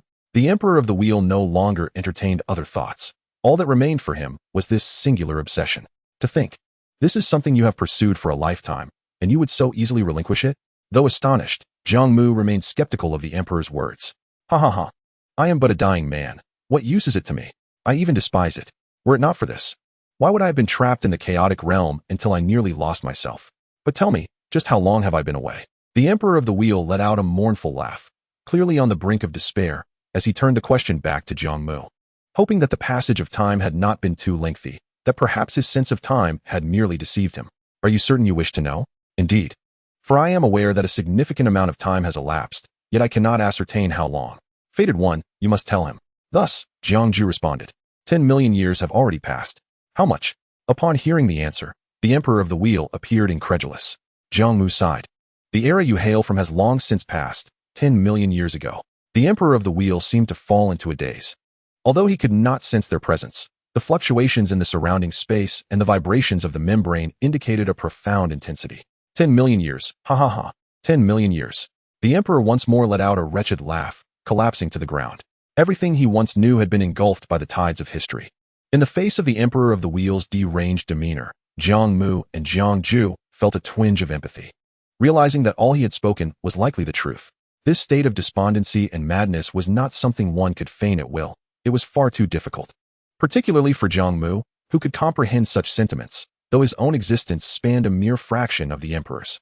Thus, the two silently observed the Emperor of the Wheel as he oscillated between laughter and tears, rolling on the ground one moment and staring vacantly the next. Moreover, they noticed with their own eyes that he was visibly aging, transforming into a frail old man before them. Jiang Mu was somewhat apprehensive. The blow was too severe. Could it be that he might perish? Of course, Jiang Mu was well aware that Jiang Ju's concern was not for the person of the Emperor Fenglin, but rather for the potential loss of the coveted Golden Jade Immortal Order. If what the Emperor Fenglin stated was indeed true, with numerous rules in place to constrain them, the two would be utterly incapable of contending against the beings of the Forbidden Zones once the path to immortality was opened. After all, they could not ascertain whether individuals like the Emperor Fenglin, who had defied death across 9 lifetimes, truly existed in this world. Regardless, the term immortal itself suggested an unparalleled combat prowess. Not to mention, figures like the Blood Sovereign Xianyu were beyond their reach. Hence, the Golden Jade Immortal Order was indeed of great significance to both of them. Jiang Mu pondered this dilemma. He feared not the possibility of Emperor Fenglin speaking falsehoods, but dreaded the prospect of his words being true. Thus, it was imperative to devise a means of acquiring the Golden Jade Immortal Order. However, they could not allow Emperor Fenglin to cross over. The cost was simply too great. Moreover, if he were to learn of the imminent reopening of the path to immortality, would he still willingly part with the Golden Jade Immortal Order? The situation was indeed precarious. After a considerable time, the seemingly frenzied Emperor Fenglin appeared to regain his composure, sitting cross-legged with clarity, returning to his gaze. He looked towards Jiang Mu and Jiang Ju, his voice faint yet resolute. A million years have passed. My era has long since concluded, yet I still possess an undeniable reason to return home. Grant me the power of your destiny, and the Golden Jade Immortal Order shall be yours. Jiang Mu and Jiang Ju exchanged glances. The world had changed beyond recognition. How could one return? Clearly, something was amiss. Jiang Mu shook his head. It is not that I do not wish to heed your words, but the present epoch is vastly different from your own, and the risks involved in allowing you passage are far too great. Jiang Ju added, what if you were to suddenly transform into something sinister? As the reigning emperor of this age, I bear the responsibility of safeguarding the realm. I cannot allow personal desires to bring calamity upon innocent lives. Do you not trust me? As a man on the brink of death, how could I pose a threat to the world? Emperor Fenglin implored. I can swear by the great Tao, should you allow me passage, I shall refrain from any actions. Yet Jiang Mu and Jiang Ju continued to shake their heads. A vow by the great Tao? Would it truly bind him? He was no longer of this world. How could the rules of this realm restrain him? Emperor Fenglin's frustration boiled over. My techniques, my legacy, my insights from the 9 lives of Han. If you grant me passage, they shall all belong to you. The response remained the same, a resolute shake of the head. Why? Why? I merely wish to return home. Emperor Fenglin pounded against the shimmering membrane, ripples cascading outward. Even from a distance, Jiang Mu and Jiang Ju could sense the heart-stirring power emanating from him. It was certain they could not allow Emperor Fenglin to cross over. The cost was simply too onerous. Not to mention, he could very well dispose of them with a mere flick of his hand. Yet, Jiang Mu and Jiang Ju did not depart, their own desires lingering, both parties aware of their respective aims, waiting to see who would falter first. Thus, they continued to observe Emperor Fenglin's descent into madness, maintaining their silence, a form of cold indifference. Time passed, and regardless of Emperor Fenglin's appeals to reason and emotion, the two remained unmoved. Ultimately, he crumbled, realizing that his plans to cross over were futile. The presence of an unknown individual beside the current emperor was simply absurd. However, Emperor Fenglin was unwilling to relinquish this rare opportunity for dialogue. Though he could not cross over, he had alternative propositions. I may forgo passage. Yet the Golden Jade Immortal Order must still be granted to you, provided that you fulfill a request of mine. Oh, Jiang Mu replied, feigning skepticism yet smiling gently. If that is the case, we can certainly negotiate. However, you must propose conditions that we can feasibly meet. Such a discussion was long overdue, he mused. Despite harboring anger at Jiang Mu's demeanor, Emperor Fenglin maintained a calm facade, stating, this matter should not prove too difficult for you. Pray elaborate. Pausing as if in contemplation, Emperor Fenglin continued, though countless years have passed, and everything has faded into the annals of time, I may still have a relative who lingers in this world. Jiang Mu and Jiang Ju furrowed their brows. How could someone endure for so long? Do not misunderstand. She is not truly alive in the conventional sense. When I ascended the path to immortality, I sealed her within the divine source, hidden in a small realm of void. If that realm has not manifested in the world and gone undiscovered, she may yet survive. Emperor Fenglin spoke with a sense of longing. My request is straightforward. Bring this relative to me so that I may behold her one last time. This is the first step. Once she is here, we can discuss further matters. I assure you, subsequent steps will be far simpler. However, should my relative be lost to this world, there will be no further negotiations. The Golden Jade Immortal Order shall be buried alongside me. Upon hearing Emperor Feng Luan's request, Jiang Mu and Jiang Ju deliberated and concluded that this task was achievable. It certainly seemed less daunting than permitting Emperor Feng Luan to enter. Regardless of the circumstances, they would not relinquish the Golden Jade Immortal Order. Very well, Jiang Mu affirmed, we shall tentatively agree. But we must first ascertain the nature of your relationship with this relative and her cultivation level. After a moment of hesitation, Emperor Feng Luan replied, she is my daughter, merely 13 years of age, and poses no threat to you. Realization dawned upon Jiang Mu and Jiang Ju. If Emperor Feng Luan spoke true, it was no wonder he held such an intense yearning for home. After all, severing emotional ties was no easy feat finally. Emperor Feng Luan dictated the spatial coordinates of the small realm along with various incantations for them to remember. This was the sole means to break the seal he had placed upon his daughter. Unless brute force was employed to shatter the barrier he had erected, or unless the barrier malfunctioned, none could enter. You must act swiftly. I cannot endure much longer. Death approaches. Observing Emperor Feng Luan's condition, Jiang Mu and Jiang Ju sensed the urgency and promptly ceased their hesitation, channeling their energies as they sped back along the path they had come. Approximately 1 month later, the pair reappeared in the desolate star city of the Outer Realms. Despite their utmost haste, the chaos of the black mist had impeded their speed, and they could not directly traverse space, causing their progress to be somewhat sluggish. Now that they had emerged from the black mist, reaching the coordinates provided by Emperor Feng Luan would be a matter of expedience. Jiang Ju confirmed their location, discovering it to be a barren stretch at the edge of the cosmos, where life was scarce and powerful beings even rarer. They hoped fervently that Emperor Feng Luan's daughter still lived. Jiang Mu and Jiang Ju exchanged glances before rising to depart. Half a day later, amidst the desolate expanse of the universe, where stars were few and far between, Jiang Ju declared with anticipation, Azu, let us commence. Our fate as immortals hinges upon this endeavor. With preparations for all manner of protective measures in place, he rubbed his hands together, brimming with expectation. Chapter 113, Jiang Ju. Do you desire a wife? Jiang Ju assumed the role of protector while Jiang Mu channeled his powers.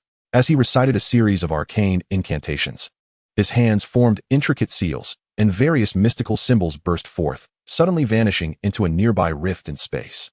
We have found it. After a considerable while, drenched in sweat, Jiang Mu nodded.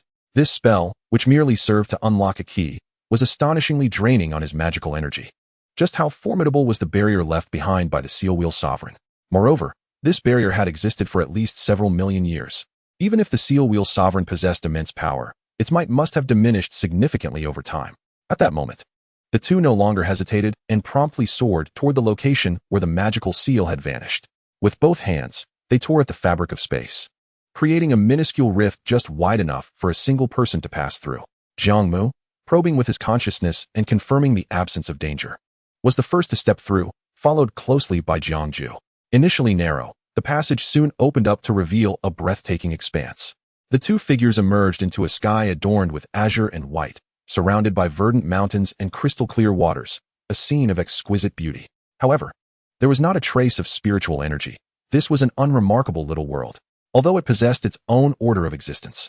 It was far too feeble to withstand the full might of individuals of Jiang Mu and Jiang Ju's stature, suggesting that the Seal Wheel Sovereign had indeed intervened. Following the guidance of the magical seal, the two swiftly discovered a resplendent hall nestled among a range of mountains, which was similarly cloaked in various barriers. Jiang Mu recited the incantation once more, and with a tremor, the layers of barriers were dismantled. A wave of dense spiritual energy surged toward them. They continued onward, delving deeper into the hall. Within the expansive space, formidable barriers radiated a remarkable power. The sheer number of these barriers left Jiang Mu somewhat speechless. Could it be that the Seal Wheel Sovereign was a doting father, guarding his daughters so meticulously? Eventually, after dismantling the final barriers and opening layer upon layer of grand doors, they beheld a transparent coffin enveloped in divine energy. The coffin was adorned with a swirling formation, seemingly drawing in the power of the divine source. Scattered throughout the chamber were countless depleted divine source stones. Jiang Mu cursed silently. No wonder divine sources were so scarce in the world. This room alone contained enough divine energy to rival dozens or even hundreds of top-tier legacies. As he gazed at the scene before him, Jiang Ju expressed a hint of envy. Jiang Mu shot him a glance and remarked, "Is your focus misplaced? What use is an abundance of divine energy when you look at the figure within that coffin? Does she resemble a 12 or 13-year-old child to you? Jiang Mu's gaze fell upon the transparent coffin, where lay a young woman in her early 20s, her skin radiant and fair, with long, lustrous blue hair, embodying grace and beauty, exquisitely sculpted as if carved from jade. Most strikingly, the maiden was devoid of any clothing. How stunning, Jiang Ju finally responded, his eyes fixated on the girl in the coffin. One should not gaze upon that which is inappropriate, Jiang Mu admonished, shaking his head. He casually produced a blanket that could adjust in size, draping it over the coffin. It would be quite embarrassing for a pure and innocent girl to know that she was being observed by two older men. Although she appeared to be around 20. Being encased in divine energy, she was undoubtedly much younger than the two. Who would have thought you, xianxiaaudiobooks, would possess such moral restraint? Jiang Ju teased. Is my moral compass truly so lacking? Jiang Mu retorted, chuckling. By the way, Jiang Ju, do you desire a wife? Just say the word, and I shall gift her to you. What is the seal wheel sovereign to me? If he has the audacity, let him come and confront me. In all honesty, such a breathtaking woman was a rare treasure, a rarity in this world. It would be a pity to let such beauty go to waste. Jiang Mu mused that Jiang Ju had likely not sought a consort in many years because he found the women of the world unsatisfactory. Yet this girl in the coffin was different. She was the daughter of the seal wheel sovereign. Moreover, Jiang Mu had taken note of Jiang Ju's unabashed gaze just moments ago. This lad was indeed quite discerning. Xianxiaaudiobooks, are you jesting? Jiang Ju seemed somewhat flustered by Jiang Mu's question, contemplating the matter. Ultimately, he shook his head. Let us first secure the golden jade immortal order. Becoming immortal is the priority. Ah, you do have quite the ambition, Jiang Mu smirked, choosing not to pursue the topic further. After all, Jiang Ju's reasoning was sound.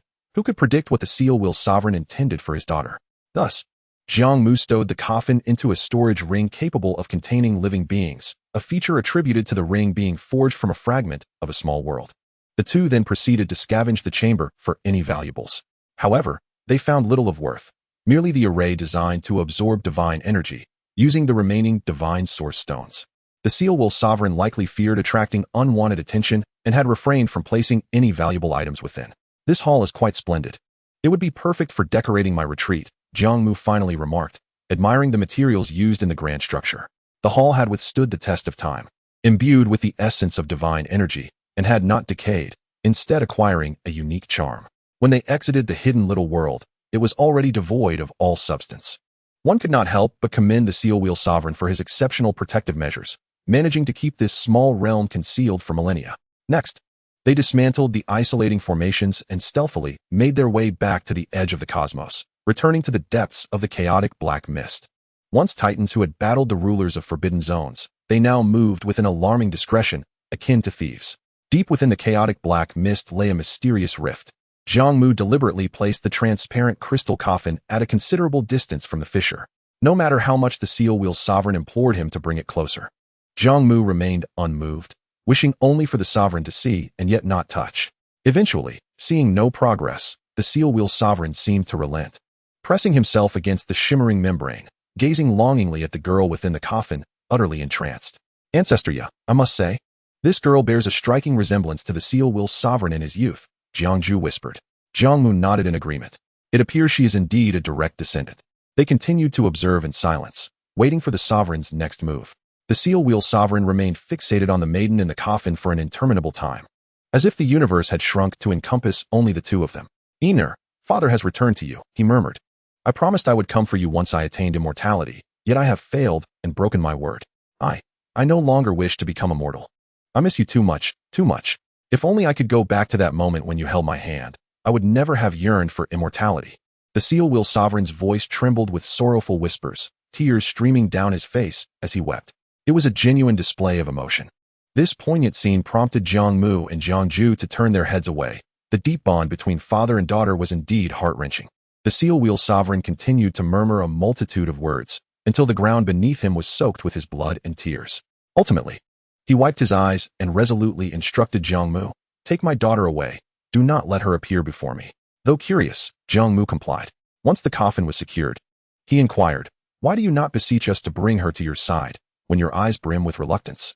It is indeed a peril far less daunting than your mere passage here. Should we exchange the golden jade immortal order, perhaps we might acquiesce.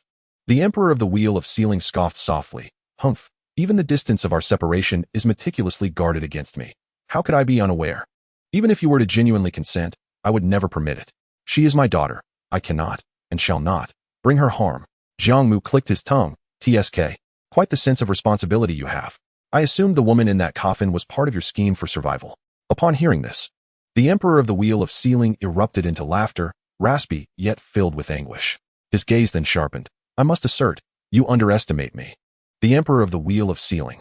Chapter 114. The Emperor of the Wheel of Sealing's performance. One command, one ascendancy. Huh, he sneered, while Jiang Mu refrained from commenting on the matter of underestimation. However, judging by the Emperor's pained expression, it seemed he had indeed grappled with his fate during this time. Coupled with Jiang Mu's caution, it inadvertently guided him to his ultimate resolution. Humans are inherently vain, especially one who has traversed 9 lifetimes and nearly ascended. My daughter. Her name is Donggong Yin. Since you have completed the first step, we may proceed with our transaction. The Emperor ceased his laughter, inhaling deeply, his eyes gleaming. I require you to care for her.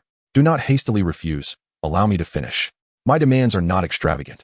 I ask that you swear an oath to cherish her, to cause her no harm, and at the opportune moment, facilitate her emergence into the world. Your lifetime's duty will be to ensure her well-being, prosperity, and joy, nothing more. Jiang Ju scoffed. Is that not a rather modest request? We are to become immortals. How could we possibly accommodate her? Should the path to immortality open for this Donggong Yin, would we ascend or not? What if we are deemed to have violated the oath at the moment of ascension? In sum, it is a burden we cannot bear. Ascend to immortality? The Emperor of the Wheel of Sealing retorted with disdain. Only 4 or 5 throughout a lifetime achieve such a feat, and a single golden jade immortal order permits but one to ascend. Tell me, how do you plan to attain immortality? By seizing it for yourselves? You are a 3-lifetime sovereign. What of the one beside you? Is he a near immortal of 9 lifetimes? If so, why do you fear granting me access? Or is it that in your era, 3 lifetimes are already the pinnacle? After a barrage of questions, he continued, do you truly believe I am ignorant? In no more than 3,000 years, the path to immortality shall reopen. 3,000 years will change nothing for you. Jiang Ju was momentarily taken aback, seemingly astonished that the Emperor of the Wheel of Sealing possessed such knowledge, yet chose not to divulge it. A single golden jade immortal order allows but one to ascend? Who among their lineage would ascend? The optimal solution, undoubtedly, would be for them to ascend together, synchronously. Jiang Mu and Jiang Ju gleaned a potential truth from the Emperor's words. The path to immortality would indeed reopen in 3,000 years. Jiang Mu had indeed underestimated the Emperor of the Wheel of Sealing, who even at this juncture still played his part. This ancient being, having lived for eons, had concealed much, now reluctantly revealing a fragment of his intentions. One must not take everything at face value, yet skepticism must be tempered with belief. Are you suggesting that one of us remain to care for your daughter? Jiang Mu discerned his implication. Indeed, throughout these years, although you are the only 2 beings I have encountered, it does not imply I have not met others. Those beings may have severed their fates, yet they have lived multiple lives, far beyond your capabilities. The Emperor sighed. Choosing you was initially a mere ploy to harness the power of the 3-lifetime fate to return home. Alas, this situation has unfolded. Since I must entrust Donggong Yin to you, I see no reason to further conceal my thoughts. Jiang Mu, intrigued, inquired. So, you have indeed encountered other sovereigns of fate? I know what you wish to ask. They are all too feeble, incapable even of navigating the bizarre entities around them, let alone breaching the barriers of this world. The bones that lie here are theirs, and even with the power of the 3 lifetimes, I cannot guarantee success. My time is waning. How do you know the path to immortality will open? I stand outside the barriers of this world, and thus I can sense it. All realms, once they reach a certain strength, will connect to a fixed path to immortality. When the celestial light upon it begins to brighten, I know the path is about to open. Jiang Mu was enlightened. No wonder the Emperor had been eager to converse with them. Then why not ascend directly when the path opens? If one can enter the chaotic world through the path, surely it would be simpler than breaking through the barriers of this world. Yet again, if given the choice. The Emperor of the Wheel of Sealing exhaled deeply. Casting a long gaze at Jiang Mu, he could no longer endure. Moreover, Jiang Mu's excessive caution had thwarted the Emperor's plans for prolonging his life, leaving him with no alternatives. Given that death was inevitable, the Emperor ultimately chose a dignified demise. After all, he too held a profound love for Donggong Yin, albeit a somewhat distorted affection. Jiang Mu fell silent. Even the Emperor perceived that he and Jiang Ju stood no chance in the impending contest for the path to immortality. And how could he fail to notice? Of course, this was contingent upon everything unfolding as the Emperor had detailed. Yet, having entrusted his daughter to them, The emperor's likelihood of deception diminished significantly. What purpose would further theatrics serve? Is it true that apart from the individual holding the golden jade immortal order, no one else can ascend? For instance, could one hide within a spatial ring? After a moment of contemplation, Jiang Mu posed the question once more. I say it cannot be done. Do you choose to believe or not? The Emperor of the Wheel of Sealing replied cryptically. You may certainly test this when the time comes, but do so at the peril of your lives. Jiang Mu pressed further. Why has no immortal ever returned to this world? I have not ascended. I know not, nor do I wish to know, the Emperor replied, shaking his head. I became lost in the chaotic world while pursuing the immortal chariot. The realm of immortals is a place I have neither heard of nor seen. Once again, Jiang Mu fell into silence. Choose, choose. One shall ascend to immortality. The Emperor of the Wheel of Sealing chuckled, seemingly pleased to regain an advantage in his contest with Jiang Mu. After all, it was evident to him that Jiang Mu and Jiang Ju shared a close bond. The closer they were, the more difficult such a choice would become, potentially leading to enmity. There was no harm in this, primarily aiming to invoke discomfort. It was precisely because of this that the Emperor was willing to take a gamble, entrusting his daughter to Jiang Mu and Jiang Ju. The Emperor wagered that they possessed a modicum of conscience. Ultimately, he had no recourse left. This was the last semblance of agency he could exert for his daughter. Considering Donggong Yin's demeanor, regardless of how fiercely Jiang Mu and Jiang Ju may contend, they would likely spare her from harm out of compassion. Given ample time to grow, it would not be difficult for Donggong Yin to ensure her own safety.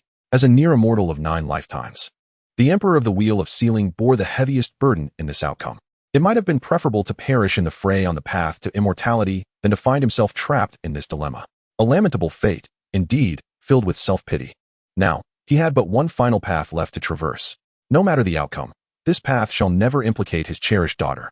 The Emperor of the Wheel, enveloped in despondency, reveals little of his true intentions. Yazoo, grant him this favor. At worst, you ascend to immortality while I safeguard this eastern palace. Observing Jiang Mu's silence, Jiang took considerable time to contemplate before transmitting a thought. You lad, do you genuinely wish for her to become your wife? Jiang Mu found the notion somewhat amusing, as Jiang Ju seemed perpetually inclined towards optimistic scenarios. Rest assured, Yazoo has his own plans. In truth, Jiang Mu had already resolved to acquiesce to the Emperor of the Wheel's request, aiming to obtain the Golden Jade Immortal Order to facilitate Jiang Ju's ascension. However, this decision was not solely born out of a selfless desire to protect his grandson. Perhaps it was a part of it, but certainly not the entirety. The path to immortality carries its own formidable risks, yet ultimately, the choice would rest with Jiang Ju. At present, Jiang Mu's priority was to agree with the Emperor of the Wheel.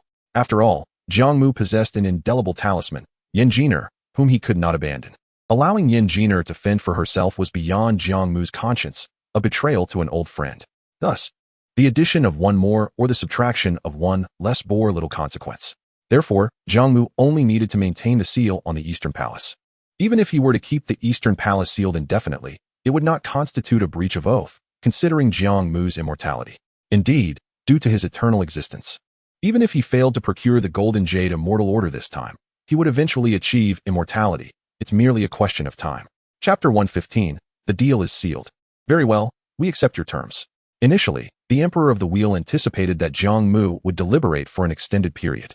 However, to his surprise, Jiang Mu hesitated only briefly before acquiescing, leaving the Emperor momentarily taken aback. Nevertheless, upon reflection, it was evident that even if only one could attain immortality, it was still a coveted opportunity. In that case, you too shall swear an oath upon the grand principles of this world. For you, this oath is not a constraint, but rather a safeguard for my singular bloodline. The Emperor of the Wheel intoned slowly. Although he could not foresee the extent of Jiang Mu and Jiang Ju's future paths, even if they were to transcend this realm, it would be far into the future. By then, the Eastern Palace would have long since passed into the void, posing no threat to either of them. Moreover, it was far more likely that such a moment would never arrive. Only those who have witnessed the opening of the immortal path can truly grasp its cruelty. After the Emperor of the Wheel outlined numerous inviolable oaths, Jiang Mu meticulously verified their validity before he and Jiang Ju solemnly repeated them, pledging their lives to the grand principles of this world. Many of these oaths pertained solely to safeguarding the Eastern Palace and causing no harm to it, posing no direct threat to themselves. The grand oath is profound and enigmatic. For cultivators as insignificant as ants, its weight is scarcely perceptible. Indeed, many cultivators doubt its existence. Yet, just because one cannot perceive it does not imply it is absent. Only through gradual empowerment can one begin to sense the presence of such grand oaths. The more proficient one becomes, the more acutely they can feel it. Furthermore, for those at the pinnacle of power, the repercussions of violating these oaths are exceedingly severe. Thus they seldom swear them. For lesser cultivators, the consequences of breaking a grand oath may result in the emergence of inner demons, a decline in fortune, a fall from grace in cultivation, or even death. However, most of these outcomes manifest as a slow decline. If one can endure the retribution of the grand oath, all transgressions will eventually be absolved. But how many cultivators throughout history can achieve such endurance? For those who have transcended into the sacred realm, the penalties may include the descent of divine punishment, potentially leading to immediate obliteration. As long as one remains within this world, even emperors are not exempt. It is likely that even the most restricted zones would hesitate to invoke a grand oath, while they may evade such repercussions. Violating a grand oath creates a connection with the outside world, resulting in inevitable karmic consequences and ensuing retribution.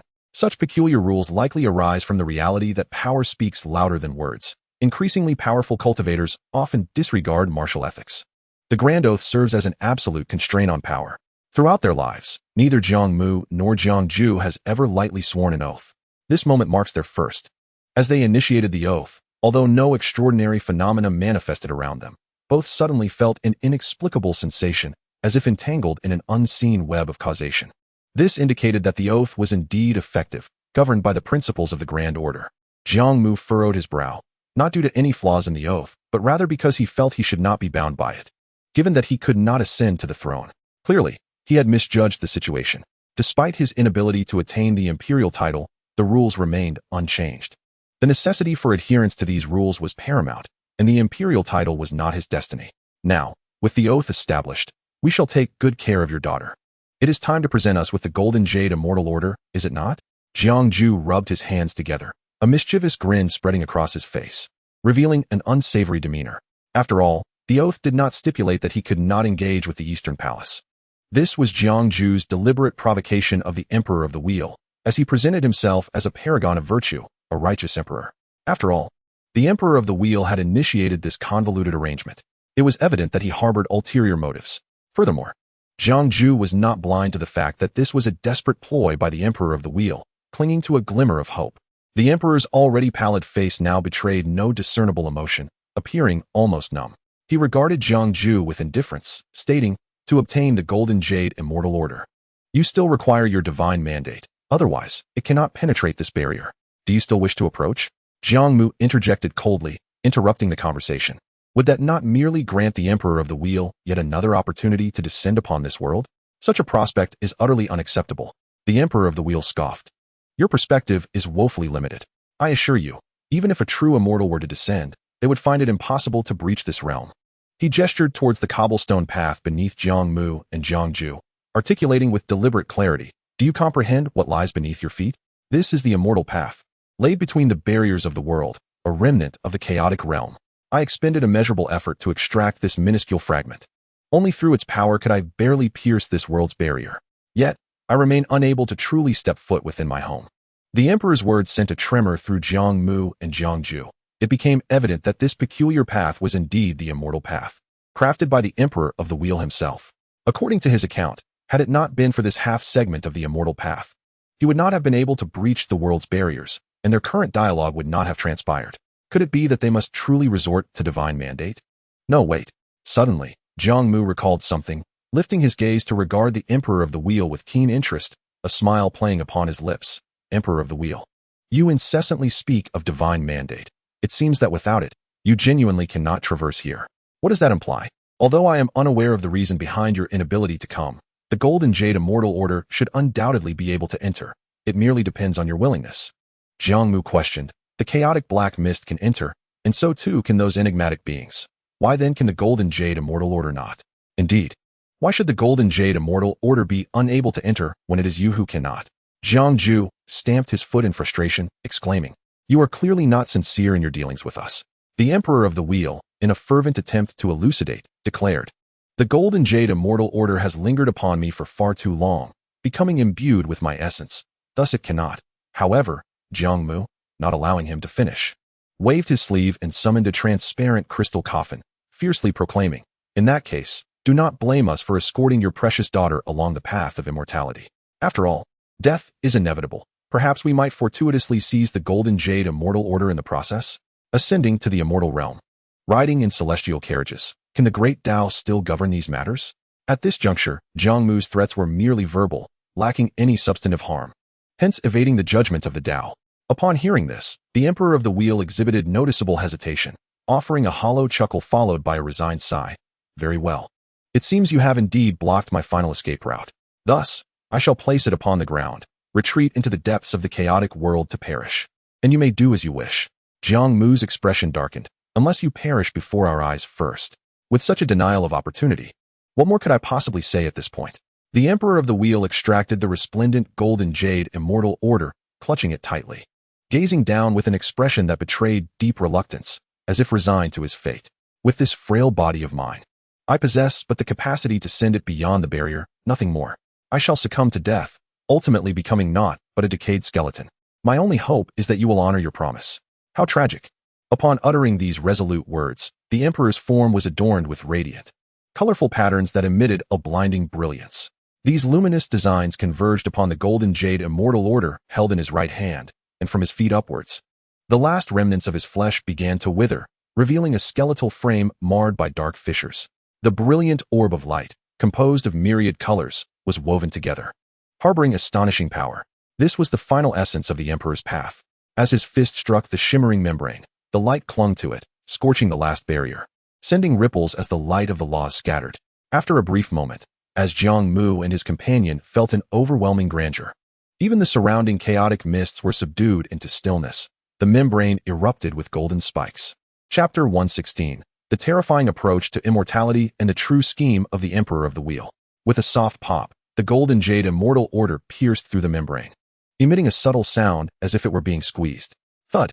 Then came the sound of it landing upon the ground. It lay silently there, appearing extraordinarily remarkable to the naked eye. A probe of divine consciousness revealed something even more astonishing. Akin to colliding with an impenetrable wall, it exuded an indescribable power, entirely alien to this world, subtly radiating an elusive, sacred aura. Meanwhile, the Emperor of the Wheel had silently disintegrated into a pile of bones. Jiang Mu and Jiang Ju gazed at the Golden Jade Immortal Order, their eyes gleaming with anticipation. Jiang Ju swallowed hard. Surely, the Emperor of the Wheel must be dead this time? Jiang Mu glanced at the pile of bones. It appears he cannot be more dead than this. With the demise of the Emperor of the Wheel, the membrane returned to its normal state. The two stood there, exchanging blank stares for an extended period. With not a whisper of sound, Jiang Ju let out a sigh of relief. Perhaps, the Emperor of the Wheel is truly dead. Jiang Mu nodded in agreement.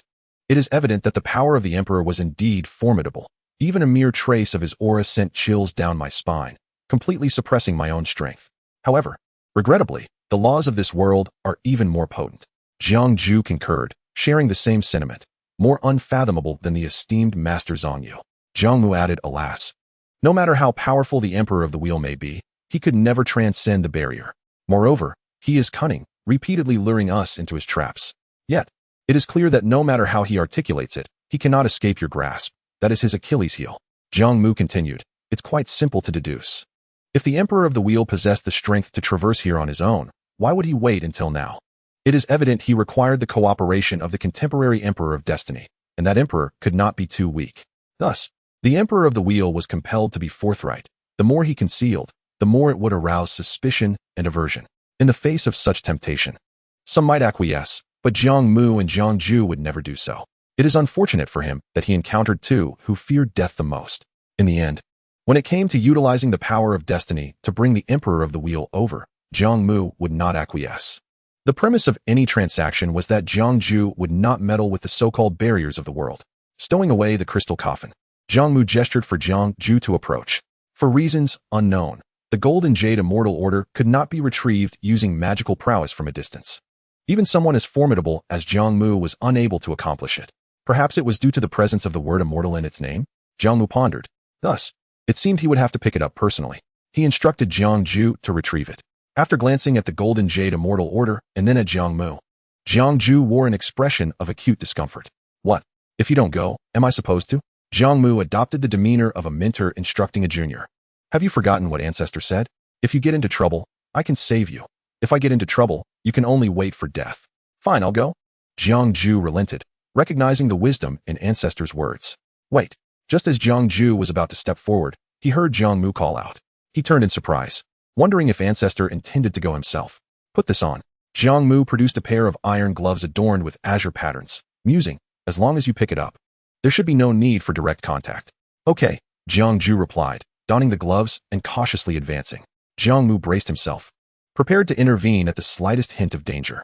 Approaching the Golden Jade Immortal Order, Jiang Mu took a deep breath, extending a hand to grasp it. His other hand gripped his thunder hammer, ready to strike down should anything amiss occur. He knew he might not be able to damage the Golden Jade Immortal Order, hence aiming for his own arm instead. The atmosphere was thick with tension. Fortunately, nothing untoward happened, and Jiang Mu quickly retreated, cradling the Golden Jade Immortal Order as he returned to Jiang Mu's side. Phew, both exhaled in relief. What does it feel like? Jiang Mu inquired. Jiang Mu replied. Nothing much, it feels like an ordinary token, quite lightweight. Perhaps the gloves are insulating any unusual sensations. Jiang Mu contemplated, since it is an immortal order. Surely the person who touches it should sense its extraordinary nature, at least grasp its purpose. Perhaps true contact is necessary. With that thought, the two resumed their silent exchange of glances. Forget it, let me handle this, Jiang Mu finally decided, resolving to be bold this time. After all, given the circumstances, it seemed unlikely any unforeseen events would occur. If he were to shy away and let Jiang Mu take all the risks, it would reflect poorly on his own capabilities. Rest assured, Ancestor, I will be ready to intervene at any moment. I won't let you face any danger. Jiang Mu responded, somewhat surprised yet profoundly moved, realizing that Ancestor had entrusted him with the most perilous step. Thus, Jiang Mu aimed his hammer at Jiang Mu's arm. Unexpected? How could I possibly encounter any mishap? Jiang Mu snorted coldly, summoning imperial artifacts and sealing the surrounding area with his power, channeling all his divine strength. Hand it over, Jiang Mu exclaimed. Jiang Mu extended his fingers, swiftly seizing the Golden Jade Immortal Order that lay in Jiang Mu's grasp. Upon the contact, the artifact flashed with a brilliant golden light, momentarily startling Jiang Mu, whose aura instantly waned, his eyes turning as dark as ink, devoid of life. Indeed, treachery was afoot. Observing this transformation, Jiang Mu's expression shifted dramatically, the heavenly heart mark manifesting, poised to strike down with a hammer. Hold on. Suddenly, Jiang Mu regained his clarity, the darkness in his eyes dissipating as he urgently called out. At that moment, Jiang Mu's hammer was a mere 0.01 centimeters from Jiang Mu's arm. Had he not called out in time, he might have bid farewell to his limb. Nevertheless, the hammer still descended. Bang! The forceful strike reverberated through the surroundings, merely deforming Jiang Mu's arm.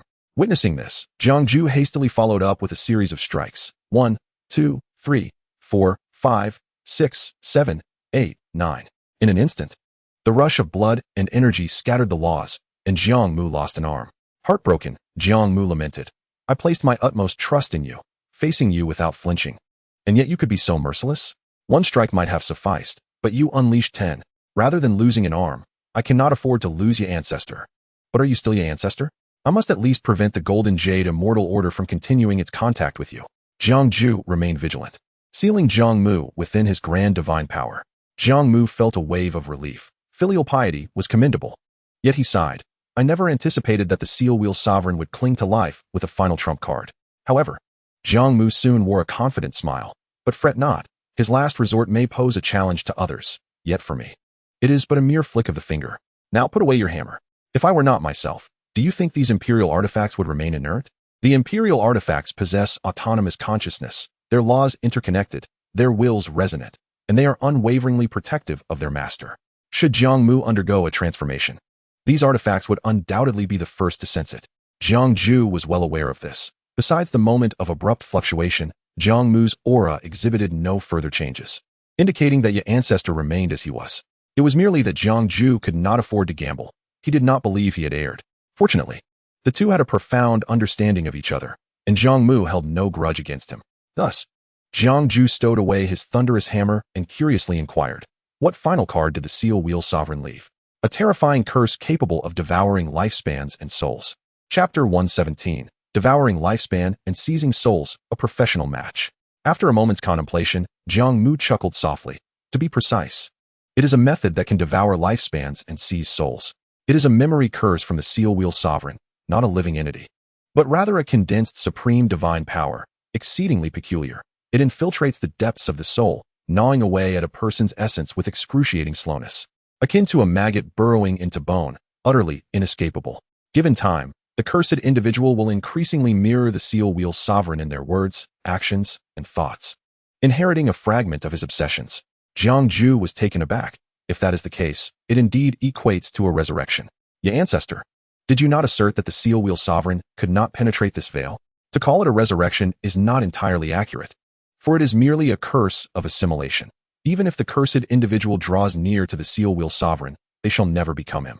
The physical body, divine soul, memories, bloodline, and grand divine powers shall never be the true seal wheel sovereign, but rather a mere semblance, inheriting his obsessions. Jiang Mu pondered carefully. It is akin to two individuals sharing the same name and thoughts, yet being entirely distinct. Jiang Mu questioned, so, does that still count as the seal wheel sovereign? It does and it does not, Jiang Mu analyzed. Perhaps this is the true final gambit of the seal wheel sovereign. Had he alternatives, he would not have resorted to such measures. Truly, one must not underestimate those who have lived 9 lifetimes. Even in death, they refuse to grant peace. Jiang Mu nodded in agreement, but expressed his concerns. Ye ancestor, is there a solution to this? This curse is too profound. At my current level, I am wholly incapable of resisting it. Jiang Mu once again smiled confidently. As I have said, if it were someone else, I cannot guarantee their ability to rid themselves of this curse, but it has fortuitously encountered me. He then turned to Jiang Mu. I may undergo some changes shortly. This is normal, so do not strike me again. What do you mean by strike? I merely act as a protector for your ancestor.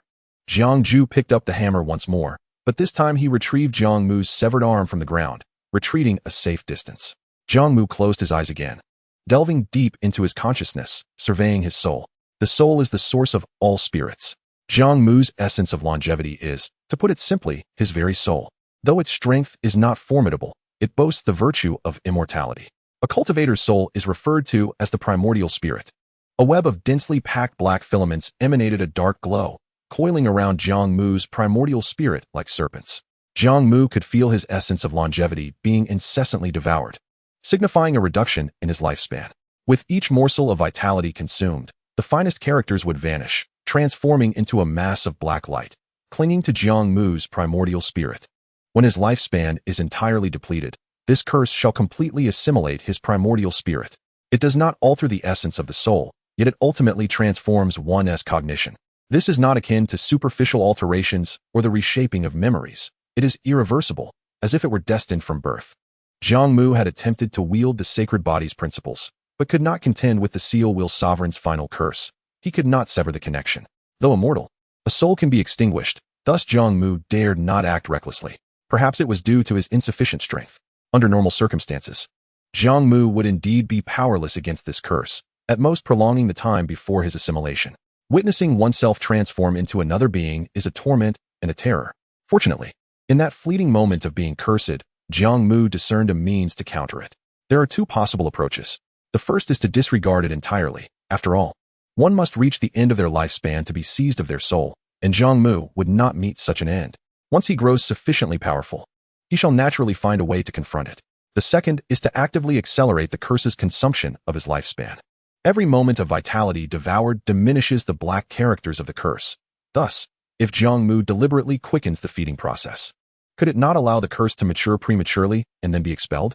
For Jiang Mu, this bears no cost, hence he unhesitatingly chose the second method. Furthermore, the longer he delays, the more likely unforeseen circumstances may arise. Thus, Jiang Mu began to lavishly nourish this curse, akin to nurturing the sacred body. Yet this curse's rate of absorption of his essence of longevity was alarmingly swift. In mere moments, it transformed into a black barrier enveloping Jiang Mu's primordial spirit, nearly encasing him entirely. Even the black light covering Jiang Mu's face shifted incessantly, forcibly contorting into the visage of the seal wheel sovereign. Jiang Mu could feel the intensity of this black curse's invasion increasing.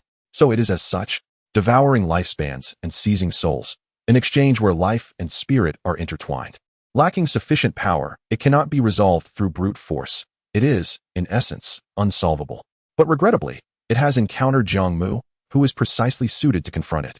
These black masses of light were repelled by Jiang Mu's consciousness, and under the surge of divine power, they were instantly compressed into a singular black point. In the next moment, Jiang Mu opened his eyes, a black mass of light shooting forth from his brow and landing in his hand.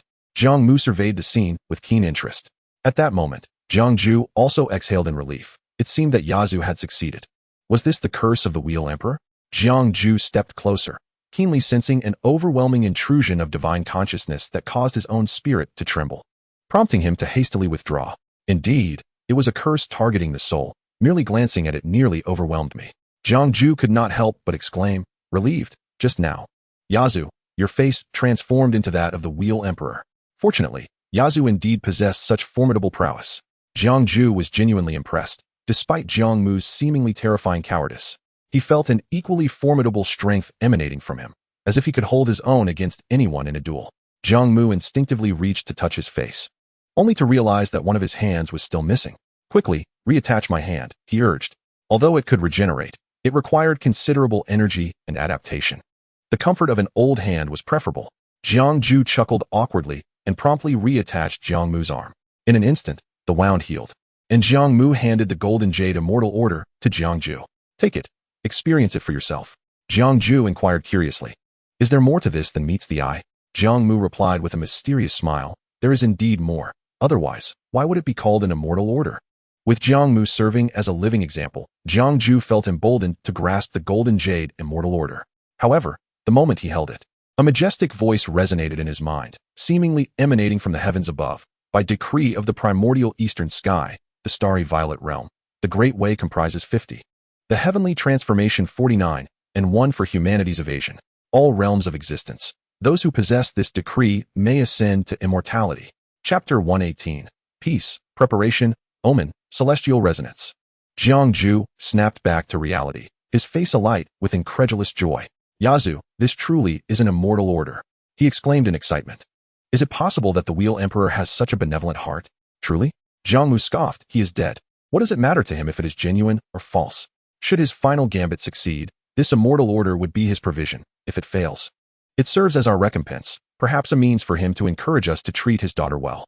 Of course, Jiang Mu speculated that even the Wheel Emperor's ultimate scheme may not have originated with him. Perhaps he wished for Donggong Yin to ascend as well.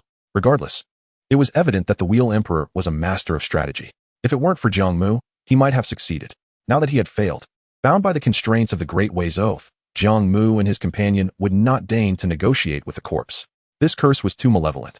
It was better to obliterate it. With great effort, Jiang Mu expended considerable time and energy to eradicate the curse's dark essence. Jiang Mu returned the Golden Jade Immortal Order to Jiang Mu. While he felt envious and longed for immortality, he would not take what did not belong to him. In Jiang Mu's view, the Golden Jade Immortal Order rightfully belonged to Yazu, and the opportunity for ascension should likewise belong to him. The path to immortality will not open for several millennia. I shall temporarily safeguard it, he declared.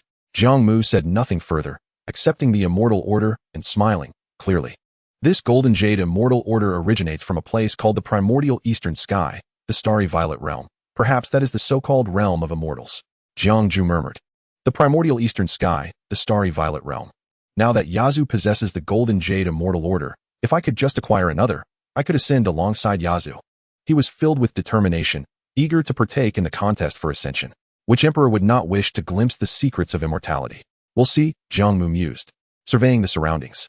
Although the Wheel Emperor had perished, the fissure he had created remained obstructed by half a celestial pathway, unable to heal. The Wheel Emperor had previously claimed that the Emperor of Destiny could manipulate the world's forces, so Jiang Mu decided to feel the luminous membrane, hoping to ascertain whether it could be sealed. Clearly, there was some effect, but it was far from sufficient for the vast rift. Moreover, unless the obstructing half of the celestial pathway was removed, healing would remain impossible. After attempting to shift it, the two realized they could not budge the celestial pathway. Although it had lost its celestial potency, it still brimmed with the chaotic world's power, far beyond their capacity to move. Thus, the two could only fortify the already prepared Dominator's escape at the site, with Jiang Mu also setting various formations. Additionally, given that the strange creatures had been repelled far by the Wheel Emperor, it seemed that this time would suffice to keep the strange beings at bay for at least 100,000 years. Subsequently, the two engaged in combat amidst the chaotic black mist, both to hone their skills and to eradicate the more powerful strange entities. This would ensure peace for future generations. Of course, Jiang Mu's intention was to secure tranquility after the opening of the path to immortality. It was easy to foresee that it would inevitably be a time of great weakness. Ultimately, Jiang Mu decided to withdraw discreetly, allowing Jiang Mu to take the lead. First, with the source of the chaos sealed and the strange creatures largely exterminated, the retreat of the chaotic black mist would undoubtedly attract external attention. Secondly, this was Jiang Mu's final grand endeavor as an emperor, a chance to act for the sake of the world's sentient beings. Go. If you are determined to tread the path of immortality, this is your last moment of imperial glory, Jiang Mu encouraged, patting Jiang Mu's shoulder. As for the chaotic world, it could only be explored at a later opportunity. Jiang Mu fell silent for a moment before finally nodding. The path to immortality opens. The Supreme emerges. The individuals he could protect were ultimately but a handful. Jiang Mu returned alone to the designated resting place. He first organized all the items he had brought before placing Donggong Yin and Yin Jiner together. With an additional auspicious charm, Jiang Mu felt no pressure. It was merely that this expedition into the chaotic black mist yielded considerable gains. The next step was to prepare for the battle for the path to immortality. Even though Jiang Mu felt uncertain, he still wished to involve himself. Although the odds were slim, fortune was an unpredictable force. Who could say what might transpire? What could further enhance his strength? Perhaps merging with the power of the sacred body was the only option. Meanwhile, a cataclysmic battle erupted at the edge of the universe. As thunderous seas intertwined with chaotic black mist, retreating at a rapid pace, drawing the attention of myriad beings. They felt the might of the Emperor of Calamity and faintly glimpsed his form. One hand wielding a thunder hammer and the other holding the colossal head of a strange creature. After annihilating the Dominator, had the Emperor of Calamity finally taken action again? Truly, he was a diligent emperor. The myriad beings marveled. Having the Emperor of Calamity was indeed their blessing. For millions of years, stability had been unprecedented. At last, the Emperor of Calamity's prolonged campaign against the strange creatures bore fruit. The chaotic black mist receded to an unprecedented distance, revealing vast regions that had once been concealed. The Emperor of Calamity exuded an overwhelming presence, radiant and triumphant, striding back through myriad paths, as if the universe itself celebrated his victory. The Emperor who defied the cycle of life and death was indeed extraordinary. Now, the brilliance of the Emperor of Calamity overshadowed many other emperors. He might become the most meticulously chronicled and outstanding emperor in 100,000 years. While the myriad beings rejoiced in this era of peace, Jiang Mu sought out Jiang Mu to share his thoughts. Although the chaos brought by the Supreme could not be averted, and many lives would inevitably be lost, Jiang Mu, as an emperor, still wished to effect some change. For instance, to guide certain sentient beings into the mortal realm, preserving the essence of various races. The calamities wrought by the Supreme will undoubtedly commence from the relatively weaker star domains. Although the 9 great realms may also be affected, it is likely that the top-tier powers will manage to retain a semblance of their existence. Hence, the 9 great realms are comparatively safer. In this regard, Jiang Mu expressed his complete agreement, for the strong possess a compassionate heart. However, he did propose a minor suggestion. After accomplishing this task, he advised to take along the items for the ascension path and swiftly seek refuge with him. Why, you may ask? Prior to transcending to the extreme realm, the Supreme may find it challenging to contend with you, but what of post-transcendence? Jiang Mu sighed, pondering whether the revived Supremes would not wish to reclaim their dignity at the expense of a mighty emperor like you, or perhaps fear to do so. Not to mention the Blood Lord of Burial Mountain, who we have humiliated. If he seeks to restore his honor, it would indeed pose a significant dilemma. Upon hearing this, Jiang Mu felt a sudden jolt in his heart, realizing the stark possibility. The risk of death inherent in the extreme transcendence is already a burden for them. If they are to slay all sentient beings, why not add another emperor to their tally?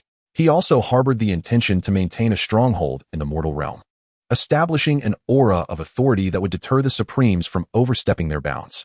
In retrospect, such aspirations seem utterly fanciful. Alas, it appears to be an unavoidable tribulation for all sentient beings. With a heavy sigh, Jiang Mu's brow was unusually clouded with sorrow. Yet, he continued to traverse the world, guiding numerous beings into the 9 great realms, seeking the protection of the world's foremost powers. There was little else he could do but await his fate. Thus, nearly 3,000 years slipped by. The world flourished, and all races thrived.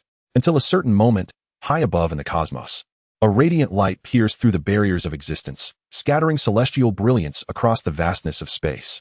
A mysterious and resplendent aura, imbued with the essence of laws and principles, enveloped the surroundings. It was a presence unlike any known to this world, an ethereal essence that transcended the mundane. Merely being in its vicinity felt as though one's soul was sublimated. Subsequently, this aura began to extend throughout the myriad star domains, the lands of life, the 9 great realms, and the chaotic wilderness. Wherever it spread, all beings experienced a form of elevation. Their consciousness awakened, their innate qualities enhanced, their cultivation soared. Even the aged quasi-emperors became youthful, reaching unprecedented heights, as if sensing something profound, bypassing the constraints imposed by contemporary emperors, achieving an alternative path to enlightenment. Within a mere few hundred years, the cosmic expanse blossomed with unprecedented vitality, manifesting extraordinary phenomena. Countless beings emerged, not as emperors or sovereigns, but as invincible entities who had stepped into the domain of the great Tao. Chapter 119. The path to immortality awaits. All become dragons. Perhaps this is what is referred to as the aura of immortality. Or could it be the essence emanating from the primordial east, the Ziwei extreme continent? In a state of contemplation, Jiang Mu and Jiang Ju gazed skyward, observing the celestial tapestry of the universe.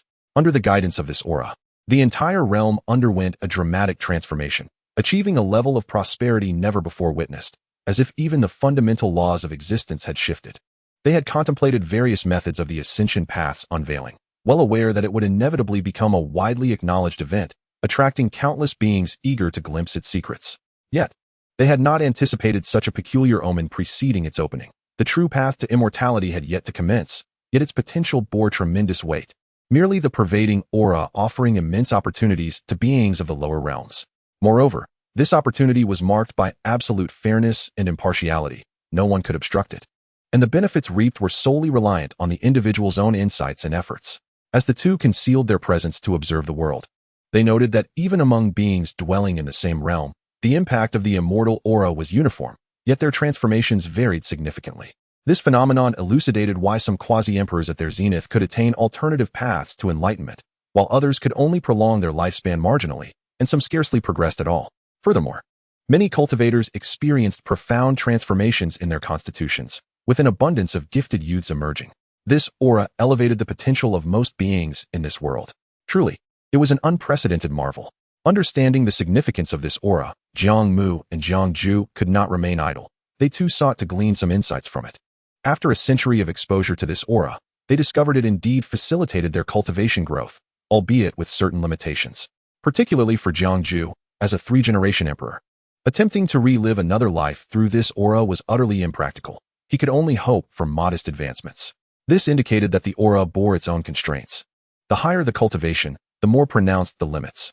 Conversely, Jiang Mu seized the opportunity, halting his attempts to merge with the essence of the sacred body, and began to refine his own Tao. Naturally, he first focused on the supreme law of time. Through the accumulation of these years, his understanding of this law, which was already close to the great Tao, surged to unprecedented heights with the augmentation of this immortal aura, now nearing its limits. He merely awaited the right moment to step into the domain of the great Tao. Of course, this ascent, achieved through forced sublimation, would necessitate circumventing the myriad constraints of the Tao, representing a unique path to enlightenment. This was a personal Tao, not requiring the recognition of the heavenly heart's mark. Yet, this very fact rendered it all the more arduous. Moreover, as Jiang Mu pursued the law of time, a supreme law, the challenge was exacerbated. Had he chosen a slightly inferior path, he might have already achieved an alternative enlightenment, comparable to the accumulated talents of this era. However, such an outcome did not align with Jiang Mu's desires. If the great Tao were too feeble, what merit would an alternative enlightenment hold? Thus, he continued to observe the world's transformations while contemplating the law of time, simultaneously urging Jiang Ju's forces to discreetly seek out the physique he required. After all, with the awakening of the immortal aura, it seemed that anything was possible. Meanwhile, Jiang Ju, with little to occupy his time, appeared exceedingly cheerful. For within this world, numerous prodigies, previously unable to attain enlightenment, had managed to bypass the emperor's constraints, achieving alternative paths to enlightenment. The sheer number was staggering, as at least 100,000 years' worth of accumulated talents, who had remained undying, now surged forth, propelled by this newfound power to reach higher realms. Across the cosmic expanse, within the 9 realms, news of enlightenment echoed through the air, various paths clashing in a true cacophony of voices. In this world, there were at least dozens of alternative paths to enlightenment. Such a quantity was indeed overwhelming. This was the source of Jiang Ju's elation.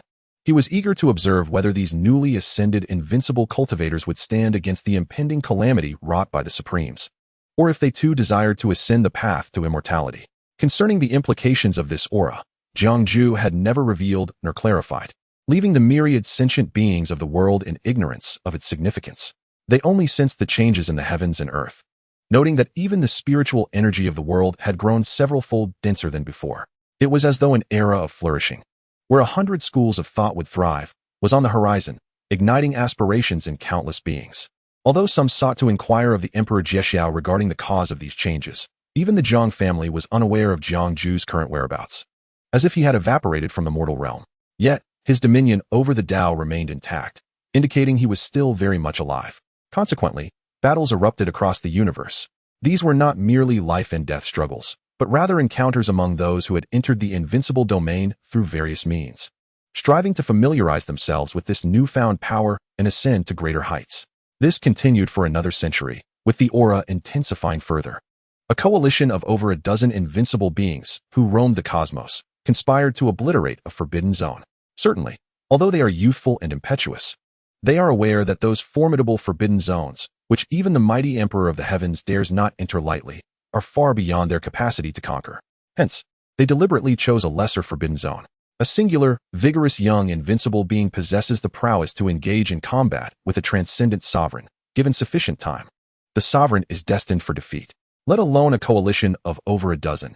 Even the second-generation sovereign, upon achieving transcendence, would hesitate to confront them, as mere delay could lead to their demise. Thus, these invincible beings ventured into a forbidden area, prompting the sovereigns to unhesitatingly reveal the news of the imminent opening of the celestial path. This revelation detonated across the cosmos like an explosive, inciting a clamor throughout the world, particularly among those who have ascended to the realm of invincibility. In the past, celestial beings existed solely in legends, unattainable even by the emperors. Now, they are fortunate enough to witness this. The celestial path is set to open in their era, offering them the prospect of becoming celestial beings. Ascending to the pinnacle is not solely for the sake of that one word, immortality. It appears that the sovereigns of the forbidden zones have not merely been lingering in obscurity. It is no wonder they have remained hidden for millennia, as they are aware of the impending opening of the celestial path. At this moment, those who have reached the zenith, who once vowed to eradicate the forbidden zones and wage war against the enigmatic, have all lowered their banners and retreated into seclusion to continue their cultivation. In the face of the path to enlightenment and ascension, everything else pales in significance. Who does not yearn to glimpse the mysteries of the celestial realm? Moreover, the sovereigns of the forbidden zones also seek to tread the celestial path, rendering it unnecessary to oppose one another at this juncture. The myriad beings of the world erupted in fervor, while the invincible beings remained tranquil. There were, indeed, some who questioned the veracity of this news, but at this moment, Jiang Mu spoke in the name of the Emperor of the Heavens, confirming the authenticity of the opening of the celestial path. Consequently, the number of beings aspiring to attain celestial status surged, each seizing this opportunity to cultivate with fervor, with numerous emerging talents ascending to the threshold of imperial status within a century. Moreover, many ancient lineages sought to elevate their entire clans to the celestial realm. It can be said that under the influence of the aura of the celestial path, nearly all beings in this world are poised to embark on the journey of cultivation. Truly, it is an era where everyone can rise like dragons. Chapter 120. The Celestial Path? A Dead End. Enlightened by Jiang Mu. Jiang Mu awakened not due to the opening of the celestial path, but because Jiang Mu had discovered a particular constitution that Jiang Mu required. Jiang Mu was filled with elation, for he had foreseen that this era would undoubtedly give birth to extraordinary constitutions. However, the greater the hope, the deeper the disappointment. Jiang Mu had found a possessor of an innate Tao constitution who had recently joined the Jiang family and was currently in training. Furthermore, due to their youth and the fact that they were discovered in a lesser domain of the mortal realm, their cultivation level was inadequate, still requiring years to reach transcendence. Although not an innate holy body Tao, it was still quite exceptional. Jiang Mu reassured himself, acknowledging that the remaining two types of constitutions were likewise of the utmost caliber, and it was understandable that such rarities were not easily found. Thus, Jiang Mu resolved to allow the possessor of the innate Tao constitution to cultivate for a while before extracting their essence. After all, the wait would not be long. However, as he observed the changes in the world, Jiang Mu lamented, if it were not for the impending chaos wrought by the sovereigns of the forbidden zones, this would truly be a golden age. Indeed, it is a pity. Jiang Mu could not help but concur. After the pinnacle of prosperity comes the inevitable decline. This is foreseen. Following the era of the Emperor of the Wheel, which was 5 million years prior to the ancient era, I finally comprehend how so many sovereigns could emerge. Jiang Mu, attuned to the shifts of heaven and earth, contemplated. If this era were to avoid the turmoil of sovereigns, future generations would inevitably witness the rise of countless invincible powerhouses, just as in the past. In such a golden age, Jiang Mu would indeed be willing to release two auspicious symbols to roam freely. However, it seems unlikely that such an opportunity will arise now. Jiang Mu remained silent, his vacant gaze signifying that he was deep in thought. Should he survive this ordeal, could he take another step forward, akin to the Emperor of the Wheel, and transcend into multiple lives? It appeared quite challenging, as the Emperor of the Wheel did not achieve greatness due to the opening of the celestial path a millennium ago. Rather, he had been on the verge of celestial existence for countless eons.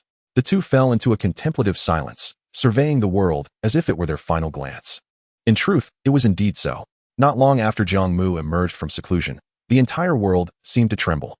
High in the nine heavens, the cosmos quaked violently, shattering like a broken glass canopy into countless fragments. A brilliant golden light suddenly blazed forth, resembling a golden pillar piercing through the heavens and the earth.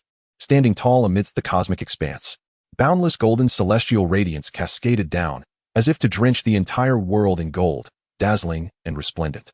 An aura, even more potent than before, emanated from that golden light, overwhelming the nearest celestial bodies and ancient lands, causing them to dissolve into illusions within the golden glow. Waves of ripples spread from the golden path. This abrupt transformation occurred so swiftly that all beings were caught off guard. Only when the celestial light enveloped every corner of the universe did they realize that where it passed, mountains and rivers resonated, and the earth quaked.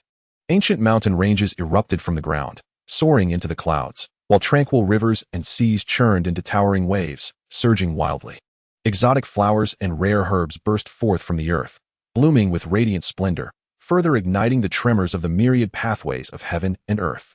As the luminosity gradually faded, the true nature of what had pierced through the cosmos became discernible. It was a grand golden avenue paved with golden bricks, flanked by 2 rows of pillars inscribed with golden runes. Atop these pillars fluttered golden banners, adorned with various symbols, moving rhythmically. As these banners swayed, a harmonious sound of bells resonated, reminiscent of the lamentations of ancient deities, akin to celestial music. The myriad creations of the world swayed in harmony with this melodious chime. In that moment, countless beings gazed in awe at this extraordinary spectacle, seemingly forgetting to breathe. If they were not mistaken, this must be the so-called celestial path. The path to ascension had been unveiled. It resembled a road of invitation. As long as one tread upon this golden avenue, they could attain enlightenment and ascend. The celestial path lay before them. Yet, the world suddenly fell into an uncanny silence, with no being daring to act rashly. They all awaited the sovereigns of the forbidden zones to ascend first. Only when they ascended could it be confirmed that this was indeed the celestial path that had been awaited for countless ages. Ha ha ha, having survived for millions of years. How these sovereigns have grown increasingly timid. If that is the case, let this junior be the first to tread the celestial path. Suddenly, a hearty laugh shattered the silence, and a figure appeared above the golden avenue. It was an elderly sovereign of the forbidden zone. Instead of commencing their ascent from the front of the golden avenue, they directly flew to the cosmic barrier where the golden avenue emerged. Standing tall, they sought to peer within, yet found it impossible to do so, to fulfill one's desire. What fear is there in death? Radiating the light of the laws of the great path, they commenced their transcendence, their aura ascending, their figure becoming more upright. Their long hair billowed, and a purple vertical eye opened upon their forehead, emitting beams of purple light, illuminating the celestial path. This was undoubtedly an emperor descended from the divine lineage, who had fallen to become a sovereign of the forbidden zone. Which divine emperor was this? Such audacity is found only among the divine emperors. The purple-eyed emperor from 200,000 years ago. The purple-eyed emperor? Countless beings gazed in rapt attention at the movements of the purple-eyed emperor, their hearts resonating with his every action. Should the purple-eyed emperor ascend the celestial path, it would undoubtedly draw innumerable entities to follow in his wake. At long last, he stirred, his figure gracefully descending, poised to alight upon the golden avenue. Everything appeared to unfold seamlessly until, when the purple-eyed emperor was but 1,000 meters from the celestial way, his body was suddenly and uncontrollably plunged into a rapid descent. A change flickered across his countenance as he unleashed a radiant violet aura, striving to stabilize himself. Yet, despite employing his profound divine powers, he could not arrest his swift fall. In a moment of disbelief, the purple-eyed emperor let out a thunderous roar that reverberated through the cosmos, his violet vertical eyes reflecting myriad divine phenomena in an effort to lift his form. Alas, These manifestations could only accompany him in his descent. The brief span of 1,000 meters vanished in the blink of an eye. As if sensing the impending dread, the purple-eyed emperor roared once more, this time imbued with palpable fear. Though he had embarked on this journey with a heart resolved to face death, the prospect of perishing inexplicably upon this golden avenue stirred a lingering reluctance deep within him.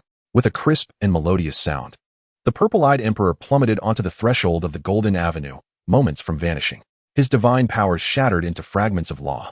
The once mighty ruler, a master of transcendent realms, was reduced to a mere pool of flesh and blood. How could a mere 1,000 meters bring about the demise of an emperor?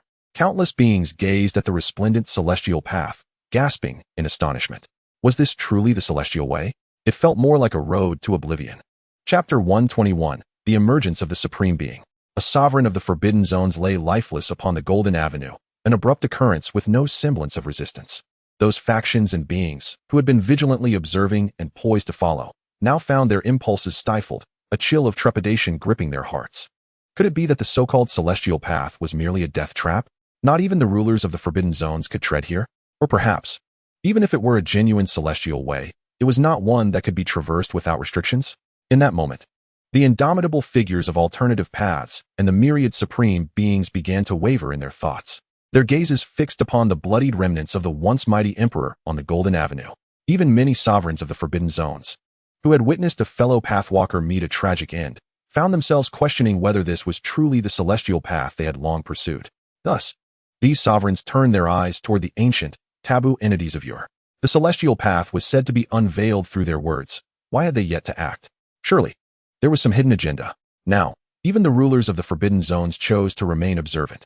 The Golden Avenue hung quietly in the starry expanse, yet not a soul lingered upon it. Was it that the purple-eyed emperor's approach to the celestial path was flawed? Or did it stem from a lack of the Golden Jade celestial order?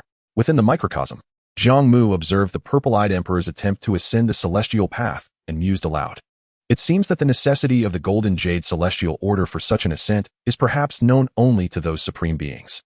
The ordinary rulers likely remain unaware of its intricacies.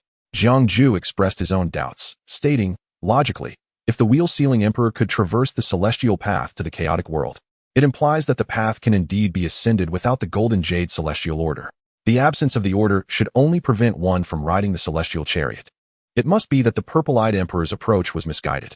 As Jiang Mu and Jiang Mu deliberated, they swiftly reached a conclusion. After all, if the celestial path could be accessed at any point along its length, then its extension would be rendered unnecessary. It could only be said that the celestial path adheres to its own rules. To disregard these tenets, regardless of one's might, would lead to failure, unless one were a celestial being themselves. The wheel-sealing emperor had once remarked that only 4 or 5 individuals had achieved ascension in a lifetime. How many Golden Jade celestial orders would be present this time? Or perhaps, even if there were surplus orders, the number of candidates had been restricted, rendering ascension impossible even with the orders in hand?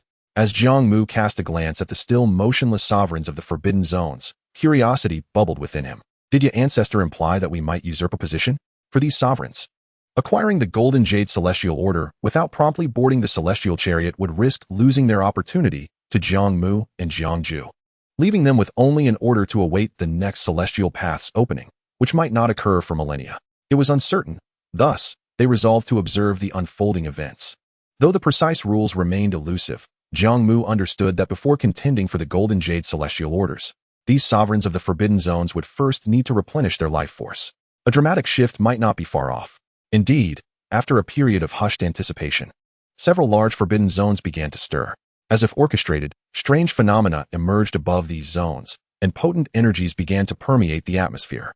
For instance, over the Wild Blood Mountains, a terrifying blood mist as vast as a cosmic nebula coalesced, within which rugged peaks loomed, and a hazy giant shadow moved through the fog.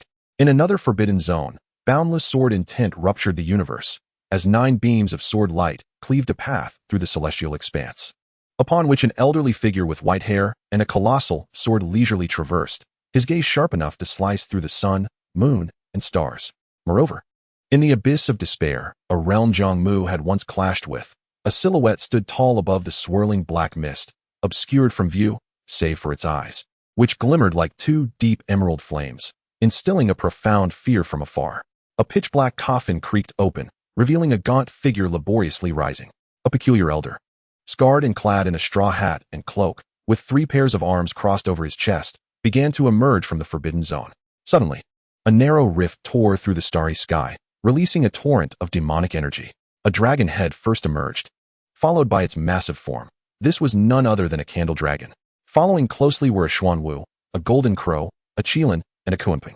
9 formidable demons emerged, stripped of their former glory, now exuding a decayed aura. They were not the original 9 ancestral demons, but rather their distant descendants, long forgotten in the annals of time. The ancient figure of the Taiji Emperor, once bellowed at by the Taizong Emperor, also made an appearance, his skeletal frame, comparable in size to a star domain, suspended in the cosmos, gradually fleshing out. A seemingly time-frozen azure sea materialized, from which a water-blue coffin surfaced. Its lid creaked open, revealing an extraordinarily beautiful figure who slowly rose, her enchanting eyes flickering to life.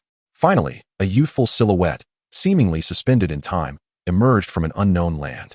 Radiant and youthful, with a bright smile, every step he took seemed to bridge the past and future. As he gradually departed that land, his form elongated, transforming into a graceful young man clad in white.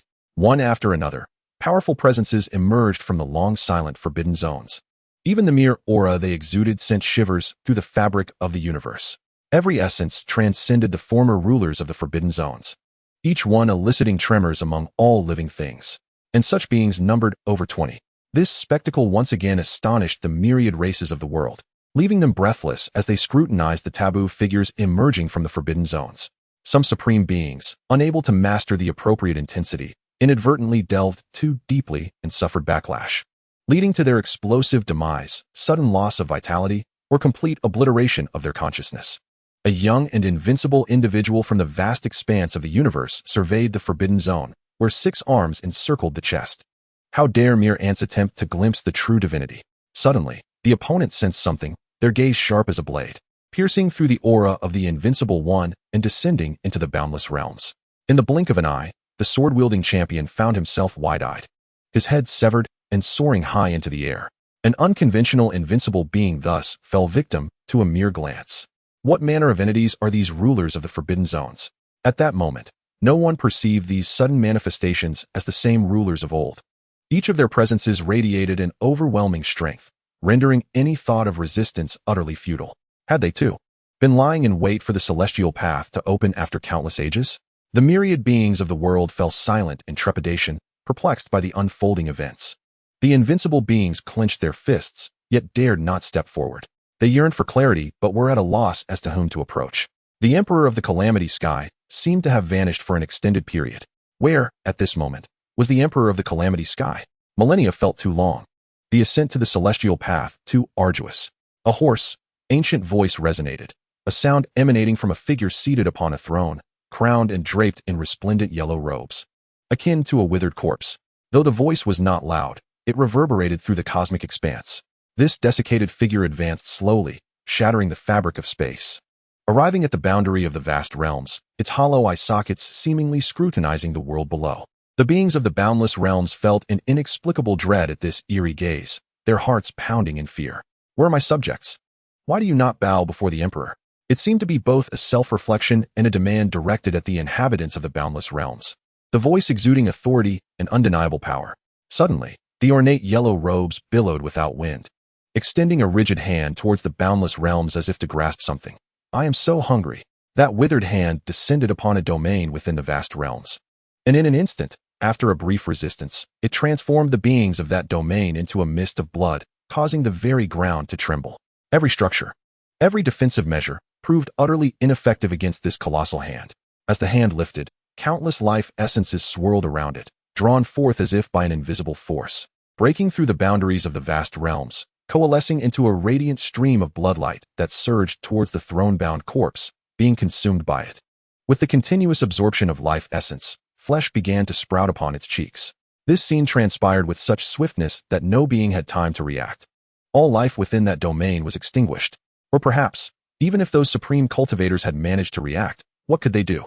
The might of that hand threatened to shatter an entire domain, and only an unconventional invincible being could withstand it without perishing. This throne-bound corpse was more fearsome than a true ruler. Moreover, pondering the implications of its words, could it be that it also originated from the boundless realms? There was no time for further contemplation. The major powers of the boundless realms hastily adopted their strongest defensive stances, revealing their deepest reserves. The times had changed. These were no longer your subjects. The elder with 6 arms chuckled softly, also descending into the boundless realms. He cast a sidelong glance at the corpse, lamenting. To cultivate to the point of forgetting oneself, yet still aspire to ascend the celestial path? However, the corpse remained oblivious, absorbed in consuming endless life essence. Reveling in the act, entirely disregarding the words of the 6-armed elder. The celestial path had opened, but not all beings possessed the qualifications to ascend. The 6-armed elder ceased to regard the throne-bound corpse and, stepping into the void, entered the vast realms, arriving above a flourishing domain, sensing the vibrant life within. He spoke in a voice that resonated throughout the cosmos. Become a part of me, the ancient Blade Emperor, and I shall lead you to ascend. Upon uttering these words, the 6-armed elder, self-proclaimed as the ancient Blade Emperor, took action. While 2 of his 4 arms remained embracing his chest, the other 2 wielded for gleaming silver blades, which he began to slice downward toward the earth. Each swing unleashed a radiant flash of blade light that fell like rain, precisely harvesting every life form beneath. Lives transformed into gleaming orbs, gravitating towards him. Countless beings perished silently. Even saints struggled to escape death. Only those who had attained the quasi-emperor realm could endure for a fleeting moment. Nonetheless, without a timely escape from the engulfed area, death was inevitable. Yet, within this domain resided a grand sect with the legacy of dual emperors, and naturally, it would not sit idly by, drawing upon its deep reserves. It was shielded by the presence of 2 imperial artifacts.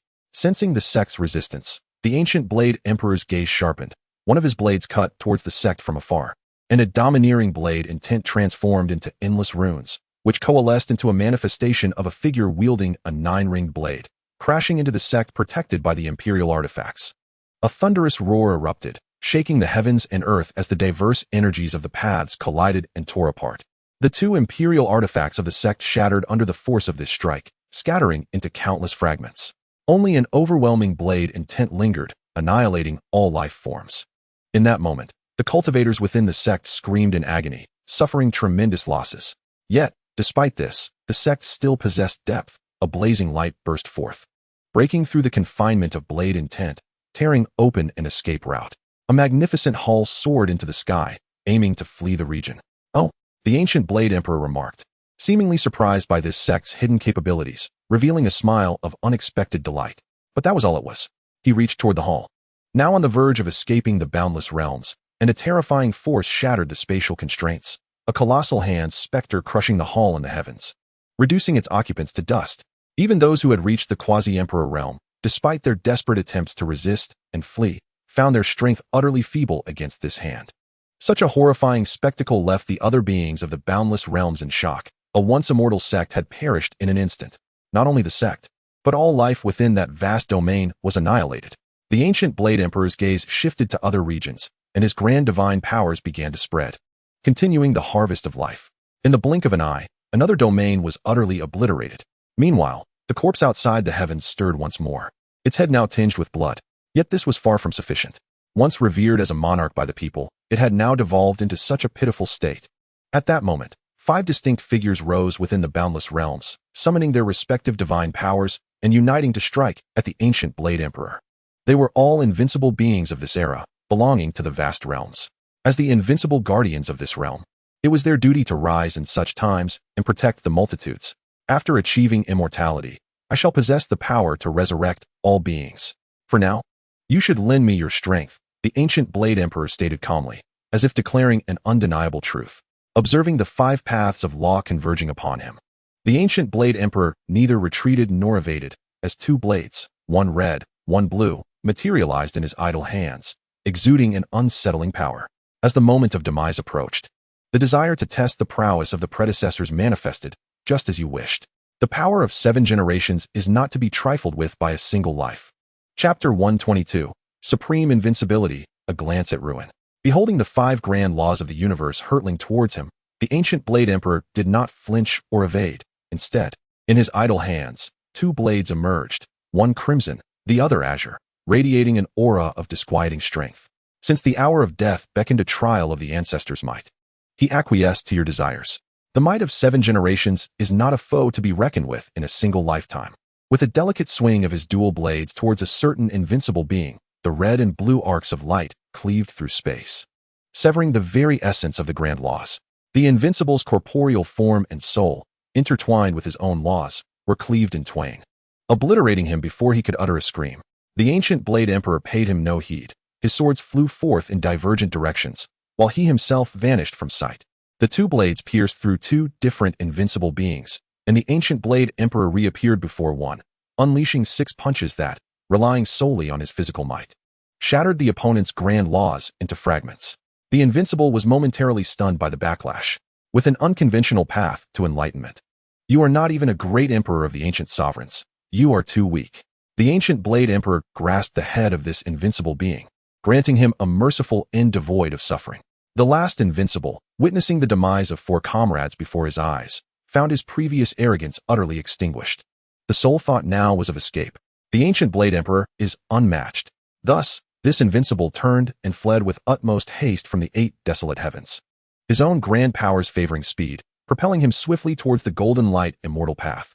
Yet, he was not the only one to encounter the ancient Blade Emperor and the throne of the dead in the 8 desolate heavens. A figure cloaked in gray intercepted him, executing a lethal ambush with a black chain that ensnared the Invincible, siphoning his life essence. All 5 unconventional pathwalkers fell, plunging the supreme beings of the 8 desolate heavens into despair. 5 Invincibles, who could withstand 10 sovereigns of the Forbidden Zones, had succumbed. Yet now, even one ancient Blade Emperor proved too formidable, leaving naught but slaughter in his wake. The existence of these unprecedented beings from the Forbidden Zones was overwhelmingly powerful, instilling a sense of hopelessness greater than ever before. It seemed that only the Reversal Sovereign of 3 lives could contend with them. But where was this Reversal Sovereign? The supreme beings of the 8 desolate heavens, the ancient sects, looked around and found that not only their realm but the 9 great domains and the cosmic expanses were engulfed in chaos, with cries of despair and the shattering of legacies echoing throughout. At that very moment, not just the 8 desolate heavens were ravaged by these sovereigns of chaos. The 9 great domains and cosmic realms, ancient lands, and continents suffered similarly. Although the number of sovereigns from the Forbidden Zones was few, at most 1 or 2 in each realm, perhaps 3 or 4, they were overwhelmingly powerful, capable of shattering an imperial weapon with a mere flick of their wrists, extinguishing countless lives in an instant. All became sustenance for them, each one growing increasingly formidable and unfathomable. They wielded their divine powers, reaping life after life. Not only these mighty sovereigns emerged, but also numerous rulers of the Forbidden Zones, their numbers staggering, easily amounting to hundreds. Unlike the sovereigns, these rulers feasted on the remnants, not daring to provoke the sovereigns, remaining exceedingly low-key. Some rulers chose not to wreak havoc upon the living, but instead embarked alone on the golden light immortal path. Learning from the lessons of the purple-eyed great emperor, they began anew on their ascent to immortality. The first ruler succeeded, standing at the path's inception, unscathed. Many rulers followed closely, stepping onto the immortal road together. On the golden light path, none could soar. All must climb steadily and earnestly. Additionally, 2 sovereigns stood firm amidst the cosmic void, merely observing this unfolding spectacle, choosing not to engage with the living. One was a young man clad in white, and the other, a breathtaking maiden in a flowing blue dress. Unlike the other sovereigns of the Forbidden Zones, they bore no trace of decay. As they conversed silently, their mouths moving without a sound, the world endured the ravages of these sovereigns and rulers. They gorged upon the lifeblood of the living, devoid of any compassion. The natural laws of heaven and earth seemed to weep for the calamity befalling humanity, with extraordinary phenomena manifesting. Heavy rains mingled with the blood of the innocent, and thunder roared as if the heavens themselves lamented. It appeared that due to the influence of the golden light path on the natural laws, divine retribution against these sovereigns and rulers could not descend, allowing them to act with impunity. This was a cataclysm of monumental proportions. Even if the myriad beings underwent a rapid transformation, they could not alter their fated destinies. No one could halt this disaster. Reversal Sovereign, come save us. Reversal Sovereign, where are you? Do you not see the tragedy unfolding? Reversal Sovereign, have you vanished? We beseech you, save us. Reversal Sovereign has abandoned the multitude. Cursed be it. Reversal Sovereign, you disgrace the title of 3 lives sovereign. The myriad beings called out the name of the Reversal Sovereign, hoping he might appear to thwart the sovereigns and rulers of the Forbidden Zones. From pleas to curses, and finally to despair. Yet, in response to their calls, the Reversal Sovereign remained absent. His path continued to suppress all others. He had not truly departed. Thus, it could only be inferred that, faced with such sovereigns and rulers, the The reversal sovereign was timid, hiding away.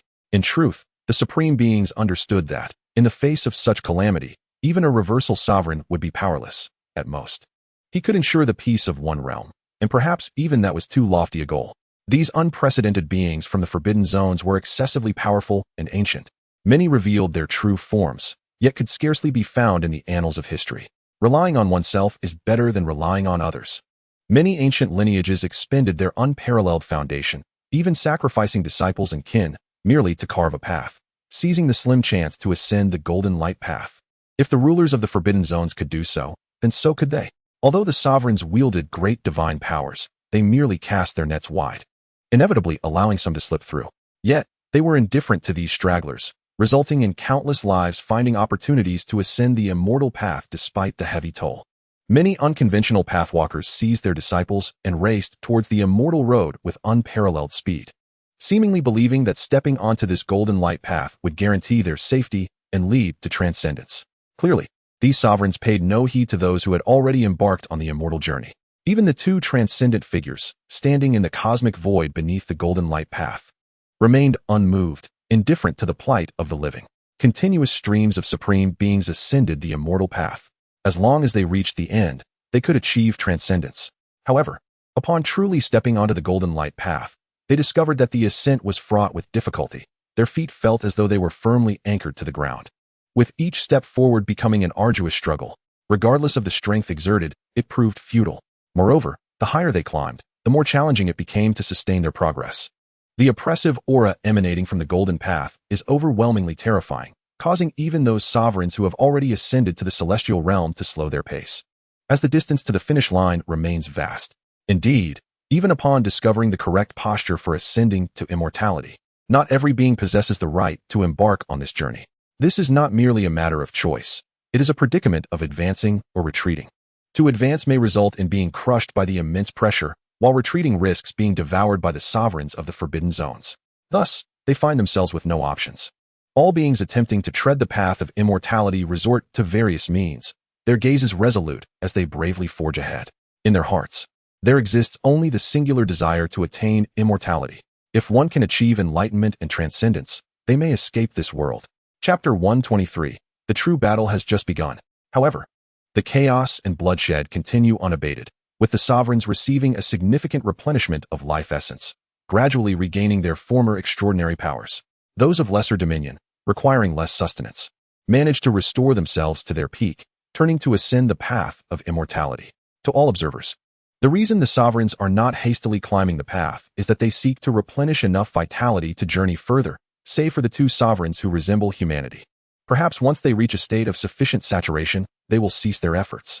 But by then, how many beings will remain in this world? The myriad races lament, left with naught but blood and tears. Naturally, the devastation varies by region. Presently, the cosmic strongholds and the 8 desolations are suffering far greater chaos, as these areas are the epicenters of the world, having not experienced turmoil for an exceedingly long time, while many long-established factions have perished, and numerous concealed powers have been unearthed by the sovereigns. Some have managed to conceal fragments of their legacies through extraordinary means, potentially allowing them to survive until the chaos subsides.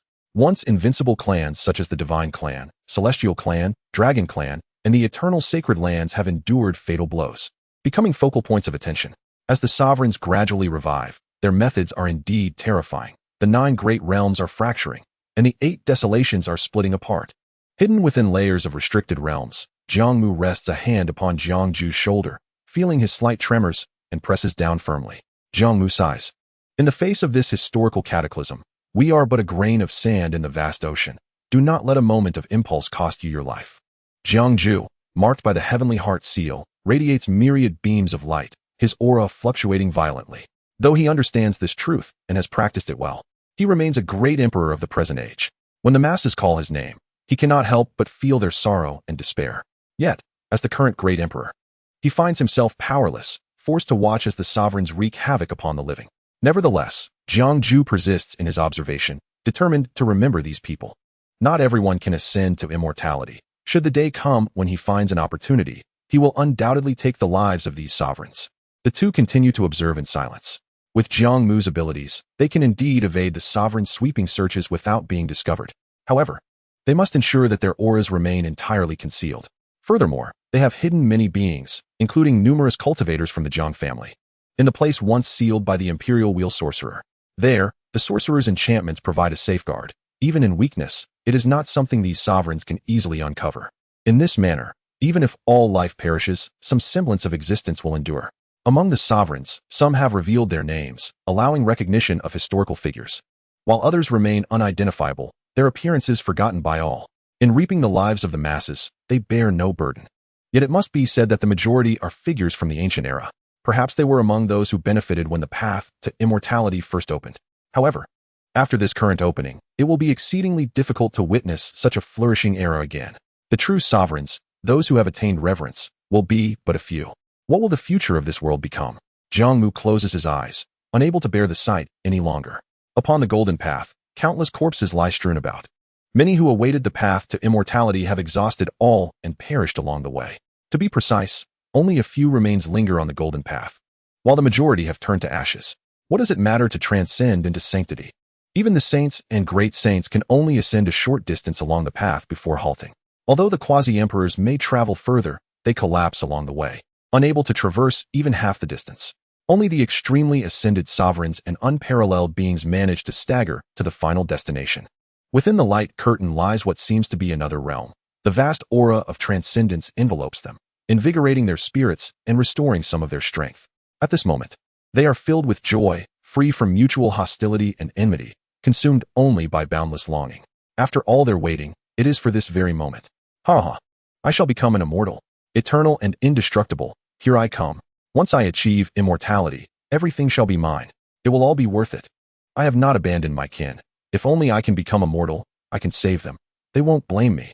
Several sovereigns and unparalleled beings exchange glances and step through the light curtain, entering within. There is no obstruction. They only feel a warm softness that penetrates their very souls. The melodious strains grow ever more resounding, as if celebrating their transcendence from the mundane, their ascent to immortality. Ha ha ha, I see it. I see it. What is this? An item of ascension? So this is the path to immortality. Ultimately, they fully step inside, their forms and auras vanishing entirely from this realm. However, the echoes of their exuberant roars resonate in the ears of those still traversing the path, igniting an even greater urgency within them to glimpse the truth. These pioneers seem to have attained immortality. Indeed, there are immortals in this world. Who does not wish to become immortal? More beings quicken their steps, fearing that slowness might cost them a chance.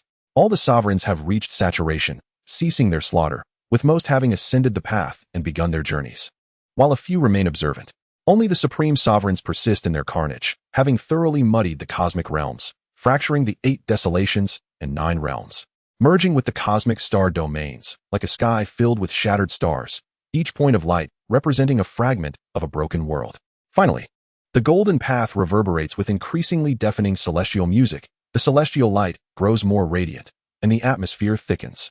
All sovereigns concurrently halt their slaughter, converging towards the starry expanse where the golden path resides.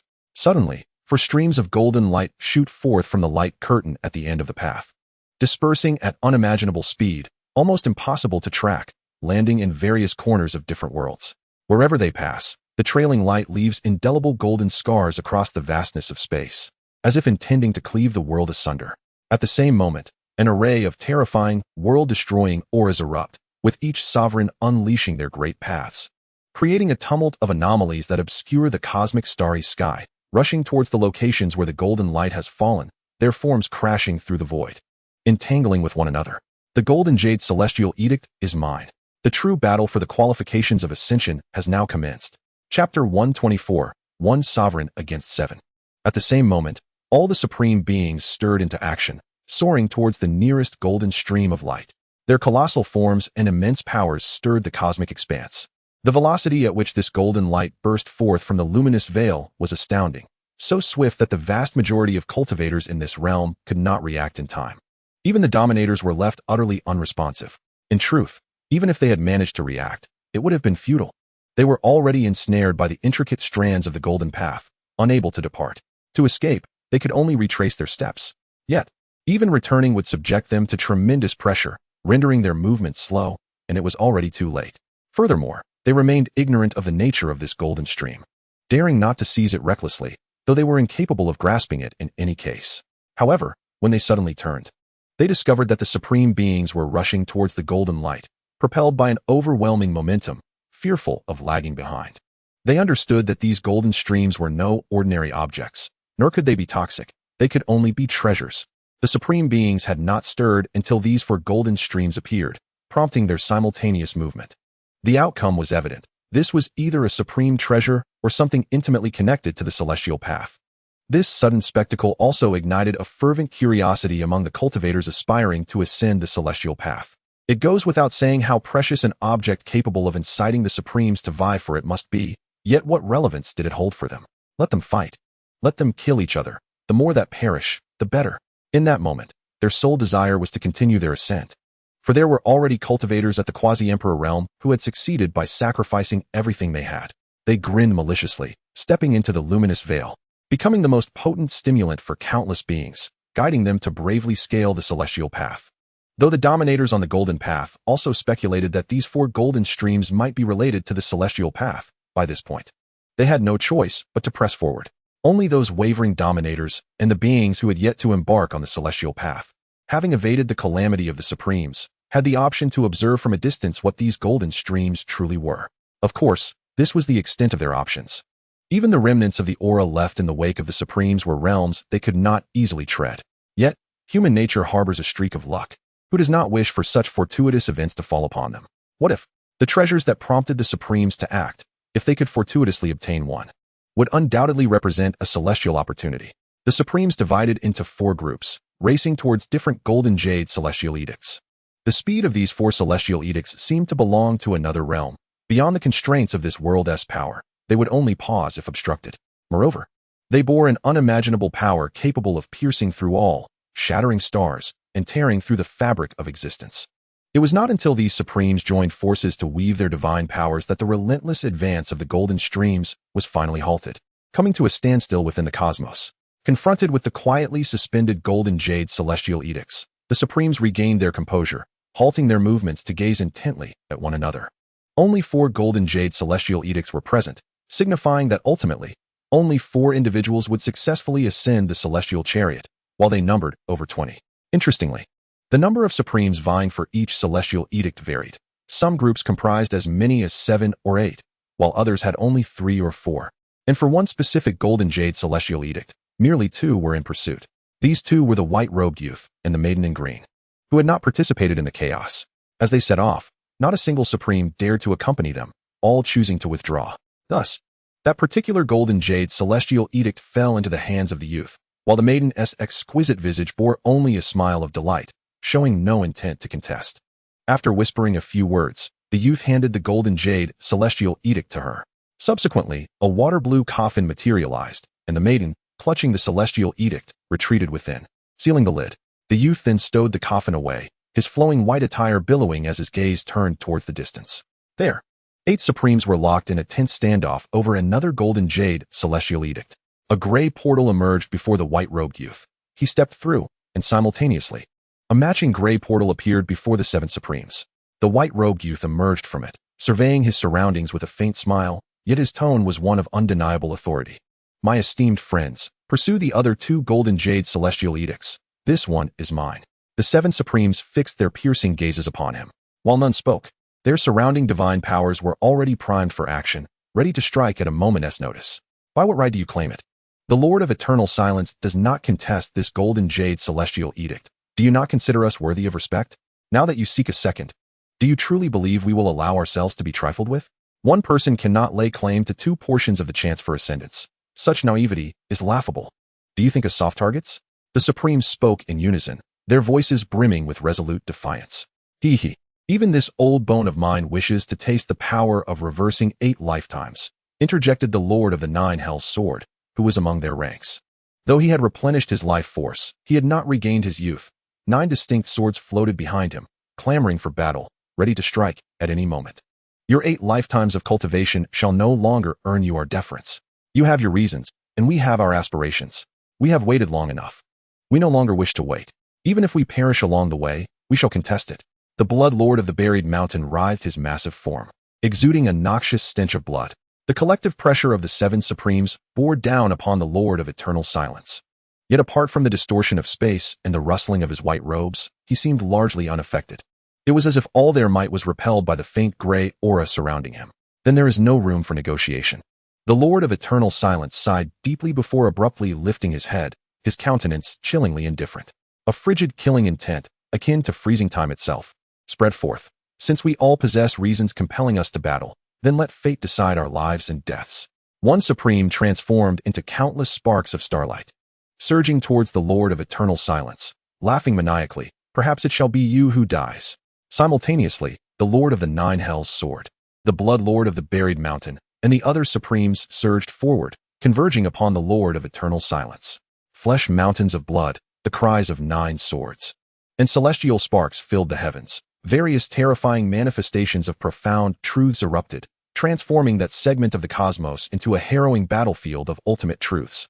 The white-robed youth, the Lord of Eternal Silence, found himself ensnared at the center, bearing the brunt of this dreadful cosmic spectacle. Faced with powers capable of annihilating existence itself, the Lord of Eternal Silence neither recoiled nor evaded. Instead, he extended a hand of light to grasp the golden jade celestial edict, as if nothing else mattered more to him than that celestial treasure. Thus, he endured the cataclysmic onslaught. All manner of divine powers detonated upon him. A cascade of golden threads and gray light unfurled like a resplendent river, but it merely delayed the inevitable for a fleeting moment. His flesh tore, blood splattered. The Lord of Eternal Silence is no more than this. The previously transformed Supreme, now reappearing, cackled. This combined assault from 7 Supremes nearly froze time itself. There was no escape, no evasion, only the option to withstand. They, at the very least, had reversed 4 lifetimes, with some having even reversed 6.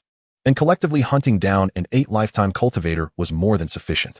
The reason no one dared to contest the Golden Jade Immortal Order with the Lord of Eternal Silence before was due to the Lord's ancient existence and the terrifying strength attributed to him. Now, confronted with no alternatives, they were compelled to act boldly, seemingly revealing that the Lord of Eternal Silence was not as formidable as once imagined. And what about those behind you? Chapter 125. The coward lacks courage, the solitary brave feels no fear.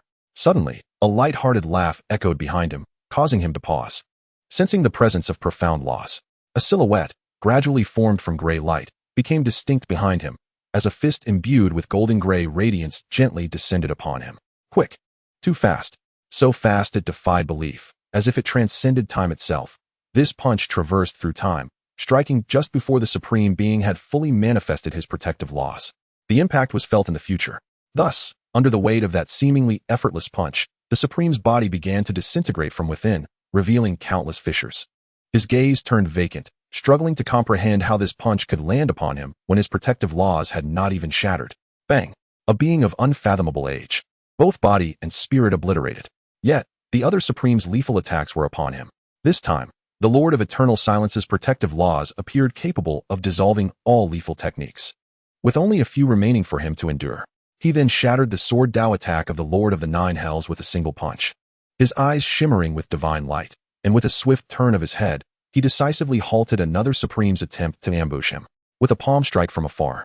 Without form, penetrating the Supreme's body, the Supreme visibly aged at an astonishing rate, leaving behind but a desiccated corpse in the blink of an eye. In the midst of this astonishment, the Lord of Eternal Silence's form reassembled before him, shattering it once more. Time is life, and your time is running short. Casting his gaze towards the battlefield of the Golden Jade Immortal Order, the Lord's eyes were deep with resolve. He must ascend the path to immortality faster than the other Supremes. Thus, in the face of the blood-soaked vision conjured by the Blood Sovereign of Burial Mountain, amidst the siege of the other Supremes, a mirror, resplendent in golden brilliance yet shrouded in a grayish sheen, materialized in his hand, as if admiring himself. A figure indistinguishable from the Lord of Eternal Silence emerged from the mirror, growing larger as it approached. In this world, 2 Lords of Eternal Silence appeared simultaneously, nearly identical in appearance and divine abilities. The newly manifested Lord also possessed a mirror, enveloping the battlefield in a vast gray aura reminiscent of a starry river. While the chaos of battle obscured the situation, as the other Supremes fell, more than 2 Lords of Eternal Silence emerged. This scene was profoundly shocking. Under the oppressive might of the Lord's divine techniques, the combined efforts of 7 Supremes were rendered futile, and no attack could harm him. It was only a matter of time before no one could impede his advance.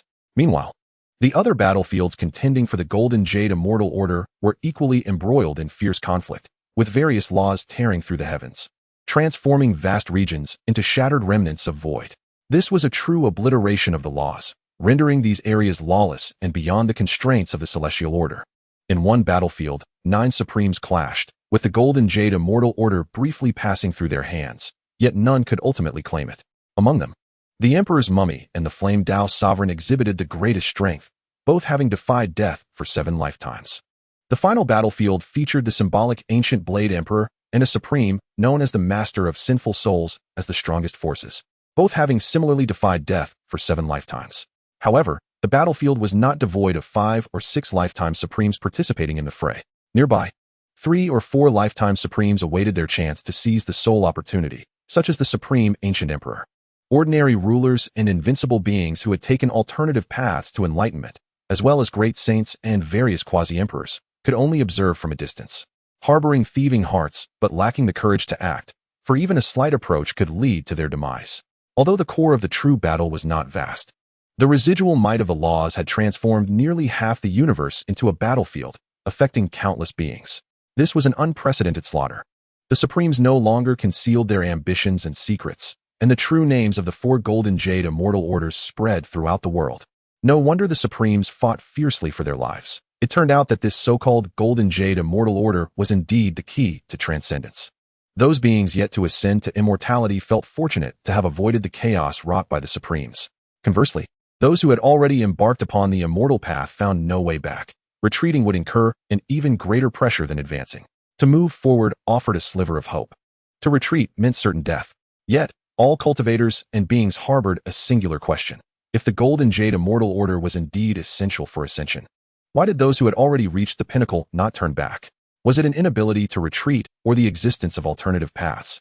Many believed the latter, as every being that reached the summit seemed to glimpse the immortal scenery. Perhaps it was merely that possessing the Golden Jade Immortal Order diverged from the solitary ascender's experience? Yet for some beings, it mattered little now. Even aware of the abyss ahead, they yearned to venture forth. Who wouldn't crave the chance to defy fate and alter their destiny? The coward lacks courage. The solitary brave feels no fear. Each follows their own path, and that is all. Yet, the 3 battlefields continued unabated, with the young man in white single-handedly contending against 7 Supremes, leaving the surviving beings in awe. How could such a figure exist in this world? Such terrifying power. Had he reached the pinnacle of cultivation, transcending the emperors? Some fortunate souls who survived, clinging to life, chuckled bitterly. It became clear that what they had sought, the supreme imperial throne, seemed so feeble in the presence of such terrifying figures. Perhaps the Emperor of the Heavens knew everything. He was powerless and unwilling to confront this brutal reality. Those who once harbored grievances against the Emperor of the Heavens found their resentments dissipating. They now understood that even the Emperor, who had defied death for 3 lifetimes, could not protect the masses. The Emperor had done enough to safeguard the world's peace. The beings had no right to resent him. Those who abandoned everything to ascend the immortal path possessed even less right to blame the Emperor. Cultivators sought to refine their skills, seize opportunities, contend for heavenly fate, and attain longevity, all for their own sake.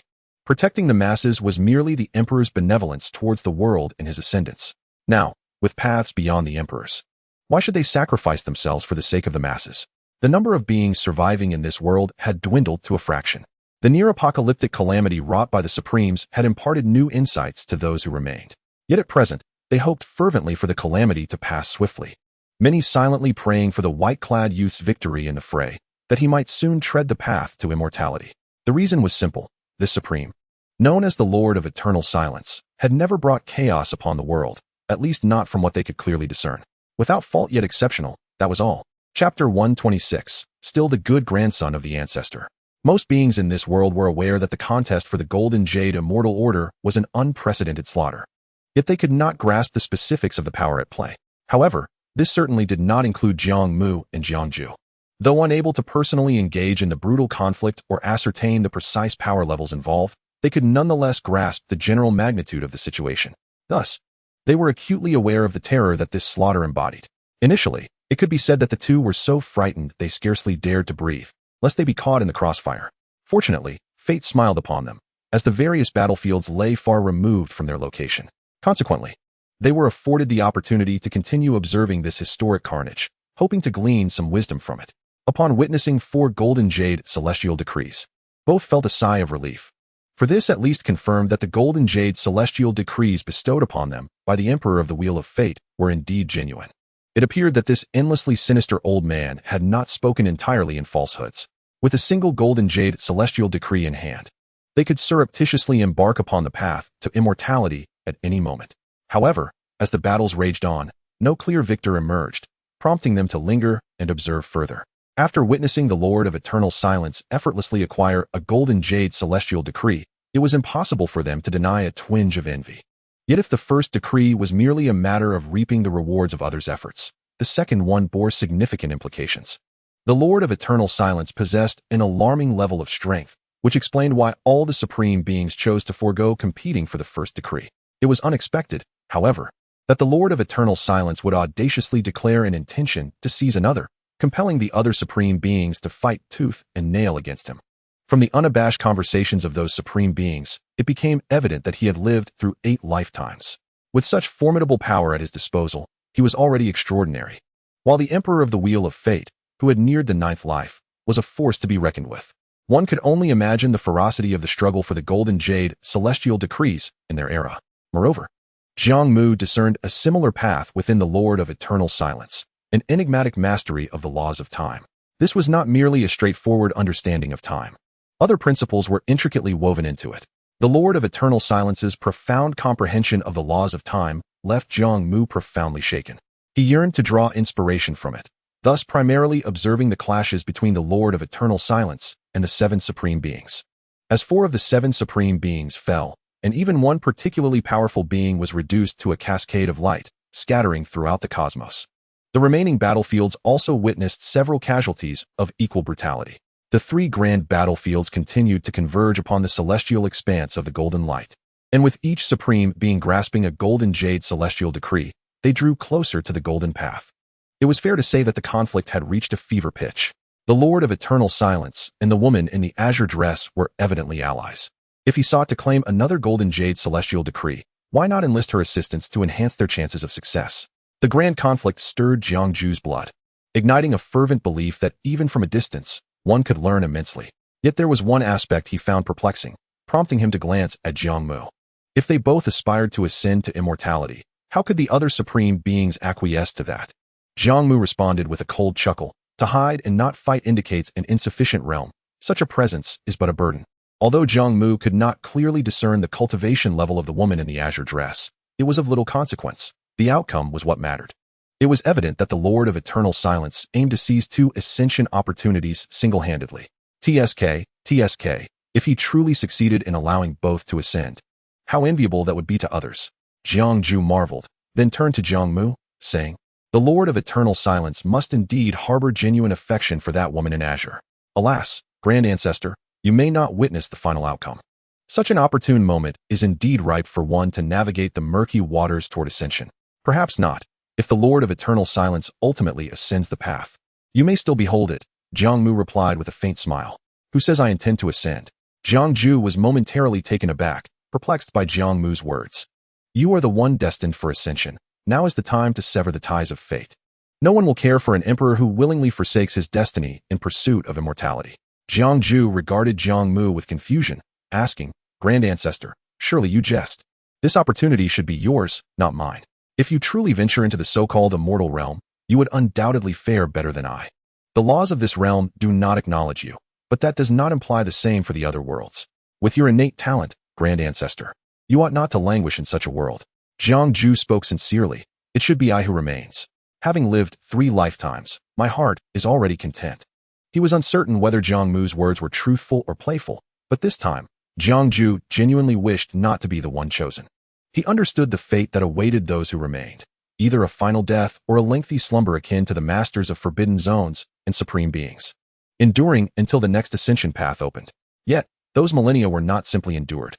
Jiang Ju, more than himself, believed Jiang Mu could traverse the new world with greater success. "You, my friend, have grown remarkably humble," Jiang Mu remarked, playfully kicking Jiang Ju, feeling a swell of warmth. Yet he chided with a smile, "You speak wisely. But as you know, I have never been one to heed reason. My words and actions are guided solely by my heart. If this opportunity is said to be yours, then it is indeed yours."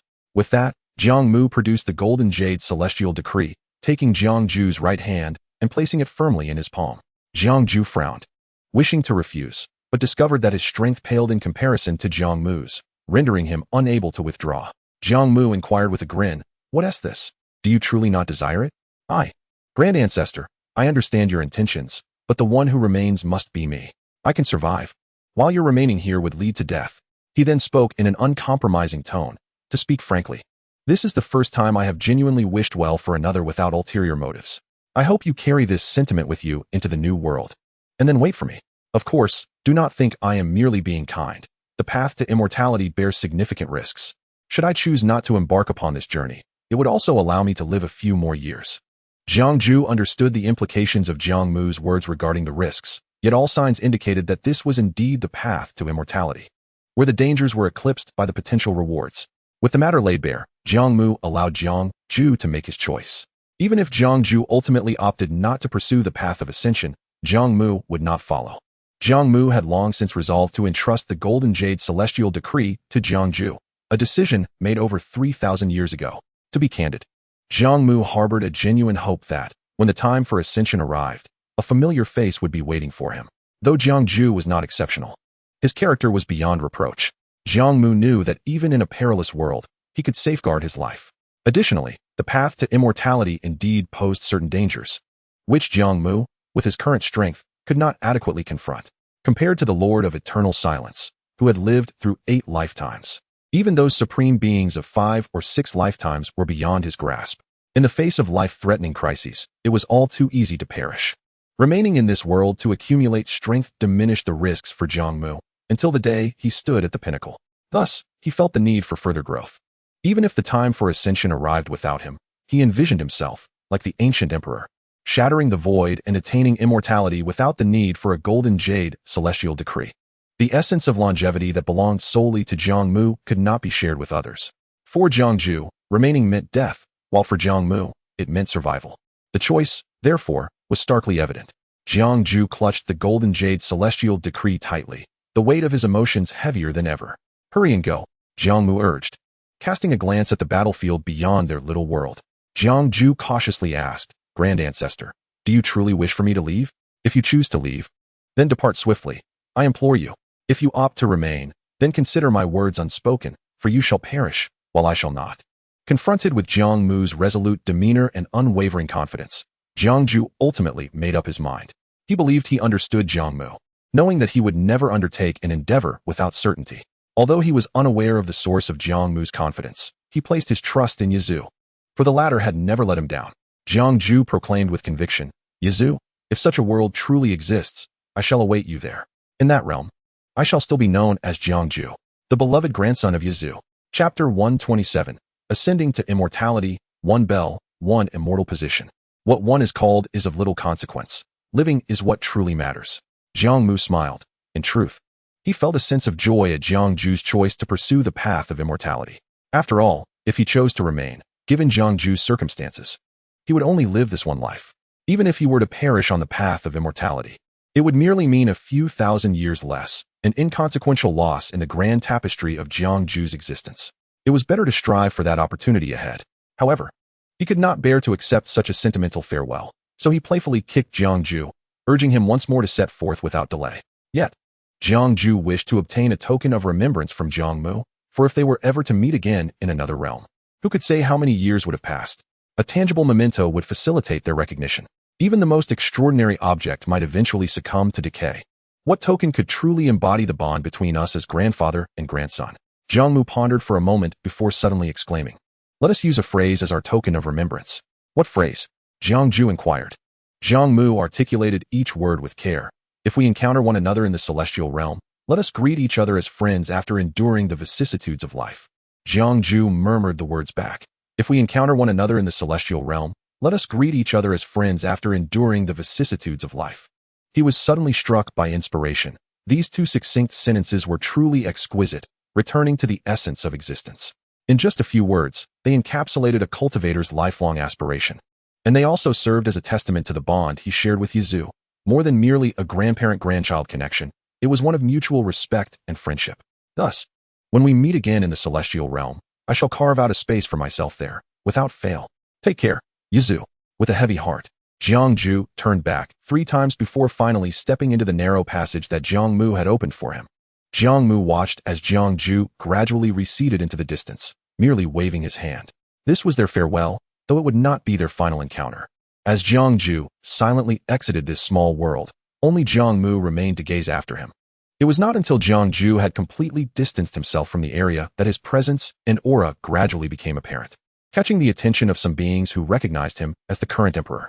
Soon, he found himself beneath a tranquil starry sky, where his aura unfurled completely, revealing the mark of Tianxin, with myriad paths swirling beneath his feet. Although many beings were drawn to the supreme battle, the connection between the Emperor of the Heavens and the myriad paths allowed for an awareness of the world's shifting dynamics. Even if the stir caused by the Emperor of the Heavens was less significant than that of the supreme battle, indeed, almost negligible, what of it?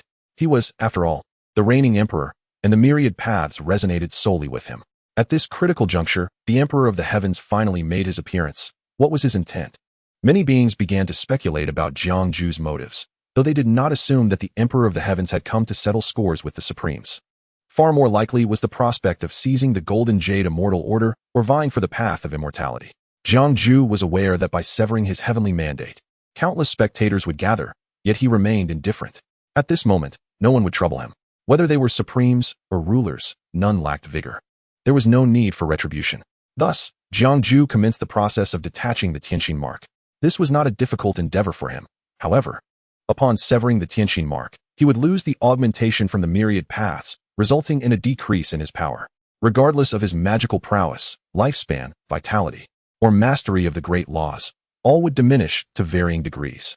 Yet for Jiang Mu, who had lived 3 lifetimes, the impact was not particularly significant. He remained the emperor of 3 lifetimes, his cultivation level still intact, albeit weaker than when bolstered by the heavenly mandate, as the power of destiny would be reclaimed. In the same realm, an emperor endowed with a heavenly mandate would always surpass another emperor of the same realm. Very few undefeated beings could manage to remain invincible after severing their heavenly mandate, even among these Supremes, if they were of the same realm as Jiang Mu. No matter how strong or defiant they might be, they could not hope to defeat him. At best, they could hope for a draw. Yet how many could achieve such a feat? Without the heavenly mandate, Jiang Mu might become an ordinary emperor, but he would never be the weakest. As Jiang Mu's will clashed with the Tianxin mark, the latter reluctantly severed its connection with him. It was a rather esoteric sensation. Not only was his power waning, but it felt as though he had lost something profoundly significant, leaving a void within him. Simultaneously, he lost his grasp on the myriad paths and the intricate connections to the mysteries of this world. The Tianxin mark radiated the utmost brilliance of the great law, clashing against Jiang Mu's own path. Yet the emperor would not be swayed by the will of the Tianxin mark. After an intense struggle, the mark finally soared high into the heavens, vanishing from sight the moment it departed from Jiang Mu. Meanwhile, the myriad paths trembled, and the unique aura of the Emperor of the Heavens suddenly diminished significantly, or rather, the suppression of his path had vanished, leaving behind an indelible mark. What was the Emperor of the Heavens attempting to achieve? Many beings sensed the changes in the world, left in a state of confusion. However, the Supremes and rulers discerned the truth. They merely cast curious glances before withdrawing their attention. Once a figure of focus, the Emperor of the Heavens now attracted little notice at this crucial juncture. No undefeated being would concern themselves with an emperor severing his destiny to pursue the path of immortality. As Jiang Mu had remarked, everyone was intent on ascension, and no one cared what the Emperor of the Heavens was doing. Thus, Jiang Mu's act of severing his heavenly mandate proceeded smoothly, encountering no obstacles whatsoever. Meanwhile, Jiang Mu, who had also departed from his concealed position, concealed his aura and remained ready to protect Jiang Mu, exhaled in relief. Everything unfolded as he had anticipated. Jiang Mu then reined in his aura and dashed towards the golden path, just like countless other beings in search of immortality. At that moment, the battlefield of the Supremes nearly enveloped the starry domain of the golden path. Aside from beings of the imperial realm, no one else could tread the path of immortality. Moreover, if one did not ascend now, once the core of the battlefield completely overshadowed the golden path, interwoven with myriad divine powers, the path to immortality would no longer be a privilege one could easily claim. All beings aspiring to ascend now surged onto the golden path, a thronging mass. Jiang Mu maneuvered around the battlefield of the Supremes, reaching the very beginning of the golden path. He paused momentarily before stepping forward without hesitation. As his foot touched the path, Jiang Mu advanced rapidly, showing no signs of hesitation as he surpassed one being after another. While many beings traversed the golden path, most ultimately met a fate of being crushed to nothingness, with only a select few managing to reach the pinnacle. Each individual who ascended to the summit did so by treading upon the blood and flesh of countless beings. For Jiang Mu, reaching the end of the golden path posed little challenge. Eventually, he stood before a grand tapestry of radiant celestial light, as if glimpsing the immortal scenery within. Taking a deep breath, Jiang Mu turned to gaze back at the cosmos.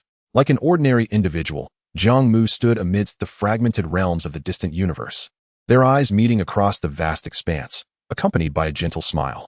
Go forth and seek the path that belongs to you. With their thoughts intertwined, Jiang Mu offered his final words.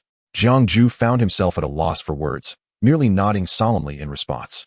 With unwavering determination, he turned away and gradually stepped into the luminous veil. As he whispered to himself, I hope our next encounter is not too far off. His figure completely vanished from this realm. Jiang Mu felt the connection with him dissipate into nothingness.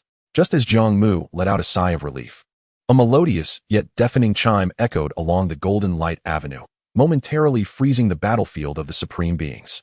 Boom! All the supremes turned their gazes toward the celestial path, instinctively halting their fierce battles, their eyes filled with shared astonishment and confusion, soon giving way to madness. Who could it be? How could there still exist a golden jade immortal order in this world? It is impossible, utterly inconceivable. Who could it be? One chime corresponds to one immortal position, and now only 3 remain. Chapter 128. Another supreme ascends to immortality. The sound of the bell reverberated throughout the world, inciting a roar of fury from several supremes who understood the secrets of ascension, their voices echoing through the cosmic expanse. One chime for one immortal position? Could it be that a single chime signifies that one individual can ascend, thus implying that only 4 among the myriad beings can achieve immortality? Many creatures, upon hearing the Supreme's roars, began to grasp certain truths. Is it not the case that reaching the end of the golden light avenue guarantees ascension?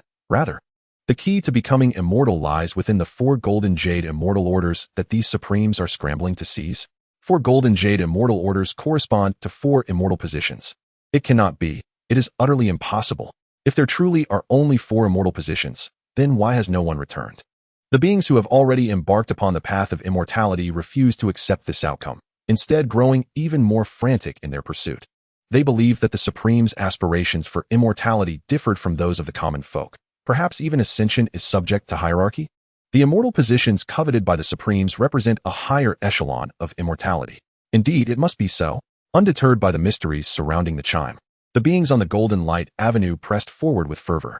After a brief moment of anger, the Supremes, unable to comprehend the source of the chime, turned their eyes toward the golden jade immortal orders with even more frenzied battle intent. One order corresponds to one immortality. Many of them had lived far too long and were well aware of the secrets of ascension. Only those who wield the golden jade immortal orders can ascend to the celestial chariot. The existence of merely 4 golden jade immortal orders indicates that only 4 can attain immortality, and with one already claimed, only 3 remain. The one who seizes the final golden jade immortal order may very well be unable to ascend. Though uncertain, the Supremes were unwilling to gamble on such a slim possibility. They did not wish to face the regret of a golden jade immortal order seized amidst life and death. Thus, a more brutal battle ensued, where all Supremes unveiled their ultimate prowess. Even the weaker Supremes yearned to take their chance, as the battlefield of the great Tao began to intertwine. The various extraordinary powers of the Tao twisting and entangling, terrifying enough to easily crush everything beneath the supremacy, except for the battlefield of the Lord of Eternal Silence. The other battlefields bore witness to the bloodshed of even more powerful Supremes beneath the golden light avenue. Numerous formidable beings, who had lived 6 lives, met their demise. Their colossal forms fragmented, their essence spilling forth, transforming into countless stars and continents. Die. Amidst the chaos, the Lord of Corruption extended a massive black hand, adorned with countless twisted and grotesque faces, emerging from the black mist, and struck down upon a Supreme who was on the verge of claiming the golden jade immortal order. This Supreme, already besieged from all sides, could no longer withstand such overwhelming Daoic suppression. With a reluctant roar, their body erupted in a conflagration of intertwining black blood light, bursting into chunks of flesh amid the starlit void. The Lord of Corruption's other black hand swiftly grasped a golden jade immortal order, heedless of the impending cataclysmic attack descending upon them. The surrounding black mist coalesced into a dark, shadowy passage leading directly to the forefront of the Golden Light Avenue. Rip!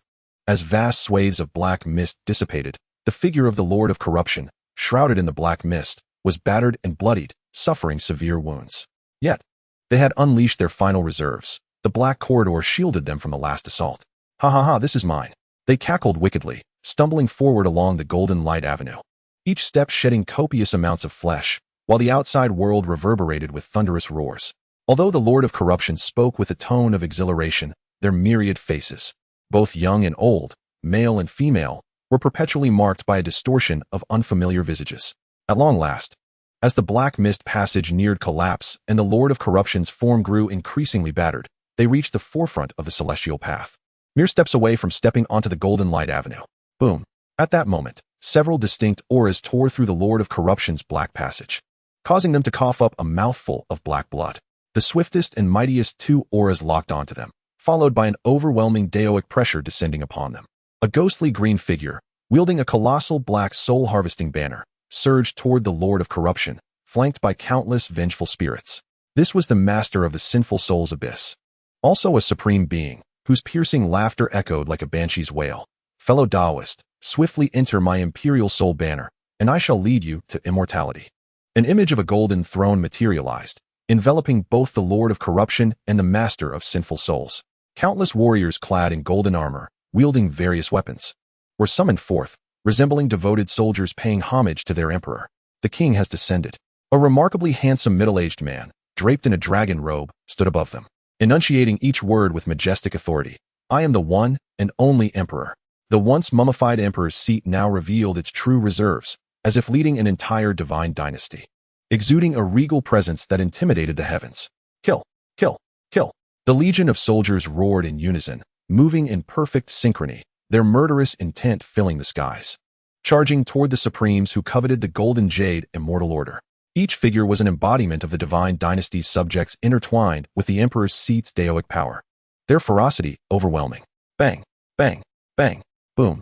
Various resplendent daoic lights obscured the battlefield, ensuring that beneath this onslaught, the fall of several supremes was inevitable.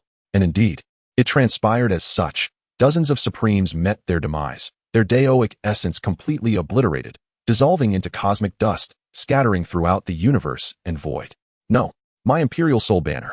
The master of sinful souls shrieked, as countless souls surrounding them were nearly annihilated. The massive soul-harvesting banner enveloped in black mist shattered into fragments. The emperor's seat unleashed a punch imbued with the sound of the Tao, obliterating everything in its path, creating a gaping hole through the master of sinful souls' form, who cried out in agony as their body plummeted. Simultaneously, the Lord of Corruption also fell, their plight even more dire. Though one foot had already set upon the Golden Light Avenue, they had endured assaults not just from the emperor's seat, but from multiple supremes. No, why? It was so close. The Lord of Corruption felt their daoic essence being entirely extinguished, their body besieged by countless golden light manifestations, their remains crumbling to dust. Their ever-shifting visage ultimately settled on their true face, one that bore the innocence of a child, before dimming into an expression of deep unwillingness. A seventh-generation supreme has fallen. This is mine. I wagered everything. I shall not lose. The emperor's seat grasped the Golden Jade immortal order, staggering forward along the celestial path, each step accompanied by a cough of blood, visibly aging with every stride. The supreme Yazi, thwarted in their advance, stood on the precipice of fury, yearning to press forward. Yet, confronted with the formidable array of divine assassinations meticulously woven by the 7 generations of supremes, they found themselves momentarily powerless. After all, with the fall of the Lord of Evil from the ranks of the 7 generations, and the grievous injury sustained by the supreme of sinful souls, what could the remaining supremes of the 5th, 6th, or even 3rd and 4th generations possibly achieve? By the time they breached this divine killing formation, it was feared that the speed of the emperor's corpse would have already led it to the ultimate destination. With a resonant chime, the sound of a celestial bell rang out, heralding the rapid ascent of another to immortality. Why were they not among those elevated? Why? Boundless resentment surged within them, igniting a fervor that united their spirits in battle, blurring the lines of individuality. As the struggle progressed, the disparity in their rebirths intensified, reflecting not merely a difference in longevity, but also in combat prowess. The might of the Emperor's corpse struck terror among the Supremes, undeniably formidable. Despite their bitterness, the golden and jade celestial decree had slipped beyond their grasp, rather than cling desperately to a fading hope. It was more prudent to seize the opportunity to claim the remnants. Simultaneously, the other two battlefields converged, arriving at the threshold of the golden light path. Chapter 129, Han Yu's Choice. The white-clad youth, the Lord of Eternal Silence, bore an expression devoid of emotion. He was not taken aback by the ascension of others. As if he had foreseen it all, his blood-stained robe told tales of the battlefield's merging, where an ever-increasing number of Supremes engaged in fierce combat.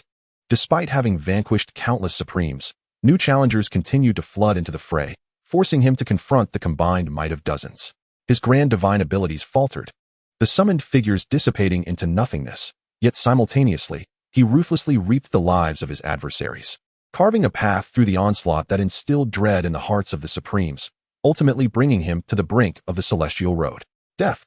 In the final moments, a bloodied circular mirror reflected the silhouette of a sixth-generation Supreme, a gray beam piercing the entire battlefield, transforming the illuminated Supreme into mere bones, reduced to dust as time relentlessly erased the essence of their existence, as if they had never been. This harrowing spectacle caused the Supremes to momentarily halt. Seizing that fleeting moment of stillness, the Lord of Eternal Silence flung a coffin behind him, which opened of its own accord. From within emerged a woman clad in azure, fresh and ethereal, alighting upon the golden light path as if untouched by worldly strife. Moreover, beside her stood a slender maiden, her hair styled in twin ponytails. A vision of youthful grace, perhaps 16 or 17, adorably attired. As the two appeared, they quickly grasped the gravity of the present situation, their faces etched with indescribable worry and urgency. Concurrently, the Lord of Eternal Silence cast forth a golden jade celestial decree towards the two women, inciting a frenzy among the multitude of Supremes. Yet, he stood resolute, preventing anyone from approaching the celestial road, enduring unimaginable assaults of divine powers. The Lord of Eternal Silence did not yield an inch. The amalgamation of various grand paths unleashed a terrifying force. Even he, the sole eighth-generation Supreme of this era, coughed blood as waves of temporal energy surged from him, a gray light seemingly capable of repelling all. Go. The Lord of Eternal Silence rarely revealed such unbearable emotion, yelling at the two women without turning back. Han brother, please, Han uncle, don't die. Let us leave together, shall we? The azure-clad woman, tears brimming in her eyes, watched as the Lord fought valiantly for her and her child, choked with emotion. The girl sobbed, her bell-like voice trembling as she pleaded. Go, go. Without the golden jade decree, none can ascend to immortality. I cannot leave. You must go to the celestial realm and find safety. I will follow once I have secured a path. Despite his heartache, the Lord of Eternal Silence did not look back.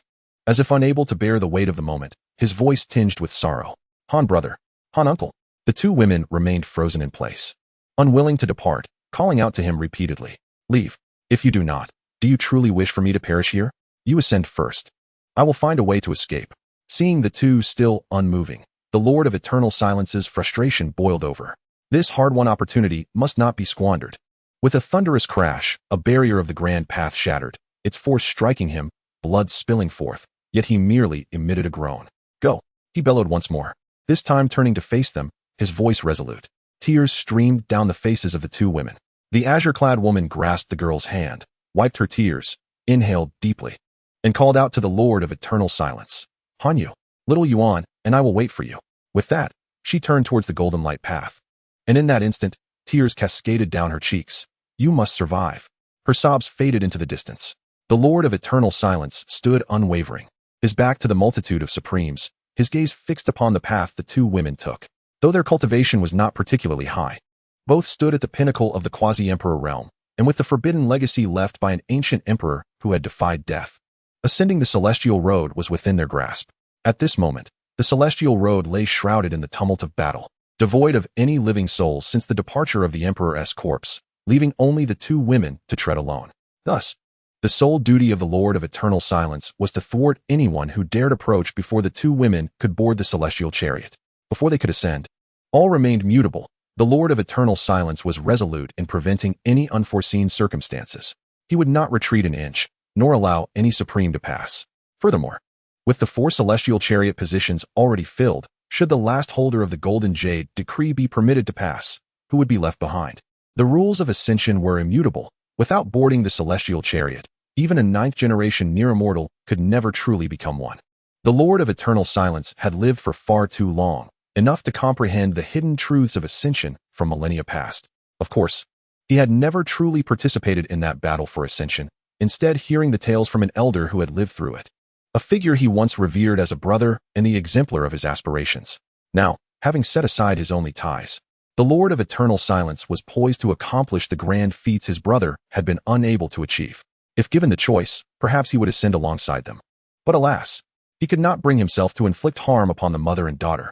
The Lord of Eternal Silence murmured to himself, turning once more to face the throng of Supremes. Even if the opportunity lay before him, he remained uncertain as to how he would choose.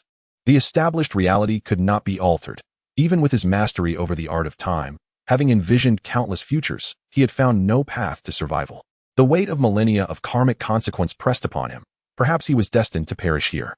The Lord of Eternal Silence found a strange peace. Ultimately, he was not her, unable to accompany her along the way, never having truly entered her heart. Millennia of guardianship felt more like a penance for guilt. Even after evading the passage of time for so long, he remained nothing more than her shadow, unchanged from the beginning to the end. Han Yu lifted his gaze once more, his long hair billowing, time swirling around him, an unprecedented fervor of battle igniting in his eyes. This time, he would not flee. The passage of millennia reversed within his gaze. 3 figures stood atop the celestial palace, gazing down upon the realms below, filled with youthful vigor and intent on shaping the world. 2 men and 1 woman, and in their midst, Han Yu beheld the visage of his younger self. He was not the Lord of Eternal Silence.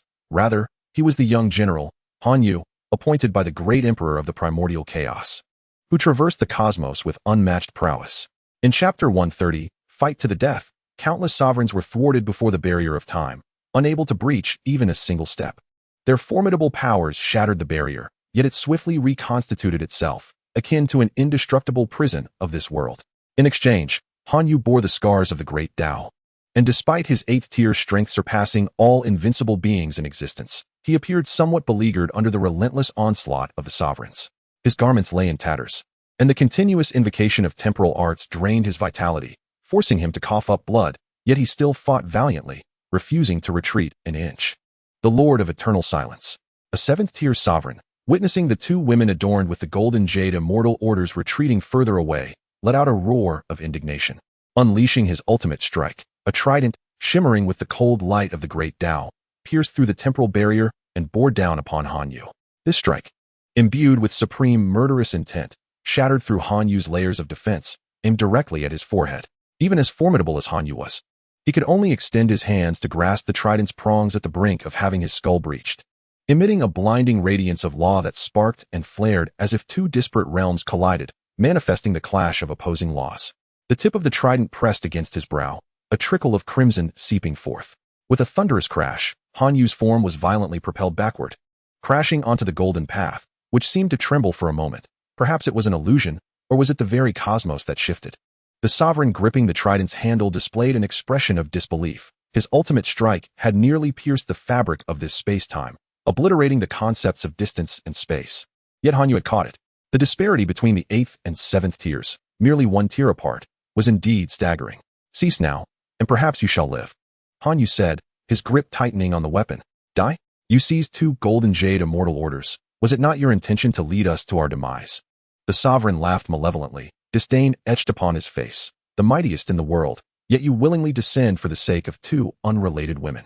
Do you still harbor any pursuit of Tao? You are the one who deserves to die? Han Yu's gaze turned frigid, his hands tightening their grip on the trident until it creaked under the strain. Each has their own path. You have your pursuits, and I have my redemption. Madness flickered in his eyes. You are correct. I indeed deserve death. I have lingered in this world far too long for this day. But what of you? Do you not deserve death as well? We all deserve to die? A surge of lawlight coursed through Han Yu's hands, coalescing in his palms, emanating an even more boundless might. With a resounding crack, the sovereign's imperial weapon shattered under Han Yu's grip, crying out in anguish. The 7th-tier sovereign, sensing a tremor in his divine consciousness, soon beheld Han Yu raising his fist, an infinite array of golden runes and gray radiance exploding from his fingertips. With a thunderous impact, Han Yu's fist shattered the fabric of time and space, striking the 7th-tier sovereign. The very laws enveloping the sovereign crumbled under the force of a single blow. Shards of the great Tao scattering as his form was sent hurtling back through the temporal barrier, landing in the void beyond. Han Yu's assault did not relent. As if he aimed to shatter the entirety of the universe, driving the seventh-tier sovereign far into the distance until he landed amidst a shattered realm, utterly fragmented. His soul extinguished. The fist of Han Yu radiated a power that seemed capable of cleaving the universe asunder. A seventh-tier sovereign. Slain by the Lord of Eternal Silence with but a single blow, those sovereigns, blocked beyond the gray barrier, instinctively ceased their movements. Their gazes toward Han Yu filled with profound trepidation. Could it be that this was the true power of one who had transcended to the eighth tier? This singular blow had indeed instilled fear within the ranks of sovereigns. They had initially believed they could vanquish Han Yu before the two women in azure skirts ascended the celestial chariot to seize the golden jade immortal orders. Even if they were to turn against one another in the end, at least one of them would attain immortality. Yet now, it seemed that no matter their efforts, they could not hope to defeat the Lord of Eternal Silence. How many sovereigns had he already slain? Han Yu withdrew his fist, violently coughing, expelling a torrent of scarlet blood. Nevertheless, he advanced several steps forward, resolutely standing before the golden path, his gaze sharp and unwavering, reminiscent of a soldier who would not yield. Clearly, this seemingly simple yet immensely powerful punch had drained much of Han Yu's strength. At that moment, the conflict over the final golden jade immortal order reached its climax. Countless blades of light, capable of cleaving through realms, had nearly decimated all adversaries vying for the golden jade immortal order. The symbolic ancient blade emperor, blackened and drenched in the blood of sovereigns, held aloft the severed head of the burning Tao sovereign in one hand while clutching the golden jade immortal order in the other, slowly making his way toward Han Yu. Wherever he passed, although the sovereigns were envious, they dared not approach. Despite being merely a seventh-tier sovereign, the symbolic ancient blade emperor's combat prowess far surpassed that of his peers, having slain two seventh-tier sovereigns to claim the golden jade immortal order. The severed head he bore served as a potent deterrent. Even in his disheveled state, no one could ascertain whether he still possessed the strength to fight. The first to act would surely be the first to perish. The symbolic ancient blade emperor would undoubtedly take the initiative, but would the Lord of Eternal Silence concede? The sovereigns awaited the clash between the two, remaining silent. Han Yu, you truly are the first divine general of the once mighty celestial palace.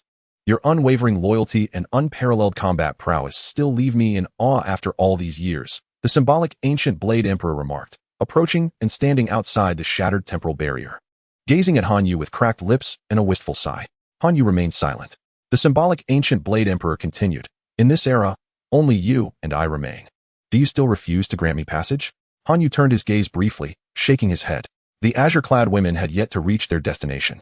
They had been sealed away for far too long. Despite possessing extraordinary potential, their progress appeared painfully slow in the eyes of the sovereigns. Their aspirations were feeble, forever sacrificing the greater for the lesser. I cannot fathom how someone so foolish could survive to the eighth tier. The symbolic ancient blade emperor furrowed his brow. It was true then, and it remains true now. Your foolishness cost you the title of the first divine general, and now, your foolishness will cost you your life. With narrowed eyes, he drained the blood essence from the severed head of the burning Tao sovereign until it became nothing more than a skull, casting it aside. Let me send you, a relic of the past, onto your final journey with the blades of the bygone era. The symbolic ancient blade emperor chuckled hoarsely, no longer inclined to waste words. A pair of dual-colored blades materialized in his hands, their chilling radiance slicing through the very fabric of the universe as they surged toward Han Yu. The temporal barrier could only withstand a handful of strikes before shattering into a myriad of starlit fragments. Han Yu's domain, too, manifested countless fissures. He merely cast a glance before summoning it back, a realization dawning upon him. It seems you have taken that step forward, Han Yu finally spoke. Locking eyes with the symbolic ancient blade emperor, understanding why this former subordinate of his had such confidence. Chapter 131. You cannot escape, nor can I. Since you are aware, whether to make way or to proceed, you must choose wisely. The ancient blade emperor, brandishing his sword, stepped forward, an overwhelming aura of dominance enveloping him, brimming with indomitable confidence. Yet, the ancient blade emperor was not inclined to grant Han Yu much time. His sole desire was to ascend to immortality swiftly. In the past, the ancient blade emperor was not Han Yu's equal, harboring a modicum of trepidation towards him. Now, that trepidation had nearly vanished, and he even looked down upon Han Yu, scoffing at the notion that he would sacrifice his boundless future for a mother and daughter. It was utterly laughable. What if I choose none? Contrary to the ancient blade emperor's expectations, Han Yu remained impassive, devoid of any fear. Then you shall perish. The ancient blade emperor charged forward, his entire being shrouded in the manifestations of the great Tao, hurtling fiercely towards Han Yu. The tyrannical force nearly collapsed the very fabric of space, causing the surrounding supreme beings, who wished to avoid collateral damage, to retreat hastily. Han Yu lifted his gaze, arms outstretched, as a gray manifestation, condensed from the essence of time, enveloped him. Surrounding him was a serpentine gray river, and as it twisted, Han Yu's aura intensified, teeming with vitality and radiance. Boom. There was no embellishment. This was the purest contest of the great Tao. Whoever was stronger would prevail, and the weak would perish.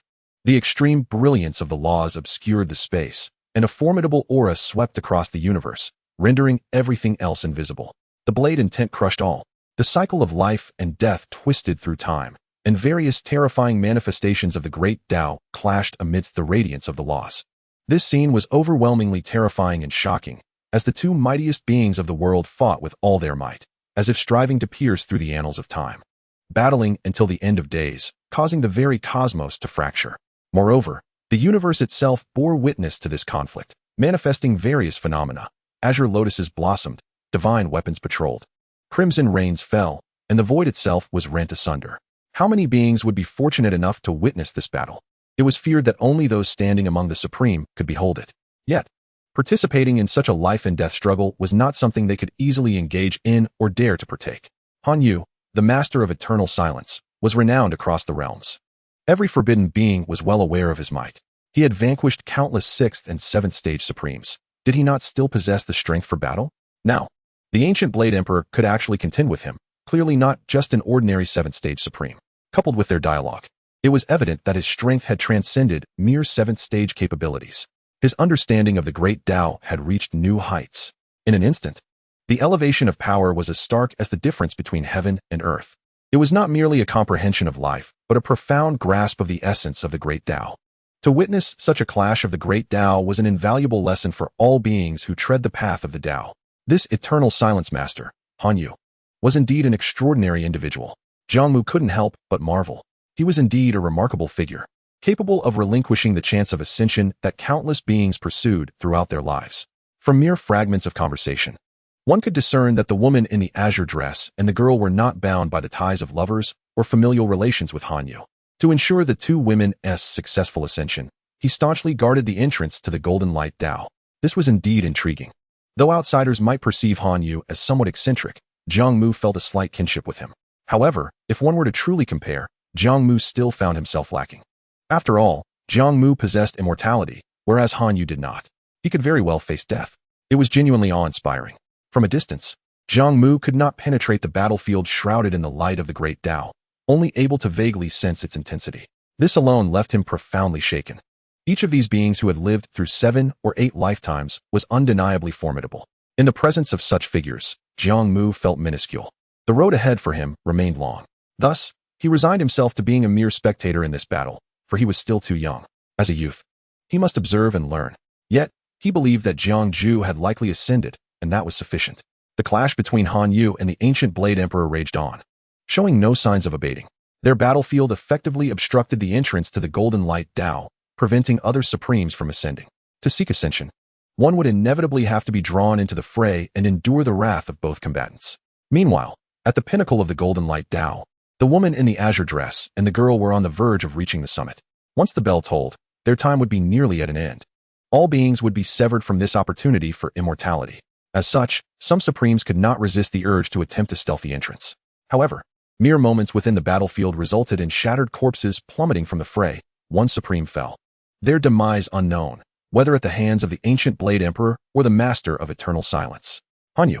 The furious roar of the ancient Blade Emperor echoed amidst the intertwining radiance of the laws, as his blade cleaved through the gray river of stars. For he had indeed glimpsed the woman in the azure dress and the girl nearing the summit. He was anxious. It was truly unexpected that Han Yu possessed such combat prowess, genuinely fighting without retreat. At that moment, their forms became briefly visible as they separated. The ancient Blade Emperor remained unchanged, while Han Yu bore several ghastly blade wounds piercing through his body, blood seeping forth. The injuries inflicted by the laws of the Tao made healing nearly impossible. He lifted his gaze towards the pinnacle of the Golden Light Tao, where the azure-clad woman and the girl also looked down upon him. In the instant their eyes met, however, they were obscured by the radiance of the laws. and the ancient Blade Emperor surged once more towards the golden light Dao behind Han Yu. Han Yu, his fury intensified, mingled with an overwhelming sense of reluctance and despair. Am I right in my actions, or am I wrong? Faced with the furious onslaught of the ancient Blade Emperor, Han Yu's understanding of the laws of the great Dao thundered, shattered, and reformed. He murmured a final thought as he was sent hurtling back onto the golden light Dao by one of the Emperor's strikes. At the pinnacle of the golden light Dao, he vanished from sight. Two resounding tolls reverberated through the cosmos, followed by the slow contraction of the golden light Dao. The path to ascension was on the verge of vanishing. Han Yu rose, extending his hand towards the distance, grasping all remnants of the Dao in his palm. The ancient Blade Emperor stood amidst the starry sky, gasping for breath, his hands gripping the dual blades trembling violently. Why? I have taken that step. Yet I still cannot conquer you. Why? The ancient Blade Emperor seemed to question himself, yet also interrogated Han Yu, his eyes reflecting a blend of sickness and madness. He realized that it was all too late. He would never achieve immortality, nor would he survive until the next ascension opportunity. This time, you did not lose. But neither did you win. The residual power of the great Dao dissipated in Han Yu's grasp as he shook his head slightly and smiled, saying, "That golden jade decree of immortality shall patiently await its destined bearer. As for us, it is time to settle the past." As Han Yu's smile spread, his black hair gradually turned a silvery white, as though he had instantaneously traversed countless epochs. Simultaneously, multitudes of supremes and sovereigns surged forth. Witnessing the dissolution of the path to immortality, their hatred for Han Yu overflowing. Even without the golden jade decree, they yearned for one last opportunity to ascend, to seek a glimmer of hope. Yet the silver-haired Han Yu still stood before them. Gazing ahead, Han Yu smiled as he surveyed the crowd of supremes and sovereigns, saying, "It is time to make way for a new era." Han Yu radiated an exquisite luminescence, beginning from his very feet, where flesh and blood dissipated, replaced by a grayish glow. In an instant, he transformed into a figure of ashen hue, his surface shimmering with countless gray specks, reminiscent of a flowing river of stars. The gathered supremes observed Han Yu's demeanor with bewilderment. The Emperor of the Ancient Blade, disheartened, morphed his despondency into a chilling intent to kill. Sneering coldly, "Reaching a stalemate with me is your utmost limit. What can you achieve by threatening death?" Han Yu remained silent, instead raising his left hand, as the gray starlight swirled around him, coalescing into a bow within his grasp. He then drew back his right hand, lightly pulling on the unstrung bow, releasing a sound akin to an arrow being shot. A wholly different aura descended upon this realm, an essence that was impervious, unfathomable, and elusive, seemingly alien to this world, exuding a natural suppression over all paths. A gray beam of light connected the ancient Blade Emperor and Han Yu, as though traversing through time and space. Its sudden appearance devoid of any premonition and utterly unimpeded. The ancient Blade Emperor, seemingly struck by a realization, retreated explosively, distancing himself from Han Yu by an entire cosmos in the blink of an eye, yet the gray beam remained tethered to his brow, as he wielded his dual blades. Even the indestructible weapons dulled upon contact. "No, Han Yu, you mustn't," the ancient Blade Emperor cried out in terror. Yet before he could finish his words, everything about him began to decay instantaneously, including his very soul, quietly vanishing as if he had never existed in this world. Only a golden jade immortal decree lingered, suspended in silence. Transformed into a figure of time, Han Yu murmured, "Time flies. Oblivion is our fate. You cannot escape. Nor can I." Chapter 132. I have found you. In an instant, the once mighty ancient Blade Emperor perished, leaving nothing behind in this realm. Despite deploying every conceivable tactic, he could not elude the ultimate annihilation wrought by the Lord of Eternal Silence. At that moment, the Supremes trembled, gripped by an innate fear, as the enigmatic Lord of Eternal Silence instilled within them a profound sense of helplessness and inferiority, as if he towered above them by nature. The invincible ancient Blade Emperor met his end in such a manner. What could these Supremes do before the Lord of Eternal Silence? Flee. The Supremes harbored but a singular thought. The Lord of Eternal Silence had gone mad. The path to immortality was fading, and ascension had become a distant dream. As their frantic obsession waned, they resolved to perish in the contest for celestial fortune. Yet they could not bear to be so ruthlessly slain by the Lord of Eternal Silence. It was utterly humiliating. Thus, the Supremes began to retreat like a receding tide. Hastening back to their sanctuaries, they reasoned that the Lord of Eternal Silence merely wished to prevent their ascension. As long as they withdrew and refrained from conflicting interests, they believed they would not face the threat of death. Many Supremes sighed, lamenting the missed opportunity. Their chances of achieving immortality had vanished. and they would inevitably not survive to witness the next opening of the celestial path. Therefore, not all supremes and sovereigns chose to escape to the safe confines of the forbidden zones. Some resolved to emerge into the world, to live out their remaining days.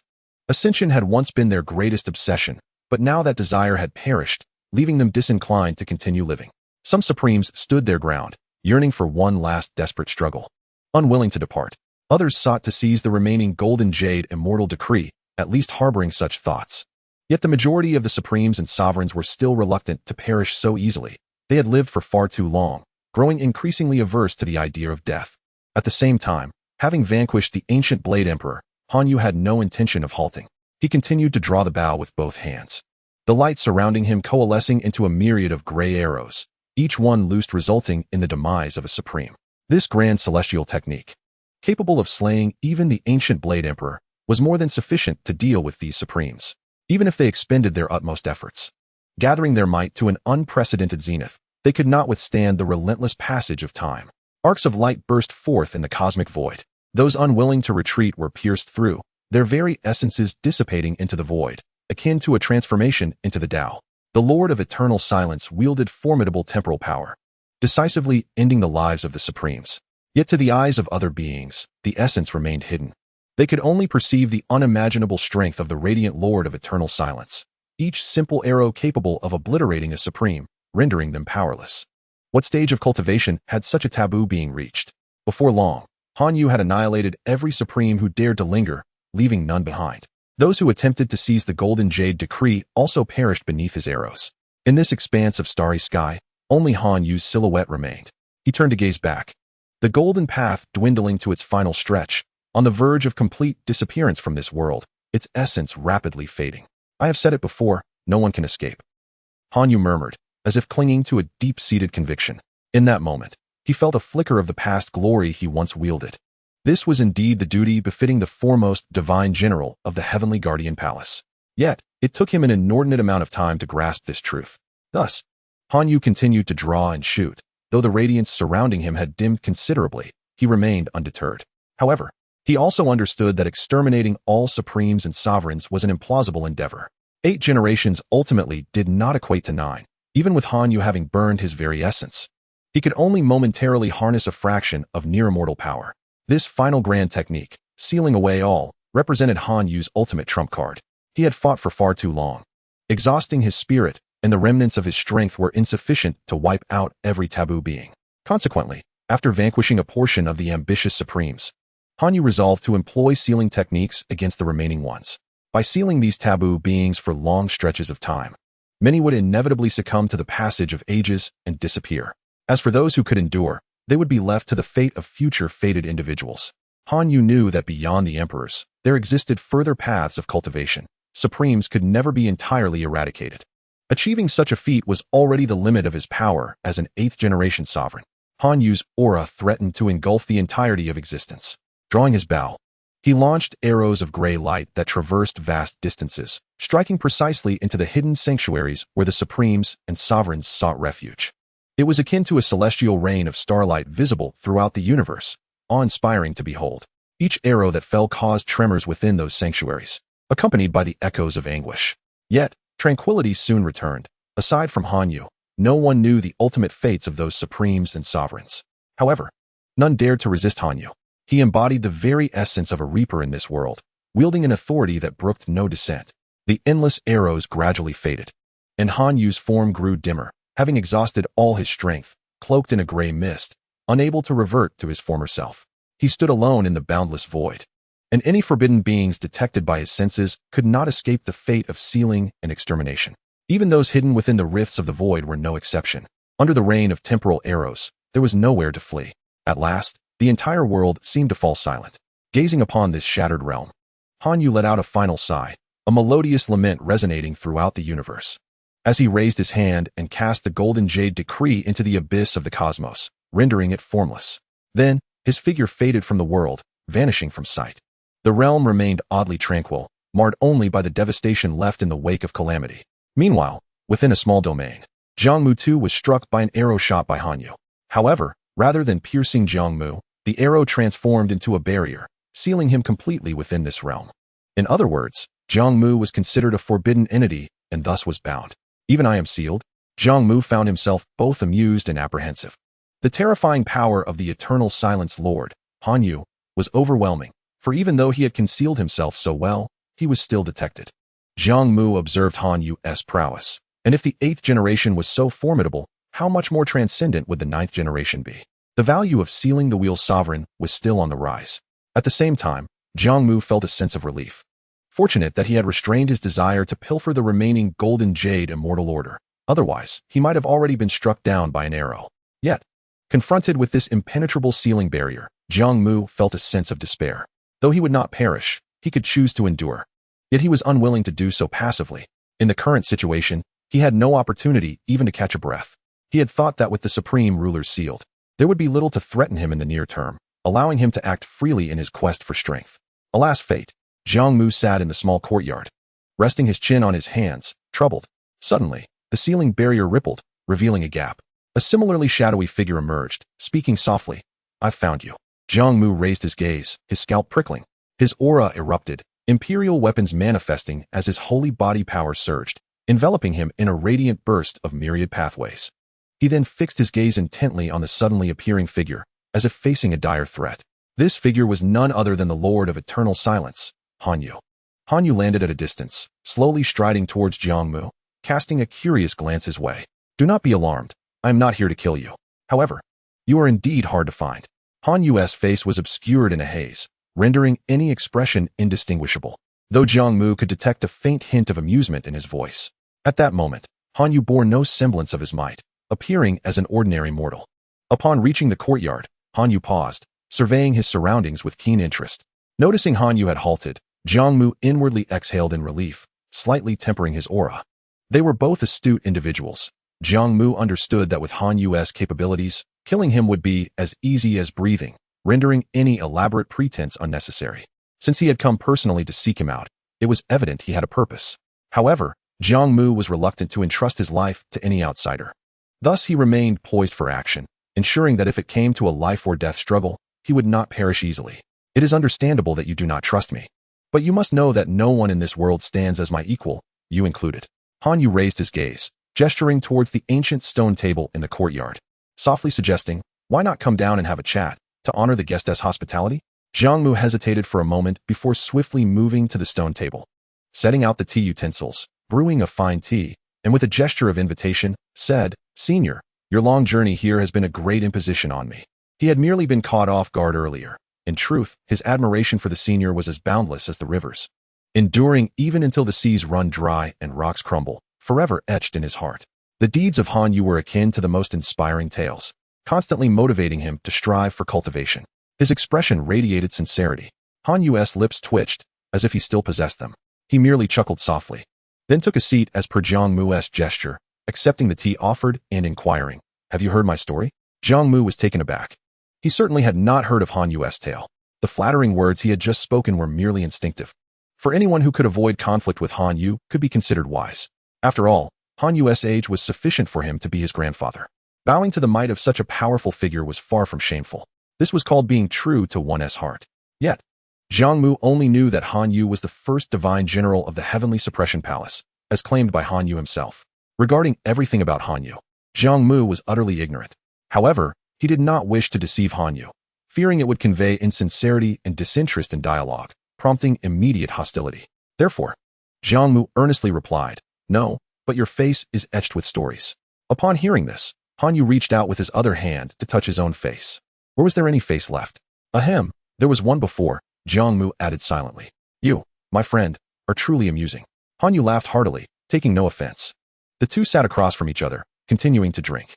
Han Yu remained silently seated, not speaking further. This left Jiang Mu feeling pricked by thorns. He was utterly unable to discern Han Yu's intentions. Was it to kill or to maim? Finally, he cautiously asked, "Might I inquire as to the purpose of your esteemed visit?" Han Yu set down his cup, seemingly preparing to speak. "I have been observing you for some time. You are quite extraordinary." Jiang Mu's heart jolted. "You have not yet attained enlightenment, yet you have forged an entirely unique path, one I have never witnessed before. Of course, while this is impressive, indicating your distinctive insights into cultivation, it is not the reason for my interest in you." Han Yu continued, "I am not inclined to question how you cultivate, I once sensed a unique aura in the currents of the future, an existence I cannot decipher. In this world, there are few things I cannot see through, and you are one of them. Later, someone ascended to immortality without the golden jade immortal order, that ascendant being. A contemporary emperor, is also your friend, is he not? Han Yu stated casually, as if recounting an inconsequential fact, yet it stirred a tempest within Jiang Mu. Han Yu, it seemed, possessed knowledge of certain future events?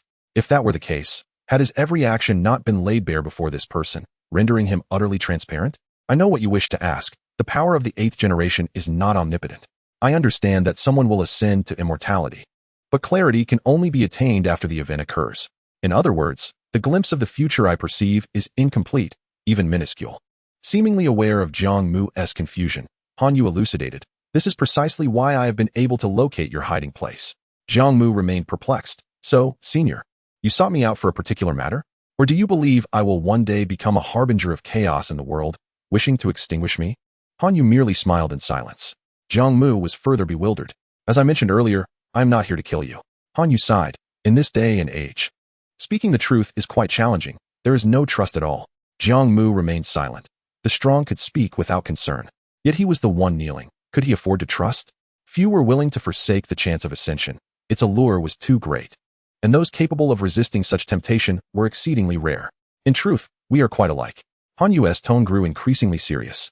This is the first reason I sought you out. Although I cannot discern your path, I sense that you will go far. Perhaps even achieve a day of entering the immortal realm. I yearn for the day when you might venture forth to ascertain whether our departed companions still linger in existence, and if they have lived their lives in tranquility. Jiang Mu maintained an impassive demeanor, yet an inexplicable sensation stirred within him. After all this time, could it be that Han Yu sought him out primarily due to concern for those two women? Could it be that this sentiment reflects the bonds of a wife and child? Yet, the manner in which the two bid farewell did not quite align with this notion. One addressed Han Yu as Brother Han, while the other referred to him as Uncle. Curiosity bubbled within Jiang Mu, yet he dared not inquire further, caught in a state of hesitation akin to constipation. How vexing it was. Chapter 133, The Past of General Han. Since there is a matter entrusted to you, feel free to ask whatever you wish. I shall not withhold what I am able to share. Han Yu's cold smile seemed to indicate he was certain Jiang Mu would accept this charge, exuding an air of overconfidence. Given that Han Yu himself had expressed it thus, Jiang Mu felt emboldened to press on. After all, various signs suggested that this individual was not one of narrow-mindedness. What connection did those two women have with the predecessor that warranted such a sacrifice of his chance for ascension? Friends and juniors. What kind of friends? She is the chief officer of the Zhuntian Divine Palace, while I am a divine general. Ah, and what of the other young lady? Is she her daughter? Indeed. Jiang Mu was struck by the depth of their relationship. He had initially presumed they were the predecessor's wife and daughter. Han Yu, with a knowing smile, exposed Jiang Mu's pretense. You wish to inquire why they are not family, do you not? Jiang Mu coughed. It was you who suggested it, not I. Yet, the curiosity gleaming in Jiang Mu's eyes betrayed his thoughts. Han Yu replied coolly, very well, I shall divulge, for soon enough, this world shall bear no trace of him. And the legacy of the first divine general of the Zhuntian Divine Palace will fade from memory. Perhaps, in time, none shall remember the Lord of Eternal Silence. At the very least, there will be those who know his tale, and that suffices. Thus, gathering his thoughts, Han Yu began to recount a narrative that unfolded after the last battle for the path of immortality, encapsulating the essence of an era. This was the true era of the 100 Emperors, wherein multiple sovereigns reigned concurrently. In those times, attaining enlightenment did not require the acknowledgement of the heavenly heart seal, for it did not yet exist. When a being cultivated a particular path to its zenith, they could attain enlightenment, becoming the absolute master of that path. As long as they remained unvanquished, no other cultivator of that path could tread upon the way of the great Tao. Such an era birthed numerous taboos. When their prospects dimmed, they resorted to extending their lives by devouring the living. At that time, there were no bizarre creatures, nor had anyone devised the method of blood sacrifice, which rendered the efficiency of consuming mortal souls to sustain their existence rather lackluster. Thus, those who stood atop the path of the great Tao ravenously consumed the living. Perhaps the world itself, sensing the imbalance, gave rise to the heavenly heart seal, which imposed retributions upon these taboo entities. However, the punishments of that era were relatively feeble, allowing some formidable taboo beings to withstand them. The Emperor of Eternal Chaos, who once participated in the battle for the path of immortality, inexplicably gained the recognition of the heavenly heart seal, and with the convergence of myriad paths, founded the Zhentian Divine Palace, subduing those taboo beings. The Emperor of Eternal Chaos liberated the populace, garnering a multitude of devoted followers. Among them was Han Yu, alongside a maiden named Qing Yuan. As time progressed, the Zhentian Divine Palace flourished, capable of battling across the cosmos and suppressing taboo entities. Han Yu, with his extraordinary talent, ascended to the position of the first divine general, fighting alongside the Emperor of Eternal Chaos to eradicate all injustices from the realm. Although Qing Yuan possessed modest gifts and lacked ambition for cultivation, her unique abilities rendered her the foremost officer of the Zhentian Divine Palace. One took charge of external affairs, while the other managed internal matters, ensuring the palace was governed with utmost order, establishing peace throughout their jurisdiction, and becoming the emperor's right and left hands. No disorder remained in the world. The Emperor of Eternal Chaos, with grand aspirations, inspired both Han Yu and Qing Yuan, which in turn became their shared ideal. While they often labored tirelessly, during moments of respite, the trio would shed the burdens of their status. Conversing freely atop the highest spire of the Zhentian Divine Palace, they were both sovereign and subject, mentor and friend. As the Zhentian Divine Palace was on the cusp of unprecedented success, the Emperor of Eternal Chaos, unwilling to descend to the level of those taboo beings, entered his twilight years, and suddenly, calamity struck. Numerous taboo entities united to orchestrate a decapitation campaign against the Zhentian Divine Palace, with the Emperor as their primary target. Despite the Emperor's formidable prowess, several taboo beings of that era still posed a significant threat. Logically, the core of the Zhentian Divine Palace was heavily fortified, making it exceedingly difficult for even the most powerful taboo beings to execute such an operation.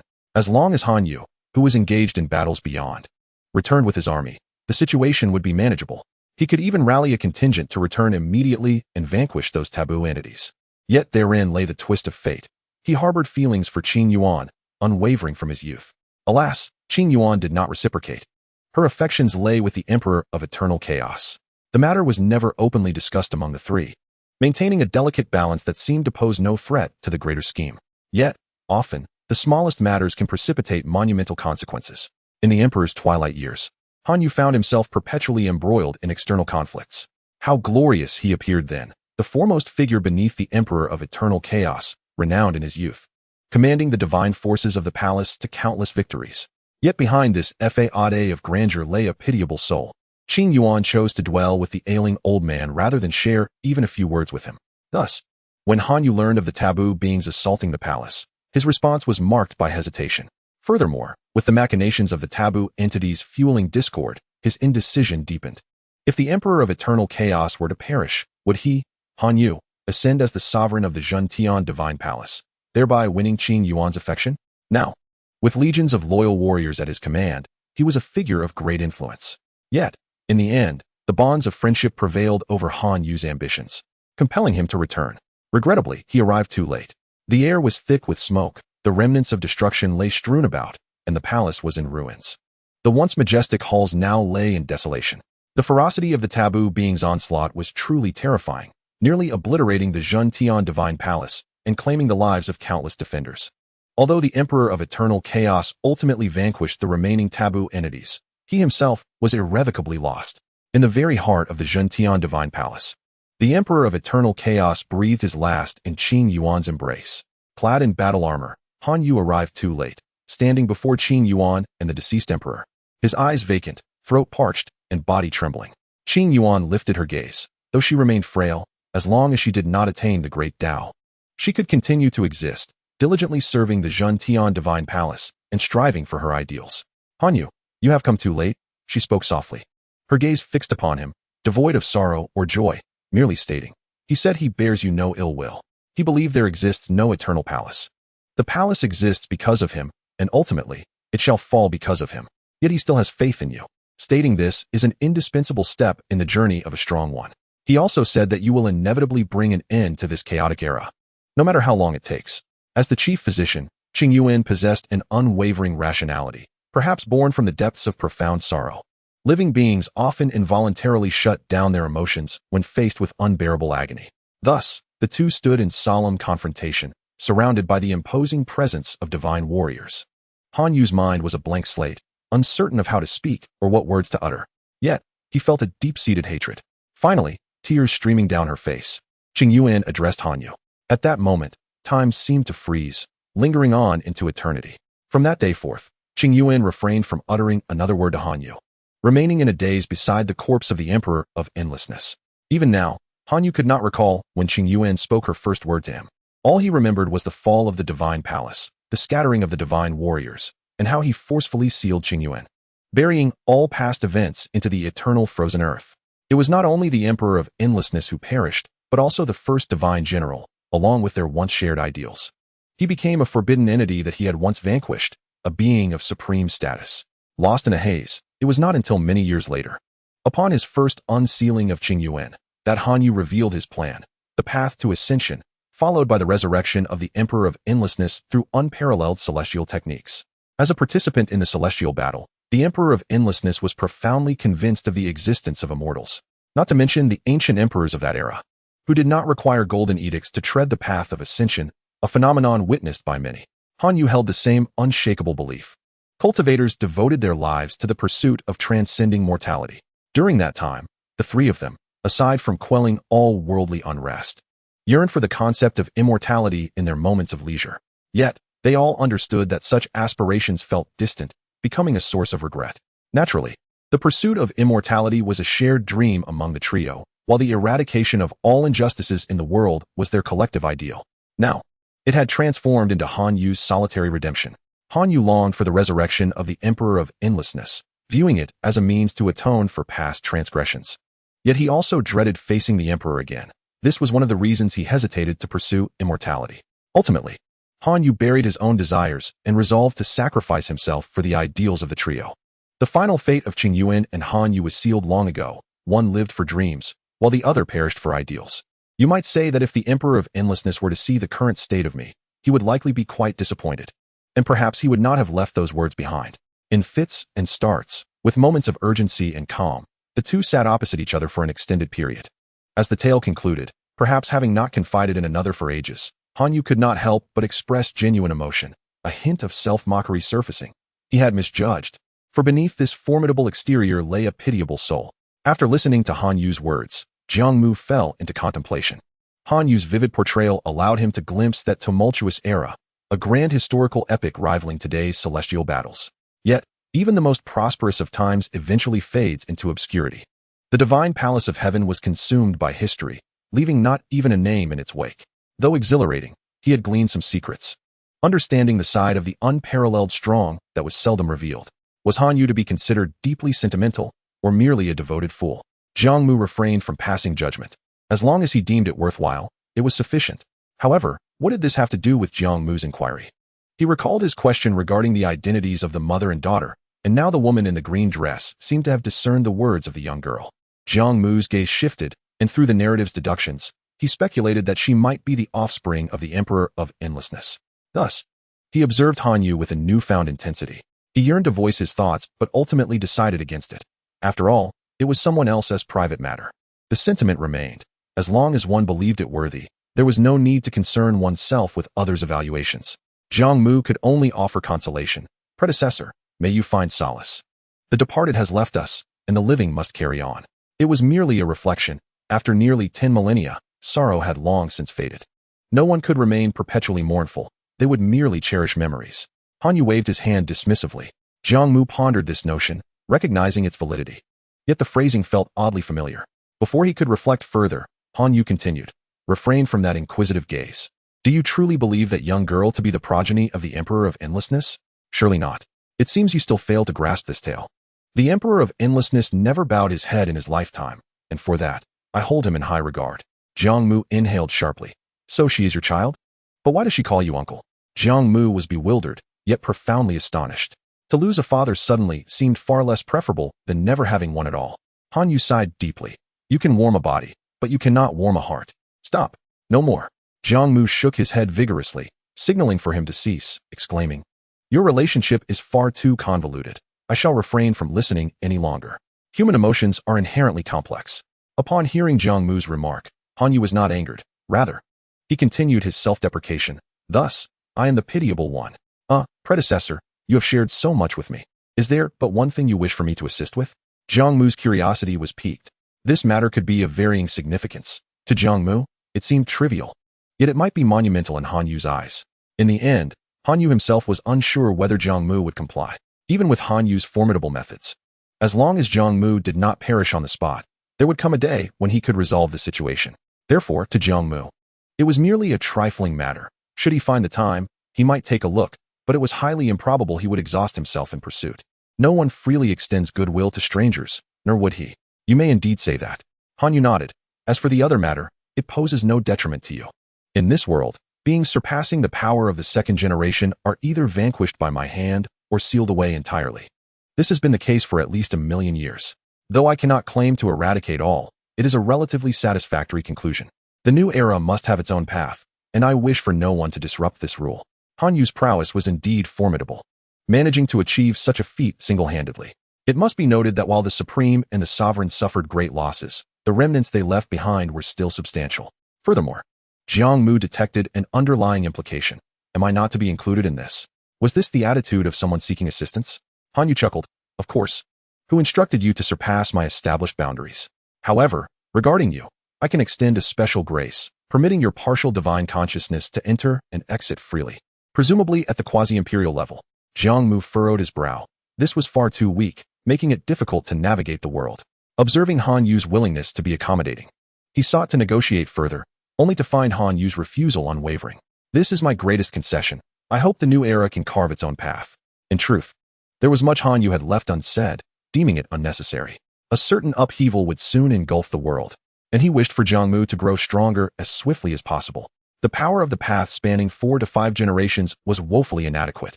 Do not be angry. Take some time to reflect. It will benefit you. Han Yu shifted the conversation. You and I are merely acquaintances.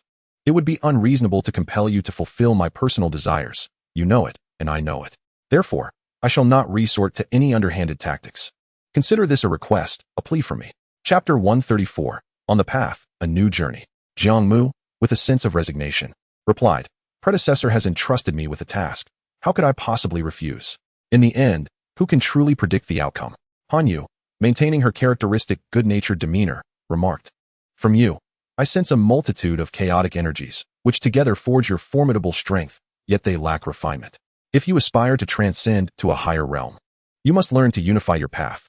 Nevertheless, I detect a familiar resonance of the Tao within you. You have indeed cultivated some understanding of the Tao of time, have you not? Jiang Mu nodded in acknowledgement.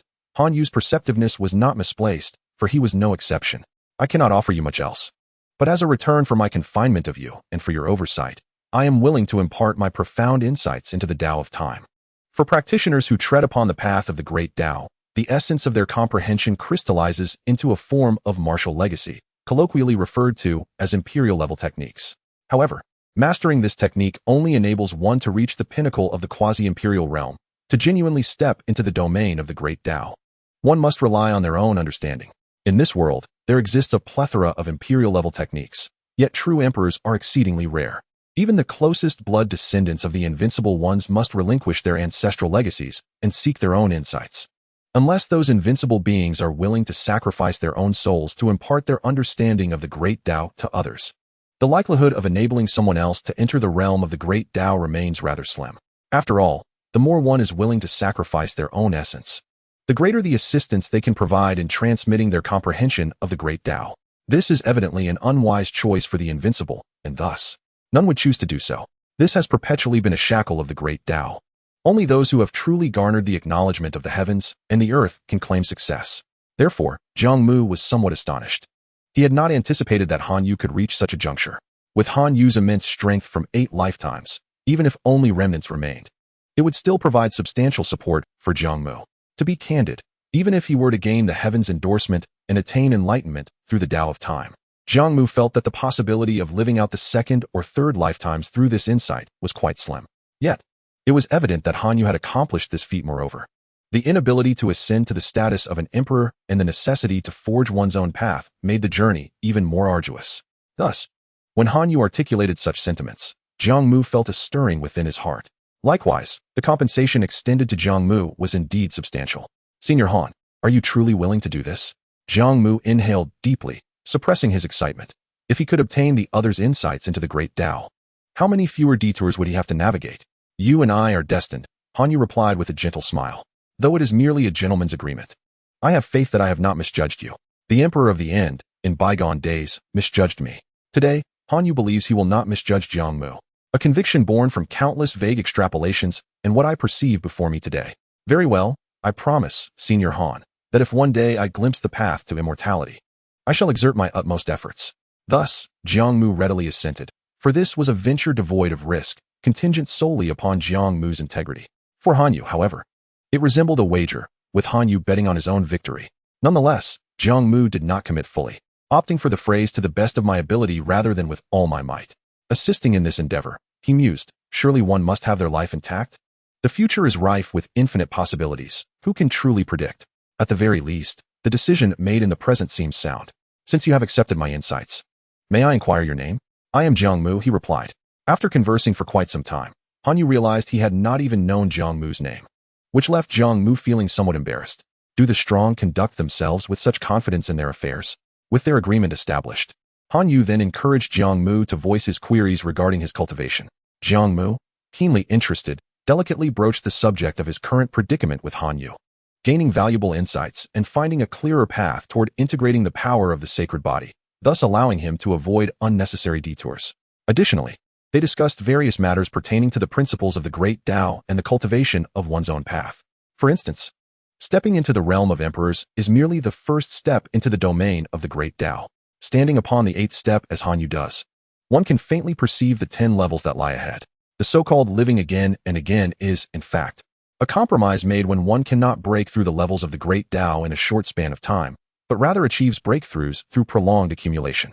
Some invincible beings, having accumulated enough, manage to break through in their twilight years, thus living again and again. Han Yu elucidated that this is fundamentally due to the inadequacy of power in the world they inhabit, which fails to nurture more beings capable of breaking through the 10 levels of the Great Tao in a short time. Perhaps there were such beings in the past, but Han Yu only knew of one, the ancient emperor. The 10 levels of the Great Tao correspond to the first and second lifetimes, with one's lifespan being directly influenced as well. A being of the third lifetime typically has a lifespan of around 60,000 years, though various factors may cause discrepancies. The fourth lifetime grants a lifespan of 100,000 years, marking a critical threshold. Otherwise, why would they be deemed worthy of the fourth? One could be called supreme at the fourth lifetime. This can be viewed as a form of realm. The fifth lifetime could live for 150,000 years. The sixth for 200,000 years. The seventh for 250,000 years. The eighth for 300,000 years. From the fourth to the eighth lifetime, corresponding to the 8 levels of the Great Tao, all may be referred to as supreme, yet even among the supreme, disparities exist. To step onto the 9th level of the Great Tao, or to live again as a supreme being of 9 lifetimes, one must possess a lifespan of at least 500,000 years, but how long one can ultimately live remains a mystery to all. Thus, they are referred to as nearing immortality. After all, Han Yu had never encountered such beings, only heard of them. As for those who have stepped into the 10th level of the Great Tao or lived again for 10 lifetimes, only one, the ancient emperor, is known. Legend has it that he requires no external force to endure in this world, truly achieving the Tao and attaining longevity, hence being venerated as an immortal by the populace. To break through the 10th level of the Great Tao and enter a new domain is to achieve the immortality of 10 lifetimes. With the insights gained in cultivation, the path ahead became increasingly clear, igniting a fervor within Jiang Mu, who felt a renewed sense of purpose in life. The two continued to engage in discourse, discussing various matters concerning the past, present, and future. The past had become history, while the future held boundless potential. Han Yu harbored optimism regarding a segment of the world's future, although the aftermath of the battle for immortality would bring a brief period of desolation. The countless supreme rulers who had consumed the vitality of existence had perished, allowing more life force to return to the heavens and the earth. After a time of desolation, the world would inevitably undergo self-restoration, ushering in a vibrant resurgence. As for how long this would take, Han Yu could not ascertain, nor did he wish to calculate. Perhaps in the true future, everyone would have the opportunity to attain immortality, no longer needing to vie for a piece of the coveted golden jade immortal token. He too had once been among them. Speaking of the golden jade immortal token, Jiang Mu, with a hint of boldness, inquired about the fate of the token he had carelessly discarded. Han Yu smiled, gesturing to the ground beneath them. For the beings of this world, the universe is infinite. Yet for beings of his caliber, it is finite. At the lowest depths of the universe, in its deepest abyss, lies the very location of the golden jade immortal token. The number of lives capable of reaching such depths is exceedingly few. When Jiang Mu's strength becomes sufficient one day, he may well seek it out. Han Yu seemed to harbor deeper meanings, but chose to be vague. This led Jiang Mu to feel that Han Yu was deliberately enticing him to search for the Golden Jade immortal token. However, given the current circumstances, the other party had already provided him with ample assistance. Demanding further would be impolite. In summation, while Han Yu's image in Jiang Mu's mind was complex, he remained a fundamentally good person. To treat him well is to be a good person. As time approached a close, Han Yu felt his body stiffening after an indeterminate period. He slowly rose to his feet, with Jiang Mu following suit. The insights of the Great Path are profound. You may tread upon my path, but you cannot become it.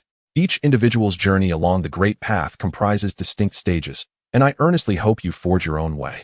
Finally, Han Yu spoke softly, lifting his gaze to the heavens, his eyes seemingly piercing through layers of barriers to encompass the entirety of this world. It is time to depart, he declared, as radiant fissures of light manifested upon his form, bursting forth with blinding brilliance. Safe travels, Senior Han, Jiang Mu said, bowing respectfully.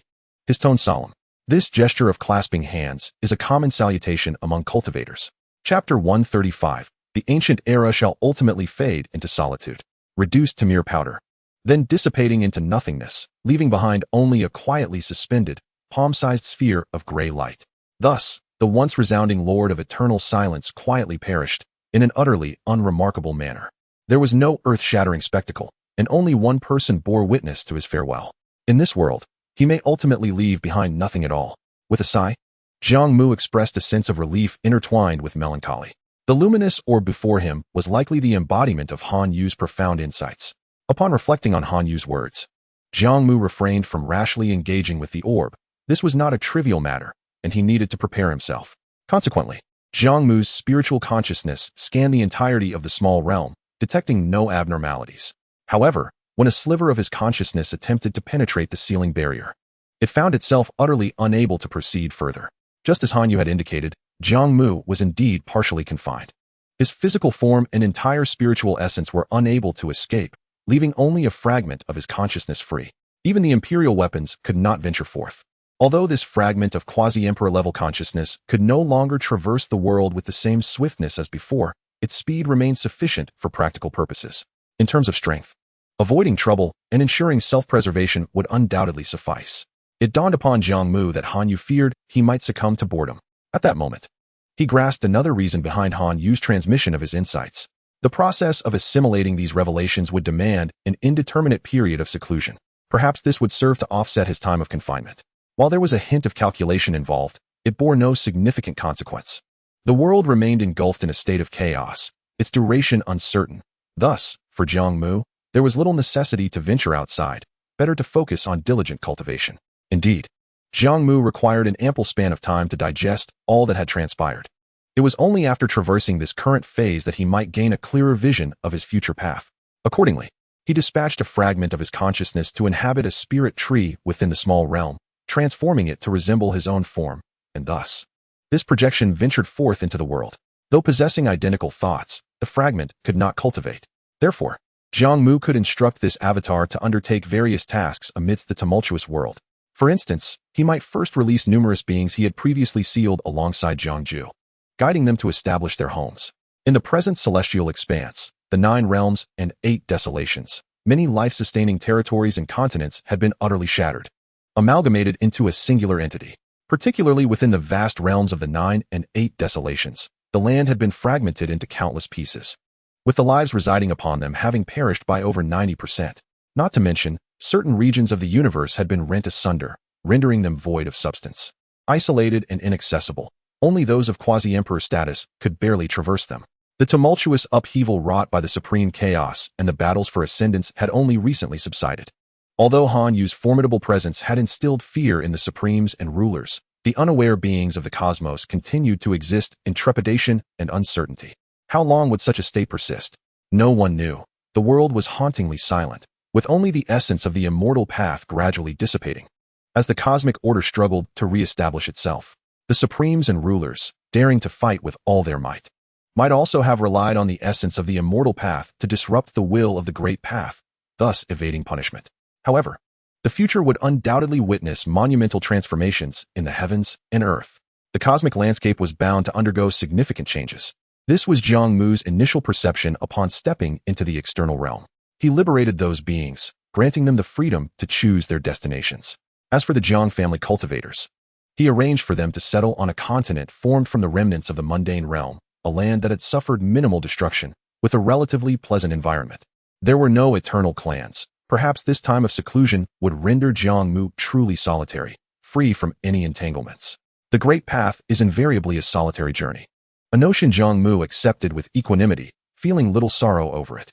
Then, Jiang Mu's projection roamed the world for a millennium, returning to the small realm just as it was on the verge of dissipating. During this millennium, he visited numerous locales, including the sites of ancient legacies. Those where traditions still endured, the shattered territories, the battlegrounds of the Supremes, the void-separated regions of the universe, and the forbidden zones. What intrigued Jiang Mu the most were the forbidden zones, not the minor ones, but the grand ones. For within them undoubtedly lay countless rare treasures left behind by the Supremes. Perhaps even elixirs of immortality. Alas, even without a lord presiding over these zones, they still harbored Supremes and rulers, far beyond what Jiang Mu's projection could easily access. Such places could only be revisited in the future. After all, if he could not enter, neither could anyone else. Recalling his projection, Jiang Mu pondered these experiences, realizing that the cosmos was in a constant state of transformation, albeit slowly, enough to consume the lifetimes of countless cultivators. As 5 millennia gradually passed, the beings of the world began to emerge from their anxiety and uncertainty. Cultivators ventured forth, discovering that the Supremes and rulers had indeed been sealed by the Lord of Eternal Silence, unable to wreak havoc upon the world any longer. Although peace had returned to various corners of the universe and the world, the duality of yin and yang still persisted, instilling caution among many beings. Simultaneously, this was an era marked by the decline of spiritual energy in the cosmos. The entire universe exhibited a frail demeanor, with the Great Path obscured. Fortunately, this was merely the beginning, as the traces of the Emperor of Catastrophe gradually faded. Coupled with the presence of numerous beings still uplifted by the essence of the immortal path, 5 millennia later, the myriad races had grown slightly stronger than before, continuing to give rise to many quasi-emperor-level supreme beings. These supreme beings settled in various regions, maintaining stability and progress within their respective worlds. What would the future world resemble? Would this era still give birth to emperors?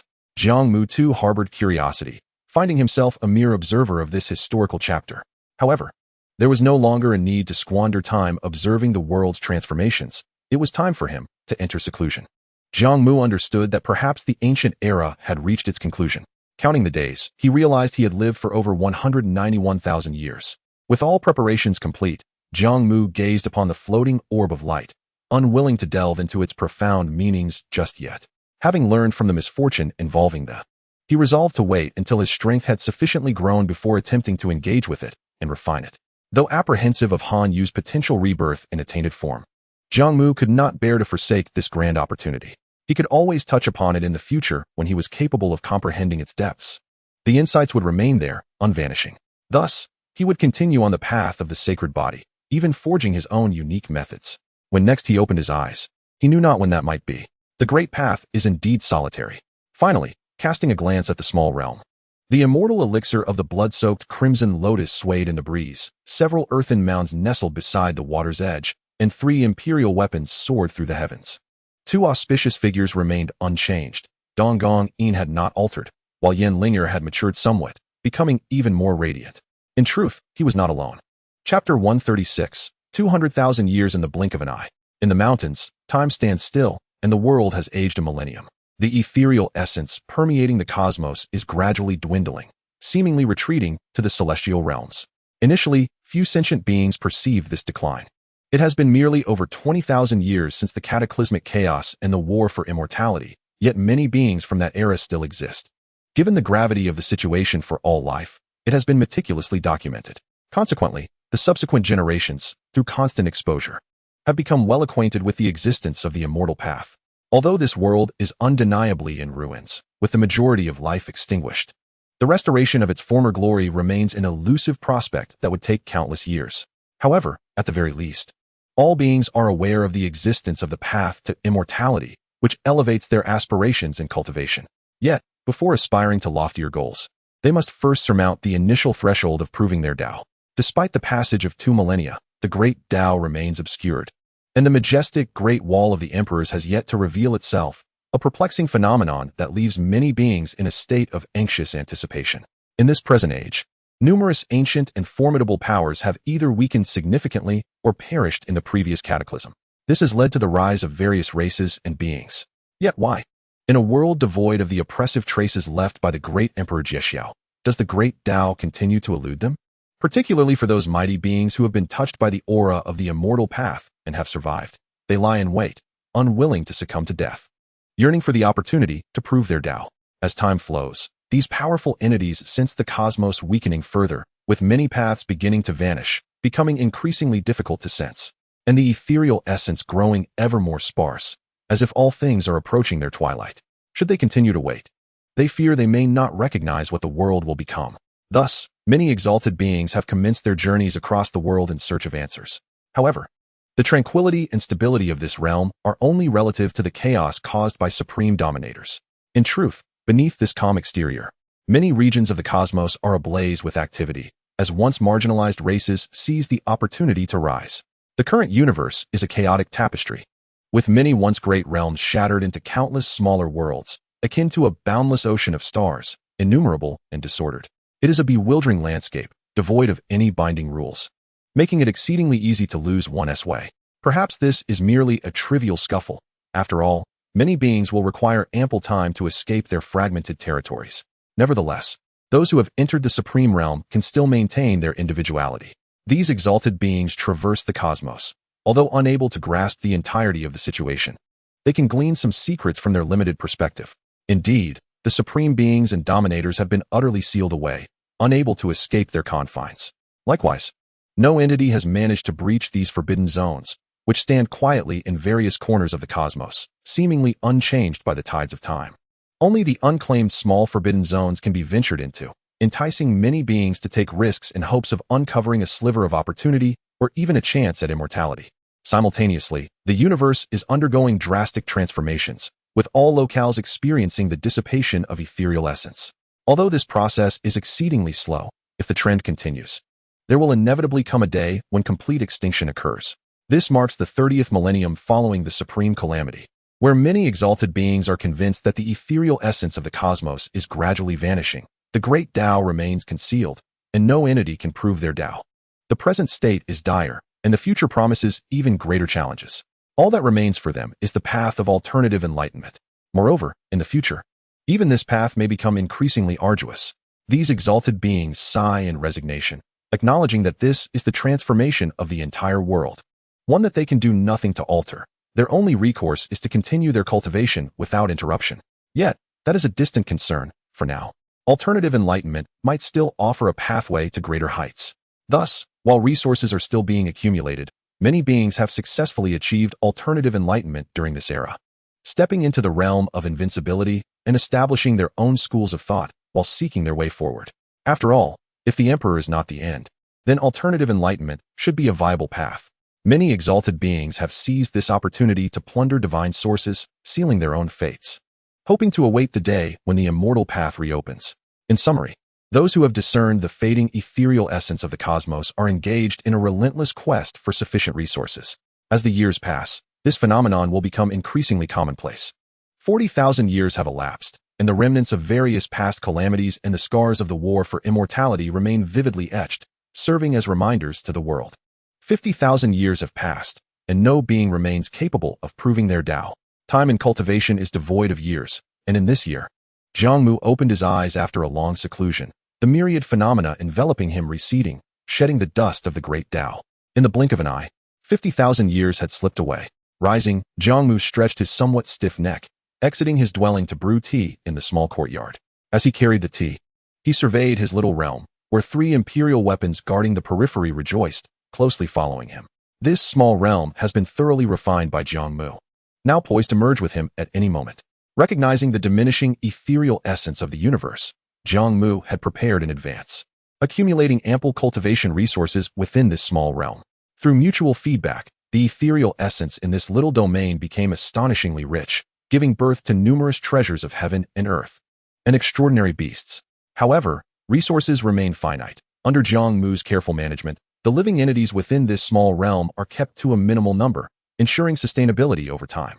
Many of these treasures were seedlings Jiang Mu had planted long ago, each possessing some utility for him, at least to satisfy his cravings. One could say he is quite affluent. Jiang Mu, like a leisurely wanderer, explored the landscapes of his small realm, occasionally hunting a colossal beast for a feast and casually gathering a few spiritual herbs as ingredients, indulging in a sumptuous banquet. While the days of cultivation are not without their desolation and hardships, they are hardly devoid of entertainment. The majority of his time was spent in cultivation, making 50,000 years feel relatively brief to Jiang Mu. Moreover, he often dispatched his spiritual avatars to traverse the outside world in search of the last sacred body, merging with them upon return, thus allowing him to experience the voyage vicariously. As 50,000 years passed, the universe exhibited subtle changes, although the ethereal essence was dissipating. Some extraordinary talents capable of alternative enlightenment still emerged, even if, through alternative means, they could dominate a corner of the universe. This is due to the absence of restrictions on alternative enlightenment, allowing the potential for multiple individuals to arise simultaneously. Furthermore, within the legacies of those once led by multiple emperors, remnants persist. They evaded calamity and still possess the ability to contend with invincible beings for a time. Not to mention powerful races like the divine human clan and the celestial clan, which, despite their fractured realms, retain a portion of their core essence, far surpassing the capabilities of any newly risen forces. In conclusion, while the world is chaotic, it is a tranquil sort of chaos, characterized by minor skirmishes and normal conflicts. The myriad races and beings are rising anew, and the scars of calamity are gradually healing. Jiang Mu, having faithfully fulfilled his mission, after 50,000 years of effort and cultivation, successfully fused and nurtured the innate sacred body Tao fetus essence, achieving great mastery. Strangely, this process did not invoke any unusual phenomena, proceeding remarkably smoothly. Thus, Jiang Mu could finally be considered to have emerged from seclusion, allowing for a modest celebration. The innate sacred body Tao fetus, renowned for its rarity and exceptional ranking, consumed the majority of Jiang Mu's time over these 50,000 years. The so-called innate holy body Tao refers to the amalgamation of the primal ancient holy body and the essence of the innate Tao, resulting in a foundational characteristic imbued with the golden vitality of the holy body, the fortitude to withstand imperial weapons, and the power of blood rebirth. It possesses an innate affinity for myriad paths, an extraordinary comprehension, and the ability for rapid recovery of magical energy. As one traverses, the manifestation of a golden sea of lotuses appears, accompanied by the sounds of the Tao, with the innate manifestation being the celestial arrival from the 9 heavens. Additionally, it grants the ability to extract the Tao fruits from others to cultivate oneself. Consequently, Jiang Mu has gathered 8 of the 8 great holy bodies, with only the chaotic holy body remaining. Although it remains elusive, Jiang Mu is not in a rush. He can commence the integration of these 8 holy bodies. This is the task Jiang Mu intends to undertake next. With the augmentation of the innate holy body Tao, he feels his understanding of the Tao has significantly deepened. After several years of rest, Jiang Mu entered seclusion once more. He first attempted to merge the celestial overlord body with the primal ancient holy body. After numerous attempts, he discovered that while they merged, it was not a true fusion that birthed a new power, but rather a mere entanglement. This appeared distinct from the scenario when the innate Tao merged with the primal ancient holy body.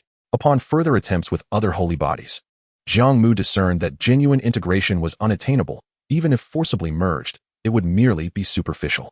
Why, then, could the innate Tao and the primal ancient holy body merge? After thousands of years of reflection and experimentation, Jiang Mu uncovered the truth. The true essence of the holy body represents a unique force of the great Tao, while the innate Tao does not, thus enabling it to merge with the primal ancient holy body, which can only yield qualitative change through such integration. Hence, the path of integrating the essence of the holy body is fraught with insurmountable obstacles. This signifies that Jiang Mu's journey with the holy body is capped. However, Jiang Mu is far from one to surrender easily. He has traversed this path for too long to simply abandon it. Thus, he began fervent seclusion and explorations of alternative routes. After an arduous 5 millennia, he finally rediscovered a viable path, achieving preliminary success. So it is. I understand now. I finally comprehend. Disheveled and unkempt, Jiang Mu was elated, throwing his head back in laughter to release the pent-up frustrations within. 5 millennia dedicated to a singular pursuit. Few in this world could achieve such a feat. Fortunately, diligence brings rewards, and Jiang Mu succeeded. The holy body embodies an alternative path to enlightenment. What one cultivates is still the principles of the great Tao, albeit manifested differently. Since the method of fusion proved unfruitful, Jiang Mu decided to reverse his approach and retransform the essence into the Tao. Thus, the essence of the celestial overlord body dissolved, becoming nourishment for Jiang Mu's spirit and flesh, merging into the essence of life, allowing a rule-like power to be wielded at will. Henceforth, the celestial overlord body transformed into the celestial overlord laws, a class of laws belonging to the path of physical enlightenment. Although it may not rank among the great Tao's 3,000, it is far from insignificant. The celestial overlord body, having reached perfection through countless epochs of nurturing, could no longer cultivate through its essence. Now transformed into a law-like power, it could once again be cultivated through comprehension. Moreover, Jiang Mu sensed that the cultivation of the celestial overlord laws had reached a certain juncture. Crossing it would elevate him further. This might be what Han Yu referred to as the 10 stages of the Great Tao, once imperceptible to Jiang Mu. He now realized that the celestial overlord laws had indeed reached the second node, corresponding to the second stage of the Great Tao. This indicated that with the power of the celestial overlord alone, Jiang Mu stood within the range of a second-generation emperor's combat prowess. The path ahead was not severed. As long as he utilized this method to transform the remaining essences of the holy body into the Tao, merging them into the essence of longevity. How could that not be considered true integration? Jiang Mu was overjoyed, emerging from seclusion to celebrate and simultaneously observe the cosmic and terrestrial circumstances. It had been 100,000 years since the battle for immortality, and the spiritual energy throughout the universe had become increasingly scarce. Many areas that were already deficient in spiritual energy had seen it completely dissipate. Numerous beings sensed the change, although they had prepared in advance. They believed this upheaval to be merely temporary. While the number of beings had increased, restoring some vitality, those capable of transcending to the sacred realm remained exceedingly few. Even by proportional estimates, they were significantly fewer than before the battle for immortality. Not to mention, the invincible beings on the alternative path numbered only 7 or 8, most of whom had been tainted by the aura of the immortal path, sealing themselves until they lost faith in the path of the great emperor. Overall, while the number of beings had indeed risen, the most exceptional and supreme beings had dwindled further. Observing this, Jiang Mu disregarded everything else and dispatched his divine thought avatars to frantically seek out cultivation resources. After all, cultivating the principles of the great Tao cannot escape the necessity of the heavens' spiritual energy. Even with the abundance of spiritual energy in his small realm, it could not compare to that of the entire universe, which remained inherently limited. Thus, it would be prudent to accumulate resources while the spiritual energy had yet to dissipate entirely. While accumulating, Jiang Mu also continued his seclusion, persisting on his path of transforming the essence of the holy body into the Tao. Though this was a feasible route, it was fraught with challenges, destined to be arduous and protracted. Thus, another 5 millennia passed in the blink of an eye. This time, Jiang Mu successfully transformed both the Sword Heart Holy Body and the Yuan Spirit Holy Body into law-like forces, once again affirming that this path could be traversed. Similarly, Jiang Mu sensed the law nodes, finding that, like the celestial overlord laws, they too resided at the second stage of the Great Tao. It became apparent that achieving great perfection in the holy body equated to the first stage of the Great Tao, while complete perfection corresponded to the second stage. Jiang Mu's understanding deepened. Other holy bodies would not surpass this level, and the reason he could overshadow the third-generation Jiangju, and even be regarded by Han Yu as comparable to the combat prowess of the 4th or 5th generation, was solely due to the multitude of great Tao principles he had cultivated, resulting in quantitative changes leading to qualitative transformations. Few beings in the world could accomplish such extensive cultivation of the great Tao principles, which explained Han Yu's remarks. After all, in his view, no matter how brilliant one might be, there would never be enough time to master so many principles. The higher the stage of the great Tao, the greater the disparity in combat prowess, as demonstrated by Han Yu's ability to confront all supremes with the strength of an 8th generation. Jiang Mu felt it prudent to identify a focal point, yet for now, he prioritized transforming the remaining source of power into the Tao, as that would at least enhance his combat prowess. With that, he awaited the conclusion of his observational period before continuing his seclusion. Time slipped away, and 5 more millennia passed. Jiang Mu once again comprehended the Divine King laws and the Yin-Yang laws. 200,000 years had elapsed since the battle for immortality. Chapter 137. Cultivation knows no time. 200,000 years passed. How many beings in this world could endure 200,000 years? Besides retreating into the divine source to seal oneself, no other recourse remained. Even the invincible had fallen. No one could ascend to the status of the great emperor, and the spiritual energy of the heavens and earth had diminished by nearly 1/3. causing many beings of mediocre potential to descend into the realm of the mundane. Across the world, fierce competition for resources erupted, leading to conflict. Although top-tier geniuses and powerful factions still monopolized considerable resources and fertile lands, the majority of regions had already succumbed to a state devoid of spiritual energy for cultivation. Furthermore, due to the battle for immortality tearing through the universe, the world had fragmented into numerous zones, isolated by the void, allowing only a select few beings to traverse between them. In summary, it had divided into several large regions and countless smaller territories. These regions waged war against each other for resources. It seemed that the world, having not yet regained much vitality, had once again descended into chaos. This was perhaps the natural order of events. Jiang Mu, lacking the inclination or ability to intervene, remained indifferent. After all, compared to the chaos wrought by the Supremes, this was mere skirmishing. Jiang Mu did not speak, simply continuing his seclusion. For an entire 100,000 years, Jiang Mu immersed himself in seclusion, forsaking both tea and food, wholly devoted to the path of enlightenment. During this time, he successfully transformed 5 sacred bodies into the Tao. The ancient sacred body, due to its fusion with the innate Tao embryo, evolved into the innate sacred body Tao embryo. Severing this Tao embryo and returning to the source proved exceedingly arduous. A decade of desolation would likely overwhelm an ordinary individual, yet Jiang Mu triumphed through sheer perseverance. Despite the immense challenge, he indeed succeeded in severing the innate sacred body Tao embryo while achieving transformation into the Tao, assimilating its formidable powers into himself, an indelible strength that truly belonged to him.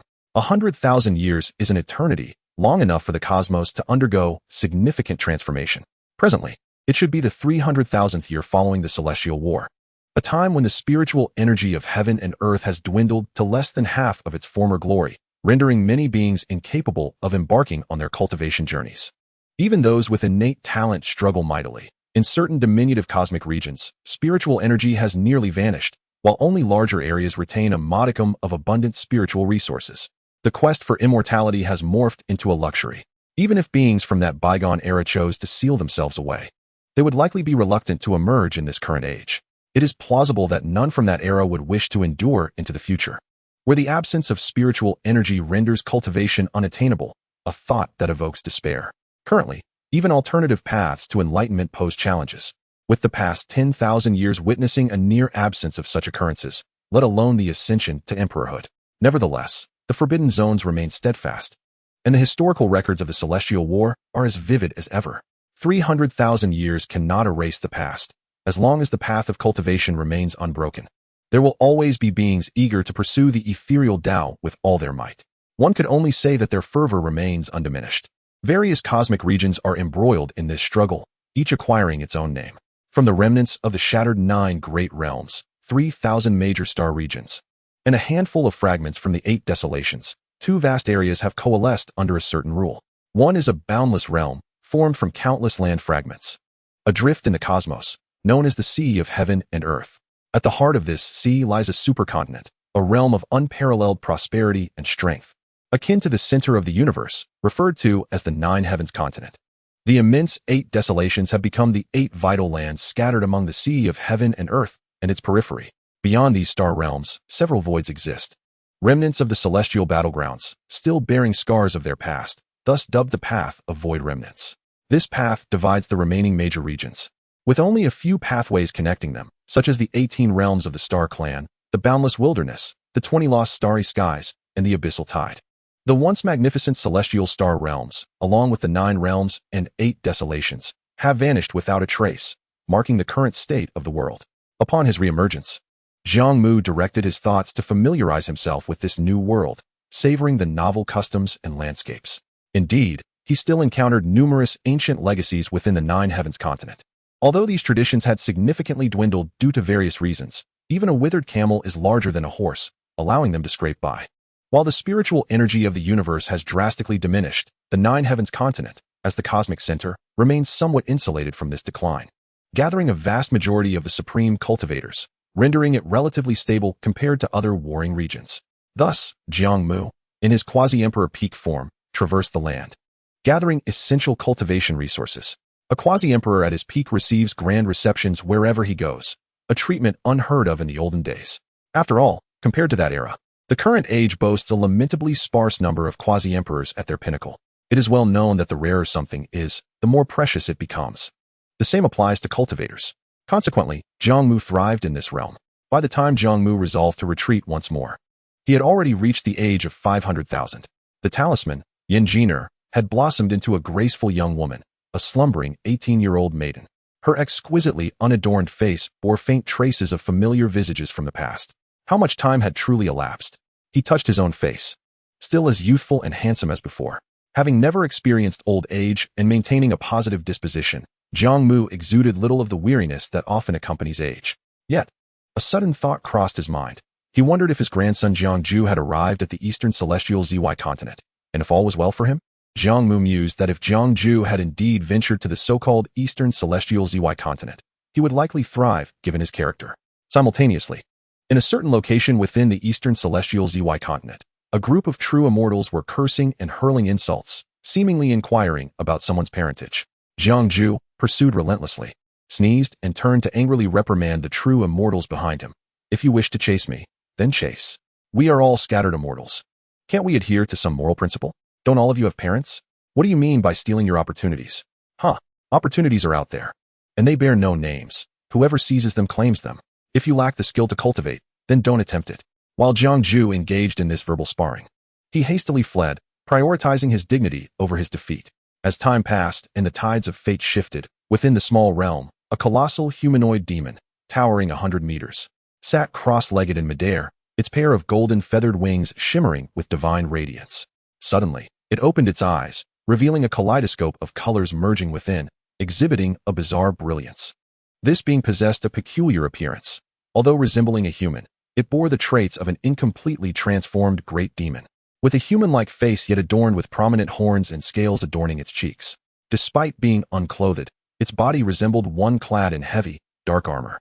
Features such as the candle dragon head, heavenly wind eye, Qilan arm, Kuanping leg, Xuanwu scales, golden crow wings, Tianhu tail, Tingsha heart, and Zhuyan body were scarcely discernible, revealing only subtle characteristics. Jiang Mu opened his eyes once more, retracting his formidable aura. His massive form rapidly diminished, and all signs of his aberrations vanished, ultimately transforming into an ordinary human. After another 100,000 years of seclusion, Jiang Mu comprehended the essence of the Demon Emperor's sacred body, cultivating it into his own divine abilities, achieving complete transformation into the Tao. Even if he experienced changes, the demonic energy would no longer manifest significantly. The Demon Emperor's sacred body was no more. In its stead, Jiang Mu's self-created divine ability, the Demon Emperor transformation, emerged. This ability could marginally enhance the various attributes of his physical form based on its original foundation, allowing the principles of the Tao to flow more smoothly and naturally. It is essential to note that Jiang Mu's physical form was already exceedingly formidable. Thus, any enhancement, however slight, under the Demon Emperor transformation was remarkable for him. Not only for him, but even for others. Achieving modest improvements within the same realm would yield substantial boosts in combat power. The Demon Emperor's sacred body was inherently versatile, and its transformation into the Demon Emperor variation elevated Jiang Mu's status as a vessel of the Tao.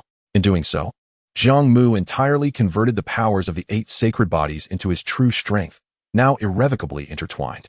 As such, Jiang Mu could finally perceive his authentic might. At the age of 600,000, he stood not upon any 4th-tier Tao, nor even a 3rd tier, but rather, at most, around a 2nd tier. Yet, Jiang Mu had cultivated an abundance of Tao principles, all of which were far from weak. Indeed, many were exceptional, some even possessing significant commonalities, prompting a resonance among the principles. This resonance allowed him to unleash powers that transcended the capabilities of a 2-tier Tao, nearing the potency of 4 or 5 tiers during combat. Never has any being undergone cultivation quite like him. Other beings, should they pursue the pinnacle of a grand Tao, such as Han Yu's path of time, may only integrate a few lesser paths into their mastery of the path of time. Some beings, even after experiencing 4 or 5 lifetimes, find their progression stunted due to the inherent weakness of their chosen Tao, allowing for easier breakthroughs. Jiang Mu's Tao is universally formidable, abundant in number, thus the capacity to unleash power equivalent to 4 or 5 lifetimes seems entirely reasonable. Previously, he estimated perhaps just over 4 lifetimes. Yet now he firmly stands within the 5th, requiring only incremental advancement in each path to contend with those of the 6th. However, as he progresses further, should Jiang Mu continue to cultivate such a multitude of paths, His advancement may slow, rendering him increasingly unable to match those who specialize in 1 or 2 grand Dao. Yet this only solidifies Jiang Mu's resolve to pursue this path. There is no other motivation than the longevity of his life. As long as he can endure the early stages patiently, he envisions himself as a hero in the later stages, capable of damming the very springs of fate alone. With such strength, he believes he possesses a fair chance at ascension. Naturally, Jiang Mu would not recklessly flip between various paths. Instead, he would first traverse one path to its conclusion before venturing into others. Ultimately, his progress would be uniform, enabling him to attain an invincible status among his peers. Furthermore, the paths can be fused together. Jiang Mu would likewise follow this method. Like Han Yu, whose path of time serves merely as the primary focus, he too cultivates supplementary paths to enhance his combat prowess.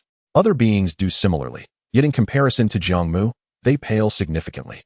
His paths are not only numerous but also remarkably potent, rendering the classification of a primary Dao unnecessary. The innate holy body Dao is simply too powerful, and his comprehension has soared beyond previous heights. Having grasped the key concepts, Jiang Mu jubilantly rewarded himself with a sumptuous hot pot feast. Despite the increasing number of disciplines he cultivates, he feels confident that his pace will not lag considerably, provided resources remain ample. Spiritual energy serves as the medium for laws. Without it, the pursuit of any grand Dao becomes arduous. It is not to say it is impossible, merely that progress would be painfully slow. After all, with sufficient comprehension, resources must keep pace.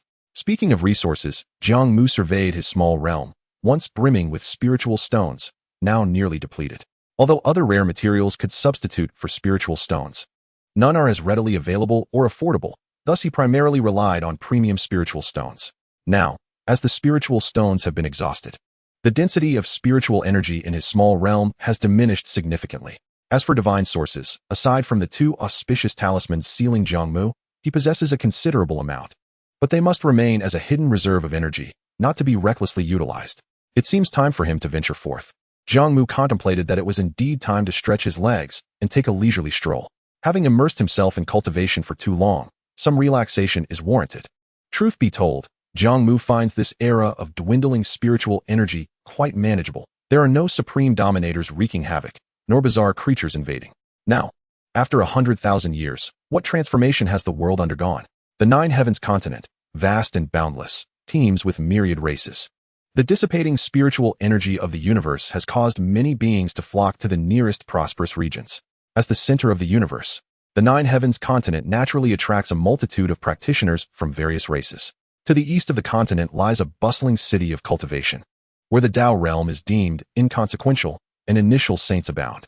This city, a domain of the human race, primarily hosts various human cultivators, imposing stringent requirements on those wishing to enter. Either they must meet identity criteria or demonstrate sufficient cultivation prowess. On a certain broad avenue, even the pavement is adorned with invaluable jade tiles, crystalline and translucent. Such rarity in a city bustling with crowds is attributed to the fact that this street is exclusive to those of noble lineage. Without the means to pay the exorbitant entrance fee, one cannot hope to set foot here, a sum sufficient for many cultivators to toil for several lifetimes in this age of diminishing spiritual energy. The flow of cultivators is sparse, flanked by ancient wooden structures, where many practitioners lean against the walls, heads bowed, seemingly shy. Most are still human cultivators, though some peculiar beings of other races are present. The signs held by these cultivators bear varied inscriptions. Some are elegant, some subtle, and others straightforward. Yet, when translated, they convey but 3 words: seeking sponsorship. This phenomenon has emerged in recent years on the 9 heavens continent due to the scarcity of spiritual energy, as major factions unite to create a pathway for those with formidable cultivation yet lacking resources. The number of cultivators without resources is overwhelming. When faced with a bleak future, they are prone to stray off course, posing an unpredictable threat to the stability of the cultivation world. In desperate circumstances, cultivators might even band together to confront the major sects, questioning why they should be deprived of resources while these sects hoard vast reserves. Thus, in the interest of maintaining order within the cultivation world, the practice of displaying signs in search of sponsorship has gained traction, greatly stabilizing the chaos. Initially, many cultivators found it difficult to lower their pride to partake in such endeavors, but as the saying goes, while some are unwilling, others are eager. Over time, the desire to align with a reputable faction has led many to embrace this practice. Liang City is vast, and this street is predominantly populated by those who have transcended to the realm of the extraordinary. Jiang Mu is among them and delights in the experience. His sign plainly states his name, lineage, and cultivation level. Unlike most practitioners who keep their heads down, he gazes upward, curiously observing the passers-by and fellow cultivators. Conversely, many practitioners, while outwardly silent, cast sidelong glances at Jiang Mu, their minds rife with disdain. Damn it! Even a quasi-emperor dares to encroach upon this domain. Are we initial saints to be cast aside? In Chapter 138, there arises a need for a sovereign of the cosmos, a quasi-emperor level cultivator. Even one newly entered into this realm stands at the apex of existence. Any top-tier faction would welcome them as an esteemed guest, not to mention a quasi-emperor.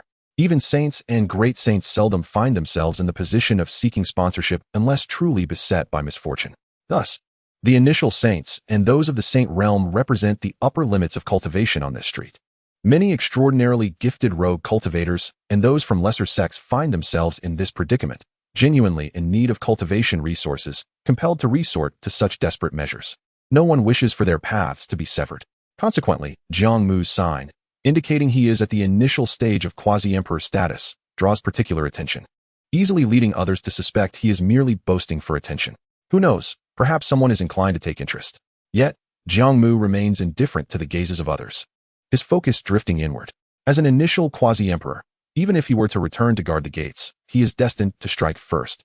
Watching the throngs of cultivators, Jiang Mu engages in self-deprecating humor. Although his divine consciousness could unleash combat prowess surpassing any peak quasi-emperor, he still presents himself as an initial quasi-emperor, ensuring he can maneuver within a faction post-joining. This tactic has proven effective time and again. After 5 millennia of wanderings, he has integrated into numerous top-tier factions, often regarded as a core member due to his elevated status, securing ample cultivation resources. In the territories of the demon race, he is regarded as a half-demon quasi-emperor. Within the celestial realms, he is seen as a half-celestial quasi-emperor. In the dragon territories, he is likewise acknowledged as a half-dragon quasi-emperor. In the human domain, he is equally recognized as a human quasi-emperor. In this era, no being has managed to see through his ruse. Transforming appearances and vanishing without a trace once resources are acquired is a well-established tactic employed by Jiang Mu. In this era of widespread poverty, how much can one truly gain through thievery? Only the most prominent families and powerful factions, with their deep-rooted foundations, can afford to exploit the situation. Nevertheless, Jiang Mu does not perceive this as deception. At the very least, he has contributed some effort to the forces he has joined.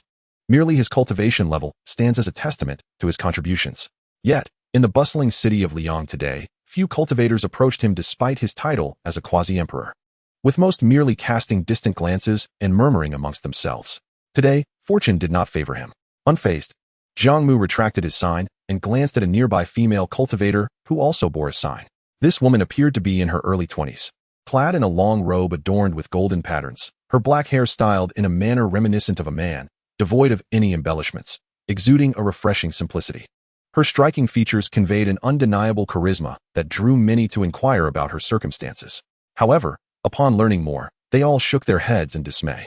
Although Jiang Mu had not interacted with this woman, he understood why she remained unaccompanied by other cultivators.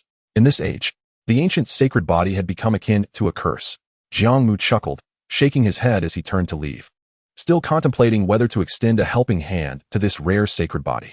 More precisely, it was the deity within his small realm that hesitated. No one comprehends better than him the vast resources required to cultivate such a sacred body.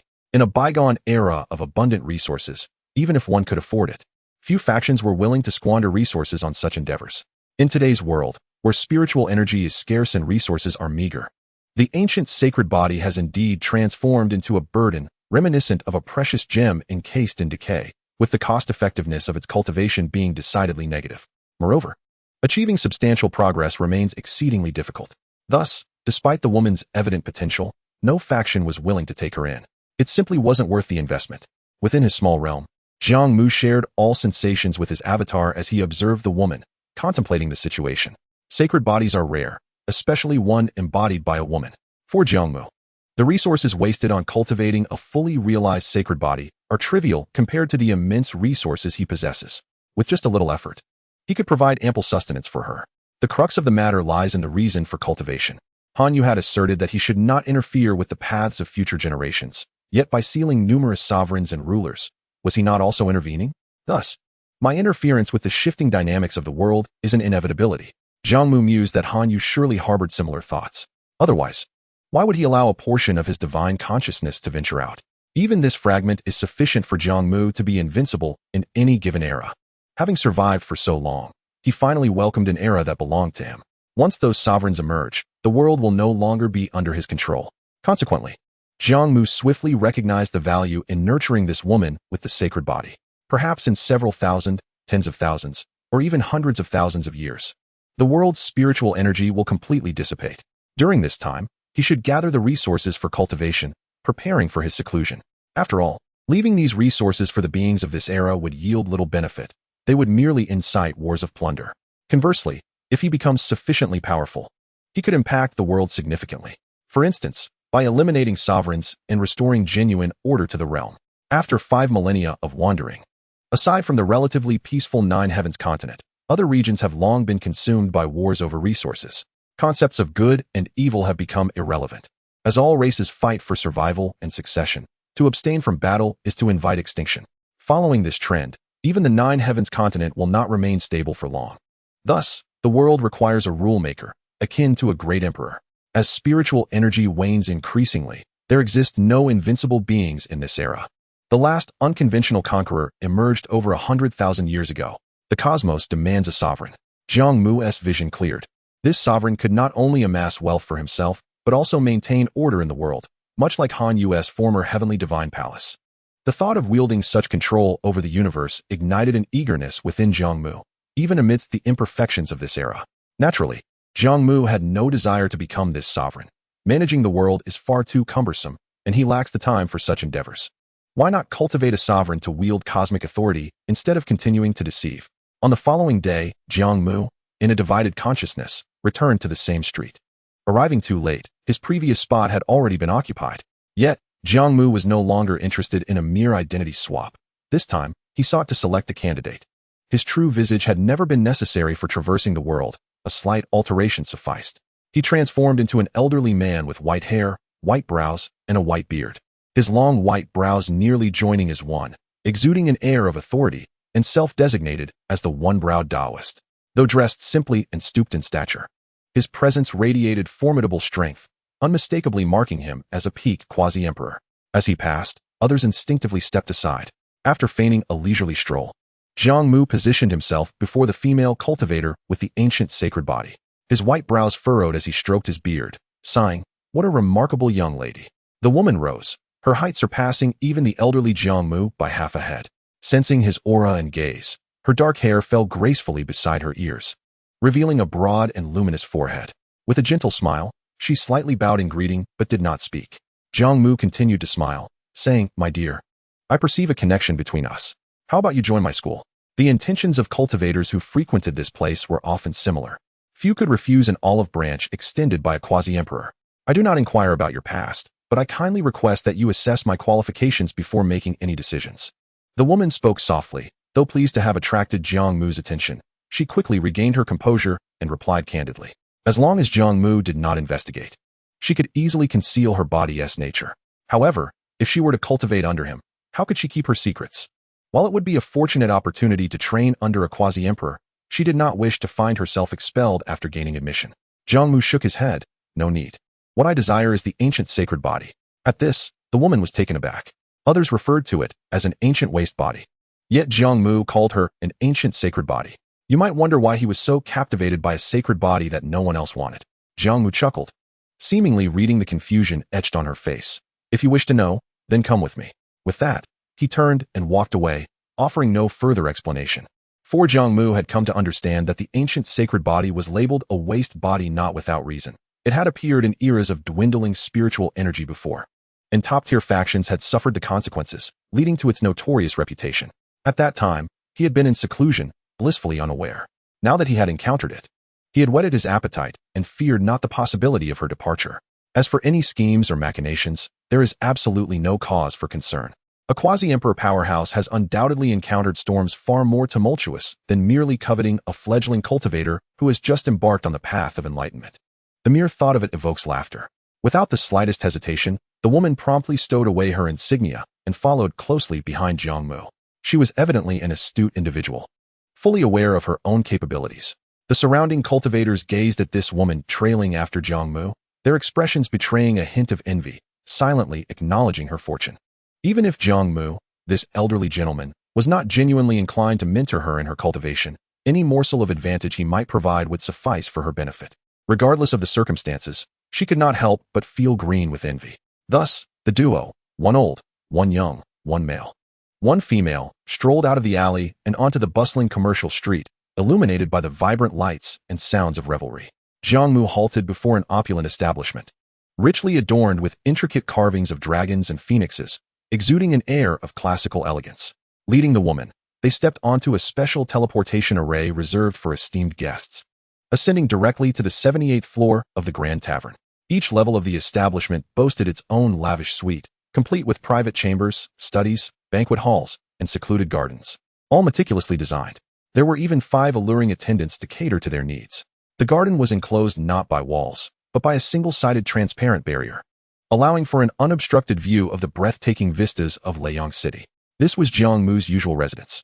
Within a wooden pavilion, Jiang Mu ordered a sumptuous feast, laden with nourishing delicacies, each one beneficial for replenishing vital energy. The woman, seated across from him, appeared somewhat apprehensive, her eyes widening at the sight of the tantalizing dishes before her. The opulence of the spread was staggering. How many spirit stones must this have cost? She had never before encountered such extravagance. As an ancient holy body, her innate vitality surged. Jiang Mu observed her and remarked, "Look at you, so emaciated. Resembling a mere monkey. How do you expect to cultivate like this? You must eat more to nourish yourself. It's all for you, partake freely. All for me." The woman swallowed hard, having not tasted food in what felt like an eternity. Ordinary fare could scarcely satiate her hunger, requiring vast quantities to provide even a modicum of vital energy. Thus, she had relied on absorbing the natural spiritual energy of the world, and when funds permitted, she would purchase spirit stones or consume a few pills. Jiang Mu lifted a cup of tea, smiling gently. "Let go of your reservations. We shall discuss matters after our meal." Tentatively, she inquired, "So, may I truly begin?" Jiang Mu gestured for her to proceed. She poised herself to dig in, but paused momentarily to introduce herself. "I am Zhongyu. You may simply call me Xiao Zhong." "Greetings, Xiao Zhong. I am the Yimei Taoist. Should you not mind, you may refer to me as Sir," Jiang Mu replied lightly. Thus commenced their unremarkable yet profound acquaintance. Jiang Mu successfully won Zhongyu's heart with a single meal. And even years later, having savored the myriad delicacies of the world, she would reminisce fondly about this particular banquet. On the Nine Heavens continent, Jiang Mu acquired a bounteous piece of land rich in spiritual energy, where he guided Zhongyu in her cultivation. Zhongyu did not come from a destitute background. Otherwise, she would not have attained her current level of enlightenment. She hailed from a small realm within the vast cosmos, where she had her own family, and with their support, she ascended to the path of enlightenment. That small realm was exceedingly impoverished, unable to sustain even a single cultivator of the Tao realm, thus prompting Zhongyu to leave her homeland and venture forth. It was only after many trials on the Nine Heavens continent, facing numerous setbacks, that she realized her ancient holy body was considered a waste. After reaching the 3rd tier of the Tao realm, her strength had stagnated. Despite her arduous journey, filled with trials and tribulations, she never considered surrendering, even when results were scant. It was only upon meeting Jiang Mu that Zhongyu understood what it meant to live in abundance. She had never before fought such a prosperous battle, allowing her to focus solely on her cultivation without concern for anything else. Whenever she encountered a question about her cultivation, she would seek out Jiang Mu, who would provide comprehensive explanations, even delving into historical events that seemed lost to time, recounted with such vividness that it felt as if he had lived through them himself. According to Zhongyu, she considered herself Jiang Mu's disciple. Yet, he only requested that she call him Sir, rather than Master. Though she did not fully grasp the implications, Zhongyu felt that Jiang Mu's generous guidance was not dissimilar to that of a master. Thus, their days passed slowly in the pursuit of cultivation. 500 years flew by in the blink of an eye, and Zhongyu had reached the pinnacle of the Tao realm, just a step away from the initial holy level. The ancient holy body, given sufficient resources, could indeed progress with remarkable speed. In fact, Zhongyu could have effortlessly attained the initial holy level, but at this critical juncture, Jiang Mu instructed her to embark on a journey to explore the world for a century. "Sir, may I inquire why?" Zhongyu asked, somewhat perplexed. During these years, with Jiang Mu's nurturing, Zhongyu's physique had become more robust and imposing, exuding a heroic aura. Jiang Mu enlightened her. While the initial holy realm appears singular, it is, in truth, divided into the minor and major initial holy levels. You have sequestered yourself for too long. You may not yet fully comprehend the path that lies within your heart. I have said before that your future achievements will eclipse those of quasi-emperors. But how will you harness that invincible power? A journey may well provide you with the answers. Chapter 139, Reflecting on the World. In the span of 500 years, the world had undergone only modest changes. Jiang Mu traversed many vibrant locales across the 9 heavens continent, experiencing diverse landscapes and engaging in countless encounters with other cultivators, leading her to insights that allowed her to break through to the initial holy level. Just as the century drew to a close, Jiang Mu returned, radiating the brilliance of her newfound prominence. Jiang Mu welcomed her with warmth, acknowledging her ability to establish herself in the 9 heavens continent, yet he refrained from elaborating further, simply continuing to guide her in her cultivation. Another 300 years passed, and Jiang Mu ascended to the saintly realm. Jiang Mu once more encouraged her to venture into the world. This time, her reputation soared even higher, earning her the title of a prodigious figure of the age.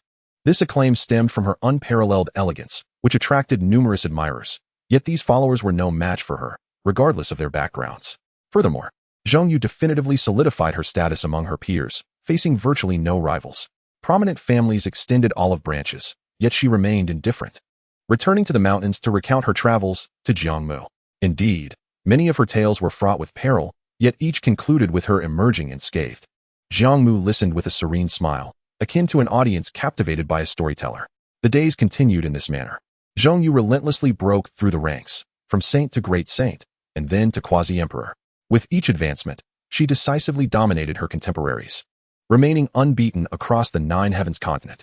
Her methods were notably ruthless, defying expectations for a once frail woman who had mastered the art of body cultivation. Engaging in close combat without equal. As time passed, Jiang Mu's reputation resonated throughout the 9 heavens continent, with many beings becoming aware of this formidable woman of the human race. After 3 millennia, Jiang Mu ascended to the highest echelons, attaining the status of a quasi-emperor. Yet, when she eagerly recounted her adventures to Jiang Mu, expressing her desire to establish her own lineage, she received no response from him. He seemed to have grown weary with age. In truth, as Jiang Mu reflected on their first encounter, she realized that Jiang Mu had already appeared quite aged at that time. In this moment, the weight of age presses heavily upon him, and the specter of death looms near. Contemplating this, the ever-resilient Jiang Mu finds himself shedding silent tears. What is the matter? Jiang Mu inquires, raising his weathered gaze. Sir, you have aged, Jiang Mu replies, wiping his tears away. Am I not still alive? Jiang Mu counters with a jovial smile. Little Jiang, you have yet to mature. How could I possibly depart from this world? Jiang Mu pauses, bewildered by Jiang Mu's words. She scrutinizes herself, questioning how she has not yet grown. After all, she has ascended to the threshold of the Emperor realm, her name renowned throughout the 9 heavens continent. I have foretold that you will surpass the Emperor realm. This is both my conviction and my determination.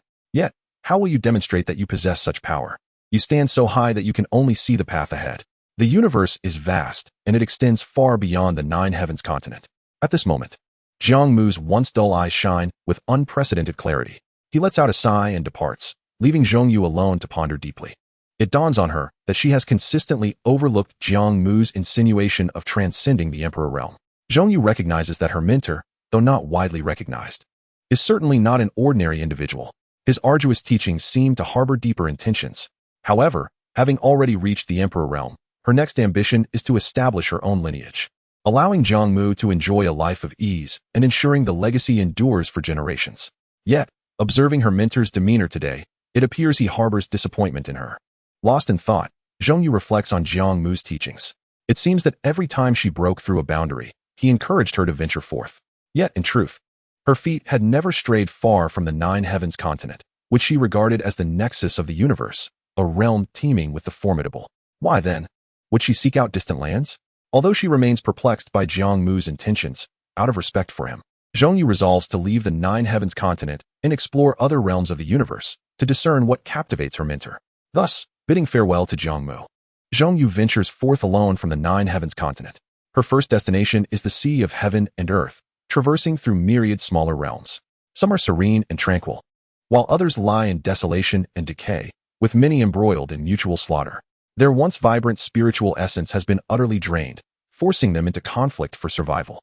Unable to bear witness to such strife, Jiang Mu intervenes. She confronts the aggressors. You could sustain yourselves through peaceful means. Why must you annihilate others? A leader among them, seemingly of sage caliber, retorts loudly, if you are willing to concede some of your resources, we would have no need for war. But your actions are misguided. Jiang Mu insists. The man sneers coldly, revealing sharp fangs. Misguided? What wrong have we committed? When your 9 heavens continent cultivators plunder our resources and drain our spiritual essence, did you ever inquire whether we consented? Jiang Mu furrows her brow, taken aback by this revelation. Nevertheless, she remains firm, stating, regardless, you must cease your attacks on other realms. The man falls silent, opting to retreat. Jiang Mu erects a barrier around the besieged realm before departing. Of course, she does not leave entirely. She conceals herself nearby and soon discovers that, years later, that very realm has resumed its assaults on others. This appears to be an unending cycle. Jiang Mu can halt one instance of violence, but to do so perpetually is beyond her means, especially given the vastness of the sea of heaven and earth, which leaves her feeling overwhelmed. Suppressing her emotions, Jiang Mu continues her journey. She arrives in the cosmic star regions beyond the sea of heaven and earth, where chaos and disorder reign supreme. A vast array of resources is monopolized by a select few, and amidst the struggle for survival, war erupts across the star regions, a scenario Jiang Mu had never anticipated. This conflict engulfs most of the star regions still rich in spiritual essence. Yet, this is not the entirety of the universe. Upon traversing the void path to the 18 realms of the Star Clan, she discovers its inhabitants have gathered a formidable fleet, preparing to launch an expedition to the 9 heavens continent. Not only the 18 realms of the Star Clan, but also the border tribes, the 20 abandoned stars, the Abyssal City, and several other significant factions within the dispersed cosmic realms harbor similar intentions. Why must they endure hardship while the powers of the 9 heavens continent shut their doors and indulge in prosperity? Not to mention, the forces of the 9 heavens continent continue to plunder resources from other realms of the universe. The 9 heavens continent is a land of all beings in the cosmos. Yet, it seems the major cultivation factions within the 9 heavens continent remain oblivious to these circumstances, or perhaps they are fully aware but choose to disregard them. Such is the cruel nature of the world. Herein lies the cultivation system. Cultivation is divided into talent and bloodlines, physical constitution, and the degree of harmony with the spiritual essence of heaven and earth. The higher the degree of harmony, the greater the potential for cultivation. The grades of aptitude range from 9 to 1, with exceptional spiritual roots, heavenly spiritual roots, and sacred spiritual roots. The lower grades, 9 to 7, are classified as inferior. The middle grades, 6 to 4, as moderate, and the higher grades, 3 to 1, as superior. Spiritual roots determine the speed of advancement to the quasi-saint stage. The first tier of beings, combat prowess equates to cultivation strength. Warrior realm, body refinement, this marks the preparatory stage of cultivation, where the physical body is strengthened and spiritual essence is absorbed. At this stage, one is referred to as a warrior, not a cultivator. Chi refinement stage. Upon entering this phase, one is deemed a cultivator, absorbing spiritual essence to enhance the physical body further, enabling the practice of techniques. Foundation establishment stage. The dantian is opened, and the spiritual essence transforms into a liquid state, continually nourishing the body and initially strengthening the primordial spirit. Dan formation stage. Early stage. The spiritual liquid solidifies into a sphere within the dantian, allowing for greater absorption of spiritual essence and the ability to communicate with the heavens to generate a spiritual energy field for flight. Simultaneously, the body undergoes its first transformation, becoming an indestructible golden body impervious to ordinary weapons. Mid-stage, the golden core expands to twice its original size, enhancing the capacity for spiritual energy. Late stage, the golden core grows to 8 times its original size, further increasing endurance, with greater spiritual energy storage signifying stronger spellcasting power. Peak, the golden core reaches 16 times its original size, attempting to merge the primordial spirit with the golden core, leading to the initial fusion. Failure results in death, while success yields the status of a nascent soul cultivator. Nascent soul stage. Early stage. The shattered core forms a nascent soul within the dantian, resembling the cultivator in appearance. Akin to an infant, at this point, the nascent soul becomes the source of spiritual power, enabling the regeneration of severed limbs. The nascent soul remains immortal, and its spirit endures. Mid-stage. The nascent soul absorbs spiritual essence and continues to grow, with the cultivator's physical body also advancing, resembling an 8 or 9-year-old child. Late stage. The nascent soul takes on the appearance of a 15 or 16-year-old, while the physical body continues to mature. However, the primary focus of the nascent soul stage is the transformation of the primordial spirit. Peak. At this stage, the nascent soul resembles a person in their 20s. signifying the pinnacle of this realm, as the physical body undergoes its second transformation and the primordial spirit experiences its first metamorphosis. Second-tier beings, transformation stage, early stage. As the name implies, entering the transformation stage equates to becoming a deity of a small world, merging body and spirit into one, with spiritual energy converting to magical power, enabling the manipulation of external forces. Mid-stage, the cultivator continues to enhance their magical power. Yet due to the depletion of spiritual essence in their small world, the conversion efficiency of spiritual essence to magical power is exceedingly slow, resulting in transformation cultivators rarely taking action. Late stage, as above. Peak, as above. Tribulation crossing stage. The tribulation crossing stage signifies the culmination of magical cultivation for transformation peak cultivators, during which they begin to construct a small world within themselves, triggering the heavenly tribulation phase. Early stage. The initial emergence of a small world within the body, a boundless chaotic realm with nascent origins. Mid-stage. The small world manifests mountains and rivers, as chaos gradually dissipates. In the later stages, a celestial expanse emerges, the foundational framework of a miniature world takes shape, and chaos dissipates entirely, replaced by a vibrant aura of spiritual energy. At this juncture, the miniature world provides a transformation of spiritual energy into magical power, sufficient to meet the demands of consumption. At the pinnacle, the miniature world solidifies, its essence constituting a vast reservoir of life force, significantly extending its lifespan. Simultaneously, the essence of the miniature world resonates with the primordial source of the universe, heralding the arrival of a heavenly tribulation. Third-tier beings. In the realm of the divine continuation, there exist 3 levels. Variations in magical potency and source strength characterize the first to third tiers. At this stage, one begins to grasp a fragment of the essence of the laws through the primordial source, thereby allowing the choice of a favored path for comprehension and cultivation.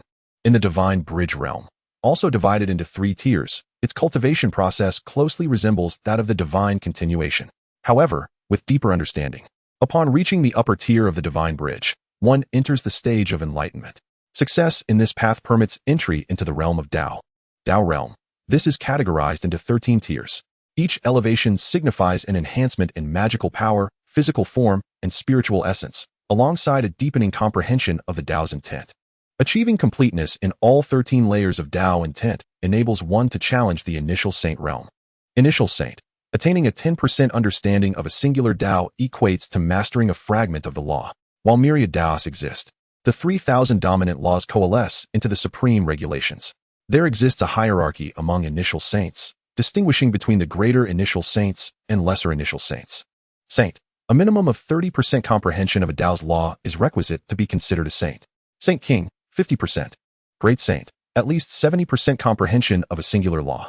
Quasi-Emperor. Achieving 80% comprehension, as above. Great Emperor. Complete understanding of a singular Tao ensures immortality. Thus, no new Great Emperor may arise from that Tao. Exceptions are made for those who achieve invincibility through alternative paths. Within these realms, one may simultaneously comprehend other Taos, for one's realm does not wholly define their combat prowess.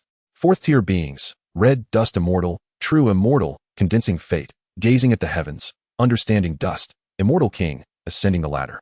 Seeking imprints, unlocking the door, immortal sovereign, leading the way, knocking on the stage, Tao perception. Quasi-immortal emperor, serving the Tao. Immortal emperor, the emperor of all immortals. Equal with the Tao. Fifth-tier beings, not yet defined. Chapter 140, Kill. Jiang Mu has languished in the cosmic realm for a millennium, a period during which her actions remained shrouded in mystery. Even Jiang Mu felt a twinge of concern. Yet, he found solace in the measures he had taken regarding her well-being, knowing that she was not in grave danger, merely lost in the ambiguity of her path. Now, faced with various tribulations, it was the opportune moment for her mental transformation. Jiang Mu hoped that his method of guidance was not too excessive.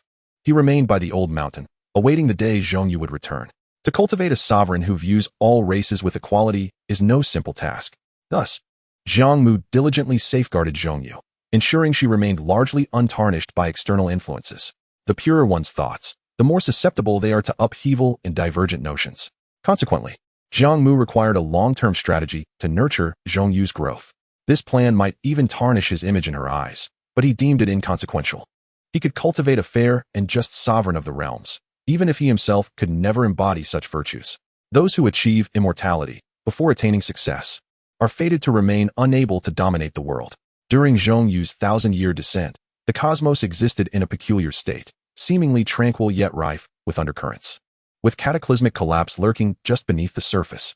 The crux of this turmoil lay in the concentration of the majority of cultivation resources on the Nine Heavens continent, rendering other realms mere vassals to its dominance. Thus, at a pivotal moment, long-simmering grievances erupted. The nearest realms to the Nine Heavens continent, the Seas of Heaven, found themselves at the forefront of oppression, with numerous realms coalescing into factions intent on assaulting the Nine Heavens, seeking a path to survival. They advanced toward various locations on the Nine Heavens continent, vying for a fragment of habitable territory. The Nine Heavens continent is vast. These foreign factions, fueled by indignation, sought only a small refuge. Surely, the forces of the Nine Heavens would not risk their lives to oppose them? After all, their demands were not overly unreasonable. However, they miscalculated. The current Nine Heavens continent not only amassed worldly resources, but also had proprietors for every expanse, with an exceedingly populous denizenry.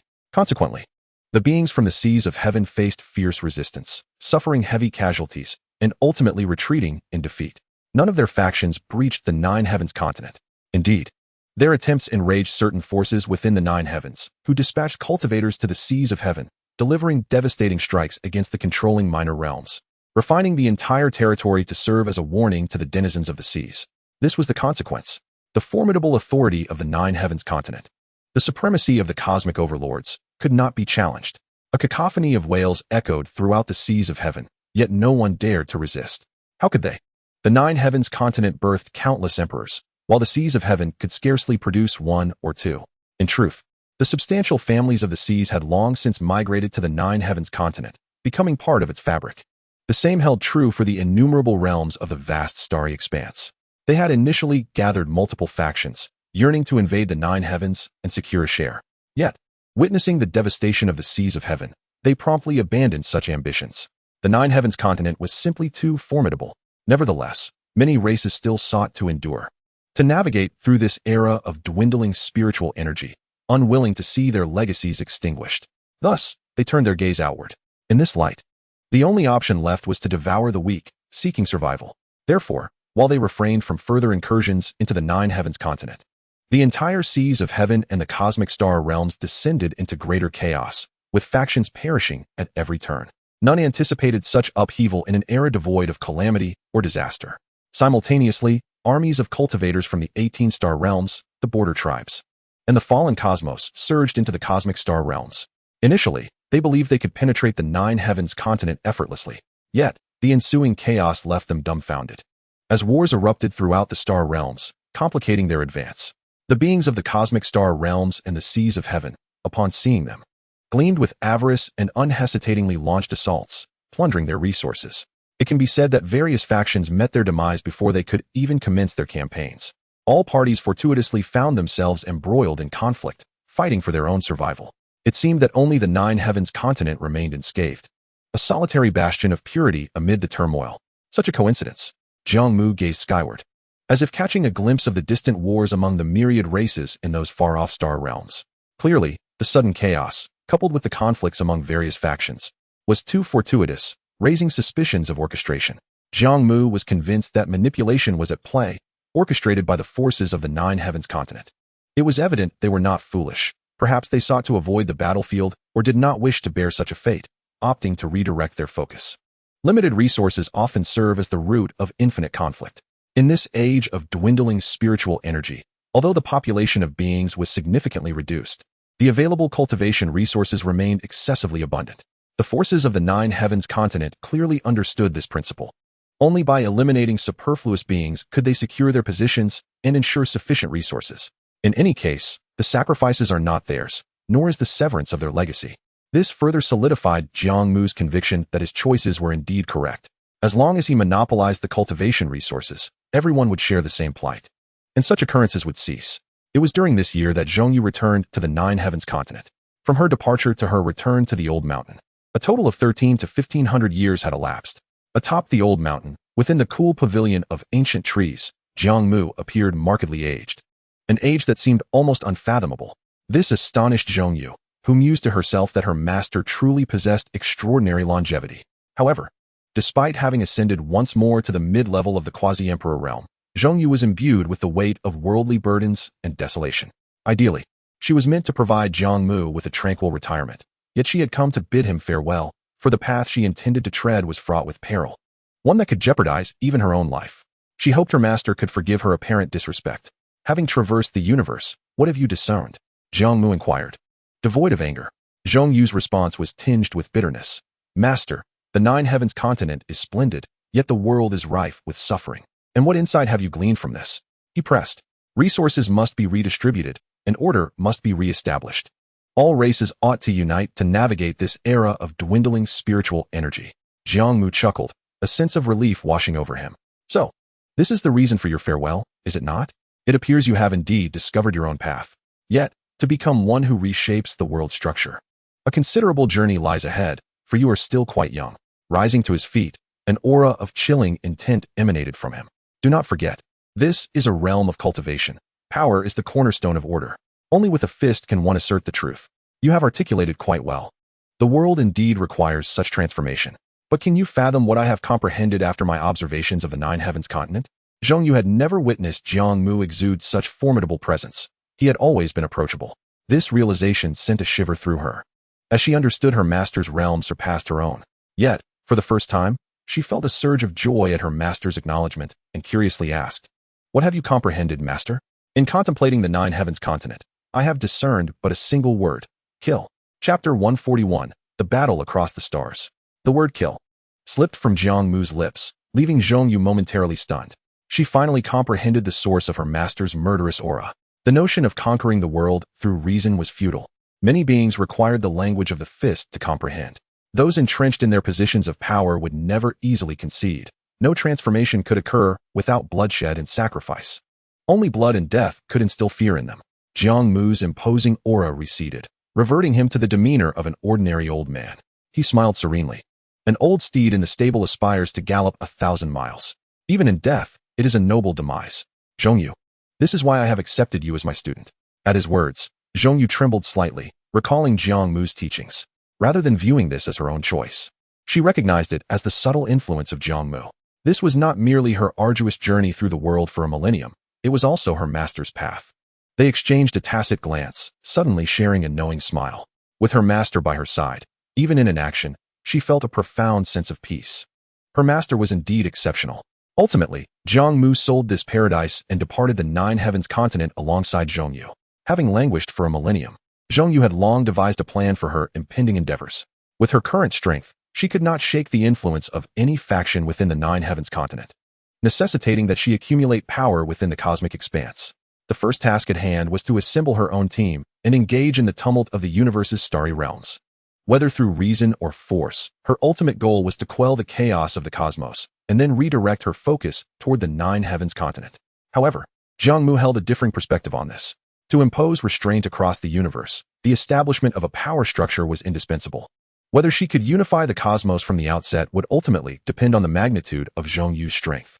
As long as she could forge her own path, she need not fear the Nine Heavens continent's refusal to submit. Thus, to Jiang Mu, all the battles she would endure were merely trials leading to her unique enlightenment. Upon hearing the term unique enlightenment, Zhong Yu nearly laughed aloud. It was not that she doubted Jiang Mu. Rather, she found him to be remarkable and formidable. Nonetheless, she had always assumed that his notion of transcending the quasi-emperor realm merely referred to a slight elevation beyond the pinnacle of that realm. The attainment of the emperor's path had never crossed her mind, especially considering that the great Tao had not manifested for centuries, with no emperor having appeared for hundreds of thousands of years. The last instance of a unique enlightenment was over 100,000 years ago. Therefore, such thoughts had never entered Zhong Yu's mind. Jiang Mu offered no further explanation, simply waiting in silence. Thus, the two journeyed to a relatively peaceful expanse of the cosmic starry skies, where numerous races of cultivators had coalesced into Zhong Yu's stronghold. Most had been inspired by Zhong Yu's ideals and had become devoted followers, not merely drawn by her beauty. Jiang Mu remained skeptical about their motivations, yet he deemed it irrelevant as long as they were willing to join Zhong Yu in building a better world. Currently, Zhong Yu was in the nascent stages of her journey. Although she had quelled a local disturbance, she remained relatively insignificant in the grand scheme of the cosmic expanse. No matter how grand her ideals or how fervently she called upon others, few would willingly follow her to the ends of the earth. Moreover, as a cultivator hailing from the Nine Heavens continent, She needed to substantiate her worth through tangible actions. As Jiang Mu had stated, when reason fails, one must resort to the fist to forge a path. There was still much to accomplish, but fortunately, time remained on her side. Jiang Yu commenced her campaign across the cosmic expanse, gathering talented individuals around her. Meanwhile, Jiang Mu took it upon himself to oversee the rear guard. After all, Jiang Yu knew her master, despite his abilities, was far too old to engage in battle. However, given his formidable cultivation realm, even a quasi-emperor on the verge of death would not be easily coerced into a fight. It was simply not worth it. To wage war across the cosmos naturally required a resounding name. Jiang Mu hoped Jiang Yu would become the sovereign of the universe. Jiang Yu too aspired to assume that title. After considerable deliberation, the two decided to name their faction the Alliance Court. It was not meant to convey grandeur or mystery, but rather represented their purest intentions. United for all beings, together we shall create a grand court. The court served merely as an institution to regulate the myriad races, not as a shackle to hinder their development. It was akin to a familial group chat, embodying the spirit of mutual love and support. Under this banner, Jiang Yu began to rise in the cosmic starry realms, subduing numerous chaotic star domains, incorporating them into her fold. While reason inspired many, the fist proved even more compelling. Those who could neither grasp the rationale nor comprehend the might of the fist could scarcely fathom that in this era, there existed ancient waste bodies capable of reaching such heights. Though the ancient waste body consumed vast resources, achieving the same level as its peers signified invincibility. Thus, Jiang Yu welcomed her first millennium of warfare across the cosmic expanse. The beginning is often the most challenging phase. Over this past millennium, the Alliance Court experienced its share of ups and downs, gains and losses. Fortunately, it ultimately established a firm foothold, carving out a considerable territory within the cosmic starry skies. Thus, they entered the ranks of the top 100 powers amidst the chaos of the universe, albeit at the tail end. Amidst the tumult of warfare, Jiang Yu's cultivation steadily advanced to the late stage of quasi-emperor. This rate of progression might be deemed rather languid, for Jiang Yu's focus was not solely upon cultivation. The resources for her training continued to be generously supplied by Jiang Mu, who did not appropriate a single fragment of the resources they had secured. Although Jiang Mu remained stationed at the rear, overseeing the various resource allocations, he refrained from indulging in any personal gain, judiciously distributing each resource while even contributing from his own purse for his training. This only deepened Jiang Yu's admiration for her esteemed mentor. The cultivators accompanying Jiang Yu into battle shared this sentiment. With such a remarkable figure managing their rear, the alliance faced no concerns. In truth, only Jiang Mu understood that his actions were not born of lofty integrity, but rather a disdain for such trivial gains. What he truly sought was far greater. Originating from the Nine Heavens continent, which held the real treasures, the Starry War raged on fervently, with the Nine Heavens continent showing no inclination to intervene, merely observing the spectacle. In the second millennium, the alliance continued its triumphant march, subjugating more star realms and beings, growing ever more powerful. By the third millennium, the alliance had laid claim to vast expanses of star realms and celestial seas, establishing itself as one of the 12 transcendent forces within the cosmic void. Jiang Yu's cultivation reached the pinnacle of quasi-emperor, marking her as a formidable powerhouse capable of determining the fates of countless beings with a mere utterance. Few in this world could contend with her. Truly, she exemplified a woman who would not yield to any man, her golden fists having subdued an innumerable array of supreme beings. This elevation thrust her into the limelight of the Nine Heavens beings, who recognized her as the invincible holy body that had once dominated the younger generation of the Nine Heavens continent. After years of absence, presumed lost, it was startling to discover she had ascended to the pinnacle of quasi-emperor. Chapter 142, The Invincible Holy Body, was renowned and formidable, her reputation preceding her. Jiang Yu had once reigned supreme for a period, especially during her ascent from initial sanctity to quasi-emperor.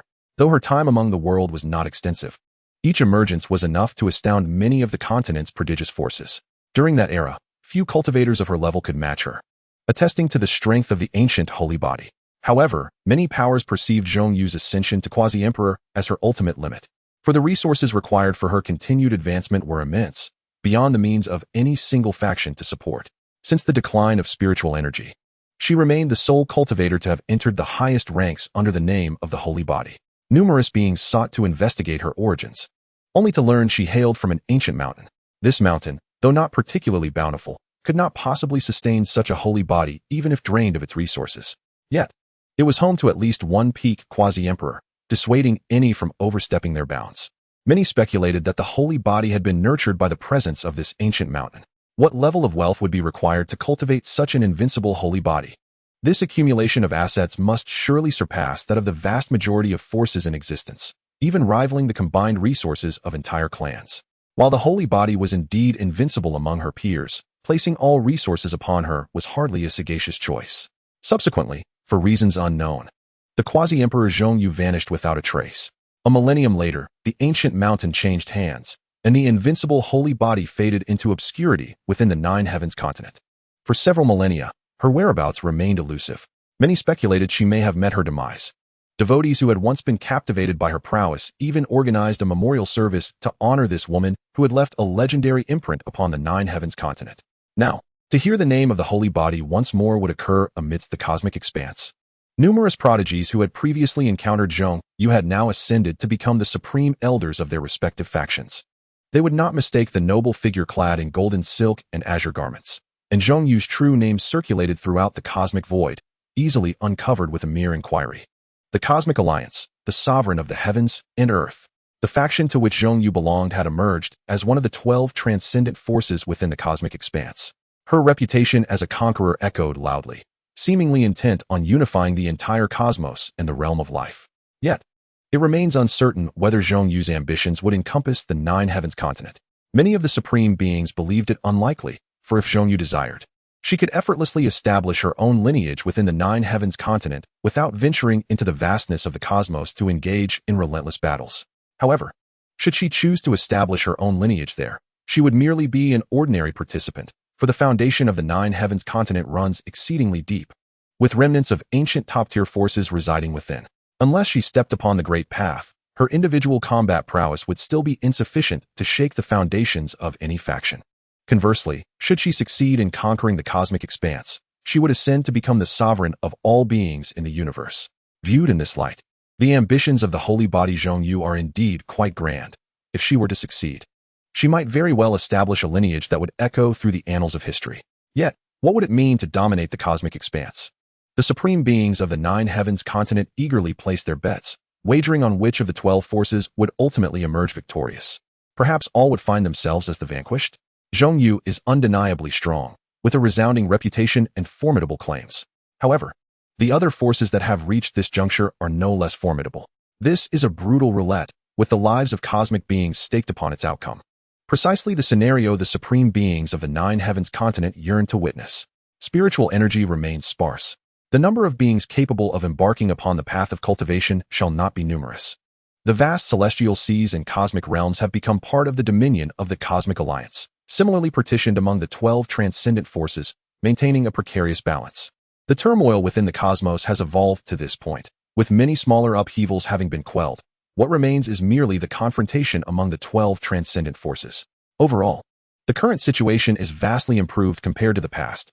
Should the 12 transcendent forces continue to coexist peacefully, it would represent a form of tranquility, allowing them to navigate the era of dwindling spiritual energy with relative ease. Yet, at this juncture, only one outcome remains. All transcendent forces aspire to unify the cosmic expanse and subsequently claim the Nine Heavens continent as their own. The die has been cast. Even those factions that initially harbored no such intentions have since ignited their ambitions, yearning to shed blood before the supreme beings of the Nine Heavens continent. There is a distinct whiff of competition for dominance. Nevertheless, the wars among the various factions have temporarily subsided. All are in a phase of recuperation. Aware that devouring one another is no simple feat, it would be far more prudent to seek alternative paths, such as forming alliances to collectively advance upon the Nine Heavens continent. They are inherently inferior to the Nine Heavens continent in terms of foundational strength. Should they engage in mutual attrition, their opportunity to dominate the Nine Heavens continent would ultimately slip away. The spiritual energy within the cosmic expanse is far too meager, not aligned with the aspirations of the star tribes, the 18 realms, the fringe tribes, the forsaken stars, or the abyssal cities. These forces are merely caught in the turmoil. However, should they manage to consolidate the powers of the cosmic realms and celestial seas, they would be more than willing, as it would bolster their strength. In summary, the 12 transcendent forces each boast quasi-emperor level supreme beings at their helm, with their strengths being relatively comparable. Their only path forward lies in unity. Otherwise, they shall inevitably return to their respective domains. Among these, the Cosmic Alliance diligently prepares for such an eventuality. For none desire the unification of the cosmic forces more than it does. This scenario is familiar to Jiang Mu, yet it is intricately complex, not easily achieved. Ultimately, the key lies in whether Jiang Mu can take that most crucial step. Yet, even having ascended to the pinnacle of Quasi-Emperor, she remains unable to grasp that elusive sensation. The full realization of the holy body is no trifling matter. In the heart of the Cosmic Alliance's core region, Jiang Mu sat alone in the Grand Hall. His gaze contemplative. Jiang Mu, possessing unparalleled might, had traversed the path of supremacy with unchallenged ease, prompting Jiang Mu to deem it necessary to orchestrate a genuine life-and-death battle for her. Only through such a stratagem could he compel her to confront her limits. Yet, the Cosmic Alliance was the culmination of Jiang Mu's efforts. Placing her in peril by jeopardizing the entire alliance seemed unfeasible. Moreover, with no close blood relatives remaining in her family, it appeared that the only true bond she had was with him. Consequently, Jiang Mu resolved that he must risk himself. Reluctantly, for the greater good of the alliance, he was prepared to make the ultimate sacrifice. Having lived for so many years, Jiang Mu's existence had often hovered on the brink of death, raising suspicions. However, outside of Jiang Mu, no one in the Cosmic Alliance was privy to the specifics of Jiang Mu's longevity. Perhaps they assumed he was perpetually in this state due to some obscure reason. Yet, Jiang Mu exhibited no semblance of doubt regarding Jiang Mu's vitality, nor had she ever inquired. Was this what it felt like to be trusted? Thus, Jiang Mu continued to await an opportunity, one that was not far off. Eventually, the 12 transcendent powers convened at the negotiation table, with Jiang Mu following closely behind Jiang Mu. After years of intense discourse, they ultimately reached a consensus to form the 12 alliances, united in their ambition to carve out a place for themselves on the Nine Heavens continent.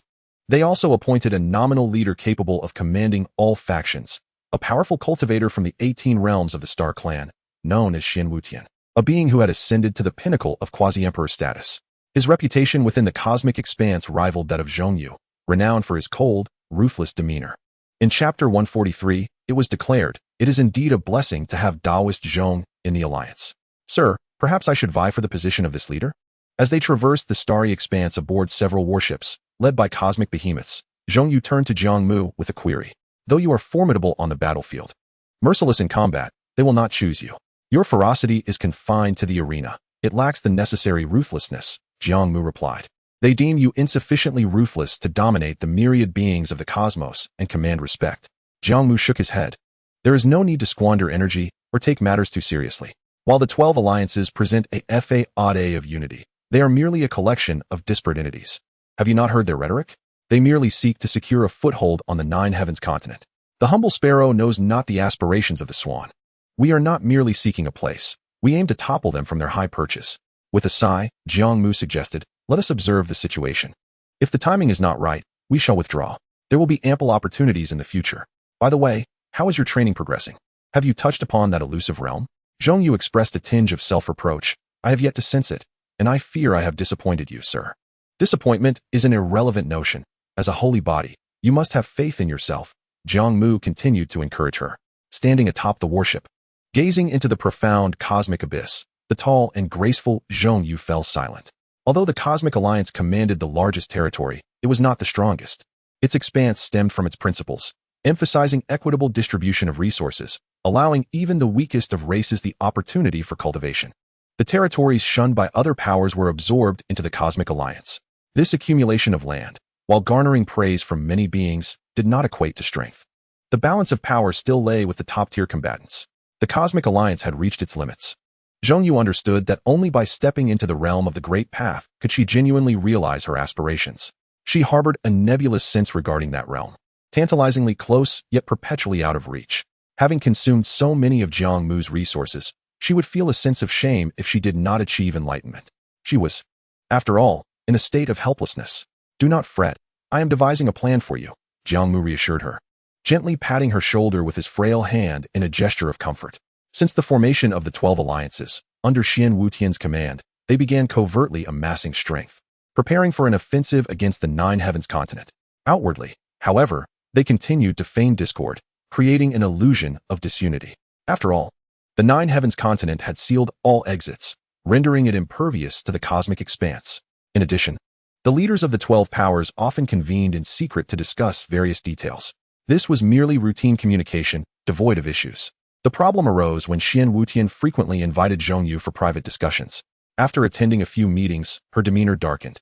For these gatherings were less about military strategy and more about personal matters, inquiring about the type of partner Zhong Yu preferred, whether she had ever had a partner, and her opinion of Xian Wutian himself. Time and again, Zhong Yu rebuffed Xian Wutian's overtures, even enlisting Jiang Mu as a shield. Jiang Mu would quip, "He does not favor multi-legged creatures." Ultimately, Xian Wutian resolved to concentrate their forces on the weakest barrier of the Nine Heavens continent, located at its southernmost edge, a place where spiritual energy was scarce and the presence of formidable beings minimal. The overall strength of the Nine Heavens continent far exceeded that of their cosmic factions. Attacking in fragments posed a significant risk of annihilation. Xian Wutian's reasoning was straightforward. If they could penetrate the Nine Heavens continent and establish a foothold, they could expand from that base. Even if they could not fully contend with the entirety of the Nine Heavens continent, it would be sufficient to compel them to concede some territories for the acceptance of cosmic beings. Xian Wutian possessed a profound understanding of the situation on the Nine Heavens continent. He knew that even in warfare, the Nine Heavens would not deploy their full might. Which faction would willingly be at the forefront, facing the wrath of cosmic entities? The likely outcome was mutual compromise. Even if the majority of beings were unable to remain long on the Nine Heavens continent, as long as the xianxiaaudiobooks clan could establish roots, that would suffice. This sentiment was shared not only by Xian Wutian, but also by the majority of the 12 Alliance's upper echelons. Thousands of beings, destined to serve as cannon fodder, were unknowingly swept up in fervor, believing they fought for the survival of their kin. The preparation phase lasted approximately 300 years. According to the planned schedule, the major factions departed in succession, a grand procession rushing towards their target coordinates, with colossal teleportation arrays emitting radiant light, dispatching waves of cultivator armies. Naturally, the vanguard would face the fiercest battles, and as an alliance, the question of who would lead the charge was contentious. Who among the 12 powers was willing to take the lead? Xian Wutian devised a solution. He enlisted the ancient royal clan to take the forefront. Although the ancient royal clan had experienced a catastrophic extinction, they had not truly perished and had been revitalized under the influence of the Tai Jiang ancient emperor. Their unique cultivation methods, while not as powerful as in the past, were still beyond the reach of smaller clans. Most significantly, the ancient royal clan required only to bribe a few high-ranking officials, and the lower ranks would obediently follow their commands, unafraid of death. This maneuver astonished many, who marveled at Xian Wutian's notorious reputation for ruthlessness. To achieve success, bloodshed and sacrifice were inevitable. From his position at the rear, Jiang Mu could only exclaim, "Goodness! Is he treating the ancient royal clan as mere tools?" Nevertheless, this arrangement was, in essence, a mutually beneficial endeavor. After imparting some advice to Zhong Yu, Jiang Mu began to ponder how to feign his demise at the hands of the cultivators of the Nine Heavens continent, igniting Zhong Yu's fervor. Indeed, Jiang Mu intends to utilize his own demise to propel Zhong Yu beyond her limits. Although success is not guaranteed, the likelihood is substantial. Of course, Jiang Mu does not genuinely wish to perish in name. Should Zhong Yu's breakthrough fail, he must retain this avatar to safeguard her. As Jiang Mu ponders, a cataclysmic battle erupts in a certain region at the southern end of the Nine Heavens continent. Although the 12 alliances descended upon the Nine Heavens continent barrier with unprecedented haste, wielding the strength of 100 quasi-emperors to forge a breach, they were nonetheless thwarted by the Celestial Patrol, an alliance formed by the united powers of the Nine Heavens continent, tasked primarily with patrolling the realm to prevent beings from the cosmic void from infiltrating. In addition, they govern the myriad races of the Nine Heavens continent. Naturally, the forces that join the Celestial Patrol are not bound by restrictions.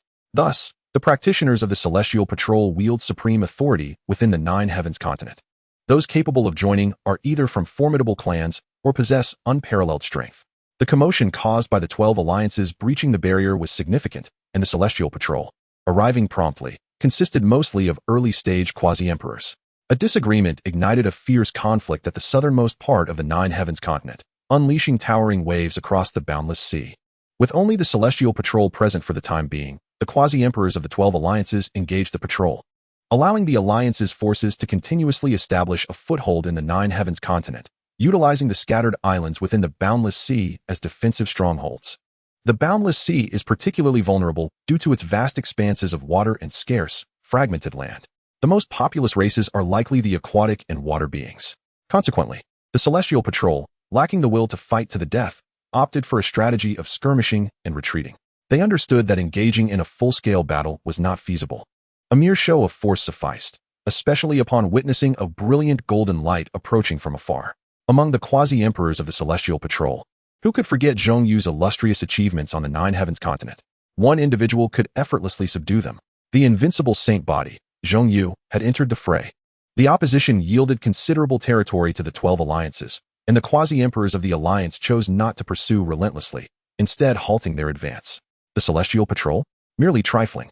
Clad in dark robes, and with green hair billowing, Xian Wutian chuckled heartily as he observed the retreating figures of the Celestial Patrol, then turned to admire Jiang Mu's curvaceous form, exclaiming, "The alliance is indeed fortunate to have the invincible saint body, Taoist Zhong." Chapter 144. Only positions, no rights or wrongs. Jiang Mu maintained her aloof demeanor, offering only a slight nod in response to Xian Wutian's praise. The surrounding quasi-emperors applauded enthusiastically, the atmosphere imbued with a light-hearted joy, as if the entire Nine Heavens continent lay within their grasp. Unlike Xian Wutian's ruthless approach, Jiang Mu preferred to engage in dialogue on the battlefield, embodying a spirit of transforming foes into friends. Of course, should one fail to understand reason, they should not blame her fists. Essentially, any enemy who had clashed with Jiang Mu either joined the Cosmic Alliance or was decisively vanquished. The encounters were overwhelmingly one-sided, as no practitioner could stand against the invincible saint body. The ancient holy body, once fully developed, becomes immensely formidable. Jiang Mu's extraordinary nature is rare in this world, naturally attracting the admiration of various powerful figures. Hence, the quasi-emperors of the 12 alliances were well aware of Xian Wutian's feelings towards Jiang Mu. It was evident that he was not the only one with affections for her. However, he alone dared to voice his sentiments. Others may have harbored intentions of courtship, but lacked the courage to act. Jiang Mu's excellence set her apart, leaving few practitioners worthy of her. Even Xian Wutian seemed to have hit a wall. Otherwise, Jiang Mu's expression would not betray her thoughts. Clearing his throat, Xian Wutian addressed the assembly. "Now, esteemed comrades, let us adhere to the plan and not grow complacent. Our ability to establish a foothold in the Nine Heavens continent rests entirely upon your efforts." The group responded in unison. The territory they currently occupied was merely a trifling fraction of the Nine Heavens continent. Any further expansion would inevitably provoke resistance from the local powers. The intensity of such opposition was unpredictable. Thus, the quasi-emperors returned to their designated strongholds. Xian Wutian took command at the central stronghold, orchestrating the broader strategy. Meanwhile, Jiang Mu took it upon herself to lead the vanguard as a member of the ancient royal clan, a role she requested herself. "Taoist Zhong, I recognize your formidable strength. With you among us, the 12 alliances will undoubtedly carve out a domain in the Nine Heavens continent. However, this realm harbors hidden dragons and crouching tigers. Should you encounter an insurmountable opponent, prioritize your own safety," Xian Wutian solemnly advised Jiang Mu. This implied that the vanguard of the ancient royal clan could withdraw at any moment for their own safety. "Thank you for your concern, alliance leader. But I dare say the individuals capable of slaying me have yet to be born," Jiang Mu declared, her posture regal, her eyes gleaming with confidence and martial spirit. Xian Wutian nodded, admiring this quality in Jiang Mu, her strength devoid of the frailty often associated with women, resembling a born warrior. Perhaps this was a trait of the saint body. Xian Wutian found himself uncertain whether his admiration was for Jiang Mu or her extraordinary nature. Shortly thereafter, Jiang Mu and her team of 18 battle generals surged forth onto the battlefield. With the ancient royal clan as the vanguard, the 12 alliances pressed forward without fear, oblivious to the concept of trepidation. Since the 12 alliances sought to establish their own territory, they would not permit any remnants of the Nine Heavens continent's inhabitants to linger in the lands they occupied. Wherever they passed, the indigenous forces were either annihilated or hastily fled. While some formidable factions remained, they were far from being top-tier powers and thus paled in comparison to the might of the 12 alliances. As long as they did not encounter quasi-emperor-level resistance, Jiang Mu refrained from intervening, merely hovering in the skies. Observing the 12 alliances' indiscriminate cleansing tactics, Jiang Mu felt a twinge of disapproval. Most beings of the Nine Heavens continent bore no culpability, and the realm's transformation was not within their control. Nevertheless, Jiang Mu voiced no opposition, tacitly accepting the situation. She recalled Jiang Mu's words, "The superstructure determines the substructure." Indeed, while the majority of the Nine Heavens continent's beings were innocent, they were also beneficiaries, subtly harboring a condescending view of the cosmic entities beyond. Only blood and tears, life and death, could fundamentally alter this world. Thus, Jiang Mu closed her eyes to meditate, awaiting the arrival of the true decision-makers of the Nine Heavens continent. As the forces of the 12 alliances expanded wildly, The 32 top-tier factions capable of influencing the landscape of the Nine Heavens continent convened urgently to discuss strategy. These 32 factions wielded significant influence over the Celestial Patrol. Some were newly reborn legacies from past immortal battles, while others were remnants of ancient powers from the realms of the Nine and the Eight Desolates. Should these 32 top-tier factions collectively unveil even half of their resources, they could readily contend with the 12 alliances. Although such numbers seemed substantial, they were pitifully few compared to the vibrant era of the ancient times when spiritual energy flourished. In light of this situation, they had long prepared countermeasures. Did they truly believe they would merely await their fate? Thus, a brief conference was convened, laying the groundwork for their impending conflict with the 12 alliances. They decided to dispatch only a limited number of practitioners to the front lines while commanding the myriad races of the Nine Heavens to resist the advance of the 12 alliances under the banner of the Celestial Patrol. After all, it was the 12 alliances that first seized the territories of these weaker races, and they were unconcerned about their participation. The vitality of the 12 alliances and the myriad races of the Nine Heavens counterbalanced each other, allowing the Nine Heavens continent to free up resources to better endure this desolate era of spiritual energy. When the 12 alliances found themselves unable to make headway on the main battlefield, they could open up a secondary front, employing various interests to divide and conquer the 12 alliances, defeating them one by one. The ultimate objective was to prevent the otherworldly beings from appropriating even a fraction of the resources of the Nine Heavens continent. No one knew how long this desolate era of spiritual energy would last. In the short term, the Celestial Patrol summoned many beings of the Nine Heavens continent to form a series of defensive lines, thwarting the rapid advance of the 12 alliances. It cannot be said that these beings of the Nine Heavens continent were foolish. After all, they were unaware of the motives of the otherworldly 12 alliances. They only saw the devastation left in their wake, with all living beings slaughtered and homes obliterated. And they did not wish for their own homeland to meet the same fate. Particularly brutal was the army advancing toward the center of the Nine Heavens continent, which many recognized as the coalition of the ancient royal clan. Was this not the race that had once produced the shortest-lived emperor in history? A glance at history reveals scant records regarding the ancient royal clan, with the most frequent mentions being of their ferocity and the existence of a short-lived emperor. Furthermore, the practitioners of the ancient royal clan had once appeared on the Nine Heavens continent, where they were hunted down by all, eventually disappearing without a trace. They were indeed an extraordinary race. Now transformed into invaders, their actions ignited the fury of the beings inhabiting the Nine Heavens continent. Thus, a terrifying war erupted, spanning billions of miles, shaking the continent and dimming the heavens. Although it was an era of spiritual desolation, beings of insufficient cultivation were still unqualified to tread upon such a vast battlefield. One side fought for survival, while the other fought for protection. There was no clear right or wrong, each holding their own position. In the beginning, neither side's paramount forces engaged in combat. And due to the immense size of the Nine Heavens continent, many regions were too distant from the conflict, leading to reluctance among many beings to participate in the battle, resulting in a stalemate. This state of affairs persisted for 500 years. Eventually, the paramount forces of the 12 alliances began to take the field, and after a period of parity, the Nine Heavens continent began to falter due to a lack of sufficient top-tier combatants, allowing the 12 alliances to occupy more territory. According to principles of righteousness, paramount beings would not typically strike against those of lower cultivation. Their opponents could not differ too greatly. However, in the face of a war concerning survival, the paramount beings of the 12 alliances disregarded such ethics, indifferent to the potential repercussions of karmic entanglements. As long as they were not met with immediate demise, such outcomes fell within the realm of acceptability. In a world where strength reigned supreme, paramount forces invariably influenced the tides of battle. Seizing this opportunity, the top powers of the Nine Heavens continent depicted the 12 alliances as malevolent tyrants, inciting greater indignation and ire among the myriad races and rallying more beings to join the fray. Yet, the paramount practitioners of the 12 alliances had already set aside their dignity. They were unconcerned about this portrayal, intent on quietly infiltrating their own races and familial legacies into the Nine Heavens continent, while the top powers of the Nine Heavens showed no inclination to engage. However, although the top powers had not descended into the fray, they had already established a blockade on the battlefield, executing any suspicious beings encountered by the Celestial Patrol. Consequently, the number of beings that the 12 alliances could smuggle into the Nine Heavens continent was negligible. Chapter 145. The Holy Body is indeed invincible. The smoke of war filled the air, and the front lines continued to extend. Countless lands were shattered, and vast rivers and seas were dried up. The heavens remained perpetually overcast, filled with various ominous phenomena, with crimson rivers flowing through the ravines.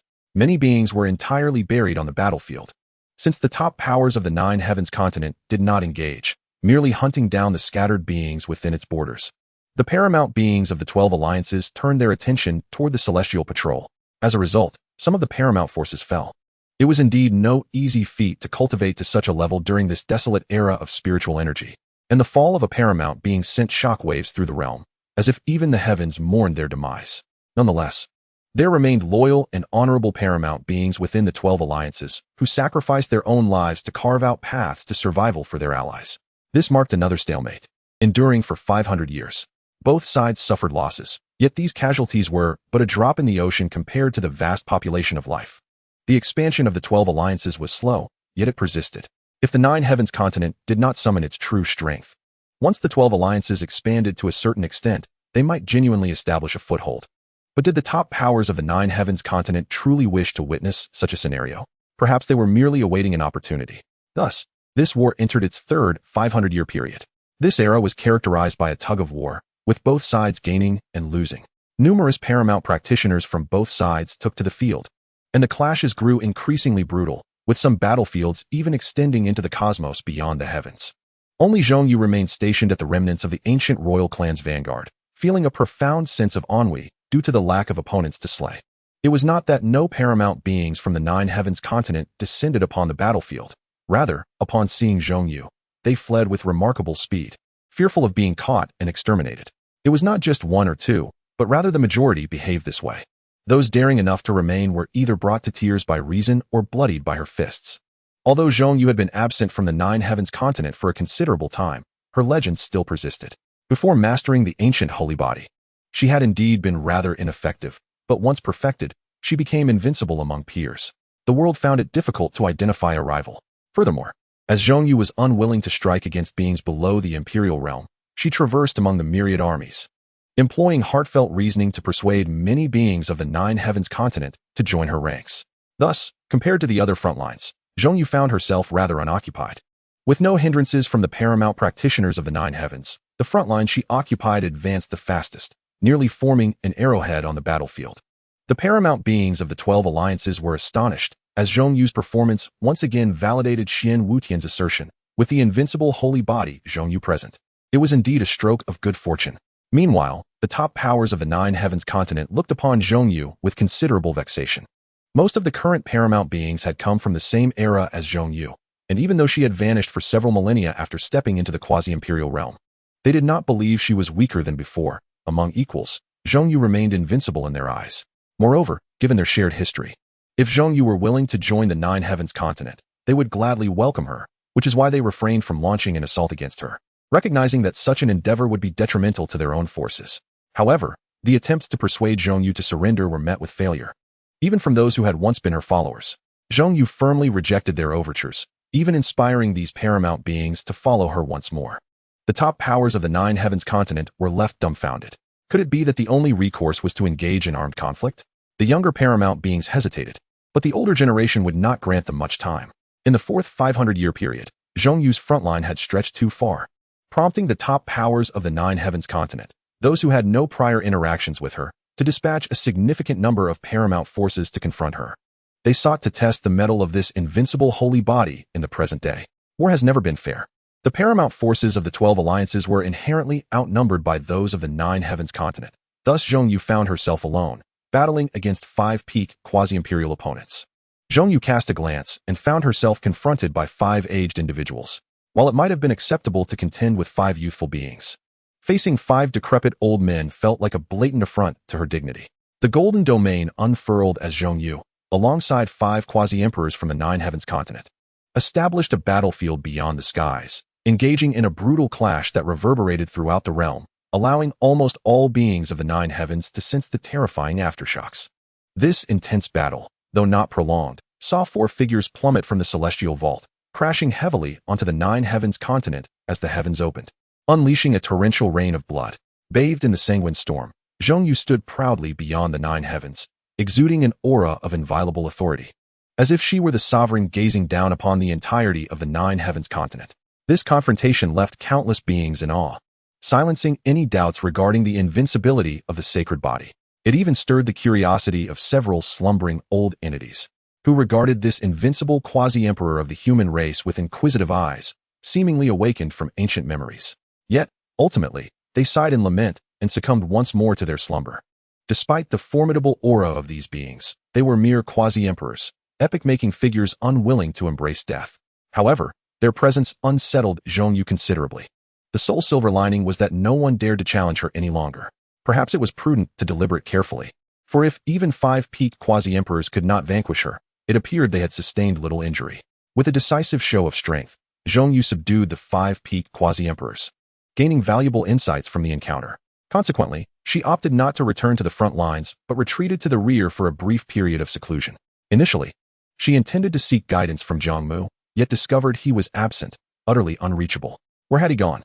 A sense of unease crept into Jiang Mu as she turned the Universe Alliance's rear base upside down, yet still found no trace of him. After exhausting her search, she even sought out Xian Wutian, leveraging the Alliance's strength in her quest for answers, yet to no avail. She could not ascertain whether he was alive or dead. For the first time, Jiang Mu felt a pang of anxiety. Meanwhile, Jiang Mu found himself at the edge of the battlefield, having slain a group of surreptitious celestial watchers, assuming the guise of one among them. This was no trivial matter. In this era, the existence of a soul-devouring sacrificial array was indeed remarkable. It seemed he would need to adjust his plans accordingly. After a thorough soul search, Jiang Mu appeared to have unearthed something extraordinary. This grand array was not something just anyone could utilize. It required a being of exceptional caliber. Aside from the one sealed by Hanyu, this era likely harbored other taboo entities. As an ancient relic, Jiang Mu possessed a modicum of knowledge regarding various cultivation principles, even if he was not a master of them. For instance, this soul-devouring sacrificial array originated from the once mighty, true demon realm. This array was undeniably malevolent, capable of usurping the natural order and the essence of all living beings, with its primary function being conspicuously clear, to extend the lifespan of its practitioner. The complexity and grandeur of this array were such that only certain top-tier powers could establish it, as most cultivators would find it beyond their capabilities. Nevertheless, the remnants of divine essence still lingered in the world. Even peak quasi-emperors would not need to rely on such a self-destructive array for longevity, as the cost was exorbitant. After all, they could evade the path to enlightenment by retreating into the divine essence. Even in the once mighty true demon realm, only those nearing their end, yet still yearning for further advancement, would dare to utilize such a life-extinguishing array, entangled with numerous causative factors. Presently, the Celestial Watcher squad that Jiang Mu had dispatched was merely the tip of the iceberg in the grand scheme of this soul-devouring sacrificial array. Its absence would minimally affect the array's efficacy. The existence behind the establishment of this array was likely a being that sought to consume countless souls claimed by the ravages of war, utilizing the battlefield forged by the entire cosmic realm and the beings of the 9 heavens continent as its foundation. In this desolate age of spiritual energy, the choice of individuals employing this array was becoming apparent. At the very least, it pointed to a forbidden being, an entity that had likely achieved an alternative form of enlightenment. Such an alternative path to enlightenment could not self-appoint a divine essence. A self-inflicted wound would cause one to plummet from the path of great enlightenment, rendering recovery impossible. Thus, they could only seek refuge in certain unique places, suppressing their own path to avoid the reckoning of the Great Way, which was indeed achievable. This situation bore semblance to an unrefined sovereign of a bygone era. The alternative path to enlightenment inherently sidesteps the rules of the Great Way, making one anathema to the very laws they sought to transcend. If they did not suppress their own path, evading the reckoning of the Great Way would be exceedingly difficult, unless they, like Jiang Mu, were granted immortality, devoid of the constraint of dwindling lifespans.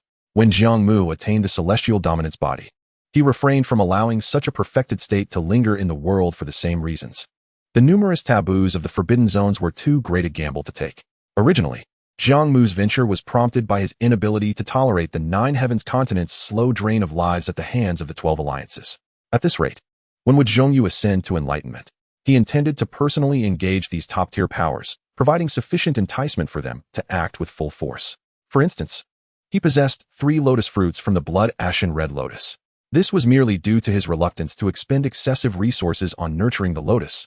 Had he been willing, he could have acquired even more. However, these items were of no use to Jiang Mu. He preferred to invest resources in his own cultivation. 3 spare fruits were already sufficient. The rebirth from despair would foster a genuine appreciation for hard-won peace. Although Jiang Mu could be considered a hidden manipulator from a certain perspective, he believed that decisive action was far superior to a gradual, insidious approach. Additionally, there was the pressing matter of Jiang Mu nearing the twilight of her years.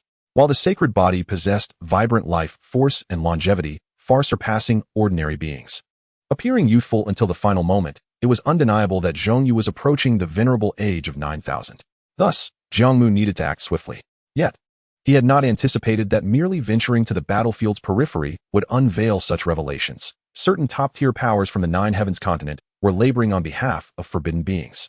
This realization allowed Jiang Mu to directly leverage the blood-ashen red lotus fruits to entice those taboo entities into action. Such a boon, capable of enabling them to reverse their fates to a peak state, would be difficult for many to refuse. Having observed Jiang Yu's battle from the ground, Jiang Mu assessed her combat prowess. He pondered whether one forbidden being could be managed by Jiang Yu, but if too many were involved, even with her alternative enlightenment, she might not stand a chance. There was a significant possibility she could be overwhelmed. He was acutely aware of the immense value of a drop of sacred body blood. Thus, this avatar would have to return to the small realm, awaiting Jiang Mu's decisions. Simultaneously, Jiang Mu awakened in his resting place, retracting the extraordinary manifestations surrounding him. Were there forbidden beings thriving in this desolate age of spiritual energy? He mused, recognizing that there could not be merely one such entity. Given the current strength of Jiang Yu and his avatar, the situation was indeed precarious. The only viable solution lay in Jiang Mu's ability to summon greater power. But was this feasible? Gazing up at the lofty gray barrier, Jiang Mu's eyes shimmered with a swirling gray galaxy. Over the past few millennia, under the influence of his invincible insights, he had stepped into the realm of the Great Way with his time law, allowing him to glean some understanding of Han Yu's time seals. Thus, if he could gradually comprehend the time law, might he not be able to exit ahead of schedule? Ha Qiyu, you truly are a good person. The gray specks in his eyes dissipated, revealing a smile upon his face.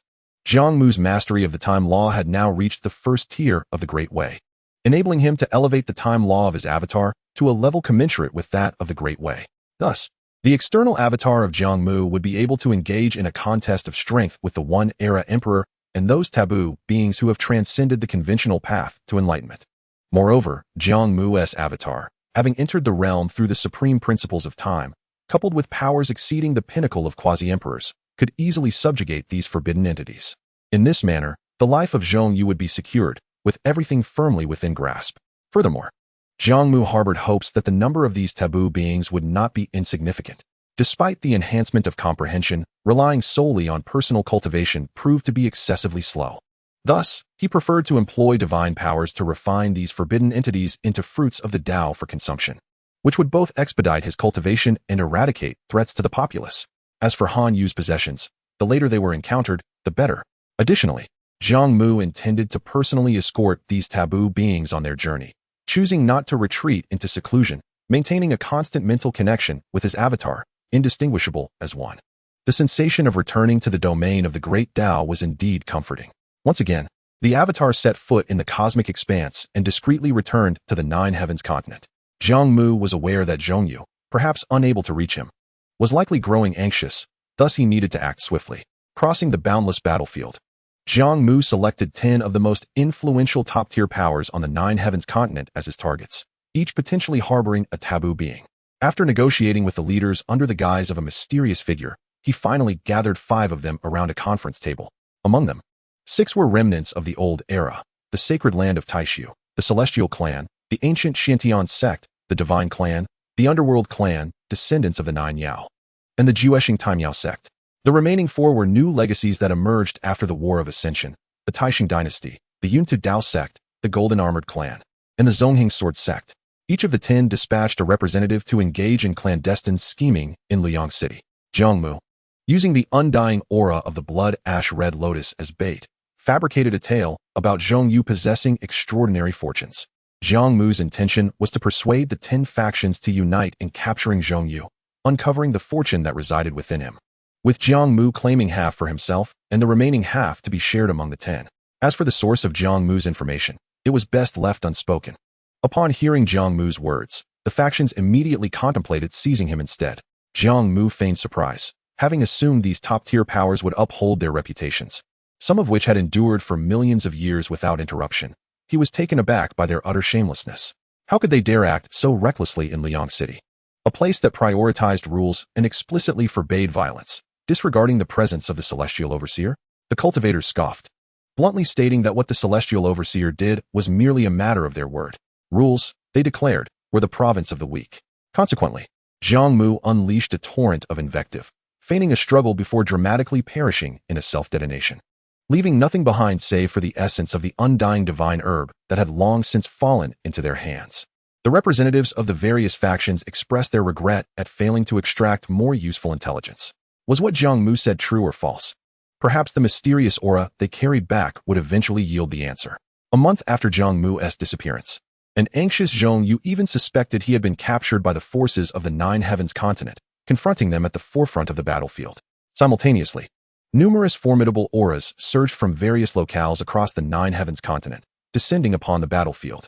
This spectacle drew the attention of countless beings, leading them to wonder if a climactic confrontation was imminent between the supreme beings from beyond the cosmos and the Nine Heavens continent.